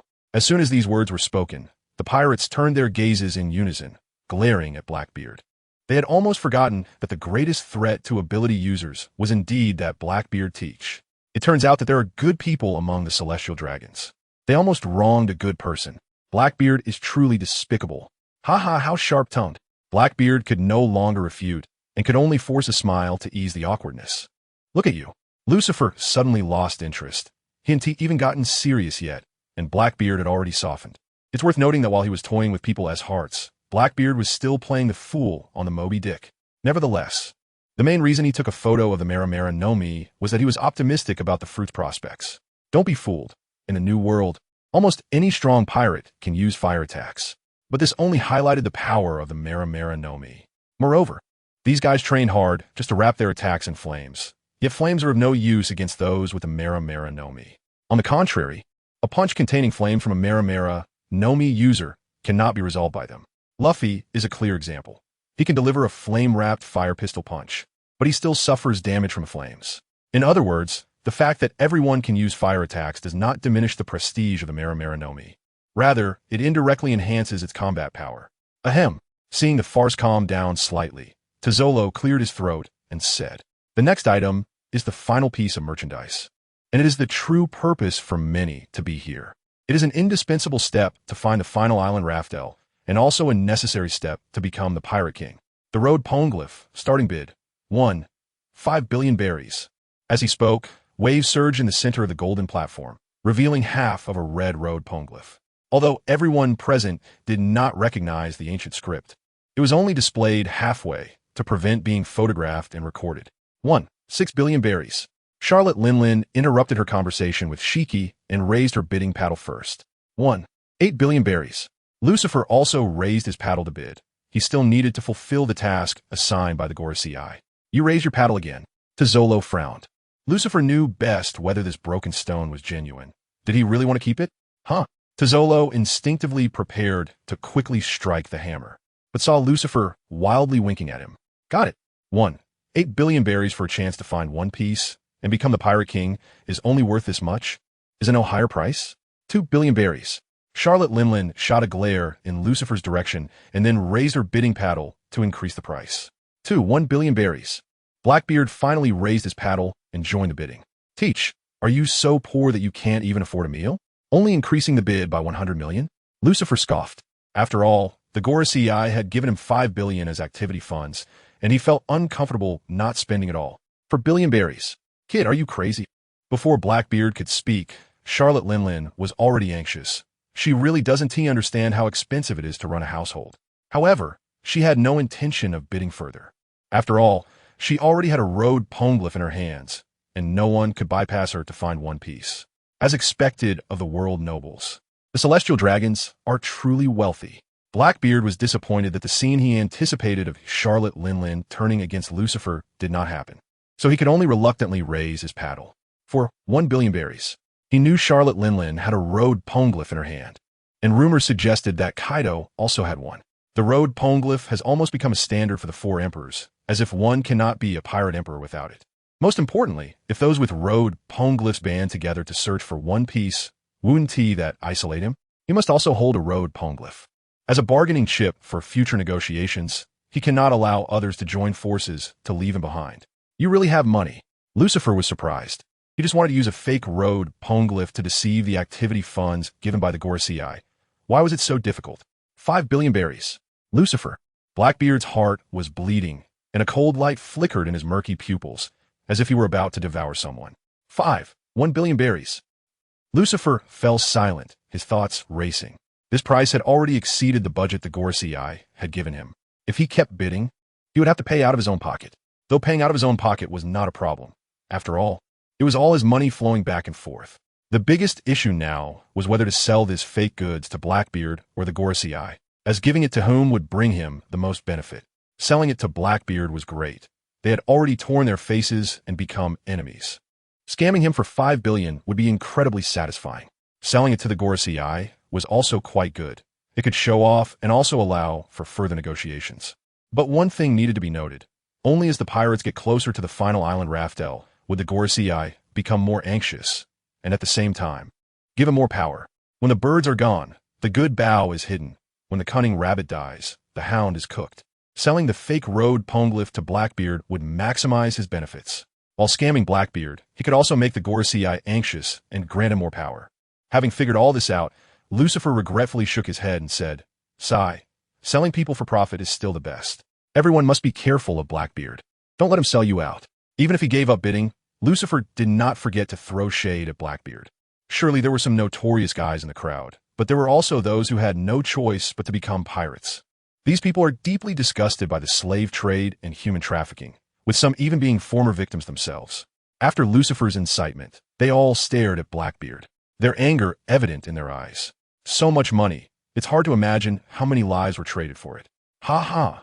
Becoming a celestial dragon really changes a person. Even their speech becomes so grandiose.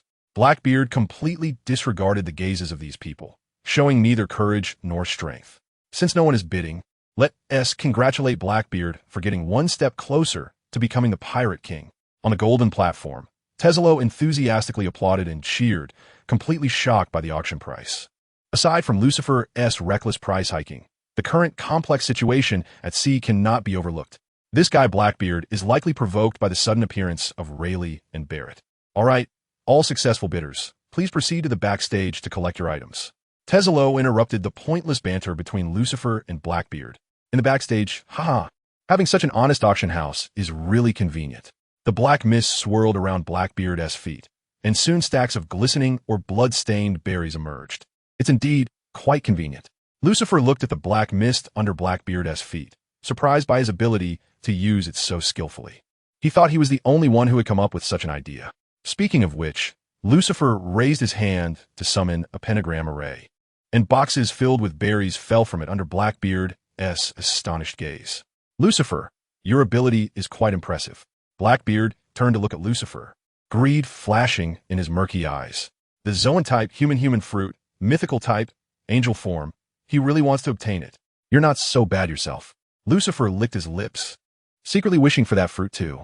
Outside floating island, there's so many materials, enough for me to write several issues. Big News Morgans was sitting in an airship, starting to jot down notes on the blood-red sunset hanging in the distant sky. He could already foresee the shocked expressions of people when they saw the content of the new issue.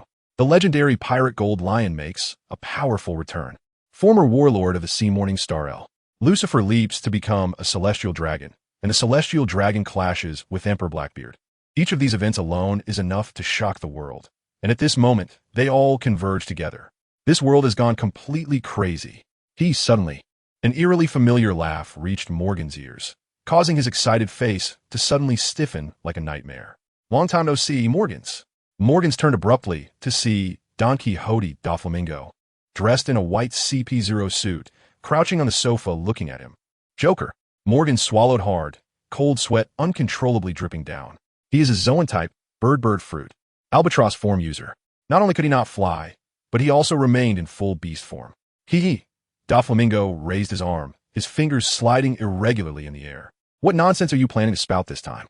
Do you know that this will cause a lot of trouble for others? No. The pen and draft paper fell from Morgan's hands, and his hands uncontrollably began to strangle his own neck. Joker, let me explain. Though he didn't know how Doflamingo escaped from impelled down, he understood why Doflamingo was looking for him. Doflamingo, raised his free left hand to support his forehead, his tone becoming increasingly cold. Do you have any idea how much trouble the content you published in the newspaper has caused me? You bastard who manipulates public opinion at will. Morgan's grip on his neck tightened, causing his eyes to bulge with bloodshot veins, and he struggled to speak. Please, give me a chance to make amends. With the ignorant masses increasingly seeking knowledge and information, someone like you who allows them to understand the outside world without stepping out of their homes is extremely dangerous. Doflamingo lowered his left hand that covered his face, revealing the bulging, twisted veins on his forehead. Morgans, you have only two choices now, submission or death. Submission? Morgan's bloodshot pupils revealed strong resistance. He is the king of the underground dark world, a strong man who can overturn a faction just by manipulating public opinion. Even Emperor Charlotte Linlin only maintains a friendly relationship with him and has never considered making him a subordinate. It seems you are unwilling. Doflamingo shook his head, abruptly releasing his control over the parasite line, causing Morgan's hands, which were choking his neck, to lose control, allowing him to breathe oxygen. But that's okay. We have plenty of ways to make you obedient. You guys? Morgans frowned, glancing at Doflamingo's attire and realizing something. What do you want to do to me? How about a frontal lobotomy? Do you want to give it a try? Meanwhile, on the deck of the outer sailing ship at sea, Dufeld, don't be ungrateful. The golden dragon Adracho stomped his foot on the fat face of the king of usury Dufeld, twisting it vigorously. Dufeld struggled to move his eyes, glaring at Adracho, and said in a stern voice, Is Teslo trying to oppose the entire underground dark world? Ha ha ha. Adracho couldn't help but laugh, his rough face filled with disdain. Those guys in the underground dark world are just greedy for money. Lord Teslo just needs to sprinkle some cash, and they will be more obedient than dogs. What makes you think these dogs would go against you for money? Where does your confidence come from? So this auction was a trap aimed at us. Dufeld's face turned gloomy. As a moneylender, he knew how shameless people could be when faced with the desire called money. Otherwise, why do you think Lord Teslo would auction off the devil fruit? It's just to bait you. The ghost Handyork, having cleared all the guards, stepped forward and raised a gun aimed at Feld's heart. Since you don't know how to appreciate kindness, then there's no need for you to live. Aside from Queen of Pleasure Street Stussy, this scene unfolded among several figures including Great Hand Mortician Durag Pietro, Storage Industry Old Store Giberson, and Shipping King Meat. Among the 6 kings of the underground dark world, Stussy controls entertainment, Durag Pietro controls assassins, Giberson controls hiding, Morgans controls public opinion and information, Meat controls transportation, and Feld controls lending. Among them, Stussy and Feld's industries conflict with Tesla, making them the type that can be directly killed if they do not submit.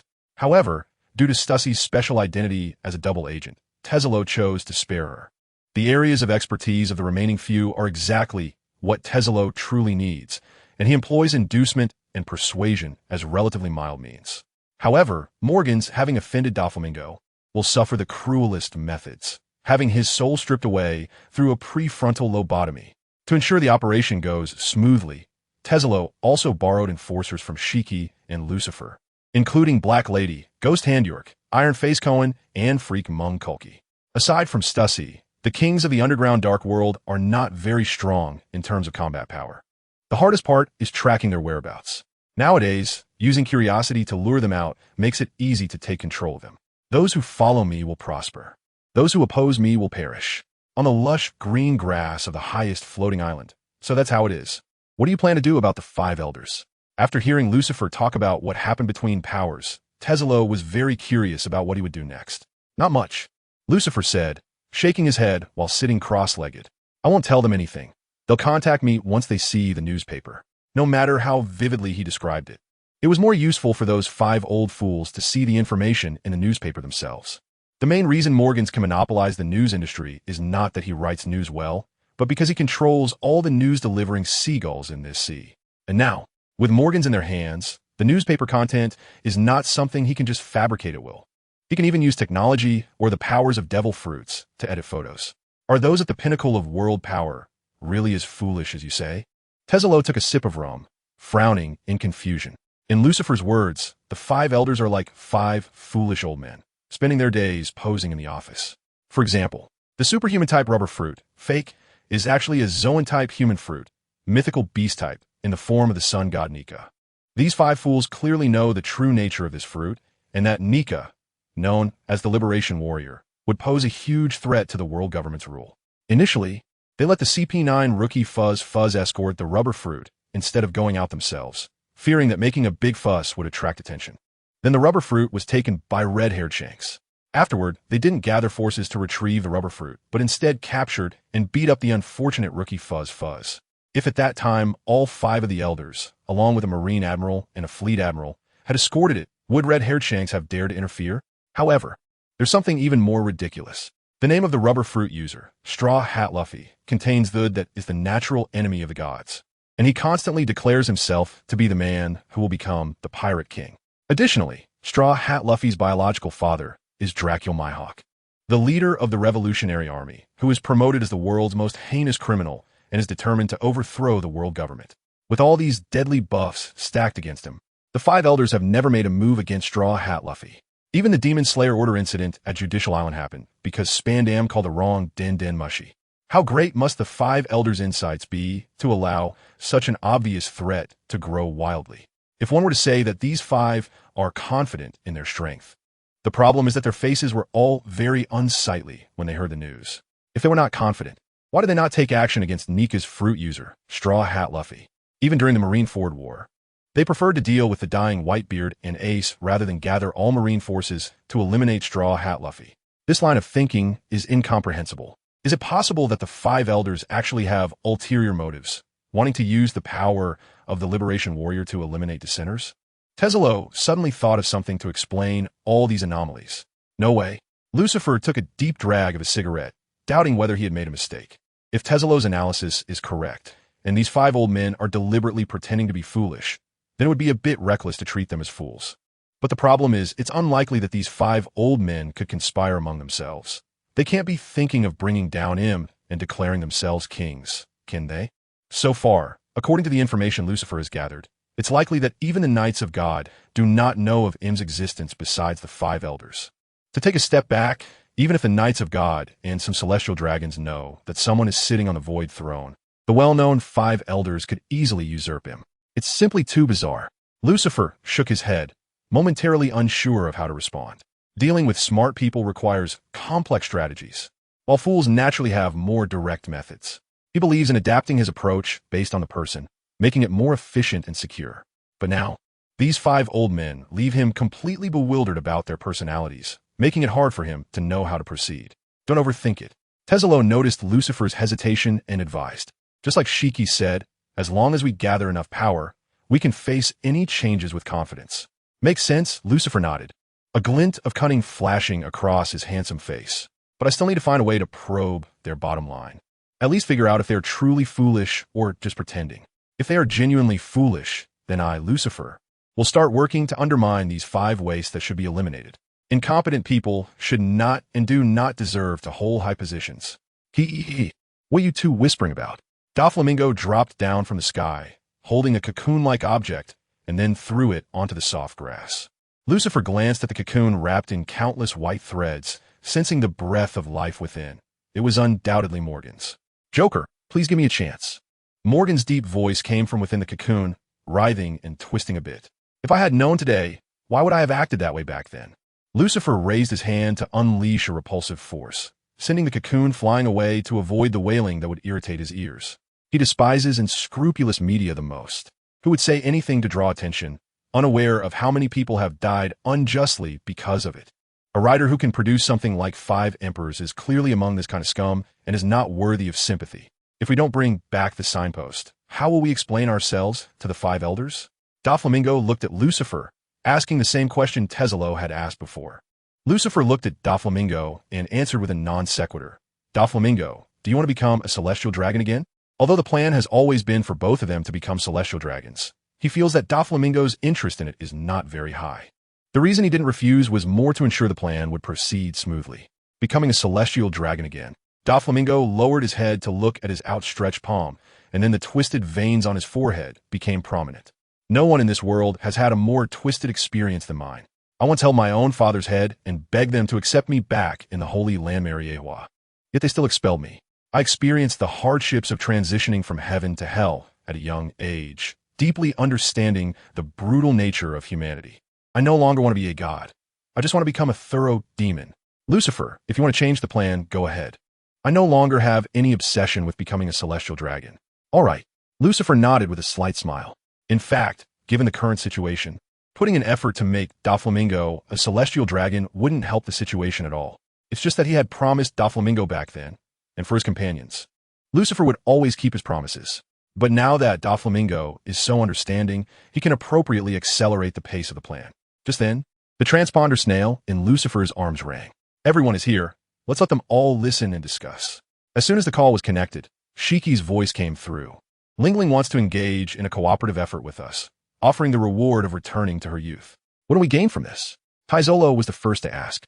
Shiki repeated Charlotte Lingling's original words. At certain critical moments, there will be some military assistance, right? Military assistance.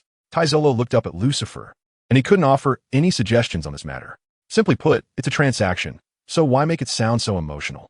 Lucifer shook his head and directly revealed the essence of the matter. If she can keep her promise, this would be very advantageous for us. But the variables are too great. In his original plan, he intended to work with Shiki to capture Charlotte Lingling and then perform a surgery on her brain to erase her current personality, cutting away part of the frontal lobe. This would restore Charlotte Lingling to her childhood state, free from her food obsession and understanding the initial state of sharing food. Although this would significantly reduce her combat power, it wouldn't be a problem to hold off some enemies. However, it seems that Shiki and Charlotte Lingling have a fairly good friendship, and he couldn't bring himself to take action against her. Shiki could accept killing Charlotte Lingling, but he couldn't accept using cruel methods to turn her into an obedient puppet. Perhaps this is the final respect for someone who is both an enemy and a friend. Then let's agree to Charlotte Lingling, but don't hand over the reward first. Keep her waiting. I think this sounds good. Don Quixote Doflamingo nodded in agreement. All right, then I'll go talk to her now. After discussing the results, Shiki hung up the phone. All right, I won't keep you two any longer. Harvest time is very busy. Taizolo stood up to bid farewell to the two, and next, he was going to absorb the power of the ruler of the dark world. Then let's study the content that will be published in tomorrow's newspaper. Lucifer glanced at the cocoon that had been sent flying to the distance and grinned. Next, what the world would see is only what he wanted the world to see. And those things he does not want the world to see will forever be hidden in darkness. The next day, dawn is approaching. The celestial dragon Lucifer, Saint, is engaged in a fierce battle with the Emperor Blackbeard on the island of Yami in the New World, surprisingly gaining the upper hand. The front page of the newspaper features a prominent photo depicting Lucifer beating Blackbeard in a display of great power. The wild lion has returned. The legendary pirate gold lion Shiki returns to the sea. Is this a distortion of human nature or a degradation of morality? A photo of a young and healthy-looking Shichi hangs above, with a caption explaining, has regained the strength of his peak. The storm is rising again. The great pirate, the proud Red Barrelic Ladefield, who once sailed alongside Pirate King Roger with his solitary strength, has revived his ambition and claims he will take the title of Pirate King. The Devil's Revenge. The crew of One Piece Roger, Devil's descendant Douglas Bullet, makes his appearance, proclaiming to turn the entire world into a sea of fire. A series of newspapers are delivered to the world by the seagulls, making people's emotions fluctuate like a roller coaster, soaring to a peak only to plunge into a valley right after. In the past, when people saw the celestial dragons appearing in the newspapers, it was usually about their tours in certain allied countries. The nobles of the kingdom would pay attention and flatter them, while the commoners would deliberately avoid the routes. This time, however, it is different. Although people do not know how Lucifer became a celestial dragon, his beating of the Emperor Blackbeard truly delighted many. It couldn't help but give rise to a thought. Perhaps this celestial dragon who rose from an ordinary person is different. He really can bring the dawn of light to the world. Of course, there will be people who insult and slander. This is not about right or wrong, but simply pure class and ideological hostility. No being can satisfy everyone. Even money will have its detractors. After flipping through the headlines about the Saint Lucifer, the following pages of a newspaper left people feeling uneasy. Golden Lion Shiki is a name that resonates loudly. Even after so many years, many still remember his formidable presence back in the day. He was the most powerful pirate after the dissolution of the Rocks Pirates. Without exception, more than 20 years ago, when Pirate King Roger was about to be executed, the news of Shiki single-handedly storming into the Navy headquarters still lingers in the memories of many elders. As for the other two Devil's descendants, Douglas Bullet and Red-haired Baroric Leadfield, few people still know of their deeds. However, this does not prevent people from being intimidated by their nicknames and declarations, as if a layer of gloom has settled over the sky. These reports not only stirred the emotions of ordinary citizens, but also prompted many powerful factions to convene emergency meetings. In the smoke-filled conference room of the New World Navy headquarters, meeting King Branyu stood on stage, his expression somewhat complicated. At the request of Admiral Akainu, I will today bravely take the liberty to tell you about Saint Lucifer. Saint Lucifer was classified as a pirate and placed under a bounty of 140 million berries for attacking the heavenly gold transport ship in the West Sea. The one responsible for hunting down Lucifer at that time was Brigadier General Simmons. At this point, Branyu paused in silence. Simmons was imprisoned and impelled down for assaulting civilians, and not long after, they received the news of his death at the hands of fellow inmates. He was not only their colleague, but also a classmate of many in the Navy elite training camp. What happened at that time created rifts among many people. Nowadays, the name Simmons has become a taboo that is almost never mentioned. Saint Lucifer was recommended to former Admiral Sengoku by Brigadier General Simmons, thus becoming one of the 7 warlords of the sea. Simmons' evaluation of Lucifer at that time was that he was a good person forced into a corner, but still held onto goodwill. Following Lucifer's actions, Sengoku described him as someone who clearly understood his position but was extremely dangerous. Today, Saint Lucifer has become a world noble celestial dragon, showcasing his formidable strength in the battle against Emperor Blackbeard on Yamato Island. Sengoku's assessment turned out to be prophetic. Saint Lucifer indeed always stands on the side of fighting against pirates, and his strength has grown increasingly terrifying, making him a monster of a man. According to Marshal Sakazuki, the 5 Elder Stars Judicious Satan has granted Saint Lucifer a portion of the authority to command our navy. From now on, when we encounter Saint Lucifer, we must not treat him as an ordinary celestial dragon, but as our direct superior. I hope everyone executes orders with full commitment and does not let personal emotions lead to negligence. Saying this, Branyu cast his gaze towards the duo sitting in the corner, munching on senbei, Hiro Carp and Buddha Sengoku. These two are currently in a semi-retired state, not attending external missions, but rather providing advice to the Navy based on their experiences. Since entering this semi-retired state, they have become increasingly unrestrained, speaking their minds more freely against both the 5 Elder Stars and the world government. Marshal Sakazuki's mention of Saint Lucifer is mainly to remind these two seniors. Saint Lucifer might be the key to helping the Navy escape the dilemmas influenced by politics.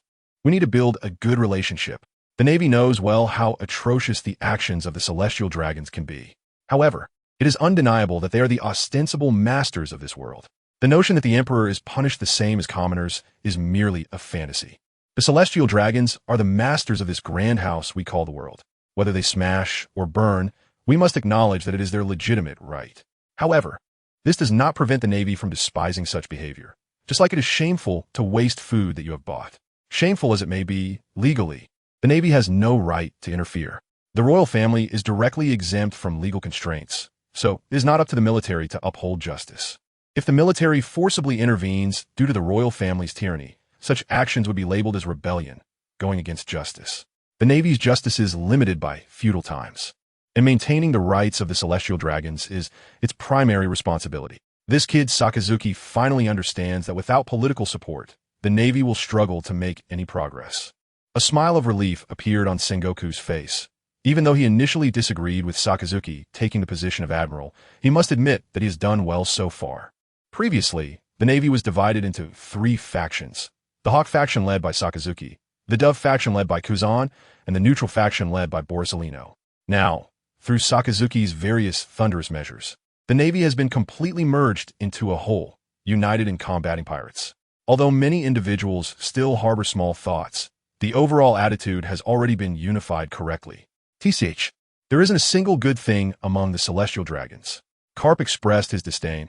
He has a significant grievance against this group, almost to the point of racial discrimination. Hearing the words of these two seniors, Brandu sighed helplessly and continued. Next, we will discuss the topic of pirates. Golden Lion Shiki appeared during the Marineford War.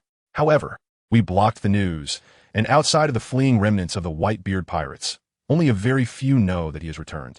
In this news, the appearance of the Golden Lion is extremely inconsistent with our internal records. Perhaps he has regained his youth through scientific means and the power of devil fruits. Given Shiki's character, he will definitely gather his old subordinates to rebuild his power.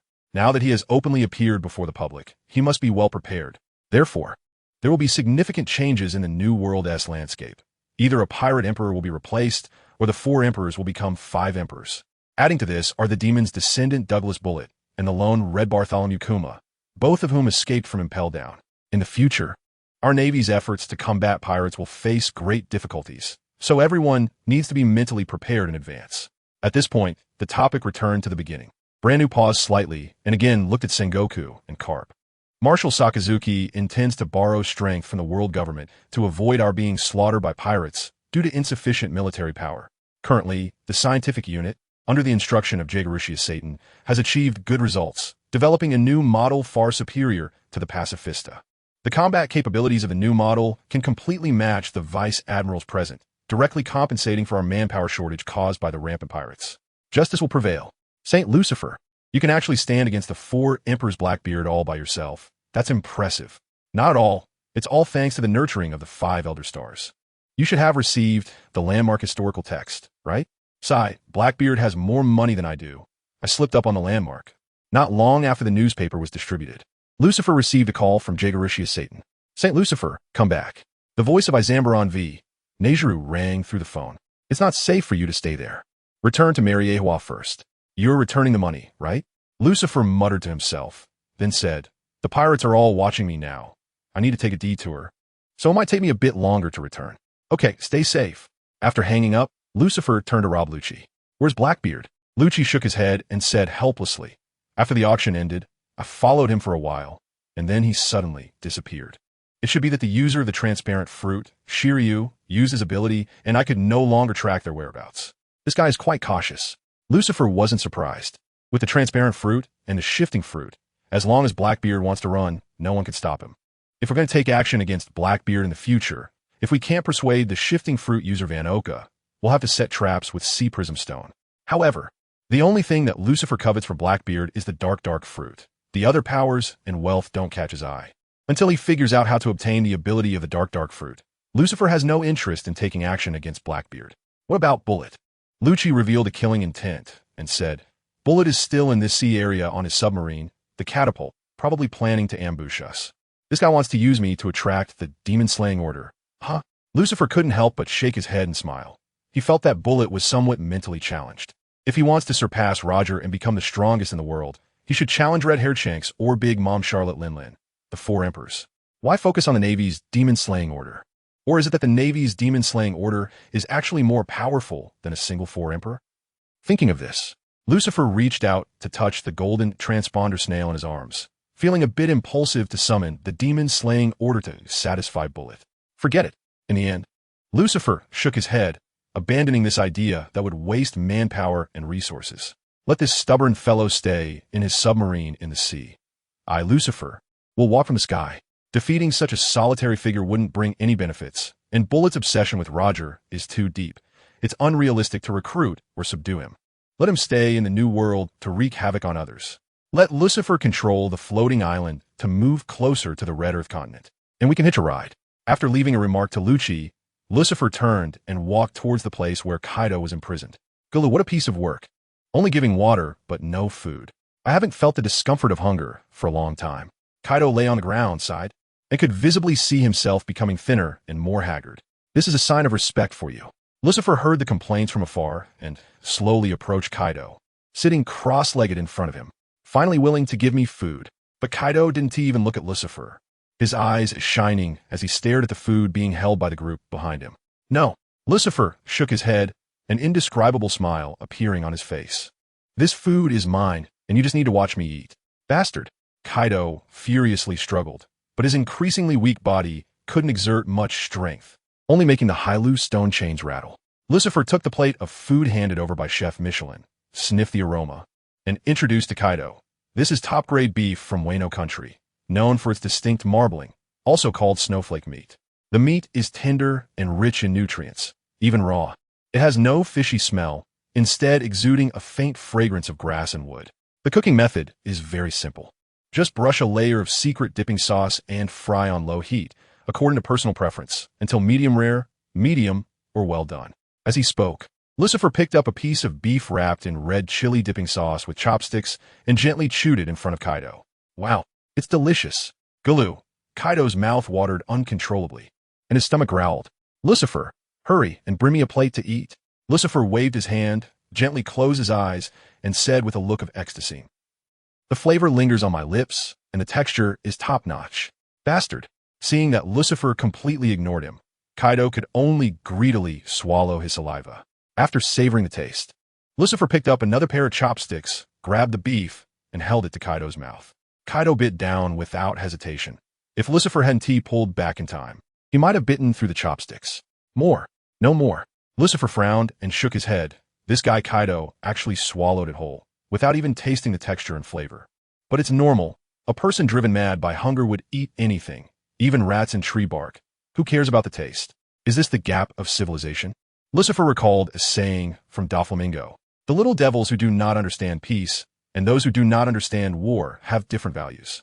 Many people view this intellectually underdeveloped world from a god's perspective, using 21st century concepts, looking down and calling themselves just. He used to be like that, but after truly experiencing it, he realized how somewhat ridiculous it was. In developed and peaceful places, the living philosophies of people are different from those in war-torn and famine-stricken areas. Just like some people demand that others cannot eat dog meat, because in their concept, dogs are wise beings full of spirit. Of course, their cute appearance is indispensable, but some are so hungry they eat rats and cockroaches. Who cares if you can't eat dogs? Not eating humans is already good enough.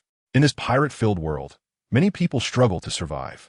How could they have the leisure to care about spiritual thoughts? For those who grew up in such an environment, whatever they do is normal. Lucifer looked at Kaido, who was getting more excited after tasting a hint of sweetness, and nodded in satisfaction. Kaido just called him by name instead of Little Devil, which indirectly indicated that the ideological work done during this time was quite effective. Bring him the food. Lucifer waved to the servers holding the food. According to Yamato, Kaido had already stopped resisting their alliance. He just couldn't say it out loud due to face or pride. But as a man, how could he have that Sundara attribute? He needed more training. Direct boys are the most likable. Finally not hungry anymore. Kaido buried his head in the plate without regard for his image, eating like a ravenous dog.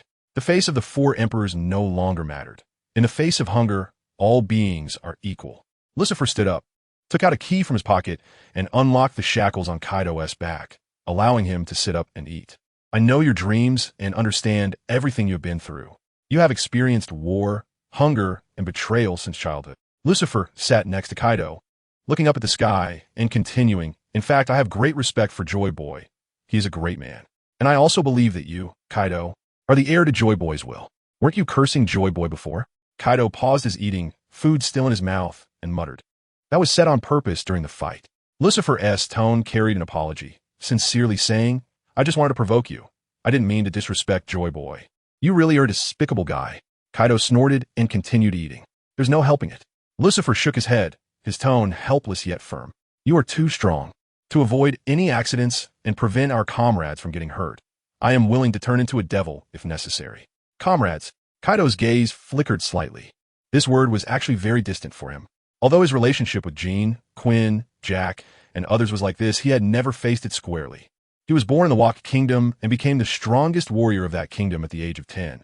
However, 45 years ago, the king of the Wok Kingdom sold him as a warrior experiment to the Navy world government for the right to participate in the World Conference.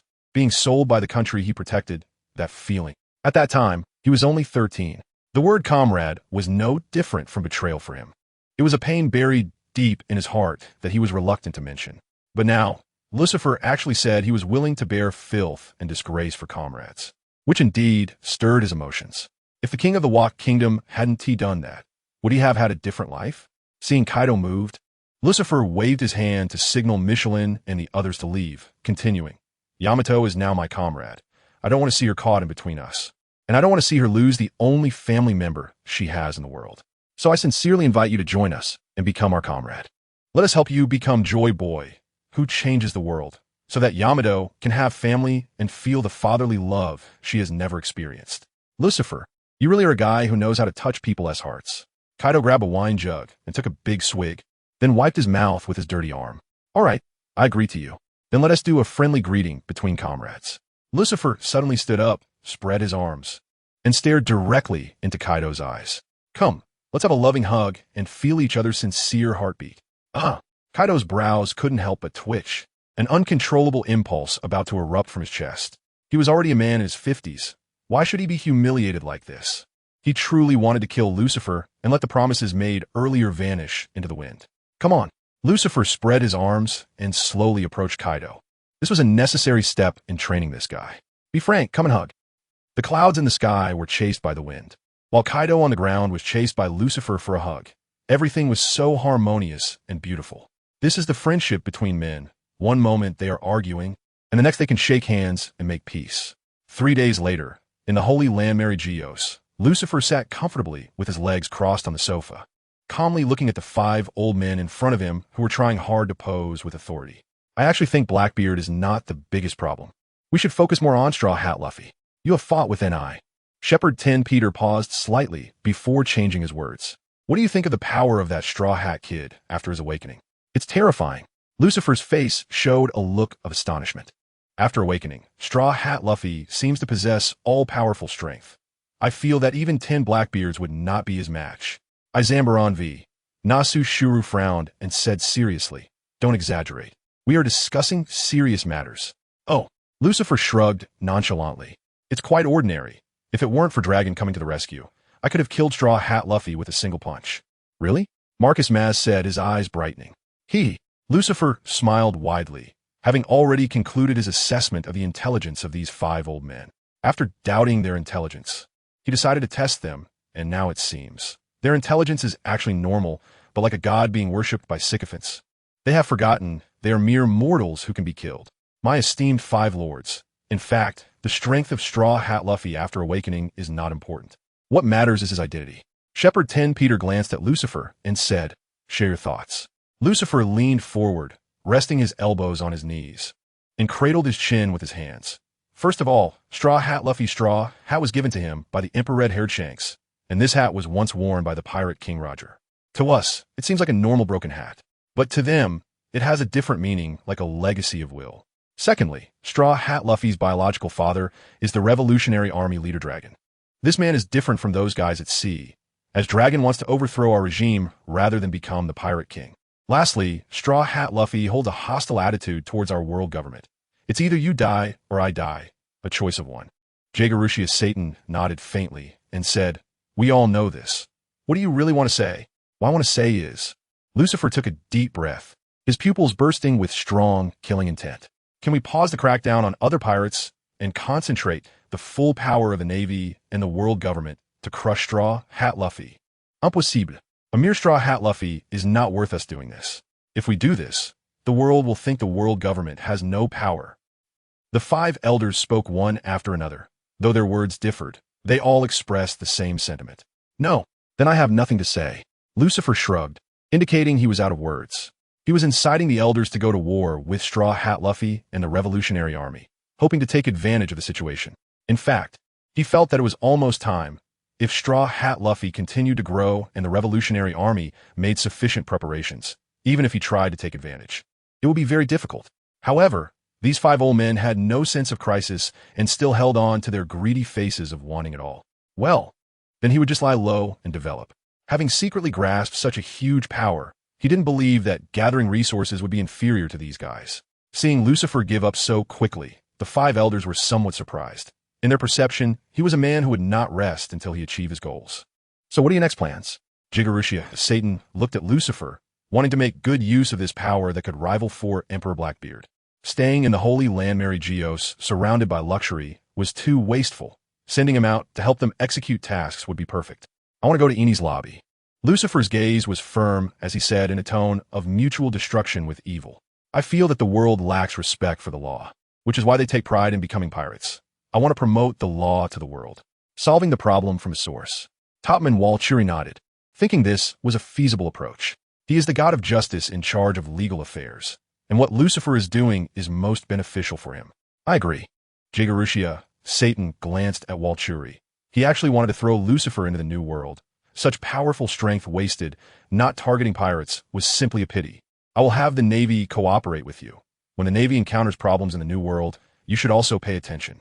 Labor force, after all, the more you squeeze, the more there will be. No problem. Lucifer smiled slightly. It was like finding a pillow when feeling sleepy. On the same day, at the Navy headquarters in the New World, Brand saw a team of CP0 members in white suits and masks disembark from the ship and quickly approached, saying to the standout man, "Saint Lucifer, please follow me. Admiral Sakazuki is already waiting for you in the office." No pity. Lucifer waved his hand with a kindly face. I want to see the soldiers first. It is because of them that this turbulent sea has gained a brief moment of peace. A hint of difficulty appeared on Brandu's face. Those sailors were fine when facing the various admirals, but they would definitely feel uneasy in front of the celestial dragons. Let's go. Lucifer kindly patted Brandu on the shoulder and then walked directly towards the crowded area. At your command. Brandu helplessly saluted Lucifer's back. This was a notification, not a request for opinions. He had no choice but to comply. In the square, Dazzy, can you hurry up? Smoker, with a cigar in his mouth, looked at the woman running from a distance, his face filled with impatience. The allied nation of the world government, Dressrosa, just sent a distress signal, stating that a large number of pirates had illegally entered the country and urgently needed the Navy to go and eliminate them. Sorry, Admiral Smoker, my period just started, and my stomach feels a bit uncomfortable. Dazzy jogged up, lowering her head apologetically. What period? Smoker frowned. What kind of terrible illness is that? Dashki's face was instantly flushed with embarrassment, and she opened her mouth but didn't know how to explain. This was really hard to say. Just then, a furious shout came from behind Smoker. How can you be a leader like this? Lucifer stepped forward, towering over Smoker and reprimanding him. How can you not even know about a physiological period? Haven't you studied biology? Shut. Smoker instinctively wanted to curse, but was shot a frantic look by Brandu, who stood behind Lucifer. Taking a deep breath to suppress his anger, he changed his tone. I'm sorry, esteemed Saint Lucifer. I'm busy dealing with pirates. Can you please not be a hindrance? Lucifer, however, showed no signs of backing down. He raised his hand and pressed it on Smoker's shoulder, saying, How can you not care about your subordinate's health at all? Do you understand that this could cause serious problems? Smoker was so angry he nearly bit through a cigar, and when he tried to turn and leave, he found his shoulder firmly held down, unable to move an inch. What terrifying strength! It's never too late to deal with pirates. Right now, I command you to take a month off and learn some biology. You need to understand how to take care of your subordinates' physical and mental health. Lucifer's saliva sprayed all over Smoker's face. No, that's not necessary. Dashki quickly stepped in to mediate, blushing as she waved her hand. My physiological period won't affect my combat ability. Please let us set off to complete our mission. No way. Lucifer shook his head, speaking in an undeniable tone. The lives of the people of Dressrosa matter. Are the lives of our navy not worth anything? Time off is a must. Everyone go back and rest. You. Smoker bit his cigar in half with a crack sound, suppressing his anger as he spoke.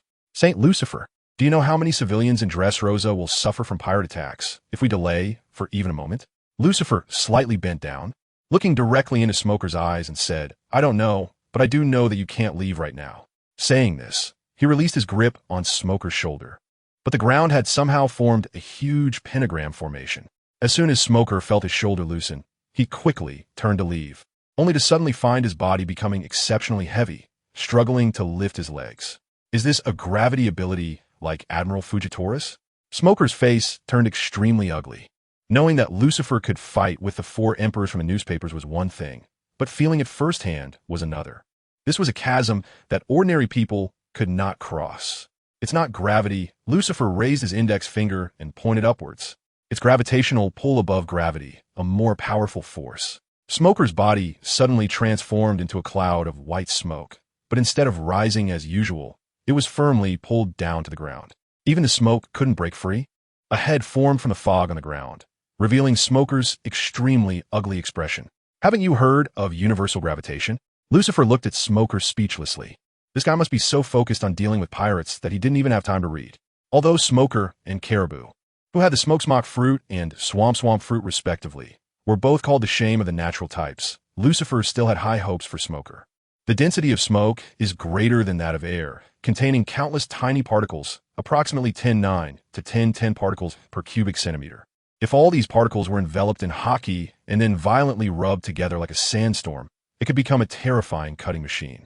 Even facing a strong person proficient in hockey, if one could continuously rub and cut at a single point, it could break through their hockey defenses and harm their body. If Smoker could withstand a bit more punishment, he could even go toe-to-toe with the hockey-famous Shanks.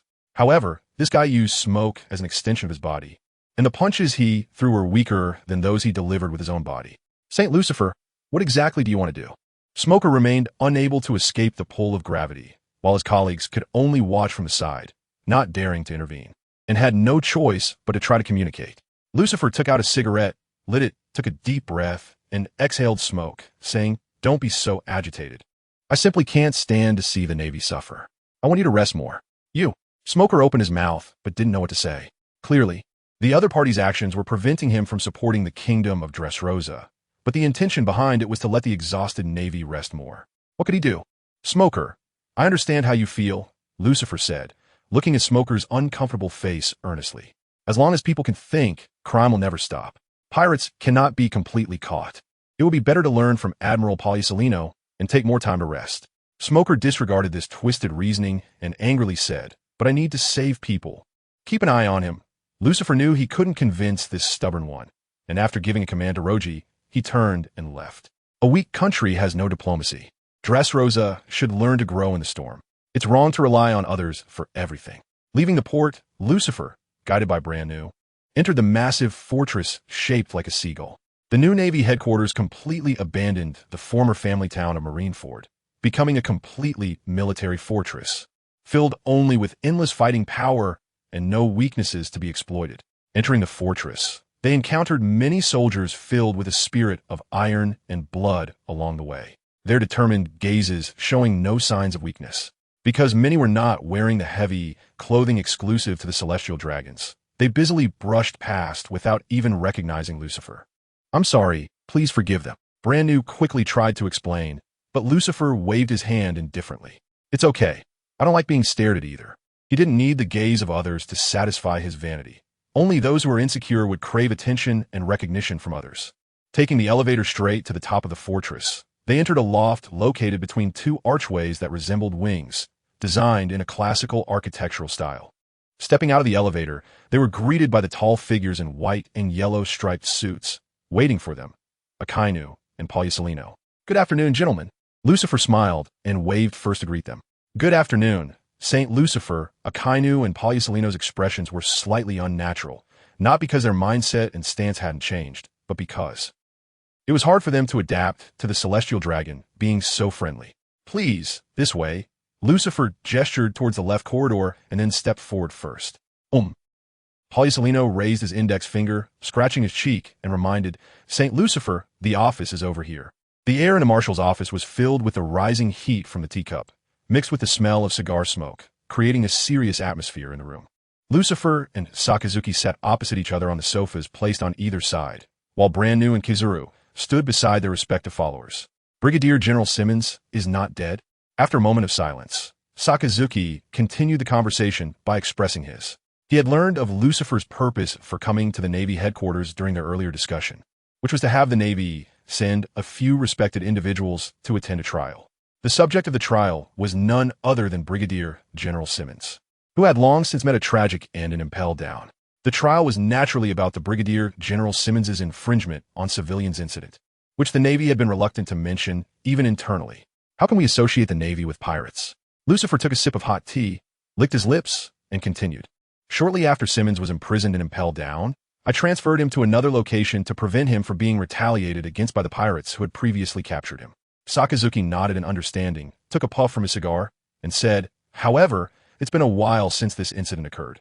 What's the point of a trial now?" Lucifer raised his gaze and looked directly into Sakazuki's eyes, saying, "What if Simmons was wronged?" "Huh." Sakazuki exhaled smoke, uttering a statement that surprised Lucifer. "I believe he was wronged, which is why I only imprisoned him and impelled down rather than executing him outright." Just as Lucifer was about to voice his question, Sakazuki continued, "Even though I know Simmons' character and believe he wouldn't do such a thing, we have no evidence to prove his innocence. Moreover, during that time, many corrupt generals were discovered within the Navy, and with everyone on edge, there was simply no energy to exonerate Simmons. So, I executed a batch of those confirmed to have betrayed justice and sent those suspected without evidence to impel down, stabilizing public sentiment as quickly as possible." "I see." Lucifer nodded in realization, understanding why more specific details hadn't emerged. It turned out that internal scandals had been suppressed. He had initially thought that Simmons was simply unpopular or that the Navy was too indifferent. He would have to be more cautious in the future. Without the full picture, one should refrain from making judgments. However, it was troublesome to bring this matter up again now. Sakazuki took a deep puff of his cigar, drawing the smoke deep into his lungs, and endured the discomfort as he said, "No woman would joke about her innocence. If it weren't for the time Simmons spent under my command, I might have believed he actually did it. Although I dislike the benevolent justice that Simmons inherited from Zephyr, I must admit he is a Navy officer who upholds justice." Simmons had a subordinate named Misa. The sudden mention of the name by Lucifer made Sakazuki furrow his brows in confusion. "What about it?" "Colonel Misa wasn't with Simmons at the time and couldn't testify for him." "No."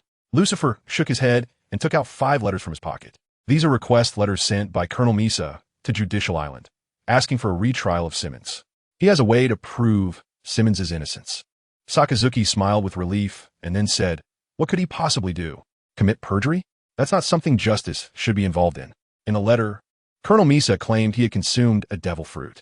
Lucifer placed the letter on the coffee table, unfolded the top letter, and began to speak, Mythical Type, truth fruit. "Anyone touched by him cannot lie for a certain period and must answer truthfully when questioned. Colonel Misa requests to apply the abilities of the devil fruit to the woman who claims she was violated by Brigadier General Simmons to recreate the true events of that time." Speaking of Misa, Lucifer still had some impression of him. He was a very gentle person. It is said that devil fruits are the embodiment of people's inner desires. Perhaps Misa's acquisition of the truth fruit fulfilled his longing. The truth fruit, how incredible! A glint of excitement flashed in Sakazuki's eyes as he valued this ability greatly. Many people focus on devil fruits for enhancing combat power, but they overlook the more terrifying functionality of devil fruits. Even if observation haki can hear the voice of the heart, can it make someone articulate their inner voice so that those who cannot hear it can understand? Then, Lucifer, who do you want us in the Navy to send to the trial? After some thought, Lucifer replied, Hero Garp and Vice Admiral Tsuru must be included. You can assign a few other highly respected individuals. All right. Sakazuki nodded and turned to look at Kizaru, who had been sipping tea. Then you should accompany them. By the way, Lucifer suddenly remembered something. Add Admiral Fujitora to the list. He needs to understand human nature more deeply. Sakazuki frowned in difficulty and said, having two admirals leave the New World front lines at the same time. The pirates? Don't worry, the pirates will behave during this time, I guarantee it. Sakazuki clearly didn't believe it. But since the other party could have forcefully demanded it, yet still said this, he truly didn't know how to refuse. He could only prepare to take action personally if necessary. Moreover, if this trial could clear Simmons's name, the Navy's reputation among the populace would reach new heights. If evil is a splendid yet cruel symphony, then justice is a deep and helpless melancholy. He would personally write the final act. By the way, is the Navy's funding tight recently?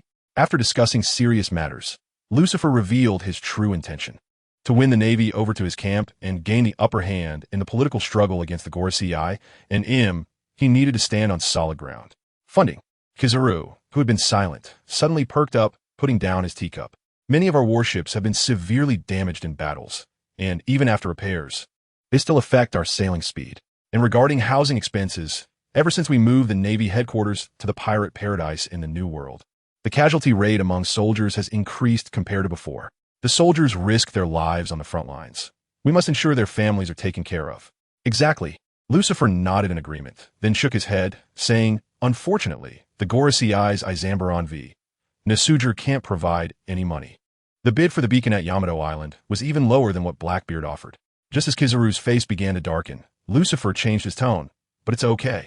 I can personally contribute to the Navy. How about 10 billion berries? Upon hearing this, Kizaru's face lit up with joy, while Sakazuki's expression darkened. Sakazuki was aware of Lucifer's rise to power.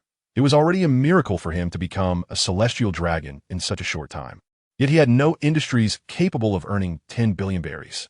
If it wasn't earned, then it must have been extorted or even robbed from ordinary citizens. The Navy's funding comes from the world government's financial resources, the divine gold provided by Izambaron V. Nasuger, which is essentially tax money donated by the member states. Perhaps the divine gold is stained with the blood and tears of ordinary people. But at least the people willingly provided it, and the Navy would genuinely protect them after receiving that money. If it was obtained through plundering or robbery, then the people are being forced. And after the Navy gets the money, they don't even know who to return the corresponding justice to. Just like those countries that are not part of the world government. Even though they know that there are pirates causing chaos there, the Navy can only reluctantly help when they have time. More energy must still be focused on the world government member countries that have paid the heavenly gold. They cannot let the blood and tears of the people go to waste. These are things he understood more deeply after becoming a fleet admiral. Therefore, he couldn't accept this ill-gotten military funding, just as Sakazuki was about to refuse. Lucifer raised his hand to his mouth and loudly said in a whispering manner, "Don't worry, this money was confiscated from the Yonko Blackbeard's wallet, which contains a strong hatred for the traffic people. The Navy just needs to fight against human traffickers in the future." I see. Sakazuki nodded. He could accept this kind of military funding. Creaking, just after Sakazuki nodded, a door suddenly opened in the void beside him, revealing Bruno, the door fruit user, along with a mountain of suitcases behind him.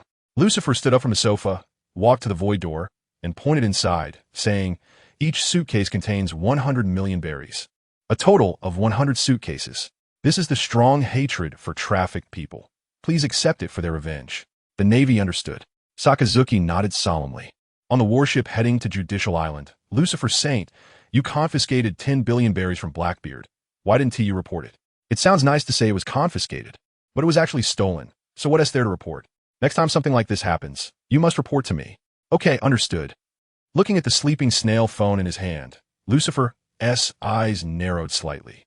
It hasn't been long, and Izambaron V. Nazaru has already received news that he was sending money to the Navy. It seems these old men have spies lurking everywhere. They're quite sensitive about this. Lucifer smiled, showing that the five elders are indeed quite skilled in politics. Although it's still military funding for the Navy, the fundamental meaning is completely different depending on who gives it. He knows that once the Navy gets used to receiving military funding from Lucifer, his status in the Navy will gradually decline. When the Navy Department no longer needs him, the financial warrior will be sidelined. But it doesn't matter. There is no money that can't be sent out in this world. Lucifer has to admit that with Taizolo, this great fortune god supporting him, he feels more confident in his actions. Of course, That money was not confiscated from Blackbeard, but was actually taken out of Tyzolo's own pocket and then sent out by Lucifer under a different name. This is the only way he can think of to deepen his relationship with the Navy. Putting the snail phone back in his pocket, Lucifer walked out of the room onto the deck, looking at the deep purple figure standing at the bow of the ship.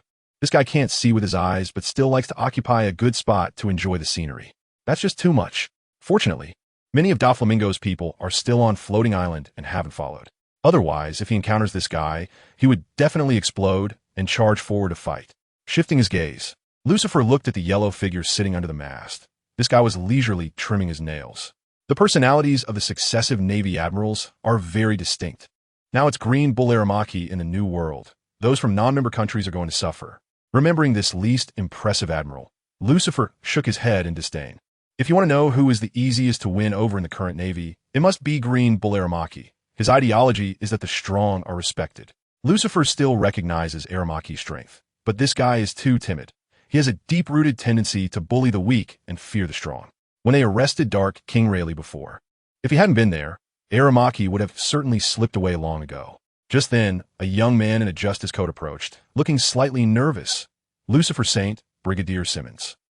Lucifer stepped forward and patted Misa's shoulder, saying, "Don't worry, he has been taken to Judicial Island to wait for us." Misa's clear gaze was filled with deep gratitude. Wanting to say more, but lacking the words, he only managed to say two simple words. "Thank you. I'm friends with Simmons. He has taken care of me before." Lucifer shook his head and walked towards the bow. For a person like him, who tells lies continuously, it's better to stay away from Misa, this honest fruit user. The rapid shift in identity and stance is something the old man is struggling to accept.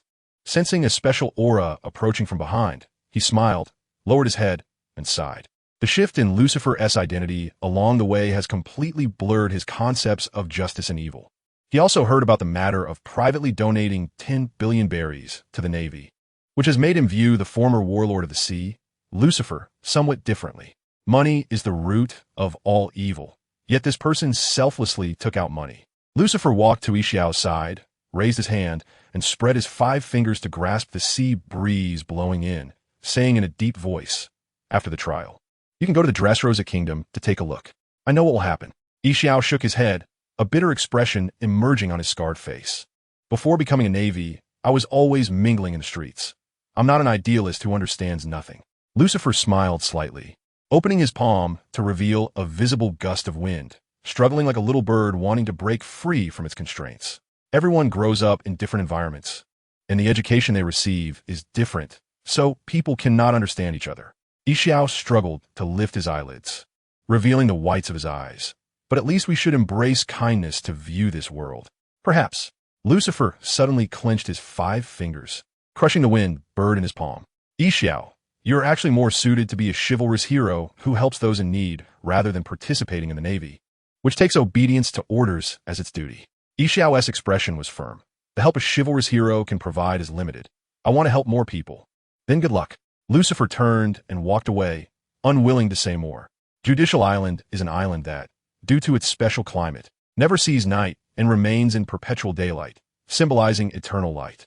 This is Lucifer's second visit to this place. The last time he came as a defendant. But this time he comes as a master.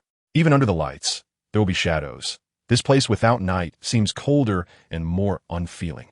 Looking at the bright sky, even at midnight, Lucifer suddenly felt an emotion brewing.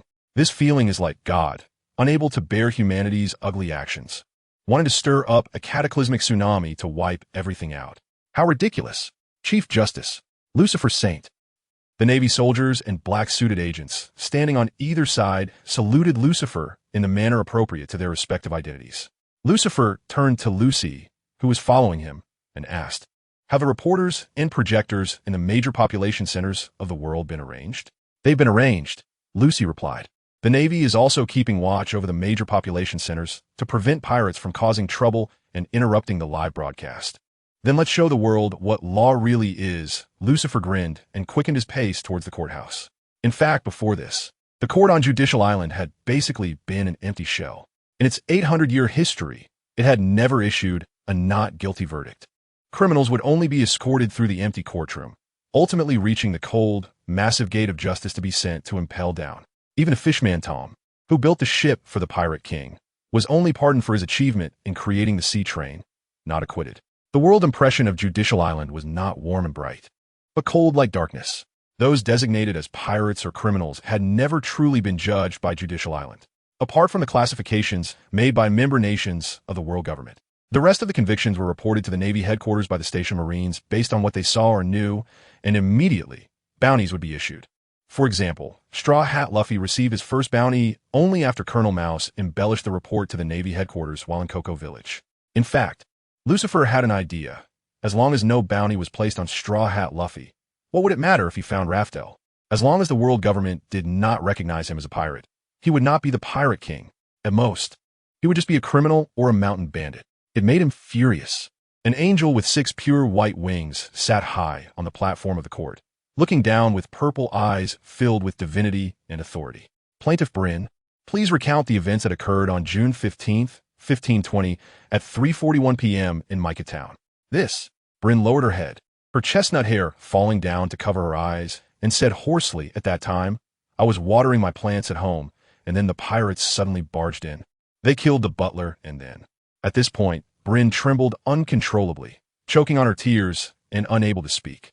The audience was silent, with no one interrupting her. Until the truth was revealed, she was the victim and deserved respect. Perhaps it was a few minutes, or perhaps more than half an hour, when Lucifer, growing impatient, wanted to light a cigarette. Bryn raised her head, revealing a face marked with tear stains, and said, Those pirates pinned me to the ground and were tearing at my clothes when that Marine rushed in. Bryn turned to look at Simmons, who was standing in the defendant's seat, her eyes filled with terror. He killed all the pirates in an instant, then crouched down to help me up. I wanted to thank him at that time, but suddenly I felt his hand reaching across my shoulder toward my chest. I wanted to resist, but I was no match for his strength, so I could only beg him to let me go. He told me that he had great power and connections in the Navy, and that if I became his lover, I could enjoy many privileges. But I already had a fiancé. Even if I wanted to repay him for saving my life, I couldn't do it in that way. And resisting only led to his violation. Clear and structured. Chief Judge Lucifer nodded. He couldn't find any obvious loopholes in this account. Simmons had acted on impulse after seeing her exposed body beneath her torn clothes. This was something weak-willed men might do when stimulated. Plaintiff, can you guarantee that your statements are true and contain no deception or fabrication? Bryn glanced at the pure angel sitting high on the platform and quickly lowered her head, saying, I guarantee it is absolutely true. As soon as this guarantee was made, the expressions of the Navy generals sitting in the jury changed. Chief Advisor Crane squinted his eyes, Vice Admiral Garp furrowed his brow, and Admiral Borsellino slightly opened his mouth in silent astonishment. Having reached their current positions, they had seen far too much, but today's situation still made them lose their judgment. Even though they leaned towards their colleague Simmons, they really couldn't find words to refute Bryn. This was not an era where whoever presented evidence would prevail. When doubt arose, the crime was already established. Let me introduce someone. Chief Judge Lucifer raised his hand and pointed to the corner where Misa stood. This is our court's special commissioner, a Paramecia type user of the truth fruit. Her duty is to ensure that the parties involved speak the truth and recount the facts. Click, click. The reporters in the courtroom quickly focused their cameras on Misa, pressing the shutter to capture photos from various angles. Bryn, hidden behind her long hair, suddenly narrowed her eyes and cried out with a sobbing voice. How could I joke about my own innocence? Using a devil fruit user to verify me is an insult to my character. Bang, bang, bang, silence. Lucifer rapped the gavel. This is a court. Everything is based on evidence. No, idisagra. Bryn shook her head, quickly turning to leave the plaintiff's seat. Do you think the law is a joke? With Lucifer's furious shout, 2 agents in black suits immediately stepped forward to restrain Bryn, keeping her in the plaintiff's seat and preventing her from leaving even a step. Let's begin. Lucifer nodded at Misa. Misa walked slowly to Bryn, removed the white gloves from her hands, and a faint golden aura emanated from her skin. No, Bryn struggled frantically, but against the force of the CP9 agents. It was futile. She could only watch as the hand emanating golden light pressed against her head. After the golden light entered Bryn's mind, Lucifer asked in a deep voice, Did Simmons violate you? No. Bryn's eyes were filled with resistance, but her mouth obediently began to recount. That day, my father told me that I should marry a noble from the Nubian kingdom, a man in his 50s, so that he could further elevate his position as mayor to that of a noble. I didn't want to marry an old man. But I couldn't defy my father's orders, so I could only hide in my room and drown my sorrows in alcohol. In my hazy state, I heard gunfire and cries coming from outside. When I opened the door, I saw pirates rushing into my home, attacking the butler with their knives. My drunkenness instantly sobered me, and I quickly retreated into my room and shut the door, but the pirates easily kicked it open. Once they came in, they pinned me to the bed and started tearing at my clothes, kissing and licking me. Just when I was completely desperate and closed my eyes, I suddenly felt the weight on me lift, and when I opened my eyes, I saw Simmons twisting the neck of a pirate. I was very grateful to Simmons, but when I saw the insignia on his shoulder, a thought crossed my mind. This might be a turning point in my life. That was the insignia of a Navy brigadier general, and the commander of the Navy base station near our town, Colonel Lanry, was someone of great importance whom nobles needed to curry favor with. If I had a relationship with Simmons, could I become a new noble in the Nubian kingdom? Bruce. Simmons looked to be in his 30s or 40s and was quite handsome. After making that decision in my heart, I threw myself at Simmons, wanting to seduce him into doing what the pirates wanted to do.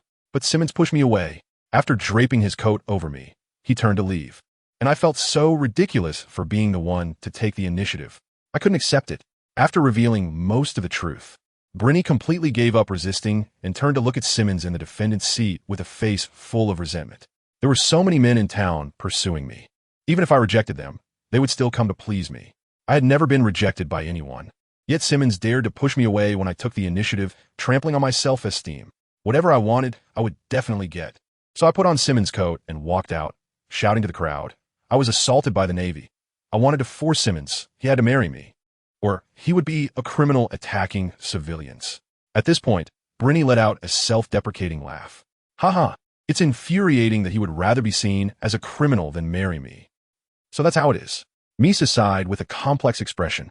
He was going to defend Brigadier Simmons, but when he saw Brinny wearing the coat with the Brigadier's insignia, he couldn't say anything. With Brigadier Simmons' strength, it was impossible for such a weak woman to strip him of his clothes. So when we saw you wearing Brigadier Simmons' coat at that time, I and the other colleagues fell silent. The clearer we understood Brigadier Simmons' strength, the more we believed this incident was true. It wasn't until half a month later, when we happened to patrol the port of Mika Town, that we overheard the townspeople talking about you.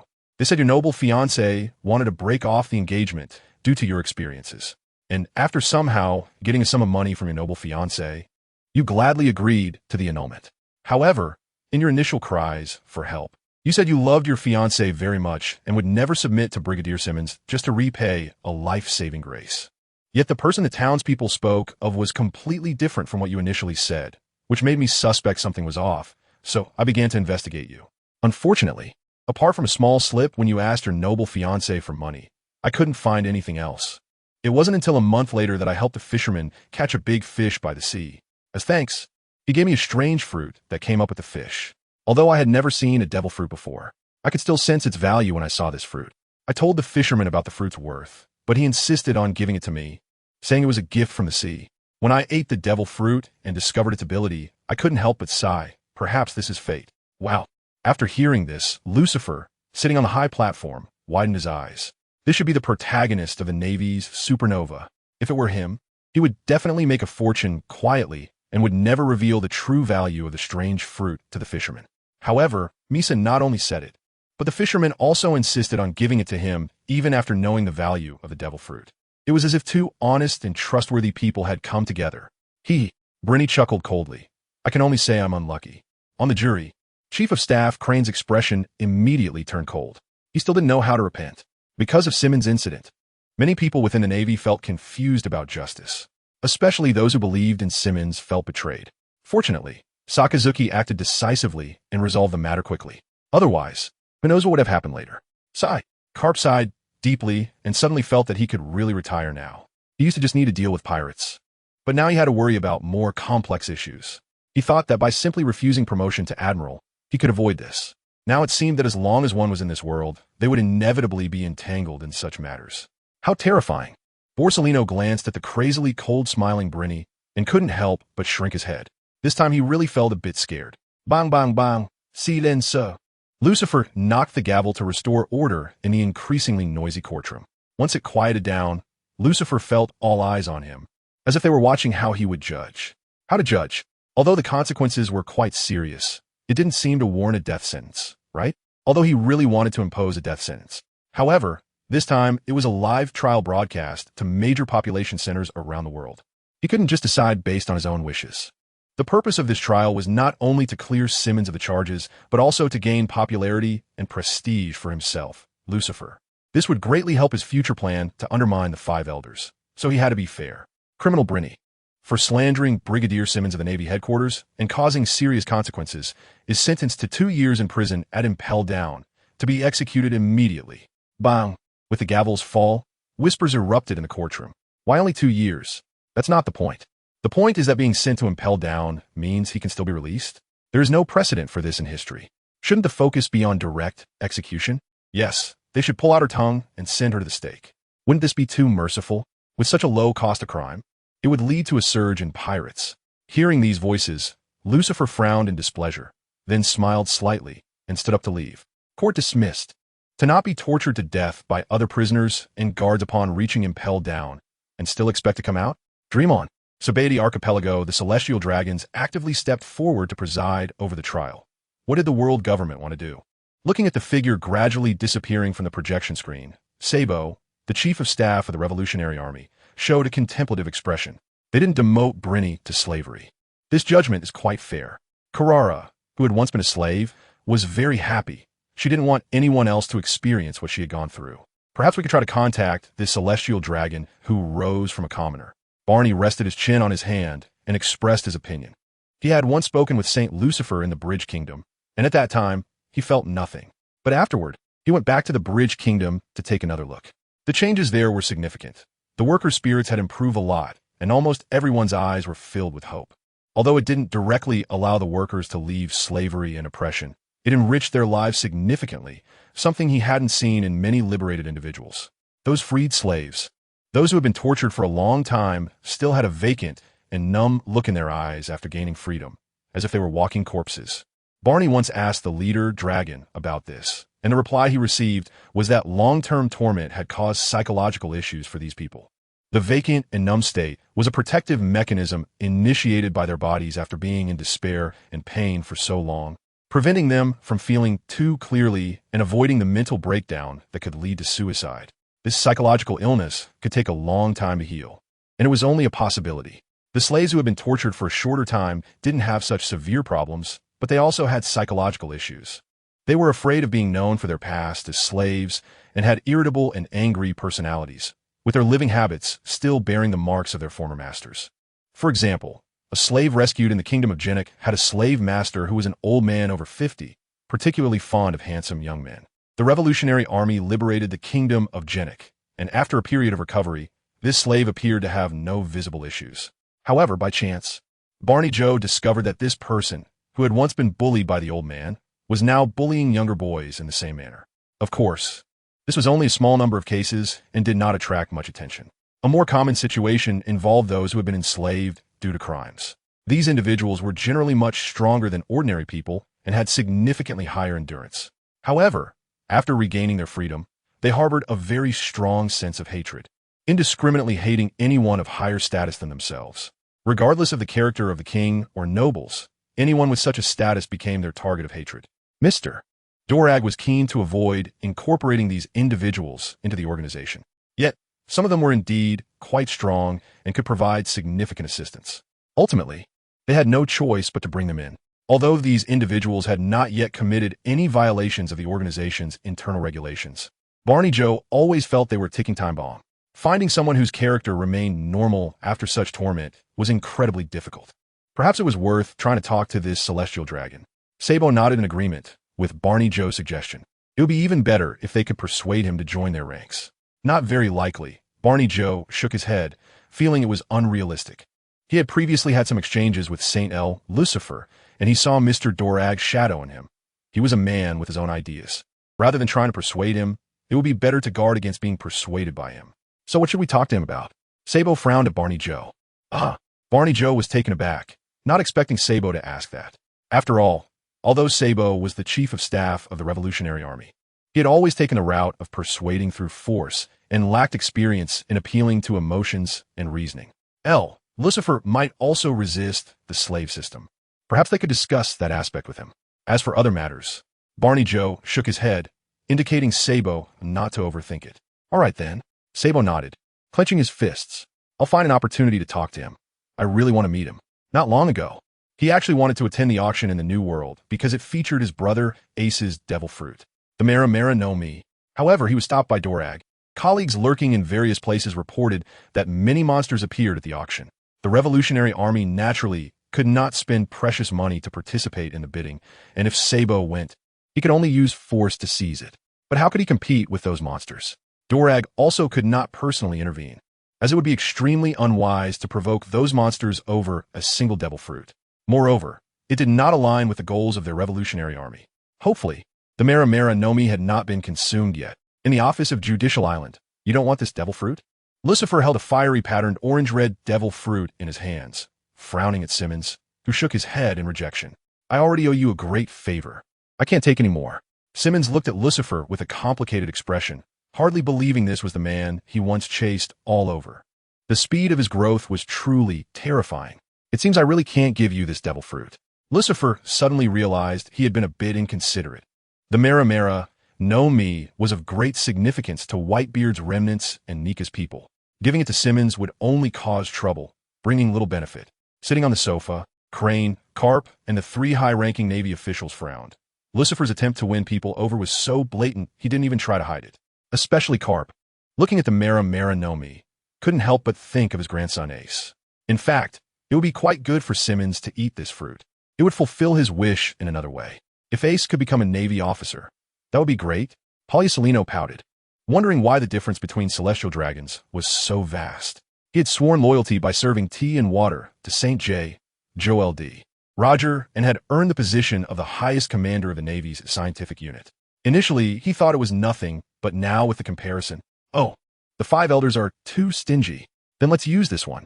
Lucifer, ignoring the emotions of those around him, raised his hand and waved a 5-pointed star array, extracting a fruit covered in small particles. Mythical Type, the rumble fruit. With your physique, you should be able to handle it. He knew Simmons was an elite following the 6 styles martial arts route. He had demonstrated it a few times while pursuing him, which is why he realized Simmons had been going easy on him. Lucifer, Simmons smiled bitterly. I really can't accept any more of your things. No. Lucifer shook his head, looking serious.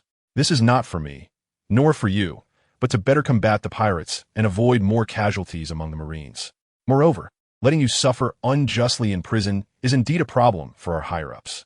Speaking of this, Lucifer glanced at the others present, suggesting they should also offer compensation. If they couldn't even protect those below them, what purpose did they serve as leaders? Admiral Crane frowned, realizing that Lucifer's skill in speaking pointedly surpassed that of the world government officials. This kid might really be capable of accomplishing something remarkable.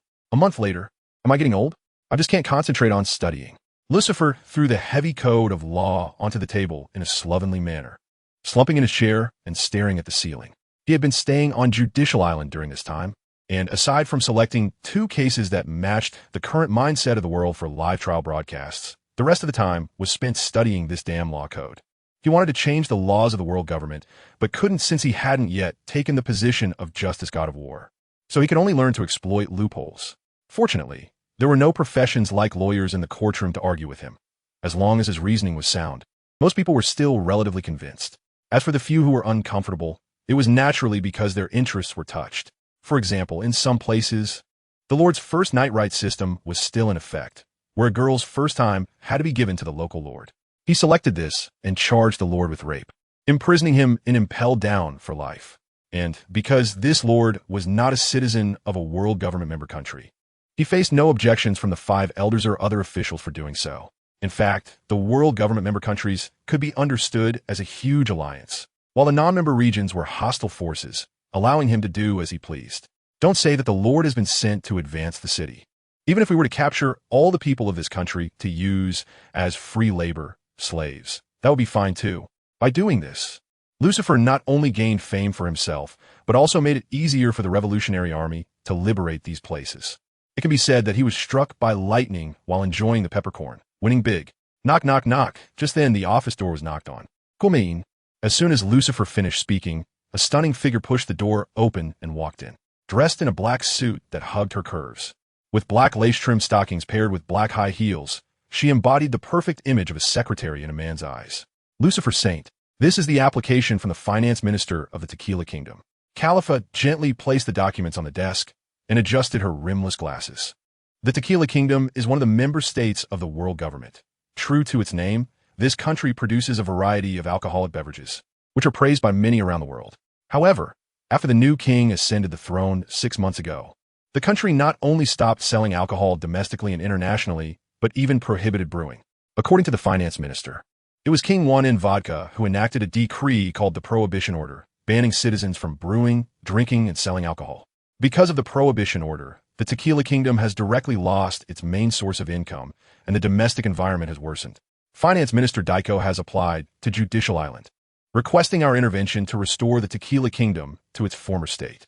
I see. Lucifer nodded, then looked at the sexy and charming Khalifa and praised her. You're looking beautiful today as well. Thank you. Khalifa smiled flirtatiously and turned to leave the office, striding away with her long legs and black stockings.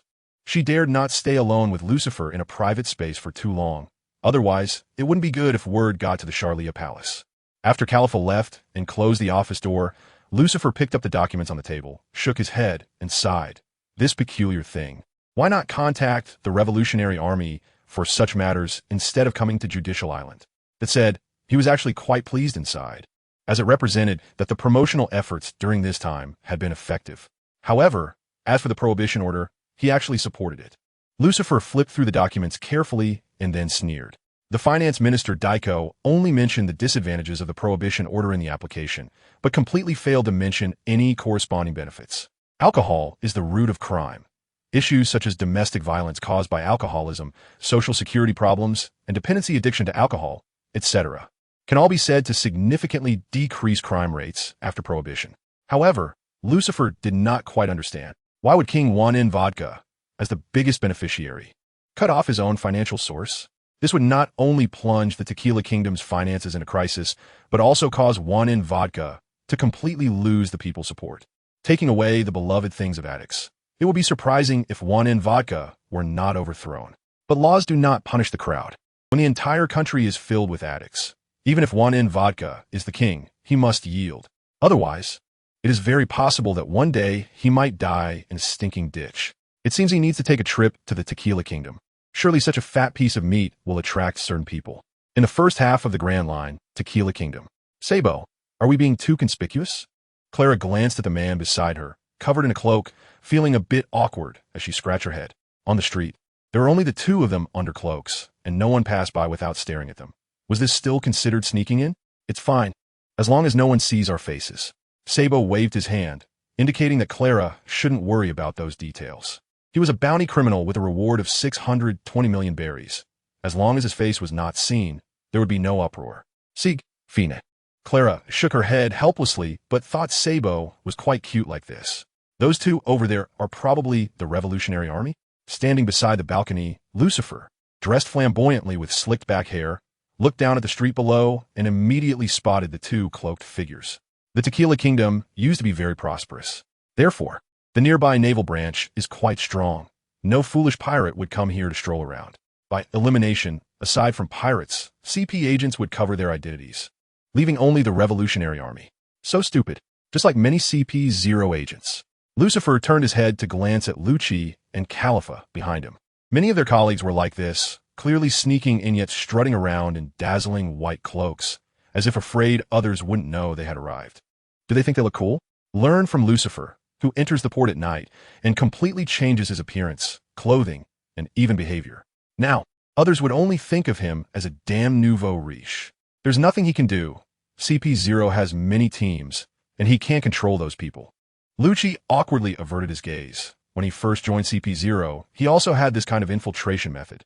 But as long as he doesn't say it, others wouldn't know he had done it.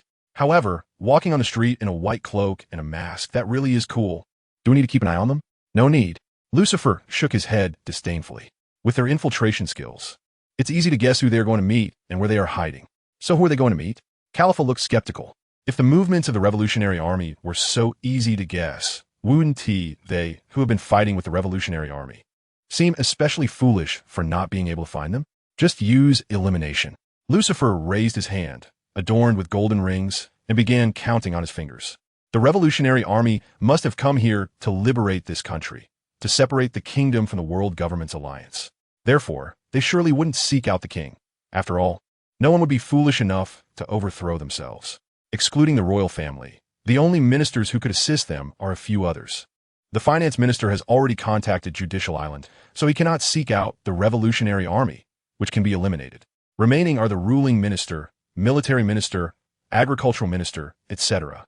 Among these ministers, the ruling minister and military minister hold the most power. But it should have been the ruling minister who contacted Judicial Island. Now it has become the finance minister. This already indicates a lot. The ruling minister contacted the Revolutionary Army and did not contact Judicial Island. Is it really that simple? Califer raised her eyebrows. She thought this guessing should be more complex. It's not simple. Lucifer shook his head and said slowly, "This requires understanding the intelligence of the Tequila Kingdom and also requires the ability to think from another's perspective, assuming oneself as the Revolutionary Army. Moreover, the military minister of the Tequila Kingdom has a very fiery personality. If he wanted to rebel, he would directly incite the kingdom's army and would not contact the Revolutionary Army at all. After eliminating all the possibilities, the truth naturally comes to light. So are we going to eliminate the ruling minister?" Lucci spoke up, wanting to solve the problem directly at the source. "I haven't thought it through yet. Let's wait a bit." Lucifer took out a cigarette, lit it, and began to ponder while exhaling smoke. He actually supports Van in vodka very much. Many people become pirates because they commit crimes while drunk, fleeing to sea to escape local legal consequences. Before drinking, he is part of the world. After drinking, the world belongs to him. When drunk, whatever he does will not be surprising. However, prohibition is certainly unrealistic. Alcohol has become a necessity in human life, and even form a culture. Once Pandora's box is opened, it cannot be closed again. Moreover, the people of the Tequila Kingdom have the skill of brewing, and if they are suddenly prohibited from brewing and told to do something else, they wouldn't know how. Without skills to sustain themselves, people will starve. Lucifer understands the brewing and drinking habits of the Tequila Kingdom's people and also agrees with Van in Vodka's proclamation of a prohibition order. But for a moment, he doesn't know whom to support. It seems he needs to find Van in Vodka to talk. As soon as he thought of it, Lucifer put on his coat and walked out of the room, with Lucci and others quickly following. Leaving the hotel and walking on the street, people just glanced at Lucifer, who walked with the gait of Doflamingo, before turning their attention back to their own problems. A hint of mystery, like stockings, can spark curiosity. Seeing everything at a glance does not evoke interest. Lucifer did not head straight to the kingdom, but instead took a detour to the residence of Minister of Finance Daiko. They had infiltrated as merchants. The king would not casually meet unfamiliar foreign merchants and would need Minister Daiko to introduce them. "Stop!" Just as the guard was about to speak to block them, he was hit in the face by a Justice Scale badge, the symbol of Judicial Island. He knew that his master had written to Judicial Island. After all, the task of receiving replies falls to the guards. "Ladies and gentlemen, please follow me." The guard instantly changed to a smiling face and led Lucifer and the others to where Daiko was. The alcohol industry is highly profitable, and, as the Minister of Finance, the luxury of the residence has surpassed that of most countries' palaces. Lucifer and the others followed the guard through the fountain courtyard and across the garden until they arrived in front of a lavish 3-story villa that occupied a vast area. No wonder the citizens haven't caused an uproar even after the prohibition order had been issued for half a year. It turns out they still have reserves at home. They are worried, but not too worried. Lucifer suddenly realized that these citizens who brew alcohol are like a gold mine. Just the residence of a mere Minister of Finance from a "Is this extravagant? Apologies, gentlemen, for not welcoming you in advance." Daiko happened to walk out upon receiving the guard's announcement at the entrance of the residence, and his wrinkled clothes silently told what he had been busy with earlier. "This is Lucifer Saint." Upon hearing Lucci's introduction, Daiko's eyes widened, and he immediately knelt down. The guard was taken aback for a moment, then, under his master's gaze, also knelt down. The kings do not need to kneel before celestial dragons, but ordinary nobles must kneel. Otherwise, how can they be called kneeling nobility? "Please rise." This was the first time someone had knelt and bowed to Lucifer since he became a celestial dragon. How should he describe this feeling? It was quite pleasant, providing a strong sense of satisfaction. In the residence of the ruling minister, Mr. Jester, 2 figures in black cloaks were huddled on the second-floor balcony, quietly calling out to the man drinking alone inside through the slightly open door. "Hey, Mr. Jester," Sabo called out several times, but the other party seemed to have already entered a tipsy state and did not hear the faint sound at all. Crow frowned, dissatisfied, and said, Sabo, should we just pry the door open? We can't do that. Sabo shook his head. He needed to leave a good impression. I feel like he shouldn't be able to tell the difference anymore. Crow looked through the glass at the room. The ruling minister they were about to meet was already red-faced from drinking. Sabo awkwardly scratched his cheek, then extended his index finger to cover it with armament hockey, poking through the lock behind the wooden door frame. The sound of the metal latch falling to the ground finally caught Jester's attention, and he suddenly sat up from the sofa like a startled bird. Who? It's me. Sabo took off his hood, smiling and waving at Jester. Chief of Staff of the Revolutionary Army, Sabo. Jester squinted his eyes, seemingly trying hard to recall, then suddenly realized. Oh, it's Mr. Sabo. I've been waiting for you. Hee. Sabo awkwardly smiled. He was still not good at dealing with such hypocritical characters. Please have a seat. Jester gestured to the sofa, then hurriedly walked to the corner cabinet to take out 2 cups. Today, we are drinking my treasured red wine that I've kept for over 20 years. You must try it. The grapes from that year were the most plump. Thank you. But we don't drink while working. Sabo gladly sat down on the sofa, but waved his hand to refuse the wine glass offered. Jester frowned. Dissatisfied under the influence of alcohol. How can that be? How can you talk business without drinking? This. Sabo opened his mouth, unsure how to respond. Actually, before the meeting, he and Jester had already exchanged letters a few times, and the clarity and concern for the country in the other party's words were evident. But now this. Could it be someone else wrote it for him? What? Not giving me face. Seeing Sabo, still hesitating. Jester felt that the other party had no sincerity at all. He looked down on him. Sabo took a deep breath, forcibly calming his disgust, and reached for the wine glass. Damn nobles. And this lady? Jester nodded in satisfaction, then turned his gaze to Crow. Drink if you're going to drink. Crow angrily took the glass and let Jester fill it to the brim. That's more like it. Jester smiled broadly as he squeezed between Sabo and Crow, raising his glass. Come, let's toast to our friendship. Before the two could respond, he directly poured all the wine into his mouth until not a drop remained. Sabo drank his wine with a cold face, while Crow looked down at the full glass of wine, hesitating. She could drink, but her tolerance wasn't great. Now was a critical time for executing the mission. Getting drunk could lead to big problems. Seeing Crow still hadn't drunk after Jester put down his glass. He exhaled a breath of wine and said, They say the truth comes out when drunk. Not wanting to drink, you wouldn't want to deceive me, would you? I'll drink for her. Sabo reached over Jester to grab the glass from Crow's hand. Mr. Sabo, do you understand the rules? Jester raised his hand to grab Sabo's arm, with a face full of anger. Are you trying to team up to get me drunk? If that's the case, I think we shouldn't bother discussing anything. You. Sabo couldn't help but want to shake Jester's hand off, but he saw Crow shake her head. I'll drink. After Crow struggled to finish a glass of wine. Jester looked at her tightly knitted eyebrows and revealed a happy smile. No one would want to work with someone who couldn't even handle the bitterness of alcohol. That was no future. All right, let's talk. How many people did your revolutionary army bring? Sabo's gaze sharpened as he replied, About 1,000 people. Only 1,000? Jester stood up abruptly, excitedly exclaiming, Do you know how many soldiers the Tequila Kingdom has? A full 80,000. What can you do with just 1,000? Sabo took a deep breath to calm his emotions and said, Mr. Jester, we are not here to start a war, but to help you overthrow tyranny together. Moreover, these 1,000 people are all elites of the Revolutionary Army. You don't need to doubt their combat abilities. TCH. Jester scoffed disdainfully. The former king, Van in Rum, was beloved by the people, which gave King Vodka significant prestige after he ascended the throne. Even if Vodka enacted the extremely foolish prohibition, the people's tolerance for him would still be very high. Without relying on military force, it would be absolutely impossible to overthrow Vodka.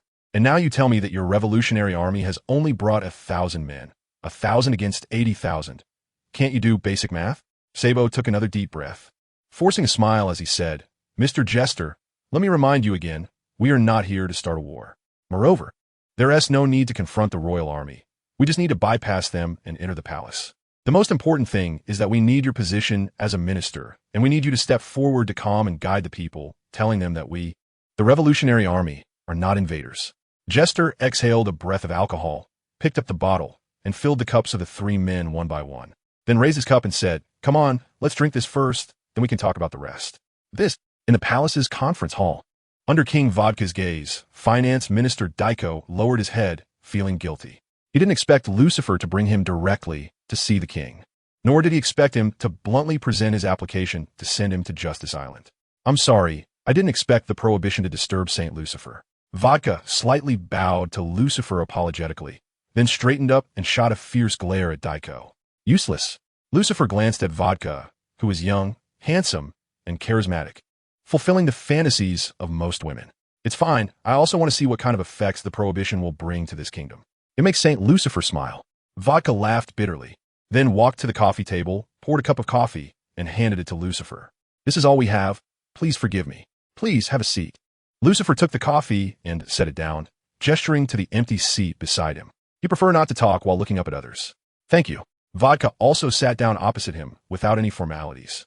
Lucifer played with the coffee cup, looking at Vodka and asking, I want to know, why did you enact the prohibition in this kingdom famous for its wine? This. Vodka's face showed a hint of difficulty.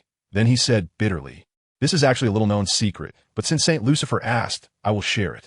My father, Rum, is viewed as a charismatic leader by the people, kind and benevolent, deeply loved.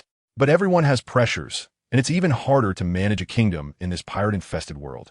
Whenever my father felt pressured, he would drink, as alcohol could help him relax and forget all his worries. However, my father had a poor tolerance for alcohol. At this point, Vodka shook his head and continued in a deep tone. No, to be precise, my father became irritable and aggressive when drunk. He would not only break furniture, but also hit people. I was beaten by my drunken father when I was young. I had done nothing wrong, but was beaten for no reason.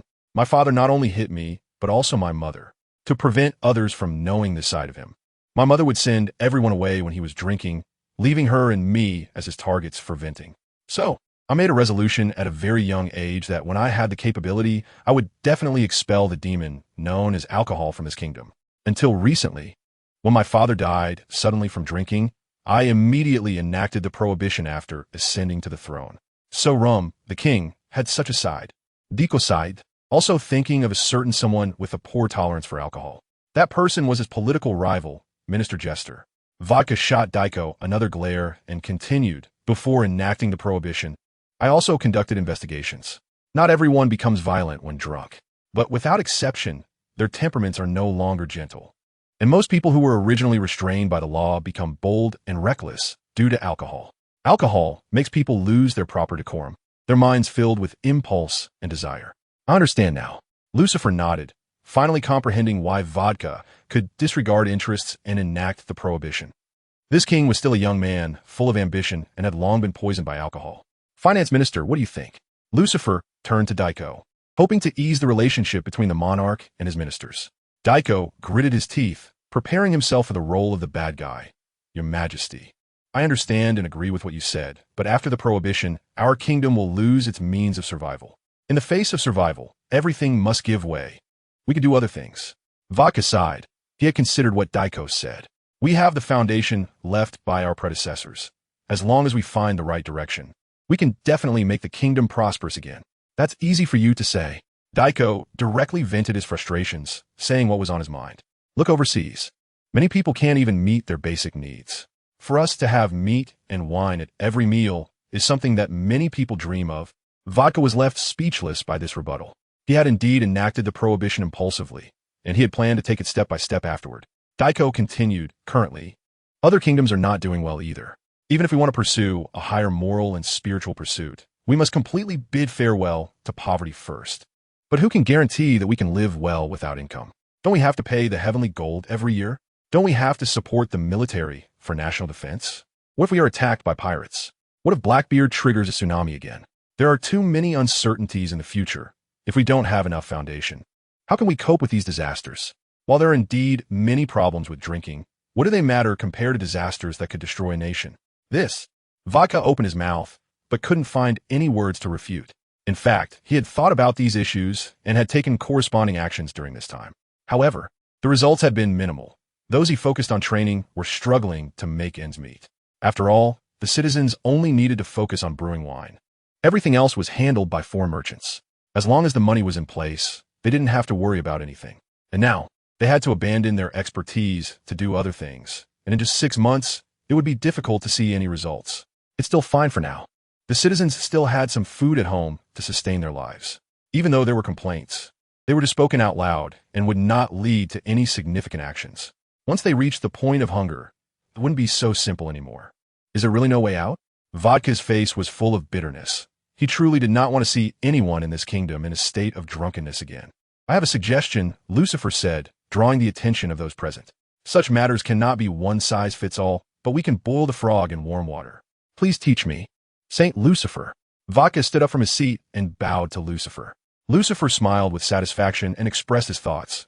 We can start by setting a legal drinking age. Those under 18 should not be allowed to drink. Then we can regulate the amount of alcohol that citizens can consume daily. Anyone exceeding this limit will be arrested, paraded in public, and then sent to prison. As for brewing, that must continue, as it is the source of income for the citizens and the kingdom. Survival is the top priority. But will the brewed alcohol all be sold? Vodka found himself in a dilemma. Selling alcohol to others, isn't that harming them? How can it be harming them? Lucifer cleverly shifted the concept. If someone is injured, alcohol can be used to disinfect. If the pain is unbearable, one can drink to numb it.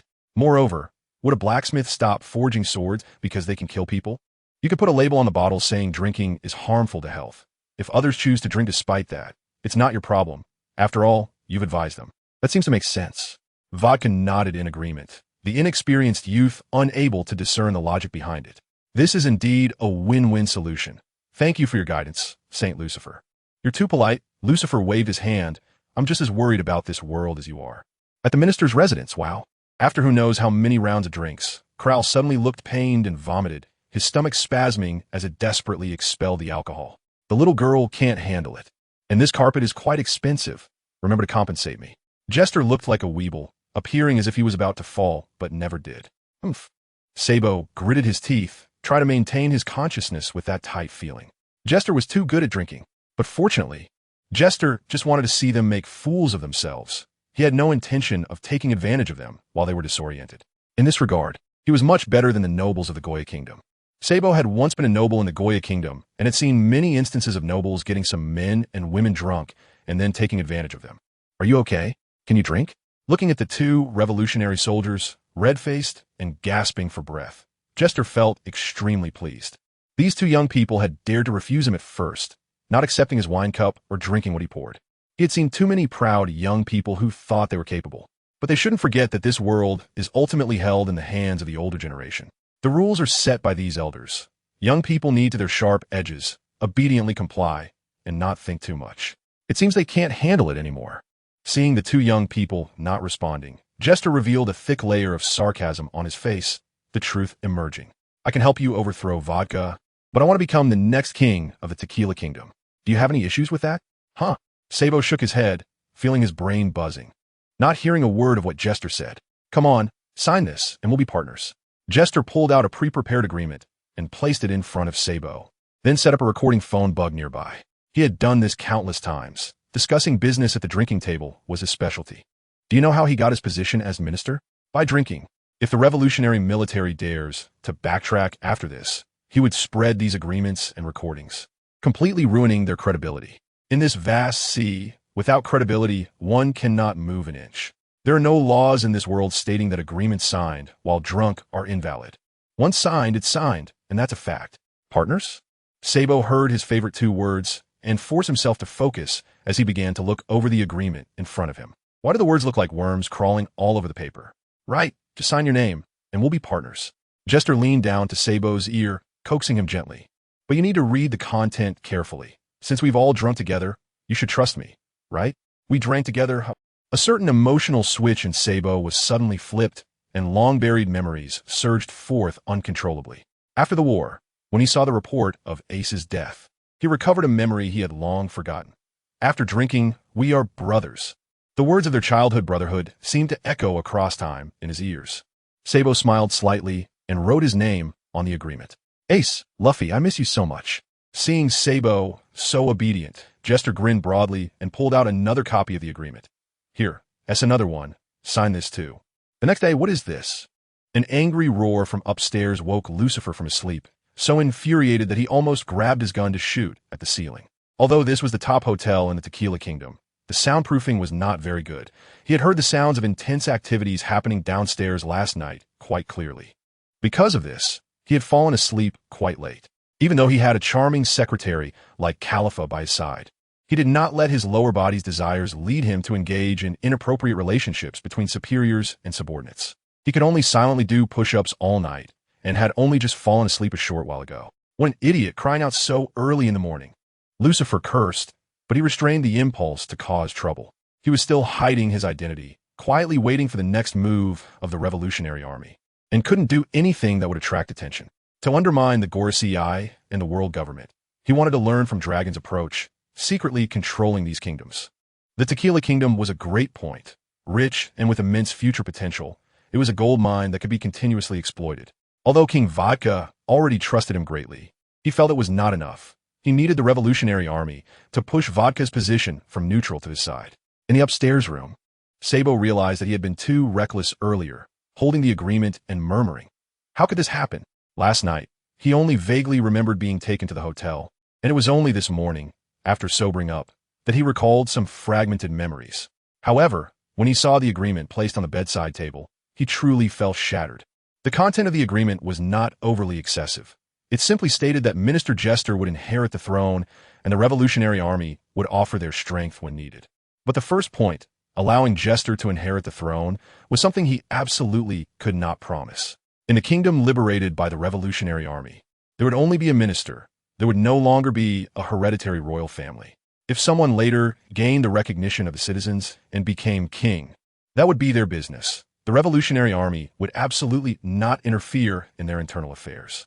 As long as we provide the Revolutionary Army with some support at the right time, such as food or resources. There are still many people in the Revolutionary Army, and with their constant travels, they can't find a place to settle down and farm. Maintaining an army requires a large amount of food and money, and these supplies usually come from the liberated kingdoms. Sabo, what's wrong? Beside him, Crow rubbed her sleepy eyes, still feeling the burning sensation in her throat that made her frown. Sabo glanced at Crow, his expression dark as he said, I messed up this mission. He didn't include we in his words. He wanted to bear the responsibility for the mistake alone. Crow suddenly let out a sharp scream, her cheeks turning as red as a monkey's bottom. She just realized that she had slept in the same bed as Sabo. What's wrong? Sabo quickly scanned the room, thinking something had happened or that there were enemies. It's nothing. Seeing that Sabo was completely unaware of the situation, Crow pouted in anger. After confirming there was no danger, Sabo looked at the agreement in his hand with a troubled expression and sighed. Sigh. I can never drink again. What a mess. How could someone force another to drink? Crow thought Sabo was referring to last night and angrily chimed in. She had joined the Revolutionary Army at a young age and grew up with Sabo. In all these years, she had never seen a liaison like that. If that Jester was excessive, he only made them drink. If he wasn't excessive, he really forced them to drink to the limit. Crow, let's go back. Sabo folded the agreement and stuffed it into his pocket, planning to apologize to Dorag in person. We're going back. Crow looked at Sabo in confusion. Hadn't they made arrangements last night? Otherwise, they wouldn't have been sent to the hotel, but to a cell. This wasn't her first time being sent to a cell due to a failed negotiation. Being in a hotel now surely meant they had succeeded, so why go back? There was a bit of a problem. Sabo shook his head, not intending to tell Crow about the agreement. Crow had passed out on the couch after vomiting last night, and he didn't want her to know what had happened afterward. Looking back now, he felt he had been so foolish at that time. All right, seeing Sabo insist, Crow obediently nodded. Although she usually acted violently towards Sabo, she would listen to him at critical moments. Downstairs, domp, come in. Lucifer walked into the room and saw Lucifer adjusting his tie in front of the mirror and said, Last night, the chief of staff of the Revolutionary Army was drunkenly sent to our upstairs, and he just hurriedly left. It seems they are about to take action. Lucifer chuckled and gave a thumbs up to the Revolutionary Army's efficiency. Once the Revolutionary Army stormed the palace, he would come down like a god to rescue Vodka from danger, and people's hearts would be completely won over. What? Can you say that again? In the hotel restaurant, Lucifer looked at the smiling finance minister Daiko, and his face immediately darkened. He was enjoying a lovely breakfast when this guy came over to say that King Vodka had raided the residence of the ruling minister Jester. After suspecting that the Revolutionary Army would contact Jester, Kaku sneaked into Jester's residence for a tour. He happened to see the Revolutionary Army and Jester drinking and having a good time, confirming that Jester was indeed colluding with the Revolutionary Army. However, Lucifer did not inform King Vodka of this situation, but Vodka had already raided Jester's house early in the morning before dawn. What the hell is going on? Daiko sensed that Lucifer's mood was off, thinking it was just his capricious nature, and with a flattering smile, said, "Hee hee, I have a hostile stance with Jester. I planted some people in his residence. Yesterday, my people secretly told me that Jester was drinking and having fun at home. To avoid King Vodka coming to me for trouble, I revealed Jester's situation to divert attention. His Majesty was very angry at that time and ordered the military minister to accompany him and directly storm Jester's residence to catch him in the act. The most important thing is we not only caught a drunken Jester, but also discovered an agreement he signed with the Revolutionary Army." Agreement? Lucifer's expression changed, and he suddenly felt a surge of appetite. Who the hell signs an agreement while rebelling? Come, sit down, let's talk while we eat. Then I will dare to ask. Daiko rubbed his hands excitedly. Being able to eat with a celestial dragon was something he could write on his tombstone after he died. Offshore the Tequila Kingdom, Mr. Dorag, are you nearby? Are you coming over? Sabo swallowed hard upon receiving the call, lowering his head like a child waiting to be punished for a mistake. He had grown up beside Dorag, who was like a father figure to him, and knowing he was Luffy's father only strengthened that fatherly role. Since he started on missions, he had made several mistakes. Although Dorag had guided him verbally and never punished him, that didn't prevent Dorag from leaving a strict image in his mind. Sabo knew the seriousness of this mistake, and when he heard that Dorag was coming to see him, he panicked. He wasn't mentally prepared yet. "What's wrong, Sabo? Did something happen?" Dorag detected something off in Sabo's tone. "Aye." Sabo opened his mouth, but found it hard to speak. He didn't want to disappoint Dorag, nor did he want him to think he was a debauched nobleman who couldn't change his ways. "Sabo." The transponder snail mimicked Dorag's tattooed, gloomy face, showing a gentle smile that only Sabo could feel. "I told you before, some things must be said in a timely manner. Otherwise, if you miss the best opportunity for remedy, it will be too late. Everyone makes mistakes. It's not shameful to be wrong, but it's shameful to know you're wrong and not correct it." "I understand." Sabo took a deep breath and recounted what happened last night at Jester's residence and the contents of the agreement. There was silence on the other end of the line, and just as Sabo was feeling more and more guilty, Dorag's voice came through. "In the future, you will encounter many such people. They will use their advantages in their fields to negotiate with you. This is indeed a profound lesson, but it's okay. You learn from your mistakes. Just make sure you don't fall in the same place next time. Be cautious. I will be there soon." "I understand, Mr. Dorag." In a restaurant, Lord Lucifer, "Now the Revolutionary Army is trying to overthrow us. Please help us." After recounting the story, Daiko smiled obsequiously and stated his ultimate goal. The Revolutionary Army had already overthrown the regimes of many kingdoms, and neither Vodka nor Daiko believed they could withstand this terrifying force. "Don't worry. You are a member of the world government, and of course, I will protect you." Lucifer patted Daiko on the shoulder, a gentle smile appearing on his face. Although the current situation was a bit strange, overall, it was developing in the direction Lucifer had hoped for. The contact person of the Revolutionary Army has been caught. But King Vodka knows that he is being targeted by the Revolutionary Army and is actively seeking protection. However, Vodka is quite timid and is even afraid to leave the palace. But it seems he can't be blamed. After all, the world government has portrayed the Revolutionary Army as terrifying demons who will take heads the moment they are targeted. "Thank you, Saint Lucifer." Daiko quickly got off his chair and knelt down to bow to Lucifer. "Get up, don't do that again." Lucifer frowned and waved his hand, using gravity to lift Daiko up. He used to feel quite good when people knelt before him, but now he finds it somewhat repulsive. This reminds him of the time when a certain Dragon King emerged and 1,000,000 troops rushed to bow down. He, Lucifer, wants to show that he does not want others to kneel, but rather to feel immense awe or fear at the mere mention of his name. The act of kneeling, being merely formal, does not satisfy him. He despises those who make others kneel. This is Lucifer's own unique arrogance. "All right," Daiko nodded and tactfully retreated. After Daiko left the dining room, Khalifa asked, "Will the Revolutionary Army give up now?" Lucifer shook his head and said something that seemed completely unrelated, causing Khalifa's expression to change. "You don't need to do that. Those who can become CP0 might have issues in certain behavioral patterns, like wearing conspicuous white cloaks for infiltration. But their intelligence is definitely not a problem. Khalifa actually knows what the Revolutionary Army will do next." However, she asked to satisfy Lucifer, hoping to evoke the thrill of strategic planning and victory in him. Many subordinates deliberately pretend to be confused while asking questions to let their leaders explain, allowing the leaders to realize why they are in charge, because leaders feel they are smarter than others. However, a leader who cannot even see through this is simply foolish. "I see." Khalifa smiled charmingly, thinking that Lucifer likes this. Now, let us quietly wait for the big shots of the Revolutionary Army to make their appearance. Lucifer does not believe that the Revolutionary Army would swallow their anger after suffering a loss. Otherwise, how could they continue to thrive in this vast sea? The howling winds, dark clouds, and torrential rain within the Tequila Kingdom seem to have angered the gods. It seems that the big shots of the Revolutionary Army have arrived. Lucifer looked out at the curtain of rain, sensing who was coming. Who is coming? Caliph asked, genuinely unaware this time. Monkey D. Dragon. Lucifer slowly revealed the name. As this ability that resembles wind, rain, and clouds belongs to no one else but him. Damn, what kind of ability does he have?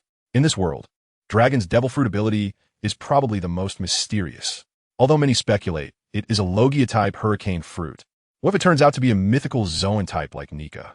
As for Paramecia type, that is no longer worth mentioning. Should we notify the Marine Admiral? Kaku frowned.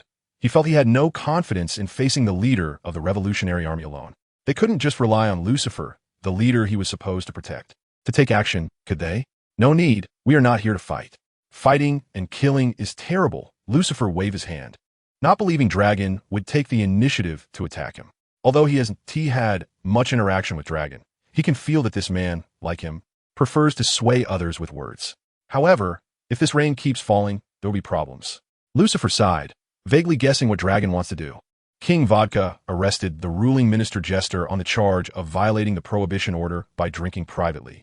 And thus the policy to allow citizens to drink has not yet been issued. He can't arrest someone and then immediately allow drinking. Is that person guilty or innocent? What Dragon wants to do now is to have the heavy rain confine the citizens to their homes, making them bored enough to drink to pass the time. Some families have hidden stockpiles, and local gangs brew and sell illicit alcohol. As long as the citizens want to drink, they will definitely find alcohol. If everyone is drinking and snacking at home, then so many people collectively violate the prohibition order and the law of this country ceases to exist.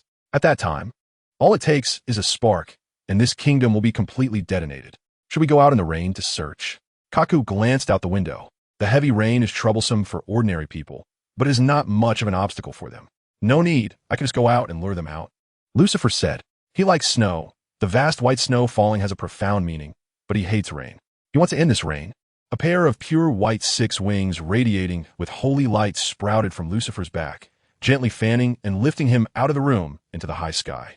Buzz. A powerful repulsive force erupted from Lucifer, forming a barrier that covered the sky of the royal city, blocking the torrential rain and strong winds outside. The world suddenly fell silent, leaving everyone in the royal city momentarily stunned. Look, what is this? Lucifer held an orange-red fruit with flame patterns in his hand and called out loudly to the densely packed houses below. Wow, it's actually the devil fruit of Fire Fist Porgas D. Ace, the captain of the 2nd Division of the White Beer Pirates, the Logia type flame fruit. After his words fell, no one stepped forward to talk to Lucifer, which made him feel quite embarrassed. Could it be that Sabo didn't he come? Meanwhile, at a certain citizens who has joined the Revolutionary Army home, Sabo, don't go out, it's a trap.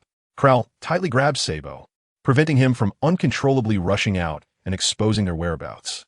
But that S. Sabo stared intently at the orange-red fruit through the window, which represents his brother. At this moment, Dragon, cloaked in dark green, approached Sabo and looked up at the sky, saying, "This must be repulsion, a terrifying power. Mr. Dragon, please persuade Sabo." Krell hurriedly asked for help, seeing that the only one who could stop Sabo was still evaluating the other S power. Go ahead, Dragon shook his head, not only not stopping, but encouraging Sabo to go. Even if it continues to rain elsewhere, it would be meaningless if it doesn't rain in the royal city. All right.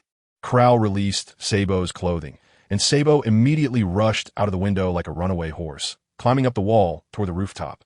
In midair, doesn't anyone want the Logia type flame fruit? Then I might as well feed it to pigs. Seeing that only a few citizens walked out of their houses to the street and whispered to him, Lucifer, angry, directly unleashed his trump card. Give it to me. I want it. A loud shout came from the rooftop chimney below to the left, and Lucifer looked in the direction of the sound to see Sabo, wearing a round hat, waving both hands at him. Can't you fly? Lucifer raised an eyebrow in disdain. After all, he was the 2nd in command of the Revolutionary Army, and yet couldn't even hover. How pathetic. It seemed no one wanted him, so he might as well feed the pigs.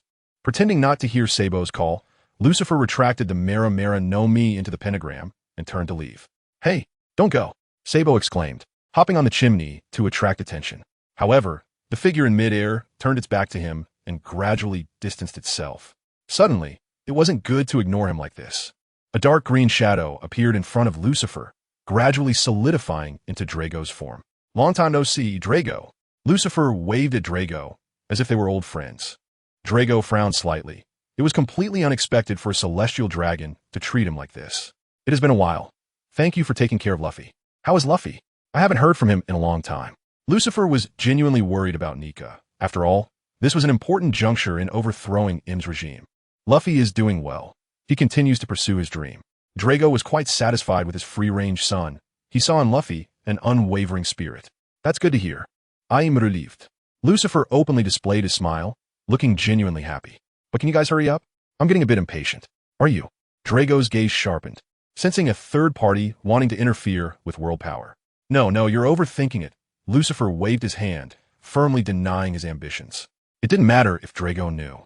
After all, the world government wouldn't believe anything he said. Lucifer was just afraid that this guy had some sort of sound-capturing device or something that could record sound and images. If that got out, he and Drago would switch positions, and Drago might end up being the one benefiting from it. Just indulging in verbal sparring was fine, but he didn't want to end up jeopardizing himself.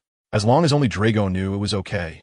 Even if he knew that the mantis stalks the cicada, unaware of the oriole behind, he had to grit his teeth and carry on. As for wasting time, Lucifer was not afraid of anyone now. He had a long lifespan to spend with them. Drago chuckled lightly, looking at Lucifer seriously. If you can make the world a better place, I'm willing to hand it over. Of course I can make the world better. Lucifer confidently patted his chest, then shook his head. Unfortunately, making the world better has nothing to do with us humans. The greatest destroyers of the natural ecology are humans. If humanity were to go extinct, the world would naturally become beautiful again. Drago fell silent, feeling that Lucifer was completely uncommunicative. It was as if he were playing with him. What's wrong? Do you want to hit me? Lucifer took a small step back, striking an exaggerated defensive pose. He was actually trying to provoke Drago. He felt uneasy unless he had a clear understanding of this guy's strength. Drago shook his head with a smile, speaking in a calm tone. Since we have the same goal, I'll let you take this one. You know how to talk. Lucifer looked Drago up and down again, then suddenly raised his right leg and delivered a kick. If the opponent wasn't going to strike, then he could kick first. However, the scene he envisioned of Drago raising his hand to block and wrestling with him didn't happen. The kick passed right through Drago's side. He kicked empty air. Natural type. Lucifer retracted his raised leg, frowning at Drago's ethereal form. The free wind will eventually blow over the earth, guiding the confused people. Drago neither confirmed nor denied it. Instead, looking down at the citizens on the street below, this isn't fun anymore. Lucifer raised his hand and took the Mera Mera no Mi from the pentagram, throwing it directly to Drago. I like freedom too. Good luck. To be honest, aside from Drago, everyone else in the Revolutionary Army seemed like rotten fish in Lucifer's eyes. The leader of the Great Rout Army, Emporio Ivankov, was quite a character, having taken Akainu's punch with his face during the Marineford War. Although he didn't get his head blown off, he was sent flying and quickly lost consciousness after struggling a bit. The other 4 army commanders were all eccentric in their own right. The leader of the Southern Army, Lindbergh, was a fur tribe member of an unspecified species who liked to tinker with strange inventions. The leader of the Western Army, Mori, was a giant, a Paramecia-type pushy fruit user, male in body but with the mindset of a new human. The leader of the Northern Army, Crow, was a natural-type Moku fruit user. Aside from being a bit forgetful and having a short temper when his voice was mocked, he didn't have many issues. The leader of the Eastern Army, Bello Betty, was a Paramecia-type Dekiro fruit user, with a hot figure, not wearing a bra and leaving her top open. While these people's abilities might not be a problem, their personalities were even more distinct than the 3 admirals of the Navy, almost completely disconnected from being normal. The only one under Drago with decent strength and personality was probably Sabo. Giving the Mera Mera no Mi to Drago was a contribution to their cause.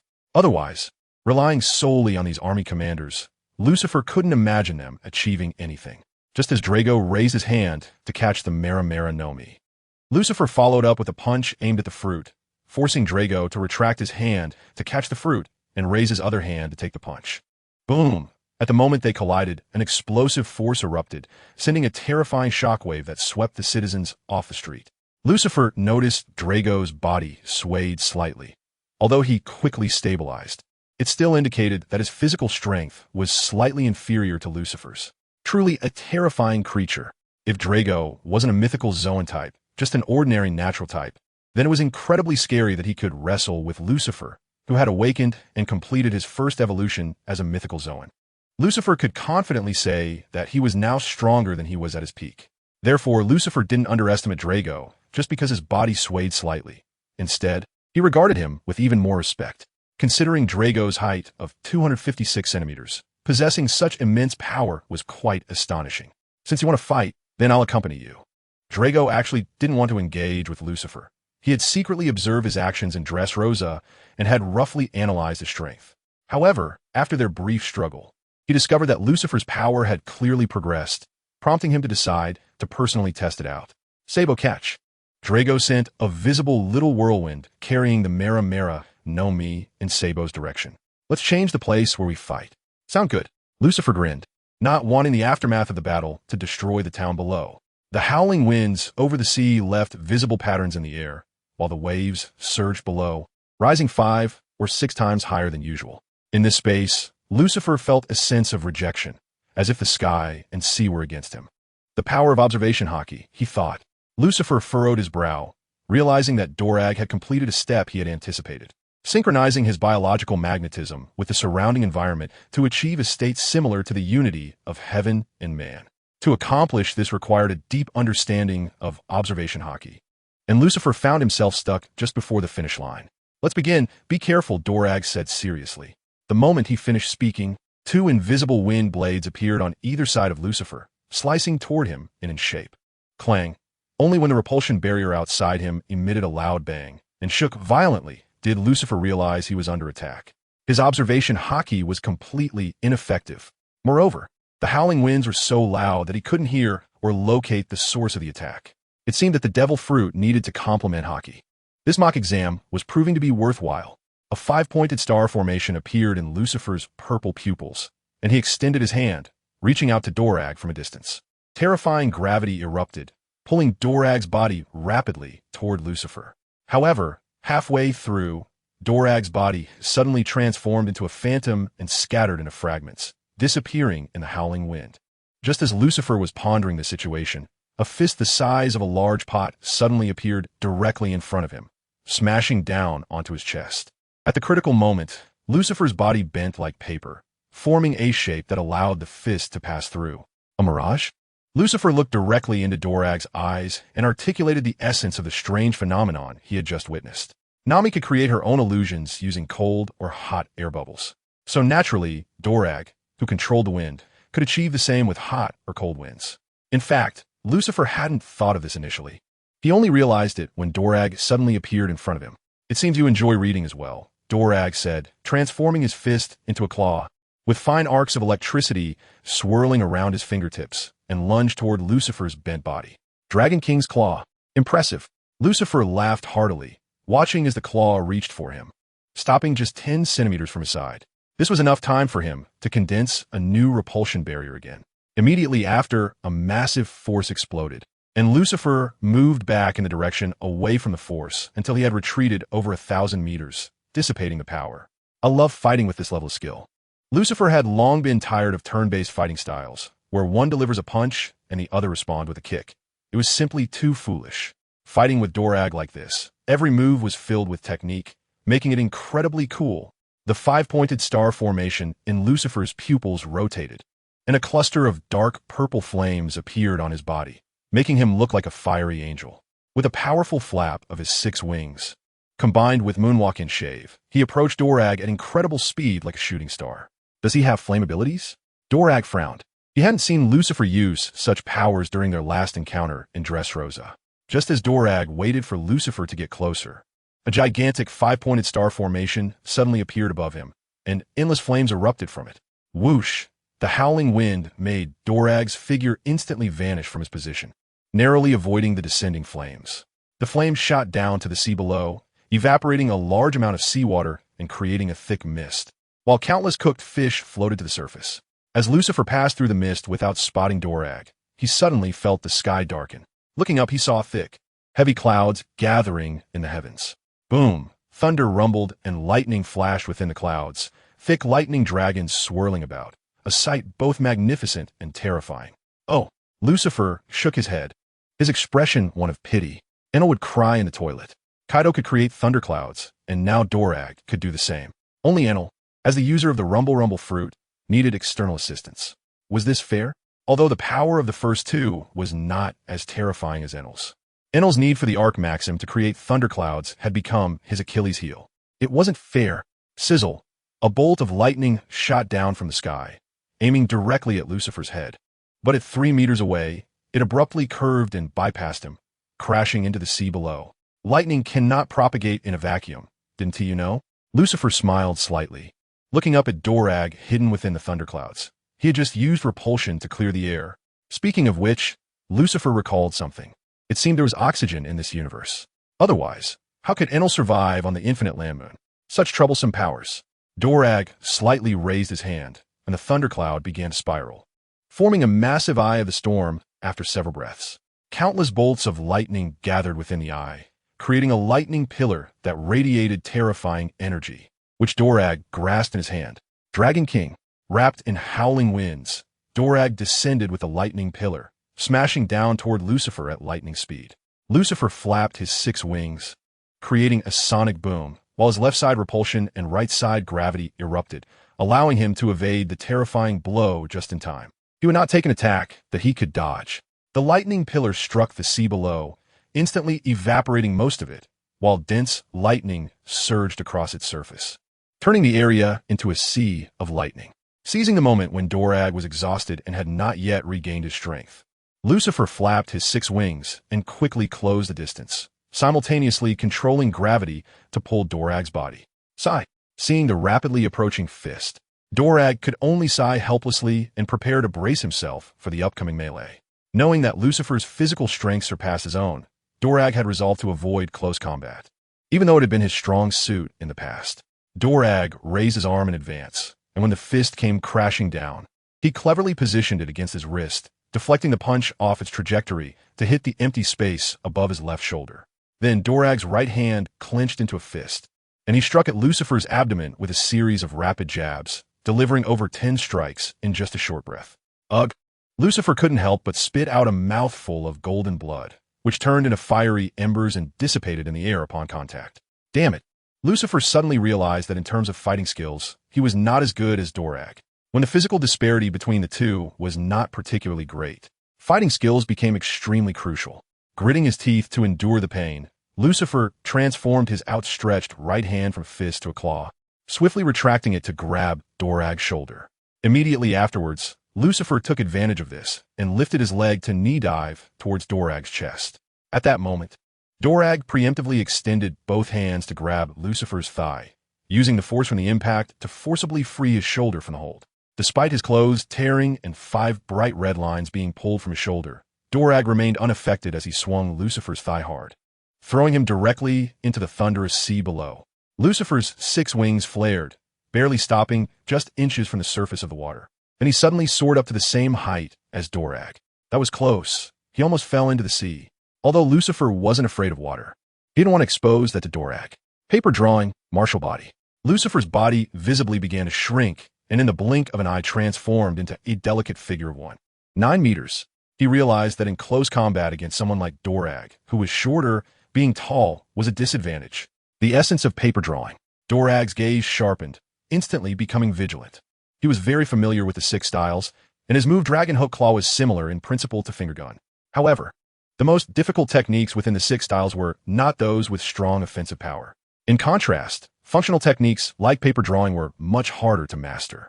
Many people could grasp other 6 styles with just a glance as long as their physical fitness met the standard, but paper drawing required talent and long-term training. Not to mention, executing the essence of paper drawing, coupled with the ability of a Zoan-type devil fruit, it would turn into a super killing machine. Let's begin. Lucifer twisted his neck, producing a series of cracking sounds, then disappeared from his original position at high speed. Zolfust. Dorag's pupils contracted, quickly predicting Lucifer's attack path and raising his arm to block. For some reason, his observation haki was ineffective against Lucifer, and he had to rely on his extensive experience and analytical judgment. Lucifer suddenly appeared in front of Dorag like a flash, throwing a straight punch at his face. Dorag quickly pulled his raised arm inward, blocking Lucifer's wrist while slightly turning his body to minimize his target area. Lucifer's punch veered off course, grazing past the tip of Dorag's nose, just as Dorag was about to counterattack through the opening in Lucifer's chest. Lucifer's small arm, at the jointless position, twisted outward in a strange manner, pushing his fist directly into Dorag's face. The impact wasn't strong, but it was the first time Lucifer had truly hit Dorag. Dorag's head was knocked to the side, and although he managed to cover his face with armament hockey to avoid serious injury, he was still taken aback. This talent, while he praised, Dorag didn't back down, following the momentum to raise his left leg and knee Lucifer in the abdomen. "You're not bad either." Lucifer moved his free left hand, spreading it open to meet the incoming knee, using the force to push himself back and create distance from Dorag. Dorag's left foot stepped forward as if stepping on an invisible staircase, using the force to elevate himself, then twisted his waist to swing his right leg towards Lucifer's head. Lucifer, using the power from his retreat, suddenly arched back in a bridge position, letting the whip kick sweep above his chest and miss. After sweeping through 180 degrees, Dorag stepped down again, leveraging the force to position himself beside Lucifer, then retracted his leg and swung his left fist down. At this moment, Lucifer had already used the backward force to spin 360 degrees in midair and adjusted his body. Seeing the punch coming, he immediately raised his left arm to meet it. Using his forearm to block the punch, he activated his waist to push his right hand, raising his right fist to strike at Dorag's left armpit. Dorag, unable to change his move, quickly raised his right hand to pass under his left arm, using his palm to catch the punch. Then Dorag forcefully gripped Lucifer's fist, pulling both bodies closer while slightly tilting his neck back to build power, using his head to deliver a headbutt to Lucifer's forehead. Lucifer was instantly dazed, his vision filled with swirling snowflakes. Such a crude fighting style was something he never expected. You members of the monkey family really have hard heads. Lucifer gritted his teeth, then used the momentum from the headbutt to lean back, thrusting his forehead towards Dorag's nose. At this point, Dorag couldn't push Lucifer away in time and didn't expect Lucifer's forehead to be so hard, causing his tried-and-true technique to fail. He could only watch as Lucifer's forehead loomed larger in his vision, then violently collided with his straight nose. The intense pain made tears well up in the corners of Dorag's eyes, and blood gushed out, which Lucifer caught with his chest. This is high-quality genetic material. Seeing Lucifer use his own clothes to catch his blood, Dorag immediately realized the intention and his expression darkened. Bartholomew Kuma was one of their Revolutionary Army members, and Dorag naturally knew some of Vegapunk's research results. This is not right. They were merely testing each other, yet he wanted to create a clone of himself. This was simply too much. Dorag pressed down on Lucifer's fist and forcefully pushed it away while moving his already extended left arm to grab at Lucifer's chest. Lucifer quickly raised both hands, crossing them over his chest to block Dorag's claw strike, which still tore away some flesh. Dorag's missed attack didn't faze him. Instead, he kicked Lucifer away forcefully, saying, "Now, I have your skin tissue and blood. How about we exchange?" Hee hee. Lucifer grinned and shook his head in refusal. "Not interested. Do as you wish." Dorag sensed something was off and looked down at his hand, only to see that only embers were gradually dissipating. This scene suddenly reminded Dorag of when Lucifer coughed up blood earlier. The golden blood he expelled also dissipated into the air like this. Initially, he thought it was due to Lucifer's devil fruit ability's peculiarity, but now it seemed to be a deliberate precaution, preventing his genetic material from falling into the hands of those with ulterior motives. This person looked young, but his mind was extremely meticulous. "All right, this fight has been enjoyable for me. Farewell." Lucifer waved at Dorag and quickly flapped his wings to fly away into the distance. "Stop!" A fierce wind howled around Dorag, propelling him to chase after Lucifer. If he managed to create his clone, the future situation would be uncontrollable. "Don't chase me. I'll definitely reach the Navy headquarters before you catch up. When I encounter Kazan, you won't be able to escape." Lucifer called back without looking, thinking, can the wind really be faster than light? Besides, during this spar, Lucifer didn't use a large area of gravity to pull Dorag's body. Otherwise, no matter how fast he was, he wouldn't escape. Once at the Navy headquarters, he wouldn't be holding back in a friendly spar, under heavy gravitational pulls. Dorag wouldn't be able to run at all. Even the wind is affected by gravity. Moreover, during this spar, Dorag had never elementalized, but had been disguising himself as a Logia type using mirages. Is he a natural type, a superhuman type, or an animal type? It's still unknown. If he's not a natural type, it would be even harder for Dorag to escape. In the end, after chasing for over 10 minutes, Dorag gave up. The difference in speed between the two was minimal, making it nearly impossible to catch up to Lucifer before his stamina ran out. And this much time was enough for him to reach the Navy headquarters. So he's not going to chase anymore. Feeling the wind behind him cease to roar, Lucifer still showed no intention of stopping. What if Dorag was trying to pull a trick? Although it was quite frustrating to be chased like this, Lucifer had gotten used to it since arriving in this world, so he didn't feel too out of place. In fact, neither Lucifer nor Dorag knew who would win if they continued fighting. For people like them, who had tough skin, high attack power, strong stamina, and no obvious weaknesses, it would take at least 24 hours of high-intensity battle to determine a winner. From Lucifer's perspective, determining a winner against Dorag now was meaningless. It was enough to have a rough idea of where their strengths lay. Moreover, he didn't want to kill Dorag. He needed to keep this guy around to investigate the 5 elders and him, and he knew that even if he wanted to leave, Dorag wouldn't be able to kill him. As for the Revolutionary Army, in the world where Lucifer was born, a failed art student also led a revolution. Now, opinions about him were mixed, with both praise and criticism.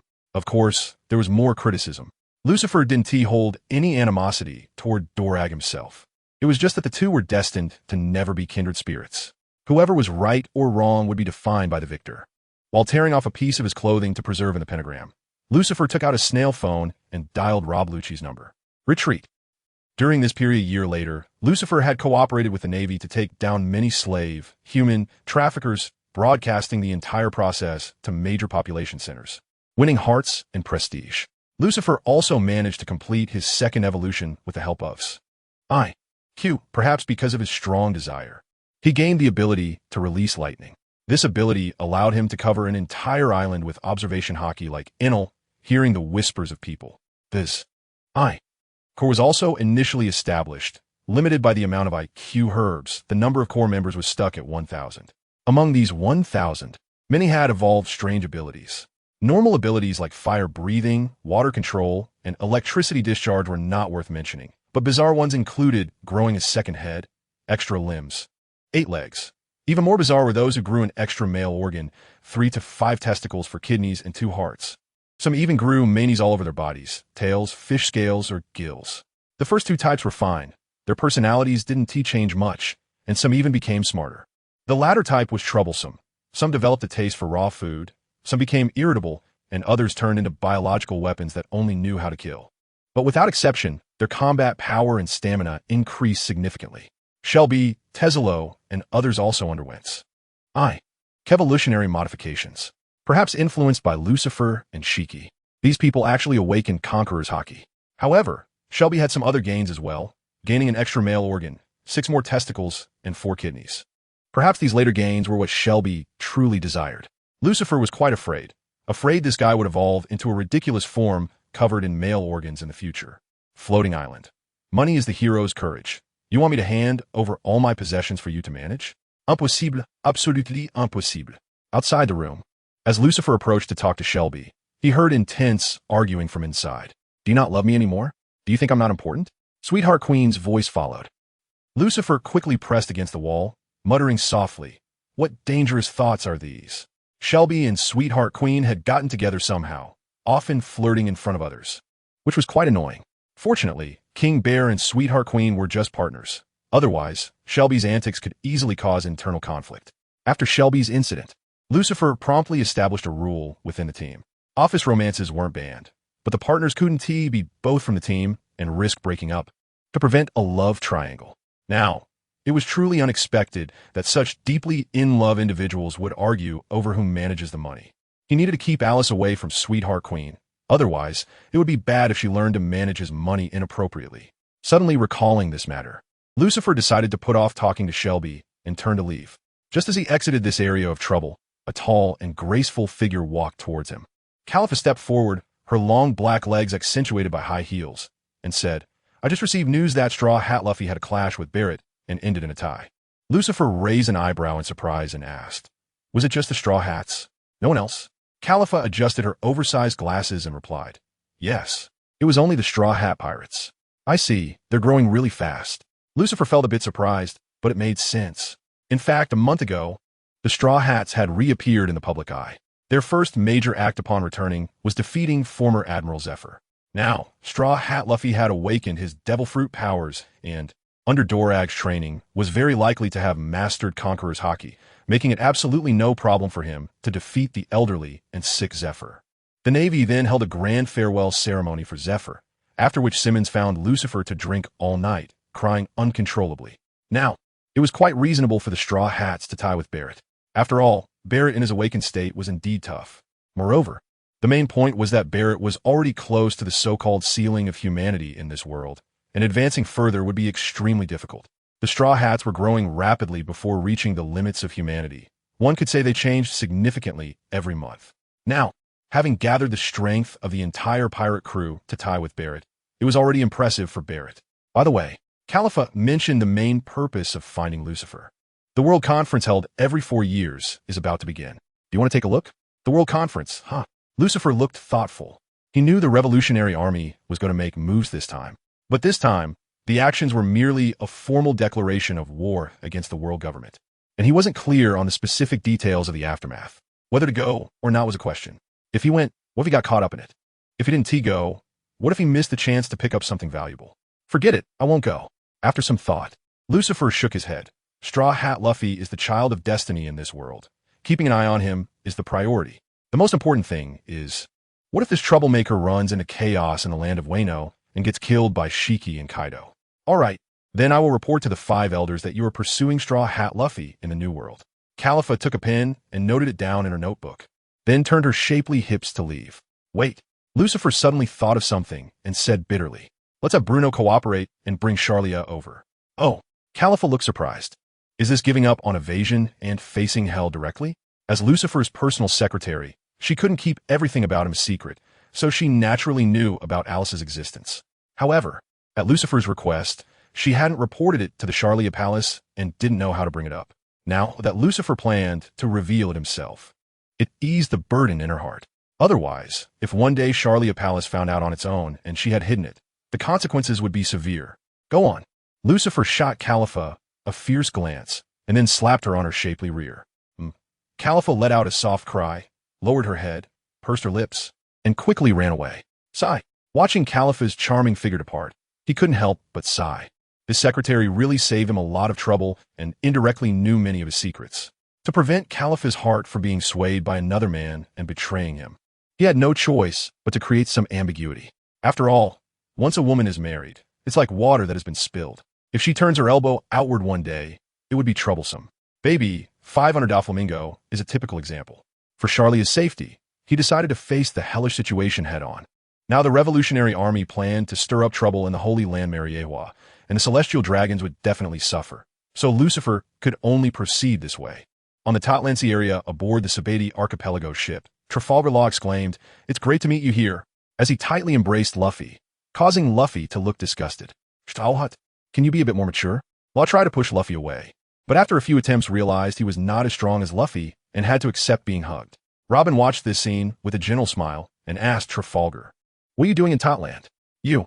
Law frowned suddenly, feeling very displeased with being nicknamed and having people shout it. "Stop being so coy. Just say what you're here for." Zoro, Sanji, and the others pressed. Since their cooperation in Punk Hazard a year ago, they had a good impression of Law and also learned that he, like their captain, was not a docile character. Now appearing in the territory of Yonko Big Mom must mean he had some plans. "Straw Hat, let me go." Law couldn't stand being so close to a man and used Luffy's curiosity to make him release him. Once Luffy let go, Law breathed a sigh of relief and said seriously, "Since Doflamingo's downfall, Dressrosa has been under attack from various forces. I've been guarding Dressrosa these days, driving away invaders for King Riku. Among these forces eyeing us is the Big Mom Pirates. Recently, I defeated Sweet Commander Charlotte Cracker, but I also completely enraged Big Mom. I'm here waiting for Eustace, Captain, hoping to team up with him to see if we can take down the Sea Emperor." "Eustace?" Zoro frowned in confusion. He didn't remember anyone by that name on the sea. Law glanced at Luffy, feeling that Eustace's personality was exactly the same as Luffy's, and he sighed. He is one of the prisoners who escaped from Impel Down during the Paramount War. He had been working with the former Pirate King's crew, Buggy the Clown. Recently, they had a falling out, and he plans to go solo, targeting the Yonko. At this point, Law's expression turned serious. In fact, Eustace has a deep grudge against someone. Who? Luffy, Zoro, and the others were affected by Law's serious expression and asked in a low voice. Lucifer. Law instinctively reached for his empty left chest. Eustace had encountered that man earlier than us, was imprisoned because of him, and had even lost a companion. Lucifer. Robin's eyes flickered. This man had an impact on her comparable to former Admiral Akiji. It's this guy. Luffy's eyes gleamed with fighting spirit as he pressed his fingers down, causing his bones to crack. He still vividly remembered being subdued by that guy with one hit. He would never forget it. If it comes again, I will definitely not let your sea stone touch me. Luffy, why bother provoking him? Usopp quickly stepped forward and tugged at Luffy's arm, tried to persuade him. Sanji has awakened his bloodline factor due to misfortune, and I have nothing to do now. Doflamingo has also been imprisoned and impelled down, so we have no reason to seek out that monster. During the time they were training and healing, they had also been keeping an eye on the outside situation.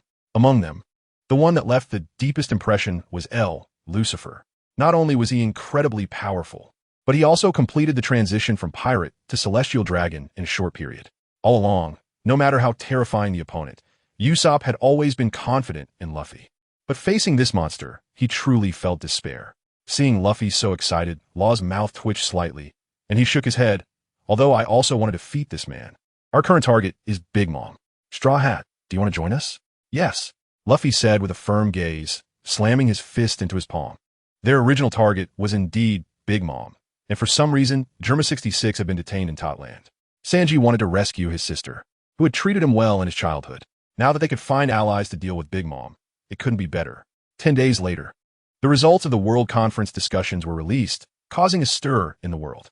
The Shichibukai system, which had been in place for over 20 years, was abolished. This system was established when Admiral Sengoku first took office in cooperation with the world government, granting special powers and qualifications to 7 pirates. And it was not a unified group, as each acted independently. Although they were called the government's lapdogs, the reality was quite the opposite. Once the Shichibukai had the opportunity, they would be eliminated by the government. Each Shichibukai had their own reasons for becoming one, pursuing their own goals, and could not give up their power and status. Thus, the relationship between them and the world government was one of mutual use. The Shichibukai relied on their own strength and reputation to deter and strike against ordinary pirates, with most members being extremely powerful. Therefore, they were generally regarded by pirates as the lapdogs of the world government. Besides being required to accept the government's compulsory summons and pay a certain amount of income, they could act freely most of the time. This system did play a significant role in combating pirates when it was first implemented. However, as time passed, it gradually exposed some serious issues. Like pirate Empress Boa Hancock, who was forcibly conscripted during the Marineford War, but ended up causing more harm to allies than enemies on the battlefield. Even more seriously, former warlord of the Sea Crocodile attempted to seize the government of the Alabasta Kingdom, a member of the world government. This was something the kings of the allied nations could not tolerate. They did not want to be dragged out of bed, the throne, by pirates one day. Thus, at the suggestion of Admiral Fujitora, the kings of the allied nations rarely reached a consensus and unanimously voted to abolish the warlords of the sea system. Immediately afterward, the Navy, led by Dr. Vegapunk's latest scientific achievement Seraphim, launched a crackdown on the abolished warlords of the sea. The Navy unilaterally tearing up the agreement at the New World as Karai Bari Island was simply outrageous. Thousand Bot Buggy kicked over the coffee table in front of him, his clown-painted face twisted in a grimace. This is worse than how we pirates are treated, being used and thrown away like this. And then they want to deal with us. Aren't you in debt to that man? Why not try asking him for help? Eureka calmly sat on the sofa, already thinking of the next retreat. If it were that man, he would have the power to stop the Navy's crackdown on them, and could make their future days more stable. That man I owe money to? Buggy calmed down, faces flashing through his mind. He had too many creditors. Lucifero, Crocodile, Doflamingo. However, he no longer had to worry about King of Lone Sharks Doflamingo, who had been fed to the fish a year ago for refusing to submit to Golden Emperor Zoro. Among the remaining creditors, the only one who could save him from dire straits was that man who had become a celestial dragon. Yes, good idea. Buggy snapped his fingers and quickly took out his Den Mushi to contact him. He still owed that man over 1 billion berries. And surely he wouldn't ignore that for the sake of money. Damn, if I had known it would come to this. I should have borrowed more, so I do have a better chance of being rescued. Brew. As soon as the Den Mushi was taken out, it began to ring in Buggy's hand. Buggy frowned. It was not surprising for someone to contact him when he was doing well. But who would be looking for him now that he was in trouble? Hello, Red Nose. As soon as the call connected, Crocodile's voice came through, faintly mixed with the sound of cannon fire. "Who are you calling Red Nose, you bastard? Do you believe I'll kill you?" Hearing someone call him Red Nose, Buggy immediately reacted, cursing without thinking. "Huh? What did you say?" The din-din mushy mimicked Crocodile's dark expression, and his voice turned cold. After his impulsive reaction, Buggy calmed down, a cold sweat forming on his forehead, and shifted the topic. "Is this Crocodile? What's the matter?" "TSK." Crocodile snorted coldly, considering it was not the time to argue, and got straight to the point. "You're on Karai Bari Island now, right? Wait for me there. I'm coming with Hawkeye." Buggy's eyes instantly misted over, feeling extremely moved as he trembled. "You're coming to save me? Right now?" He was like a pile of stinking dog poop that everyone hated, yet someone was willing to cross the sea to rescue him. Is the world really this beautiful? Crocodile on the other end was momentarily speechless. He never expected Buggy to be so sentimental. But also to seek an alliance with you. Alliance? Buggy suddenly withdrew the tears he was about to shed, his expression becoming serious. "How many people do you have?" On the other end, Crocodile glanced at the few people behind him and answered evasively, "With my brains, Hawkeye strength, and those prisoners from Impel Down under your command, as long as we unite, we can withstand the Navy's crackdown and create a powerful military force to protect ourselves from the waves of the sea." Buggy was moved by this and gritted his teeth. "Fine, I'll wait for you." After the call ended, Eureka, who had been listening to the entire conversation, spoke up. "Collaborating with Crocodile is not as stable as seeking Lucifero." Buggy raised his chin, restoring his former proud demeanor. "Don't forget we are pirates. How can a pirate ask a celestial dragon for help? I don't even plan to pay him back." Mr. 3, sitting on the other sofa, covered his face in pain. This guy has inflated his ego again. Sigh. Eureka sighed helplessly, but there was nothing she could do, although they were also in an alliance. Those prisoners from Impel Down seemed to have been bewitched and only listened to Buggy. Thus, Buggy had essentially become the spokesperson of their team. Now that Buggy had made his decision, their opposition would have no effect. "Calm Belt, Amazon Lily. Boa Hancock, give up your feudal resistance and surrender. Try to avoid casualties among your people." The voice of Navy Vice Admiral Mingus echoed through loudspeakers as dozens of warships lined up on the sea. The palace. "It seems these Navy personnel have forgotten that I became a warlord of the sea because of my strength." Hancock looked out the window at the lined-up warships on the distant sea, a deep disdain showing on her beautiful face. "But what about the citizens?" Old Lady Girolio was filled with worry, pacing back and forth with her cane. In this country full of women, they had been able to remain unbothered in this chaotic world. Besides their strength, the more important factor was the calm belt, a natural protective barrier. Now that the Navy had a large fleet capable of sailing through the calm belt, this natural barrier had lost its effectiveness. They indeed had strength, but in front of such a massive Navy fleet, she could not even dare to think about victory. Once a fight broke out, the citizens of Amazon Lily would undoubtedly suffer heavy casualties. "It seems you really are getting old." Hearing the despondent murmurs from behind, Hancock turned around with a look of disdain. "Have you become so afraid of death?" "Snake Princess, what are you saying?" Girolio jumped up in anger, suppressing her impulse to smash her cane. She was the former empress of Amazon Lily, and out of respect for the current empress and to make up for her past mistakes, she rarely intervened in the kingdom's affairs. When Hancock was forcibly conscripted as a warlord of the sea during the Marineford War, she advised Hancock to cooperate, saying that only with this identity could the kingdom be preserved. However, the headstrong Hancock did not listen to her at all, and it was only because Straw Hat Luffy needed to go to Impel Down that Hancock agreed to the conscription by saying she would take a stroll around Impel Down. Now that the Amazon Lily Kingdom had reached the point of being besieged by the Navy, it would be absolutely impossible for Girolio to say that she held no resentment towards Hancock. If Hancock had listened to her advice and made peace with the Navy, or even become a member of the world government, things would not have turned out like this. Hancock couldn't be bothered to deal with the noisy Girolio and strode outside with her long legs. "Notify everyone to prepare for battle." This operation against the warlords of the sea was not hidden by the Navy. Once it commenced, it stirred up all forces at sea. On Hive Island, Teach grabbed a handful of the golden-haired beauty's perky backside beside him, then stood up laughing from the sofa. Since the Navy no longer needed this power, he would take it for himself. Boys, set sail for Amazon Lily. In the sky over Wano country, the floating island suddenly became lively. Upon hearing the reports, Lucifer had red handprints on both cheeks and smiled oddly. "How long are you going to keep this look?" Shelby didn't understand. It was just having two women at the same time. Was it really necessary to be beaten so badly? A heart shattered into many pieces, with each piece loving a different woman. Isn't that excessive? Do you think I want this? Lucifer sighed helplessly. Those handprints were the work of Shalilia and Alice, and he dared not let them fade before they cooled down. Otherwise, there might be new ones coming. Shiki chuckled, shook off the ash from his cigar, and said, I heard there's a guy in the Warlords of the Sea known as the world's greatest swordsman. I'm a little curious to test my sword against him. Forget it. Lucifer shook his head. Things were chaotic enough as it was. They shouldn't add to the mess. At that moment, Teslo opened the meeting room door and walked in, saying, I just received a report that Blackbeard has made a move. He's headed for the Pirate Empress.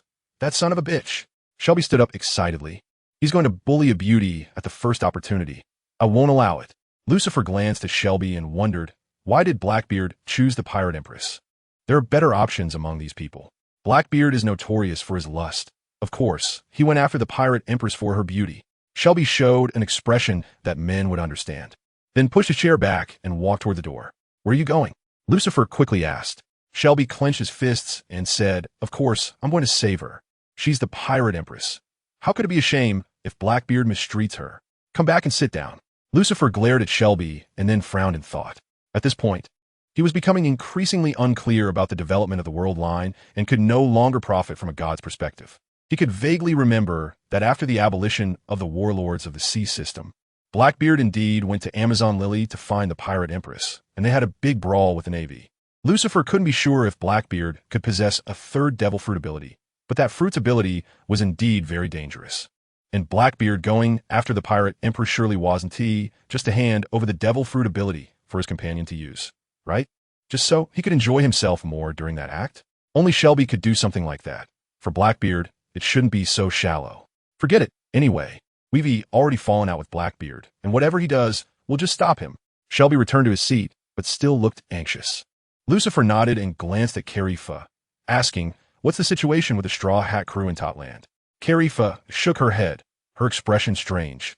The Straw Hats allied with Law and Kid to attack Charlotte Linland.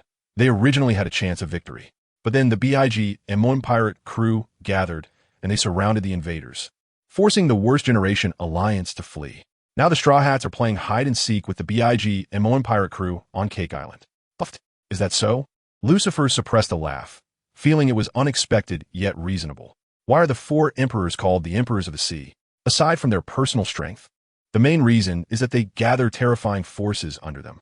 Organizing a 1,000-man strong army is absolutely no problem. Even if they don't dare to directly intervene in a battle, standing at a distance and shooting from the shadows is enough to influence the battle's outcome. Not to mention that under Charlotte Linland, there are strong figures like Charlotte Katakuri. Even just the various sweet generals would be enough to handle Zoro, Sanji, and Killer, with some to spare. In the Worst Generation, without accumulating a massive military force, it's simply a dream to challenge the four emperors head-on. Confirming that Straw Hat Luffy was temporarily tied up, Lucifer slammed the table and said, All right, then you all go play with Blackbeard. He couldn't go. After all, there were many Navy personnel present.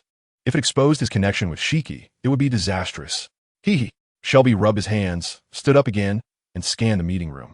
Anyone want to join me in heroically saving the beauty? He certainly didn't dare to provoke Blackbeard alone, so he needed to bring along a strong henchman. However, Shiki, Redfield, Kaido, and Teslo all avoided his gaze, pretending not to hear. In fact, Redfield wanted to take a look, but Shelby's words about heroically saving the beauty immediately extinguished that thought. He didn't want people to think he was lecherous. Doflamingo, stood up under Shelby's expectant gaze, but shook his head. I would like to see that proud woman bow her head, but unfortunately, I wouldn't be able to take action if I went. Now he could match Blackbeard, and even if he couldn't win, escaping would definitely not be a problem. But that was predicated on needing to use his devil fruit ability. Once he used it, his identity would be exposed, and that would be counterproductive. You all. Shelby gritted his teeth in anger. As men, can't you even admit you're lecherous? Sigh. Lucifer sighed, looking at Kaido. Kaido, you should accompany Shelby this time. It's boring for you to stay here anyway. 100 barrels of good wine. Shelby seized the opportunity. Fine. Kaido rolled his eyes, looking at Shelby with disdain. By the way, Shelby, remember to wear a mask. Don't expose your identity. The world government knows you're hanging out with me. Lucifer's expression turned serious as he reminded him. Don't worry, I always carry my mask. Shelby took out a pair of black stockings from Sweetheart Queen and put them over his head, then gave Lucifer a thumbs up. His devil fruit ability had not been exposed yet, so he could unleash his power freely. The people in the meeting room fell silent upon seeing this, suddenly feeling ashamed to be associated with him. After the meeting, Lucifer went to the bathroom, faced the mirror, and began applying Carifa's lipstick on his face. He was going to meet the two women and needed to make the handprint on his face a bit more noticeable in advance, lest he be overlooked and get slapped again. This should be about right. After finishing, Lucifer looked in the mirror and felt that it was both bright and not exaggerated, making it quite suitable. Lord Lucifer, you really are the most intelligent man I've ever seen. Suddenly, Khalifa's voice rang out from behind. Lucifer rolled his eyes as he glanced at the enchanting figure leaning against the wall and said, "Just keep talking nonsense. Anyway, when I can't hold on any longer, I'll use you as a cushion." Khalifa smiled slightly, her red lips parting gently. Actually, the fact that they haven't left directly proves that they have already accepted and agreed. The current situation is just because they feel wronged and frustrated. You need to let them vent properly. Playing tricks won't help. That makes sense. Lucifer felt that Khalifa's words were quite reasonable, quickly turning on the faucet to wash away the lipstick on his face. Once he had cleaned off all the lipstick, there were no traces of the handprint left on Lucifer's handsome face. After all, the force of those two slaps was much lighter than Nami hitting Luffy. Lucifer dried his face, turned around, and walked up to Khalifa, lifting her beautifully curved chin and gently stroking it. "You're really wonderful. I can't seem to get by without you more and more. Lord Lucifer, you've learned bad habits from Shelby." Khalifa lightly bit her plump, dripping red lips and gently pushed Lucifer's hand away. Perhaps. Lucifer shook his head with a smile. They indeed influenced each other when they were together. But really, thank you. Khalifa smiled slightly. It's part of my duty. Under the void throne of Mary Joa's holy land, King Cobra, what do you want to ask us? The five elders stood at the bottom of the steps, their gazes all focused on the figure sitting in the wheelchair not far away. Cobra, plagued by illness, coughed into his fist and then looked up to meet the five figures, speaking, "Perhaps I should start from the beginning. The world government was established 800 years ago by 20 kings who moved to live in Mary Joa together as the creators of the world. Soon after, they were referred to as celestial dragons by the world, reigning at the top of the world for 800 years. Within the world government, the status of the 20 kings is equal. To prevent the emergence of a dictator among them, an empty throne was specially established, surrounded by weapons once used by the 20 kings, with a vow that no one can sit on that throne. On the other hand, the 20 kingdoms that lost their royal families chose new kings, and their descendants have inherited the throne to this day. The 20 kings erased all documents that could refer to the previous era from their kingdoms to ensure long-lasting peace. The only exception is Alabasta, where the monarch was Queen Lily of the Nefertari family. Although she was one of the original 20, she did not stay in Mary Joa to become a celestial dragon. It is precisely because she returned to Alabasta that the name Nefertari has continued to be passed down in Alabasta. Therefore, strictly speaking, there should be only 19 weapons surrounding the throne. As he spoke, Cobra pointed to the pile of weapons inserted around the throne on the steps. Topman Vacheli's expression remained calm as he replied, "You're not wrong.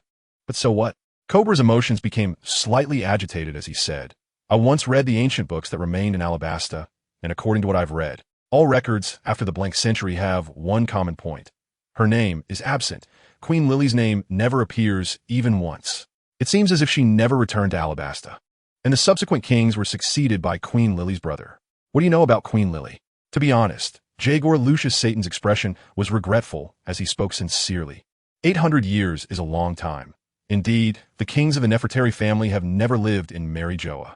But regardless, it is a fact that the queen decided to return to her kingdom. I'm sorry, but the history books might not record her motives and some details of her journey too thoroughly. Cobra's brows gradually furrowed as he asked his biggest doubt. "Then, what is it? Why are you asking this?" The expressions of the five elders suddenly became serious. Cobra felt slightly uncomfortable with the pressure emanating from the five of them, swallowing hard as he said, "In fact, our royal family has a handwritten letter from the queen that has been passed down through generations." Just then, a series of footsteps echoed on the steps, causing Cobra, who was speaking, to pause. The figure climbed step by step up the stairs, reaching the highest point in Cobra's eyes, crossing over the weapons of the 20 kings to sit on throne. Lord him, King Cobra is still. The five elders turned to look at the figure sitting on the void throne, wanting to remind him, but suddenly finding it unnecessary. "Gah, Seeing that figure sitting on the throne, Cobra was so shocked that he couldn't catch his breath for a long time. This is the Holy Land Mary Joa, and in front of him stand the 5 people at the pinnacle of world power. How could someone sit on that throne in front of them? How could this happen? The purpose of that throne was never for someone to sit on. It was a symbol, symbolizing that no one could rule the world alone. Now someone has sat on it. Isn't the void in the void throne a joke? Lily, sitting on the throne, murmured the familiar name with a hint of reminiscence in his oddly colored pupils. Cough, cough, cough. Seeing the 5 elders obediently standing on either side, Cobra could no longer hold back and began to cough violently. They unexpectedly looked so accustomed to it.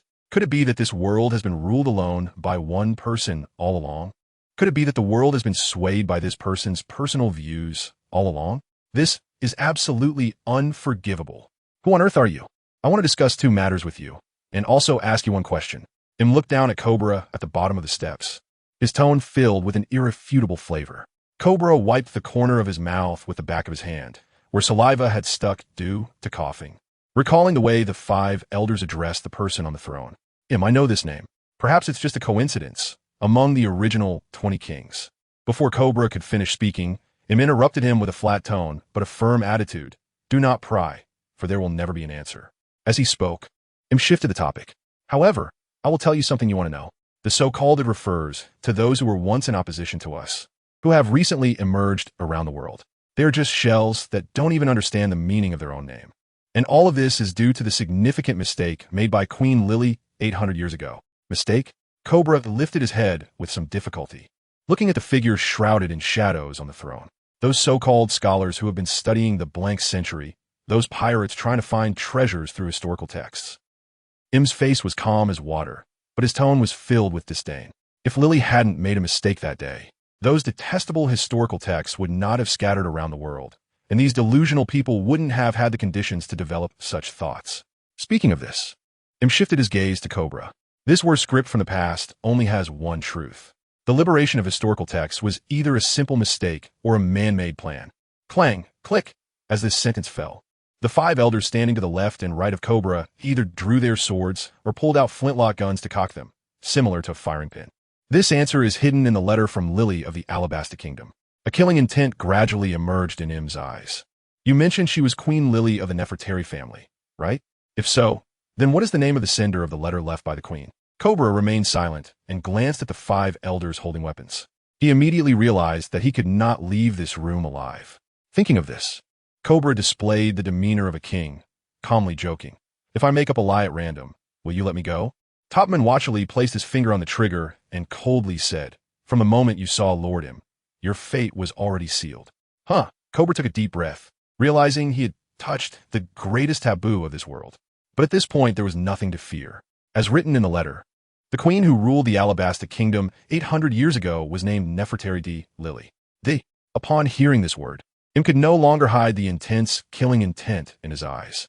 Just then, a shadowy spike attacked from Cobra's left side, piercing through his abdomen and lifting him off his wheelchair. Cobra flew several meters and crashed to the ground, spitting out large amounts of blood, the pain causing his whole body to convulse uncontrollably. Just as the shadowy spike withdrew from Cobra's body to deliver the final fatal blow, a figure rushed in from behind Cobra, leaping into the air with force, a fist enveloped in flames smashing down towards the 5 elders. Fire fist. The fist wind burst forth, forming a massive, high-temperature fire pillar that twisted the air and fell, instantly engulfing the 5 elders. Where on earth did you come from? Im's eyes were filled with shock and anger, his form visibly swelling and changing. King's hand flying car. Sabo had no intention of answering, raising his hand to deliver a straight punch at the steps, scorching flames erupting and covering the throne.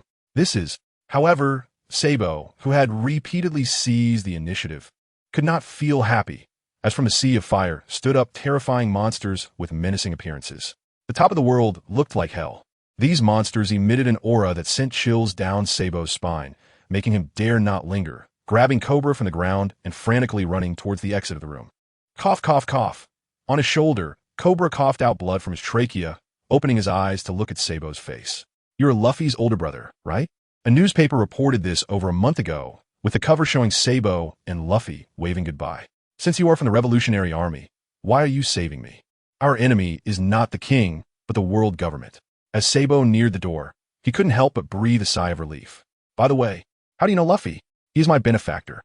Just then, while the two were talking, the shadowy Spike chased after them at an even faster speed, easily piercing through Sabo's side and exiting from his abdomen. Cobra could not avoid falling off Sabo's shoulder, but then, as if returning to life, he stood up from the ground, arms spread wide to block the path of the monsters pursuing them. You absolutely cannot die here. I hope you can help me convey to Luffy and Vivi that we are also to raise the flag of dawn for the world. Please take care of Nefertari D, Lily, Sabo, my brother. The floating island of Wano received the latest intelligence from Holy Land, Mariehua. Khalifa found Lucifer in the laboratory and handed over a stack of photos. This was sent from CP0 to Morgan's, prompting him to publish news that Revolutionary Army Chief of Staff Sabo murdered King Cobra of the Alabasta Kingdom in Mariehua. Lucifer took the photos, and the background in the images was the familiar room with the Void Throne, while the figures were Sabo and Cobra.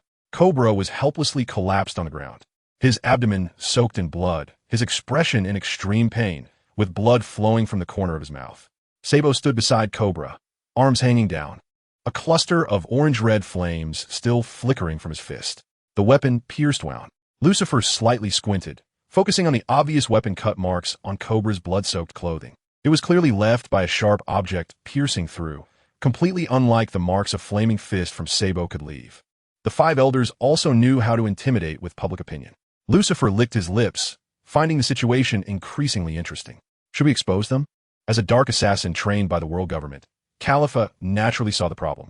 Why expose it? Helping adults is a rare quality. Lucifer grinned, wishing for the elders and the Revolutionary Army to fight each other. How could he possibly stop the conflict from happening? Luckily, the news being published was that Big News Morgans had become a presence alongside Tesalo in the dark world. Otherwise, this precious information wouldn't have reached us. News requires credibility. If controlled by any private force, the published newspapers would only be regarded as a joke. Nowadays, under Tesalo's sacrifice of his reputation to build momentum, Big News has been changed to News King, and reporters from all sides flock to it like pirates encountering the Four Emperors. However, they do not know that the so-called News King has already become a shell for private external communication. Let professional writers handle this report, adding embellishments to escalate the conflict into an assassination operation by the Revolutionary Army against the kings of various countries and the world government.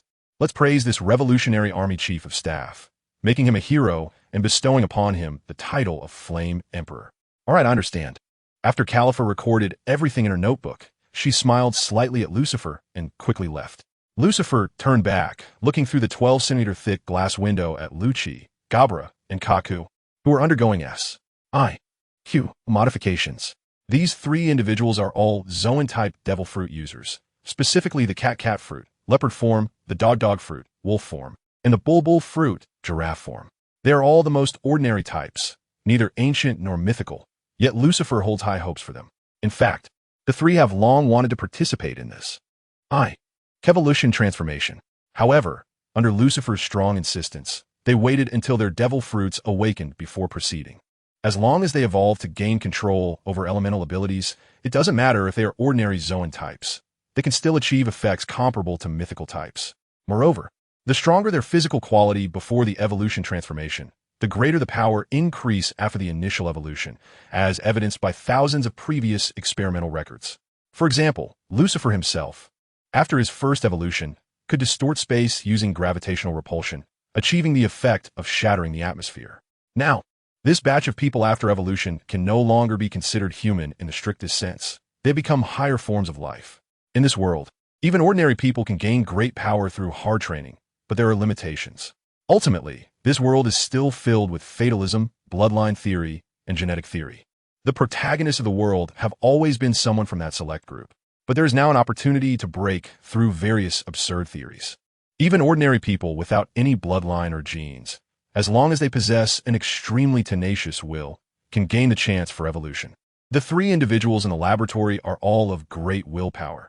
As long as they survive the first evolution, they will have infinite possibilities.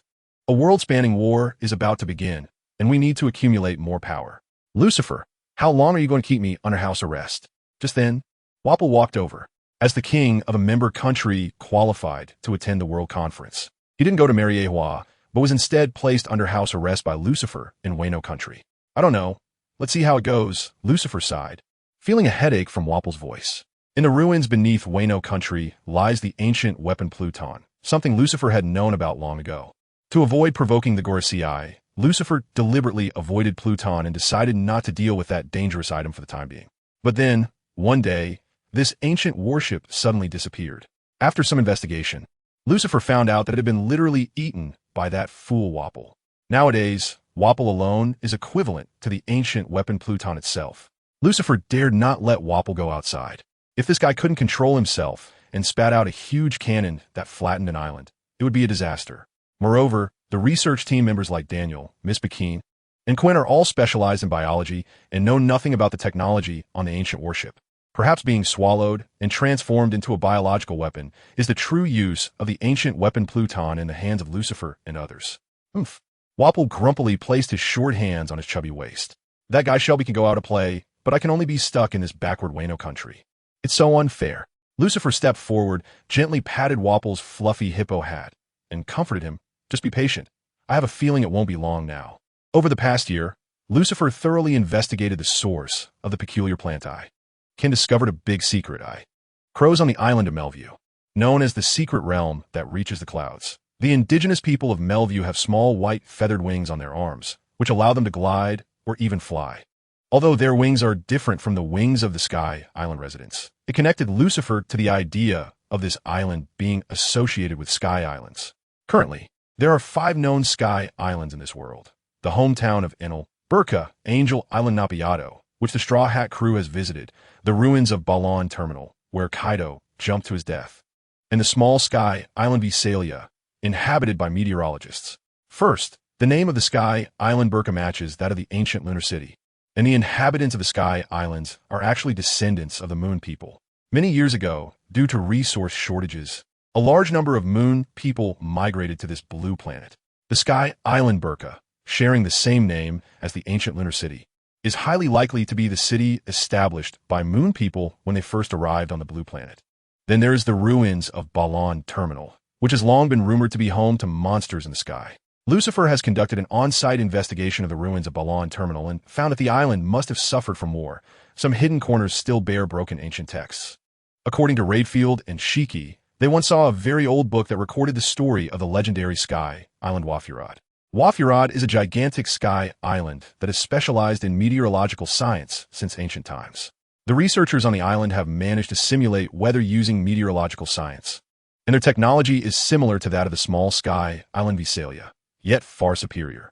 At the pinnacle of Wafurad's technology is an ultimate weapon that incorporates all scientific achievements, called the Breath of the Gods. The Breath of the Gods meets all the conditions Lucifer imagined about the sky king Uranus. Whether it is rain, thunder, blizzards, or gales, all meteorological phenomena can be massively simulated, and its power is so strong that it can instantly cover the entire visible sky with disasters. Most notably, the Breath of the Gods seems to possess a self-awareness, as if fused with some Zoan-type devil fruit.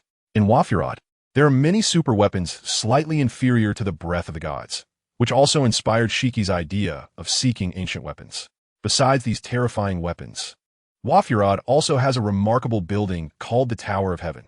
According to descriptions in ancient books, the inside of the Tower of Heaven resembles a cubic world, filled with many cubes with strange patterns on their surfaces. The residents of Wafurad possess a special ability to seal memories and devil fruit powers, although the book did not clarify whether this ability comes from bloodline or technology. Residents of Wafurad can enhance this ability by entering the Tower of Heaven, and at its most terrifying level, they can amplify their abilities to create a world of memories and drag others into it. In Lucifer's speculation, the amplification effect of the Tower of Heaven may be related to the plant IQ. However, such a powerful legendary sky island was invaded by the world government 200 years ago, and the celestial dragons launched an unprecedented war to obtain the breath of the gods. The Wafurad people initially gained an advantage due to their super strong technology, but ultimately fell before the world government's relentless tactics of human waves. In the end, what the world government gained from it is not recorded in the books. But today's ruins of Balon Terminal, the small sky island Visalia inhabited by meteorologists, and the island of Melview growing IQ plants may all have inherited a part of Wafurad's legacy through the stories recorded in the book told by Shiki and Riderfield. Lucifer gradually understood why the world government, which had ruled the world for 800 years, was not that strong. The war over 200 years ago that invaded the legendary sky island Wafrold consumed too much of the world government's accumulated power. Now, the Revolutionary Army has officially declared war on the world government, invading the holy land Mary Geos in front of the celestial dragons and the kings of various allied nations. Piercing through the world government's flag, Lucifer did not know what intelligence and power Drago possessed, but he was certain that he was a very cautious person. Since Drago had decided to surface, he must have great confidence. Otherwise, at his young age, he could continue to bide his time.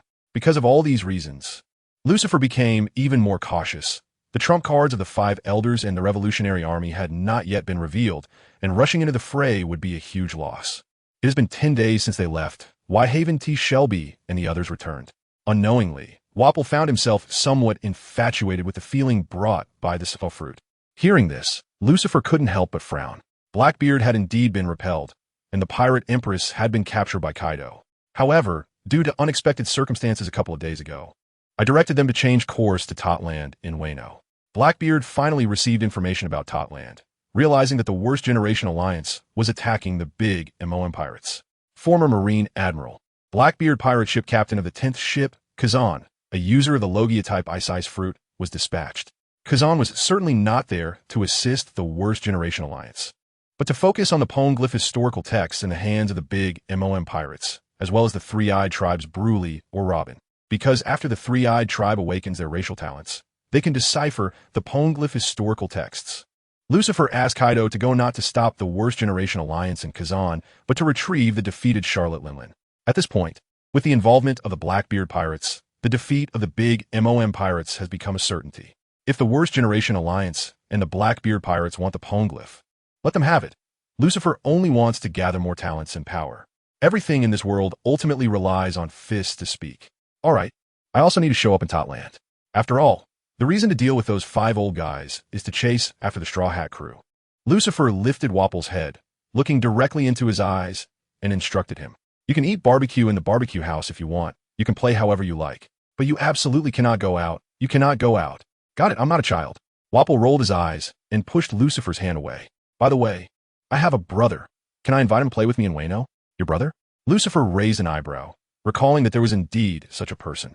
Mushiru, a special paramecia type user of the mushroom fruit, like Wapple, had great ambitions and was exiled to the land of fire by the previous king of the magnetic drum kingdom. He stores highly toxic bacterial spores in his body that are released like bombs every 10 years, and this technique is terrifying in power. Because it is toxic, its power is enough to destroy a country. Come on, no problem. Lucifer thought it would be good to send this person to cooperate with Daniel for research. The previously proposed cell lysis agent has been completed. It's just that there was a problem with the release method. If paired with Mushiru's fruitability, making the cell lysis agent into spores to be released seems to solve the problem of large area coverage. As for whether Mushiru, this ambitious guy, would cause trouble in Wano, is there anyone in Wano who lacks ambition? Mushiru can only be considered a small ambition when encountering the likes of Shiki and Riderfield with great ambitions. He can only obediently stand aside. Totland, Cake Island. Linlin, it seems you are getting weaker and weaker, unable to deal with the Fulobrats. Kaido looked at the 3 parties confronting each other in the distance, his eyes filled with restless excitement. Blackbeard was too boring. He just left after showing up, not even wanting to fight. Charlotte Linlin's gaze wandered over Luffy, Kazan, and Law, and she replied, Kaido, what are you doing here, kicking someone when they're down? As for Kid, he was completely ignored. Kaido planted his Kanabo, Hasoken, on the ground and grinned, saying, I'm just returning a favor. Is that not needed? After he spoke, Law leaned closer to Luffy and whispered, Straw Hat, this situation isn't right. We need to prepare to retreat. However, Luffy shook his head, cracking his knuckles with a fierce look in his eyes, saying, 2 Yonko plus a former Marine Admiral? Just what I wanted. You. Law's face darkened instantly, regretting even more his cooperation with these brainless people.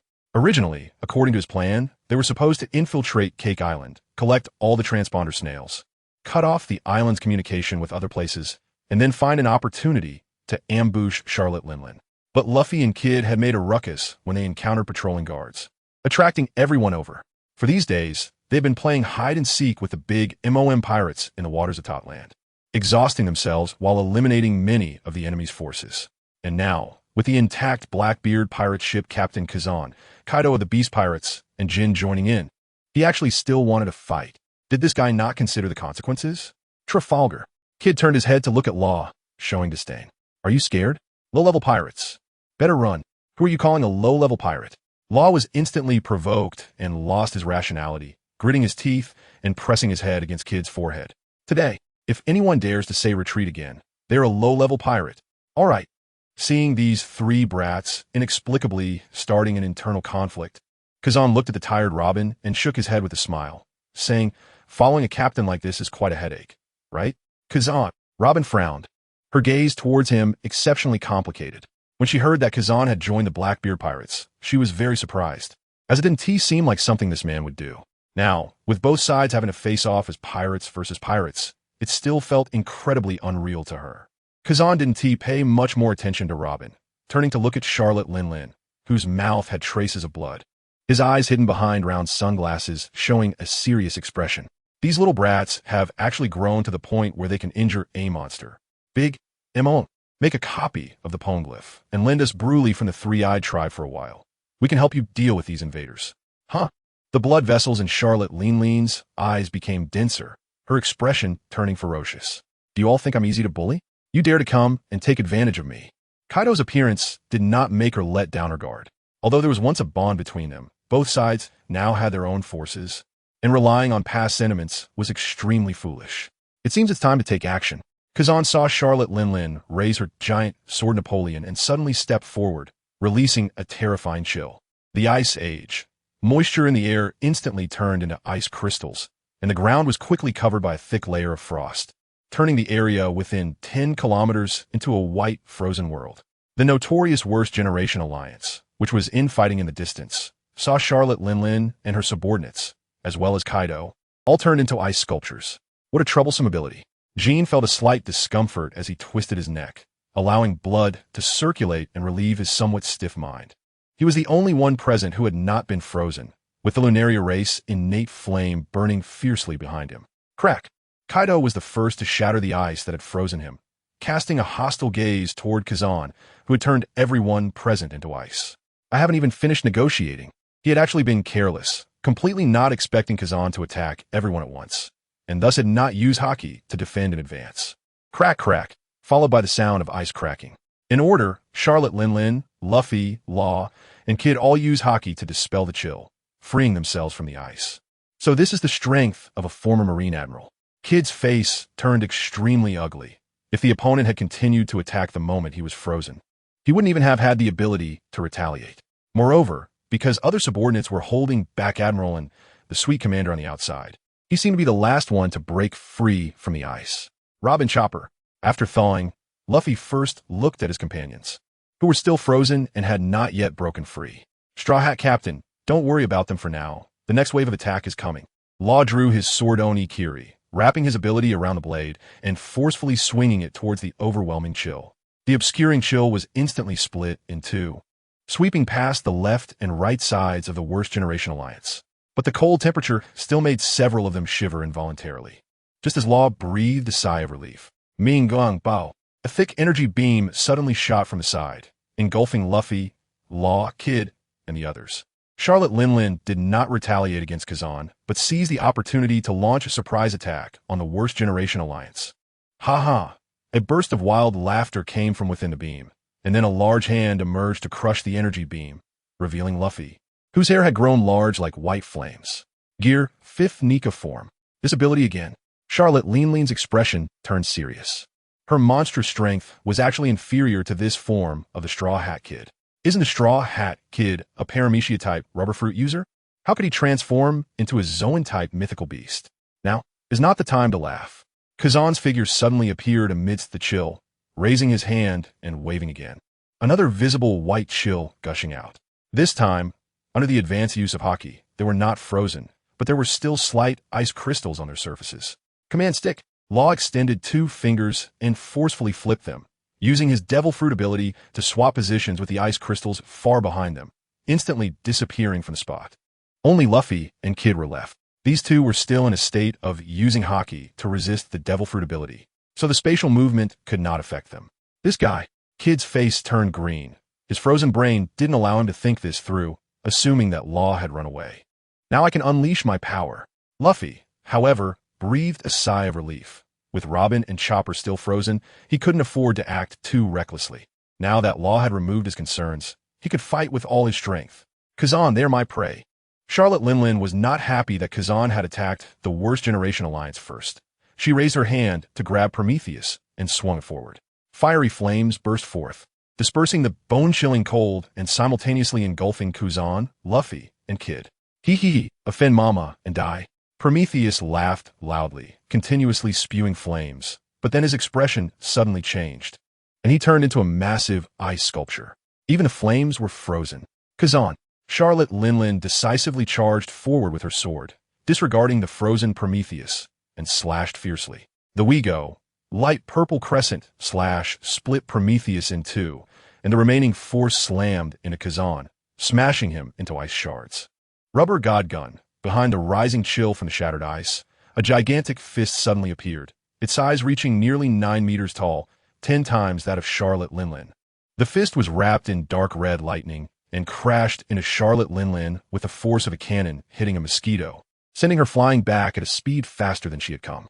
So this is the power of the Liberation Warrior. Watching from the sidelines, Kaido and Jean fixed their eyes on the owner of the gigantic fist, unable to imagine that such power could be unleashed from that slender body. Previously, Lucifer had analyzed the abilities of the Zoan-type human fruit, mythical beast species Nika formed to them. But hearing about it and seeing it with their own eyes were two completely different experiences. No matter how strong the devil fruit ability is, Haki is. Kaido instinctively wanted to say that phrase again, but suddenly the image of Lucifer flashed in his mind. Fine, he admitted that Nika's ability made him a bit envious. Kaido. At that moment, Shelby came over, dragging Hancock, who was shackled with sea stone cuffs. That guy's coming over. Let's cooperate. Saying this, she winked at Kaido, hinting that it was time to act. TCH. Kaido pouted in dissatisfaction. Honestly, he disliked those schemes. However, in order to reduce casualties for his companions, he had to accept this reality. Your personality really doesn't match your appearance. Shelby looked Kaido up and down and shook her head helplessly. Lucifer had told her that when Kaido captured Kazuki Oden, he not only had his subordinates treat his injuries, but also said he would wait for him to recover before having a fair fight. Shelby really didn't know whether to praise Kaido for his integrity or call him foolish. However, Kazuki Oden seemed even more foolish. Kaido had clearly given him a chance, yet he still handed his weapon over to Kazuki in the prison and then jumped into the oil pot voluntarily.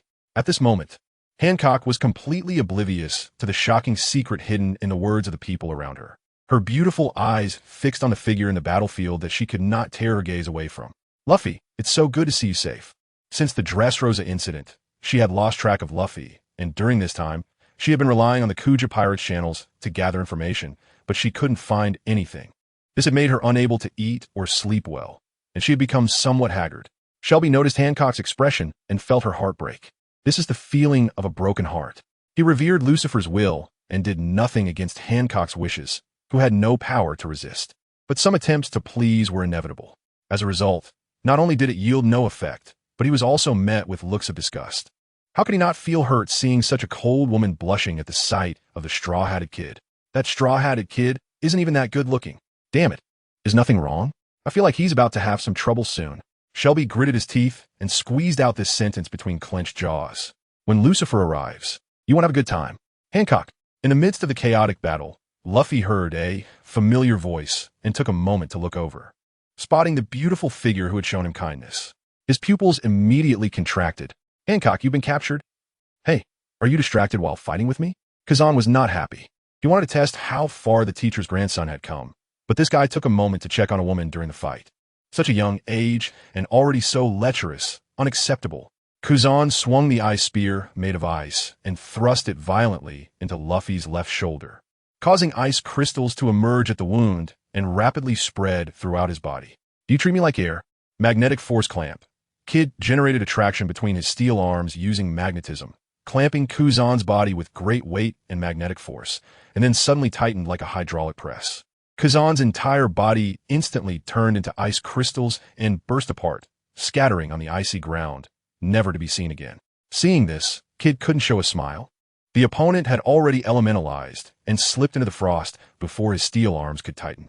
Logia users can quickly escape into their element, moving as fast as if they were teleporting.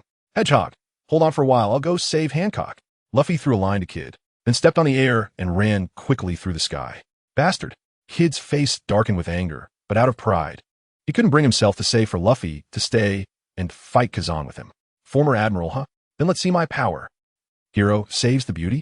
Looking at the running Straw Hat Kid, Shelby suddenly felt like a villainous clown. Damn it. Without waiting for Kaido, Shelby pulled out a flintlock pistol from his pocket and decisively pulled the trigger at Luffy. Huh. Seeing that the bullet was not coated with hockey, Luffy instinctively prepared to take it with his rubbery body, but suddenly remembered something and quickly turned to dodge. TCH. Shelby pouted slightly, not expecting the opponent to have gotten clever. Now that he held the source of Sea Prism Stone, his bullets were naturally made of Sea Prism Stone, and he deliberately didn't coat them with hockey to catch the opponent off guard. After all, in the information on Straw Hat Luffy, this guy loved to take bullets with his rubber body. Then let's test my ability. Shelby put down the flintlock pistol and raised his hand to Luffy, activating the shoe fruit ability on him. Huh. Luffy, running at high speed, suddenly gasped for breath, and then a strange red hue appeared on his body, with faint steam spraying from his pores. His running speed increased. It can work like this. Shelby was astonished. This was the second time his ability had failed. The first time it was against Lucifer, and now it was against Straw Hat Luffy, and not only did it not hinder the opponent, but it even made him stronger. It clearly slowed down Kaido's movements when used on him. This isn't fair. Give me Hancock. As the distance closed in, Luffy's arm suddenly stretched out towards Hancock, just when he was about to touch her. Thunderous 8 trigrams. Kaido suddenly swung his Kanabo Beiji Jia, wrapped in Conqueror's Haki, and smashed it down on Luffy's hand, driving it into the ground. That hurts. Luffy gritted his teeth and let out a cry of pain, but the hand struck by the Kanabo still had rubber properties, only suffering minor skin injuries from the spikes. This ability, Kaido frowned, immediately sensing something was off. A Devil Fruit user attacked by Haki should not retain their original characteristics. Shelby shook his head and stood by, saying sarcastically, "So you thought we would harm you by switching your stick to Sea Prism Stone?" Now, everyone in their group was equipped with Sea Prism Stone weapons, whether bullets or daggers. Even Shiki and Raidfield were no exception, all to achieve surprising effects at critical moments. Even Lady Black, who was not a fruit user, wore armor made of Sea Prism Stone, effectively countering Devil Fruit users to the extreme. Moreover, this Sea Prism Stone was not ordinary. In the past, low-purity Sea Prism Stone had little effect on powerful users. Even 100 pure Sea Prism Stone was the same. For this reason, Lucifer specifically had craftsmen from Wano continue to process and refine 100 pure Sea Prism Stone, using more manpower and resources while enhancing its restraining effect on users. Don't underestimate this Straw Hat Kid, thinking he can run rampant with his Devil Fruit powers. If he takes a Sea Prism Stone bullet, he will definitely revert to his original form in an instant. You rude people, let go of Luffy. Seeing Kaido pressing Luffy's hand down with his Kanabo, Hancock suddenly gathered strength and kicked towards Kaido. Don't disturb Mr. Kaido. Jean blocked the kick, grabbing Hancock's delicate ankle and then swinging her back fiercely. Restricted by the Sea Prism Stone, Hancock had no strength to resist, and her whole body was thrown several meters away, crashing to the ground and rolling twice before stopping. Hancock! Luffy gritted his teeth, enduring the pain as he pulled his hand back, blood dripping from the skin that was pierced by the spikes. Rubber Fire God Gun. Luffy's pulled backhand, thanks to its rubber elasticity, shot back behind him, charging up and twisting the air with lightning and fire towards Kaido. This was an attack wrapped in both flames and Conqueror's Haki, just as Kaido raised his Kanabo to receive the blow. The fist wrapped in lightning and fire suddenly changed direction mid-air, as if out of control, extending straight towards the sky. The gazes of several people followed the fist, and they saw a giant dark green pit appear in the sky, where a man with purple pupils was looking down at them from above. It's him, Luffy, whose mouth had been curled up in a smile due to his Nika form, finally let it drop for the first time. "El Lucifer, you all seem to be having a great time." Lucifer reached out and grabbed Luffy's extending arm, while the other hand pulled out Sea Prism Stone handcuffs and put them on him. No strength left. Luffy's once lively face instantly turned weak, and his whole body was lifted into the air by his retracted arm. You really never learn. Lucifer lifted Luffy's arm, finding his limp appearance with his tongue hanging out somewhat amusing. During the earlier battle with Doflamingo, Luffy had suffered a setback when he extended his arm, And now he was experiencing another disadvantage at Lucifer's hands. When Luffy's arm extended, Lucifer applied gravitational force to it, causing Luffy's fist to easily fly towards him. That straw hat idiot, dragging everyone down. Kid caught a glimpse of his ally's misery from the corner of his eye, feeling a chill as he went rigid. This former Marine Admiral was not engaging him directly, but relying on his ice fruit to create cold air to deplete his stamina and haki. His already exhausted body couldn't hold out much longer with such consumption. It's getting livelier and livelier.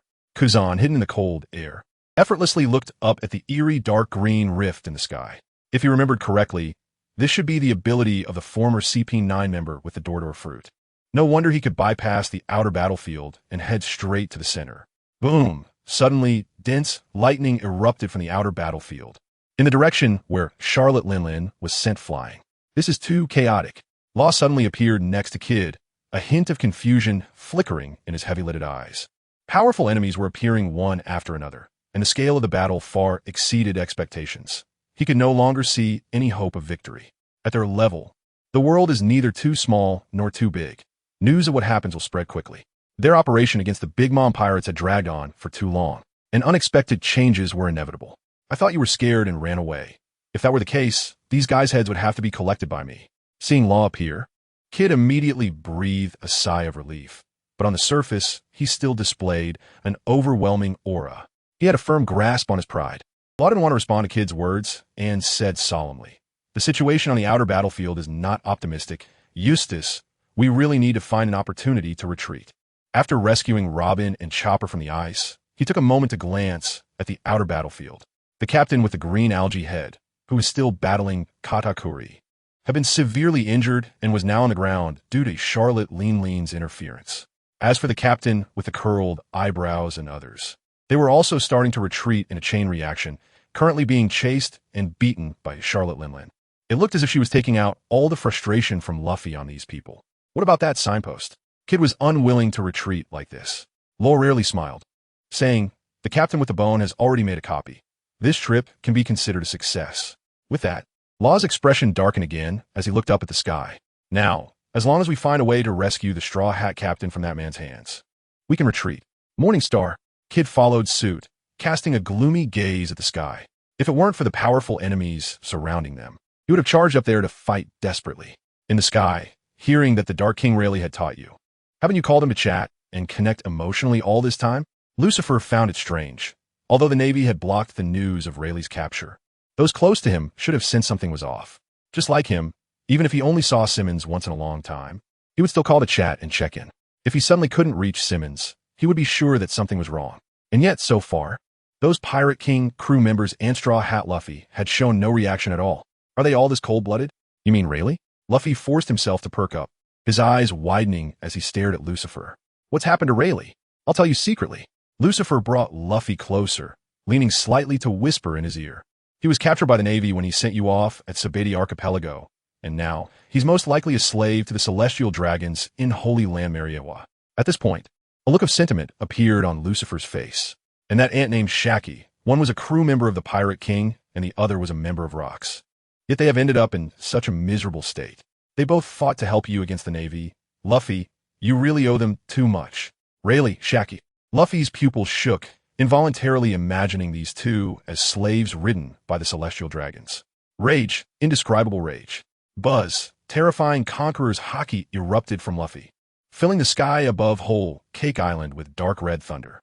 The overwhelming momentum caused those in the outer battlefield who could sense haki to lose consciousness and fall to the ground, while others broke into a cold sweat.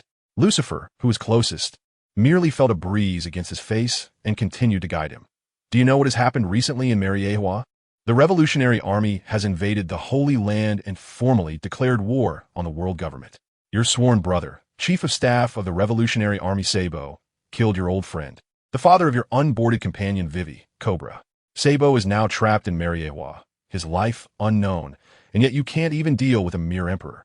With such weakness, how can you talk about freedom? How can you talk about dreams? Let me teach you. You should team up with Kazan to defeat Charlotte Linlin and take the emperor position. Then gather strength and lead your crew to storm Holy Land Mariewa, becoming a true liberation warrior, the most free person in your dreams. After saying this, Lucifer didn't wait for Luffy to respond and released the Sea Prism stone shackles on him, throwing him down. Watching Luffy regain his strength and walk in midair, Lucifer slightly raised the corners of his mouth, revealing a satisfied smile. Rayleigh and Shaki were indeed captured, but they had not been sent to Mariehua, nor had they become slaves of the Celestial Dragons. Not to mention that the Navy resisted handing people over to the Celestial Dragons as slaves. Given that Rayleigh himself was not a devil fruit user and was a master locksmith, handing him over to the Celestial Dragons would be tantamount to deliberately letting him go. All these words were actually Lucifer deceiving Luffy. However, half-truths can sometimes be more convincing than the truth. Huh? Why do you let the Straw Hat Captain go on his own? Law, witnessing this scene, couldn't feel happy. It wasn't that he had any personal vendetta against Luffy, but it inexplicably reminded him of himself. He had also been captured by that man, and then released, but did that mean he was truly free? What did he say to the Straw Hat Captain? Law raised his right hand to touch his left chest, the hollow feeling reminding him that his heart was still in that man's hand. What puzzled Law the most was that the man, holding his heart, had never made any demands of him, nor had he coerced him into doing anything. At first, he thought that the man was also after the immortality surgery. However, over the past year, the other party seemed to have forgotten about him entirely. Not to mention contacting him even when they met now. The other man's gaze never fell on him. This not only didn't make Law feel relaxed, but instead felt like an invisible shackle was tightening around his neck, almost suffocating him. Where's he going? Kid was about to let Law retreat with them when he saw that the Straw Hat idiot had gained his freedom and was charging towards Kaido. Wasn't one big MOM enough? Just as Luffy passed Kaido and dashed towards Hancock, a square gap suddenly appeared in the ground beneath Hancock, looking as if the ground had turned into a door. The door then opened inward, revealing a dark green space, and Hancock fell right into it. Hancock! By the time Luffy arrived, the ground had returned to normal, and the door to the alternate space was gone. Luffy quickly looked up and saw a door appear in front of Lucifer, from which Hancock was thrown out and caught in his arms. Lucifer! Luffy's eyes widened with rage. Just moments ago, he had thought this guy was a good person after all the information he had revealed. Mr. Luffy. Lucifer looked down at Luffy from above, a five-pointed star pattern appearing in his purple pupils. To motivate you, I've taken the Pirate Empress to Mariehua. You better hurry, or I can't guarantee what will happen to her. Bastard. Luffy bent down and grabbed the ground with both hands, then the ground compressed down like rubber. Let go of Hancock. Luffy released his grip, and the compressed ground rebounded violently, launching him towards Lucifer at high speed like a slingshot. Suddenly, a piercing, buzzing sound erupted, and the atmosphere visibly trembled violently. A terrifying, repulsive force exploded outwards, hitting Luffy from above and sending him plummeting towards the ground at even faster speed. Boom! Luffy crashed into the ground like a super cannonball, causing the island's crust to indent at the center while the perimeter bulged upwards. Immediately after, a hurricane-like shockwave erupted, sweeping outward from the impact point. What kind of monster is this? Kid raised his arm to shield his face, preventing the rapidly flying debris from hitting his eyes.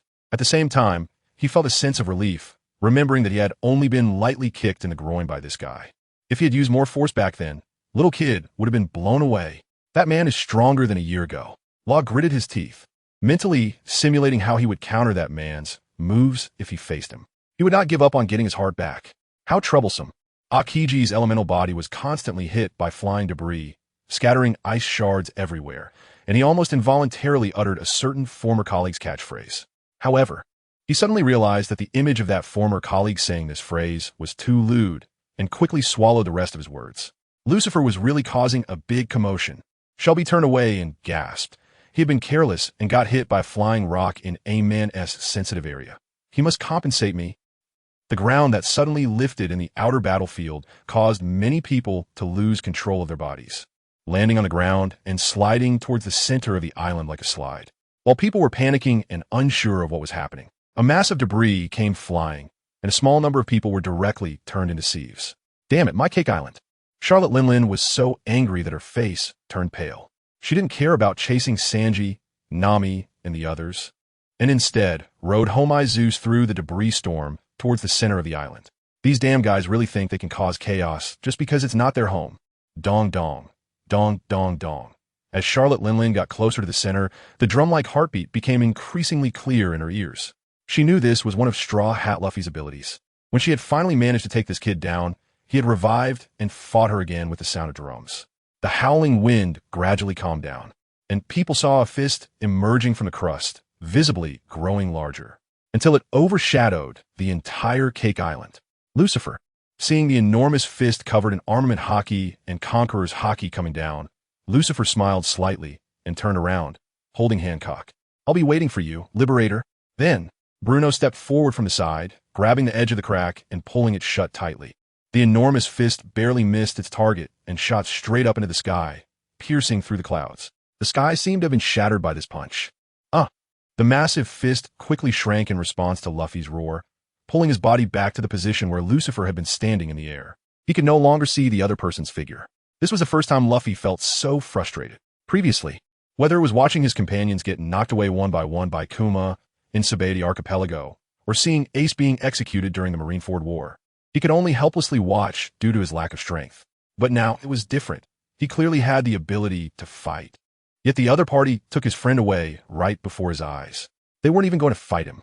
Luffy gasped, forcing himself to calm down, then turned to glance at an old acquaintance below, former Marine Admiral Akiji. "I want to do as you wish." Lucifer taught him to join forces with Akiji to deal with Charlotte Linlin, but he refused. Big MOM. Luffy turned to face Charlotte Linlin, who was flying towards him on Homai Zeus, and dashed towards her. He would defeat the Emperor with his own strength. At the ruins of Wano Country's Uden Castle 20 years later, Kinemon stood atop a peak in the dilapidated ruins, gazing at the extraordinarily prosperous buildings in the distance, a deep confusion etched on his face.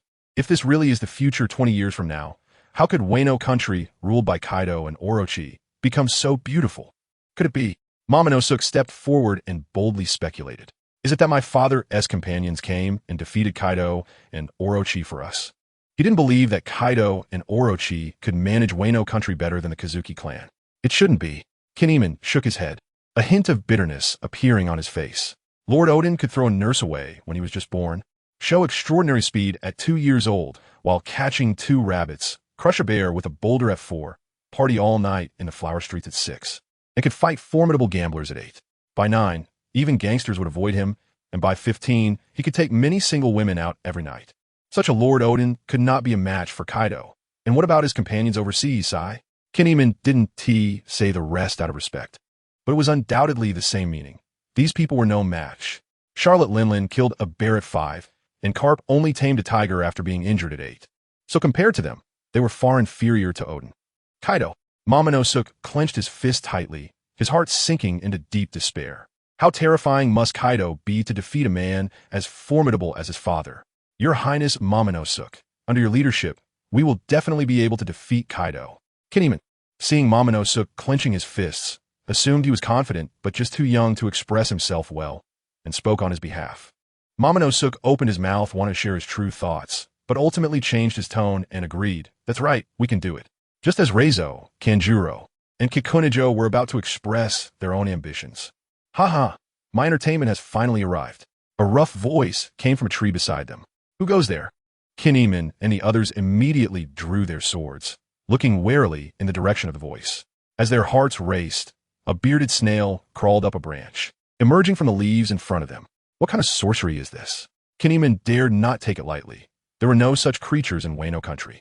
The intelligent snail has a cylindrical shell, is smaller and portable, and has weaker radio signals.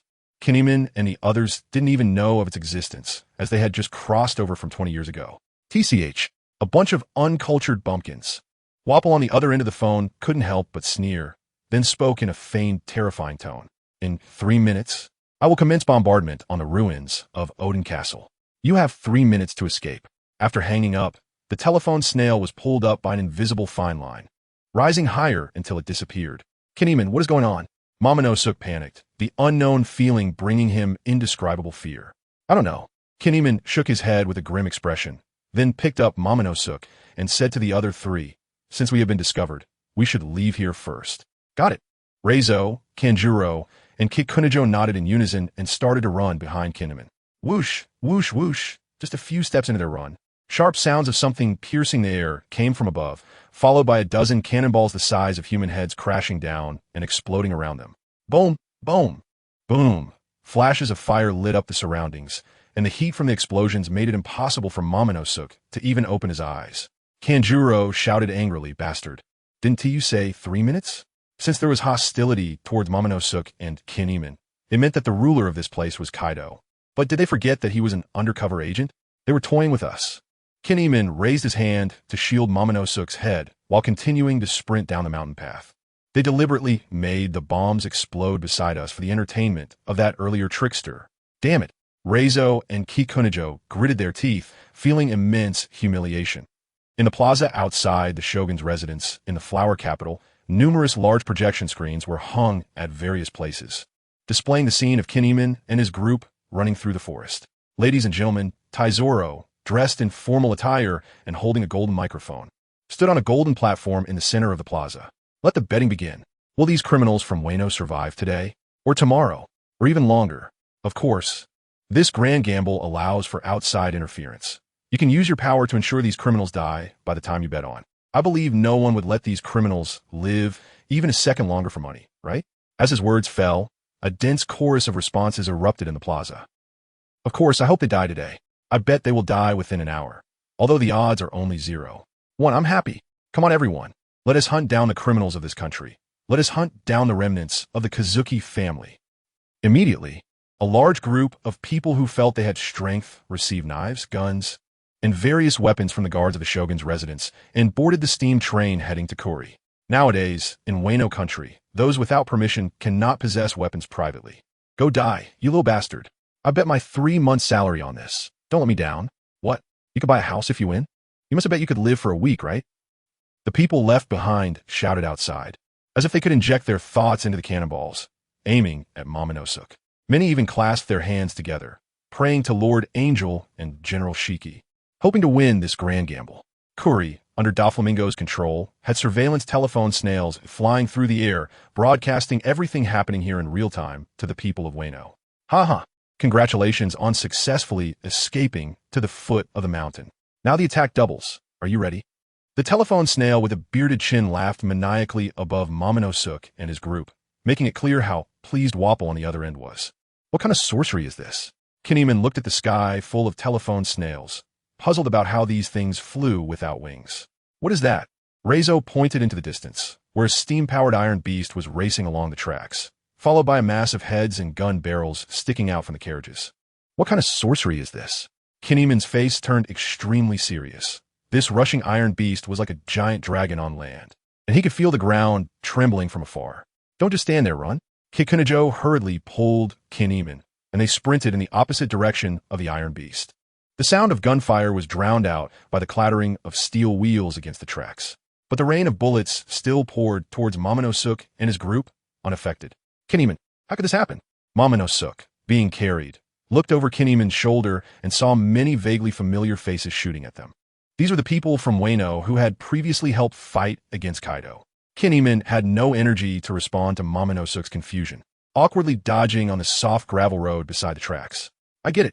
In their escape, Kanjuro noticed that the iron beast seemed to only be able to run along the tracks, decisively unsheathing his sword and slicing the endlessly extending tracks in half. Although he was an undercover agent, staying alive was the most important thing. Squeak, squeak, squeak. Sure enough, when the tracks ahead were cut, the speeding iron beast produced a shower of sparks beneath it, and its speed suddenly decreased. You beasts! Do you know how much manpower and resources we spent to build those tracks?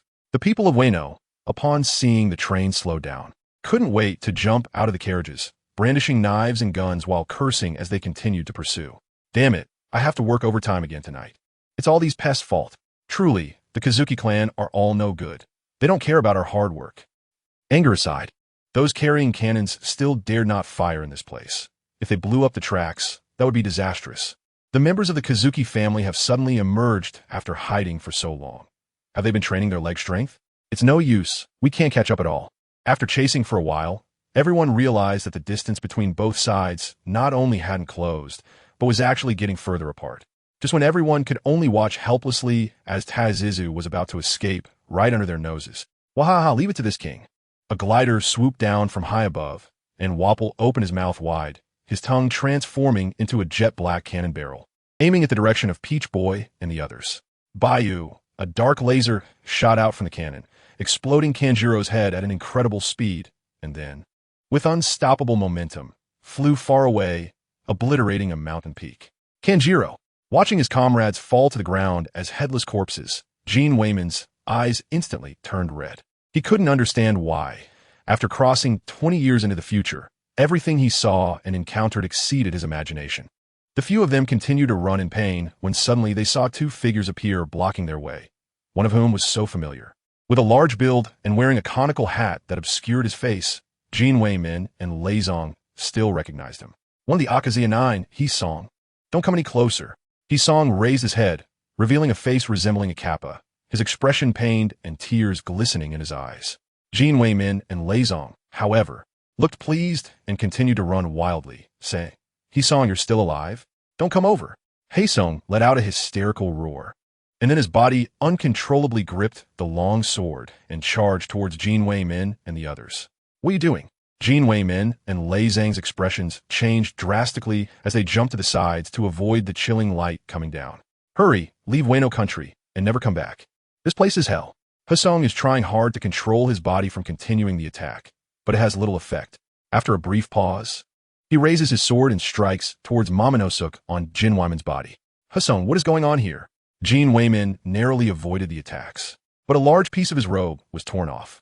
He was sure this was the real River Pine, because the person under the black charcoal giant snake who could use transformation magic had already been killed by the enraged Kaido. The land of Wano now. As He-Song was about to speak the truth, a scream came from behind him, forcing him to swallow his words.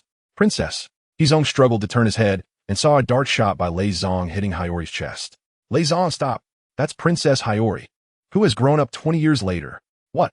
Rei's pupils trembled, and then an indescribable sense of guilt surged in his heart. He had actually hurt Princess Hiyori. Quickly get away from me, Rei said weakly, and then her tall, slender body suddenly dashed forward, drawing the famous sword Yama from her waist. In a moment of Reizo's guilt and daze, she split him in two. How could this happen? Gene Wayman witnessed another comrade die tragically, and a strong sense of powerlessness surged in his heart, causing him to collapse to the ground. Looking down at the trembling and urinating Tazizu in his arms, whose eyes were tightly shut, his steadfast belief in revenge suddenly shattered. Although he was the offspring of Master Yutien, he was far inferior to Master Yutien. The Kazuki clan has no future. Doflamingo fell from the sky, his right hand waving as he used his parasite string to control Hiyori towards Momonosuke. This kind of spectacle truly never gets old, but we should respect the will of the people of Wano and publicly execute you in the flower capital. I think the punishment of boiling in a cauldron is pretty good. Vabel slowly walked over with his short legs and suggested. No. Doflamingo shook his head and suggested that the people of Wano each take a cut from him to quell their anger towards the demon Momonosuke.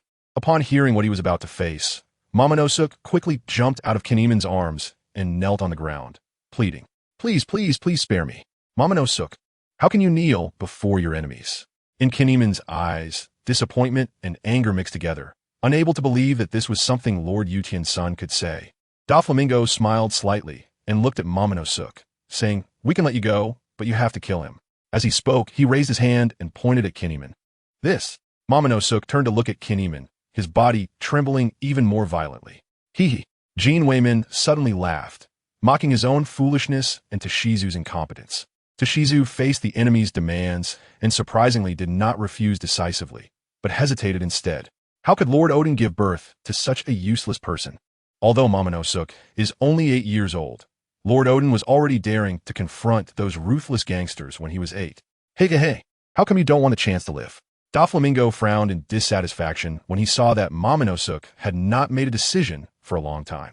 All right, Momonosuke nodded, stood up, took the flintlock gun that Doflamingo handed him, and turned to point the gun at Kinemon's head.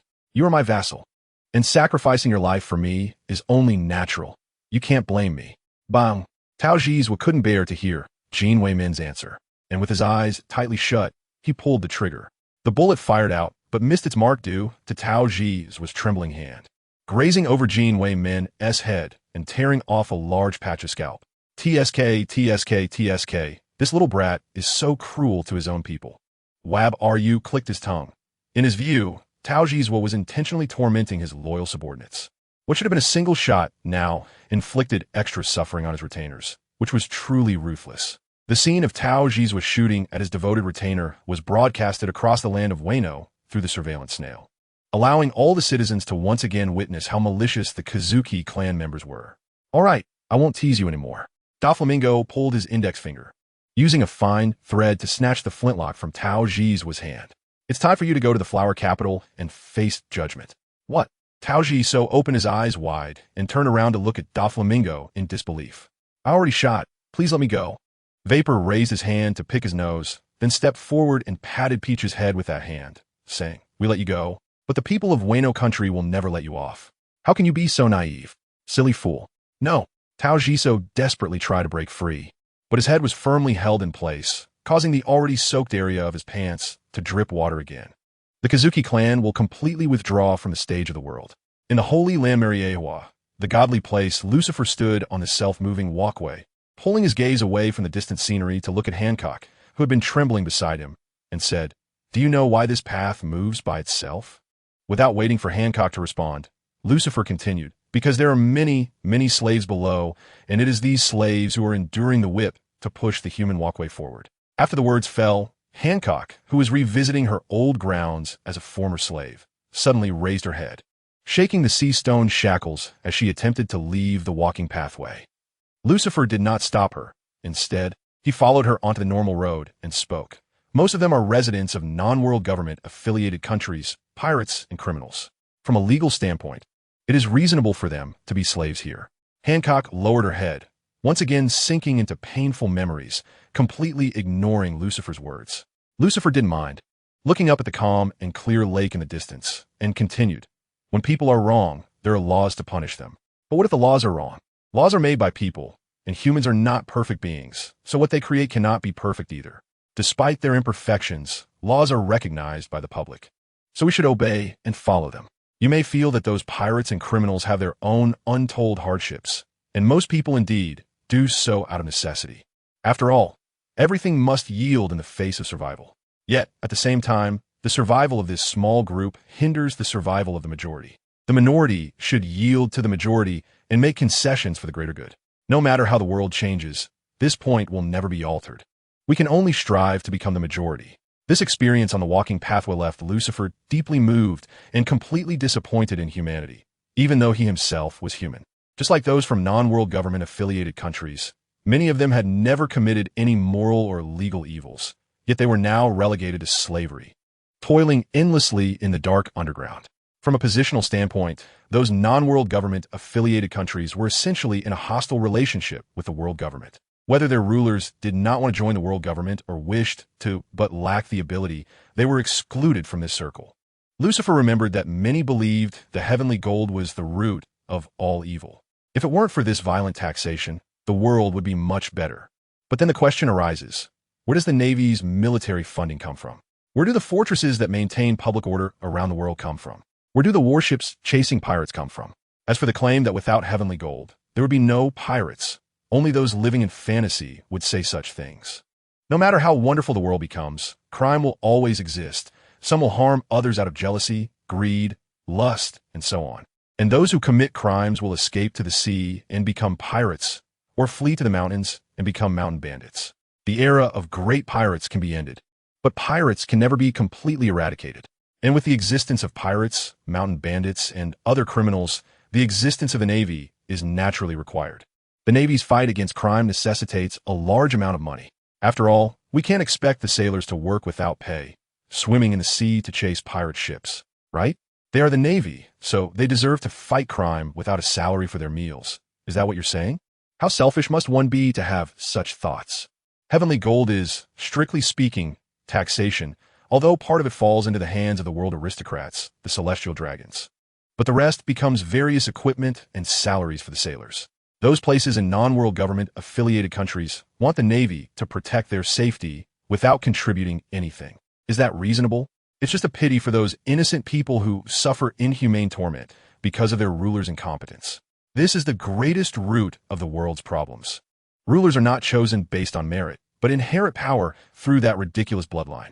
If Wano country had not been interfered with by Lucifer, following the original world line, the incompetent Momonosuke would become the ruler. It wouldn't be long before Wano country would turn into a paradise for pirates.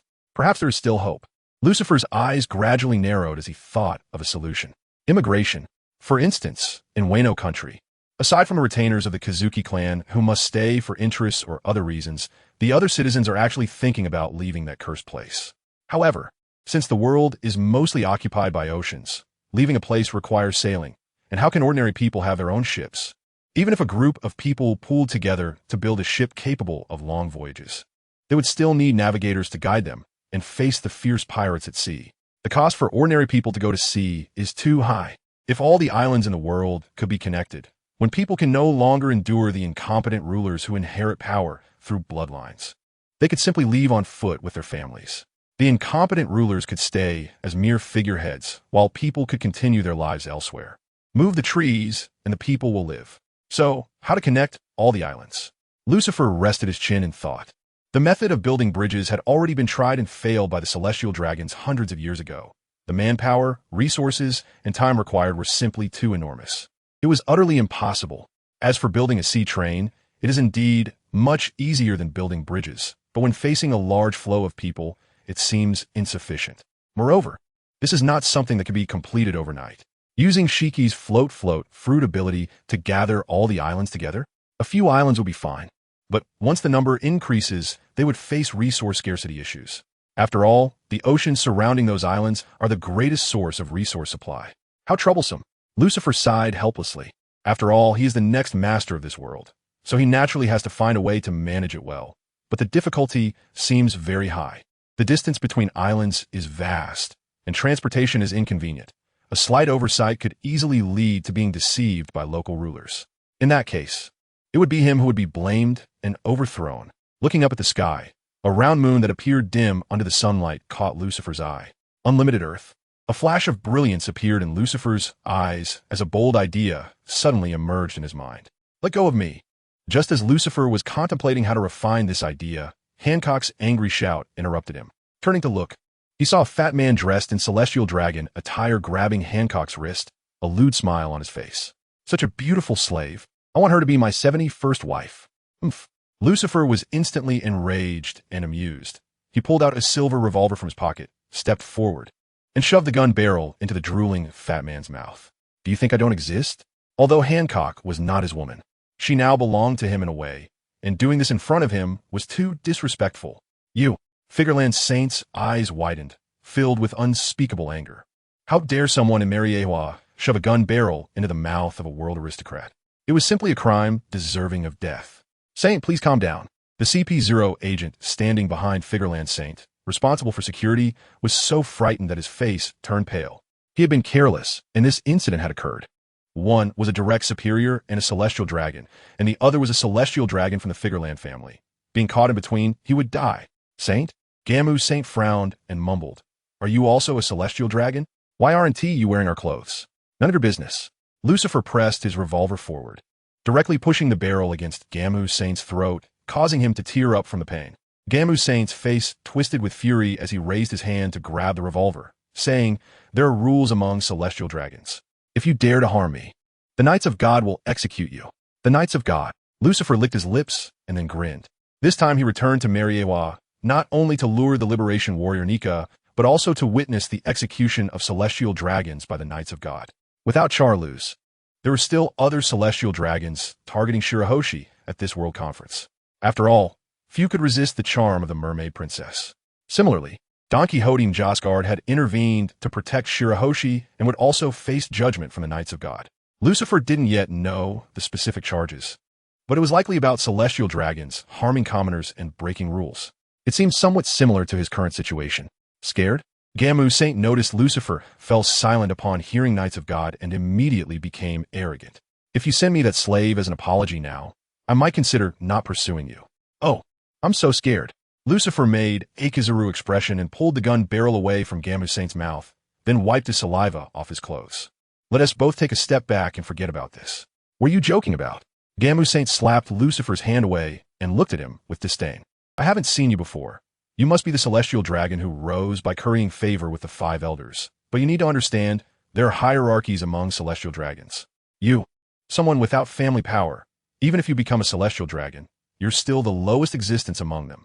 If you provoke the Figureland family, I can make you a commoner again. Lucifer nodded, reaching out to stroke Gamu, Saint's greasy face. I believe you have this ability. After all, someone from the Figureland family serves in the Knights of God. It's the Figureland family. Gamu Saint once again slapped Lucifer's hand away, reminding him seriously. F. Lucifer opened his mouth, feeling a bit awkward saying it, then changed his words. I got it. Useless family all start with F, right? You're looking for death. Gamu Saint finally realized the other party was toying with him, angrily reaching for the gun in his pocket. Lucifer directly pressed Gamu Saint's hand back into his own chest, smiling. Don't be angry. Otherwise, when I chop you up and feed you dogs, your meat will taste bad because of your emotions. What if the dogs get diarrhea? You dare to kill me? Gamu Saint looked at Lucifer in disbelief, shocked to hear him say he would chop him up to feed dogs. No. Lucifer shook his head, raising his other hand to pat Gamu Saint's shoulder as if comforting a child. I was just joking. Don't take it seriously. Are you trying to provoke me to act against you? Gamu Saint said dismissively, appearing to see through Lucifer's little scheme. I want to actively break the rules among world nobles. Just wait to be judged. Upon hearing this, Lucifer raised an eyebrow, surprised by Gamu Saint's sudden display of intelligence. In fact, he had no intention of taking action against Gamu Saint here. With the plan nearing fruition, he wouldn't let a moment of impulse ruin everything. Most importantly, conquering the world was no longer just his affair. He had to consider the collective. A person who achieves great things cannot be bothered by trivial grievances. However, he also didn't find Gamu Saint's situation as complicated as he described. He had no intention of provoking him. This physical humiliation was merely amusing to him, nothing more. Good luck. Lucifer, feeling bored, wiped his hands on Gamu Saint's clothes and then decisively turned to leave with Hancock and Bruno. Gamu Saint felt an inexplicable emptiness as the three left, calling out to their retreating figures. Today's matter will not end like this. If you kneel and offer me that slave now, I might let you go. As soon as these words were spoken, Hancock, who was walking, trembled violently, as if she had already foreseen her tragic fate if she were offered as an apology. Lucifer caught a glimpse of Hancock from the corner of his eye, a hint of sympathy flashing in his eyes. The pride she displayed now was merely a cover for the extreme inferiority she had once felt, transformed into extreme arrogance.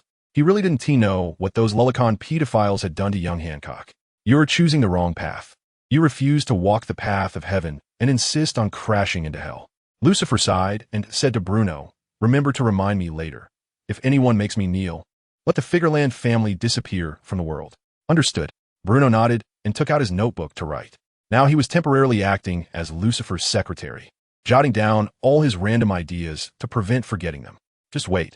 I will make you revert back to a commoner. Truly a disrespectful commoner, not even understanding the rules. The moment you become a commoner, I will make you my slave.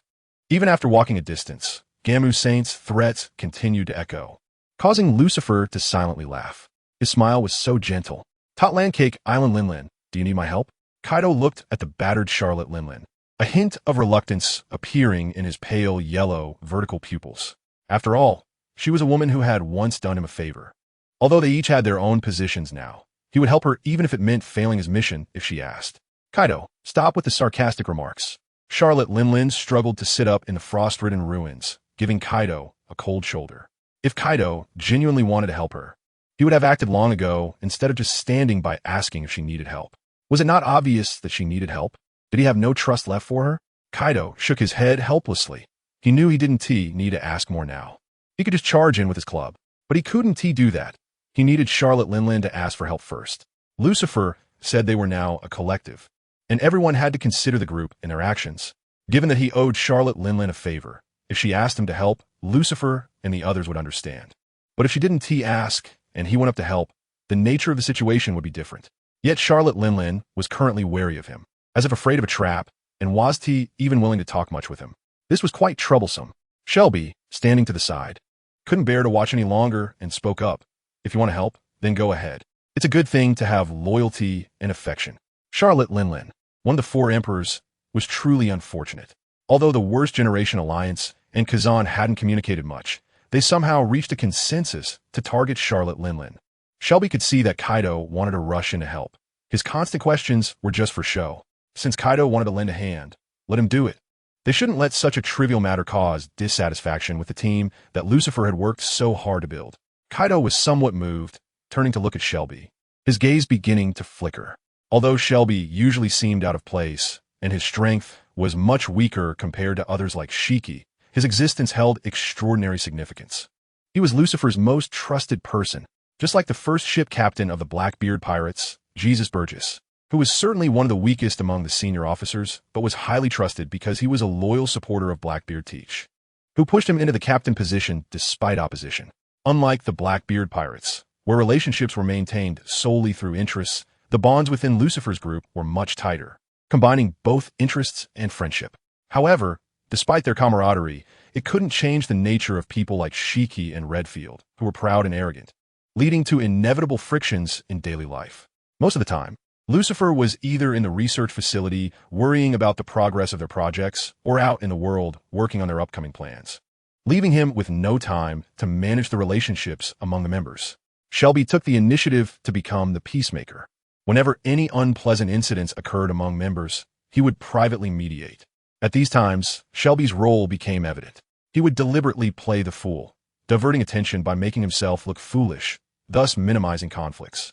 Based on Kaido's observations and personal experiences during this time, he could confidently say that the continued friendly relations among everyone owed a lot to Shelby's efforts. If the Rocks Pirates had had someone like him back then, the conflicts among the captains wouldn't have escalated to the point of division. Now, since Shelby had spoken up, he was confident he could persuade everyone after causing dissatisfaction among the other members. Kaido's skin began to show patches of deep blue dragon scales as he directly entered the dragon-human form. He didn't want to cause conflicts that could lead to the team Lucifer had painstakingly built falling apart. Since Shelby had stepped up to help him resolve his concerns, Kaido would accept this favor. Then I'll join in. Let's go. We can't underestimate the worst generation. A layer of crimson light enveloped Shelby as he moved toward the fighting alliance of the worst generation in Kazan. The next day, in the Holy Land Mariewa at the Panga City Social Square, a very malicious incident occurred where a world noble attacked his own kind over a mermaid. A man sat with his legs crossed in a chair, his hairstyle and beard curling like hooks, making his entire head resemble a new moon.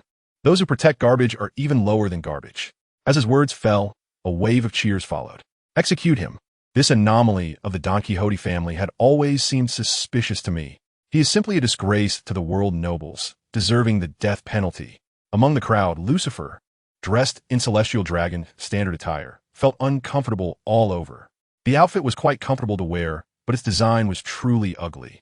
Most importantly, such bulky clothing was very inconvenient in a fight. Enduring the discomfort, Lucifer directed his gaze toward the open space in front of the crowd. A cross shaped like the world government flag was planted on the grass, and at that moment, a battered man was hanging from it.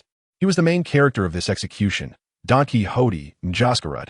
Truly foolish. Lucifer shook his head, not in agreement with the others, but genuinely thinking so. 10 years ago, Mjaskarud went to Fishman Island to reclaim freed slaves, but was attacked by sea kings during his voyage. He survived a great disaster, severely injured, and drifted to Fishman Island, where he coerced the residents into helping him. The fishmen, who had once been enslaved by him, planned to take the opportunity to kill Mjaskarud, but were stopped by Princess Odoheim, who healed his injuries and escorted him back to Mariewa.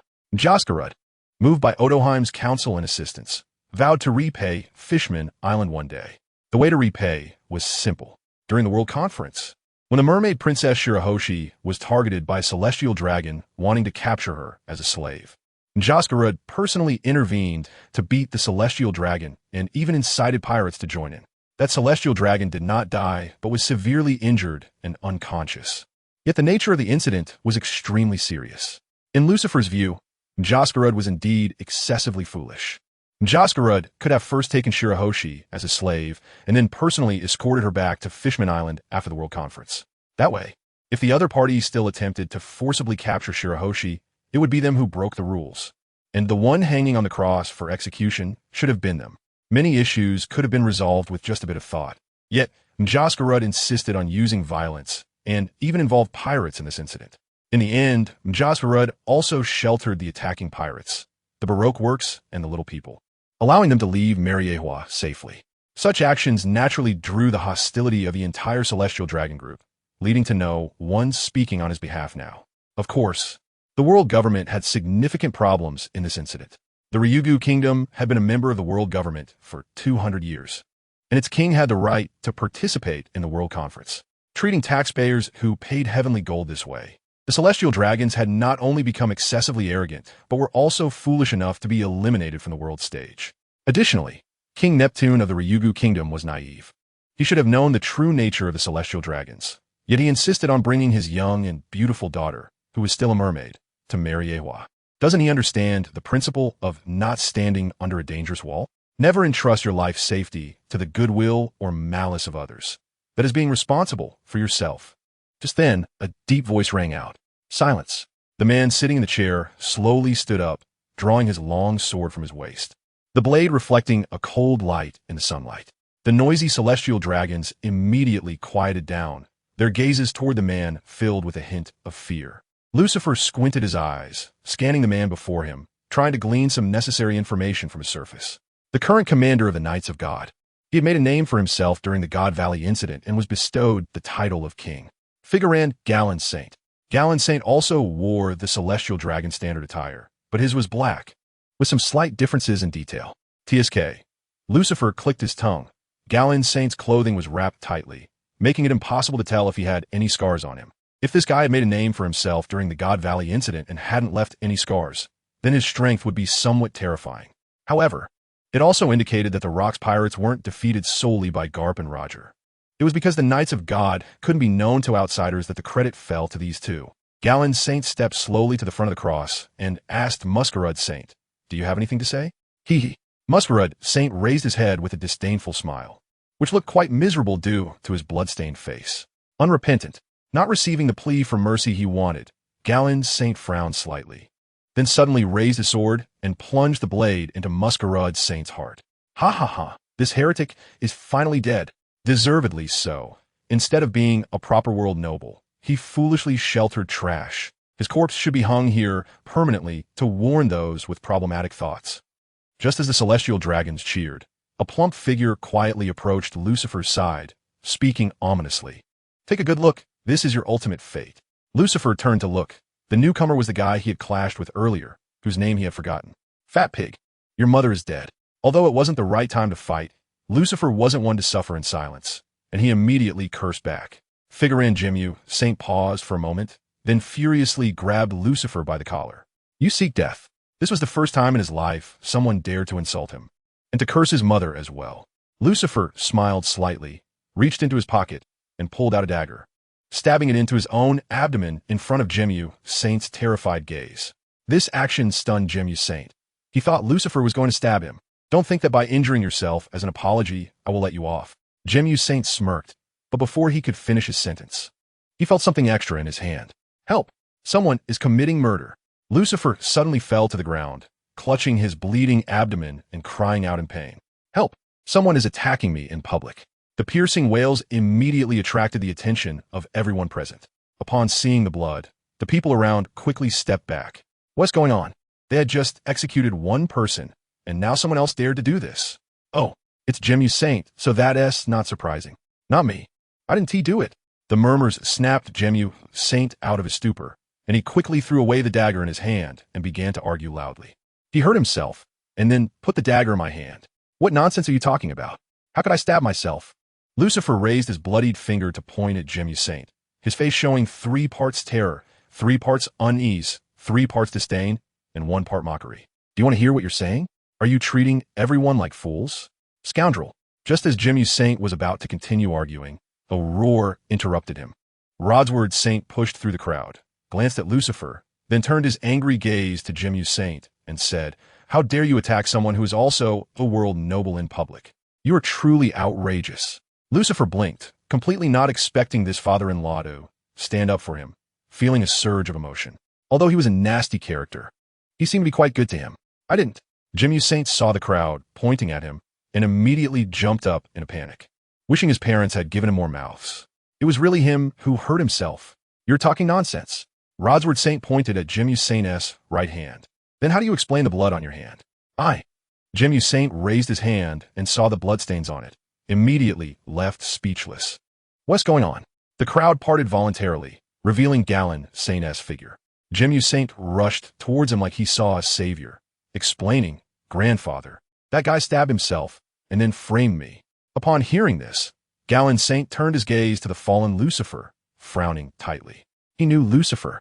This was a man who could contend with the Emperor Blackbeard, not someone who would fall to the ground due to such an injury. What Jimmy said might really be true. The landmark historical text that could overturn our rule is what I brought back. I fought for our celestial dragons, and that is my honor. Lucifer clearly articulated this, and then suddenly burst into loud tears. But I am wronged. He wanted to seize my property and slaves. If I didn't comply, he would kill me. Why do I have to be humiliated like this? So he is the one who brought us the landmark. This guy relied on Galen Saint's backing, and even tried to forcibly take my slaves not long ago. Jimmy Saint went too far. Silence. Galen Saint immediately noticed that many people were dissatisfied with Jimmy and shouted to control the situation. First, let the doctor take Saint Lucifer for treatment. I will personally handle the follow-up of this matter. I hope Galen Saint can be fair and just. Rodsword Saint gave Galen Saint a deep look, then signaled the arriving doctor to carry Lucifer on a stretcher, accompanying him to the infirmary. Galen Saint watched the group leave until they disappeared from view, then turned to Jimmy Saint and scolded, "You scoundrel, hurry up and get back." Grandfather, Jimmy Saint wanted to argue, but lowered his head under Galen Saint's suppressing glare and walked through the crowd towards the mansion. All right, everyone disperse for now. I will provide an explanation for this matter. Galen Saint dropped a line and turned to walk toward the office building. He felt something was off with Saint Lucifer and needed to talk to the 5 elders. Between power, Galen Saint, your argument makes sense, but I feel you have a lot of personal interest mixed in. Jagor Lucia Satan, Saint glanced at the cold-faced Galen Saint and shook his head. Galen Saint, you are overthinking it. Marcus Maz Saint echoed, saying, Saint Lucifer's legal actions have dealt a significant blow to the Revolutionary Army. He cannot be an undercover agent of the Revolutionary Army. I Zambalong V. Nazir Shung leaned the sword sheath against the floor and bluntly added, you can't doubt him just because there was a conflict between Saint Lucifer and Saint Gamu. Doing so will lead others to form their own opinions. You all. Saint Galen's face darkened, and he opened his mouth but held back from saying something unpleasant. He realized that these 5 guys were not actually protecting Saint Lucifer, but were unwilling to admit their own mistakes. After all, Saint Lucifer was someone they had supported from the beginning. If they admitted that Saint Lucifer had ulterior motives, wouldn't that indirectly mean they had failed to recognize his character? They absolutely could not be wrong. Saint Shepherd X. Peter noticed the tense atmosphere and shifted the topic, saying, the urgent matter is that we need to solve the food problem. The Revolutionary Army's invasion of Mary Geos is not only a declaration of war against the world government, but has also burned down the food storage. We don't have much food left. St. Topman vachely nodded, his expression grim. The CP0 team sent to collect food has lost contact. They may have been ambushed by the Revolutionary Army. These rats hiding in the gutter, do they want to force us down from Mary Geos? At this mention, St. Nazasharu became even angrier and slammed the sword sheath onto the floor. Huh. St. Galen snorted coldly, mocking, if you could find the Revolutionary Army's base, our divine knights could easily deal with it. Boom! Before St. Galen could finish his sentence, a loud explosion suddenly echoed from outside Panga City. Soon after, thunderous roars streaked across the sky above Mary Geos, and a terrifying gale swept through. What happened? The 5 elders and St. Galen were shocked and quickly got up from the sofa, hurrying to the window to look in the direction of the sound. Through the glass, they could clearly see that many mansion buildings in the land of gods outside Panga City had collapsed, and thick smoke was rising into the sky. Observation Hockey didn't see anything. St. Galen's expression became serious. He couldn't even hear ordinary sounds, let alone foresee the future. I Zambalong V. Nazru looked up at the lightning streaking across the sky and adjusted his glasses, saying, is this ability from Drago? Damn Revolutionary Army. They just won't go away. St. Jigaru Sartan's expression darkened as he directly pointed suspicion at Drago. After all, the Revolutionary Army had only recently caused trouble in Mary Geos, and it wasn't surprising that someone was lurking in the shadows. Brew, brew, brew. The telephone bug in St. Topman Vacheli's arms rang, and after answering, he directly asked, who was attacked? It was the medical team that was attacked. There was no sign of St. Lucifer and St. Rosward at the scene. They may have been captured. After reporting the situation, the CP0 agent's gaze fell on a medical member's white clothing, where a line of words was written.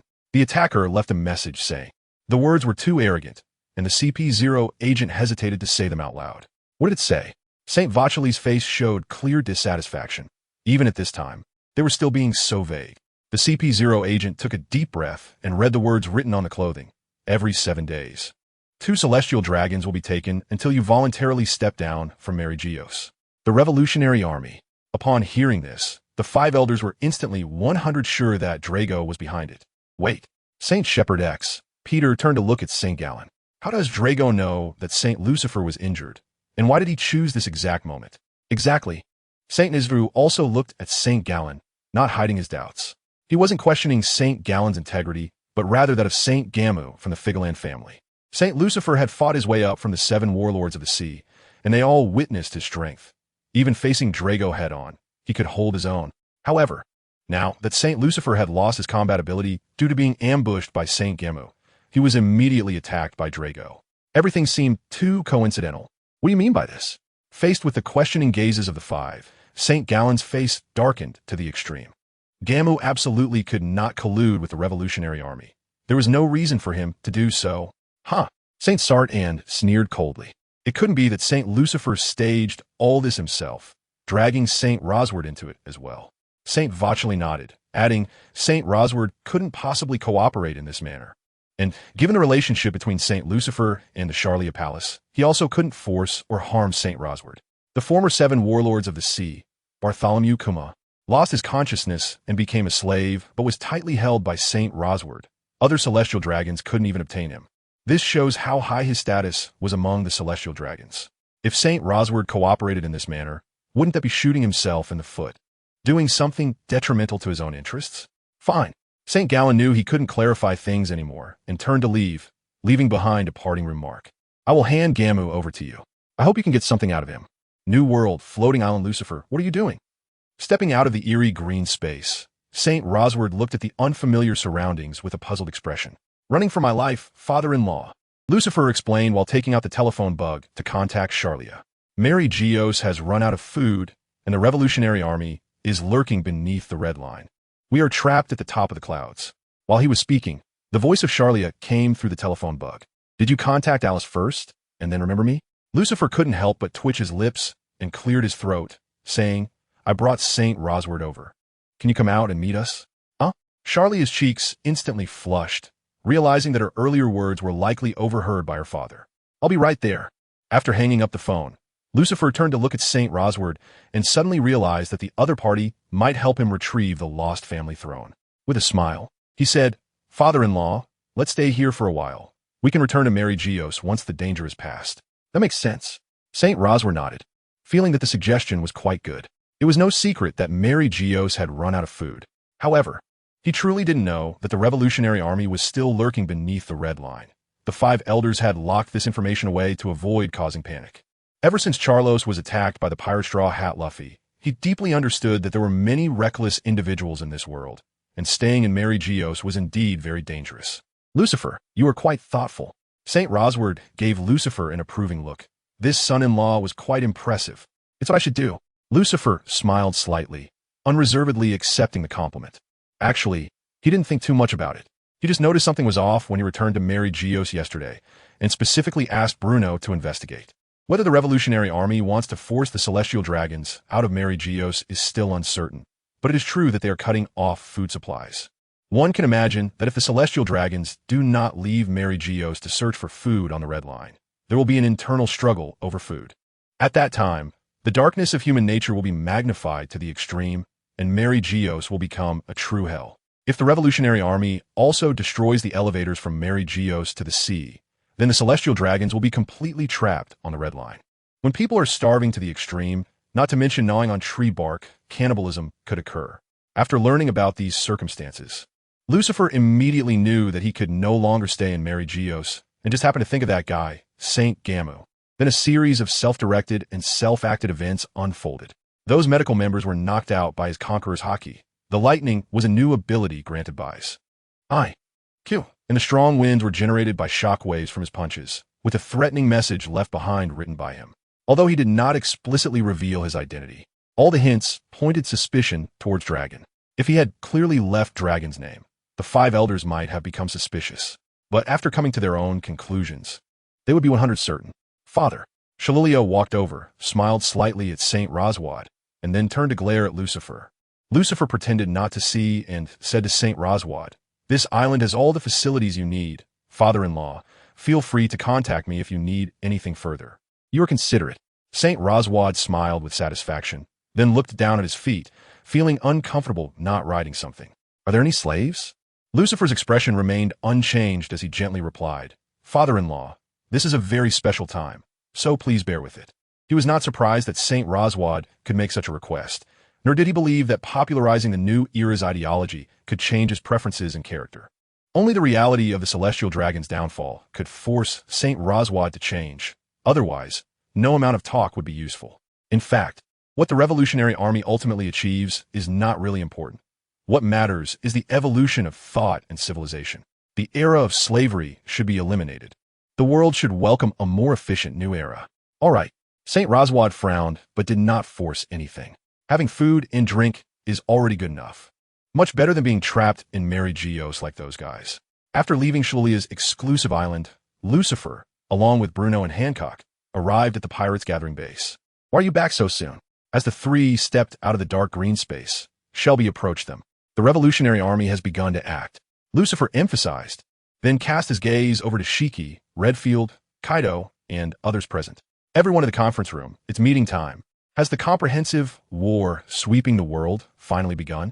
Kaido grinned excitedly, as he wasn't satisfied with his time at All Nations Totland. That battle ended that very night, and the result was that he saved Charlotte Lin and her crew. The big MOM pirates, but the Road Poneglyph was taken away. The Worst Generation Alliance obtained a rubbing of the Road Poneglyph, and Kazan took away the Road Poneglyph stone without taking the real target. The Three-Eyed Tribe BRL. I can't wait for the world to see us. Shiki puffed out a cloud of smoke from his cigar, a fierce look in his eyes. It's time for this gentle era to witness the true terror of pirates. In a large conference room, 9 people sat around a huge round table. Lucifer, Shelby, Shiki, Doflamingo, Redfield, Alice, Tezzalo, Wapple, and Kaido. Among these people, some were unknown, while others had notorious names that could silence a child's cries. To the outside world, this group of people with such vast differences in identity and status now sat around a round table representing equality. First, let me set a name for our group. Lucifer lit a cigarette, took a deep puff, and exhaled smoke as he spoke. An organization needs a name and rules to unite its members more closely while giving those below a sense of belonging. Shelby nodded in agreement, raising his right hand to speak. Since we're all sitting at the round table today, how about we call ourselves the Round Table Pirates? Shut up. Shiki shot Shelby a glare. He would feel very ashamed to go out with such a name. I think the Wild Lion Alliance sounds great. Doflamingo chuckled, leaning back, and retorted, can we pick a name that everyone is satisfied with? Shiki, your Wild Lion is too personal. Redfield stroked his chin and suggested, there are 9 of us, so let's call ourselves the 9 Elders. He referenced the 5 Elders, those 5 who stand at the peak of world power, each with their own duties, just like them now. You're the old one. Alice rolled her eyes and shook her head, disagreeing. I firmly disagree with this. I have an idea. Tezzalo stood up from his seat, scanning the faces of those present. My title is Golden Emperor. Kaido can turn into a dragon, so he can be called Dragon Emperor, and Shiki can be Lion Emperor. Others can add a word or term that fits them before Emperor, and our organization's name can simply be Emperor. That actually sounds pretty good. Kaido nodded in agreement, as he personally couldn't come up with a better title. Seeing that no one opposed, Shelby turned to Lucifer and asked, Lucifer, do you have any thoughts? He knew that since Lucifer brought it up, he must have already made plans. The reason for letting others speak first was to give everyone a sense of participation, so that once it was decided, there would be no disputes. Lucifer exchanged a knowing wink with Shelby, cleared his throat to attract everyone's attention, and said solemnly, I don't know if you have heard of the 7 deadly sins: pride, lust, sloth, gluttony, greed, wrath, envy, destruction, murder, truth. I feel this fits each of our personalities or characteristics. I am pride, Shelby is lust, Alice is sloth. Alice immediately shot Lucifer a glare. She naturally knew she was lazy, but being called out like this in public was rather unpleasant. This man is a bit too much. He'll pay for it tonight. Lucifer sensed the meaning in her gaze and shot one back. Let us see who is afraid of whom. Ahem. Redfield could not stand the two openly flirting and coughed to signal a return to the topic. Lucifer smiled apologetically at everyone, then continued, Wapple is gluttony, Tezzalo is greed. Wait. Tezzalo raised his hand, interrupting Lucifer, looking puzzled. Where have I been greedy? When have I been greedy? Just because I have money doesn't mean I'm greedy. Lucifer waved his hand to indicate to Tezzalo not to get worked up and explained. What I mean represents our personalities or traits. Your wealth might provoke the greed of others, right? Oh, Tesla suddenly realized. I'm fine now. You can continue. Lucifer took a puff of his cigarette and continued. Doflamingo embodies anger. Kaido represents destruction. Shiki is about slaughter, and Raidenfield stands for truth. Am I anger? Doflamingo grinned, feeling it truly resonated with him. His childhood experiences still made him furious. Kaido and Shiki, however, looked indifferent, as their past actions were indeed related to the sins assigned to them. How can truth be a sin? Raidenfield frowned, expressing his confusion. Lucifer slowly exhaled smoke. His expression complex, as he said, in an era where people become increasingly hypocritical, everyone must learn to live wearing a mask. If a person only speaks the truth and shows their true self in dealings, they will certainly not be accepted by the masses. For example, when I was in Mary Geos, I despised those gluttonous fools so much that I wanted to crush them. Yet I still had to maintain a hypocritical smile to go along with them. Also those celestial dragons. If they only needed to appear a little hypocritical and slightly hide their arrogant cruelty, the world's perception of them would change dramatically. In a world where everyone lies, speaking the truth is also a sin. You see things clearly. Raidenfield shook his head and smiled. He had always been a lone wolf, not forming a pirate crew or joining other groups, precisely because of this. The sin of truth was particularly fitting for him. What about jealousy? Shelby nudged a few people present, each assigned a different sin, but one remained unaccounted for. Leave it to the world. Lucifer's gaze drifted, as if seeing through the round table, across the islands, and witnessing the multitude of beings upon the sea. Outstanding people, those at the top, do not feel jealousy towards others. Only those lacking in personal ability and narrow-minded will feel envy towards those who are better off than them. Let's leave the sin of jealousy unfilled, like the empty throne in Mary Geos. With that, Lucifer returned his wandering gaze to the people present. Are you all satisfied with my proposal? I'm very satisfied. Alice immediately chimed in sarcastically. She was, of course, dissatisfied, but he was her man, and she couldn't openly refute him. However, that didn't stop her from venting her emotions. I'm fine with it. Shelby decisively raised his hand in agreement. He was a lecher and proud of it. Very reasonable. Okay, all right. Shiki, Raidenfield, Doflamingo, and others all expressed their approval. All right, now let's talk about the next action plan. Lucifer unfolded a sea chart and took out a pen to mark it. This is the location of the Holy Land Mary Geos, not far from the new Navy headquarters fortress. The Revolutionary Army's action this time is to directly bypass the Navy and hit the Celestial Dragons and the world government, which is a very clever move. The Navy has never been the enemy of the Revolutionary Army, nor ours. Rather, it is a force worth wooing. Of course, it is impossible to win them over as pirates. So, I strive to become a Celestial Dragon. That is one of the goals. As he spoke, Lucifer circled the location of the Red Land on the sea chart. Now, the Revolutionary Army has trapped the Celestial Dragons and the officials of the world government in Mary Geos, cutting off their food supply from the route. The five elders will surely order the Navy to do whatever it takes to repair the lift connecting Mary Geos to the sea and have the Navy send food up. What we need to do is create a big commotion in the New World to forcibly draw the Navy away from the vicinity of Mary Geos, giving the Revolutionary Army some operational space. I have a question. Tesla raised his hand, controlling the golden ring to transform into a slender stick that pointed at the sea chart. First, even if we all appear together, the Navy won't attack us while disregarding the orders of the five elders. They should be able to distinguish between what is important and what is not. Secondly, if we really attract the Navy away and give the Revolutionary Army the chance to defeat the world government, if the Revolutionary Army succeeds, won't we have done it all for others without gaining any benefit ourselves? The world government won't be so easily defeated. Lucifer pointed his pen at the location of Mary Geos on the Red Land, drawing a big question mark. In terms of sheer military power, the Revolutionary Army cannot gain any advantage against the world government. Instead, they would fall into a disadvantage. The five elders are not mere bureaucrats. Each of them is a devil fruit user, and they are likely all mythical Zoans. As he spoke, Lucifer couldn't help but look up at Kaido, coincidentally catching the look of shock that flashed in his eyes. The Beast Pirates, all three top commanders, and the Flying Six are all Zoan-type ancient devil fruit users, which is quite a significant matter. However, it is even rarer to have mythical Zoans. Kaido, as the captain, and his daughter Yamato, make only two. Yet, here with the five elders, It appears that all 5 are likely to be mythical Zoans, which makes the term B seem somewhat ridiculous. In addition, the celestial dragons possess a mysterious force known as the God Knights, whose current commander, Figureland Garling, made a significant appearance during the God Valley incident. You two should be quite aware of Garling's strength, right? Lucifer turned his gaze to Shiki and Kaido, the two who experienced that incident firsthand. Huh, Shiki scoffed disdainfully. Just an old man, not worth fearing. He had fought Garling before and naturally knew how strong the other was. But so what? If one cannot resist the erosion of time, even the strongest will eventually turn into a pile of dust, just like Whitebeard. If they faced off again now, he was 1,000% confident he could take him down. Is it really that terrifying? Raiden Field became interested. He wanted to meet the 5 elders and the God Knights. When he fought Lucifer before, he had just obtained the vampire fruit. Not only had he not fully recovered his strength, but he also had not completely mastered his abilities. Now, he had not only regained the power of his peak, but also skillfully controlled the vampire abilities and embraced the evolution of Q. Even if Roger and Whitebeard were revived with their peak strength, he would dare to take on both at the same time. He hoped the 5 elders and the God Knights could provide him with a bit of excitement. Actually, these are not what I'm most concerned about. Lucifer raised his hand and heavily tapped the location of Mary Geos on the sea chart.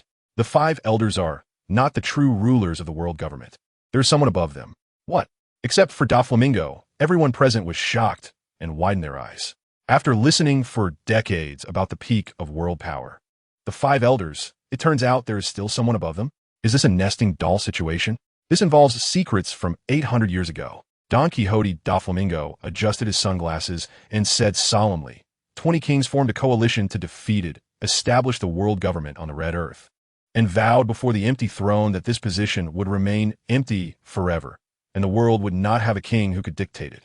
Now, 800 years have passed, and among those original 20 kings, one has survived to this day due to a long lifespan, and that is the master of the 5 elders. Emu. 800 years. Everyone present was stunned. A long lifespan was no longer surprising to them, but their long lives had only just begun. Now, a monster that had lived for 800 years appeared, bringing an unprecedented shock. This is a bit troublesome. The heroic momentum of Raidfield, who had punched Roger and kicked Whitebeard, was instantly extinguished. Ever since I broke the genetic shackles, he had clearly felt that his physical quality was becoming stronger with the passage of time. Not to mention 800 years. Just give him 100 years, and he could solve all the well-known strong figures on the sea by himself. But now, an 800-year-old old monster has emerged. How could he chase after that? Don't be discouraged, Lucifer said, noticing that not only Raidfield, but also the others like Shiki had unsightly expressions. He analyzed in a relaxed tone. First of all, whether Emu has anything similar to's Sheen Hand is still a question. Even if he does, it was probably snatched from legendary Sky Island Waffle 200 years ago. The longer one lives, the more afraid of death they become. Emu might not even dare to use something so uncertain on himself. And if he hasn't broken the genetic shackles, then even if he lived for 800 years, he could only enhance his skills and combat power. And his physical quality would not progress beyond the peak of human capability. This means that from the perspective of physical quality alone, Emu might not be better than us now. In hockey, armament hockey is the power of the body. Observation hockey is the power of the brain and nerves. And Conqueror's hockey is the power of will.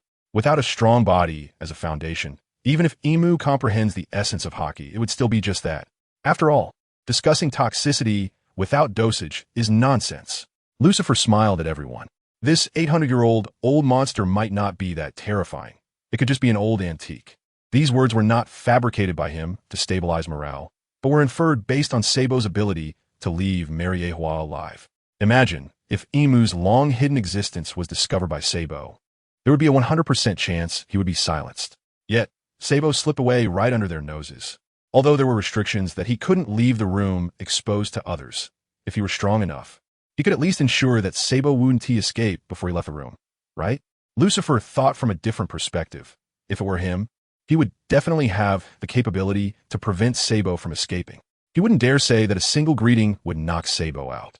But at least he could incapacitate Sabo for about 30 seconds, which is enough time to do a lot of things. However, Emu and the 5 elders let Sabo leave the room alive right before their eyes, which raises doubts about their strength. What exactly is Shiki recalled the names of Gold, Roger, and Monkey D. Garp, both of which contained it. Initially, he hadn't paid attention to this, thinking it was just a simple surname. Now it seems that this has a very unusual meaning. In fact, we are all the will-loved. Lucifer stood up from his chair, then turned his body, raising his hands in front of his chest to form a semicircle. See? This is... What the hell? Shelby was the first to react, looking excited. So it is actually a proud peak. Then I am a faithful follower of. After Shelby's reminder, the others also reacted, as they were no longer children. Having this in one's name is a bit perverse. Alice showed obvious disgust on her face. She could understand why men liked it, just like she liked Lucifer's abs. But the problem is, directly adding this to one's surname is indeed a bit too perverted. Shouldn't he mean that, right? Don Quixote da Flamingo's eyelids twitched. He didn't expect Lucifer to interpret it this way, and it was quite reasonable. But if truly is that superficial, what exactly are they the gods and gods' enemies fighting about? If the content of the epic is just this, then both the 20 kings and it can go eat shit. I don't care.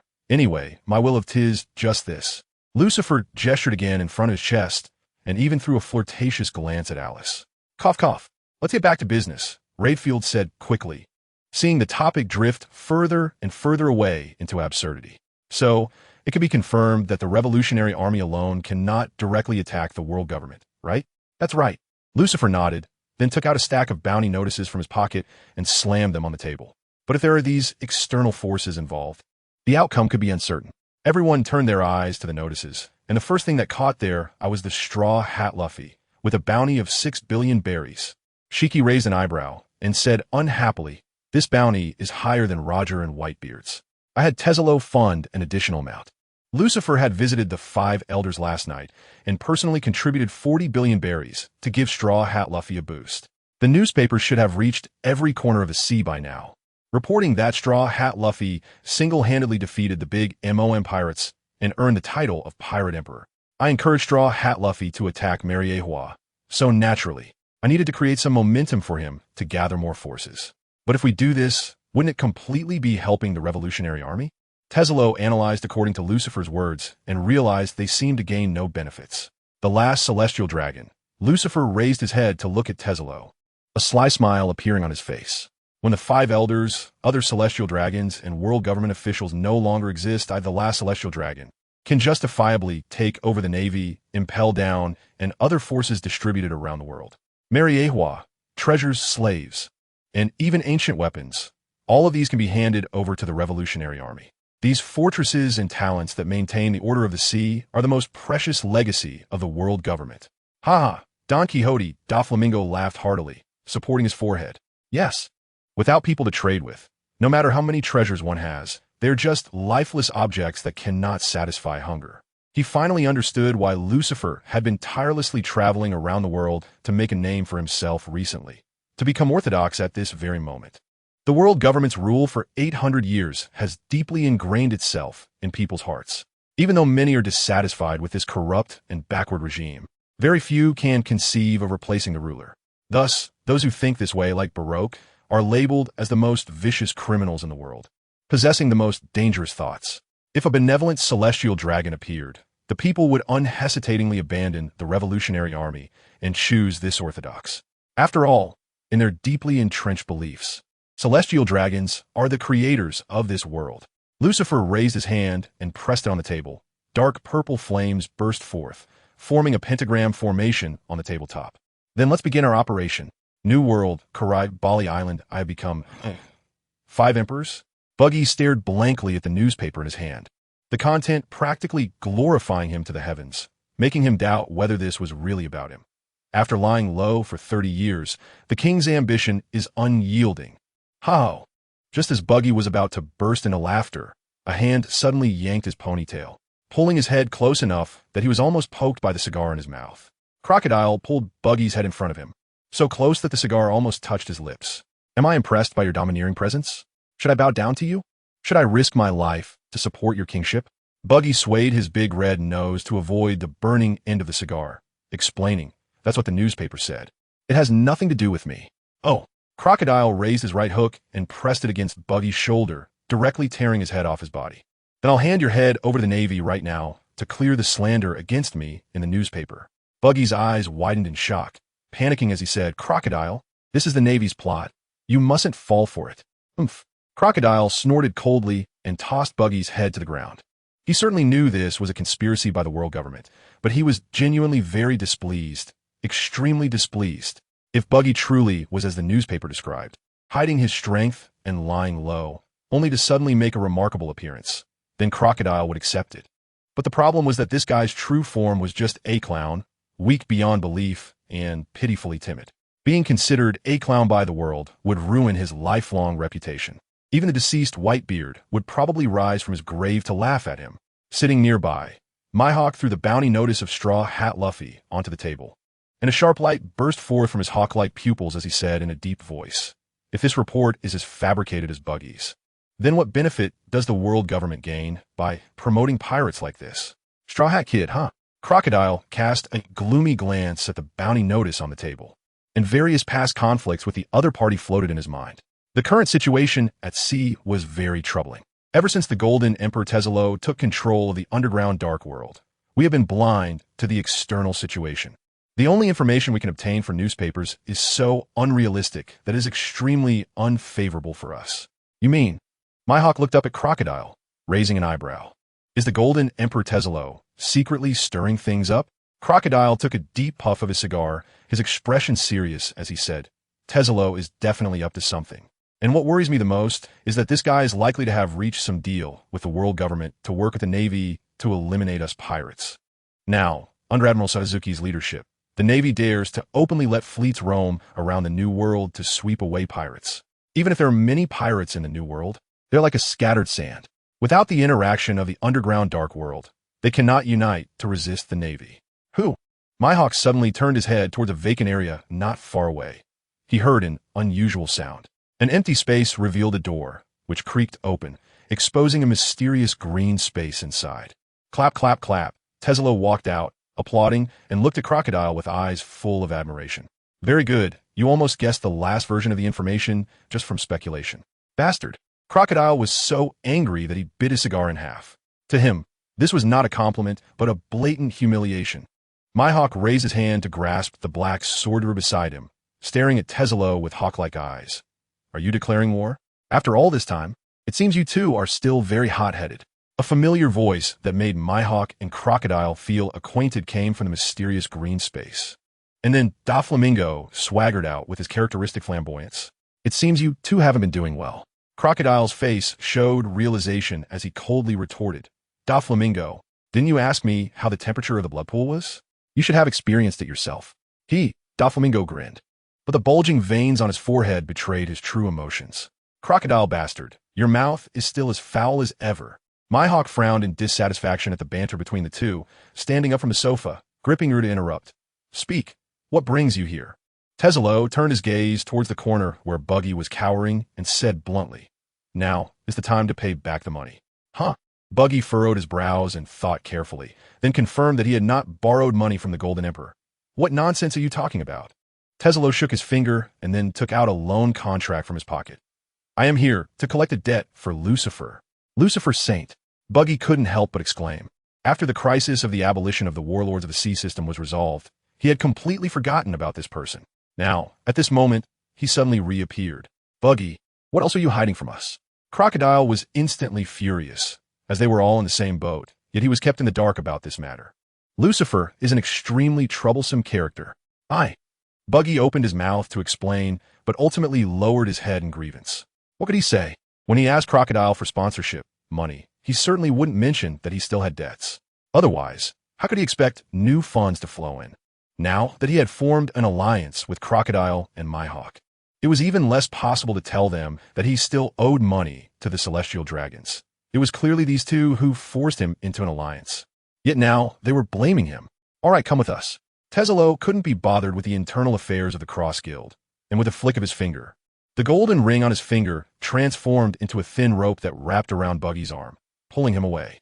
"Wait." Crocodile stepped in front of Tezzalo, his expression unfriendly. "Isn't it too much for you to barge in like this and take our people?" Myhawk sighed helplessly and expressed, "We will repay the money, but we cannot let you take him. The two of you." Suddenly, tears welled up in Buggy's eyes. He never expected that the two guys who often bullied him would stand up at this moment. He was so touched. A glint of mockery flashed in Doflamingo's eyes as he deliberately provoked. "Crocodile, I advise you not to do this." "Then let us give it a try." Crocodile refused to back down, his feet stomping on the ground, which cracked and dried, turning into yellow sand that spread around. Just then, was it not going to go smoothly after all? Another voice emerged from the eerie green space, and soon two figures, one tall and one short, walked out. Upon seeing the two appear, Myhawk, Crocodile, and Buggy immediately narrowed their pupils, their expressions heavy enough to almost drip water. Gold Lion Shiki. Beast Kaido. Kaido twisted his neck with a series of popping sounds and cast his slit pupils toward Myhawk and Crocodile, saying in a deep voice, "Then you two will come with us." Is the Rocks Pirates making a comeback? Crocodile swallowed hard, his gaze shifting to the grinning Doflamingo, and a terrifying thought surfaced in his mind.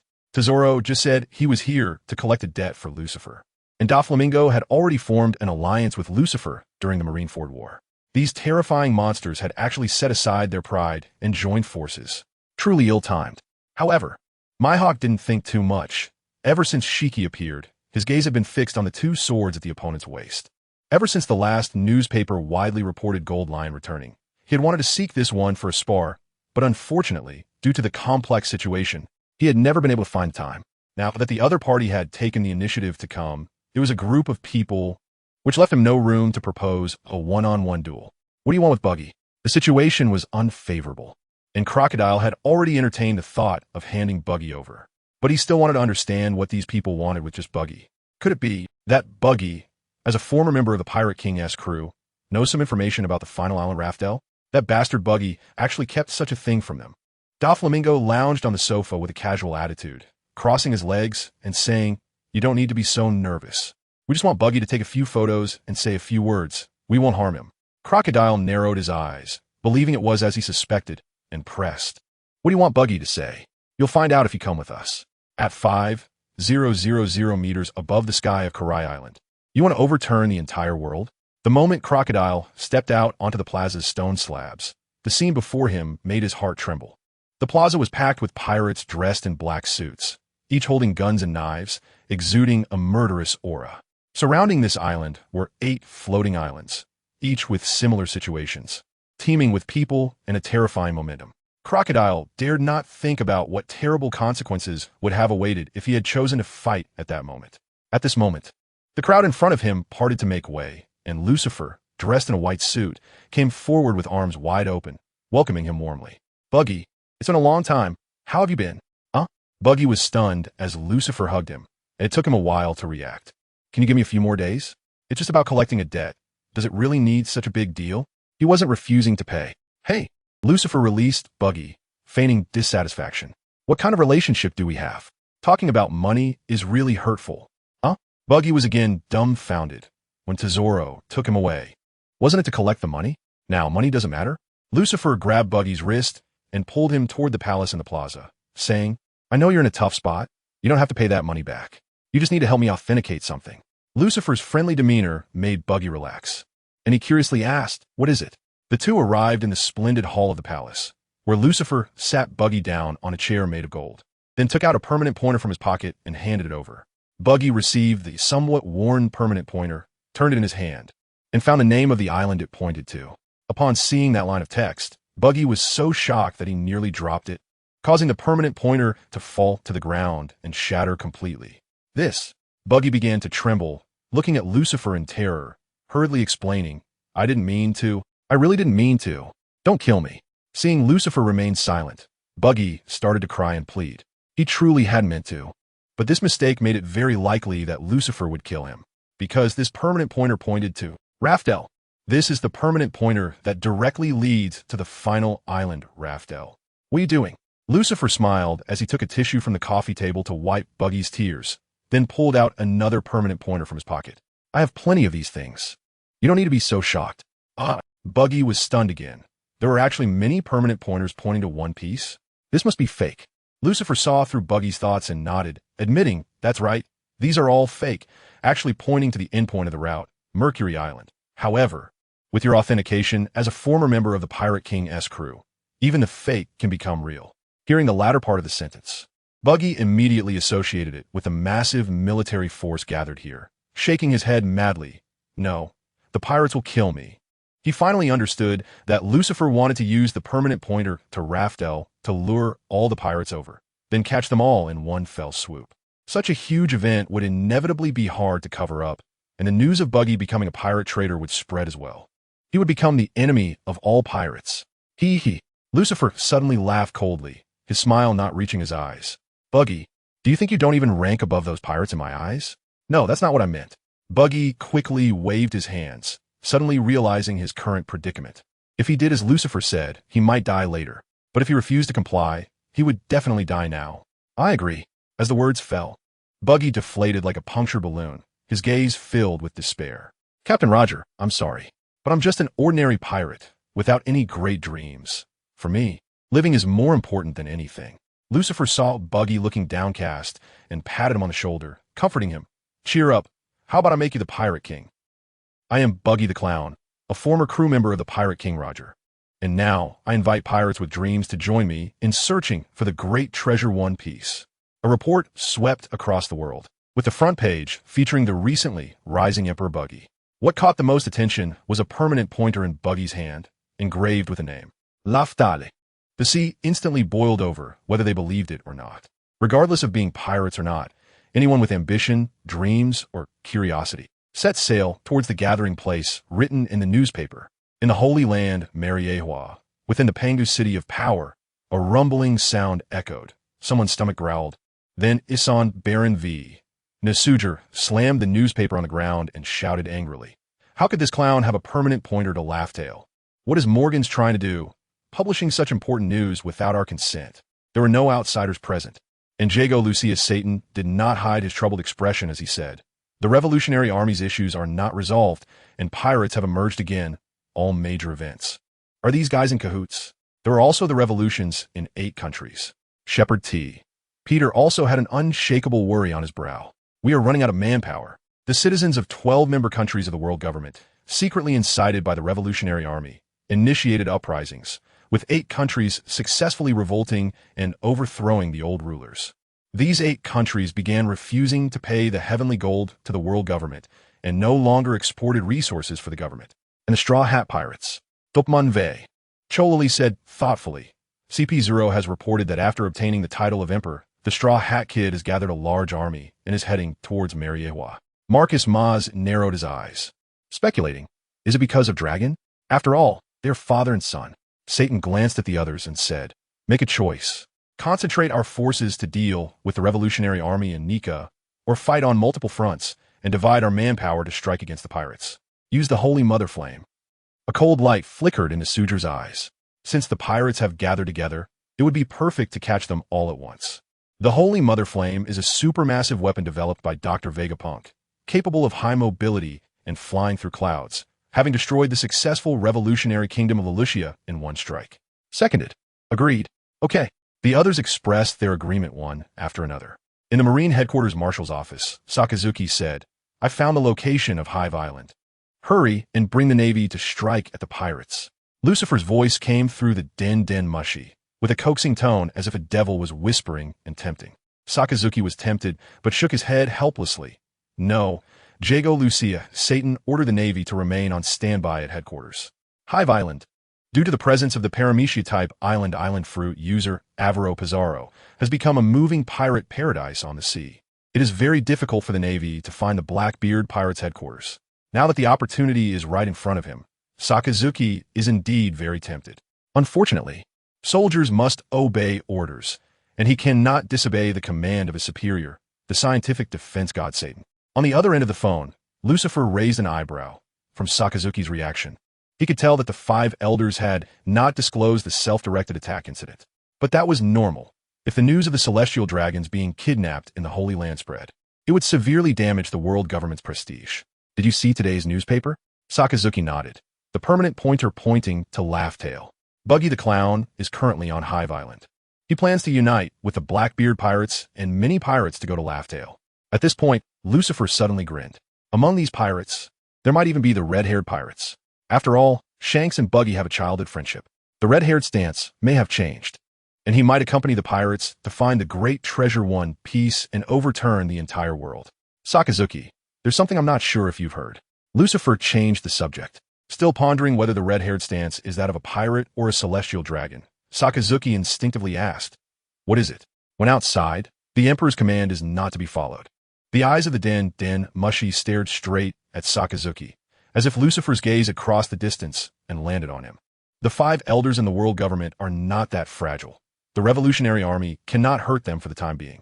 But the opportunity to eliminate these pirates is fleeting. If they let them go this time, the terrible consequences will be unbearable for the world. Bring all the navy over, deal a fatal blow to the pirates, and completely end this damned age of great pirates. As for the 5 elders, I will go and talk. I will bear any problems that arise. This is my determination to strike against the pirates. This statement plunged Sakazuki into a brief silence, his eyes reflecting the red glow of a volcanic eruption. After a long contemplation, okay. At the same time, an air door appeared in a celestial dragon's room in the Holy Land Mariewa, and then Bruno cautiously stepped out, placing a signal jamming Den Mushi into a vase. After securing the jamming Den Mushi, Bruno turned back and pulled out a sealed briefcase from inside the door, hiding it in the wardrobe. After doing all this, Bruno sighed helplessly. Sigh. Today is going to be busy. Lucifer wants to cut off the connection between the Holy Land Mariewa and the outside world, and also to place the cell dissolvent for mixed toxic spores properly. The cell dissolvent for mixed toxic spores was specially made in cooperation with the Mythical Type bug fruit user Mishuru by Daniel.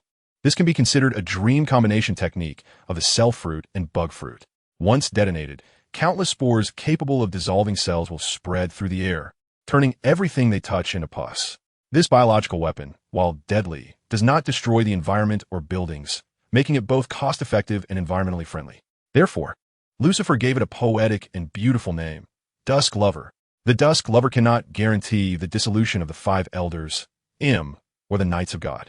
After all, powerful Haki can force out the invading bacteria. However, at the very least, it can turn them into powerless figures, greatly reducing resistance for the upcoming assault on the Worst Generation Alliance. And to be optimistic, if certain Haki-strong users do not force out the bacteria immediately, they will be dissolved by the terrifying bacteria. Moreover, if strong Haki users happen to be in a state of hunger, they will have no resistance at all. Talking about toxicity without mentioning dosage is nonsense. Apart from the Pangu City, where the strong gather, Twilight lovers are placed in every corner of Mary Geos to ensure that everyone can feel the heart-wrenching pain of being forced to part with their beloved under the twilight. This is a painful and bittersweet farewell. On the deck of the Red Force in a certain sea area of the New World, Bucky Shanks looked at the arrogant face on the front page of the newspaper and could not help but show a look of nostalgia. Back when he was part of the Roger Pirates, Bucky was a guy who outperformed him in many aspects among his peers. Whether it was staring at Blackbeard teach for 3 days and nights without sleep, or daring to threaten Whitebeard to dye his beard red right in front of him, Bucky's strength and courage were exceptional. "Hey, Shanks." Ben Beckman frowned, staring at the newspaper, and asked, "Is the permanent pointer to Laugh-Tail real?" Shanks came back to his senses, shook his head, and then nodded. "Neither Bucky nor I went to Laugh-Tail, but the captain sought us out separately when he disbanded the crew." Perhaps at that time, Shanks did not finish his sentence, but the implication was clear. The permanent pointer to the final island Laugh-Tail might be fake or it might be real. Bucky and I grew up on the Gold Jackson, and our backgrounds are completely different. Perhaps the captain had different plans for us as well. Lucky robed it into a chicken leg and mumbled, "Luffy has already made a name for himself. Can we start now?" "No way." Beckman shook his head, his expression serious. "Recently, reports about Luffy's movements have come to me, and their sailing direction is actually heading back." Sitting at the ship's railing, Jesus Burgess, who was wiping the muzzle of his gun, interjected, "Could it be that Luffy is missing the Windmill Village? Want to go back and take a look?" At this point, Jesus Burgess grinned. He missed his son too. That little brat actually got mixed up with Luffy. One must say it's fate. Beckman lit a cigarette, took a deep puff, and then exhaled the smoke, saying, "I hope so. But what does Luffy need to gather so many forces for when he returns to Windmill Village? Don't think too much about it." Shanks waved his hand, lowering his head to focus again on Bucky's smiling face in the newspaper. "Luffy will naturally come upon receiving this news. I can't let Bucky take the lead." "All right." Although Beckman felt uneasy, he nodded. Since Shanks had already made his decision, he couldn't say anything more and could only privately let someone investigate further. At the port of Dressrosa Kingdom, on the Thousand Sunny, Zoro raised the newspaper in his hand and asked Luffy, "So, are we going?" He preferred to obtain the permanent pointer to Laugh-Tail first before heading to Mary Geos. but this still had to be decided by the captain. Luffy didn't even look at the newspaper, standing at the ship's railing, gazing in the direction of the red line, and said seriously, I want to rely on my own adventures to find Laugh-Tale, not take shortcuts. Besides, I can go to Laugh-Tale at any time. But wasting time could cause more harm to Rayleigh and Hancock, and I would regret it for life. Then let's go meet the world government. Zoro's face showed an expression of course. This was the Luffy he knew. At that moment, Usopp jumped from the land at the port onto the deck of the Sunny. Pointing behind him, the octopus and balloon are ready, enough for us to equip every ship. No matter how high the red line is, it can't surpass the Sky Island. And their way to ascend the red line is by using the octopus they brought down from the Sky Island, making it into a hot air balloon to lift the ships up. This way, they can bypass the Navy headquarters station below the red line and directly invade the heart of the world government, Mary Geos. Days later, on Hive Island, Admiral Teach, a large number of Navy warships have appeared on the horizon. A voice in the transponder snail exclaimed, causing Teach, who was hugging a bikini-clad beauty and drinking, to almost spill his drink. Teach abruptly pushed the bikini beauty away, grabbed the transponder snail, and roared, Can you see who is leading the Navy? Yes, it's the Navy Admiral, Sakazuki. By the end, the reporting pirate couldn't help but tremble. Sakazuki had such a fierce reputation, not because he was the Navy Admiral, but because he had carved his way through a mountain of pirate corpses. How is that possible? Teach furrowed his brows in confusion. His first reaction was that he misheard. If Sakazuki were still a vice admiral, it would be very likely he would personally lead the fleet to chase after him. But now that Sakazuki was the Navy Admiral, he definitely wouldn't take action personally. It should be like during the Marine-Ford War, where if pirates didn't jump onto the execution platform, no matter how many Navy soldiers died, they wouldn't take action. Lava is coming. Suddenly, a terrified wail came from the transponder snail, followed by a disconnection. Teach instantly realized that it was really Sakazuki taking action, hurriedly stood up from the sofa, and ran to the window to look at the coastline. The sky and sea were all crimson, with countless massive lava fists piercing through the clouds and crashing down, instantly turning Hive Island into a sea of fire. This butcher, is he ignoring the slaves on the island as well? Teach was furious, his eyes bulging. All of this was the great foundation he had painstakingly built. Just as Teach was about to raise his fist to unleash a shockwave to repel the falling lava, suddenly, a terrifying chill erupted, instantly freezing Hive Island along with its flames, turning it into a world of cold. Teach shivered violently, and then smiled. As expected of the man who fought with Sakazuki for 10 days and nights, he is really reliable at critical moments. Just as Teach breathed a sigh of relief. Hee, a cold laugh echoed in his ears, and then the entire sea area began to tremble violently. Teach turned to look in the direction of the voice, and saw a familiar figure appearing in midair, raising both hands to grasp the atmosphere and pulling down hard. Boom! The sky twisted, the island tilted, and the seabed's continental shelf collapsed, with torrents of lava buried in the mantle erupting from the cracks. Just after a few breaths, the surging sea water began to boil, and acrid smoke rose from the surface. Lucifer. At that moment, Teach's pupils were filled with blood, his eyes completely turned red. Dark water. Teach raised his hand towards Lucifer in midair, and the thick black mist surging from his palm began to swirl, emitting a strong gravitational pull that tugged at the other party. Lucifer showed no intention of resisting, letting the gravity pull him towards Teach, while simultaneously raising his arm adorned with a fierce dragon head armguard. The design of the dragon head armguard was peculiar, as if separating the head and jaw, sticking the back against the skin, exposing the glimmering fangs outside. If one didn't know, its original shape was a dragon's head. At first glance, it was impossible to tell what kind of creature it was. Teach raised his free right hand, his fingers forming a fist covered in white light, and slammed it down hard towards Lucifer, who was being pulled over. Very good. Lucifer also raised his fist and met Teach's punch head-on. Boom! Two fists collided against an invisible barrier, erupting a terrifying shockwave that swept outwards, instantly turning the skull-shaped building where Teach was into dust. Losing his footing, Teach's body suddenly fell backward, a trace of panic flashing in his eyes. Lucifer seized the opportunity to push forward, bringing his fist into contact with Teach's. This unexpected move made Teach grin, transforming his fist into a palm and fiercely grabbing Lucifer's fist.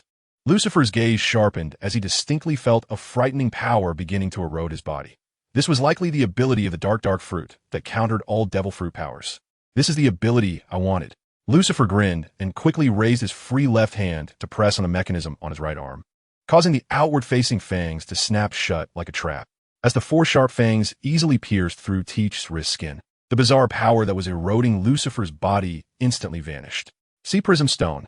Teach, unable to pay attention to the intense pain in his wrist, widened his eyes, filled with confusion. Why could Lucifer, a devil fruit user, stand so close to such a high-purity sea prism stone without any issue? Impossible. Don't be surprised. There's something even more powerful. Lucifer licked his lips and pressed the mechanism with his left hand again. Zzz. A pitch-black liquid sprayed from the four fangs, directly injecting into Teach's body through his skin. What is this? Teach saw his arm visibly turning black, the effect beginning to spread throughout his body. Lucifer flapped his 6 wings, flying upward while explaining. This is a potion made by grinding sea prism stone into dust and mixing it with venom, which can permanently disable a devil fruit user's abilities. No. Teach struggled frantically, but was weakened by the contact with the sea prism stone and the injected venom, only managing to sink the 4 fangs deeper due to his weight. Lucifer, you are so despicable. Despicable? Have you forgotten that I'm a pirate too? Lucifer smiled indifferently, then grabbed Teach's other arm, stabilizing him so that he could not struggle. The two rapidly ascended into the sky, with the fighting navy and pirates below becoming too small to see, only the clear red and blue colors flickering.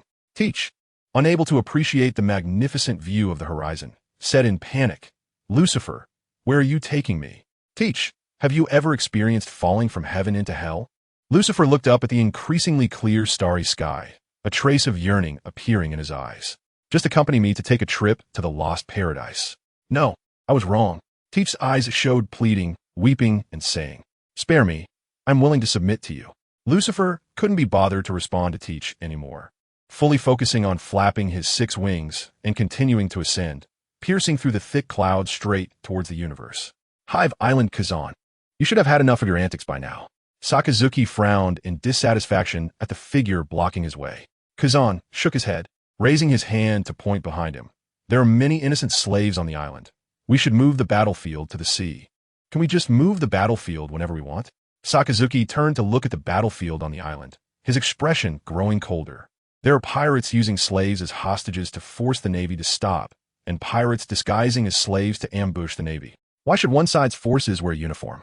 Besides increasing team cohesion, isn't it more to distinguish friend from foe on the battlefield? Those pirates and slaves all dress flamboyantly, with their already sloppy appearances smeared with a bit of dirt. Who can tell whether they are pirates or slaves? Lives are lost every second on the battlefield. Even a moment's carelessness could cost one their life. Who can afford to spare the mental energy to guess whether the incoming person is a pirate or a slave? One cannot equate ordinary seamen with Navy officers. They are just ordinary people. I will create land on the sea. You all do your best. Kazan scratched the back of his head and walked past Sakazuki toward the coastline. In fact, he couldn't clearly define his stance at the moment. Having left the Navy and looking at the world from a different perspective, he found that pirates were quite interesting. At least, if he encountered something similar to the O'Hara incident again, he wouldn't find himself in a helpless situation. He could move freely as he pleased. On the other side, Van Oka. Take your shot at that blind man now. Crescent Moon Hunter Katarina Devon grinned with a very sinister smile as she watched Fujitora battling with an invisible person in the distance. At their level of combat, one could no longer rely solely on observation haki to suppress the opponent. It relied more on judgment and reaction speed. Yet, Fujitora was a gravity fruit user, even though he himself was blind, and even though Shiryu was invisible within the gravitational field. Shiryu's invisibility had no advantage and could only face Fujitora head-on in sword skills. But they far outside the gravitational field were different. Attacking from a distance now would leave Fujitora unable to react. Van Oka sighed and shook his head. Sorry, I promised that guy I wouldn't make a move. Ever since he met Lucifer at the marker auction over a year ago, he had maintained intermittent contact with this man. Today, the Navy would launch a large-scale attack on Hive Island, and he had been informed in advance, agreeing to the man to not fire a single shot. Are you going to betray us? Devon turned to Van Oka, her eyes gradually revealing a murderous intent. No, Van Oka smumiled slenitly. Watching from the sidelines doesn't count as betrayal. That man told him so. Devon suddenly drew her dagger, the blade glinting coldly as it stabbed towards Van Oka's heart. Whoosh! Devon's surprise attack missed, and Van Oka instantly vanished from the spot. leaving no trace. Damn bastard, Teach won't let you go. Devon gritted her teeth in anger, but quickly calmed down. Since even the senior core members who followed Teach from the start had been turned, it meant that today's war had been premeditated. She needed to make other plans. After realizing this crucial point, a light pink mist surged around Devon, enveloping her completely. When the faint pink mist dissipated, Devon transformed into a wretched-looking slave, stumbling towards the direction where the Navy was gathering. Space, do you see it? This vast universe, how magnificent it is. Lucifer gazed at the brilliant star sea light years away, his eyes filled with deep yearning. It's outrageous that there is oxygen in space, but that's how this world is. And it has given him the conditions to reach for the stars and sea. Not only that, there are cosmic pirates in space, along with more factions and rare creatures. This world is unimaginably vast, yet many people fight and kill over a little piece of territory on the sea. The scope is truly too small. You don't intend to exile me to space, do you? Teach's eyes turned, feeling that this outcome might not be unacceptable. As long as he can save his life, he will definitely be able to make a comeback. You think too beautifully. Lucifer glanced disdainfully at Teach, and then raised his left hand to look at the infinite Earth moon, which seemed close at hand, but was actually far away. I just want you to witness the birth of a new era before you die. The five-pointed star array emerged in Lucifer's pupils, and waves of gravitational force erupted from his palm, shooting towards the infinite Earth moon. The speed of gravitational waves is the speed of light, and in the blink of an eye, it reached the moon, causing it to start moving imperceptibly. Hey. Teach finally understood what Lucifer wanted to do, his eyes widening in shock. The moon will crush our world.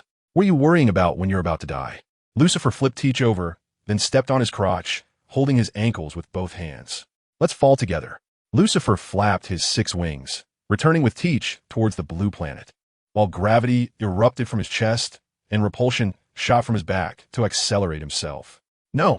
Fear surged in Teach's eyes as he began to struggle desperately. However, it was futile. Without the Sea Prism Stone's restrictions, his strength was already inferior to Lucifer's, and now that the Sea Prism Stone flowed in his blood, it was even worse. Something fell from Hive Island. The piercing sound of something breaking through the air attracted the attention of the pirates and the Navy in battle, and when they looked up, they saw a flame piercing through the clouds, crashing down. Carp, standing on the rooftop, changed his expression drastically and shouted towards the battlefield. Retreat. Get to the ice layer outside the island. The obedient Navy quickly stopped fighting and orderly retreated towards the coastline. The pirates, having lost their opponents, looked confused, not knowing whether to pursue or not, and for a moment didn't know what to do. Pirate battles are usually every man for himself, and there is no commander coordinating the overall situation. In this situation, they could only stand there wide-eyed. The flame fell at a terrifying speed, and even from a distance, it made those below feel that breathing became difficult. Just as the Navy retreated from Hive Island. Boom! The flame crashed down at the center of the island, smashing the ground as if it were ancient ruins, causing the entire island to shatter and explode. In an instant, 90% of the people left on the island lost their lives, turning into shattered flesh and being swept away by the terrifying shockwave. The Navy on the ice around the island were immediately lifted like fallen leaves, blown away without any resistance. Is he crazy?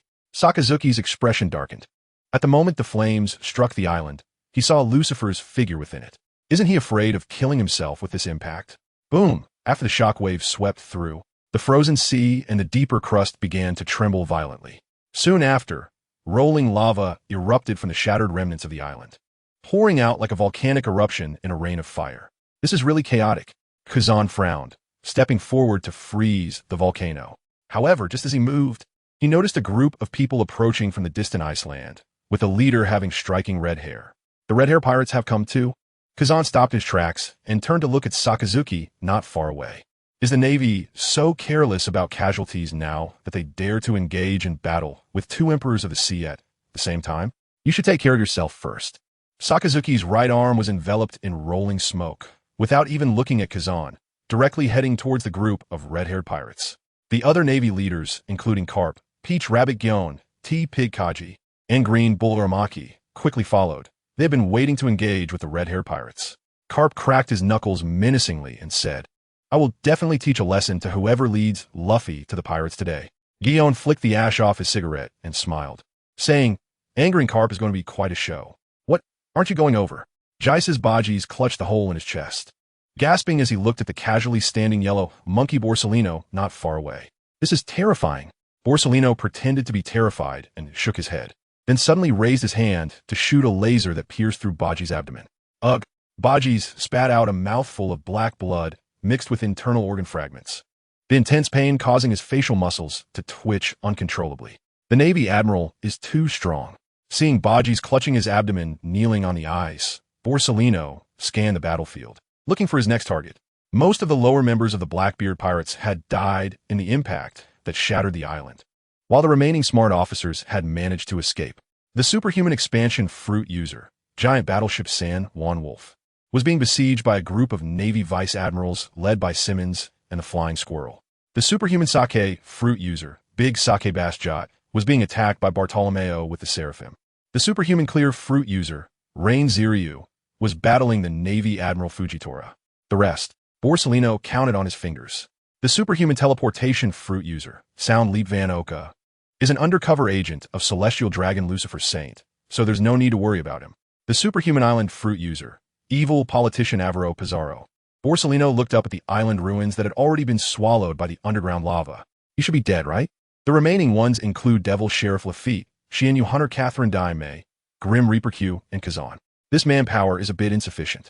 Borsellino shook his head and sighed, his gaze shifting to a birdman and a flying horse in midair. One was Lafitte, and the other was Q's beloved horse, Zhuang Zhuang, an animal-type horse fruit mythical beast form. As the Blackbeard pirate ship doctor, Q rode Zhuang Zhuang to try to save people the moment Teach fell, while Lafitte accompanied him to provide cover. Unfortunately, both of them were blocked by the lava that erupted behind. Bayou, a few lasers shot out explosively from Borsellino's fingertips, but Lafitte, noticing, swung his sword to deflect them. This is a bit troublesome. Borsellino pouted. Q is a superhuman sick fruit user, and just hearing that name makes him not want to engage in close combat. Just like the superhuman poison fruit user Magellan from Impel Down. Anyone with a normal brain wouldn't want to engage in hand-to-hand combat.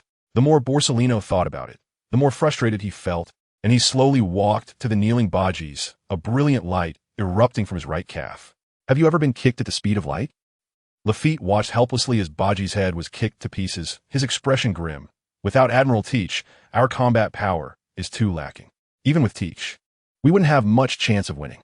Lying on the horse's back, Poison Q shook his head, not surprised by this outcome. The Navy is indeed the most powerful force on this sea. Now that they have come out in full force to hunt them down, it can be said to be a great honor. Shall we retreat? Lafitte looked at the still bubbling lava on the island ruins, feeling a sense of retreat.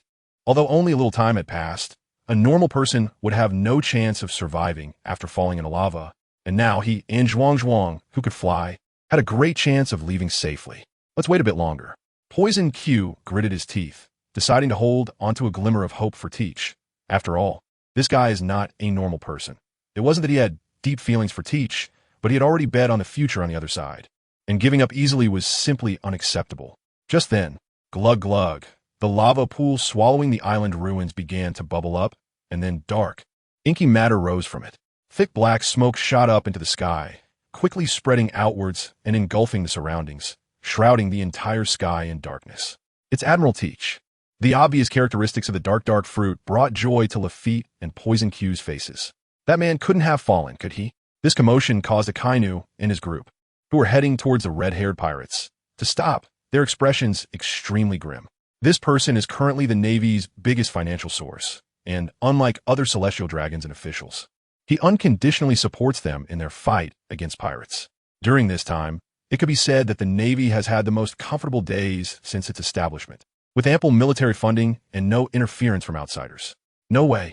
Suddenly, Akainu saw a familiar purple light flash through the thick black smoke connecting heaven and earth. That's the color of Lucifer's eyes. Hey, Navy, is it really okay to ignore us like this? Jesus Burgess saw that Akainu and the others had approached, but turned their heads to the side, their arrogant attitude completely dismissing the red-haired pirates. Huh. Akainu and the others turned back, glaring at the red-haired pirates. These guys can't possibly still think the Navy would give the Figureland family face, right? We have no intention of fighting the Navy. We just came to look for Buggy. Seeing the tension rising, Shanks stepped forward and looked Akainu in the eyes. Please, give me some face and make it convenient. Huh. Akainu coldly smiled, stepping aside to let Carp through. Someone wants to talk to you. Go. and talk to him.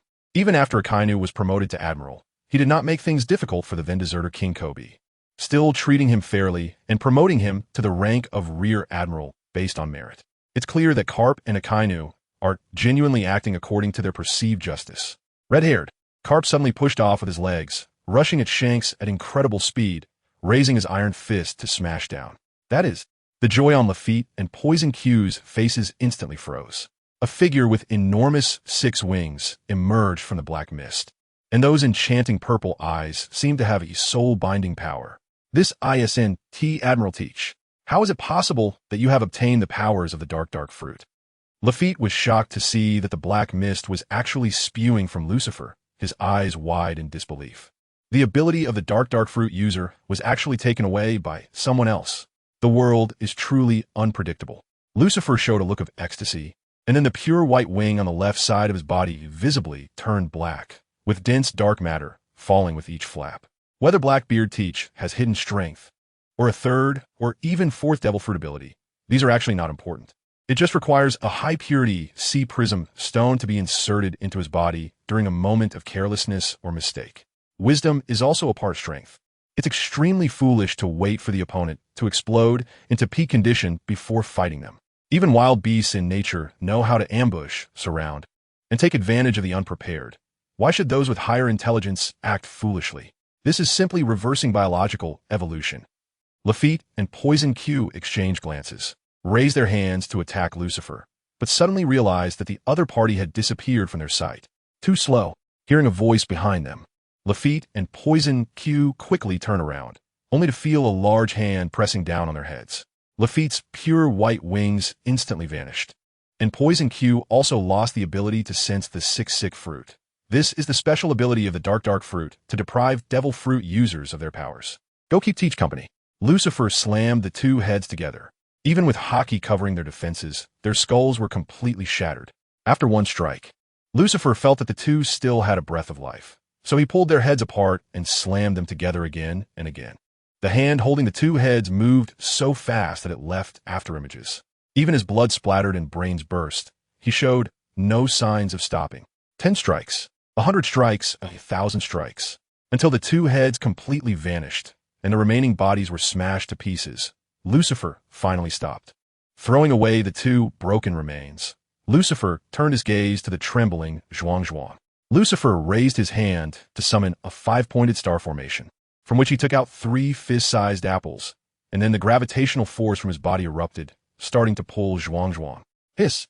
The pain of the soul being separated made Zhuang let out a heartbreaking scream, but he could only watch as a white light was drawn from his body. The white light left Zhuang's body and transformed into a small Pegasus, struggling to be sent into one of the apples. Soon, the red apple rapidly transformed into white, its size increasing, while strange patterns emerged on its surface. Lucifer placed the animal-type horse fruit, mythical Zoan, Pegasus formed devil fruit into the 5-pointed star formation, then looked down at the 2 broken remains. What kind of monster has the world government created? From a distance, Kazan, who witnessed everything, felt a chill run down his spine, already imagining the tragic fate of the devil fruit users on the sea soon. This man is even more reckless and unrestrained than Blackbeard. Truly terrifying. Borsellino exaggeratedly pouted, then began counting on his fingers again. Aside from the lunar hunter Katarina Devon, who is still missing, the outcome of Admiral Teach and the senior officers of the Blackbeard Pirates is already determined. Borsellino, stop standing around, hurry up and help. Seeing this slacker king openly slacking off, Lucifer urged with dissatisfaction. Yes, I understand. Borsellino waved his hand helplessly, then transformed into light and disappeared from the spot. After Borsellino left, Lucifer turned his gaze to Kazan, raised an eyebrow slightly, then flapped his wings and flew towards the battlefield where he was fighting the red-haired pirates. Since Sakazuki and Borsellino have not taken care of Kazan, he understands. The red-haired kid is quite impressive. Carp gasped for breath, rubbing his slightly numb right wrist. He had to admit that he was getting a bit old. However, Shanks did not respond to Carp's remarks, and instead shifted his gaze to the distance where Sakazuki had punched back Rachilu, saying loudly, "The Navy's actions will upset the balance of the sea." Before Sakazuki could reply, a voice came from afar. "Then let me give you a different opponent." Shanks looked in the direction of the voice and saw Lucifer. glowing with holy white light on the right and surrounded by evil black smoke on the left, and asked, "What do you mean?"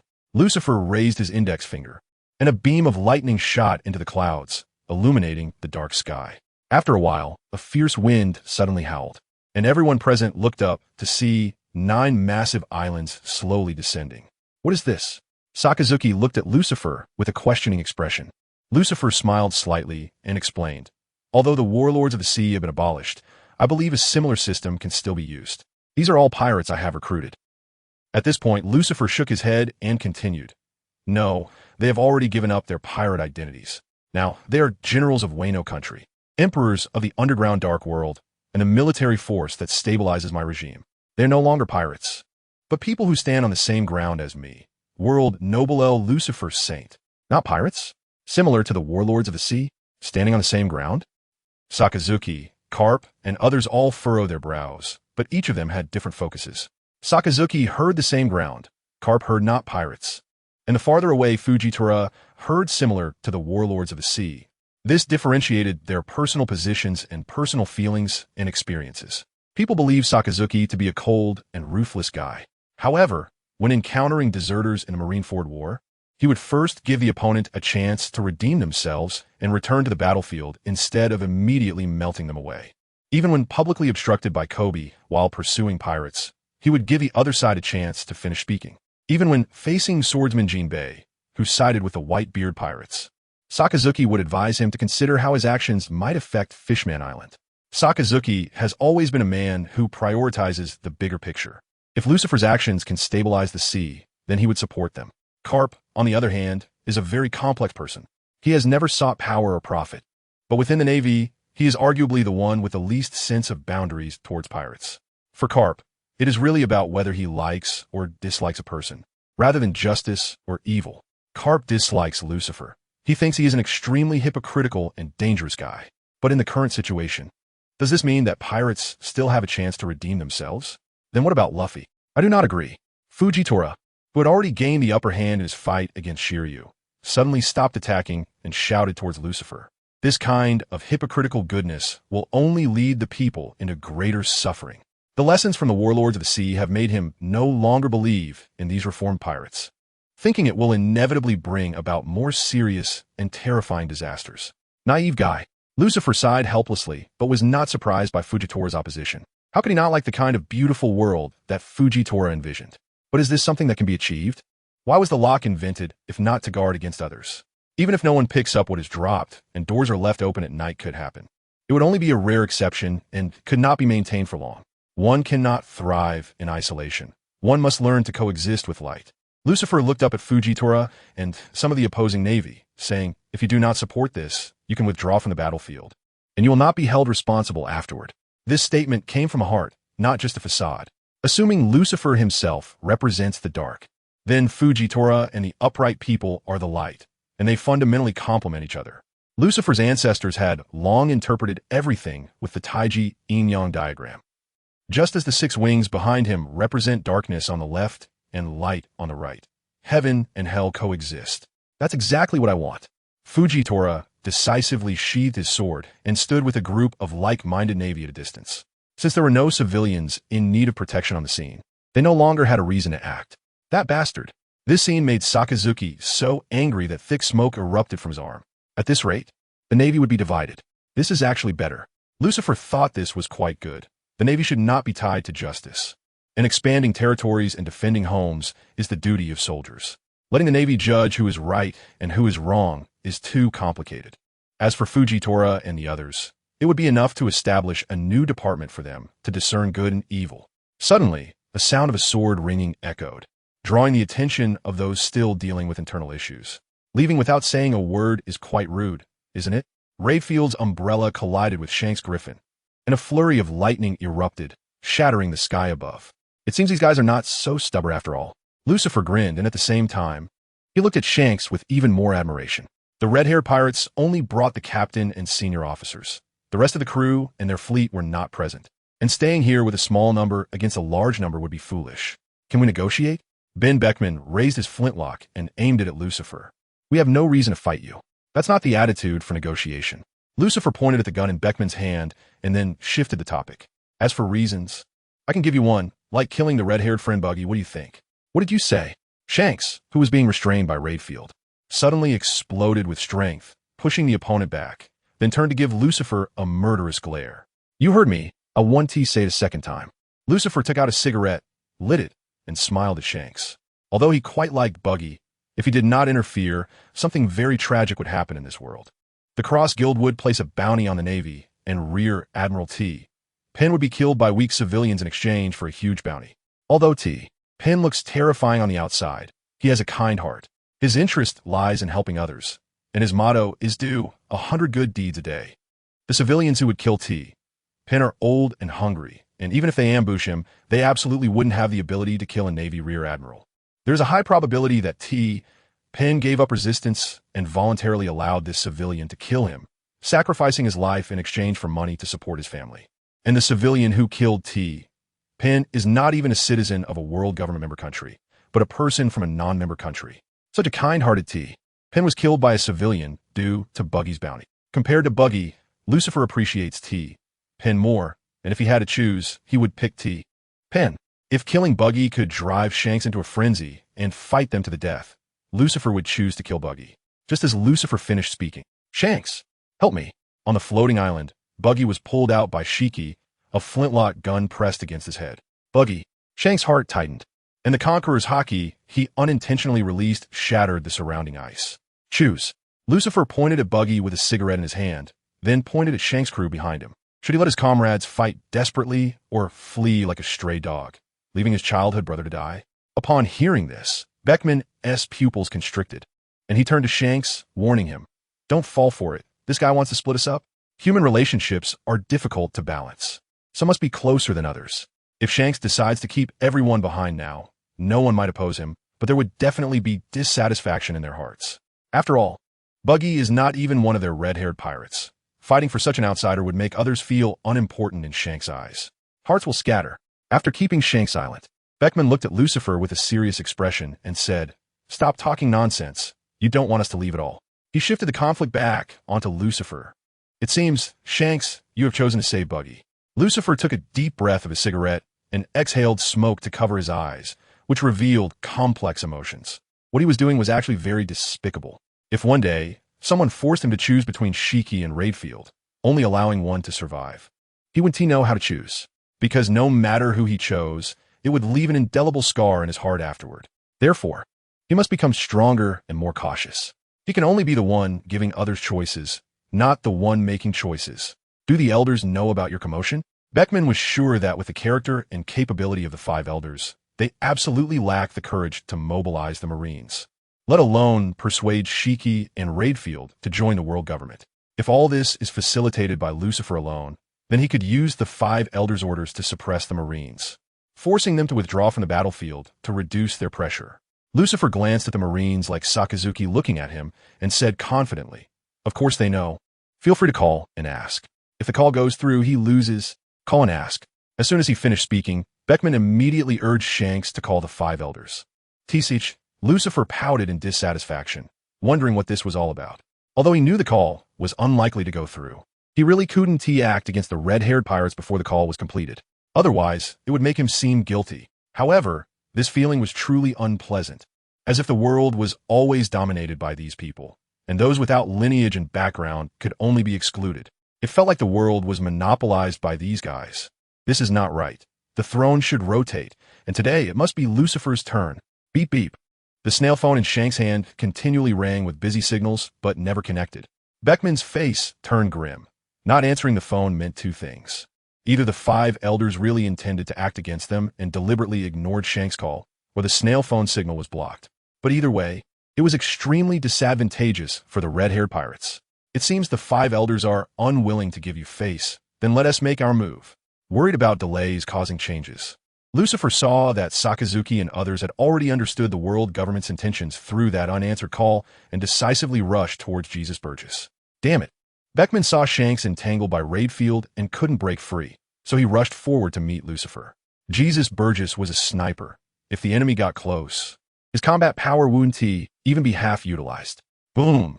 Suddenly, a blazing pillar of fire shot down from above, and thanks to his observation hockey, Beckman sensed it in advance and hurriedly stopped, barely dodging it. The fire pillar pierced through the ice land straight to the seabed, and the surrounding ice began to visibly melt into seawater under the terrifying high temperature, followed by steam rising and boiling. Your opponent is me. A dragon over 100 meters long emerged from the clouds, its fierce vertical pupils staring down at Beckman with a hint of a smile. Kaido. Beckman's face became extremely grim, and the other Sakazuki and others looked shocked as well. Shiki and Raidfield were ultimately figures from the previous era, except for Garp. The others did not have a particularly intuitive feeling of their strength. However, as the strongest creature of the current era, Kaido, they had all encountered him to some extent and deeply understood how powerful he was. Even the world government had to buy Sea Prism Stone from Kaido obediently. Just then, bang bang, 2 gunshots rang out in succession. The first shot came from Jesus Burgess, who pulled the trigger at Lucifer rushing towards him.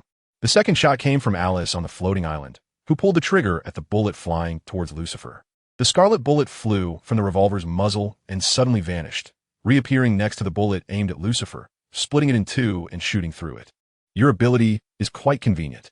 Alice turned to Van Oka, standing beside her, thinking that his ability could eliminate the walking process, making it more convenient than Bruno's ability. However, Van Oka gazed at Lucifer, who had just knocked Jesus Burgess down, and sighed. This, perhaps, is fate. Doflamingo, finally spread countless nearly invisible fine lines across the battlefield and said to the 2, "Support, I'll leave it to you." After speaking, Doflamingo leaped down towards the battlefield below. "Do you remember you have a son?" Lucifer raised his hand to twist away the gun Jesus Burgess aimed at him, then leaned back, gathering strength, and slammed his forehead against Jesus Burgess' nose. Jesus Burgess was immediately knocked back, blood spraying from his nose, and tears streamed from his eyes in pain. "Are you talking about Usopp? What did you do to him?" "I didn't do anything to him." Lucifer dodged Jesus Burgess' knee strike and countered with a punch to his inner thigh. "He just asked me to kill you. The bastard who abandoned his wife and child." Impossible. Jesus limped backward, completely disregarding the intense pain from his broken femur, and roared, "Usopp understands me. There's a flaw." A cold glint flashed in Lucifer's pupils as he thrust his 5 fingers together like a blade and suddenly plunged them into Jesus' chest cavity. Jesus. Shanks caught a glimpse of his companion's chest being torn open, and his pupils trembled violently, his conqueror's haki erupting like a shockwave. "When I fought Roger, I didn't dare to be distracted. Do you think you surpassed him?" A thumb-sized Haki lightning ball appeared at the tip of Raidfield's umbrella, breaking through Shanks' invisible barrier of Busashoka haki and striking his right ribs. Crack! A crisp sound of bones breaking echoed as Shanks was blasted away like a cannonball, flying several kilometers and crashing into the sea beyond the ice land. "Moreover, you're missing a hand." Raidfield shook his head slightly, feeling uninterested. Such an opponent didn't excite him. When he first clashed with Shanks, he did see a shadow of Roger in him, but as the battle intensified, the shortcomings of having one arm became apparent. The right ribs were a blind spot for the right hand, and without the left hand, it was difficult to protect that position. "Raid," Lucifer shouted, holding his head with both hands. "Catch up. Don't let him escape. I said I would kill the entire Fegaland family." Lucifer didn't actually want to attack the red-haired pirates. After all, there was no enmity between them, and currently, there was no conflict of interest. Unfortunately, he was a man of his word. If he said he would kill the Fegaland family, he would kill them all, not sparing even a mosquito. Don't worry, he's not the kind of man to run away alone. Raidfield rolled his eyes, raised his arm to catch Padon, who jumped down from the floating island and then transformed him into a pen to start drawing. Padon was the user of the Inu no Mi, mythical Zoan type, in the shape of a tanuki, and his main form was a pen, possessing the ability to draw strange symbols on paper, leaves, and other objects to summon familiar people or things. As the leaves with strange symbols floated down to the ice land, white smoke began to spew forth in succession. Ninjutsu. In the Navy camp, Hina, who was smoking a cigarette, raised an eyebrow, associating the scene with the ninjas of Wano country. "After all, Kaido was here. I don't know. I've never seen that guy use it before." Carp shook his head. The current Raidfield felt very unfamiliar to him. His appearance, which should have been aged, resembled that of a young man, and his strength and speed were significantly stronger than before. Most importantly, this unconventional guy had actually allied with people like Shiki and Kaido. This power was already comparable to the Rock's pirates that once dominated the seas, perhaps even surpassing it. If these guys became enemies, it would be difficult for the Navy. Joe, Riley, Roger, how'd you guys end up here? Oh, Whitebeard. As the smoke dissipated, faces from Carp's memories appeared before him. How is this possible? Carp, Akainu, Beckman, and others widened their eyes in shock. What did they see? Roger, Whitebeard, Rayleigh, another Carp, another Sengoku, another Luffy, another dragon. Those who had already died, or were imprisoned, or all appear before them, as if they had been cloned. You little brats of the new era, come feel my power. Raidfield grinned, raising his umbrella to point at the red-haired pirates. It was an utterly annoying feeling. Whitebeard frowned in dissatisfaction, then clenched his left fist and pulled it back to his right shoulder before slamming it down. Crack, his left fist smashed the air, and the invisible atmosphere immediately filled with dense cracks. Terrifying vibrations spread outwards. Even the powers of the Gura know me. Carp's fist crackled as he suddenly felt that the war plans targeting the Whitebeard pirates were a joke. Boom! Spiderweb-like cracks spread recklessly across the ice land, making the already ravaged ground even more scarred. Don't mess around. Lucifer raised his hand to release gravity, pulling the Navy soldier who was about to fall into the ice crevice back. It's fine. Raidfield waved his hand dismissively and then picked up Padon in pen form to continue drawing on the leaves.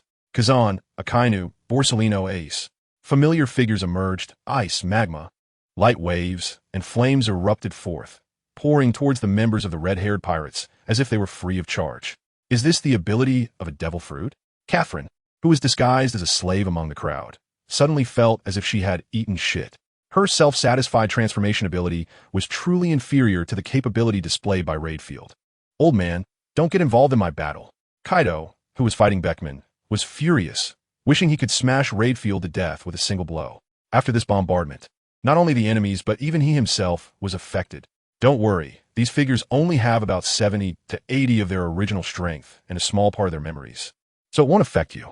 Raidfield still appreciated Kaido's spirit of one-on-one combat and began assigning battle targets to the summoned figures. These people. Lucifer shook his head, completely freeing his hands to watch the show. He had always thought Nika's ability was very abnormal, but now it seemed average. Padon's ability could be said to be at a bug level. Lucifer didn't bother with the battle that was destined to have a conclusion, walking over to Akainu and offering a cigarette. Want one? No thanks. Akainu shook his head with a complex expression. I smoke cigars. Cigarettes feel weak. All right then. Lucifer shrugged and then turned to look at Carp. This old guy hadn't taken his eyes off since Ace and Luffy appeared, and there were even tears shimmering in his eyes. Perhaps this was a different way to fulfill Carp's dream, as his two mischievous grandsons stood with the world government against the pirates. Most importantly, the summoned figures had parts of their original memories after Ace appeared. He even waved at Carp, calling him Grandpa Carp. Hold on, reinforcements will arrive soon. Beckman dodged left and right under Kaido's Kanabo, shouting to the remaining living companions. In fact, before coming, he had handed everyone's life cards to a friend from the Elbaf giant tribe. As long as the life cards showed any changes, reinforcements would rush over. Now, not to mention changes in the life cards, perhaps Jesus' life card had already burned out. What? There are reinforcements. Hearing the name Elbaf, Lucifer immediately became agitated. Don't be fooled by the two captains of the giant soldier pirate crew, Blue Demon Dory and Red Demon Broggy, who seem so weak that they could be trapped by Mr. Three's candles. They are most likely just small-time thugs from a village in the Elbaf Kingdom. Not particularly formidable figures in this world's strongest nation. This world's strongest nation is not like the world's strongest man or the world's strongest creature which lacks substance. Otherwise, Charlotte Linlin wouldn't have been coveting the giant race for so long, yet still hesitating to use force to compel them. Moreover, those greedy officials in the world government wouldn't dare to touch the giant race. The Navy's giant vice admirals are all brought over with heavy payments or deception. The giant race must have something valuable. The commander of the Revolutionary Army's Western Army is from the giant race and can become a devil fruit user after consuming a fruit. If the giant race could also master hockey, the physical strength of the giant race is inherently stronger than that of ordinary humans. What if there are monsters within this race, like Charlotte Linlin, with genetic mutations? If they then consume a devil fruit and master the 3 types of hockey. Bruno, go to Wano and bring Wapple back. Lucifer doesn't want to gamble on whether the giant race has anything valuable. It's always wise to prepare thoroughly. Received. On the floating island. Bruno nodded and stepped into the teleportation portal leading to Wano. As long as he has enough stamina, he can reach any distance in an instant. Meanwhile, In the Holy Land, Mariewa, Saint Isenbaron v. Najuro, stood by the window, looking through the glass at the sky, filled with purple mist rising from the land of the gods, angrily asking, "What's happening outside?" The signal from the transponder snail should have been blocked. Saint Topman Vacheli, holding the transponder snail, wore a serious expression. He had been in the office for a long time without receiving any calls, initially thinking it was due to peace at sea. It wasn't until the strange purple mist rose outside and his phone wouldn't connect that he realized their contact with the outside world had been deliberately severed. This is the Holy Land Mariewa, the residence of the celestial dragons and the office of the world government. Even the Revolutionary Army's invasion hadn't achieved this. Who is secretly causing trouble? At this moment, Vacheli felt that a hand in the darkness was manipulating everything, and they and the Revolutionary Army seemed to have become pawns. Should we go out and take a look? Saint Shepherd X. Peter felt it wasn't right to stay in the room and wanted to investigate what was happening. Go out? Saint Jaeger Lucia, Satan, widened his eyes, pointing at the clothing scattered all over the social plaza downstairs. Those guards are our fate. 10 minutes ago, they heard screams coming from outside and hurried to the window to look out. Through the window, they witnessed a group of guards chased into the Panga City by the purple mist, ultimately being caught and swallowed in the social plaza. Subsequently, these guards' bodies melted away like winter snow meeting the warm sun, turning into a puddle of thick water on the grass. Apart from the clothes being preserved, not a single bone of these guards remained. This is clearly some kind of terrifying biochemical weapon, with a power more horrific than ancient weapons. Satan recalled the natural type gas fruit user Caesar Clown, who had developed similar weapons. But the power was definitely not as terrifying as this purple mist. Then what about Lordum? St. Marcus Maz thought with worry. They had been protected from the purple mist thanks to the closed office environment. But he wasn't sure if the flower room was also safe. If something happened to Lordum, it doesn't seem impossible. Maz suddenly realized that if there was no him, he would truly stand at the peak of power. Thinking this, Maz turned to the other four, trying to gauge their thoughts from their expressions. Maz was uncertain if any of the four were die-hard loyalists to Lordum. As for loyalty, what does that mean in the face of power and desire? Just then, whoosh, whoosh, whoosh, a sudden gale outside began to blow violently, shaking the window fiercely, startling the five to quickly reach out and steady the glass. If the window were to break from the gale, the strange purple mist would surely seep into the office, and they couldn't guarantee their survival. The gale continued for over 10 minutes, gradually dissipating the purple mist before finally stopping. Is this dragon? St. Peter furrowed his brow in confusion, not understanding why the Revolutionary Army would help them. The purple mist has strong persistence. If it hadn't been blown away by the gale, it could have enveloped Mariewa for 10 days or half a month. And given the current food shortage in Mariewa and being trapped in the office, even if they weren't starved to death, they would fall into a state of extreme weakness. Now, Dragon's iconic ability had helped them disperse the purple mist. Why is that? Rayleigh Hancock, a voice that pierced gold and split stone, echoed through the sealed window into the office, instantly enraging the five elders. It turned out this was not to help them, but a signal before the battle. Immediately after, a ship flying the Straw Hat pirate flag descended from the sky, crashing directly onto the grass of the social plaza in Panga City. At first, upon hearing the shout, the five elders could only deduce from the content that the newcomer was a pirate. They had never heard Luffy's voice face to face before. But now that a Straw Hat pirate flag had appeared before them, it would be a real problem if they still couldn't recognize it. Luffy, wait. After the Sunny landed steadily, Sanji saw Luffy about to rush out first and quickly grabbed him. If it weren't for your father intervening, that strange purple mist would have cost us many lives. We should wait before acting. Sanji noticed a pile of clothes on the grass to the left front of the Sunny, exactly resembling the scene where their subordinates had been melted by the mist. The celestial dragons couldn't possibly release such a terrifying weapon in their own home. Something must have happened here that they were unaware of. Luffy, however, didn't care at all, easily shaking off Sanji's hand and leaping down from the deck of the Sunny, running towards the building ahead. Wait, a strong wind blew, and Dragon's figure appeared in front of Luffy, blocking him again. The situation is very unusual. Dragon surveyed the unusually quiet Panga City building, a hint of unease flashing across his stern face. Everything was happening too suddenly. Luffy suddenly gathered people to attack Mariewa, and then Mariewa was enveloped by the strange purple mist, causing the lives of many guards, celestial dragons, and slaves to vanish. Dragon could be certain that this was not a trap set by the world government to lure them in, as the cost would be too great. If it weren't for that, then it meant another force was involved, and he was completely unaware of the other party. This situation is even more serious. You, Revolutionary Army members, are indeed despicable, even developing such inhumane weapons. A voice came from above. When Drago, Luffy, and the others looked up, they saw Saint Zambaron V. Nejuro standing by the windowsill, looking down at them. Our Revolutionary Army? Drago raised an eyebrow, instantly confirming his suspicion. There was still another force hiding in the shadows. Drago didn't want to take the blame and retorted, "It's not us." "Huh." Nejuro chuckled coldly, his eyes filled with disdain. "It's ridiculous that you dare not even admit to what you've done, yet you wish to overthrow us." Drago opened his mouth, unsure how to explain. After all, their arrival was indeed too coincidental. "Hey, bald head." Luffy shook off Drago's hand, gripping his shoulder, and shouted at Nejuro. "Where are Rayleigh and Hancock locked up?" Nejuro's eyelids twitched twice. It was the first time in his life that he had been insulted to his face. How uncouth. Though he was furious and wished to chop this rude straw hat kid in half, Nejuro suppressed his anger and asked, "Who did you hear that they were in Mariehua from?" Luffy put his hands on his hips and confidently replied, "Lucifer told me." Upon hearing this, both Nejuro and Drago fell silent, as if they had stumbled upon something significant. Nejuro knew that Dark King Rayleigh was captured by Lucifer and Aramaki, and during the investigation of Saint Mu, he learned that the cause originated from pirate Empress Boa Hancock. When Luffy mentioned these two names, Nejuro's suppressed anger prompted him to respond. One reason was to buy time for Jagerishia Satan and others, and the other was that he realized Lucifer was involved. After Lucifer was suspected to be kidnapped by the Revolutionary Army, the 5 of them, the Gurus, conducted a thorough investigation into Saint Mu.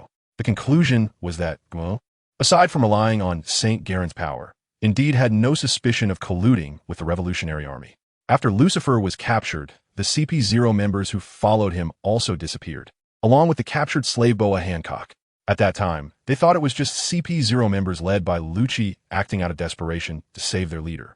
But they couldn't help but harbor bad thoughts that perhaps this was all orchestrated by Lucifer. Now, with Dark King Rayleigh added to the mix, this guy, originally imprisoned in the Navy headquarters, was actually informed by Lucifer that the Straw Hat Kid was in Mariehua. Adding these two pieces of information together, Nejuro could already conclude that Lucifer was the instigator of today's situation. That damn pirate. He had been harboring thieving intentions all along. "Luffy, we need to leave here." Drago noticed Nejuro's face had turned extremely ugly, confirming his suspicion. "No." Luffy shook his head firmly. "I want to save Rayleigh and Hancock." Drago sighed helplessly and advised, "You've been deceived by Lucifer. They are not in Mariehua at all." "Huh?" Luffy's eyes widened in shock, completely stunned. "But I saw Hancock being captured by Lucifer with my own eyes." "Lucifer is not even in Mariehua." Drago felt his sanity rapidly depleting. Why was this son so unlike him? If it weren't for Carp having the same personality, he would really think Luffy wasn't his own. "Do you think you can just come and go as you please?" Nejuro drew his sword, and his body visibly began to change. A plume of black flame emerged from his armpits, connecting and floating behind him. His body elongated and grew larger, and his bald head gradually appeared menacing. This appearance resembled the slippery demon from Legends. Seeing this, Drago frowned tightly and said in a deep voice, "You should know that there are still others watching closely. Do you really want to let the clam and the clam dig a hole for the fisherman to profit? You really think too highly of yourself." Nejuro raised a hand with sharp nails, gently stroking the blade of his demonic sword. "After we deal with you, Revolutionary Army, we'll handle that damn pirate." On the broken Honeycomb Island, the gun of Elbaf dominates. A massive energy pillar shot out from the end of the scarred icy land, crushing everything in its path to dust. Is it the giant race? How nostalgic. Pseudo Roger laughed loudly as he and Pseudo Whitebeard, Pseudo Carp, and others welcomed it. Godly avoidance, crack, galactic impact, canine bite, crimson lotus, great sound of silence. A terrifying collision erupted in a brilliant light, illuminating the sky and sea in color. In an instant, or perhaps after a long time, when the light dissipated, a massive crater appeared in the center of the icy land, deep enough to see the seabed 1,000 meters below. The strength of the giant race is truly not to be underestimated. Lucifer looked at the Pseudo-Roger and others, who had turned back into leaves, and directly felt the power that Charlotte Linlin coveted. The giant race is inherently stronger than ordinary humans. If they undergo training, they indeed possess terrifying strength. It's just that these summoned beings cannot withstand too much damage. Laidfield disdainfully curled his lips. This is just the drawback of the Tanuki fruit ability and does not represent that the giant race can truly defeat the essence of the summoned beings in one blow. Lucifer glanced at Laidfield with regret and shook his head. It's a pity they cannot be used by us. On the horizon, huge warships appeared, filled with giants standing over 10 or 20 meters tall. A powerful sense of oppression immediately swept over. Are you the ones bullying Elbaf's friends? Poor Ace. Lucifer felt no concern whatsoever and even thought of a certain individual, sympathetically smacking his lips. Pirate King Roger, a man who has been much debated and praised and criticized. He claimed to possess everything in the world, yet he couldn't pull out a ton of gold to his name.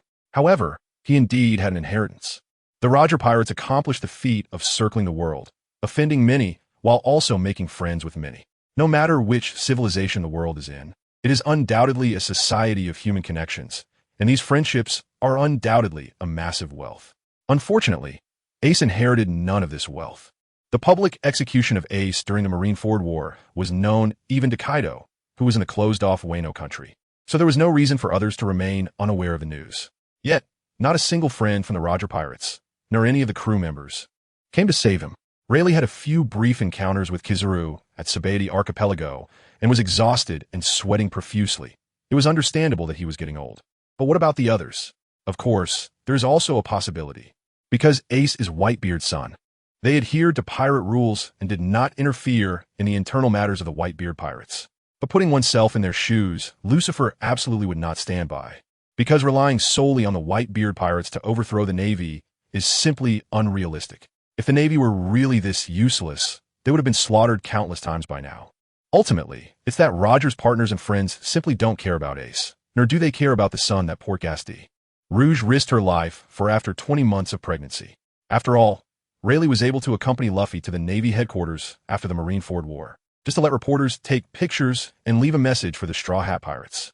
Also, when Kaido learned that the Whitebeard pirates were going to attack the Navy headquarters, he wanted to join in on the chaos. Even if it wasn't to help the Whitebeard pirates, at least it would put pressure on the Navy, forcing them to divert a large number of troops to respond.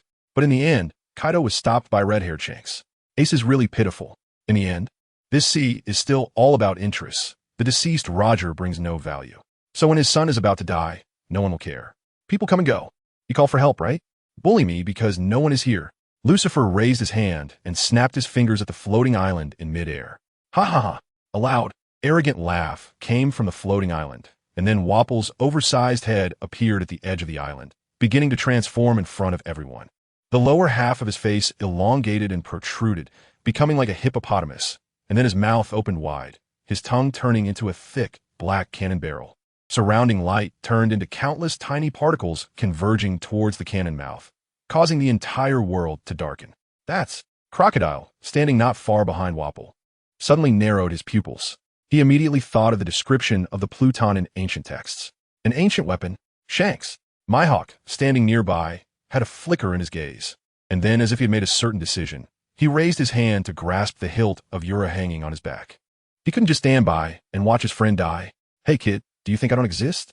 Shiki drew Sakura 10 from its sheath, and a flash of killing intent crossed his youthful, clear pupils. A great swordsman from the previous era, Mihawk's eagle eyes showed an unprecedented seriousness, and his heart raced with excitement. Compared to Whitebeard with his Naginata, the sword-wielding Golden Lion made him crave a challenge even more. Crocodile placed his hand on Mihawk's shoulder, shaking his head and saying, "Your actions now represent our Cross Guild. Don't mess around." They're all concerned about Buggy. Mihawk glanced at Buggy, who was kneeling beside Shiki. Crocodile shook his head again, speaking in a deep voice. "If you make a move, that guy will really die." Boom! Just as the few of them were confronting and talking, a massive cannon sound erupted from Wapple, and a beam of light as bright as the sun shot out from the cannon barrel, heading straight for the enormous fleet of warships on the distant horizon. Wherever the beam passed, everything dissolved and vanished without a trace. "You all get away." Shanks, who was meeting up with the giant race, changed his expression drastically and rushed towards the annihilating beam with Griffin in hand. His observation Haki saw nothing, indicating that something terrible and irreversible would happen next. How could we abandon our friends and run away? The giant race leader shouted, raising his giant axe high and striking down fiercely at the incoming beam. The kingdom of peace, divine avoidance. The entire world was enveloped in dazzling light, and all that could be seen was a vast expanse of white. This is the might of an ancient weapon. When vision returned, the sight that greeted Crocodile's eyes made the cigar he had in his mouth fall. The 4 Emperor's red-haired Shanks, along with the giant fleet from the world's strongest nation Elbaf, had disappeared without a trace. The endless seawater on the distant horizon had evaporated, revealing a massive pit, with a muddy seabed faintly visible. The air had become much thinner, making it difficult to breathe and causing irregular heartbeats. Human strength has its limits. Lucifer looked down at his palm and suddenly clenched it into a fist. He had underestimated the weapon known as God. Its power was comparable to the nuclear weapons he knew of, weighing millions or billions of tons, only lacking radiation. He still had a long way to go. Shanks. Beckman's eyes were bloodshot, feeling as if his world had collapsed. The red-haired pirates were about to exit the stage of the world. Kaido mercilessly raised his kanabo, wrapped in Conqueror's haki, and smashed it down towards Beckman's head. After 7 hours and 36 minutes, the battle on Hive Island came to an end. The Blackbeard pirates, Moonlight Hunter Katarina Devon escaped, Soundless Van Augur rebelled, Captain of the 10th ship Kazan was captured, and the rest of the members were all dead. The red-haired pirates were all slain. On the battleship at sunset, did you notice that the moon today seems particularly large, white, and round? Lucifer looked up at the sky, gazing at the round moon that appeared dim due to the strong sunlight. Akainu looked down at the din mushy in his palm, furrowing his brows. I can't contact the Gors. There might be a change in Mary Geos. Is that so? Lucifer's brows furrowed as well, gravely responding. Then let's hurry back to Mary Geos and see who won between the Revolutionary Army and the Straw Hat Grand Fleet against the world government. A day later, beneath the red line in the New World, how long until the elevator is repaired? Akainu gazed at the red cliffs hidden in the clouds. A deep frown on his face. Brand New scratched his cheek and replied, we need to have someone carry ropes and climb up the red line cliffs. Then reconnect the pulleys at the top. This will likely take another day or two. The Revolutionary Army had previously cut off the cable of the elevator. Destruction is easy, but repair is hard, and it can only be fixed using primitive methods. Those fools insist on living so high up. Akainu cursed in dissatisfaction, initially thinking that the red line would be easy to defend, but now found it difficult for their reinforcements. The Navy generals could climb up with their bare hands, but if they encountered an attack along the way, they would have no capacity to resist. This thought flashed through Akainu's mind, but he dismissed it. Now, they could only wait for the elevator to be repaired. Brand New turned to look at Lucifer, who was grilling barbecue on the warship, and expressed his thoughts. Marshal Akainu, can't we have Golden Lion use the float fruit to control the island and take us up? That's not possible. Akainu shook his head and sighed. Saint Lucifer said that if there were strong winds, the island would be blown away. That's a flaw of the float fruit. And that guy, he even said that his gravity-controlled warship would be blown away by the wind. We must believe in the world government, believe in the Gorosei. Lucifer put a piece of lettuce with beef into his mouth, chewing while mumbling in response. He actually let Bruno go up through the portal in advance to take a look, and the battle was extremely intense. The 5 elders and Im were showing their might above, causing Straw Hat Luffy to scream as he fell and got back up, endlessly doing sit-ups. They even brought out ancient giant robots, and both the Straw Hat Grand Fleet and the Revolutionary Army were suffering heavy casualties. If the Navy were to get involved, the Straw Hat Grand Fleet and the Revolutionary Army would likely be finished. So he found an excuse to keep the Navy below the red line. What is that? Suddenly, a cry of surprise came from the lookout of the warship. Everyone looked up and saw countless black dots appearing on the increasingly large moon, seemingly flying towards the sea at high speed. Lucifer squinted his eyes, and after thinking of something, a smile appeared on his lips. Enel is coming with his cosmic fleet. He is an old acquaintance of Luffy's, and according to the law that states that if defeated by Luffy, there's a 50% chance of becoming friends. He might even help to deal with the world government.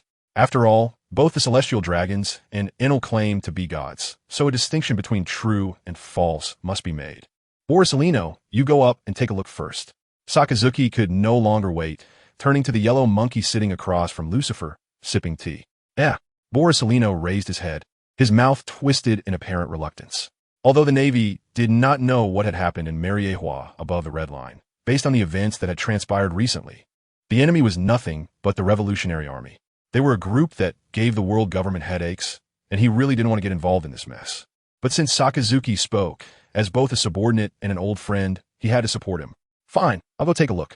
Borsalino slowly set down his teacup, stood up from his chair, and transformed into a mass of light particles, shooting up into the sky.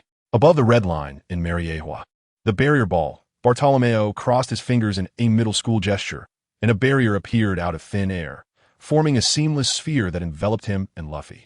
Clang! A long knife flashing with eerie red light slashed down, striking the barrier ball with a deafening sound, but could not harm it in the slightest. The barrier fruit is truly a troublesome ability. Izambalin V. Nisudru's arm, gripping the sword, revealed grotesque and twisted veins. But no matter how hard he tried, he couldn't cut through the transparent glass, blocking his way. Ha ha ha! In the face of my absolute defense, all attacks are useless. Bartolomeo laughed arrogantly, happy to be able to help his senior Luffy. Old man, your opponent is me. Demon Chi, 9-sword style, Ashura, draw sword. Dead man's play. Zoro erupted with a dark green aura, forming an illusion of 3 heads and 6 arms, wielding 9 swords like a spinning top as he attacked Nisudru's back. Nonsense. Nisudru's glasses glinted coldly as he suddenly turned and slashed down. Clang. The sword clashed perfectly with Enma, and Zoro used the force to sweep past Nisudru, letting the other 8 swords slice across his enormous body. Nisudru's pupils behind the lenses suddenly dilated, and intense pain caused cold sweat to trickle down his bald head. You! How could you cut me? He remembered that just half a day ago, this green-haired swordsman could not harm him at all. How could his growth be so fast? All things a breath. Zoro's 3-headed, 6-armed illusion slowly dissipated, and he sheathed his sword without looking at the kneeling Nisudru, raising his head to look at the 2 people in the barrier ball. From here on, it's up to you two. After saying that, Zoro rolled his eyes and fell over. Senior Zoro. Bartolomeo hurriedly reached out to help, but crashed into the barrier ball he had created, just as Bartolomeo was about to dispel his fruit's ability. Hey, what is the world government doing? A strong, blinding golden light flashed in the air, followed by a lazy voice. Admiral Kizuru. The faces of the pirates and Revolutionary Army members changed dramatically, their hearts sinking instantly. They were already struggling under the attacks of the ancient giant robots. If the Navy got involved, they would likely face total annihilation. Whoosh! A fierce wind suddenly howled, and a panting dragon appeared under the strong light. The empty throne has always had an owner. This world has been under the dictatorship of Saint-Im. Is this the justice your Navy upholds? Dragon, you talk too much. Fegaland Gallon chased after him, raising his sword tip directly at Dragon's heart. Bayou, a laser shot out from the blazing sun in the sky, blocking Fegaland Gallon's advance, erupting with a thermal shock that could instantly melt steel. After stopping Gallon, Borsalino's figure appeared in front of Dragon, his expression unusually serious. What did you say? Dragon looked towards Panga City, his gaze seeming to penetrate the shattered ruins to see the figure hidden within, and he said in a deep voice, Saint-Im, one of the 20 kings who originally established the world government, a monster who has lived to this day for over 800 years. Kizuru, what are you doing? Hurry up and eliminate these rebels. Jagarusha, Satan, emerged from the ruins, firmly ordering Borsalino. Borsalino turned to glance at Satan and then looked back at Dragon, hesitating. Whether what Dragon said was true or not, he could see from Gallon and Satan's attitude that there was indeed something to it. However, Satan was his superior, and years of accumulated authority made him reluctant to defy him lightly. Besides, even if the empty throne really had an owner, how the Navy should act was not something he should think about. Wait, I'll ask Sakazuki. In this moment, Borsalino's character flaw was revealed. He lacked initiative. Bang! Satan slammed his cane down hard on the ground, roaring, Kizu, obey the order. Borsalino was about to pull out his den mushi, but then paused, extending his index finger towards Dragon, its tip beginning to shine with dazzling light. At your command, Saint Satan. Dragon's expression changed, but he noticed that Borsalino's laser was not firing, and he suddenly understood. This guy, D. Gallon seized the opportunity, stealthily approached, and thrust his sword into Dragon, piercing through his back to his chest. However, no blood flowed out, and the dragon in front of him twisted and slowly dissipated into the air. It was an illusion like a mirage. Bayou, Borsalino's laser finally shot out, flying towards the distance where Dragon had stood before. How terrifying! Gallon glanced at Borsalino, and based on the speed of the 2 lasers, he vaguely sensed something. This guy is unreliable. Roar! At that moment, a loud roar echoed. Exhausted Straw Hat Luffy once again revived with full energy, raising his arms high to release what seemed like endless strength. The awakening of the Zoan type is troublesome. Izumbalonve. Nasudru also stood up. The knife wound on his waist and abdomen had completely healed. The rubber giant, Luffy, decisively entered the Gear 5 awakened state, leaping into the air to transform into a giant over 50 or 60 meters tall, lifting his enormous foot to stomp down on Nasudru. Suddenly, the sky darkened with thick thunderclouds, and under the flickering lightning, several ships flew through the air. Nasudru was drawn in by this scene, momentarily forgetting to dodge, and was stomped into the ground by the gigantic Luffy. "You're still as noisy as ever." A voice rang out, not loud, but piercing through the chaotic battlefield into everyone's ears. "Who is it?" Luffy stomped on Nasudru a couple of times, then turned his head to search for the speaker. "ZZ." Several arcs of electricity flickered above Luffy's head, quickly growing into thick pillars of lightning that crashed down. Had he seen this somewhere before? Luffy felt dazzled, but had no other sensations. However, Nasudru, who was being stomped underfoot, suffered greatly as tens of millions of volts of electricity surged into his body, generating thousands of degrees of high temperature that crazily exterminated the cells within him. In an instant, Nasudru became charred black. "You monkey, you actually forgot about me." With a roar, the sky full of thunder became even more violent, with rain-like lightning pouring down from above, indiscriminately attacking everyone on the Red Earth continent. Wow! Borsalino allowed himself to be struck by lightning, and as the smoke rose to obscure his vision, he transformed into a beam of light shooting down towards the sea below. He still couldn't make up his mind. He had to ask Akainu. Had he misunderstood? Drago gazed at the figure floating in the thundercloud, his doubts growing. When he heard Luffy say that it was Lucifer who brought him here, Drago thought Lucifer was secretly manipulating everything to benefit himself. However, now that the battle was raging, a sudden unknown power seemed to fit the role of someone coming to reap the fruits. Could this be the true puppet master? "Hey, don't hurt my friends." Seeing his pirates and revolutionaries struck by lightning and their fates uncertain, Luffy immediately became furious. He raised his gigantic hand and grasped the lightning in his palm, then threw it toward the sky like a javelin. Enel, hidden within the thundercloud, was struck by the lightning. Although unharmed, he was startled and widened his eyes. What did he see? That straw hat kid, who was not afraid of lightning, could now catch lightning with his bare hands? How is that possible? Go! Kill them for me. As Enel raised his golden staff, pointing towards Mariewa, a robot army resembling the mole fur tribe, along with a cosmic pirate fleet of various animal fur tribes, launched their ships downwards. Moon people? As the cosmic fleet emerged from the cover of the thundercloud, Satan finally saw the true appearance of the visitors aboard the ships. This form resembled the space creatures that appeared 800 years ago. "Oh, you actually recognize them." With the heartnet, Enel clearly heard Satan's words, appearing next to him in a flash of lightning. "Submit to me, and I can make you my messenger." Satan's eyes widened, unable to believe what he was hearing. How could there be such an arrogant person in this world? Unwilling? Enel's expression darkened instantly, and the electric arcs began to dance wildly across his body. "To become my messenger is a great honor. Do not be ungrateful." "Bastard." Satan gritted his teeth in anger, sharp horns sprouting from the sides of his head as his body visibly grew larger. 50 million volts, discharge. Enel did not give Satan any time to transform, decisively raising his finger to unleash violent lightning. The brilliant blue arcs instantly wrapped around Satan's entire body, piercing through his hockey armor to strike his flesh, causing Satan to tremble violently. Below the surface of the Red Earth continent, on the warships at sea, this was the situation. "Akainu, you make the call." Borsalino feigned a look of lingering fear, recounting what he had seen and encountered at Mariewa. The king who had lived for over 800 years?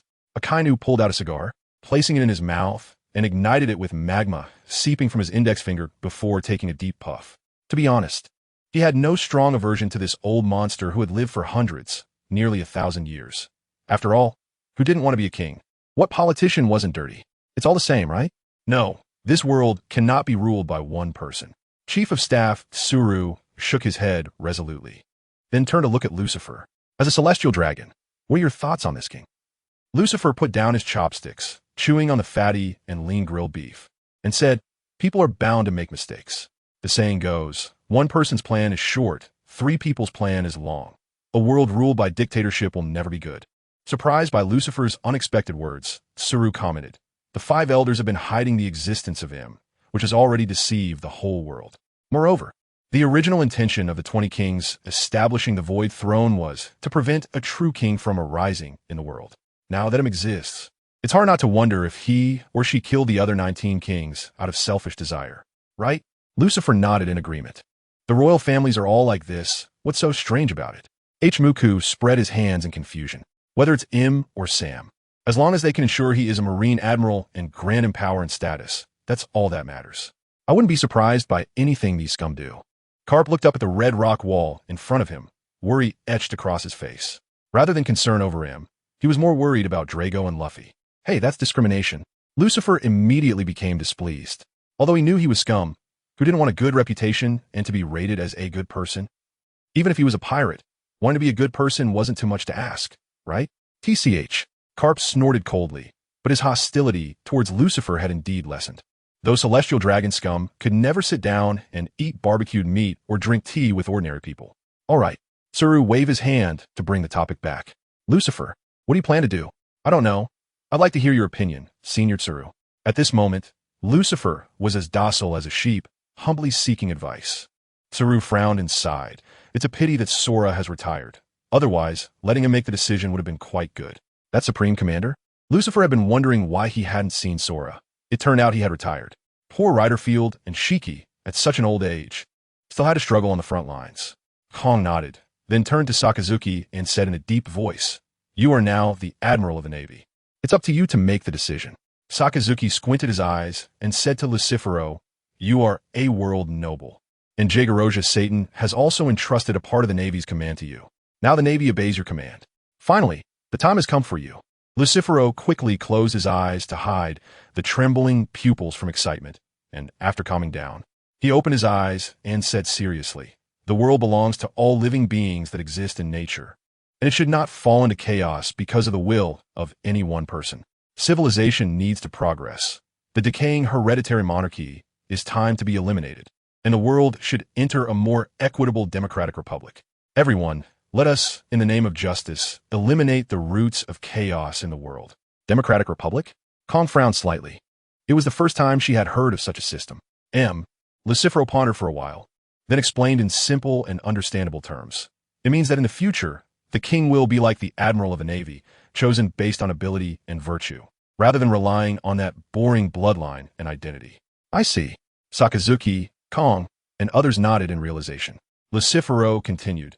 Moreover, this king, like the Admiral of the Navy, will have a term limit, serving only 10, 20, or even 30 years, after which they must abdicate and be re-elected. This ensures that those in high positions for a long time will not be corrupted by power and will not decline in their ability to learn and accept new things due to aging. They will not issue erroneous commands like the 5 elders, leading to rampant evil. I agree. Kong was the first to stand up and express her support, recalling the battle between Hanakiji. When Sakazuki took office, he inevitably faced criticism. However, the facts proved that he had indeed improved the Navy's situation significantly. Now the Navy dares to charge into the pirate paradise in the New World, which was completely impossible before. The example of meritocracy is right before us. Karp withdrew his gaze from the Red Land and turned to Lucifero. What about your offspring? If you become the next king of the world, but your descendants do not have the ability to inherit, what will you do? Although his perception of Lucifero had changed significantly, he did not believe that Lucifero could truly achieve this. Lucifero blinked. To be honest, he had never thought about having children. After all, he felt he was still a baby. However, he answered directly.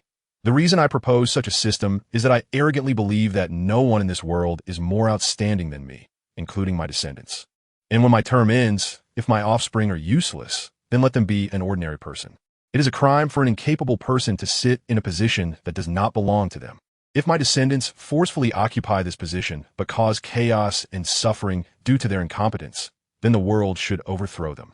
If the world does not even have the ability to overthrow them, it means that the world is even more incompetent and deserves to suffer under the rule of the incompetent. You really are heartless. Karp suddenly realized that Lucifero was even more terrifying than he had imagined. This was a rationality devoid of any emotion. During the Marineford War, he lost his rationality because of Ace, but now Lucifero seemed to be arranging his offspring as if he were an outsider. This was not something a human could do. Then let us take action. Sakazuki was completely convinced by Lucifero's words, because he himself was like this. Kazan was designated by the former Admiral Sengoku, which was just another form of hereditary. And he, Sakazuki, proved with his fist that he was even more outstanding. Mary Geos, yahahaha. Inaru stood on the transformed Jaegerroja Satan, laughing out loud. He heard many people say that this guy under his feet was the creator god, standing at the pinnacle of world power. Stepping on such a guy really gave him a thrill. Damn, where did this guy come from?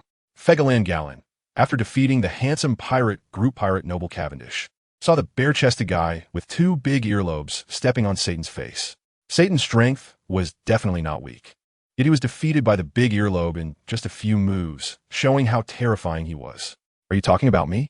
Inaru heard Gallon's confusion and answered, I am a god from the infinite earth, you despicable ant. Gallon was so angry that he was about to explode. How could someone claim to be a god in front of the descendants of gods? This was truly a crime deserving of death. If it weren't for the strange purple mist that caused the members of the God's Knight Brigade to perish earlier, this guy would have no chance to be so arrogant. Damn it, even Haki couldn't resist the purple mist. What kind of terrifying thing was that? Are you cursing me? Inaru glanced at Gallon, having heard the inner voice of the other party. You're really seeking death. Just as Inaru was about to strike at Gallon with lightning, he suddenly noticed a massive block of water falling from the sky. This large block of water, swaying in the wind, was enormous, capable of enveloping the entire Mary Geos. Not good, it's seawater. The energy radiating from the water block made Inaru feel a sense of weakness. This was the unique power of seawater. Boom! Suddenly, a huge pillar of fire erupted from the ruins of the collapsed Panga city, directly hitting the massive water block that was falling. Hiss, hiss, hiss! The huge water block visibly shrank as it evaporated from the intense heat, releasing dense, unresolvable white mist. That is, Inaru looked towards the source of the fire pillar and saw a gigantic creature shaped like a goldfish made up of various mechanical gears. This goldfish had a glowing single eye in front and a rather grotesque mouth that looked like it was grinning. Its body had 8 straight, symmetrical limbs, making it look like it was possessed by an octopus. The 8 straight limbs emitted terrifying fluctuations, releasing substantial energy that connected together to form a massive ring. Is this the breath of the gods? The strong wind blew away the white mist, revealing a huge island. Lucifero, it seems your scheme has failed. At the edge of the island, Shiki turned to Lucifero, who was standing beside him, and the corner of his mouth, holding a cigar, slightly lifted into a smile. Considering that there were many devil fruit users in Mary Geos, Lucifero had suggested using the power of the float fruit to control a large amount of seawater, flooding Mary Geos to weaken these users. However, ideals are full, but reality is skinny. Such a good plan was ruined by the legendary Sky Island weapon breath of the gods of Waflord. No worries, I have a way. Lucifero raised his arm, and a ball of lightning began to gather and compress in his palm. This was the first time he revealed the power of controlling thunder, evolved froms. Q in front of everyone. After the lightning was controlled at a specific frequency, Lucifer hurled it down towards the battlefield with great force. When the lightning struck the ground, it caused no destruction, but transformed into a deep blue energy wave that swept outwards. Ziz, the goldfish-shaped breath of the gods, was hit by the energy wave, immediately sparking finely. And then the glowing single eye suddenly extinguished, causing the massive floating body to crash to the ground. How is that possible? The commanders of the Revolutionary Army, Marcus Maz and others, who were engaged in battle with Luffy and Sabo, stared in disbelief. They were also swept by the deep blue energy wave, but felt no discomfort. Why was Waflord's superweapon destroyed so easily? Lucifer, you damn villain, what have you done? Electromagnetic pulse, have you not heard of it? Lucifer licked his lips and patiently explained to the inquiring topman Vacheli. The peak power of the pulse is over several megawatts, with a frequency of 1 gigahertz.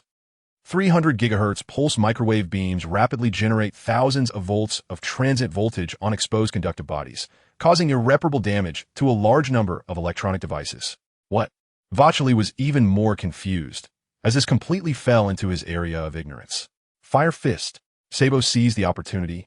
His fingers clenched into a fist as he unleashed a massive fire fist, engulfing Vacheli entirely. The ancient giant robots also fell. Cheers erupted, as the mechanical monsters fighting against the Revolutionary Army and the Straw Hat Grand Fleet also toppled down. That damn traitor. Garen felt a surge of pressure, his teeth almost grinding to dust. He had never been this furious, even during the Valley of God incident. The more he thought, the angrier he became.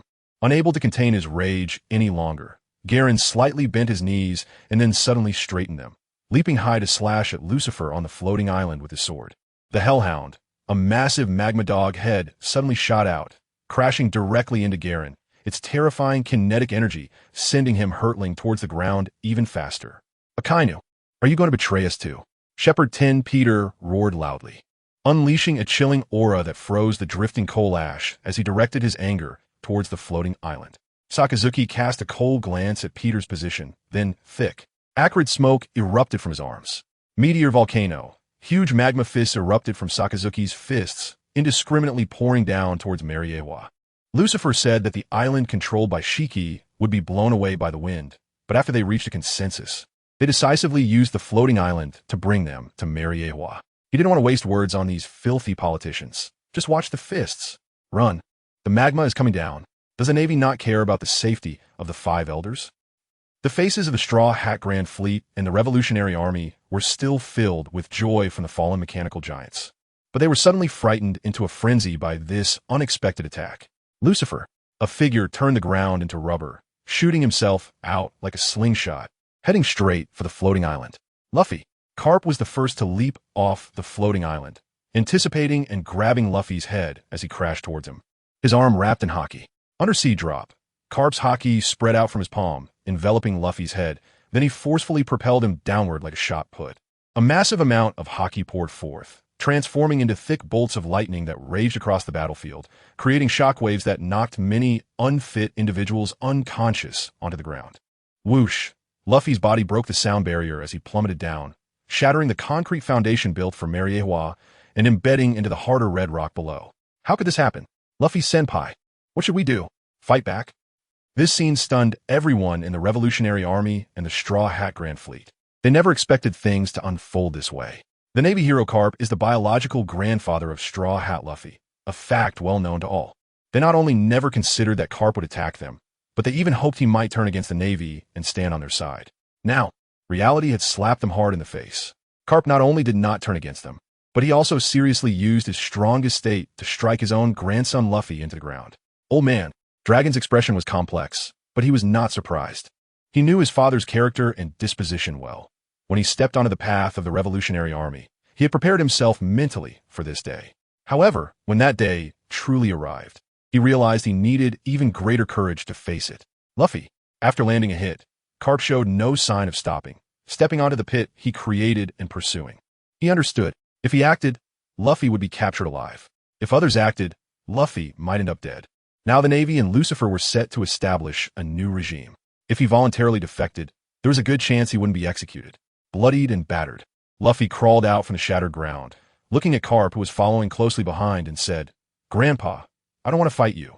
Luffy, seeing his grandson in such a miserable state, Carp felt a pang of pain in his heart. This time, even if you defeat me, it won't change any facts. Just surrender.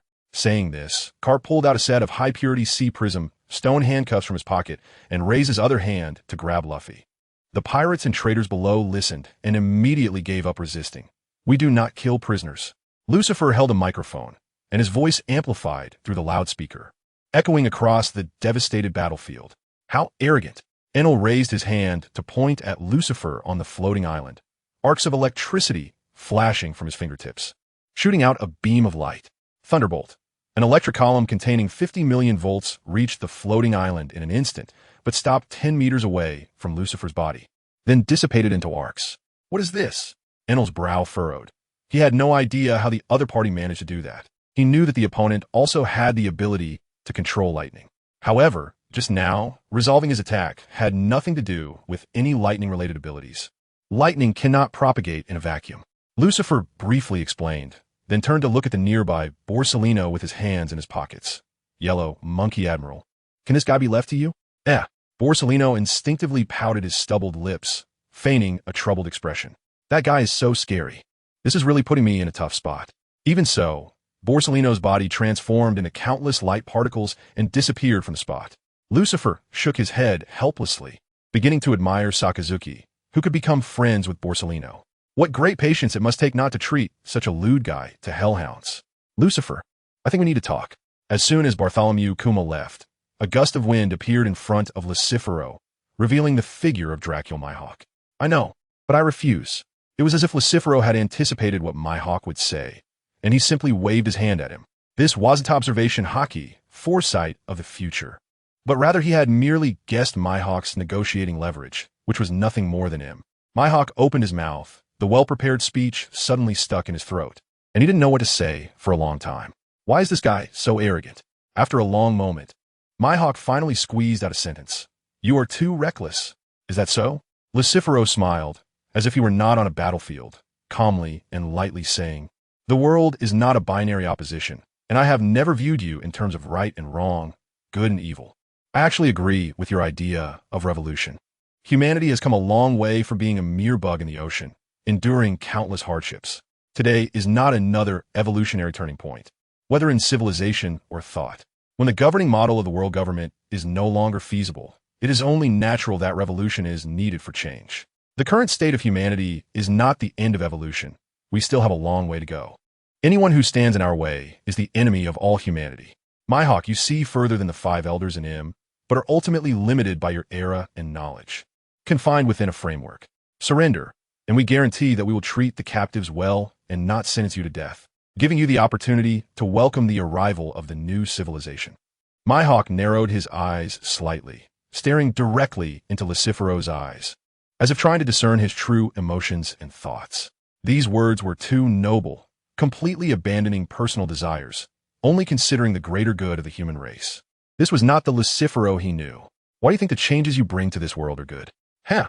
Lucifero chuckled lightly, countering Myhawk's question. And why do you think I am wrong? Even if I am wrong, so what? As I said, the world is not a binary opposition. In the distant future, we will face more choices, and right and wrong are things we must experience. What we should think about is how to avoid making choices, rather than being entangled in what is right and what is wrong. Myhawk fell silent. Although he couldn't find a rebuttal, his mature beliefs would not easily change. Why waste words with him? Dignity only exists at the edge of the sword, and truth only lies within the range of cannons. Shiki grew impatient with the two of them, drawing his sword and pointing it at Myhawk. If you don't surrender, then die. Myhawk's mouth twitched slightly. The collapse of the world government ruled by the 5 elders and M was already a foregone conclusion, and the initial goal of the Revolutionary Army had been achieved. Among the forces that would overthrow the old world government was the Navy, and he believed in the Navy's justice. Next, he only wanted a new world government with the Navy involved, one that would not charge other countries exorbitant celestial gold. After all, in his view, celestial gold was the source of the world's suffering. As long as the new world government agreed not to collect celestial gold and allowed the Revolutionary Army to leave safely, then the Revolutionary Army would achieve a great victory. His strategy to persuade Lucifero was to point out that M, who had ruled the world for over 800 years, used celestial gold as a means to satisfy his personal desires. Little did he expect that before he could say a word, Lucifero bombarded him with a barrage of words. Now, with Shiki pointing his sword at him, the situation had developed to the worst possible outcome. Calm down.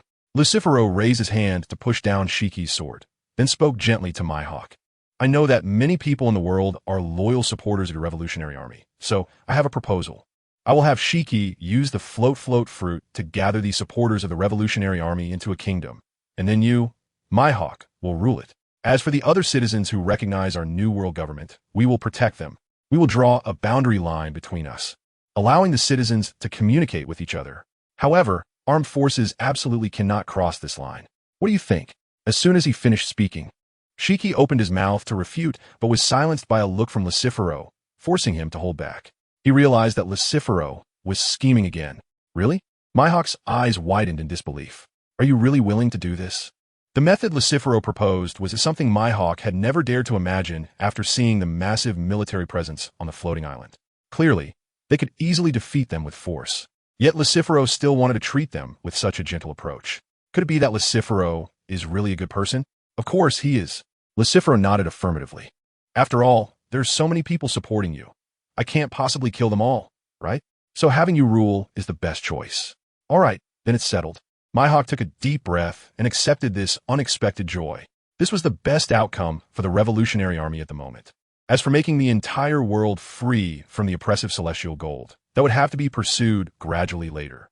Myhawk took the microphone offered by Lucifero and turned to the battlefield below, saying, Revolutionary Army warriors, friends of the Straw Hat Grand Fleet. The Navy is no longer our enemy. Please focus your targets on the 5 elders and those oddly shaped guys, cosmic pirates, as they are our true enemies. Myhawk's voice reached every corner of the battlefield through the microphone. Not only the Revolutionary Army, but also the Straw Hat Grand Fleet, and even the Navy and 5 elders were stunned. The Revolutionary Army and the Straw Hat Grand Fleet were momentarily at a loss, having just been warmly greeted by a Cosmagma fist. And now they were told that the Navy was no longer their enemy? The 5 elders were even more bewildered. The situation was already unfavorable for them. And now Lucifero and Myhawk were cooperating? Were these guys willing to abandon all bottom lines to win? Yes, Myhawk was right. The Navy and the Revolutionary Army were now on the same front. It wasn't until Lucifero's voice followed through the loudspeaker that the Navy, who thought they were being deceived, finally believed this fact. All units, adjust your cannon fire. Target the dwarf people. Vice Admiral Fireburn immediately drew his sword, pointing it at Enel's cosmic robot army. Boom, boom, boom. In an instant, the artillery on the floating island began to turn, unleashing firepower on the oddly shaped cosmic visitors below. The Navy's artillery had already fired several rounds, while the Revolutionary Army and the Straw Hat Grand Fleet were still in a daze, unable to react to the sudden change in stance. At that moment, the difference between regular troops and a rabble was vividly displayed. Myhawk also noticed that excluding the Straw Hat Grand Fleet, the Revolutionary Army had gathered together due to a common goal, and many people, even if they did not harbor animosity towards the Navy, still held a hostile attitude. In a short time, it was impossible to change their mindset and work together with the Navy. Leave the 5 elders Maka's mass to me. Dorag said a word and rushed toward the battlefield below with the howling wind. He needed to set a good example. After taking Dorag away, Shiki stepped forward and hung up the microphone in Lucifer's hand, then asked, "Are you really going to distribute the power that is within reach? Power makes people yield, and yielding generates power." Lucifer raised his arm, clenched his fist tightly, and then suddenly released it. The expression of power is not limited to force. I want to play cultural invasion and economic warfare with the Revolutionary Army. Besides, I am worried about how to deal with those pirates. After all, we are in charge now, and pirates have become unstable factors for us. Although some pirates were forced to become pirates, they ultimately became pirates, standing in opposition to the Navy. We need the Navy's support to maintain our rule. Therefore, the next steps must consider the Navy's feelings. Dorag's arrival is just right. We can send all the pirates to places governed by the Revolutionary Army and let them play by themselves. Then we can use cultural invasion and economic warfare to slowly deal with these problems. By then, we will have both the reputation and the benefits. Interesting. Shiki grinned. After fighting on the sea for so many years, he really didn't know what to do when suddenly faced with peace. Lucifer's plan was pretty good. At least he wouldn't feel lonely and bored in the future. Fighting against others is truly enjoyable. Haven't you noticed that a certain protagonist is missing? Raidfield, unable to stand the grinning expressions of the two, shifted the topic back to serious matters. Who? Lucifer turned to look at Raidfield. Raidfield rolled his eyes and said in a deep voice, that old monster who has lived for over 800 years hasn't shown up yet. If that old guy isn't stupid, he should have run away long ago. Lucifer actually hadn't forgotten about him, but he really didn't pay much attention to this guy now. No, to be precise, he intentionally wanted to let him go, even the 5 elders. Ambitious people never cut off their aspirations. In the future, many will challenge the peak of power. Instead of dealing with those unknowns, it's better to let him and the 5 elders go, allowing them to recruit these new ambitions. Let him and the 5 elders fight these new ambitions first. And when these guys are done fighting, Lucifer only needs to defeat familiar old friends. This is like a different kind of big fish eating small fish eating shrimp. If these new guys manage to recruit him and the 5 elders, it would indirectly mark the danger level. He could then be alerted and be prepared to strike hard to eliminate the danger in the cradle. If the world government had tricked Port Gasti, Rouge out with a pardon, then raised and brainwashed Ace in the end, the world government would not only have a powerful enforcer, but also use Ace's identity as the son of the Pirate King to completely shatter the legend of the great treasure One Piece. As long as the pattern is opened up, many things will be easily resolved. I was still looking forward to seeing how powerful an old monster who has lived for 800 years is. Raidfield, who had lost interest, turned and walked toward the palace on the floating island. It was tea time. Ladies and gentlemen, Maka's Maz transformed into his full beast form, becoming a bizarre bird with a big belly and a long neck, weaving through the battlefield at low altitude. Lordum should have left safely. It's time for us to retreat. Cough, cough, cough. Jagor Lucia, Satan, let out a mouthful of black smoke. The natural type Thunder Fruit user had restrained him too much, and he had only just slightly recovered. Let's go, we'll settle accounts with these guys later. Those damn traitors. They must all be executed. Topman Vulchely, Shepherd Tin Piter, Izambron V. Nasharu, and Fegalin Gallon all shook off their opponents and gathered together. Let's kill our way out along the red soil continent. The 6 men who once held supreme power now stood together in a downtrodden manner, yet not a trace of despair was revealed in their eyes. Their pride would not allow them to be afraid or weak. Taking advantage of the Navy's attention being drawn to the cosmic visitors, the 6 sped out of the battlefield, rushing toward the only road, the red soil continent. Stop them, Dorag shouted to Sabo, and then looked up at the island floating in midair. What is Lucifer doing? With so many troops, why hasn't he sent them out yet? But Sabo was staring intently in one direction, watching as Carp educated Luffy, who was handcuffed with sea prism stone with his fists. He wanted to help, but didn't dare. After all, this was his grandfather. Sigh, you guys. Dorag saw that neither of them had any intention of stopping the 6, and he could only helplessly sigh. Lucifer lacked a spirit of cooperation, and these subordinates had no discipline. He felt really uncomfortable being stuck in the middle.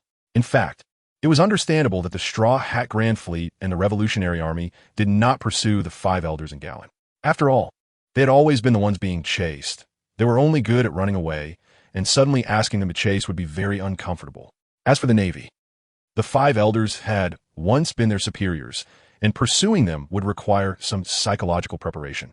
Thus, it was oddly the case that no one intercepted the 5 elders in Gallon, allowing them to escape the shattered Mariehua and run farther away. Next, let's properly greet the cosmic visitors. After watching the 5 elders leave, Lucifer extended 6 wings from his back and flew toward Enel on the battlefield below. Light, you also have the qualifications to become a god.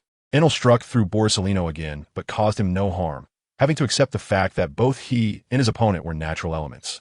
God, huh? Borsalino rolled his eyes.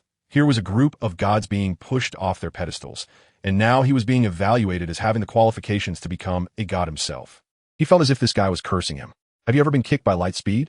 Enel casually dug his ear with his pinky, unconcerned, and said, Have you ever seen lightning kicked by light? Just as the words fell, Enel suddenly bent down, and then a fist swept past above him. Huh, can you hear my thoughts? Lucifer frowned. Having mastered observation hockey, it made no sense for him to be heard by someone.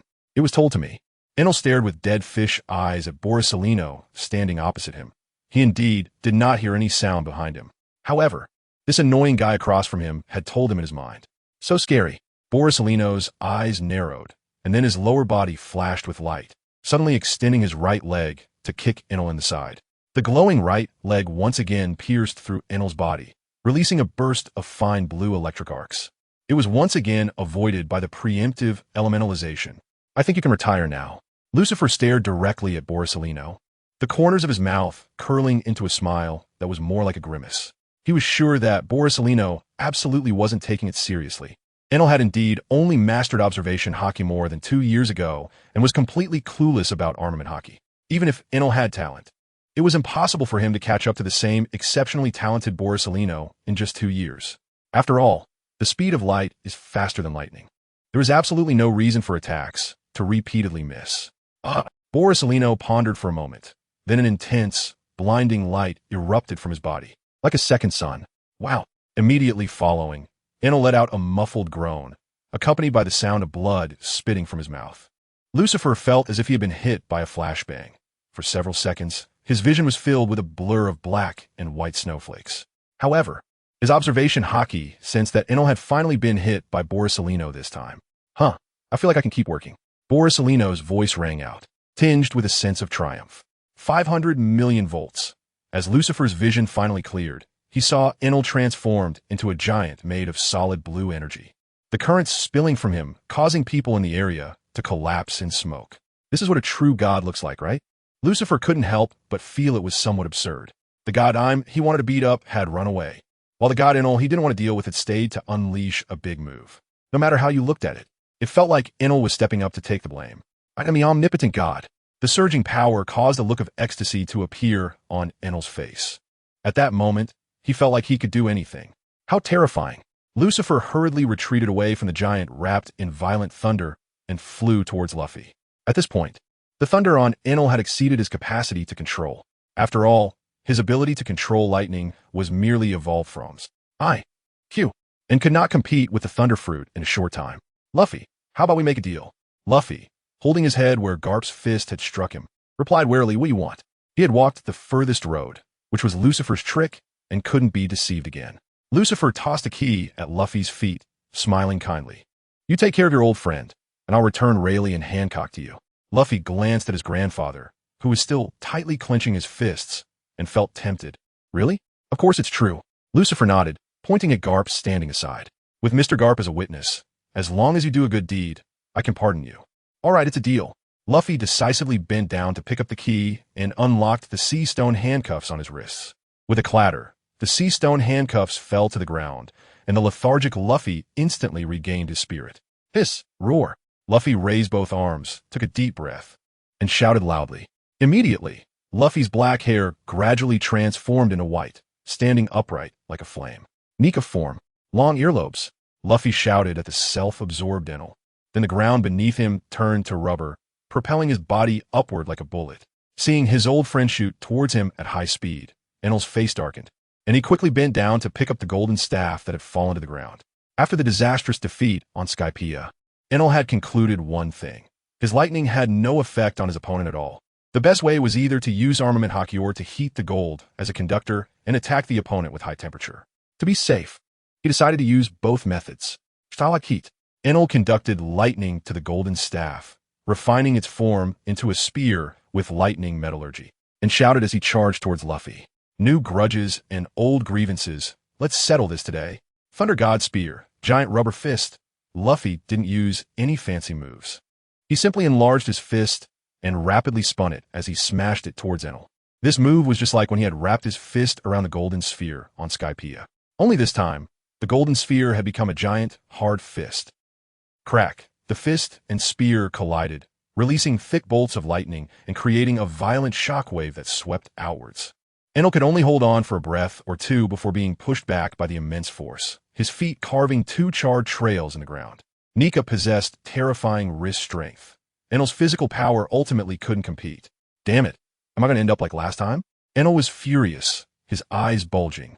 He had clearly become stronger than 2 years ago, so why was he still unable to win? Creak! The golden spear let out a mournful cry under the strain, and even wrapped in armament haki, it began to visibly bend. Yeah! Luffy suddenly shouted, his wrist strength surging. The massive fist bent the golden spear to a 90-degree angle, causing Enel to lose his grip, his hand bursting open and the spear flying away.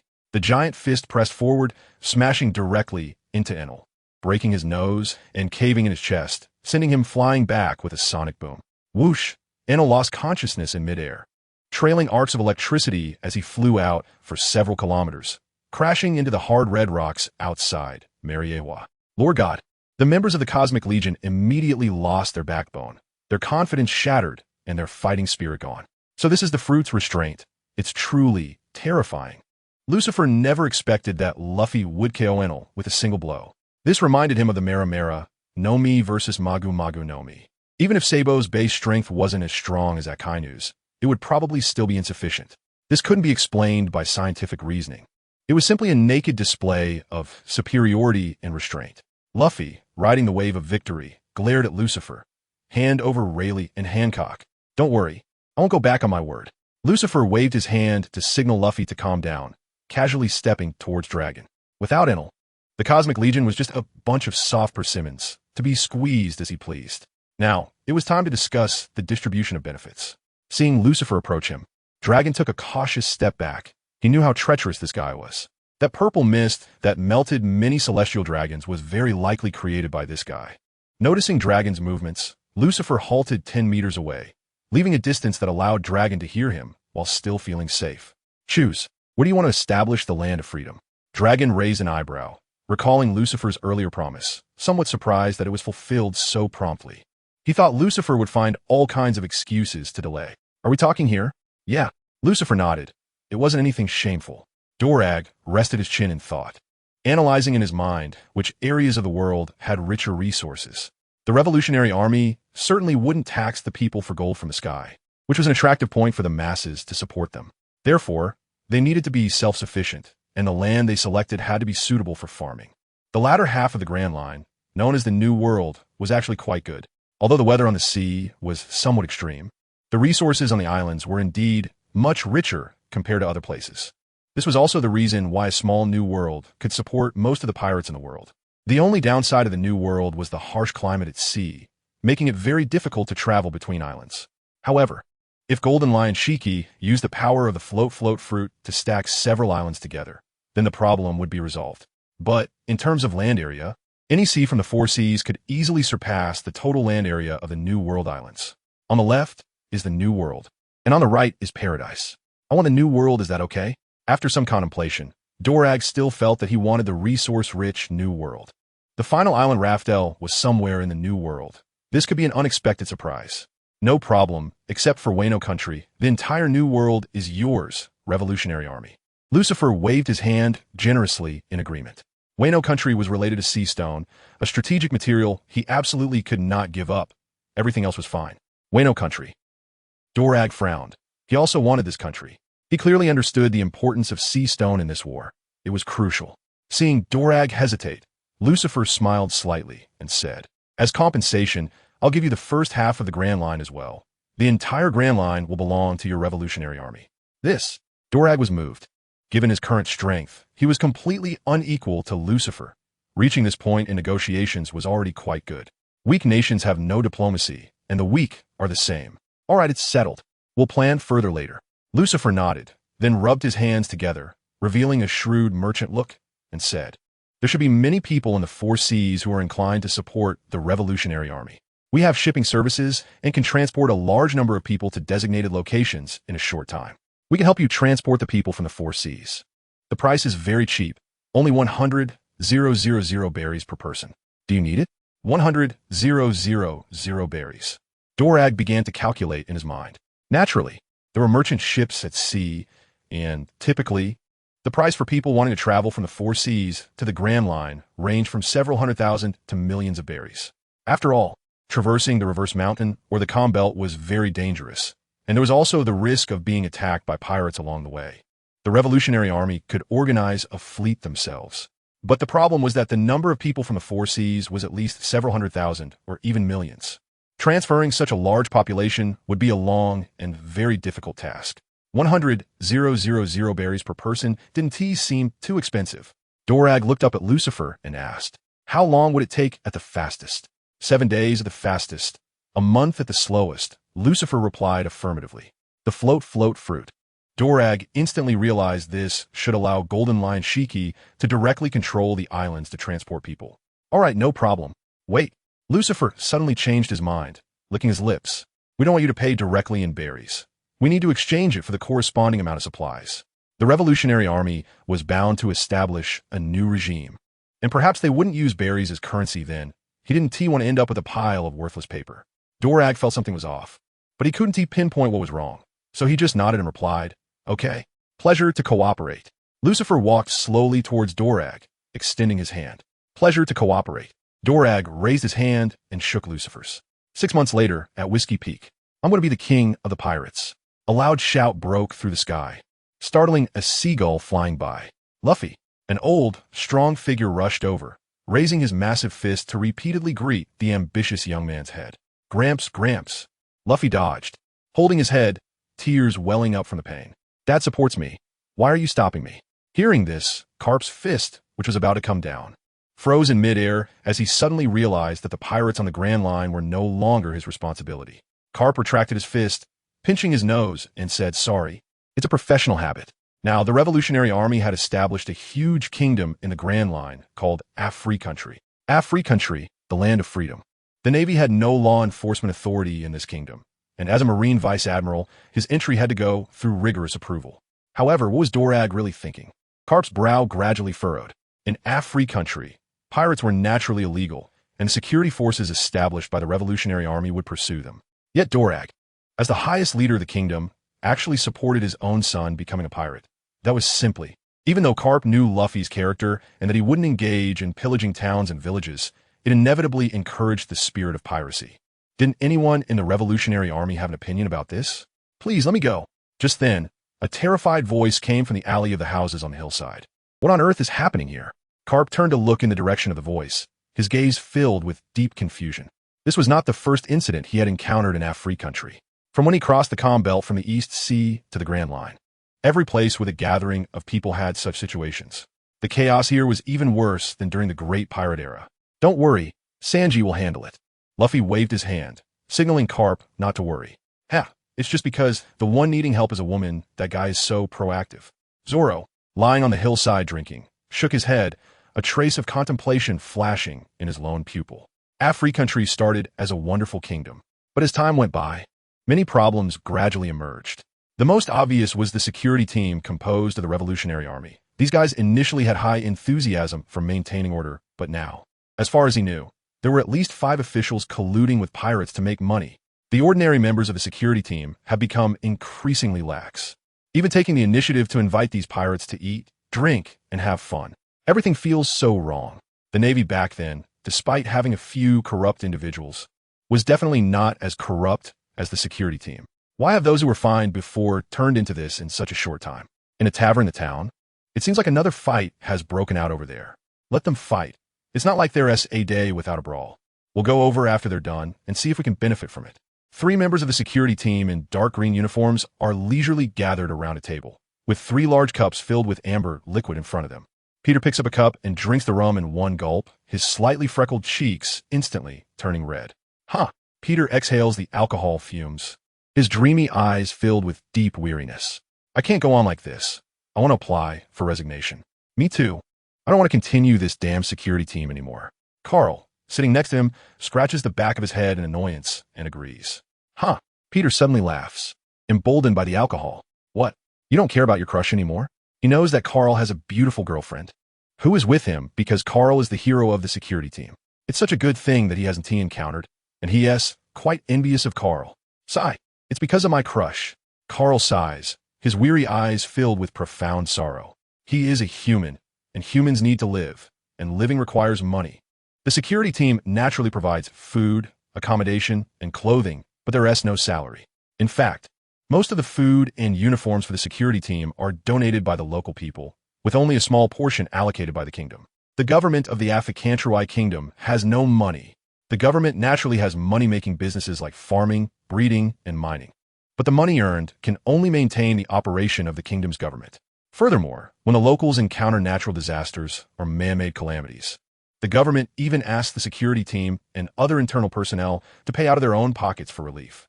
Not to mention that the Afikansharai kingdom still owes a large sum of money to the Star Alliance led by Lucifer, which was incurred 6 months ago by the Grand Duke Dorag for those who couldn't afford the fare to cross the sea. Although the annual interest is only 24%, under a large principal, this will be a terrifying number. So, shall we apply to be in an idol group? The blonde-haired, blue-eyed Briley grins, his handsome smile leaving the tavern's 40-something landlady stunned. Briley throws a flirtatious glance at the landlady, hoping she'll give him a free meal when it's time to settle the bill. Drinking, of course, is on a split payment basis. That is a good idea. Peter's eyes light up, suddenly recalling the superstars touring from the Star Alliance. According to rumors, these stars earn 2 million berries a day. What berries? It's star coins. Carl waves his hand, interrupting Peter's daydreaming. The Star Alliance has issued its own currency, star coins. You can't buy anything with berries there. They're even too rough to use for wiping. Being contradicted makes Peter unhappy, and his voice involuntarily raises. What we give out here is berries. It's just that those stars will exchange berries for goods or squander it all before returning to the Star Alliance. I feel like I could also become a star. Briley brushes his golden bangs, imagining himself standing under the spotlight in front of millions of enthusiastic fans. He doesn't need to have any artistic talent or sing beautifully or dance gracefully. All he needs is his handsome face. Those superstars from the Star Alliance are the same. They just need to jump around on stage with a pretty face to gain a large following. Just like the former pirate Noble Cavendish. As long as he looked good, people loved him even if he killed and set fires. The wealthy heiresses would definitely pay for his looks. No way. I heard there's a hand of God named Daniel in the Star Alliance, who can easily turn an ugly person beautiful. Peter, emboldened by the alcohol, doesn't hold back in pouring cold water on Briley's dreams. People who look like you're a dime a dozen in those idol groups. You have no advantage at all. Being a former security team member, isn't that my advantage. Briley gives Peter the finger, feeling that this guy is speaking pretty unpleasantly today. That's true. Carl's eyes brighten. It seems no one from the security team has debuted as an idol yet, so we can give it a try. Peter slams the gun hanging at his waist on the table and suggests, then let us sell this thing, get some money to dress ourselves up, and then go for an interview at the talent agency. Let us go together. In a narrow alley near the hillside. Why hasn't the security team arrived yet? Sanji has almost finished a cigarette, but still hasn't seen the people he's waiting for. Of course, he doesn't want to wait. After heroically saving the beauty, it would be perfect to accompany her to a CAF for a chat. Unfortunately, this beauty he saved is a local resident of this gathering place, and he must save her completely, sending the harasser to prison. Otherwise, what if the harasser comes back after he leaves this gathering place? He can't just kill the harasser over such a small matter, can he? Now the Afrocantroy kingdom can be considered his own. The captain is not reliable, so as a crew member, he needs to pay more attention. How troublesome. Mr. Sanji. Miona has been sizing up her benefactor for a while and finally recognizes his identity. Thank you for saving my life. As a token of gratitude, I would like to invite you to my home tonight. Gulp. Sanji swallows hard, his heart involuntarily beginning to race. Such an obvious hint. How could he not understand it as an adult? Don't be fooled by the fact that he is always surrounded by flowers. He has never experienced anything in that regard, which undoubtedly holds great temptation for him. Moreover, Sanji rolls his eyes, glancing at Miona. With her chestnut wavy hair, beautiful face, and curvy figure, her pitiful appearance evokes a strong desire to protect her. This doesn't seem right? Sanji has to admit that when it comes down to it, he is a bit cowardly. Mr. Sanji. Miona steps forward and links her arm with Sanji's. Her soft and sweet voice making one's heart itch. To repay the life-saving grace. I only want to use my limited ability to repay you. Please don't refuse.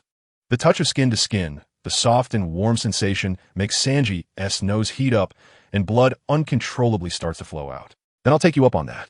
In the sunny beach of Kokoja Village in the East Sea within the Star Alliance territory. I have to admit that the oranges here are really sweet.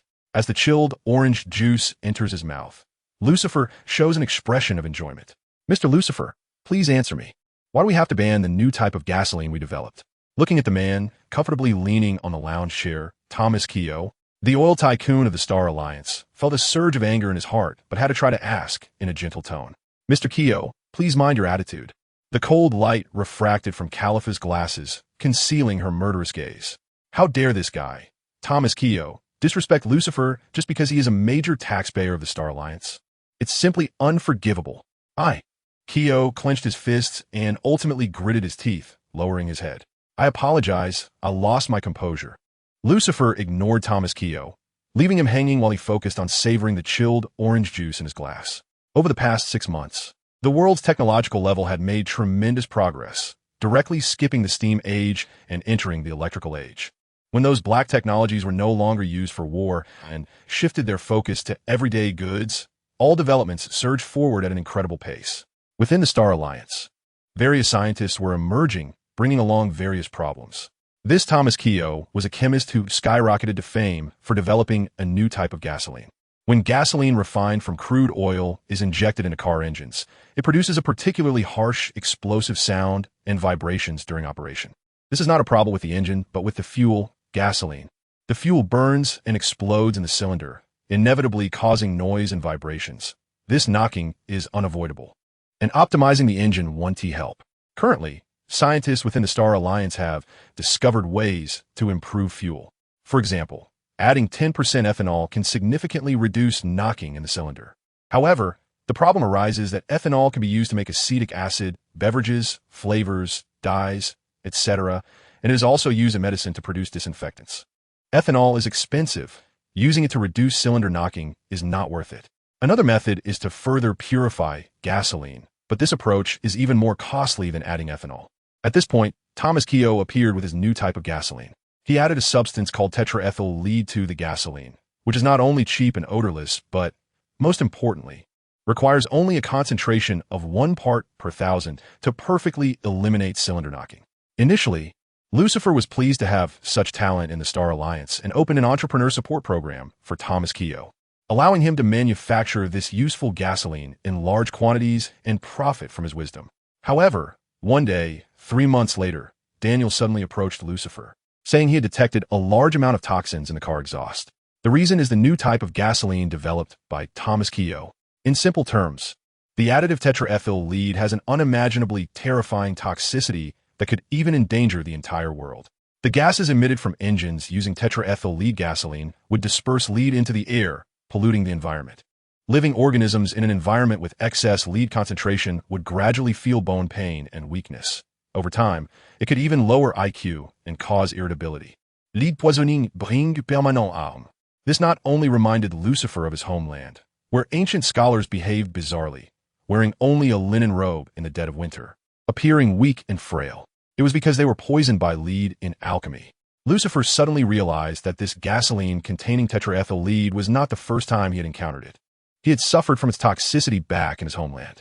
His homeland had been poisoned by tetraethyl lead gasoline for nearly a century. The subsequent harm would take many years to completely eradicate. In Thomas Keogh's invention report, he did not fully disclose the name of tetraethyl lead, only referring to it as ethyl. Upon receiving Daniel's warning, Lucifer immediately ordered a halt to tetraethyl lead gasoline. However, a series of subsequent troubles did not stop. The use of tetraethyl lead gasoline in the Star Alliance lasted no more than 2 months, and it hadn't caused significant pollution to the environment yet. However, the benefits it brought had already attracted a large number of people. Before Thomas Keogh came to Lucifer today, several governing officials from the gathering places, kings of the former world government member states, had already approached him requesting the reopening of tetraethyl lead gasoline. Even high-ranking naval officials, including the wealthiest man of the Star Alliance, Tesla, had been involved. The latter two were fine. After understanding the stakes, they decisively distanced themselves from this dark, lead-poisoned swamp. But those governing officials from the gathering places seemed possessed. Even fully aware of the dangers of tetraethyl lead gasoline, they still pleaded with Lucifer to reopen it. Lucifer had Calipha investigate, and it turned out that these governing officials either accepted bribes with promised benefits or directly participated in its production, becoming direct beneficiaries. At that moment, Lucifer had an idea to have Rob Lucci, leading a dark organization called the Executioner, directly eliminate these individuals. These people had become the tumor of the Star Alliance. But soon, Lucifer calmed down. Such an approach was too extreme. Moreover, the number of people involved was too large, with some even being mid to high-level officials under Shiki, Kaido, and others. If Lucci were to eliminate all these people, it could very likely plunge the Star Alliance into turmoil. Therefore, Lucifer used the pretext of vacation to escape to Kokoasia village to avoid these people's incessant requests. Who would have thought that this bastard Thomas Keogh would come knocking on his door? It was a shame that Lucifer had just been laughing at the neighboring Afikanshui, where most people had laid down their arms under his cultural and economic invasion. Men had become spineless, and women had lost their sense of shame. He believed that soon, in Afikanshui, money could buy anything. Instead, the Star Alliance had ended up with such a huge mess. It must be known that tetraethyl lead gasoline is far more serious than what is happening in Afikanshui. If left unchecked, it could lead to the extinction of races. Lucifer waited.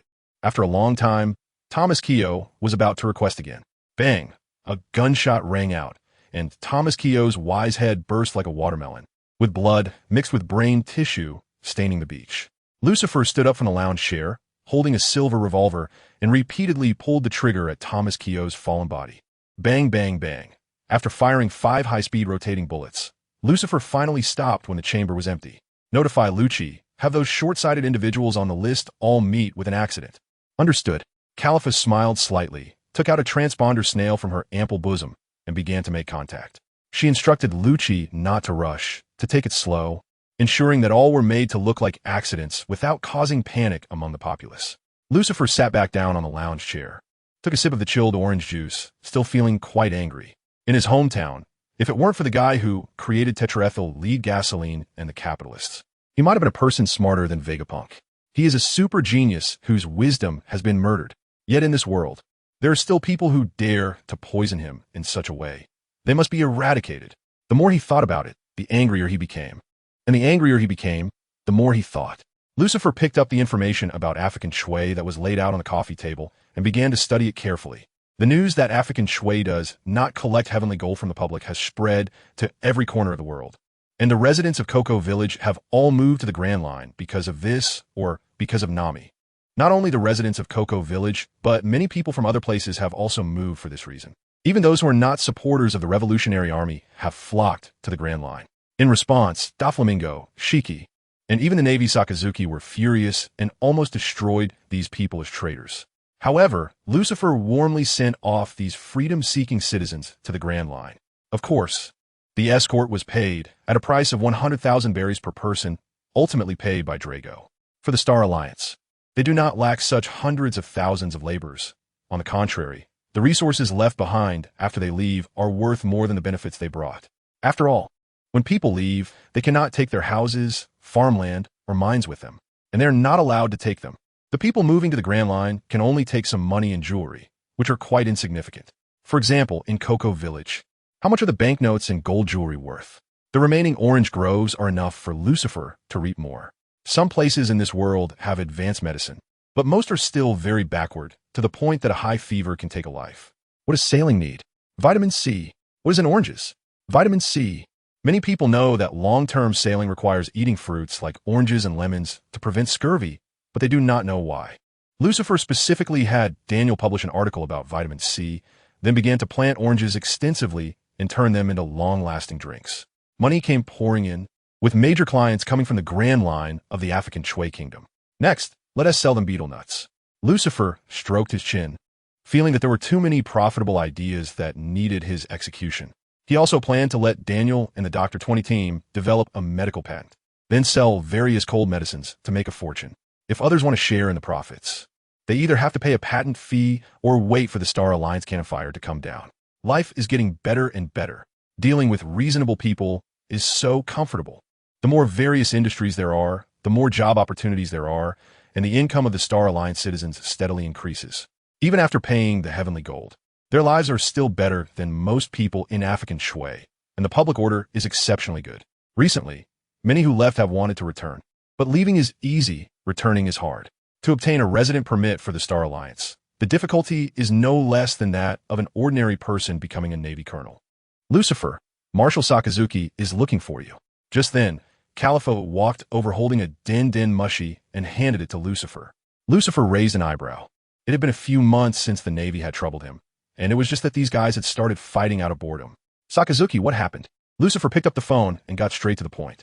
Lucifer, 7 days ago, a pirate crew crossed the comm belt from the Grand Line into the EC, and their captain, J.R.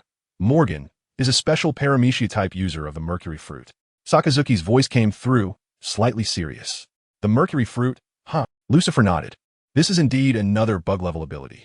However, it really isn't worth Sakazuki calling him specifically to tell him this, right? I had Magellan pursue this Morgan pirate crew. But what happened next, I think I should report to you. Sakazuki continued. They found J.R. Morgan meeting with a man at the location in Logtown. Who? Lucifer's eyes gradually narrowed. Sakazuki's voice carried a hint of killing intent. Figureland Garling. I'm just in the EC. I'll go take care of it. Lucifer grinned, not expecting such a coincidence. Outwardly, his whereabouts were in the North Sea, resolving the issue of the lead mine in White Town for Vans. Privately, he had secretly come to the East Sea for a vacation. After hanging up the phone, Lucifer took a din mushy out of his pocket and began contacting the newly established Air Force. Although it was called an Air Force, there were only a handful of people, and the aircraft were not conventional planes. Buffalo, a cadre under the Don Quixote family Spade Pica, is a Paramecia type user of the spin fruit.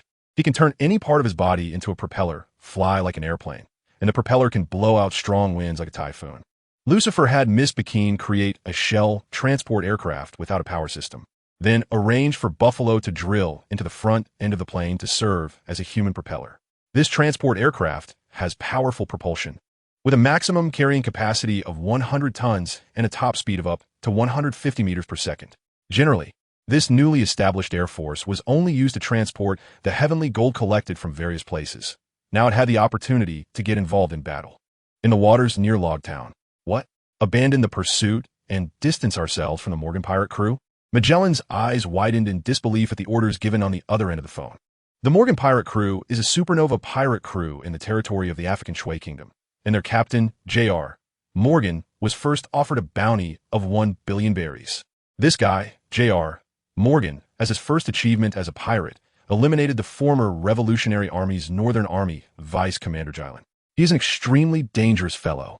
Allowing such a dangerous character to run rampant in the territory of the Star Alliance would lead to terrifying consequences, It's unimaginable. Execute the order. The person on the other end of the phone simply dropped that phrase and hung up. I understand. Magellan responded to the already disconnected phone, then looked up at Hannibal in front of him. How'd the pilot stop? Hannibal frowned, then raised his hand and waved towards the cockpit. After seeing the helmsman nod in response, he lowered his hand. This is unreasonable. Hannibal sighed, staring at the confusion in Magellan's eyes. He was the former director of the world's #1 prison impelled down. How did he end up as the subordinate of Vice Director Magellan after being reassigned? This is too unreasonable. Unfortunately, Lucifer, the highest leader of the Star Alliance, believes that advancing impelled down is too resource-intensive, so he has reassigned all the guards to the Navy. The comm zone of impelled down has been transformed into a research base for chemical, biological, and physical weapon studies. If only impelled down had not been disbanded, how great that would be. Hannibal still hadn't had enough of commanding Magellan. Meanwhile, on the deck of the pirate ship Wales, 23 nautical miles west of the Navy's warships, Gallon scolded, "Morgan Saint, do you know how dangerous it is to swagger like this?" J.R. Morgan lit a cigar and gazed out at the sea, saying, "Gallon, the world government is gone, and we're no longer celestial dragons, so there's no need to keep that saint title." You. Gallon glared at Morgan, but struggled to find a retort. Indeed, the world government has now vanished without a trace, and those damn commoners didn't even look back. They directly embraced the new world and life. Lucifer is even worse. This damned traitor hasn't erased what has happened. Unlike the former world government, which had a blank 100 years, instead, he has fashioned himself into a hero who breaks the dictatorial regime. In the newspapers, Sama has become a heinous figure, with all the crimes, real and fabricated, splashed onto him by Lucifer. The baseless charges, even someone like Gallon, who has seen all kinds of evil, finds chilling. Allegations that Sama is an ancient monster who has lived for over 10,000 years, feeding on the infants of various races like humans, giants, and fishmen to maintain his life. Claims that Sama possesses both male and female reproductive organs, with overwhelming desires that lead him to commit unspeakable acts daily. Accusations that Sama secretly cultivates pirates just to witness the suffering of the world as populace. And many, many more charges. The blank 100 years pales in comparison to the crimes fabricated by Lucifer. It is a childish joke. Lucifer, as an enemy, is far more terrifying than the enemies of over 800 years ago. In every aspect, we celestial dragons have been utterly powerless. Morgan exhaled a puff of smoke and said solemnly, "Speak. What do you want me here for? What do you think?" Gallon's thoughts were pulled back, and a hint of malevolence appeared on his somewhat aged face. "Calling you back is, of course, to rebuild the world government. Is that it?" Morgan scoffed, a glimmer of excitement in his gaze as he looked toward the horizon. "I feel that being a pirate is quite good. I don't have to worry about anything and can cause chaos as I please." Gallon furrowed his brow, staring at Morgan's profile and asking, "Are you really willing to let that traitor Lucifer defame you like this?" "Huh." Morgan turned his head to look at Gallon, a smile curling at the corners of his mouth. "The world doesn't even know I exist, so I haven't been defamed." He is also a member of the Knights of God, just a reserve member, though. The Knights of God are not well known among the populace, and even Lucifer and Dracula do not know of his existence. If no one knows of his existence, how can they defame him? "Do you want to distance yourself from us?" Gallon's eyes gradually narrowed, and his calloused hand discreetly moved to the hilt of his sword. "No." Morgan shook his head, his smile growing more pronounced. "I want to publicly reveal my identity and use your life as a token to join the Star Alliance. You bastard, are you going to betray us too?" Gallon decisively drew his sword, but suddenly found his arm weak, the muscles trembling involuntarily. "This is a symptom of mercury poisoning." "When did this happen?" Morgan took a puff of his cigar, blowing the smoke into Gallon's face, clarifying, "Right now." "You." Gallon's breathing became increasingly rapid, a tearing pain in his chest, making it hard to breathe. "Do you think Lucifer will let you go because of this?" "I don't know." Morgan shook his head and then blew another puff of toxic smoke into Gallon's face. "But based on my analysis, he simply wants power and harbors no hatred for us celestial dragons. Dante, you understand the logic of cutting the grass and removing the roots." Gallon raised his finger at Morgan, his murky gaze seeming to look at a naive fool. "That guy Lucifer will definitely eliminate the roots. Don't be so anxious." Morgan raised his hand to push Gallon's finger away, speaking softly. "You know Rod Ward and Charlia, right? They're still alive and well. Aside from not being able to act as openly as when they were celestial dragons, their other powers are not much different." Hearing this, Gallon suddenly realized Morgan and Rod Ward. Charlia, they're from the same family. Actually, I didn't have this idea at first, but since you came to me, it would be rude not to accept. Morgan patted Galen's face, marveling at how this was all fate's arrangement. He and T intended to join the Star Alliance. Being a pirate on the great route of Vatican was quite enjoyable. It was just that Galen had actively contacted him, bringing the opportunity to his doorstep. Thank you, Nature's gift. Sama will not let you go. Galen's complexion turned pale, his veins underneath his skin taking on an eerie purple hue, making him look ghastly like a demon. Morgan suddenly exerted force, pushing the weakened Galen down onto the deck, disdainfully saying, I'm just a rat hiding in the gutter now, unable to protect himself. How can he help you? Foolish. Just then, Morgan's transponder snail rang. Morgan raised an eyebrow, reached into his pocket to take out the transponder snail, and directly answered, Hello. Throw Galen onto the dinghy and then get your ship to leave. Lucifer's voice came from the transponder snail. Morgan blinked in confusion and then nodded. Okay. After hanging up, Morgan bent down, grabbed Galen's face, and while lifting him up, poured a large amount of mercury into his mouth and nose. The crew quickly placed the small boat used to land on the island onto the sea. Morgan forcefully tossed Garen, who was deeply poisoned, off the deck with a flick of his hand. Although he didn't know what Lucifer was planning, he wished him good luck. Morgan waved goodbye to Garen and signaled the crew to steer the outer wheel away from the small boat. You damn traitors. Garen spat blood, his few remaining front teeth wobbling precariously. He was deeply poisoned. How could him and the others still not understand that recognizing the situation is a mark of intelligence? Morgan found it hard to comprehend why they were still resisting. Their level of treachery was nowhere near that of Lucifer's. This was a new kind of war they had never experienced before, where past knowledge was useless, and turning the tide from a desperate situation was nearly impossible. Since they couldn't win, why not join in? Coward! Garen yelled hysterically, spitting out blood with his front teeth flying out. He could only watch helplessly as Morgan stood on the pirate ship's deck, waving goodbye to him. I won't accept this. Garen's gums began to bleed profusely, his appearance terrifying. If he hadn't been completely unprepared for being poisoned, he would never have been so defenseless. But who would have thought that a celestial dragon from the same camp would betray him? Don't people nowadays have any sincerity left? This world is simply rotten. Buzzing. At that moment, a buzzing sound came from above. Garen struggled to lift his head and saw a strangely shaped giant bird soaring overhead, dropping large eggs as it flew. What is that? Garen furrowed his brows. The poison had weakened him to the extreme, preventing him from using observation hockey to foresee the future. However, an instinctive sixth sense made all the hairs on his body stand on end. Danger! Garen summoned his willpower, forcing his heavy body to grip the hilt of his sword and draw it from its sheath. Dozens of towering white giant eggs fell, crashing into the sea just meters away from him in a shocking display. What accuracy! Even the temporary naval gunners are more precise than this. Just as Garen sighed in relief, boom!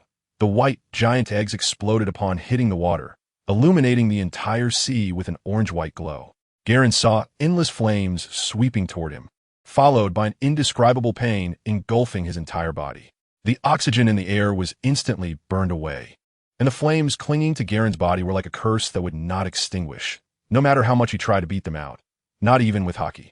At that moment, Garen felt as if he had fallen into hell, surrounded only by endless pain. On the deck of the whale's ship, it's beautiful, isn't it? In the brief moment of blinking, Morgan suddenly saw a tall, handsome man appear by the ship's side. Morgan swallowed hard, his pupils reflecting the raging flames on the distant sea, and slightly bowed to the handsome man. Mr. Lucifer, such a thing surely won't kill Garen, right? Although Garen was old, he was still the former king of God Valley. There was no way he could be killed by a weapon developed by scientists. The napalm, also known as hellfire. Lucifer calmly gazed at the endless flames burning on the sea, taking a deep breath as his chest heaved. In an instant, a massive amount of oxygen was consumed. Even from a distance, he felt he wasn't getting enough air. It contained many additives. Calcium powder could effectively burn skin. Magnesium powder allowed the gel to disperse further, and lead was a cheap and effective neurotoxin. Additionally, there was white phosphorus, oxidizers, and thermite. Once someone was engulfed in the flames, even jumping into the sea wound tea extinguished the devil that relentlessly gnawed at their body. This fire would also consume all the oxygen in the area in an instant, producing large amounts of carbon monoxide. Even if one didn't burn to death, they would die from carbon monoxide poisoning and suffocation. Lucifer stared at the sea of flames, as if he could see Garen struggling and wailing within. beginning to calculate the feasibility of Hellfire against high-end individual combat power in his mind. Sounds impressive. Morgan straightened up, blinking in confusion. The things Lucifer mentioned, he had never heard of, but it was always good to flatter. Mr. Morgan, I see your sincerity. The Star Alliance welcomes you. Lucifer turned and extended his hand toward Morgan. Thank you, Mr. Lucifer. Morgan reached out and shook hands with Lucifer. The moment their skin touched, the special superhuman type Mercury fruit ability suddenly vanished, and Morgan's flickering eyes calmed completely. Meanwhile, in the safe house of the rock wall on the inverted mountain continent, Im watched the life card in his palm turn to ashes and scatter, a fierce and angry expression gradually appearing on his otherwise emotionless face. I have never wanted to kill someone this badly. Jaegeru Sardan looked at Im's empty palm in disbelief. Garen is dead? What on earth happened? Marcus Maz's fist cracked as his nails dug into his skin, drawing a bit of bright red blood. Over the past 6 months, they had tried many methods, hoping to decapitate Lucifer by capturing the king first. But in the end, apart from seeing Lucifer on the screens in major population centers, they had no idea where he was. And now, they were completely in the dark about what was happening at sea. Why did Garen, who went to fetch Morgan, die? Where did he die? How did he die? They knew nothing. When the situation turned against them, they realized how difficult it was to overthrow a strong enemy and seize the world. They didn't even know how that guy Lucifer managed it in the first place. Why don't we collaborate with Dracula? Topman Wall Chuli proposed his suggestion. Based on his observations during this time, he found that there were contradictions between the Star Alliance and Afikansui.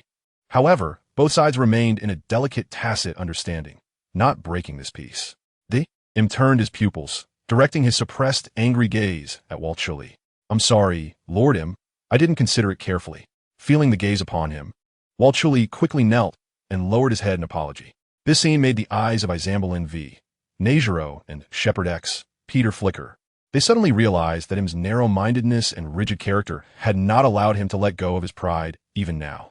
Half a month later, on Angel Island in the Grand Line, Mr. Lucifer, the ban on leaded gasoline has caused a lot of dissent among the lower ranks. How should we handle it? Khalifa placed a written report detailing recent events on the desk, the complex issues causing her brows to furrow. Lucifer glanced at the thick stack of reports on the table, but showed no intention of picking them up. Instead, he took out a cigarette, lit it, and began to exhale smoke. Simply banning leaded gasoline is not a solution to the problem. Corresponding countermeasures must be thought of. Imagine the noisy and violently vibrating engine of a hand tractor installed in a luxury sports car. The vehicle looks luxurious and expensive on the outside.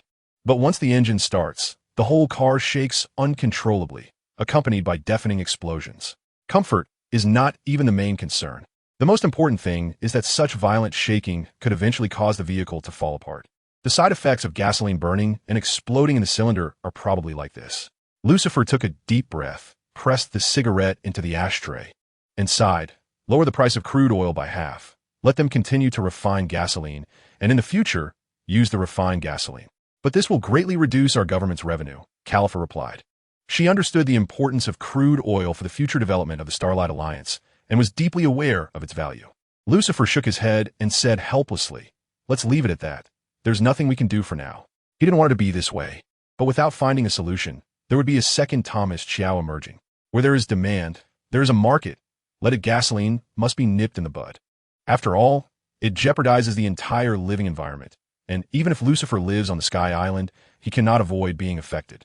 Being a capitalist is acceptable, but being a capitalist who sells the rope that hangs himself is just foolish.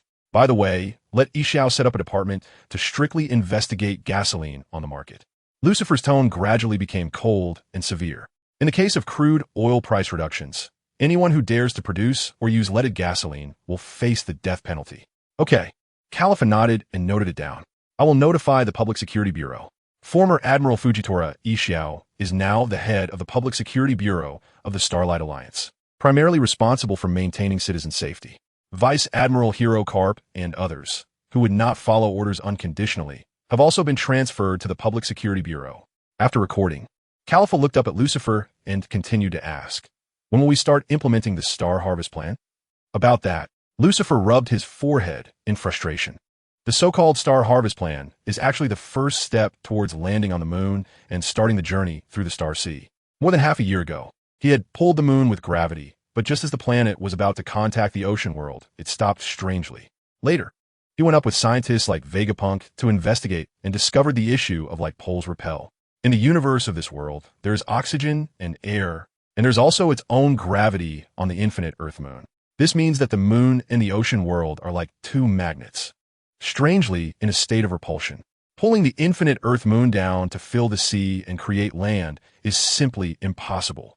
Only a stable connection channel can be built to land on it. There's no rush on this. Building a space elevator requires too much manpower and resources. So we won't focus on this for now. Speaking of which, Lucifer suddenly remembered something and continued. By the way, tear down the Twilla Wolf in the Bridge Kingdom. The building materials can be used to construct the tracks for the sea train. Okay, Califa nodded. I'll have Wapple take care of it. Wapple is now the head of the Starlight Construction Company, responsible for both demolition and construction. After finishing the records, Califa hesitated when looking at a note in her notebook. Unsure how to start. Seeing Califa's hesitant demeanor, Lucifer said directly, "If there's anything else, just say it." Califa organized her words and said, "Dorag called, asking us." Asking us what? Lucifer pressed for details. Asking us to hand over J.R. Morgan. Califa lowered her head in shame. The Starlight Alliance government had not publicly announced the acceptance of the Morgan pirates. However, African Shui was aware of this matter. This indicates that African Shui has planted spies within the Starlight Alliance, and their status is not low. It also signifies that Lucci and the others are not doing their job well. I see. Lucifer nodded, not surprised. The Revolutionary Army was able to hide from the world government for so long without being caught, so their intelligence work must be very effective. It is normal for Dorag to have the awareness to arrange spies within the Starlight Alliance. Similarly, the Starlight Alliance has also arranged spies within African Shui, with numbers 10 or even dozens of times more than those arranged by Dorag. To put it bluntly, even if you wanted to know how many times Dorag went to the bathroom in a day and how many liters of liquid he expelled, that could be done. However, to avoid exposure, they won't act until the crucial moment. Didn't he move the Starlight Alliance government to the Grand Line, African Shui? As for the agreement of non-interference, surely no one truly abides by such a piece of paper, right? I understand, Ryder will handle it. Lucifer had to admit that Ballaric Ryderfield's observation hockey, which allows him to know people's thoughts, is unmatched in espionage. No matter how skilled a spy is, they will be exposed in front of Ryderfield. I'll get back to work. Seeing that Lucifer had no intention of holding Lucci and Kaku accountable, Califa breathed a sigh of relief, slightly bowed, and left the office. People must have their close and distant relationships. Forming factions is inevitable. Lucifer saw Califa's performance, but could only sigh helplessly. Both the palm and the back of the hand are flesh. What else could he do? Since he couldn't vent his anger on his own people, he could only look for someone else. Lucifer opened the drawer of his desk, took out the special Din Mushy to contact Dorag, and dialed it directly. After 3 rings, "Mr. Lucifer, how have you been lately?" Dorag greeted warmly. Lucifer shook his head expressionlessly. "Mr. Dorag, I'm starting to understand the 5 elders. It's really difficult to govern this world." Haha.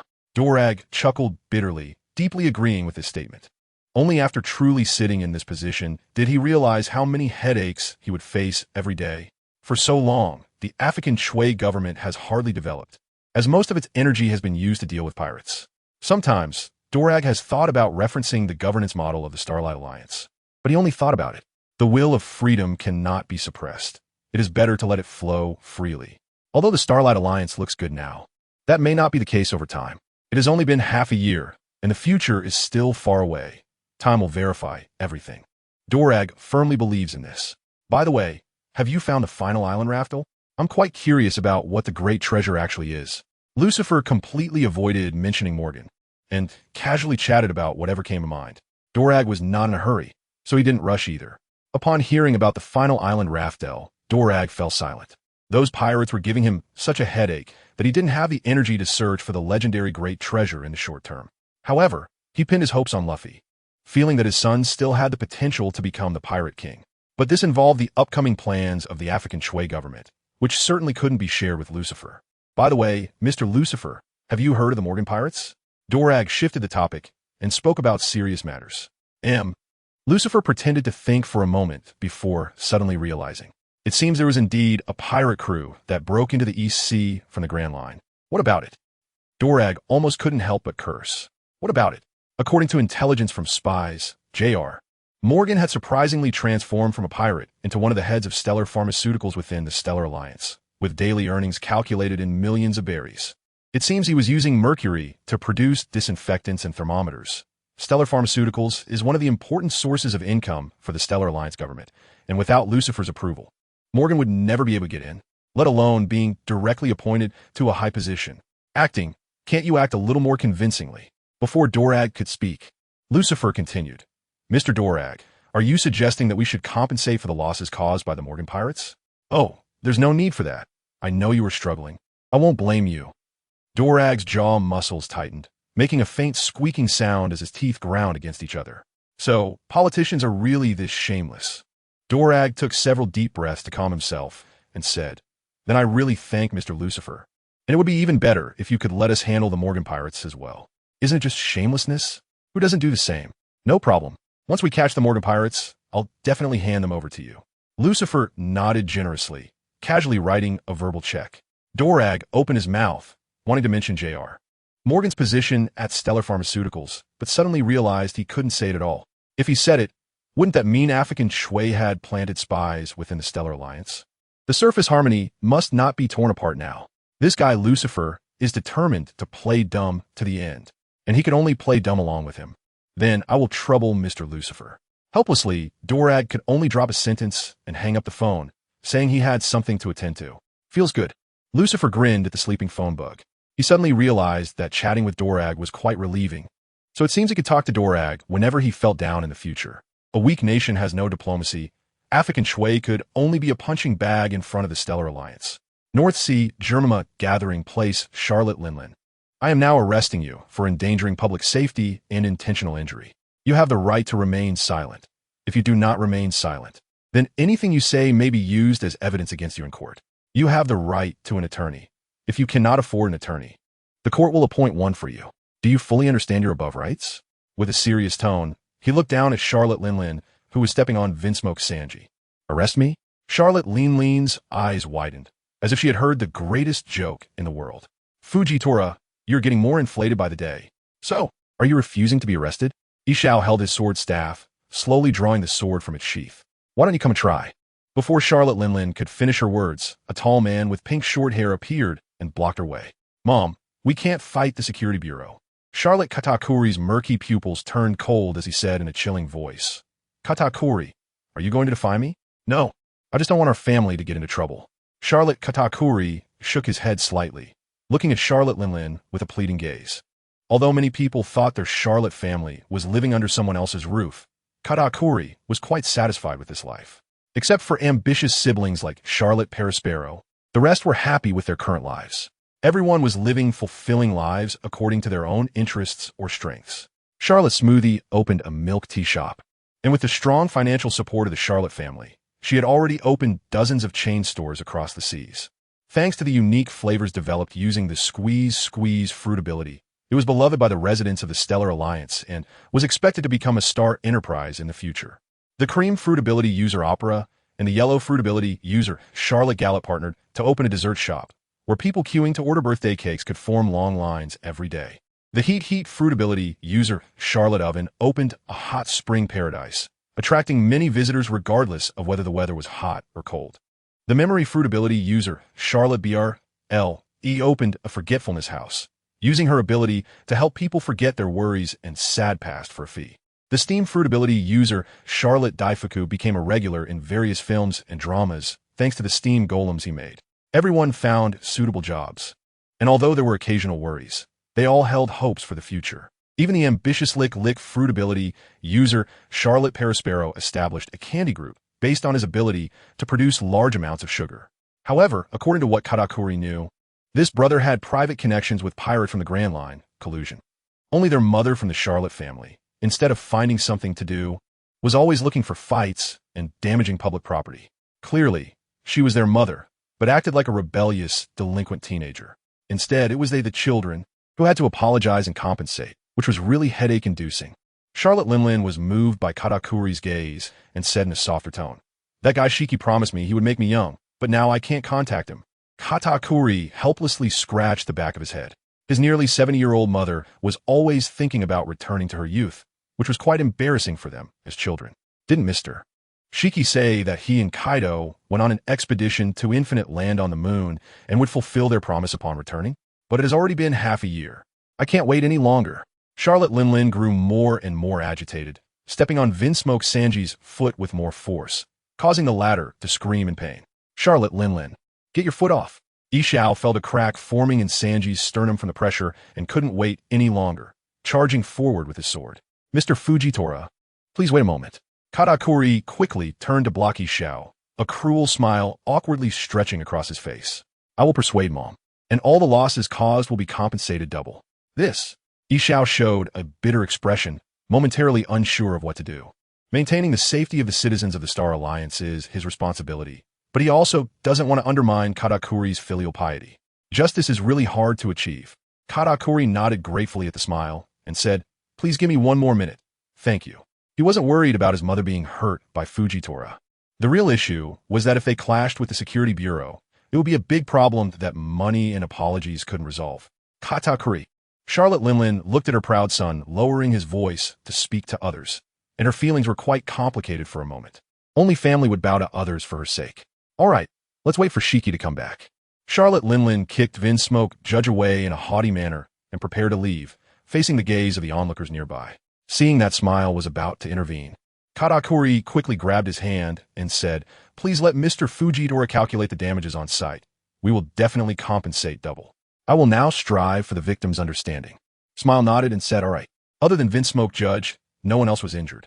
If the victim is willing to sign a letter of understanding, the Security Bureau can stop pursuing the matter. Thank you. Looking at Katakuri walking towards him, Judge, who had just sat up, immediately put on a stern face and said, I explained to that crazy old lady that the cloning technology we Vinsmokes possess cannot do what she said. Yet she still beat me up. I will not forgive her. She must be sent to prison for reflection. Katakuri took out a golden bank storage card, squatted down, and handed it to Judge, saying calmly, there are 50 million berry in this card. If you sign the letter of understanding, it will all be yours. This. Judge immediately threw his tough talk out the window and raised his hand to take the storage card. It's not impossible. The value of berry is 10 times that of belly. Getting beaten up just to receive 500 million belly is quite a bargain. However, there won't be a next time. All right? My Vinsmoke family also has to maintain its dignity. Don't worry. In the Grand Line, at the African Shui Government Building's command office, Mr. Dorag, we can no longer allow the Straw Hat Pirates to continue. Jordan suppressed his anger and placed a stack of reports on the desk. Dorag glanced at the names of the victims on the reports and said coldly, Sieg is your subordinate, right? You don't know what he has done? Jordan's pupil shrank. I don't know. Huh. Dorag sneered, pulled open a drawer, took out a stack of documents, and pushed them towards Jordan. Recently, many mermaids and fishmen have been trafficked, and the mastermind is your good subordinate Sieg. How do you explain that? Impossible. This is slander. Without a moment's hesitation, Jordan denied it categorically. Jordan, you have fallen. Dorag looked at Jordan in front of him, his eyes filled with deep disappointment. Jordan's pupils suddenly shrank, and he hoarsely said, Mr. Dorag, what do you mean by that? Still unwilling to confess? Dorag's fists clenched and relaxed repeatedly. His heart was in pain. Although Jordan was not a high-ranking official like the former Revolutionary Army commander, he had been his old comrade for over 10 years. Now he had become someone they despised. I don't know what you're talking about. Jordan stared at Dorag's face, trying to read the true meaning from that gloomy expression. He was sure he had made no mistakes, and Dorag was very likely trying to trick him. Dorag raised his hand and pointed at the documents on the desk, speaking in a flat tone. Aren't you going to take a look? Isn't this a trick to deceive me? Jordan's heart began to race, and he held his breath as he reached for the documents on the desk. After opening the cover, glaring names and photos entered Jordan's eyes, causing his frantic heart to slow down for a moment. First, there was the photo. In a dimly lit, luxuriously decorated room, a host wearing a half-mask covering his eyes was introducing guests hidden in the shadows. Beside the host was a beautiful mermaid, sitting on the ground with a terrified expression, curled up with her fishtail. Then there were the names. Familiar subordinates, vicious pirates, renowned tycoons, and his own name. Jordan laughed dismissively, throwing the documents onto the desk, having no intention of continuing to look. Mr. Dorag, this is just a photo with incomplete holes in some names. It doesn't prove anything. I know. After all, you work in intelligence, and you do everything very carefully. Dorag stared directly into Jordan's eyes, speaking each word firmly. But how do you explain the source of wealth from your recent luxurious lifestyle? Hearing this, Jordan's breath caught, and his mind raced as he awkwardly explained. I just happened to salvage treasure from a sunken ship. That doesn't violate any regulations, right? Seeing that Jordan intended to stick to his guns, Dorag suppressed his anger, closed his eyes, and said solemnly, 3 days ago, the mermaid girl who was auctioned escaped back to Fishman Island and reported everything she encountered and knew to Neptune. I still vividly remember her miserable appearance. I can't imagine what kind of terrible hell she went through. According to that mermaid girl, there was an exaggerated but believable rumor circulating in the darkness. Fishman's vital organs can enhance vitality, and mating with mermaids can delay aging. Dorag opened his eyes again, and a hint of confusion surfaced in his usually resolute gaze. The celestial dragons no longer exist, and the slave system has been abolished. Yet these things have been reborn in newer and more terrifying forms. The trafficked individuals are not only fishmen and mermaids, but also humans and other races. They're no longer bought as slaves, but have become tools for sexual gratification and are used for all sorts of bizarre remedies. For example, eating certain parts can enhance one's abilities. Drinking the powdered bones of the long-armed tribe mixed with water or wine can make one's arm stronger. Drinking the powdered bones of the long-legged tribe mixed with water or wine can help one grow taller and even allow paralyzed individuals to stand again. As for the existing organ trade, it's even more needless to say. It's laughable that the celestial dragons have disappeared. The slave system no longer exists. Yet the number of trafficked individuals has increased, perhaps because the disappearance of the celestial dragons and the abolition of the slave system have made people lose their vigilance. Fishmen and mermaids can now walk openly under the sun, losing the protection of the sea, making them more vulnerable to traffickers. Now, the relationship between Fishman Island and humans has become precarious once again. Jordan, the crimes you have committed are unforgivable. The confusion in Dorag's eyes disappeared, replaced by an unprecedented firmness and determination. Feeling the wind rising in the office, Jordan, in a fit of rage, shouted, "This world was taken by us at the cost of our lives. Why can those people enjoy the fruits without effort? Why are they richer and better off than us? Just because we are the Revolutionary Army." Dorag suddenly flipped the desk and charged in front of Jordan, his fingers clawing toward his neck. "Angel Island Star Alliance Government's highest management office. Fishman Island wants to join us?" Lucifer raised an eyebrow as he looked at the telephone snail on the desk. This couldn't be some new spy tactic, could it? Yes, there have been some complicated matters lately. On the other end of the phone, Carp, who was on vacation, looked helpless. He had originally set aside time to educate Luffy properly, but then the Prince of Fishman Island, Sharkstar, came knocking. At first, Sharkstar wanted to discuss the matter of the captured tribesmen with Luffy, which was essentially a way to express dissatisfaction with Dorag through Luffy, with Luffy as a buffer. It would get too ugly. After all, Luffy was a benefactor to Fishman Island, which was one of the first kingdoms to respond to the Revolutionary Army's call. Neptune feared that openly expressing dissatisfaction would bring trouble to Dorag, so he sent Sharkstar to use this indirect approach. However, Luffy didn't grasp the intent and instead charged into the lair of suspected human traffickers and beat them up. After realizing that he couldn't express his concerns through Luffy, Sharkstar shifted his attention to Carp, who was accompanying Luffy. It seemed that the relationship between the benefactor and the grandfather was closer than that with the father. Since they were all family, there was no need for formalities. Thus, the idea of Fishman Island wanting to join the Star Alliance emerged. Of course, the main reason was those stars from the Star Alliance who kept praising how great it was on television every day. Fishman Island was merely seeking a better shelter. Let me think about it. Lucifer didn't give a direct answer, but decided to put it off for a while. Carp scratched the back of his head, while Sharkstar was still waiting for a reply. "How about this? I'll call you back in 2 hours. Lucifer dropped the line and hung up. What happened on Fishman Island? Lucifer set the telephone snail aside and began rummaging through the documents on his desk. He was busy and couldn't constantly pay attention to what was happening with Afghani, so he needed to understand the situation first.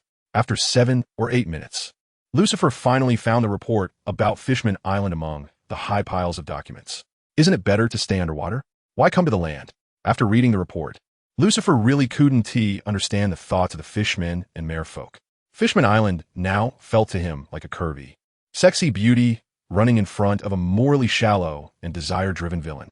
As for what a morally shallow and desire-driven villain would do to a beauty, the outcome was naturally self-evident. Unfortunately, the naive beauty didn't understand the reasoning of one must guard against others and a gentleman does not stand under a dangerous wall. Many people complicate these thoughts, debating whether a sexy appearance is right or wrong, or trying to understand that the villain was merely tempted. This is actually a very sad notion. a sign of weakness, unwilling to accept that there can be unprovoked evil in the world, fearful that this unprovoked evil might suddenly descend upon them, and they could not avoid it. In fact, regardless of what one has or hasn't done, evil has a certain probability of occurring. What should truly be done is to avoid evil in advance and accumulate the power to resist it when it cannot be avoided. These human traffickers are evil. The fishmen and merfolk not only left their safe zone to come to land, but they also lack the power to protect themselves. Jinbei also likes to stroll on land. But how come no human traffickers have tried to capture him? Because Jinbei is strong. He has the power to resist evil. But what about the other fishmen and merfolk? However, knowing that joining us is a way to avoid evil, Lucifer wanted to agree to Fishman Island's request, but he hesitated a bit, simply because Fishman Island is a bit of a troublemaker. During the era of the world government slave system, the proportion of humans among slaves was far greater than that of other races, which is related to the huge base number. But the ones causing the most trouble were not humans, but fishmen and merfolk. This is certainly a good quality, representing their unity and empathy for their kin, more so than humans. However, for Lucifer, who sits in a managerial position, this is not a good thing. The more united and cohesive this group is, the more it means that whenever certain individuals from this group are involved, matters will escalate significantly. As a manager, Lucifer can't just play Tai Chi to muddle through. He has to spend more energy and time to appease and resolve issues. This is extremely disadvantageous for a manager. But the abilities of fishmen and merfolk underwater are very tempting to Lucifer, and they come with an ancient weapon, Sea King Poseidon White Star. This makes it hard to choose. One of the reasons Lucifer wanted to keep the Revolutionary Army to establish a government was to kick out troublemakers. Now that the Star Alliance is so harmonious, aside from Lucifer's personal abilities, a large part of it is due to the absence of troublemakers. After pondering for a while, Lucifer dialed Carp's number. The Star Alliance welcomes Fishman Island to join, but what? Carp's mouth had just started to smile before it abruptly fell back. He knew that whenever Lucifer used words like but or just, it meant that what he had just heard could be disregarded. This would take some time. After all, the Star Alliance had just started, and there were still many places that needed to be improved. Speaking of which, Lucifer changed the subject. The Star Alliance is certainly welcoming to the compatriots of Fishman Island, but I still need to communicate with Dorag to avoid affecting the friendship between our two nations. I'll handle it with Dorag. Carp rolled his eyes and patted his chest to take on the trouble. After all that had happened, he had somewhat understood Lucifer's character. He was a greedy guy who wanted both benefits and reputation. However, Fishman Island was indeed in a dire situation. Humans discriminated against each other, let alone those with fish scales or gills. Although Fishman Island joining the Star Alliance wouldn't change this situation, under Lucifer's strong measures, few would dare to openly cause trouble. It should make life a bit more comfortable for Fishman Island. Then I'll leave it to you. Lucifer smiled slightly and then hung up the phone. As long as Carp didn't act old and bossy, Lucifer still respected him. The thought that the combat power of the new era is inferior to that of the old era is actually a mistake. For example, Luffy started at a lower point than Charlotte Linlin. However, Luffy achieved what Charlotte Linlin did in her 40s by around the age of 20. In the future, Luffy will undoubtedly go further than Charlotte Linlin. Setting aside combat power, there are many things from the old era that the new era lacks. For example, regarding reputation. Cap's title of hero is respected by many, even Inafikin Che. Lucifer never expected to defeat anyone with Cap's fists. After all, he is old, and many of his views are outdated. However, Cap's hero title is actually more valuable to Lucifer than his fists. For instance, this time Fishman Island applied to join the Star Alliance. Without Cap's guarantee, even if Fishman Island is suffering, it wouldn't separate from Afikin Che. Often, it's not that subordinates are incompetent, but that leaders do not know how to utilize them.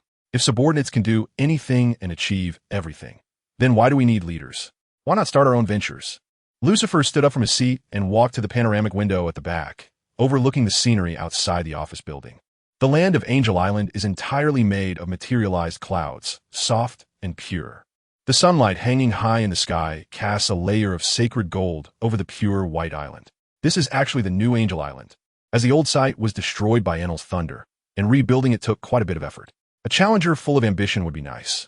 Life has become a bit dull. No matter how beautiful the scenery is, seeing too much of it can become tedious, and at this moment, Lucifer is in that state. Sometimes he wonders if the five elders in Im are deliberately letting things slide, just to add a bit of fun to their mundane lives. After all, fighting against heaven, earth, and people is endlessly entertaining. What is he sighing about now? Shelby's voice rang out, as this guy once again walked in without knocking. Lucifer sighed helplessly, turned around, and said to Shelby, "Could you knock on the door? What if I was doing something private in the office and you walked in on me?" With Karifa? Shelby grinned lewdly and plopped down on the sofa. Lucifer didn't want to engage in that topic and changed the subject. "What brings you here today? Aren't those models and female stars tempting enough?" Shelby shook his head, his gaze empty, and said, "I don't know why, but it feels a bit dull. When everything I desire is within reach, I actually start to miss the days of hustling on the sea. Although it was tough, it was strangely fulfilling. That feeling filled me with drive, right?" Lucifer nodded in agreement, walked to the cabinet, and took out 2 cups and a bottle of wine. Teselo has already fallen, spending all day with Stussy, the clone, and has lost his previous vigor. Lucifer handed a cup filled with red wine to Shelby and spoke candidly. "I thought you had also fallen like him, but I didn't expect you to wake up in time. That makes me quite relieved." Shelby took the cup, downed the wine in one gulp, and exhaled. "After all, we are still young. We shouldn't stop here." As he spoke, a faint blush crept onto Shelby's cheeks, not from drunkenness but from embarrassment. He had only come to have a moment of reflection with Lucifer, but he didn't expect to be taken seriously. But now that the words were out, he had to maintain the act. He didn't want to be beaten up by Lucifer. "Very good." Lucifer also finished his glass of wine in one go and then patted Shelby on the shoulder. "Shiki and the others have discovered a planet with intelligent civilization in space. In the future, each of us could be the master of a planet. Now, you should take this opportunity to train and learn a bit. I will let you sit in the manager's position for a few days." Shelby jumped up from the sofa and waved his hands repeatedly. "No way. Your term is 10 years, and after 10 years, Shiki will take over. It should be several decades before it's my turn. If I sit in this position early, others will have opinions, and I can't do anything that affects unity. It's fine, they definitely won't have any opinions." Lucifer smiled slightly, indicating that Shelby need not worry about affecting unity. It's funny, really, originally, everyone in the 10 Commandments was vying to sit in the highest management position. But since seeing how busy Lucifer was, they all tacitly fell silent. Perhaps this is the role model effect, with Lucifer leading by example. Others realized that managing the world is not a comfortable job. Simply put, they only wanted to grasp power and honor without wanting to take on the corresponding responsibilities. The highest management position is not one of enjoyment. Rather, it is likely to be thankless work. Since that is the case, they might as well maintain the status quo, having unmatched status in the Star Alliance without bearing the corresponding responsibilities. As for Shiki and Kaido, who are going on expeditions into space, they simply enjoy fighting and killing, not for the sake of expanding the Star Alliance. "We really can't do this. We must stick to the agreement." Shelby's face was full of bitterness. He really didn't want to take on this hot potato. In today's Star Alliance, he has money and power. Even if he idles around at the Navy headquarters, aside from Sakazuki, who dares to give him a hard time, everyone else greets him politely as Mr. Shelby. As for the Public Security Bureau, with too many troublemakers like Cap and Smoker, he wouldn't even think of visiting. "I say you're capable, so you're capable. It's decided." Lucifer pushed Shelby back down onto the sofa and instructed, "I will have Karifa and Sweetheart Queen hand over their work. From now on, everything will be entrusted to you." "No." Lucifer ignored Shelby's wails, set down his cup, and walked out of the office. After all, he is not a person who can settle down. It's impossible for him to clock in every day like an office worker. He also wants to wander out on the sea, as there are still many places in this world he has not yet visited. The future holds a vast universe, with more bizarre space races and even more powerful enemies. Just thinking about it makes one's blood boil. Of course, adventures aside, he still needs to ensure a proper handover. That is the responsibility and duty of an adult. Once, Yuchien wanted to go out and play, but he did not hand over the position of general in a range for subsequent work. This indirectly led to the fall of Wano country. Lucifer certainly would not be irresponsible. The position of highest manager has been handed over. Having proven his ability long ago, Shelby can navigate through unreasonable pirates. Produce. The Star Alliance has countless powerful allies like the Navy and the Public Security Bureau, so there shouldn't be any major problems in the next decade. After all, the Star Alliance is a common home for them, and these powerful individuals will risk their lives to protect it. The next night, the South Sea was filled with twinkling stars, and the bright moon cast its pure white light upon the eternally restless sea. "I've already retired. Why are you calling me out?" Sengoku, dressed in a pink floral shirt and matching shorts, strolled along in flip-flops. "The beautiful era has just begun. Are you really willing to exit early? Lucifer smiled slightly and turned to look at this guide who had been coaxed into coming. If there's anyone who knows this world best, former Fleet Admiral Sengoku is definitely one of them, and he just happens to be free. Zhangguo pouted in dissatisfaction and complained, I still have a daughter and a granddaughter. Protecting their growth is a very joyful thing. Each generation has its own blessings. Are you really worried that they might encounter accidents within the Alliance of Stars? Lucifer placed his hand on Zhangguo's shoulder and urged him to walk faster towards the morning star dock to the harbor. Zhangguo's eyes flickered with interest as he asked, Is it just the two of us? Want to be a bit too lonely? Of course, it's not just us. Look. Lucifer raised his chin and pointed ahead. On the deck of the Morning Star, several figures had been waiting for a long time. At that moment, clouds drifted by and moonlight fell like silver, revealing the true identities of those figures. That's... Zhangguo's eyes misted over, as if he had returned to the time when he pointed his sword of justice at the sea. The former Navy Admiral Kazanakiji, the retired Chief of Staff Crane, and the retired Supreme Commander Kong. Lucifer licked his lips and said something that made Zhangguo even more excited. Next, we are going to Grand Line to pick up Carp, since the future has decided to venture into the endless sea of stars. These precious combat powers cannot be missed. This voyage will be their test. Like-minded people will return to their youth and take the stage again.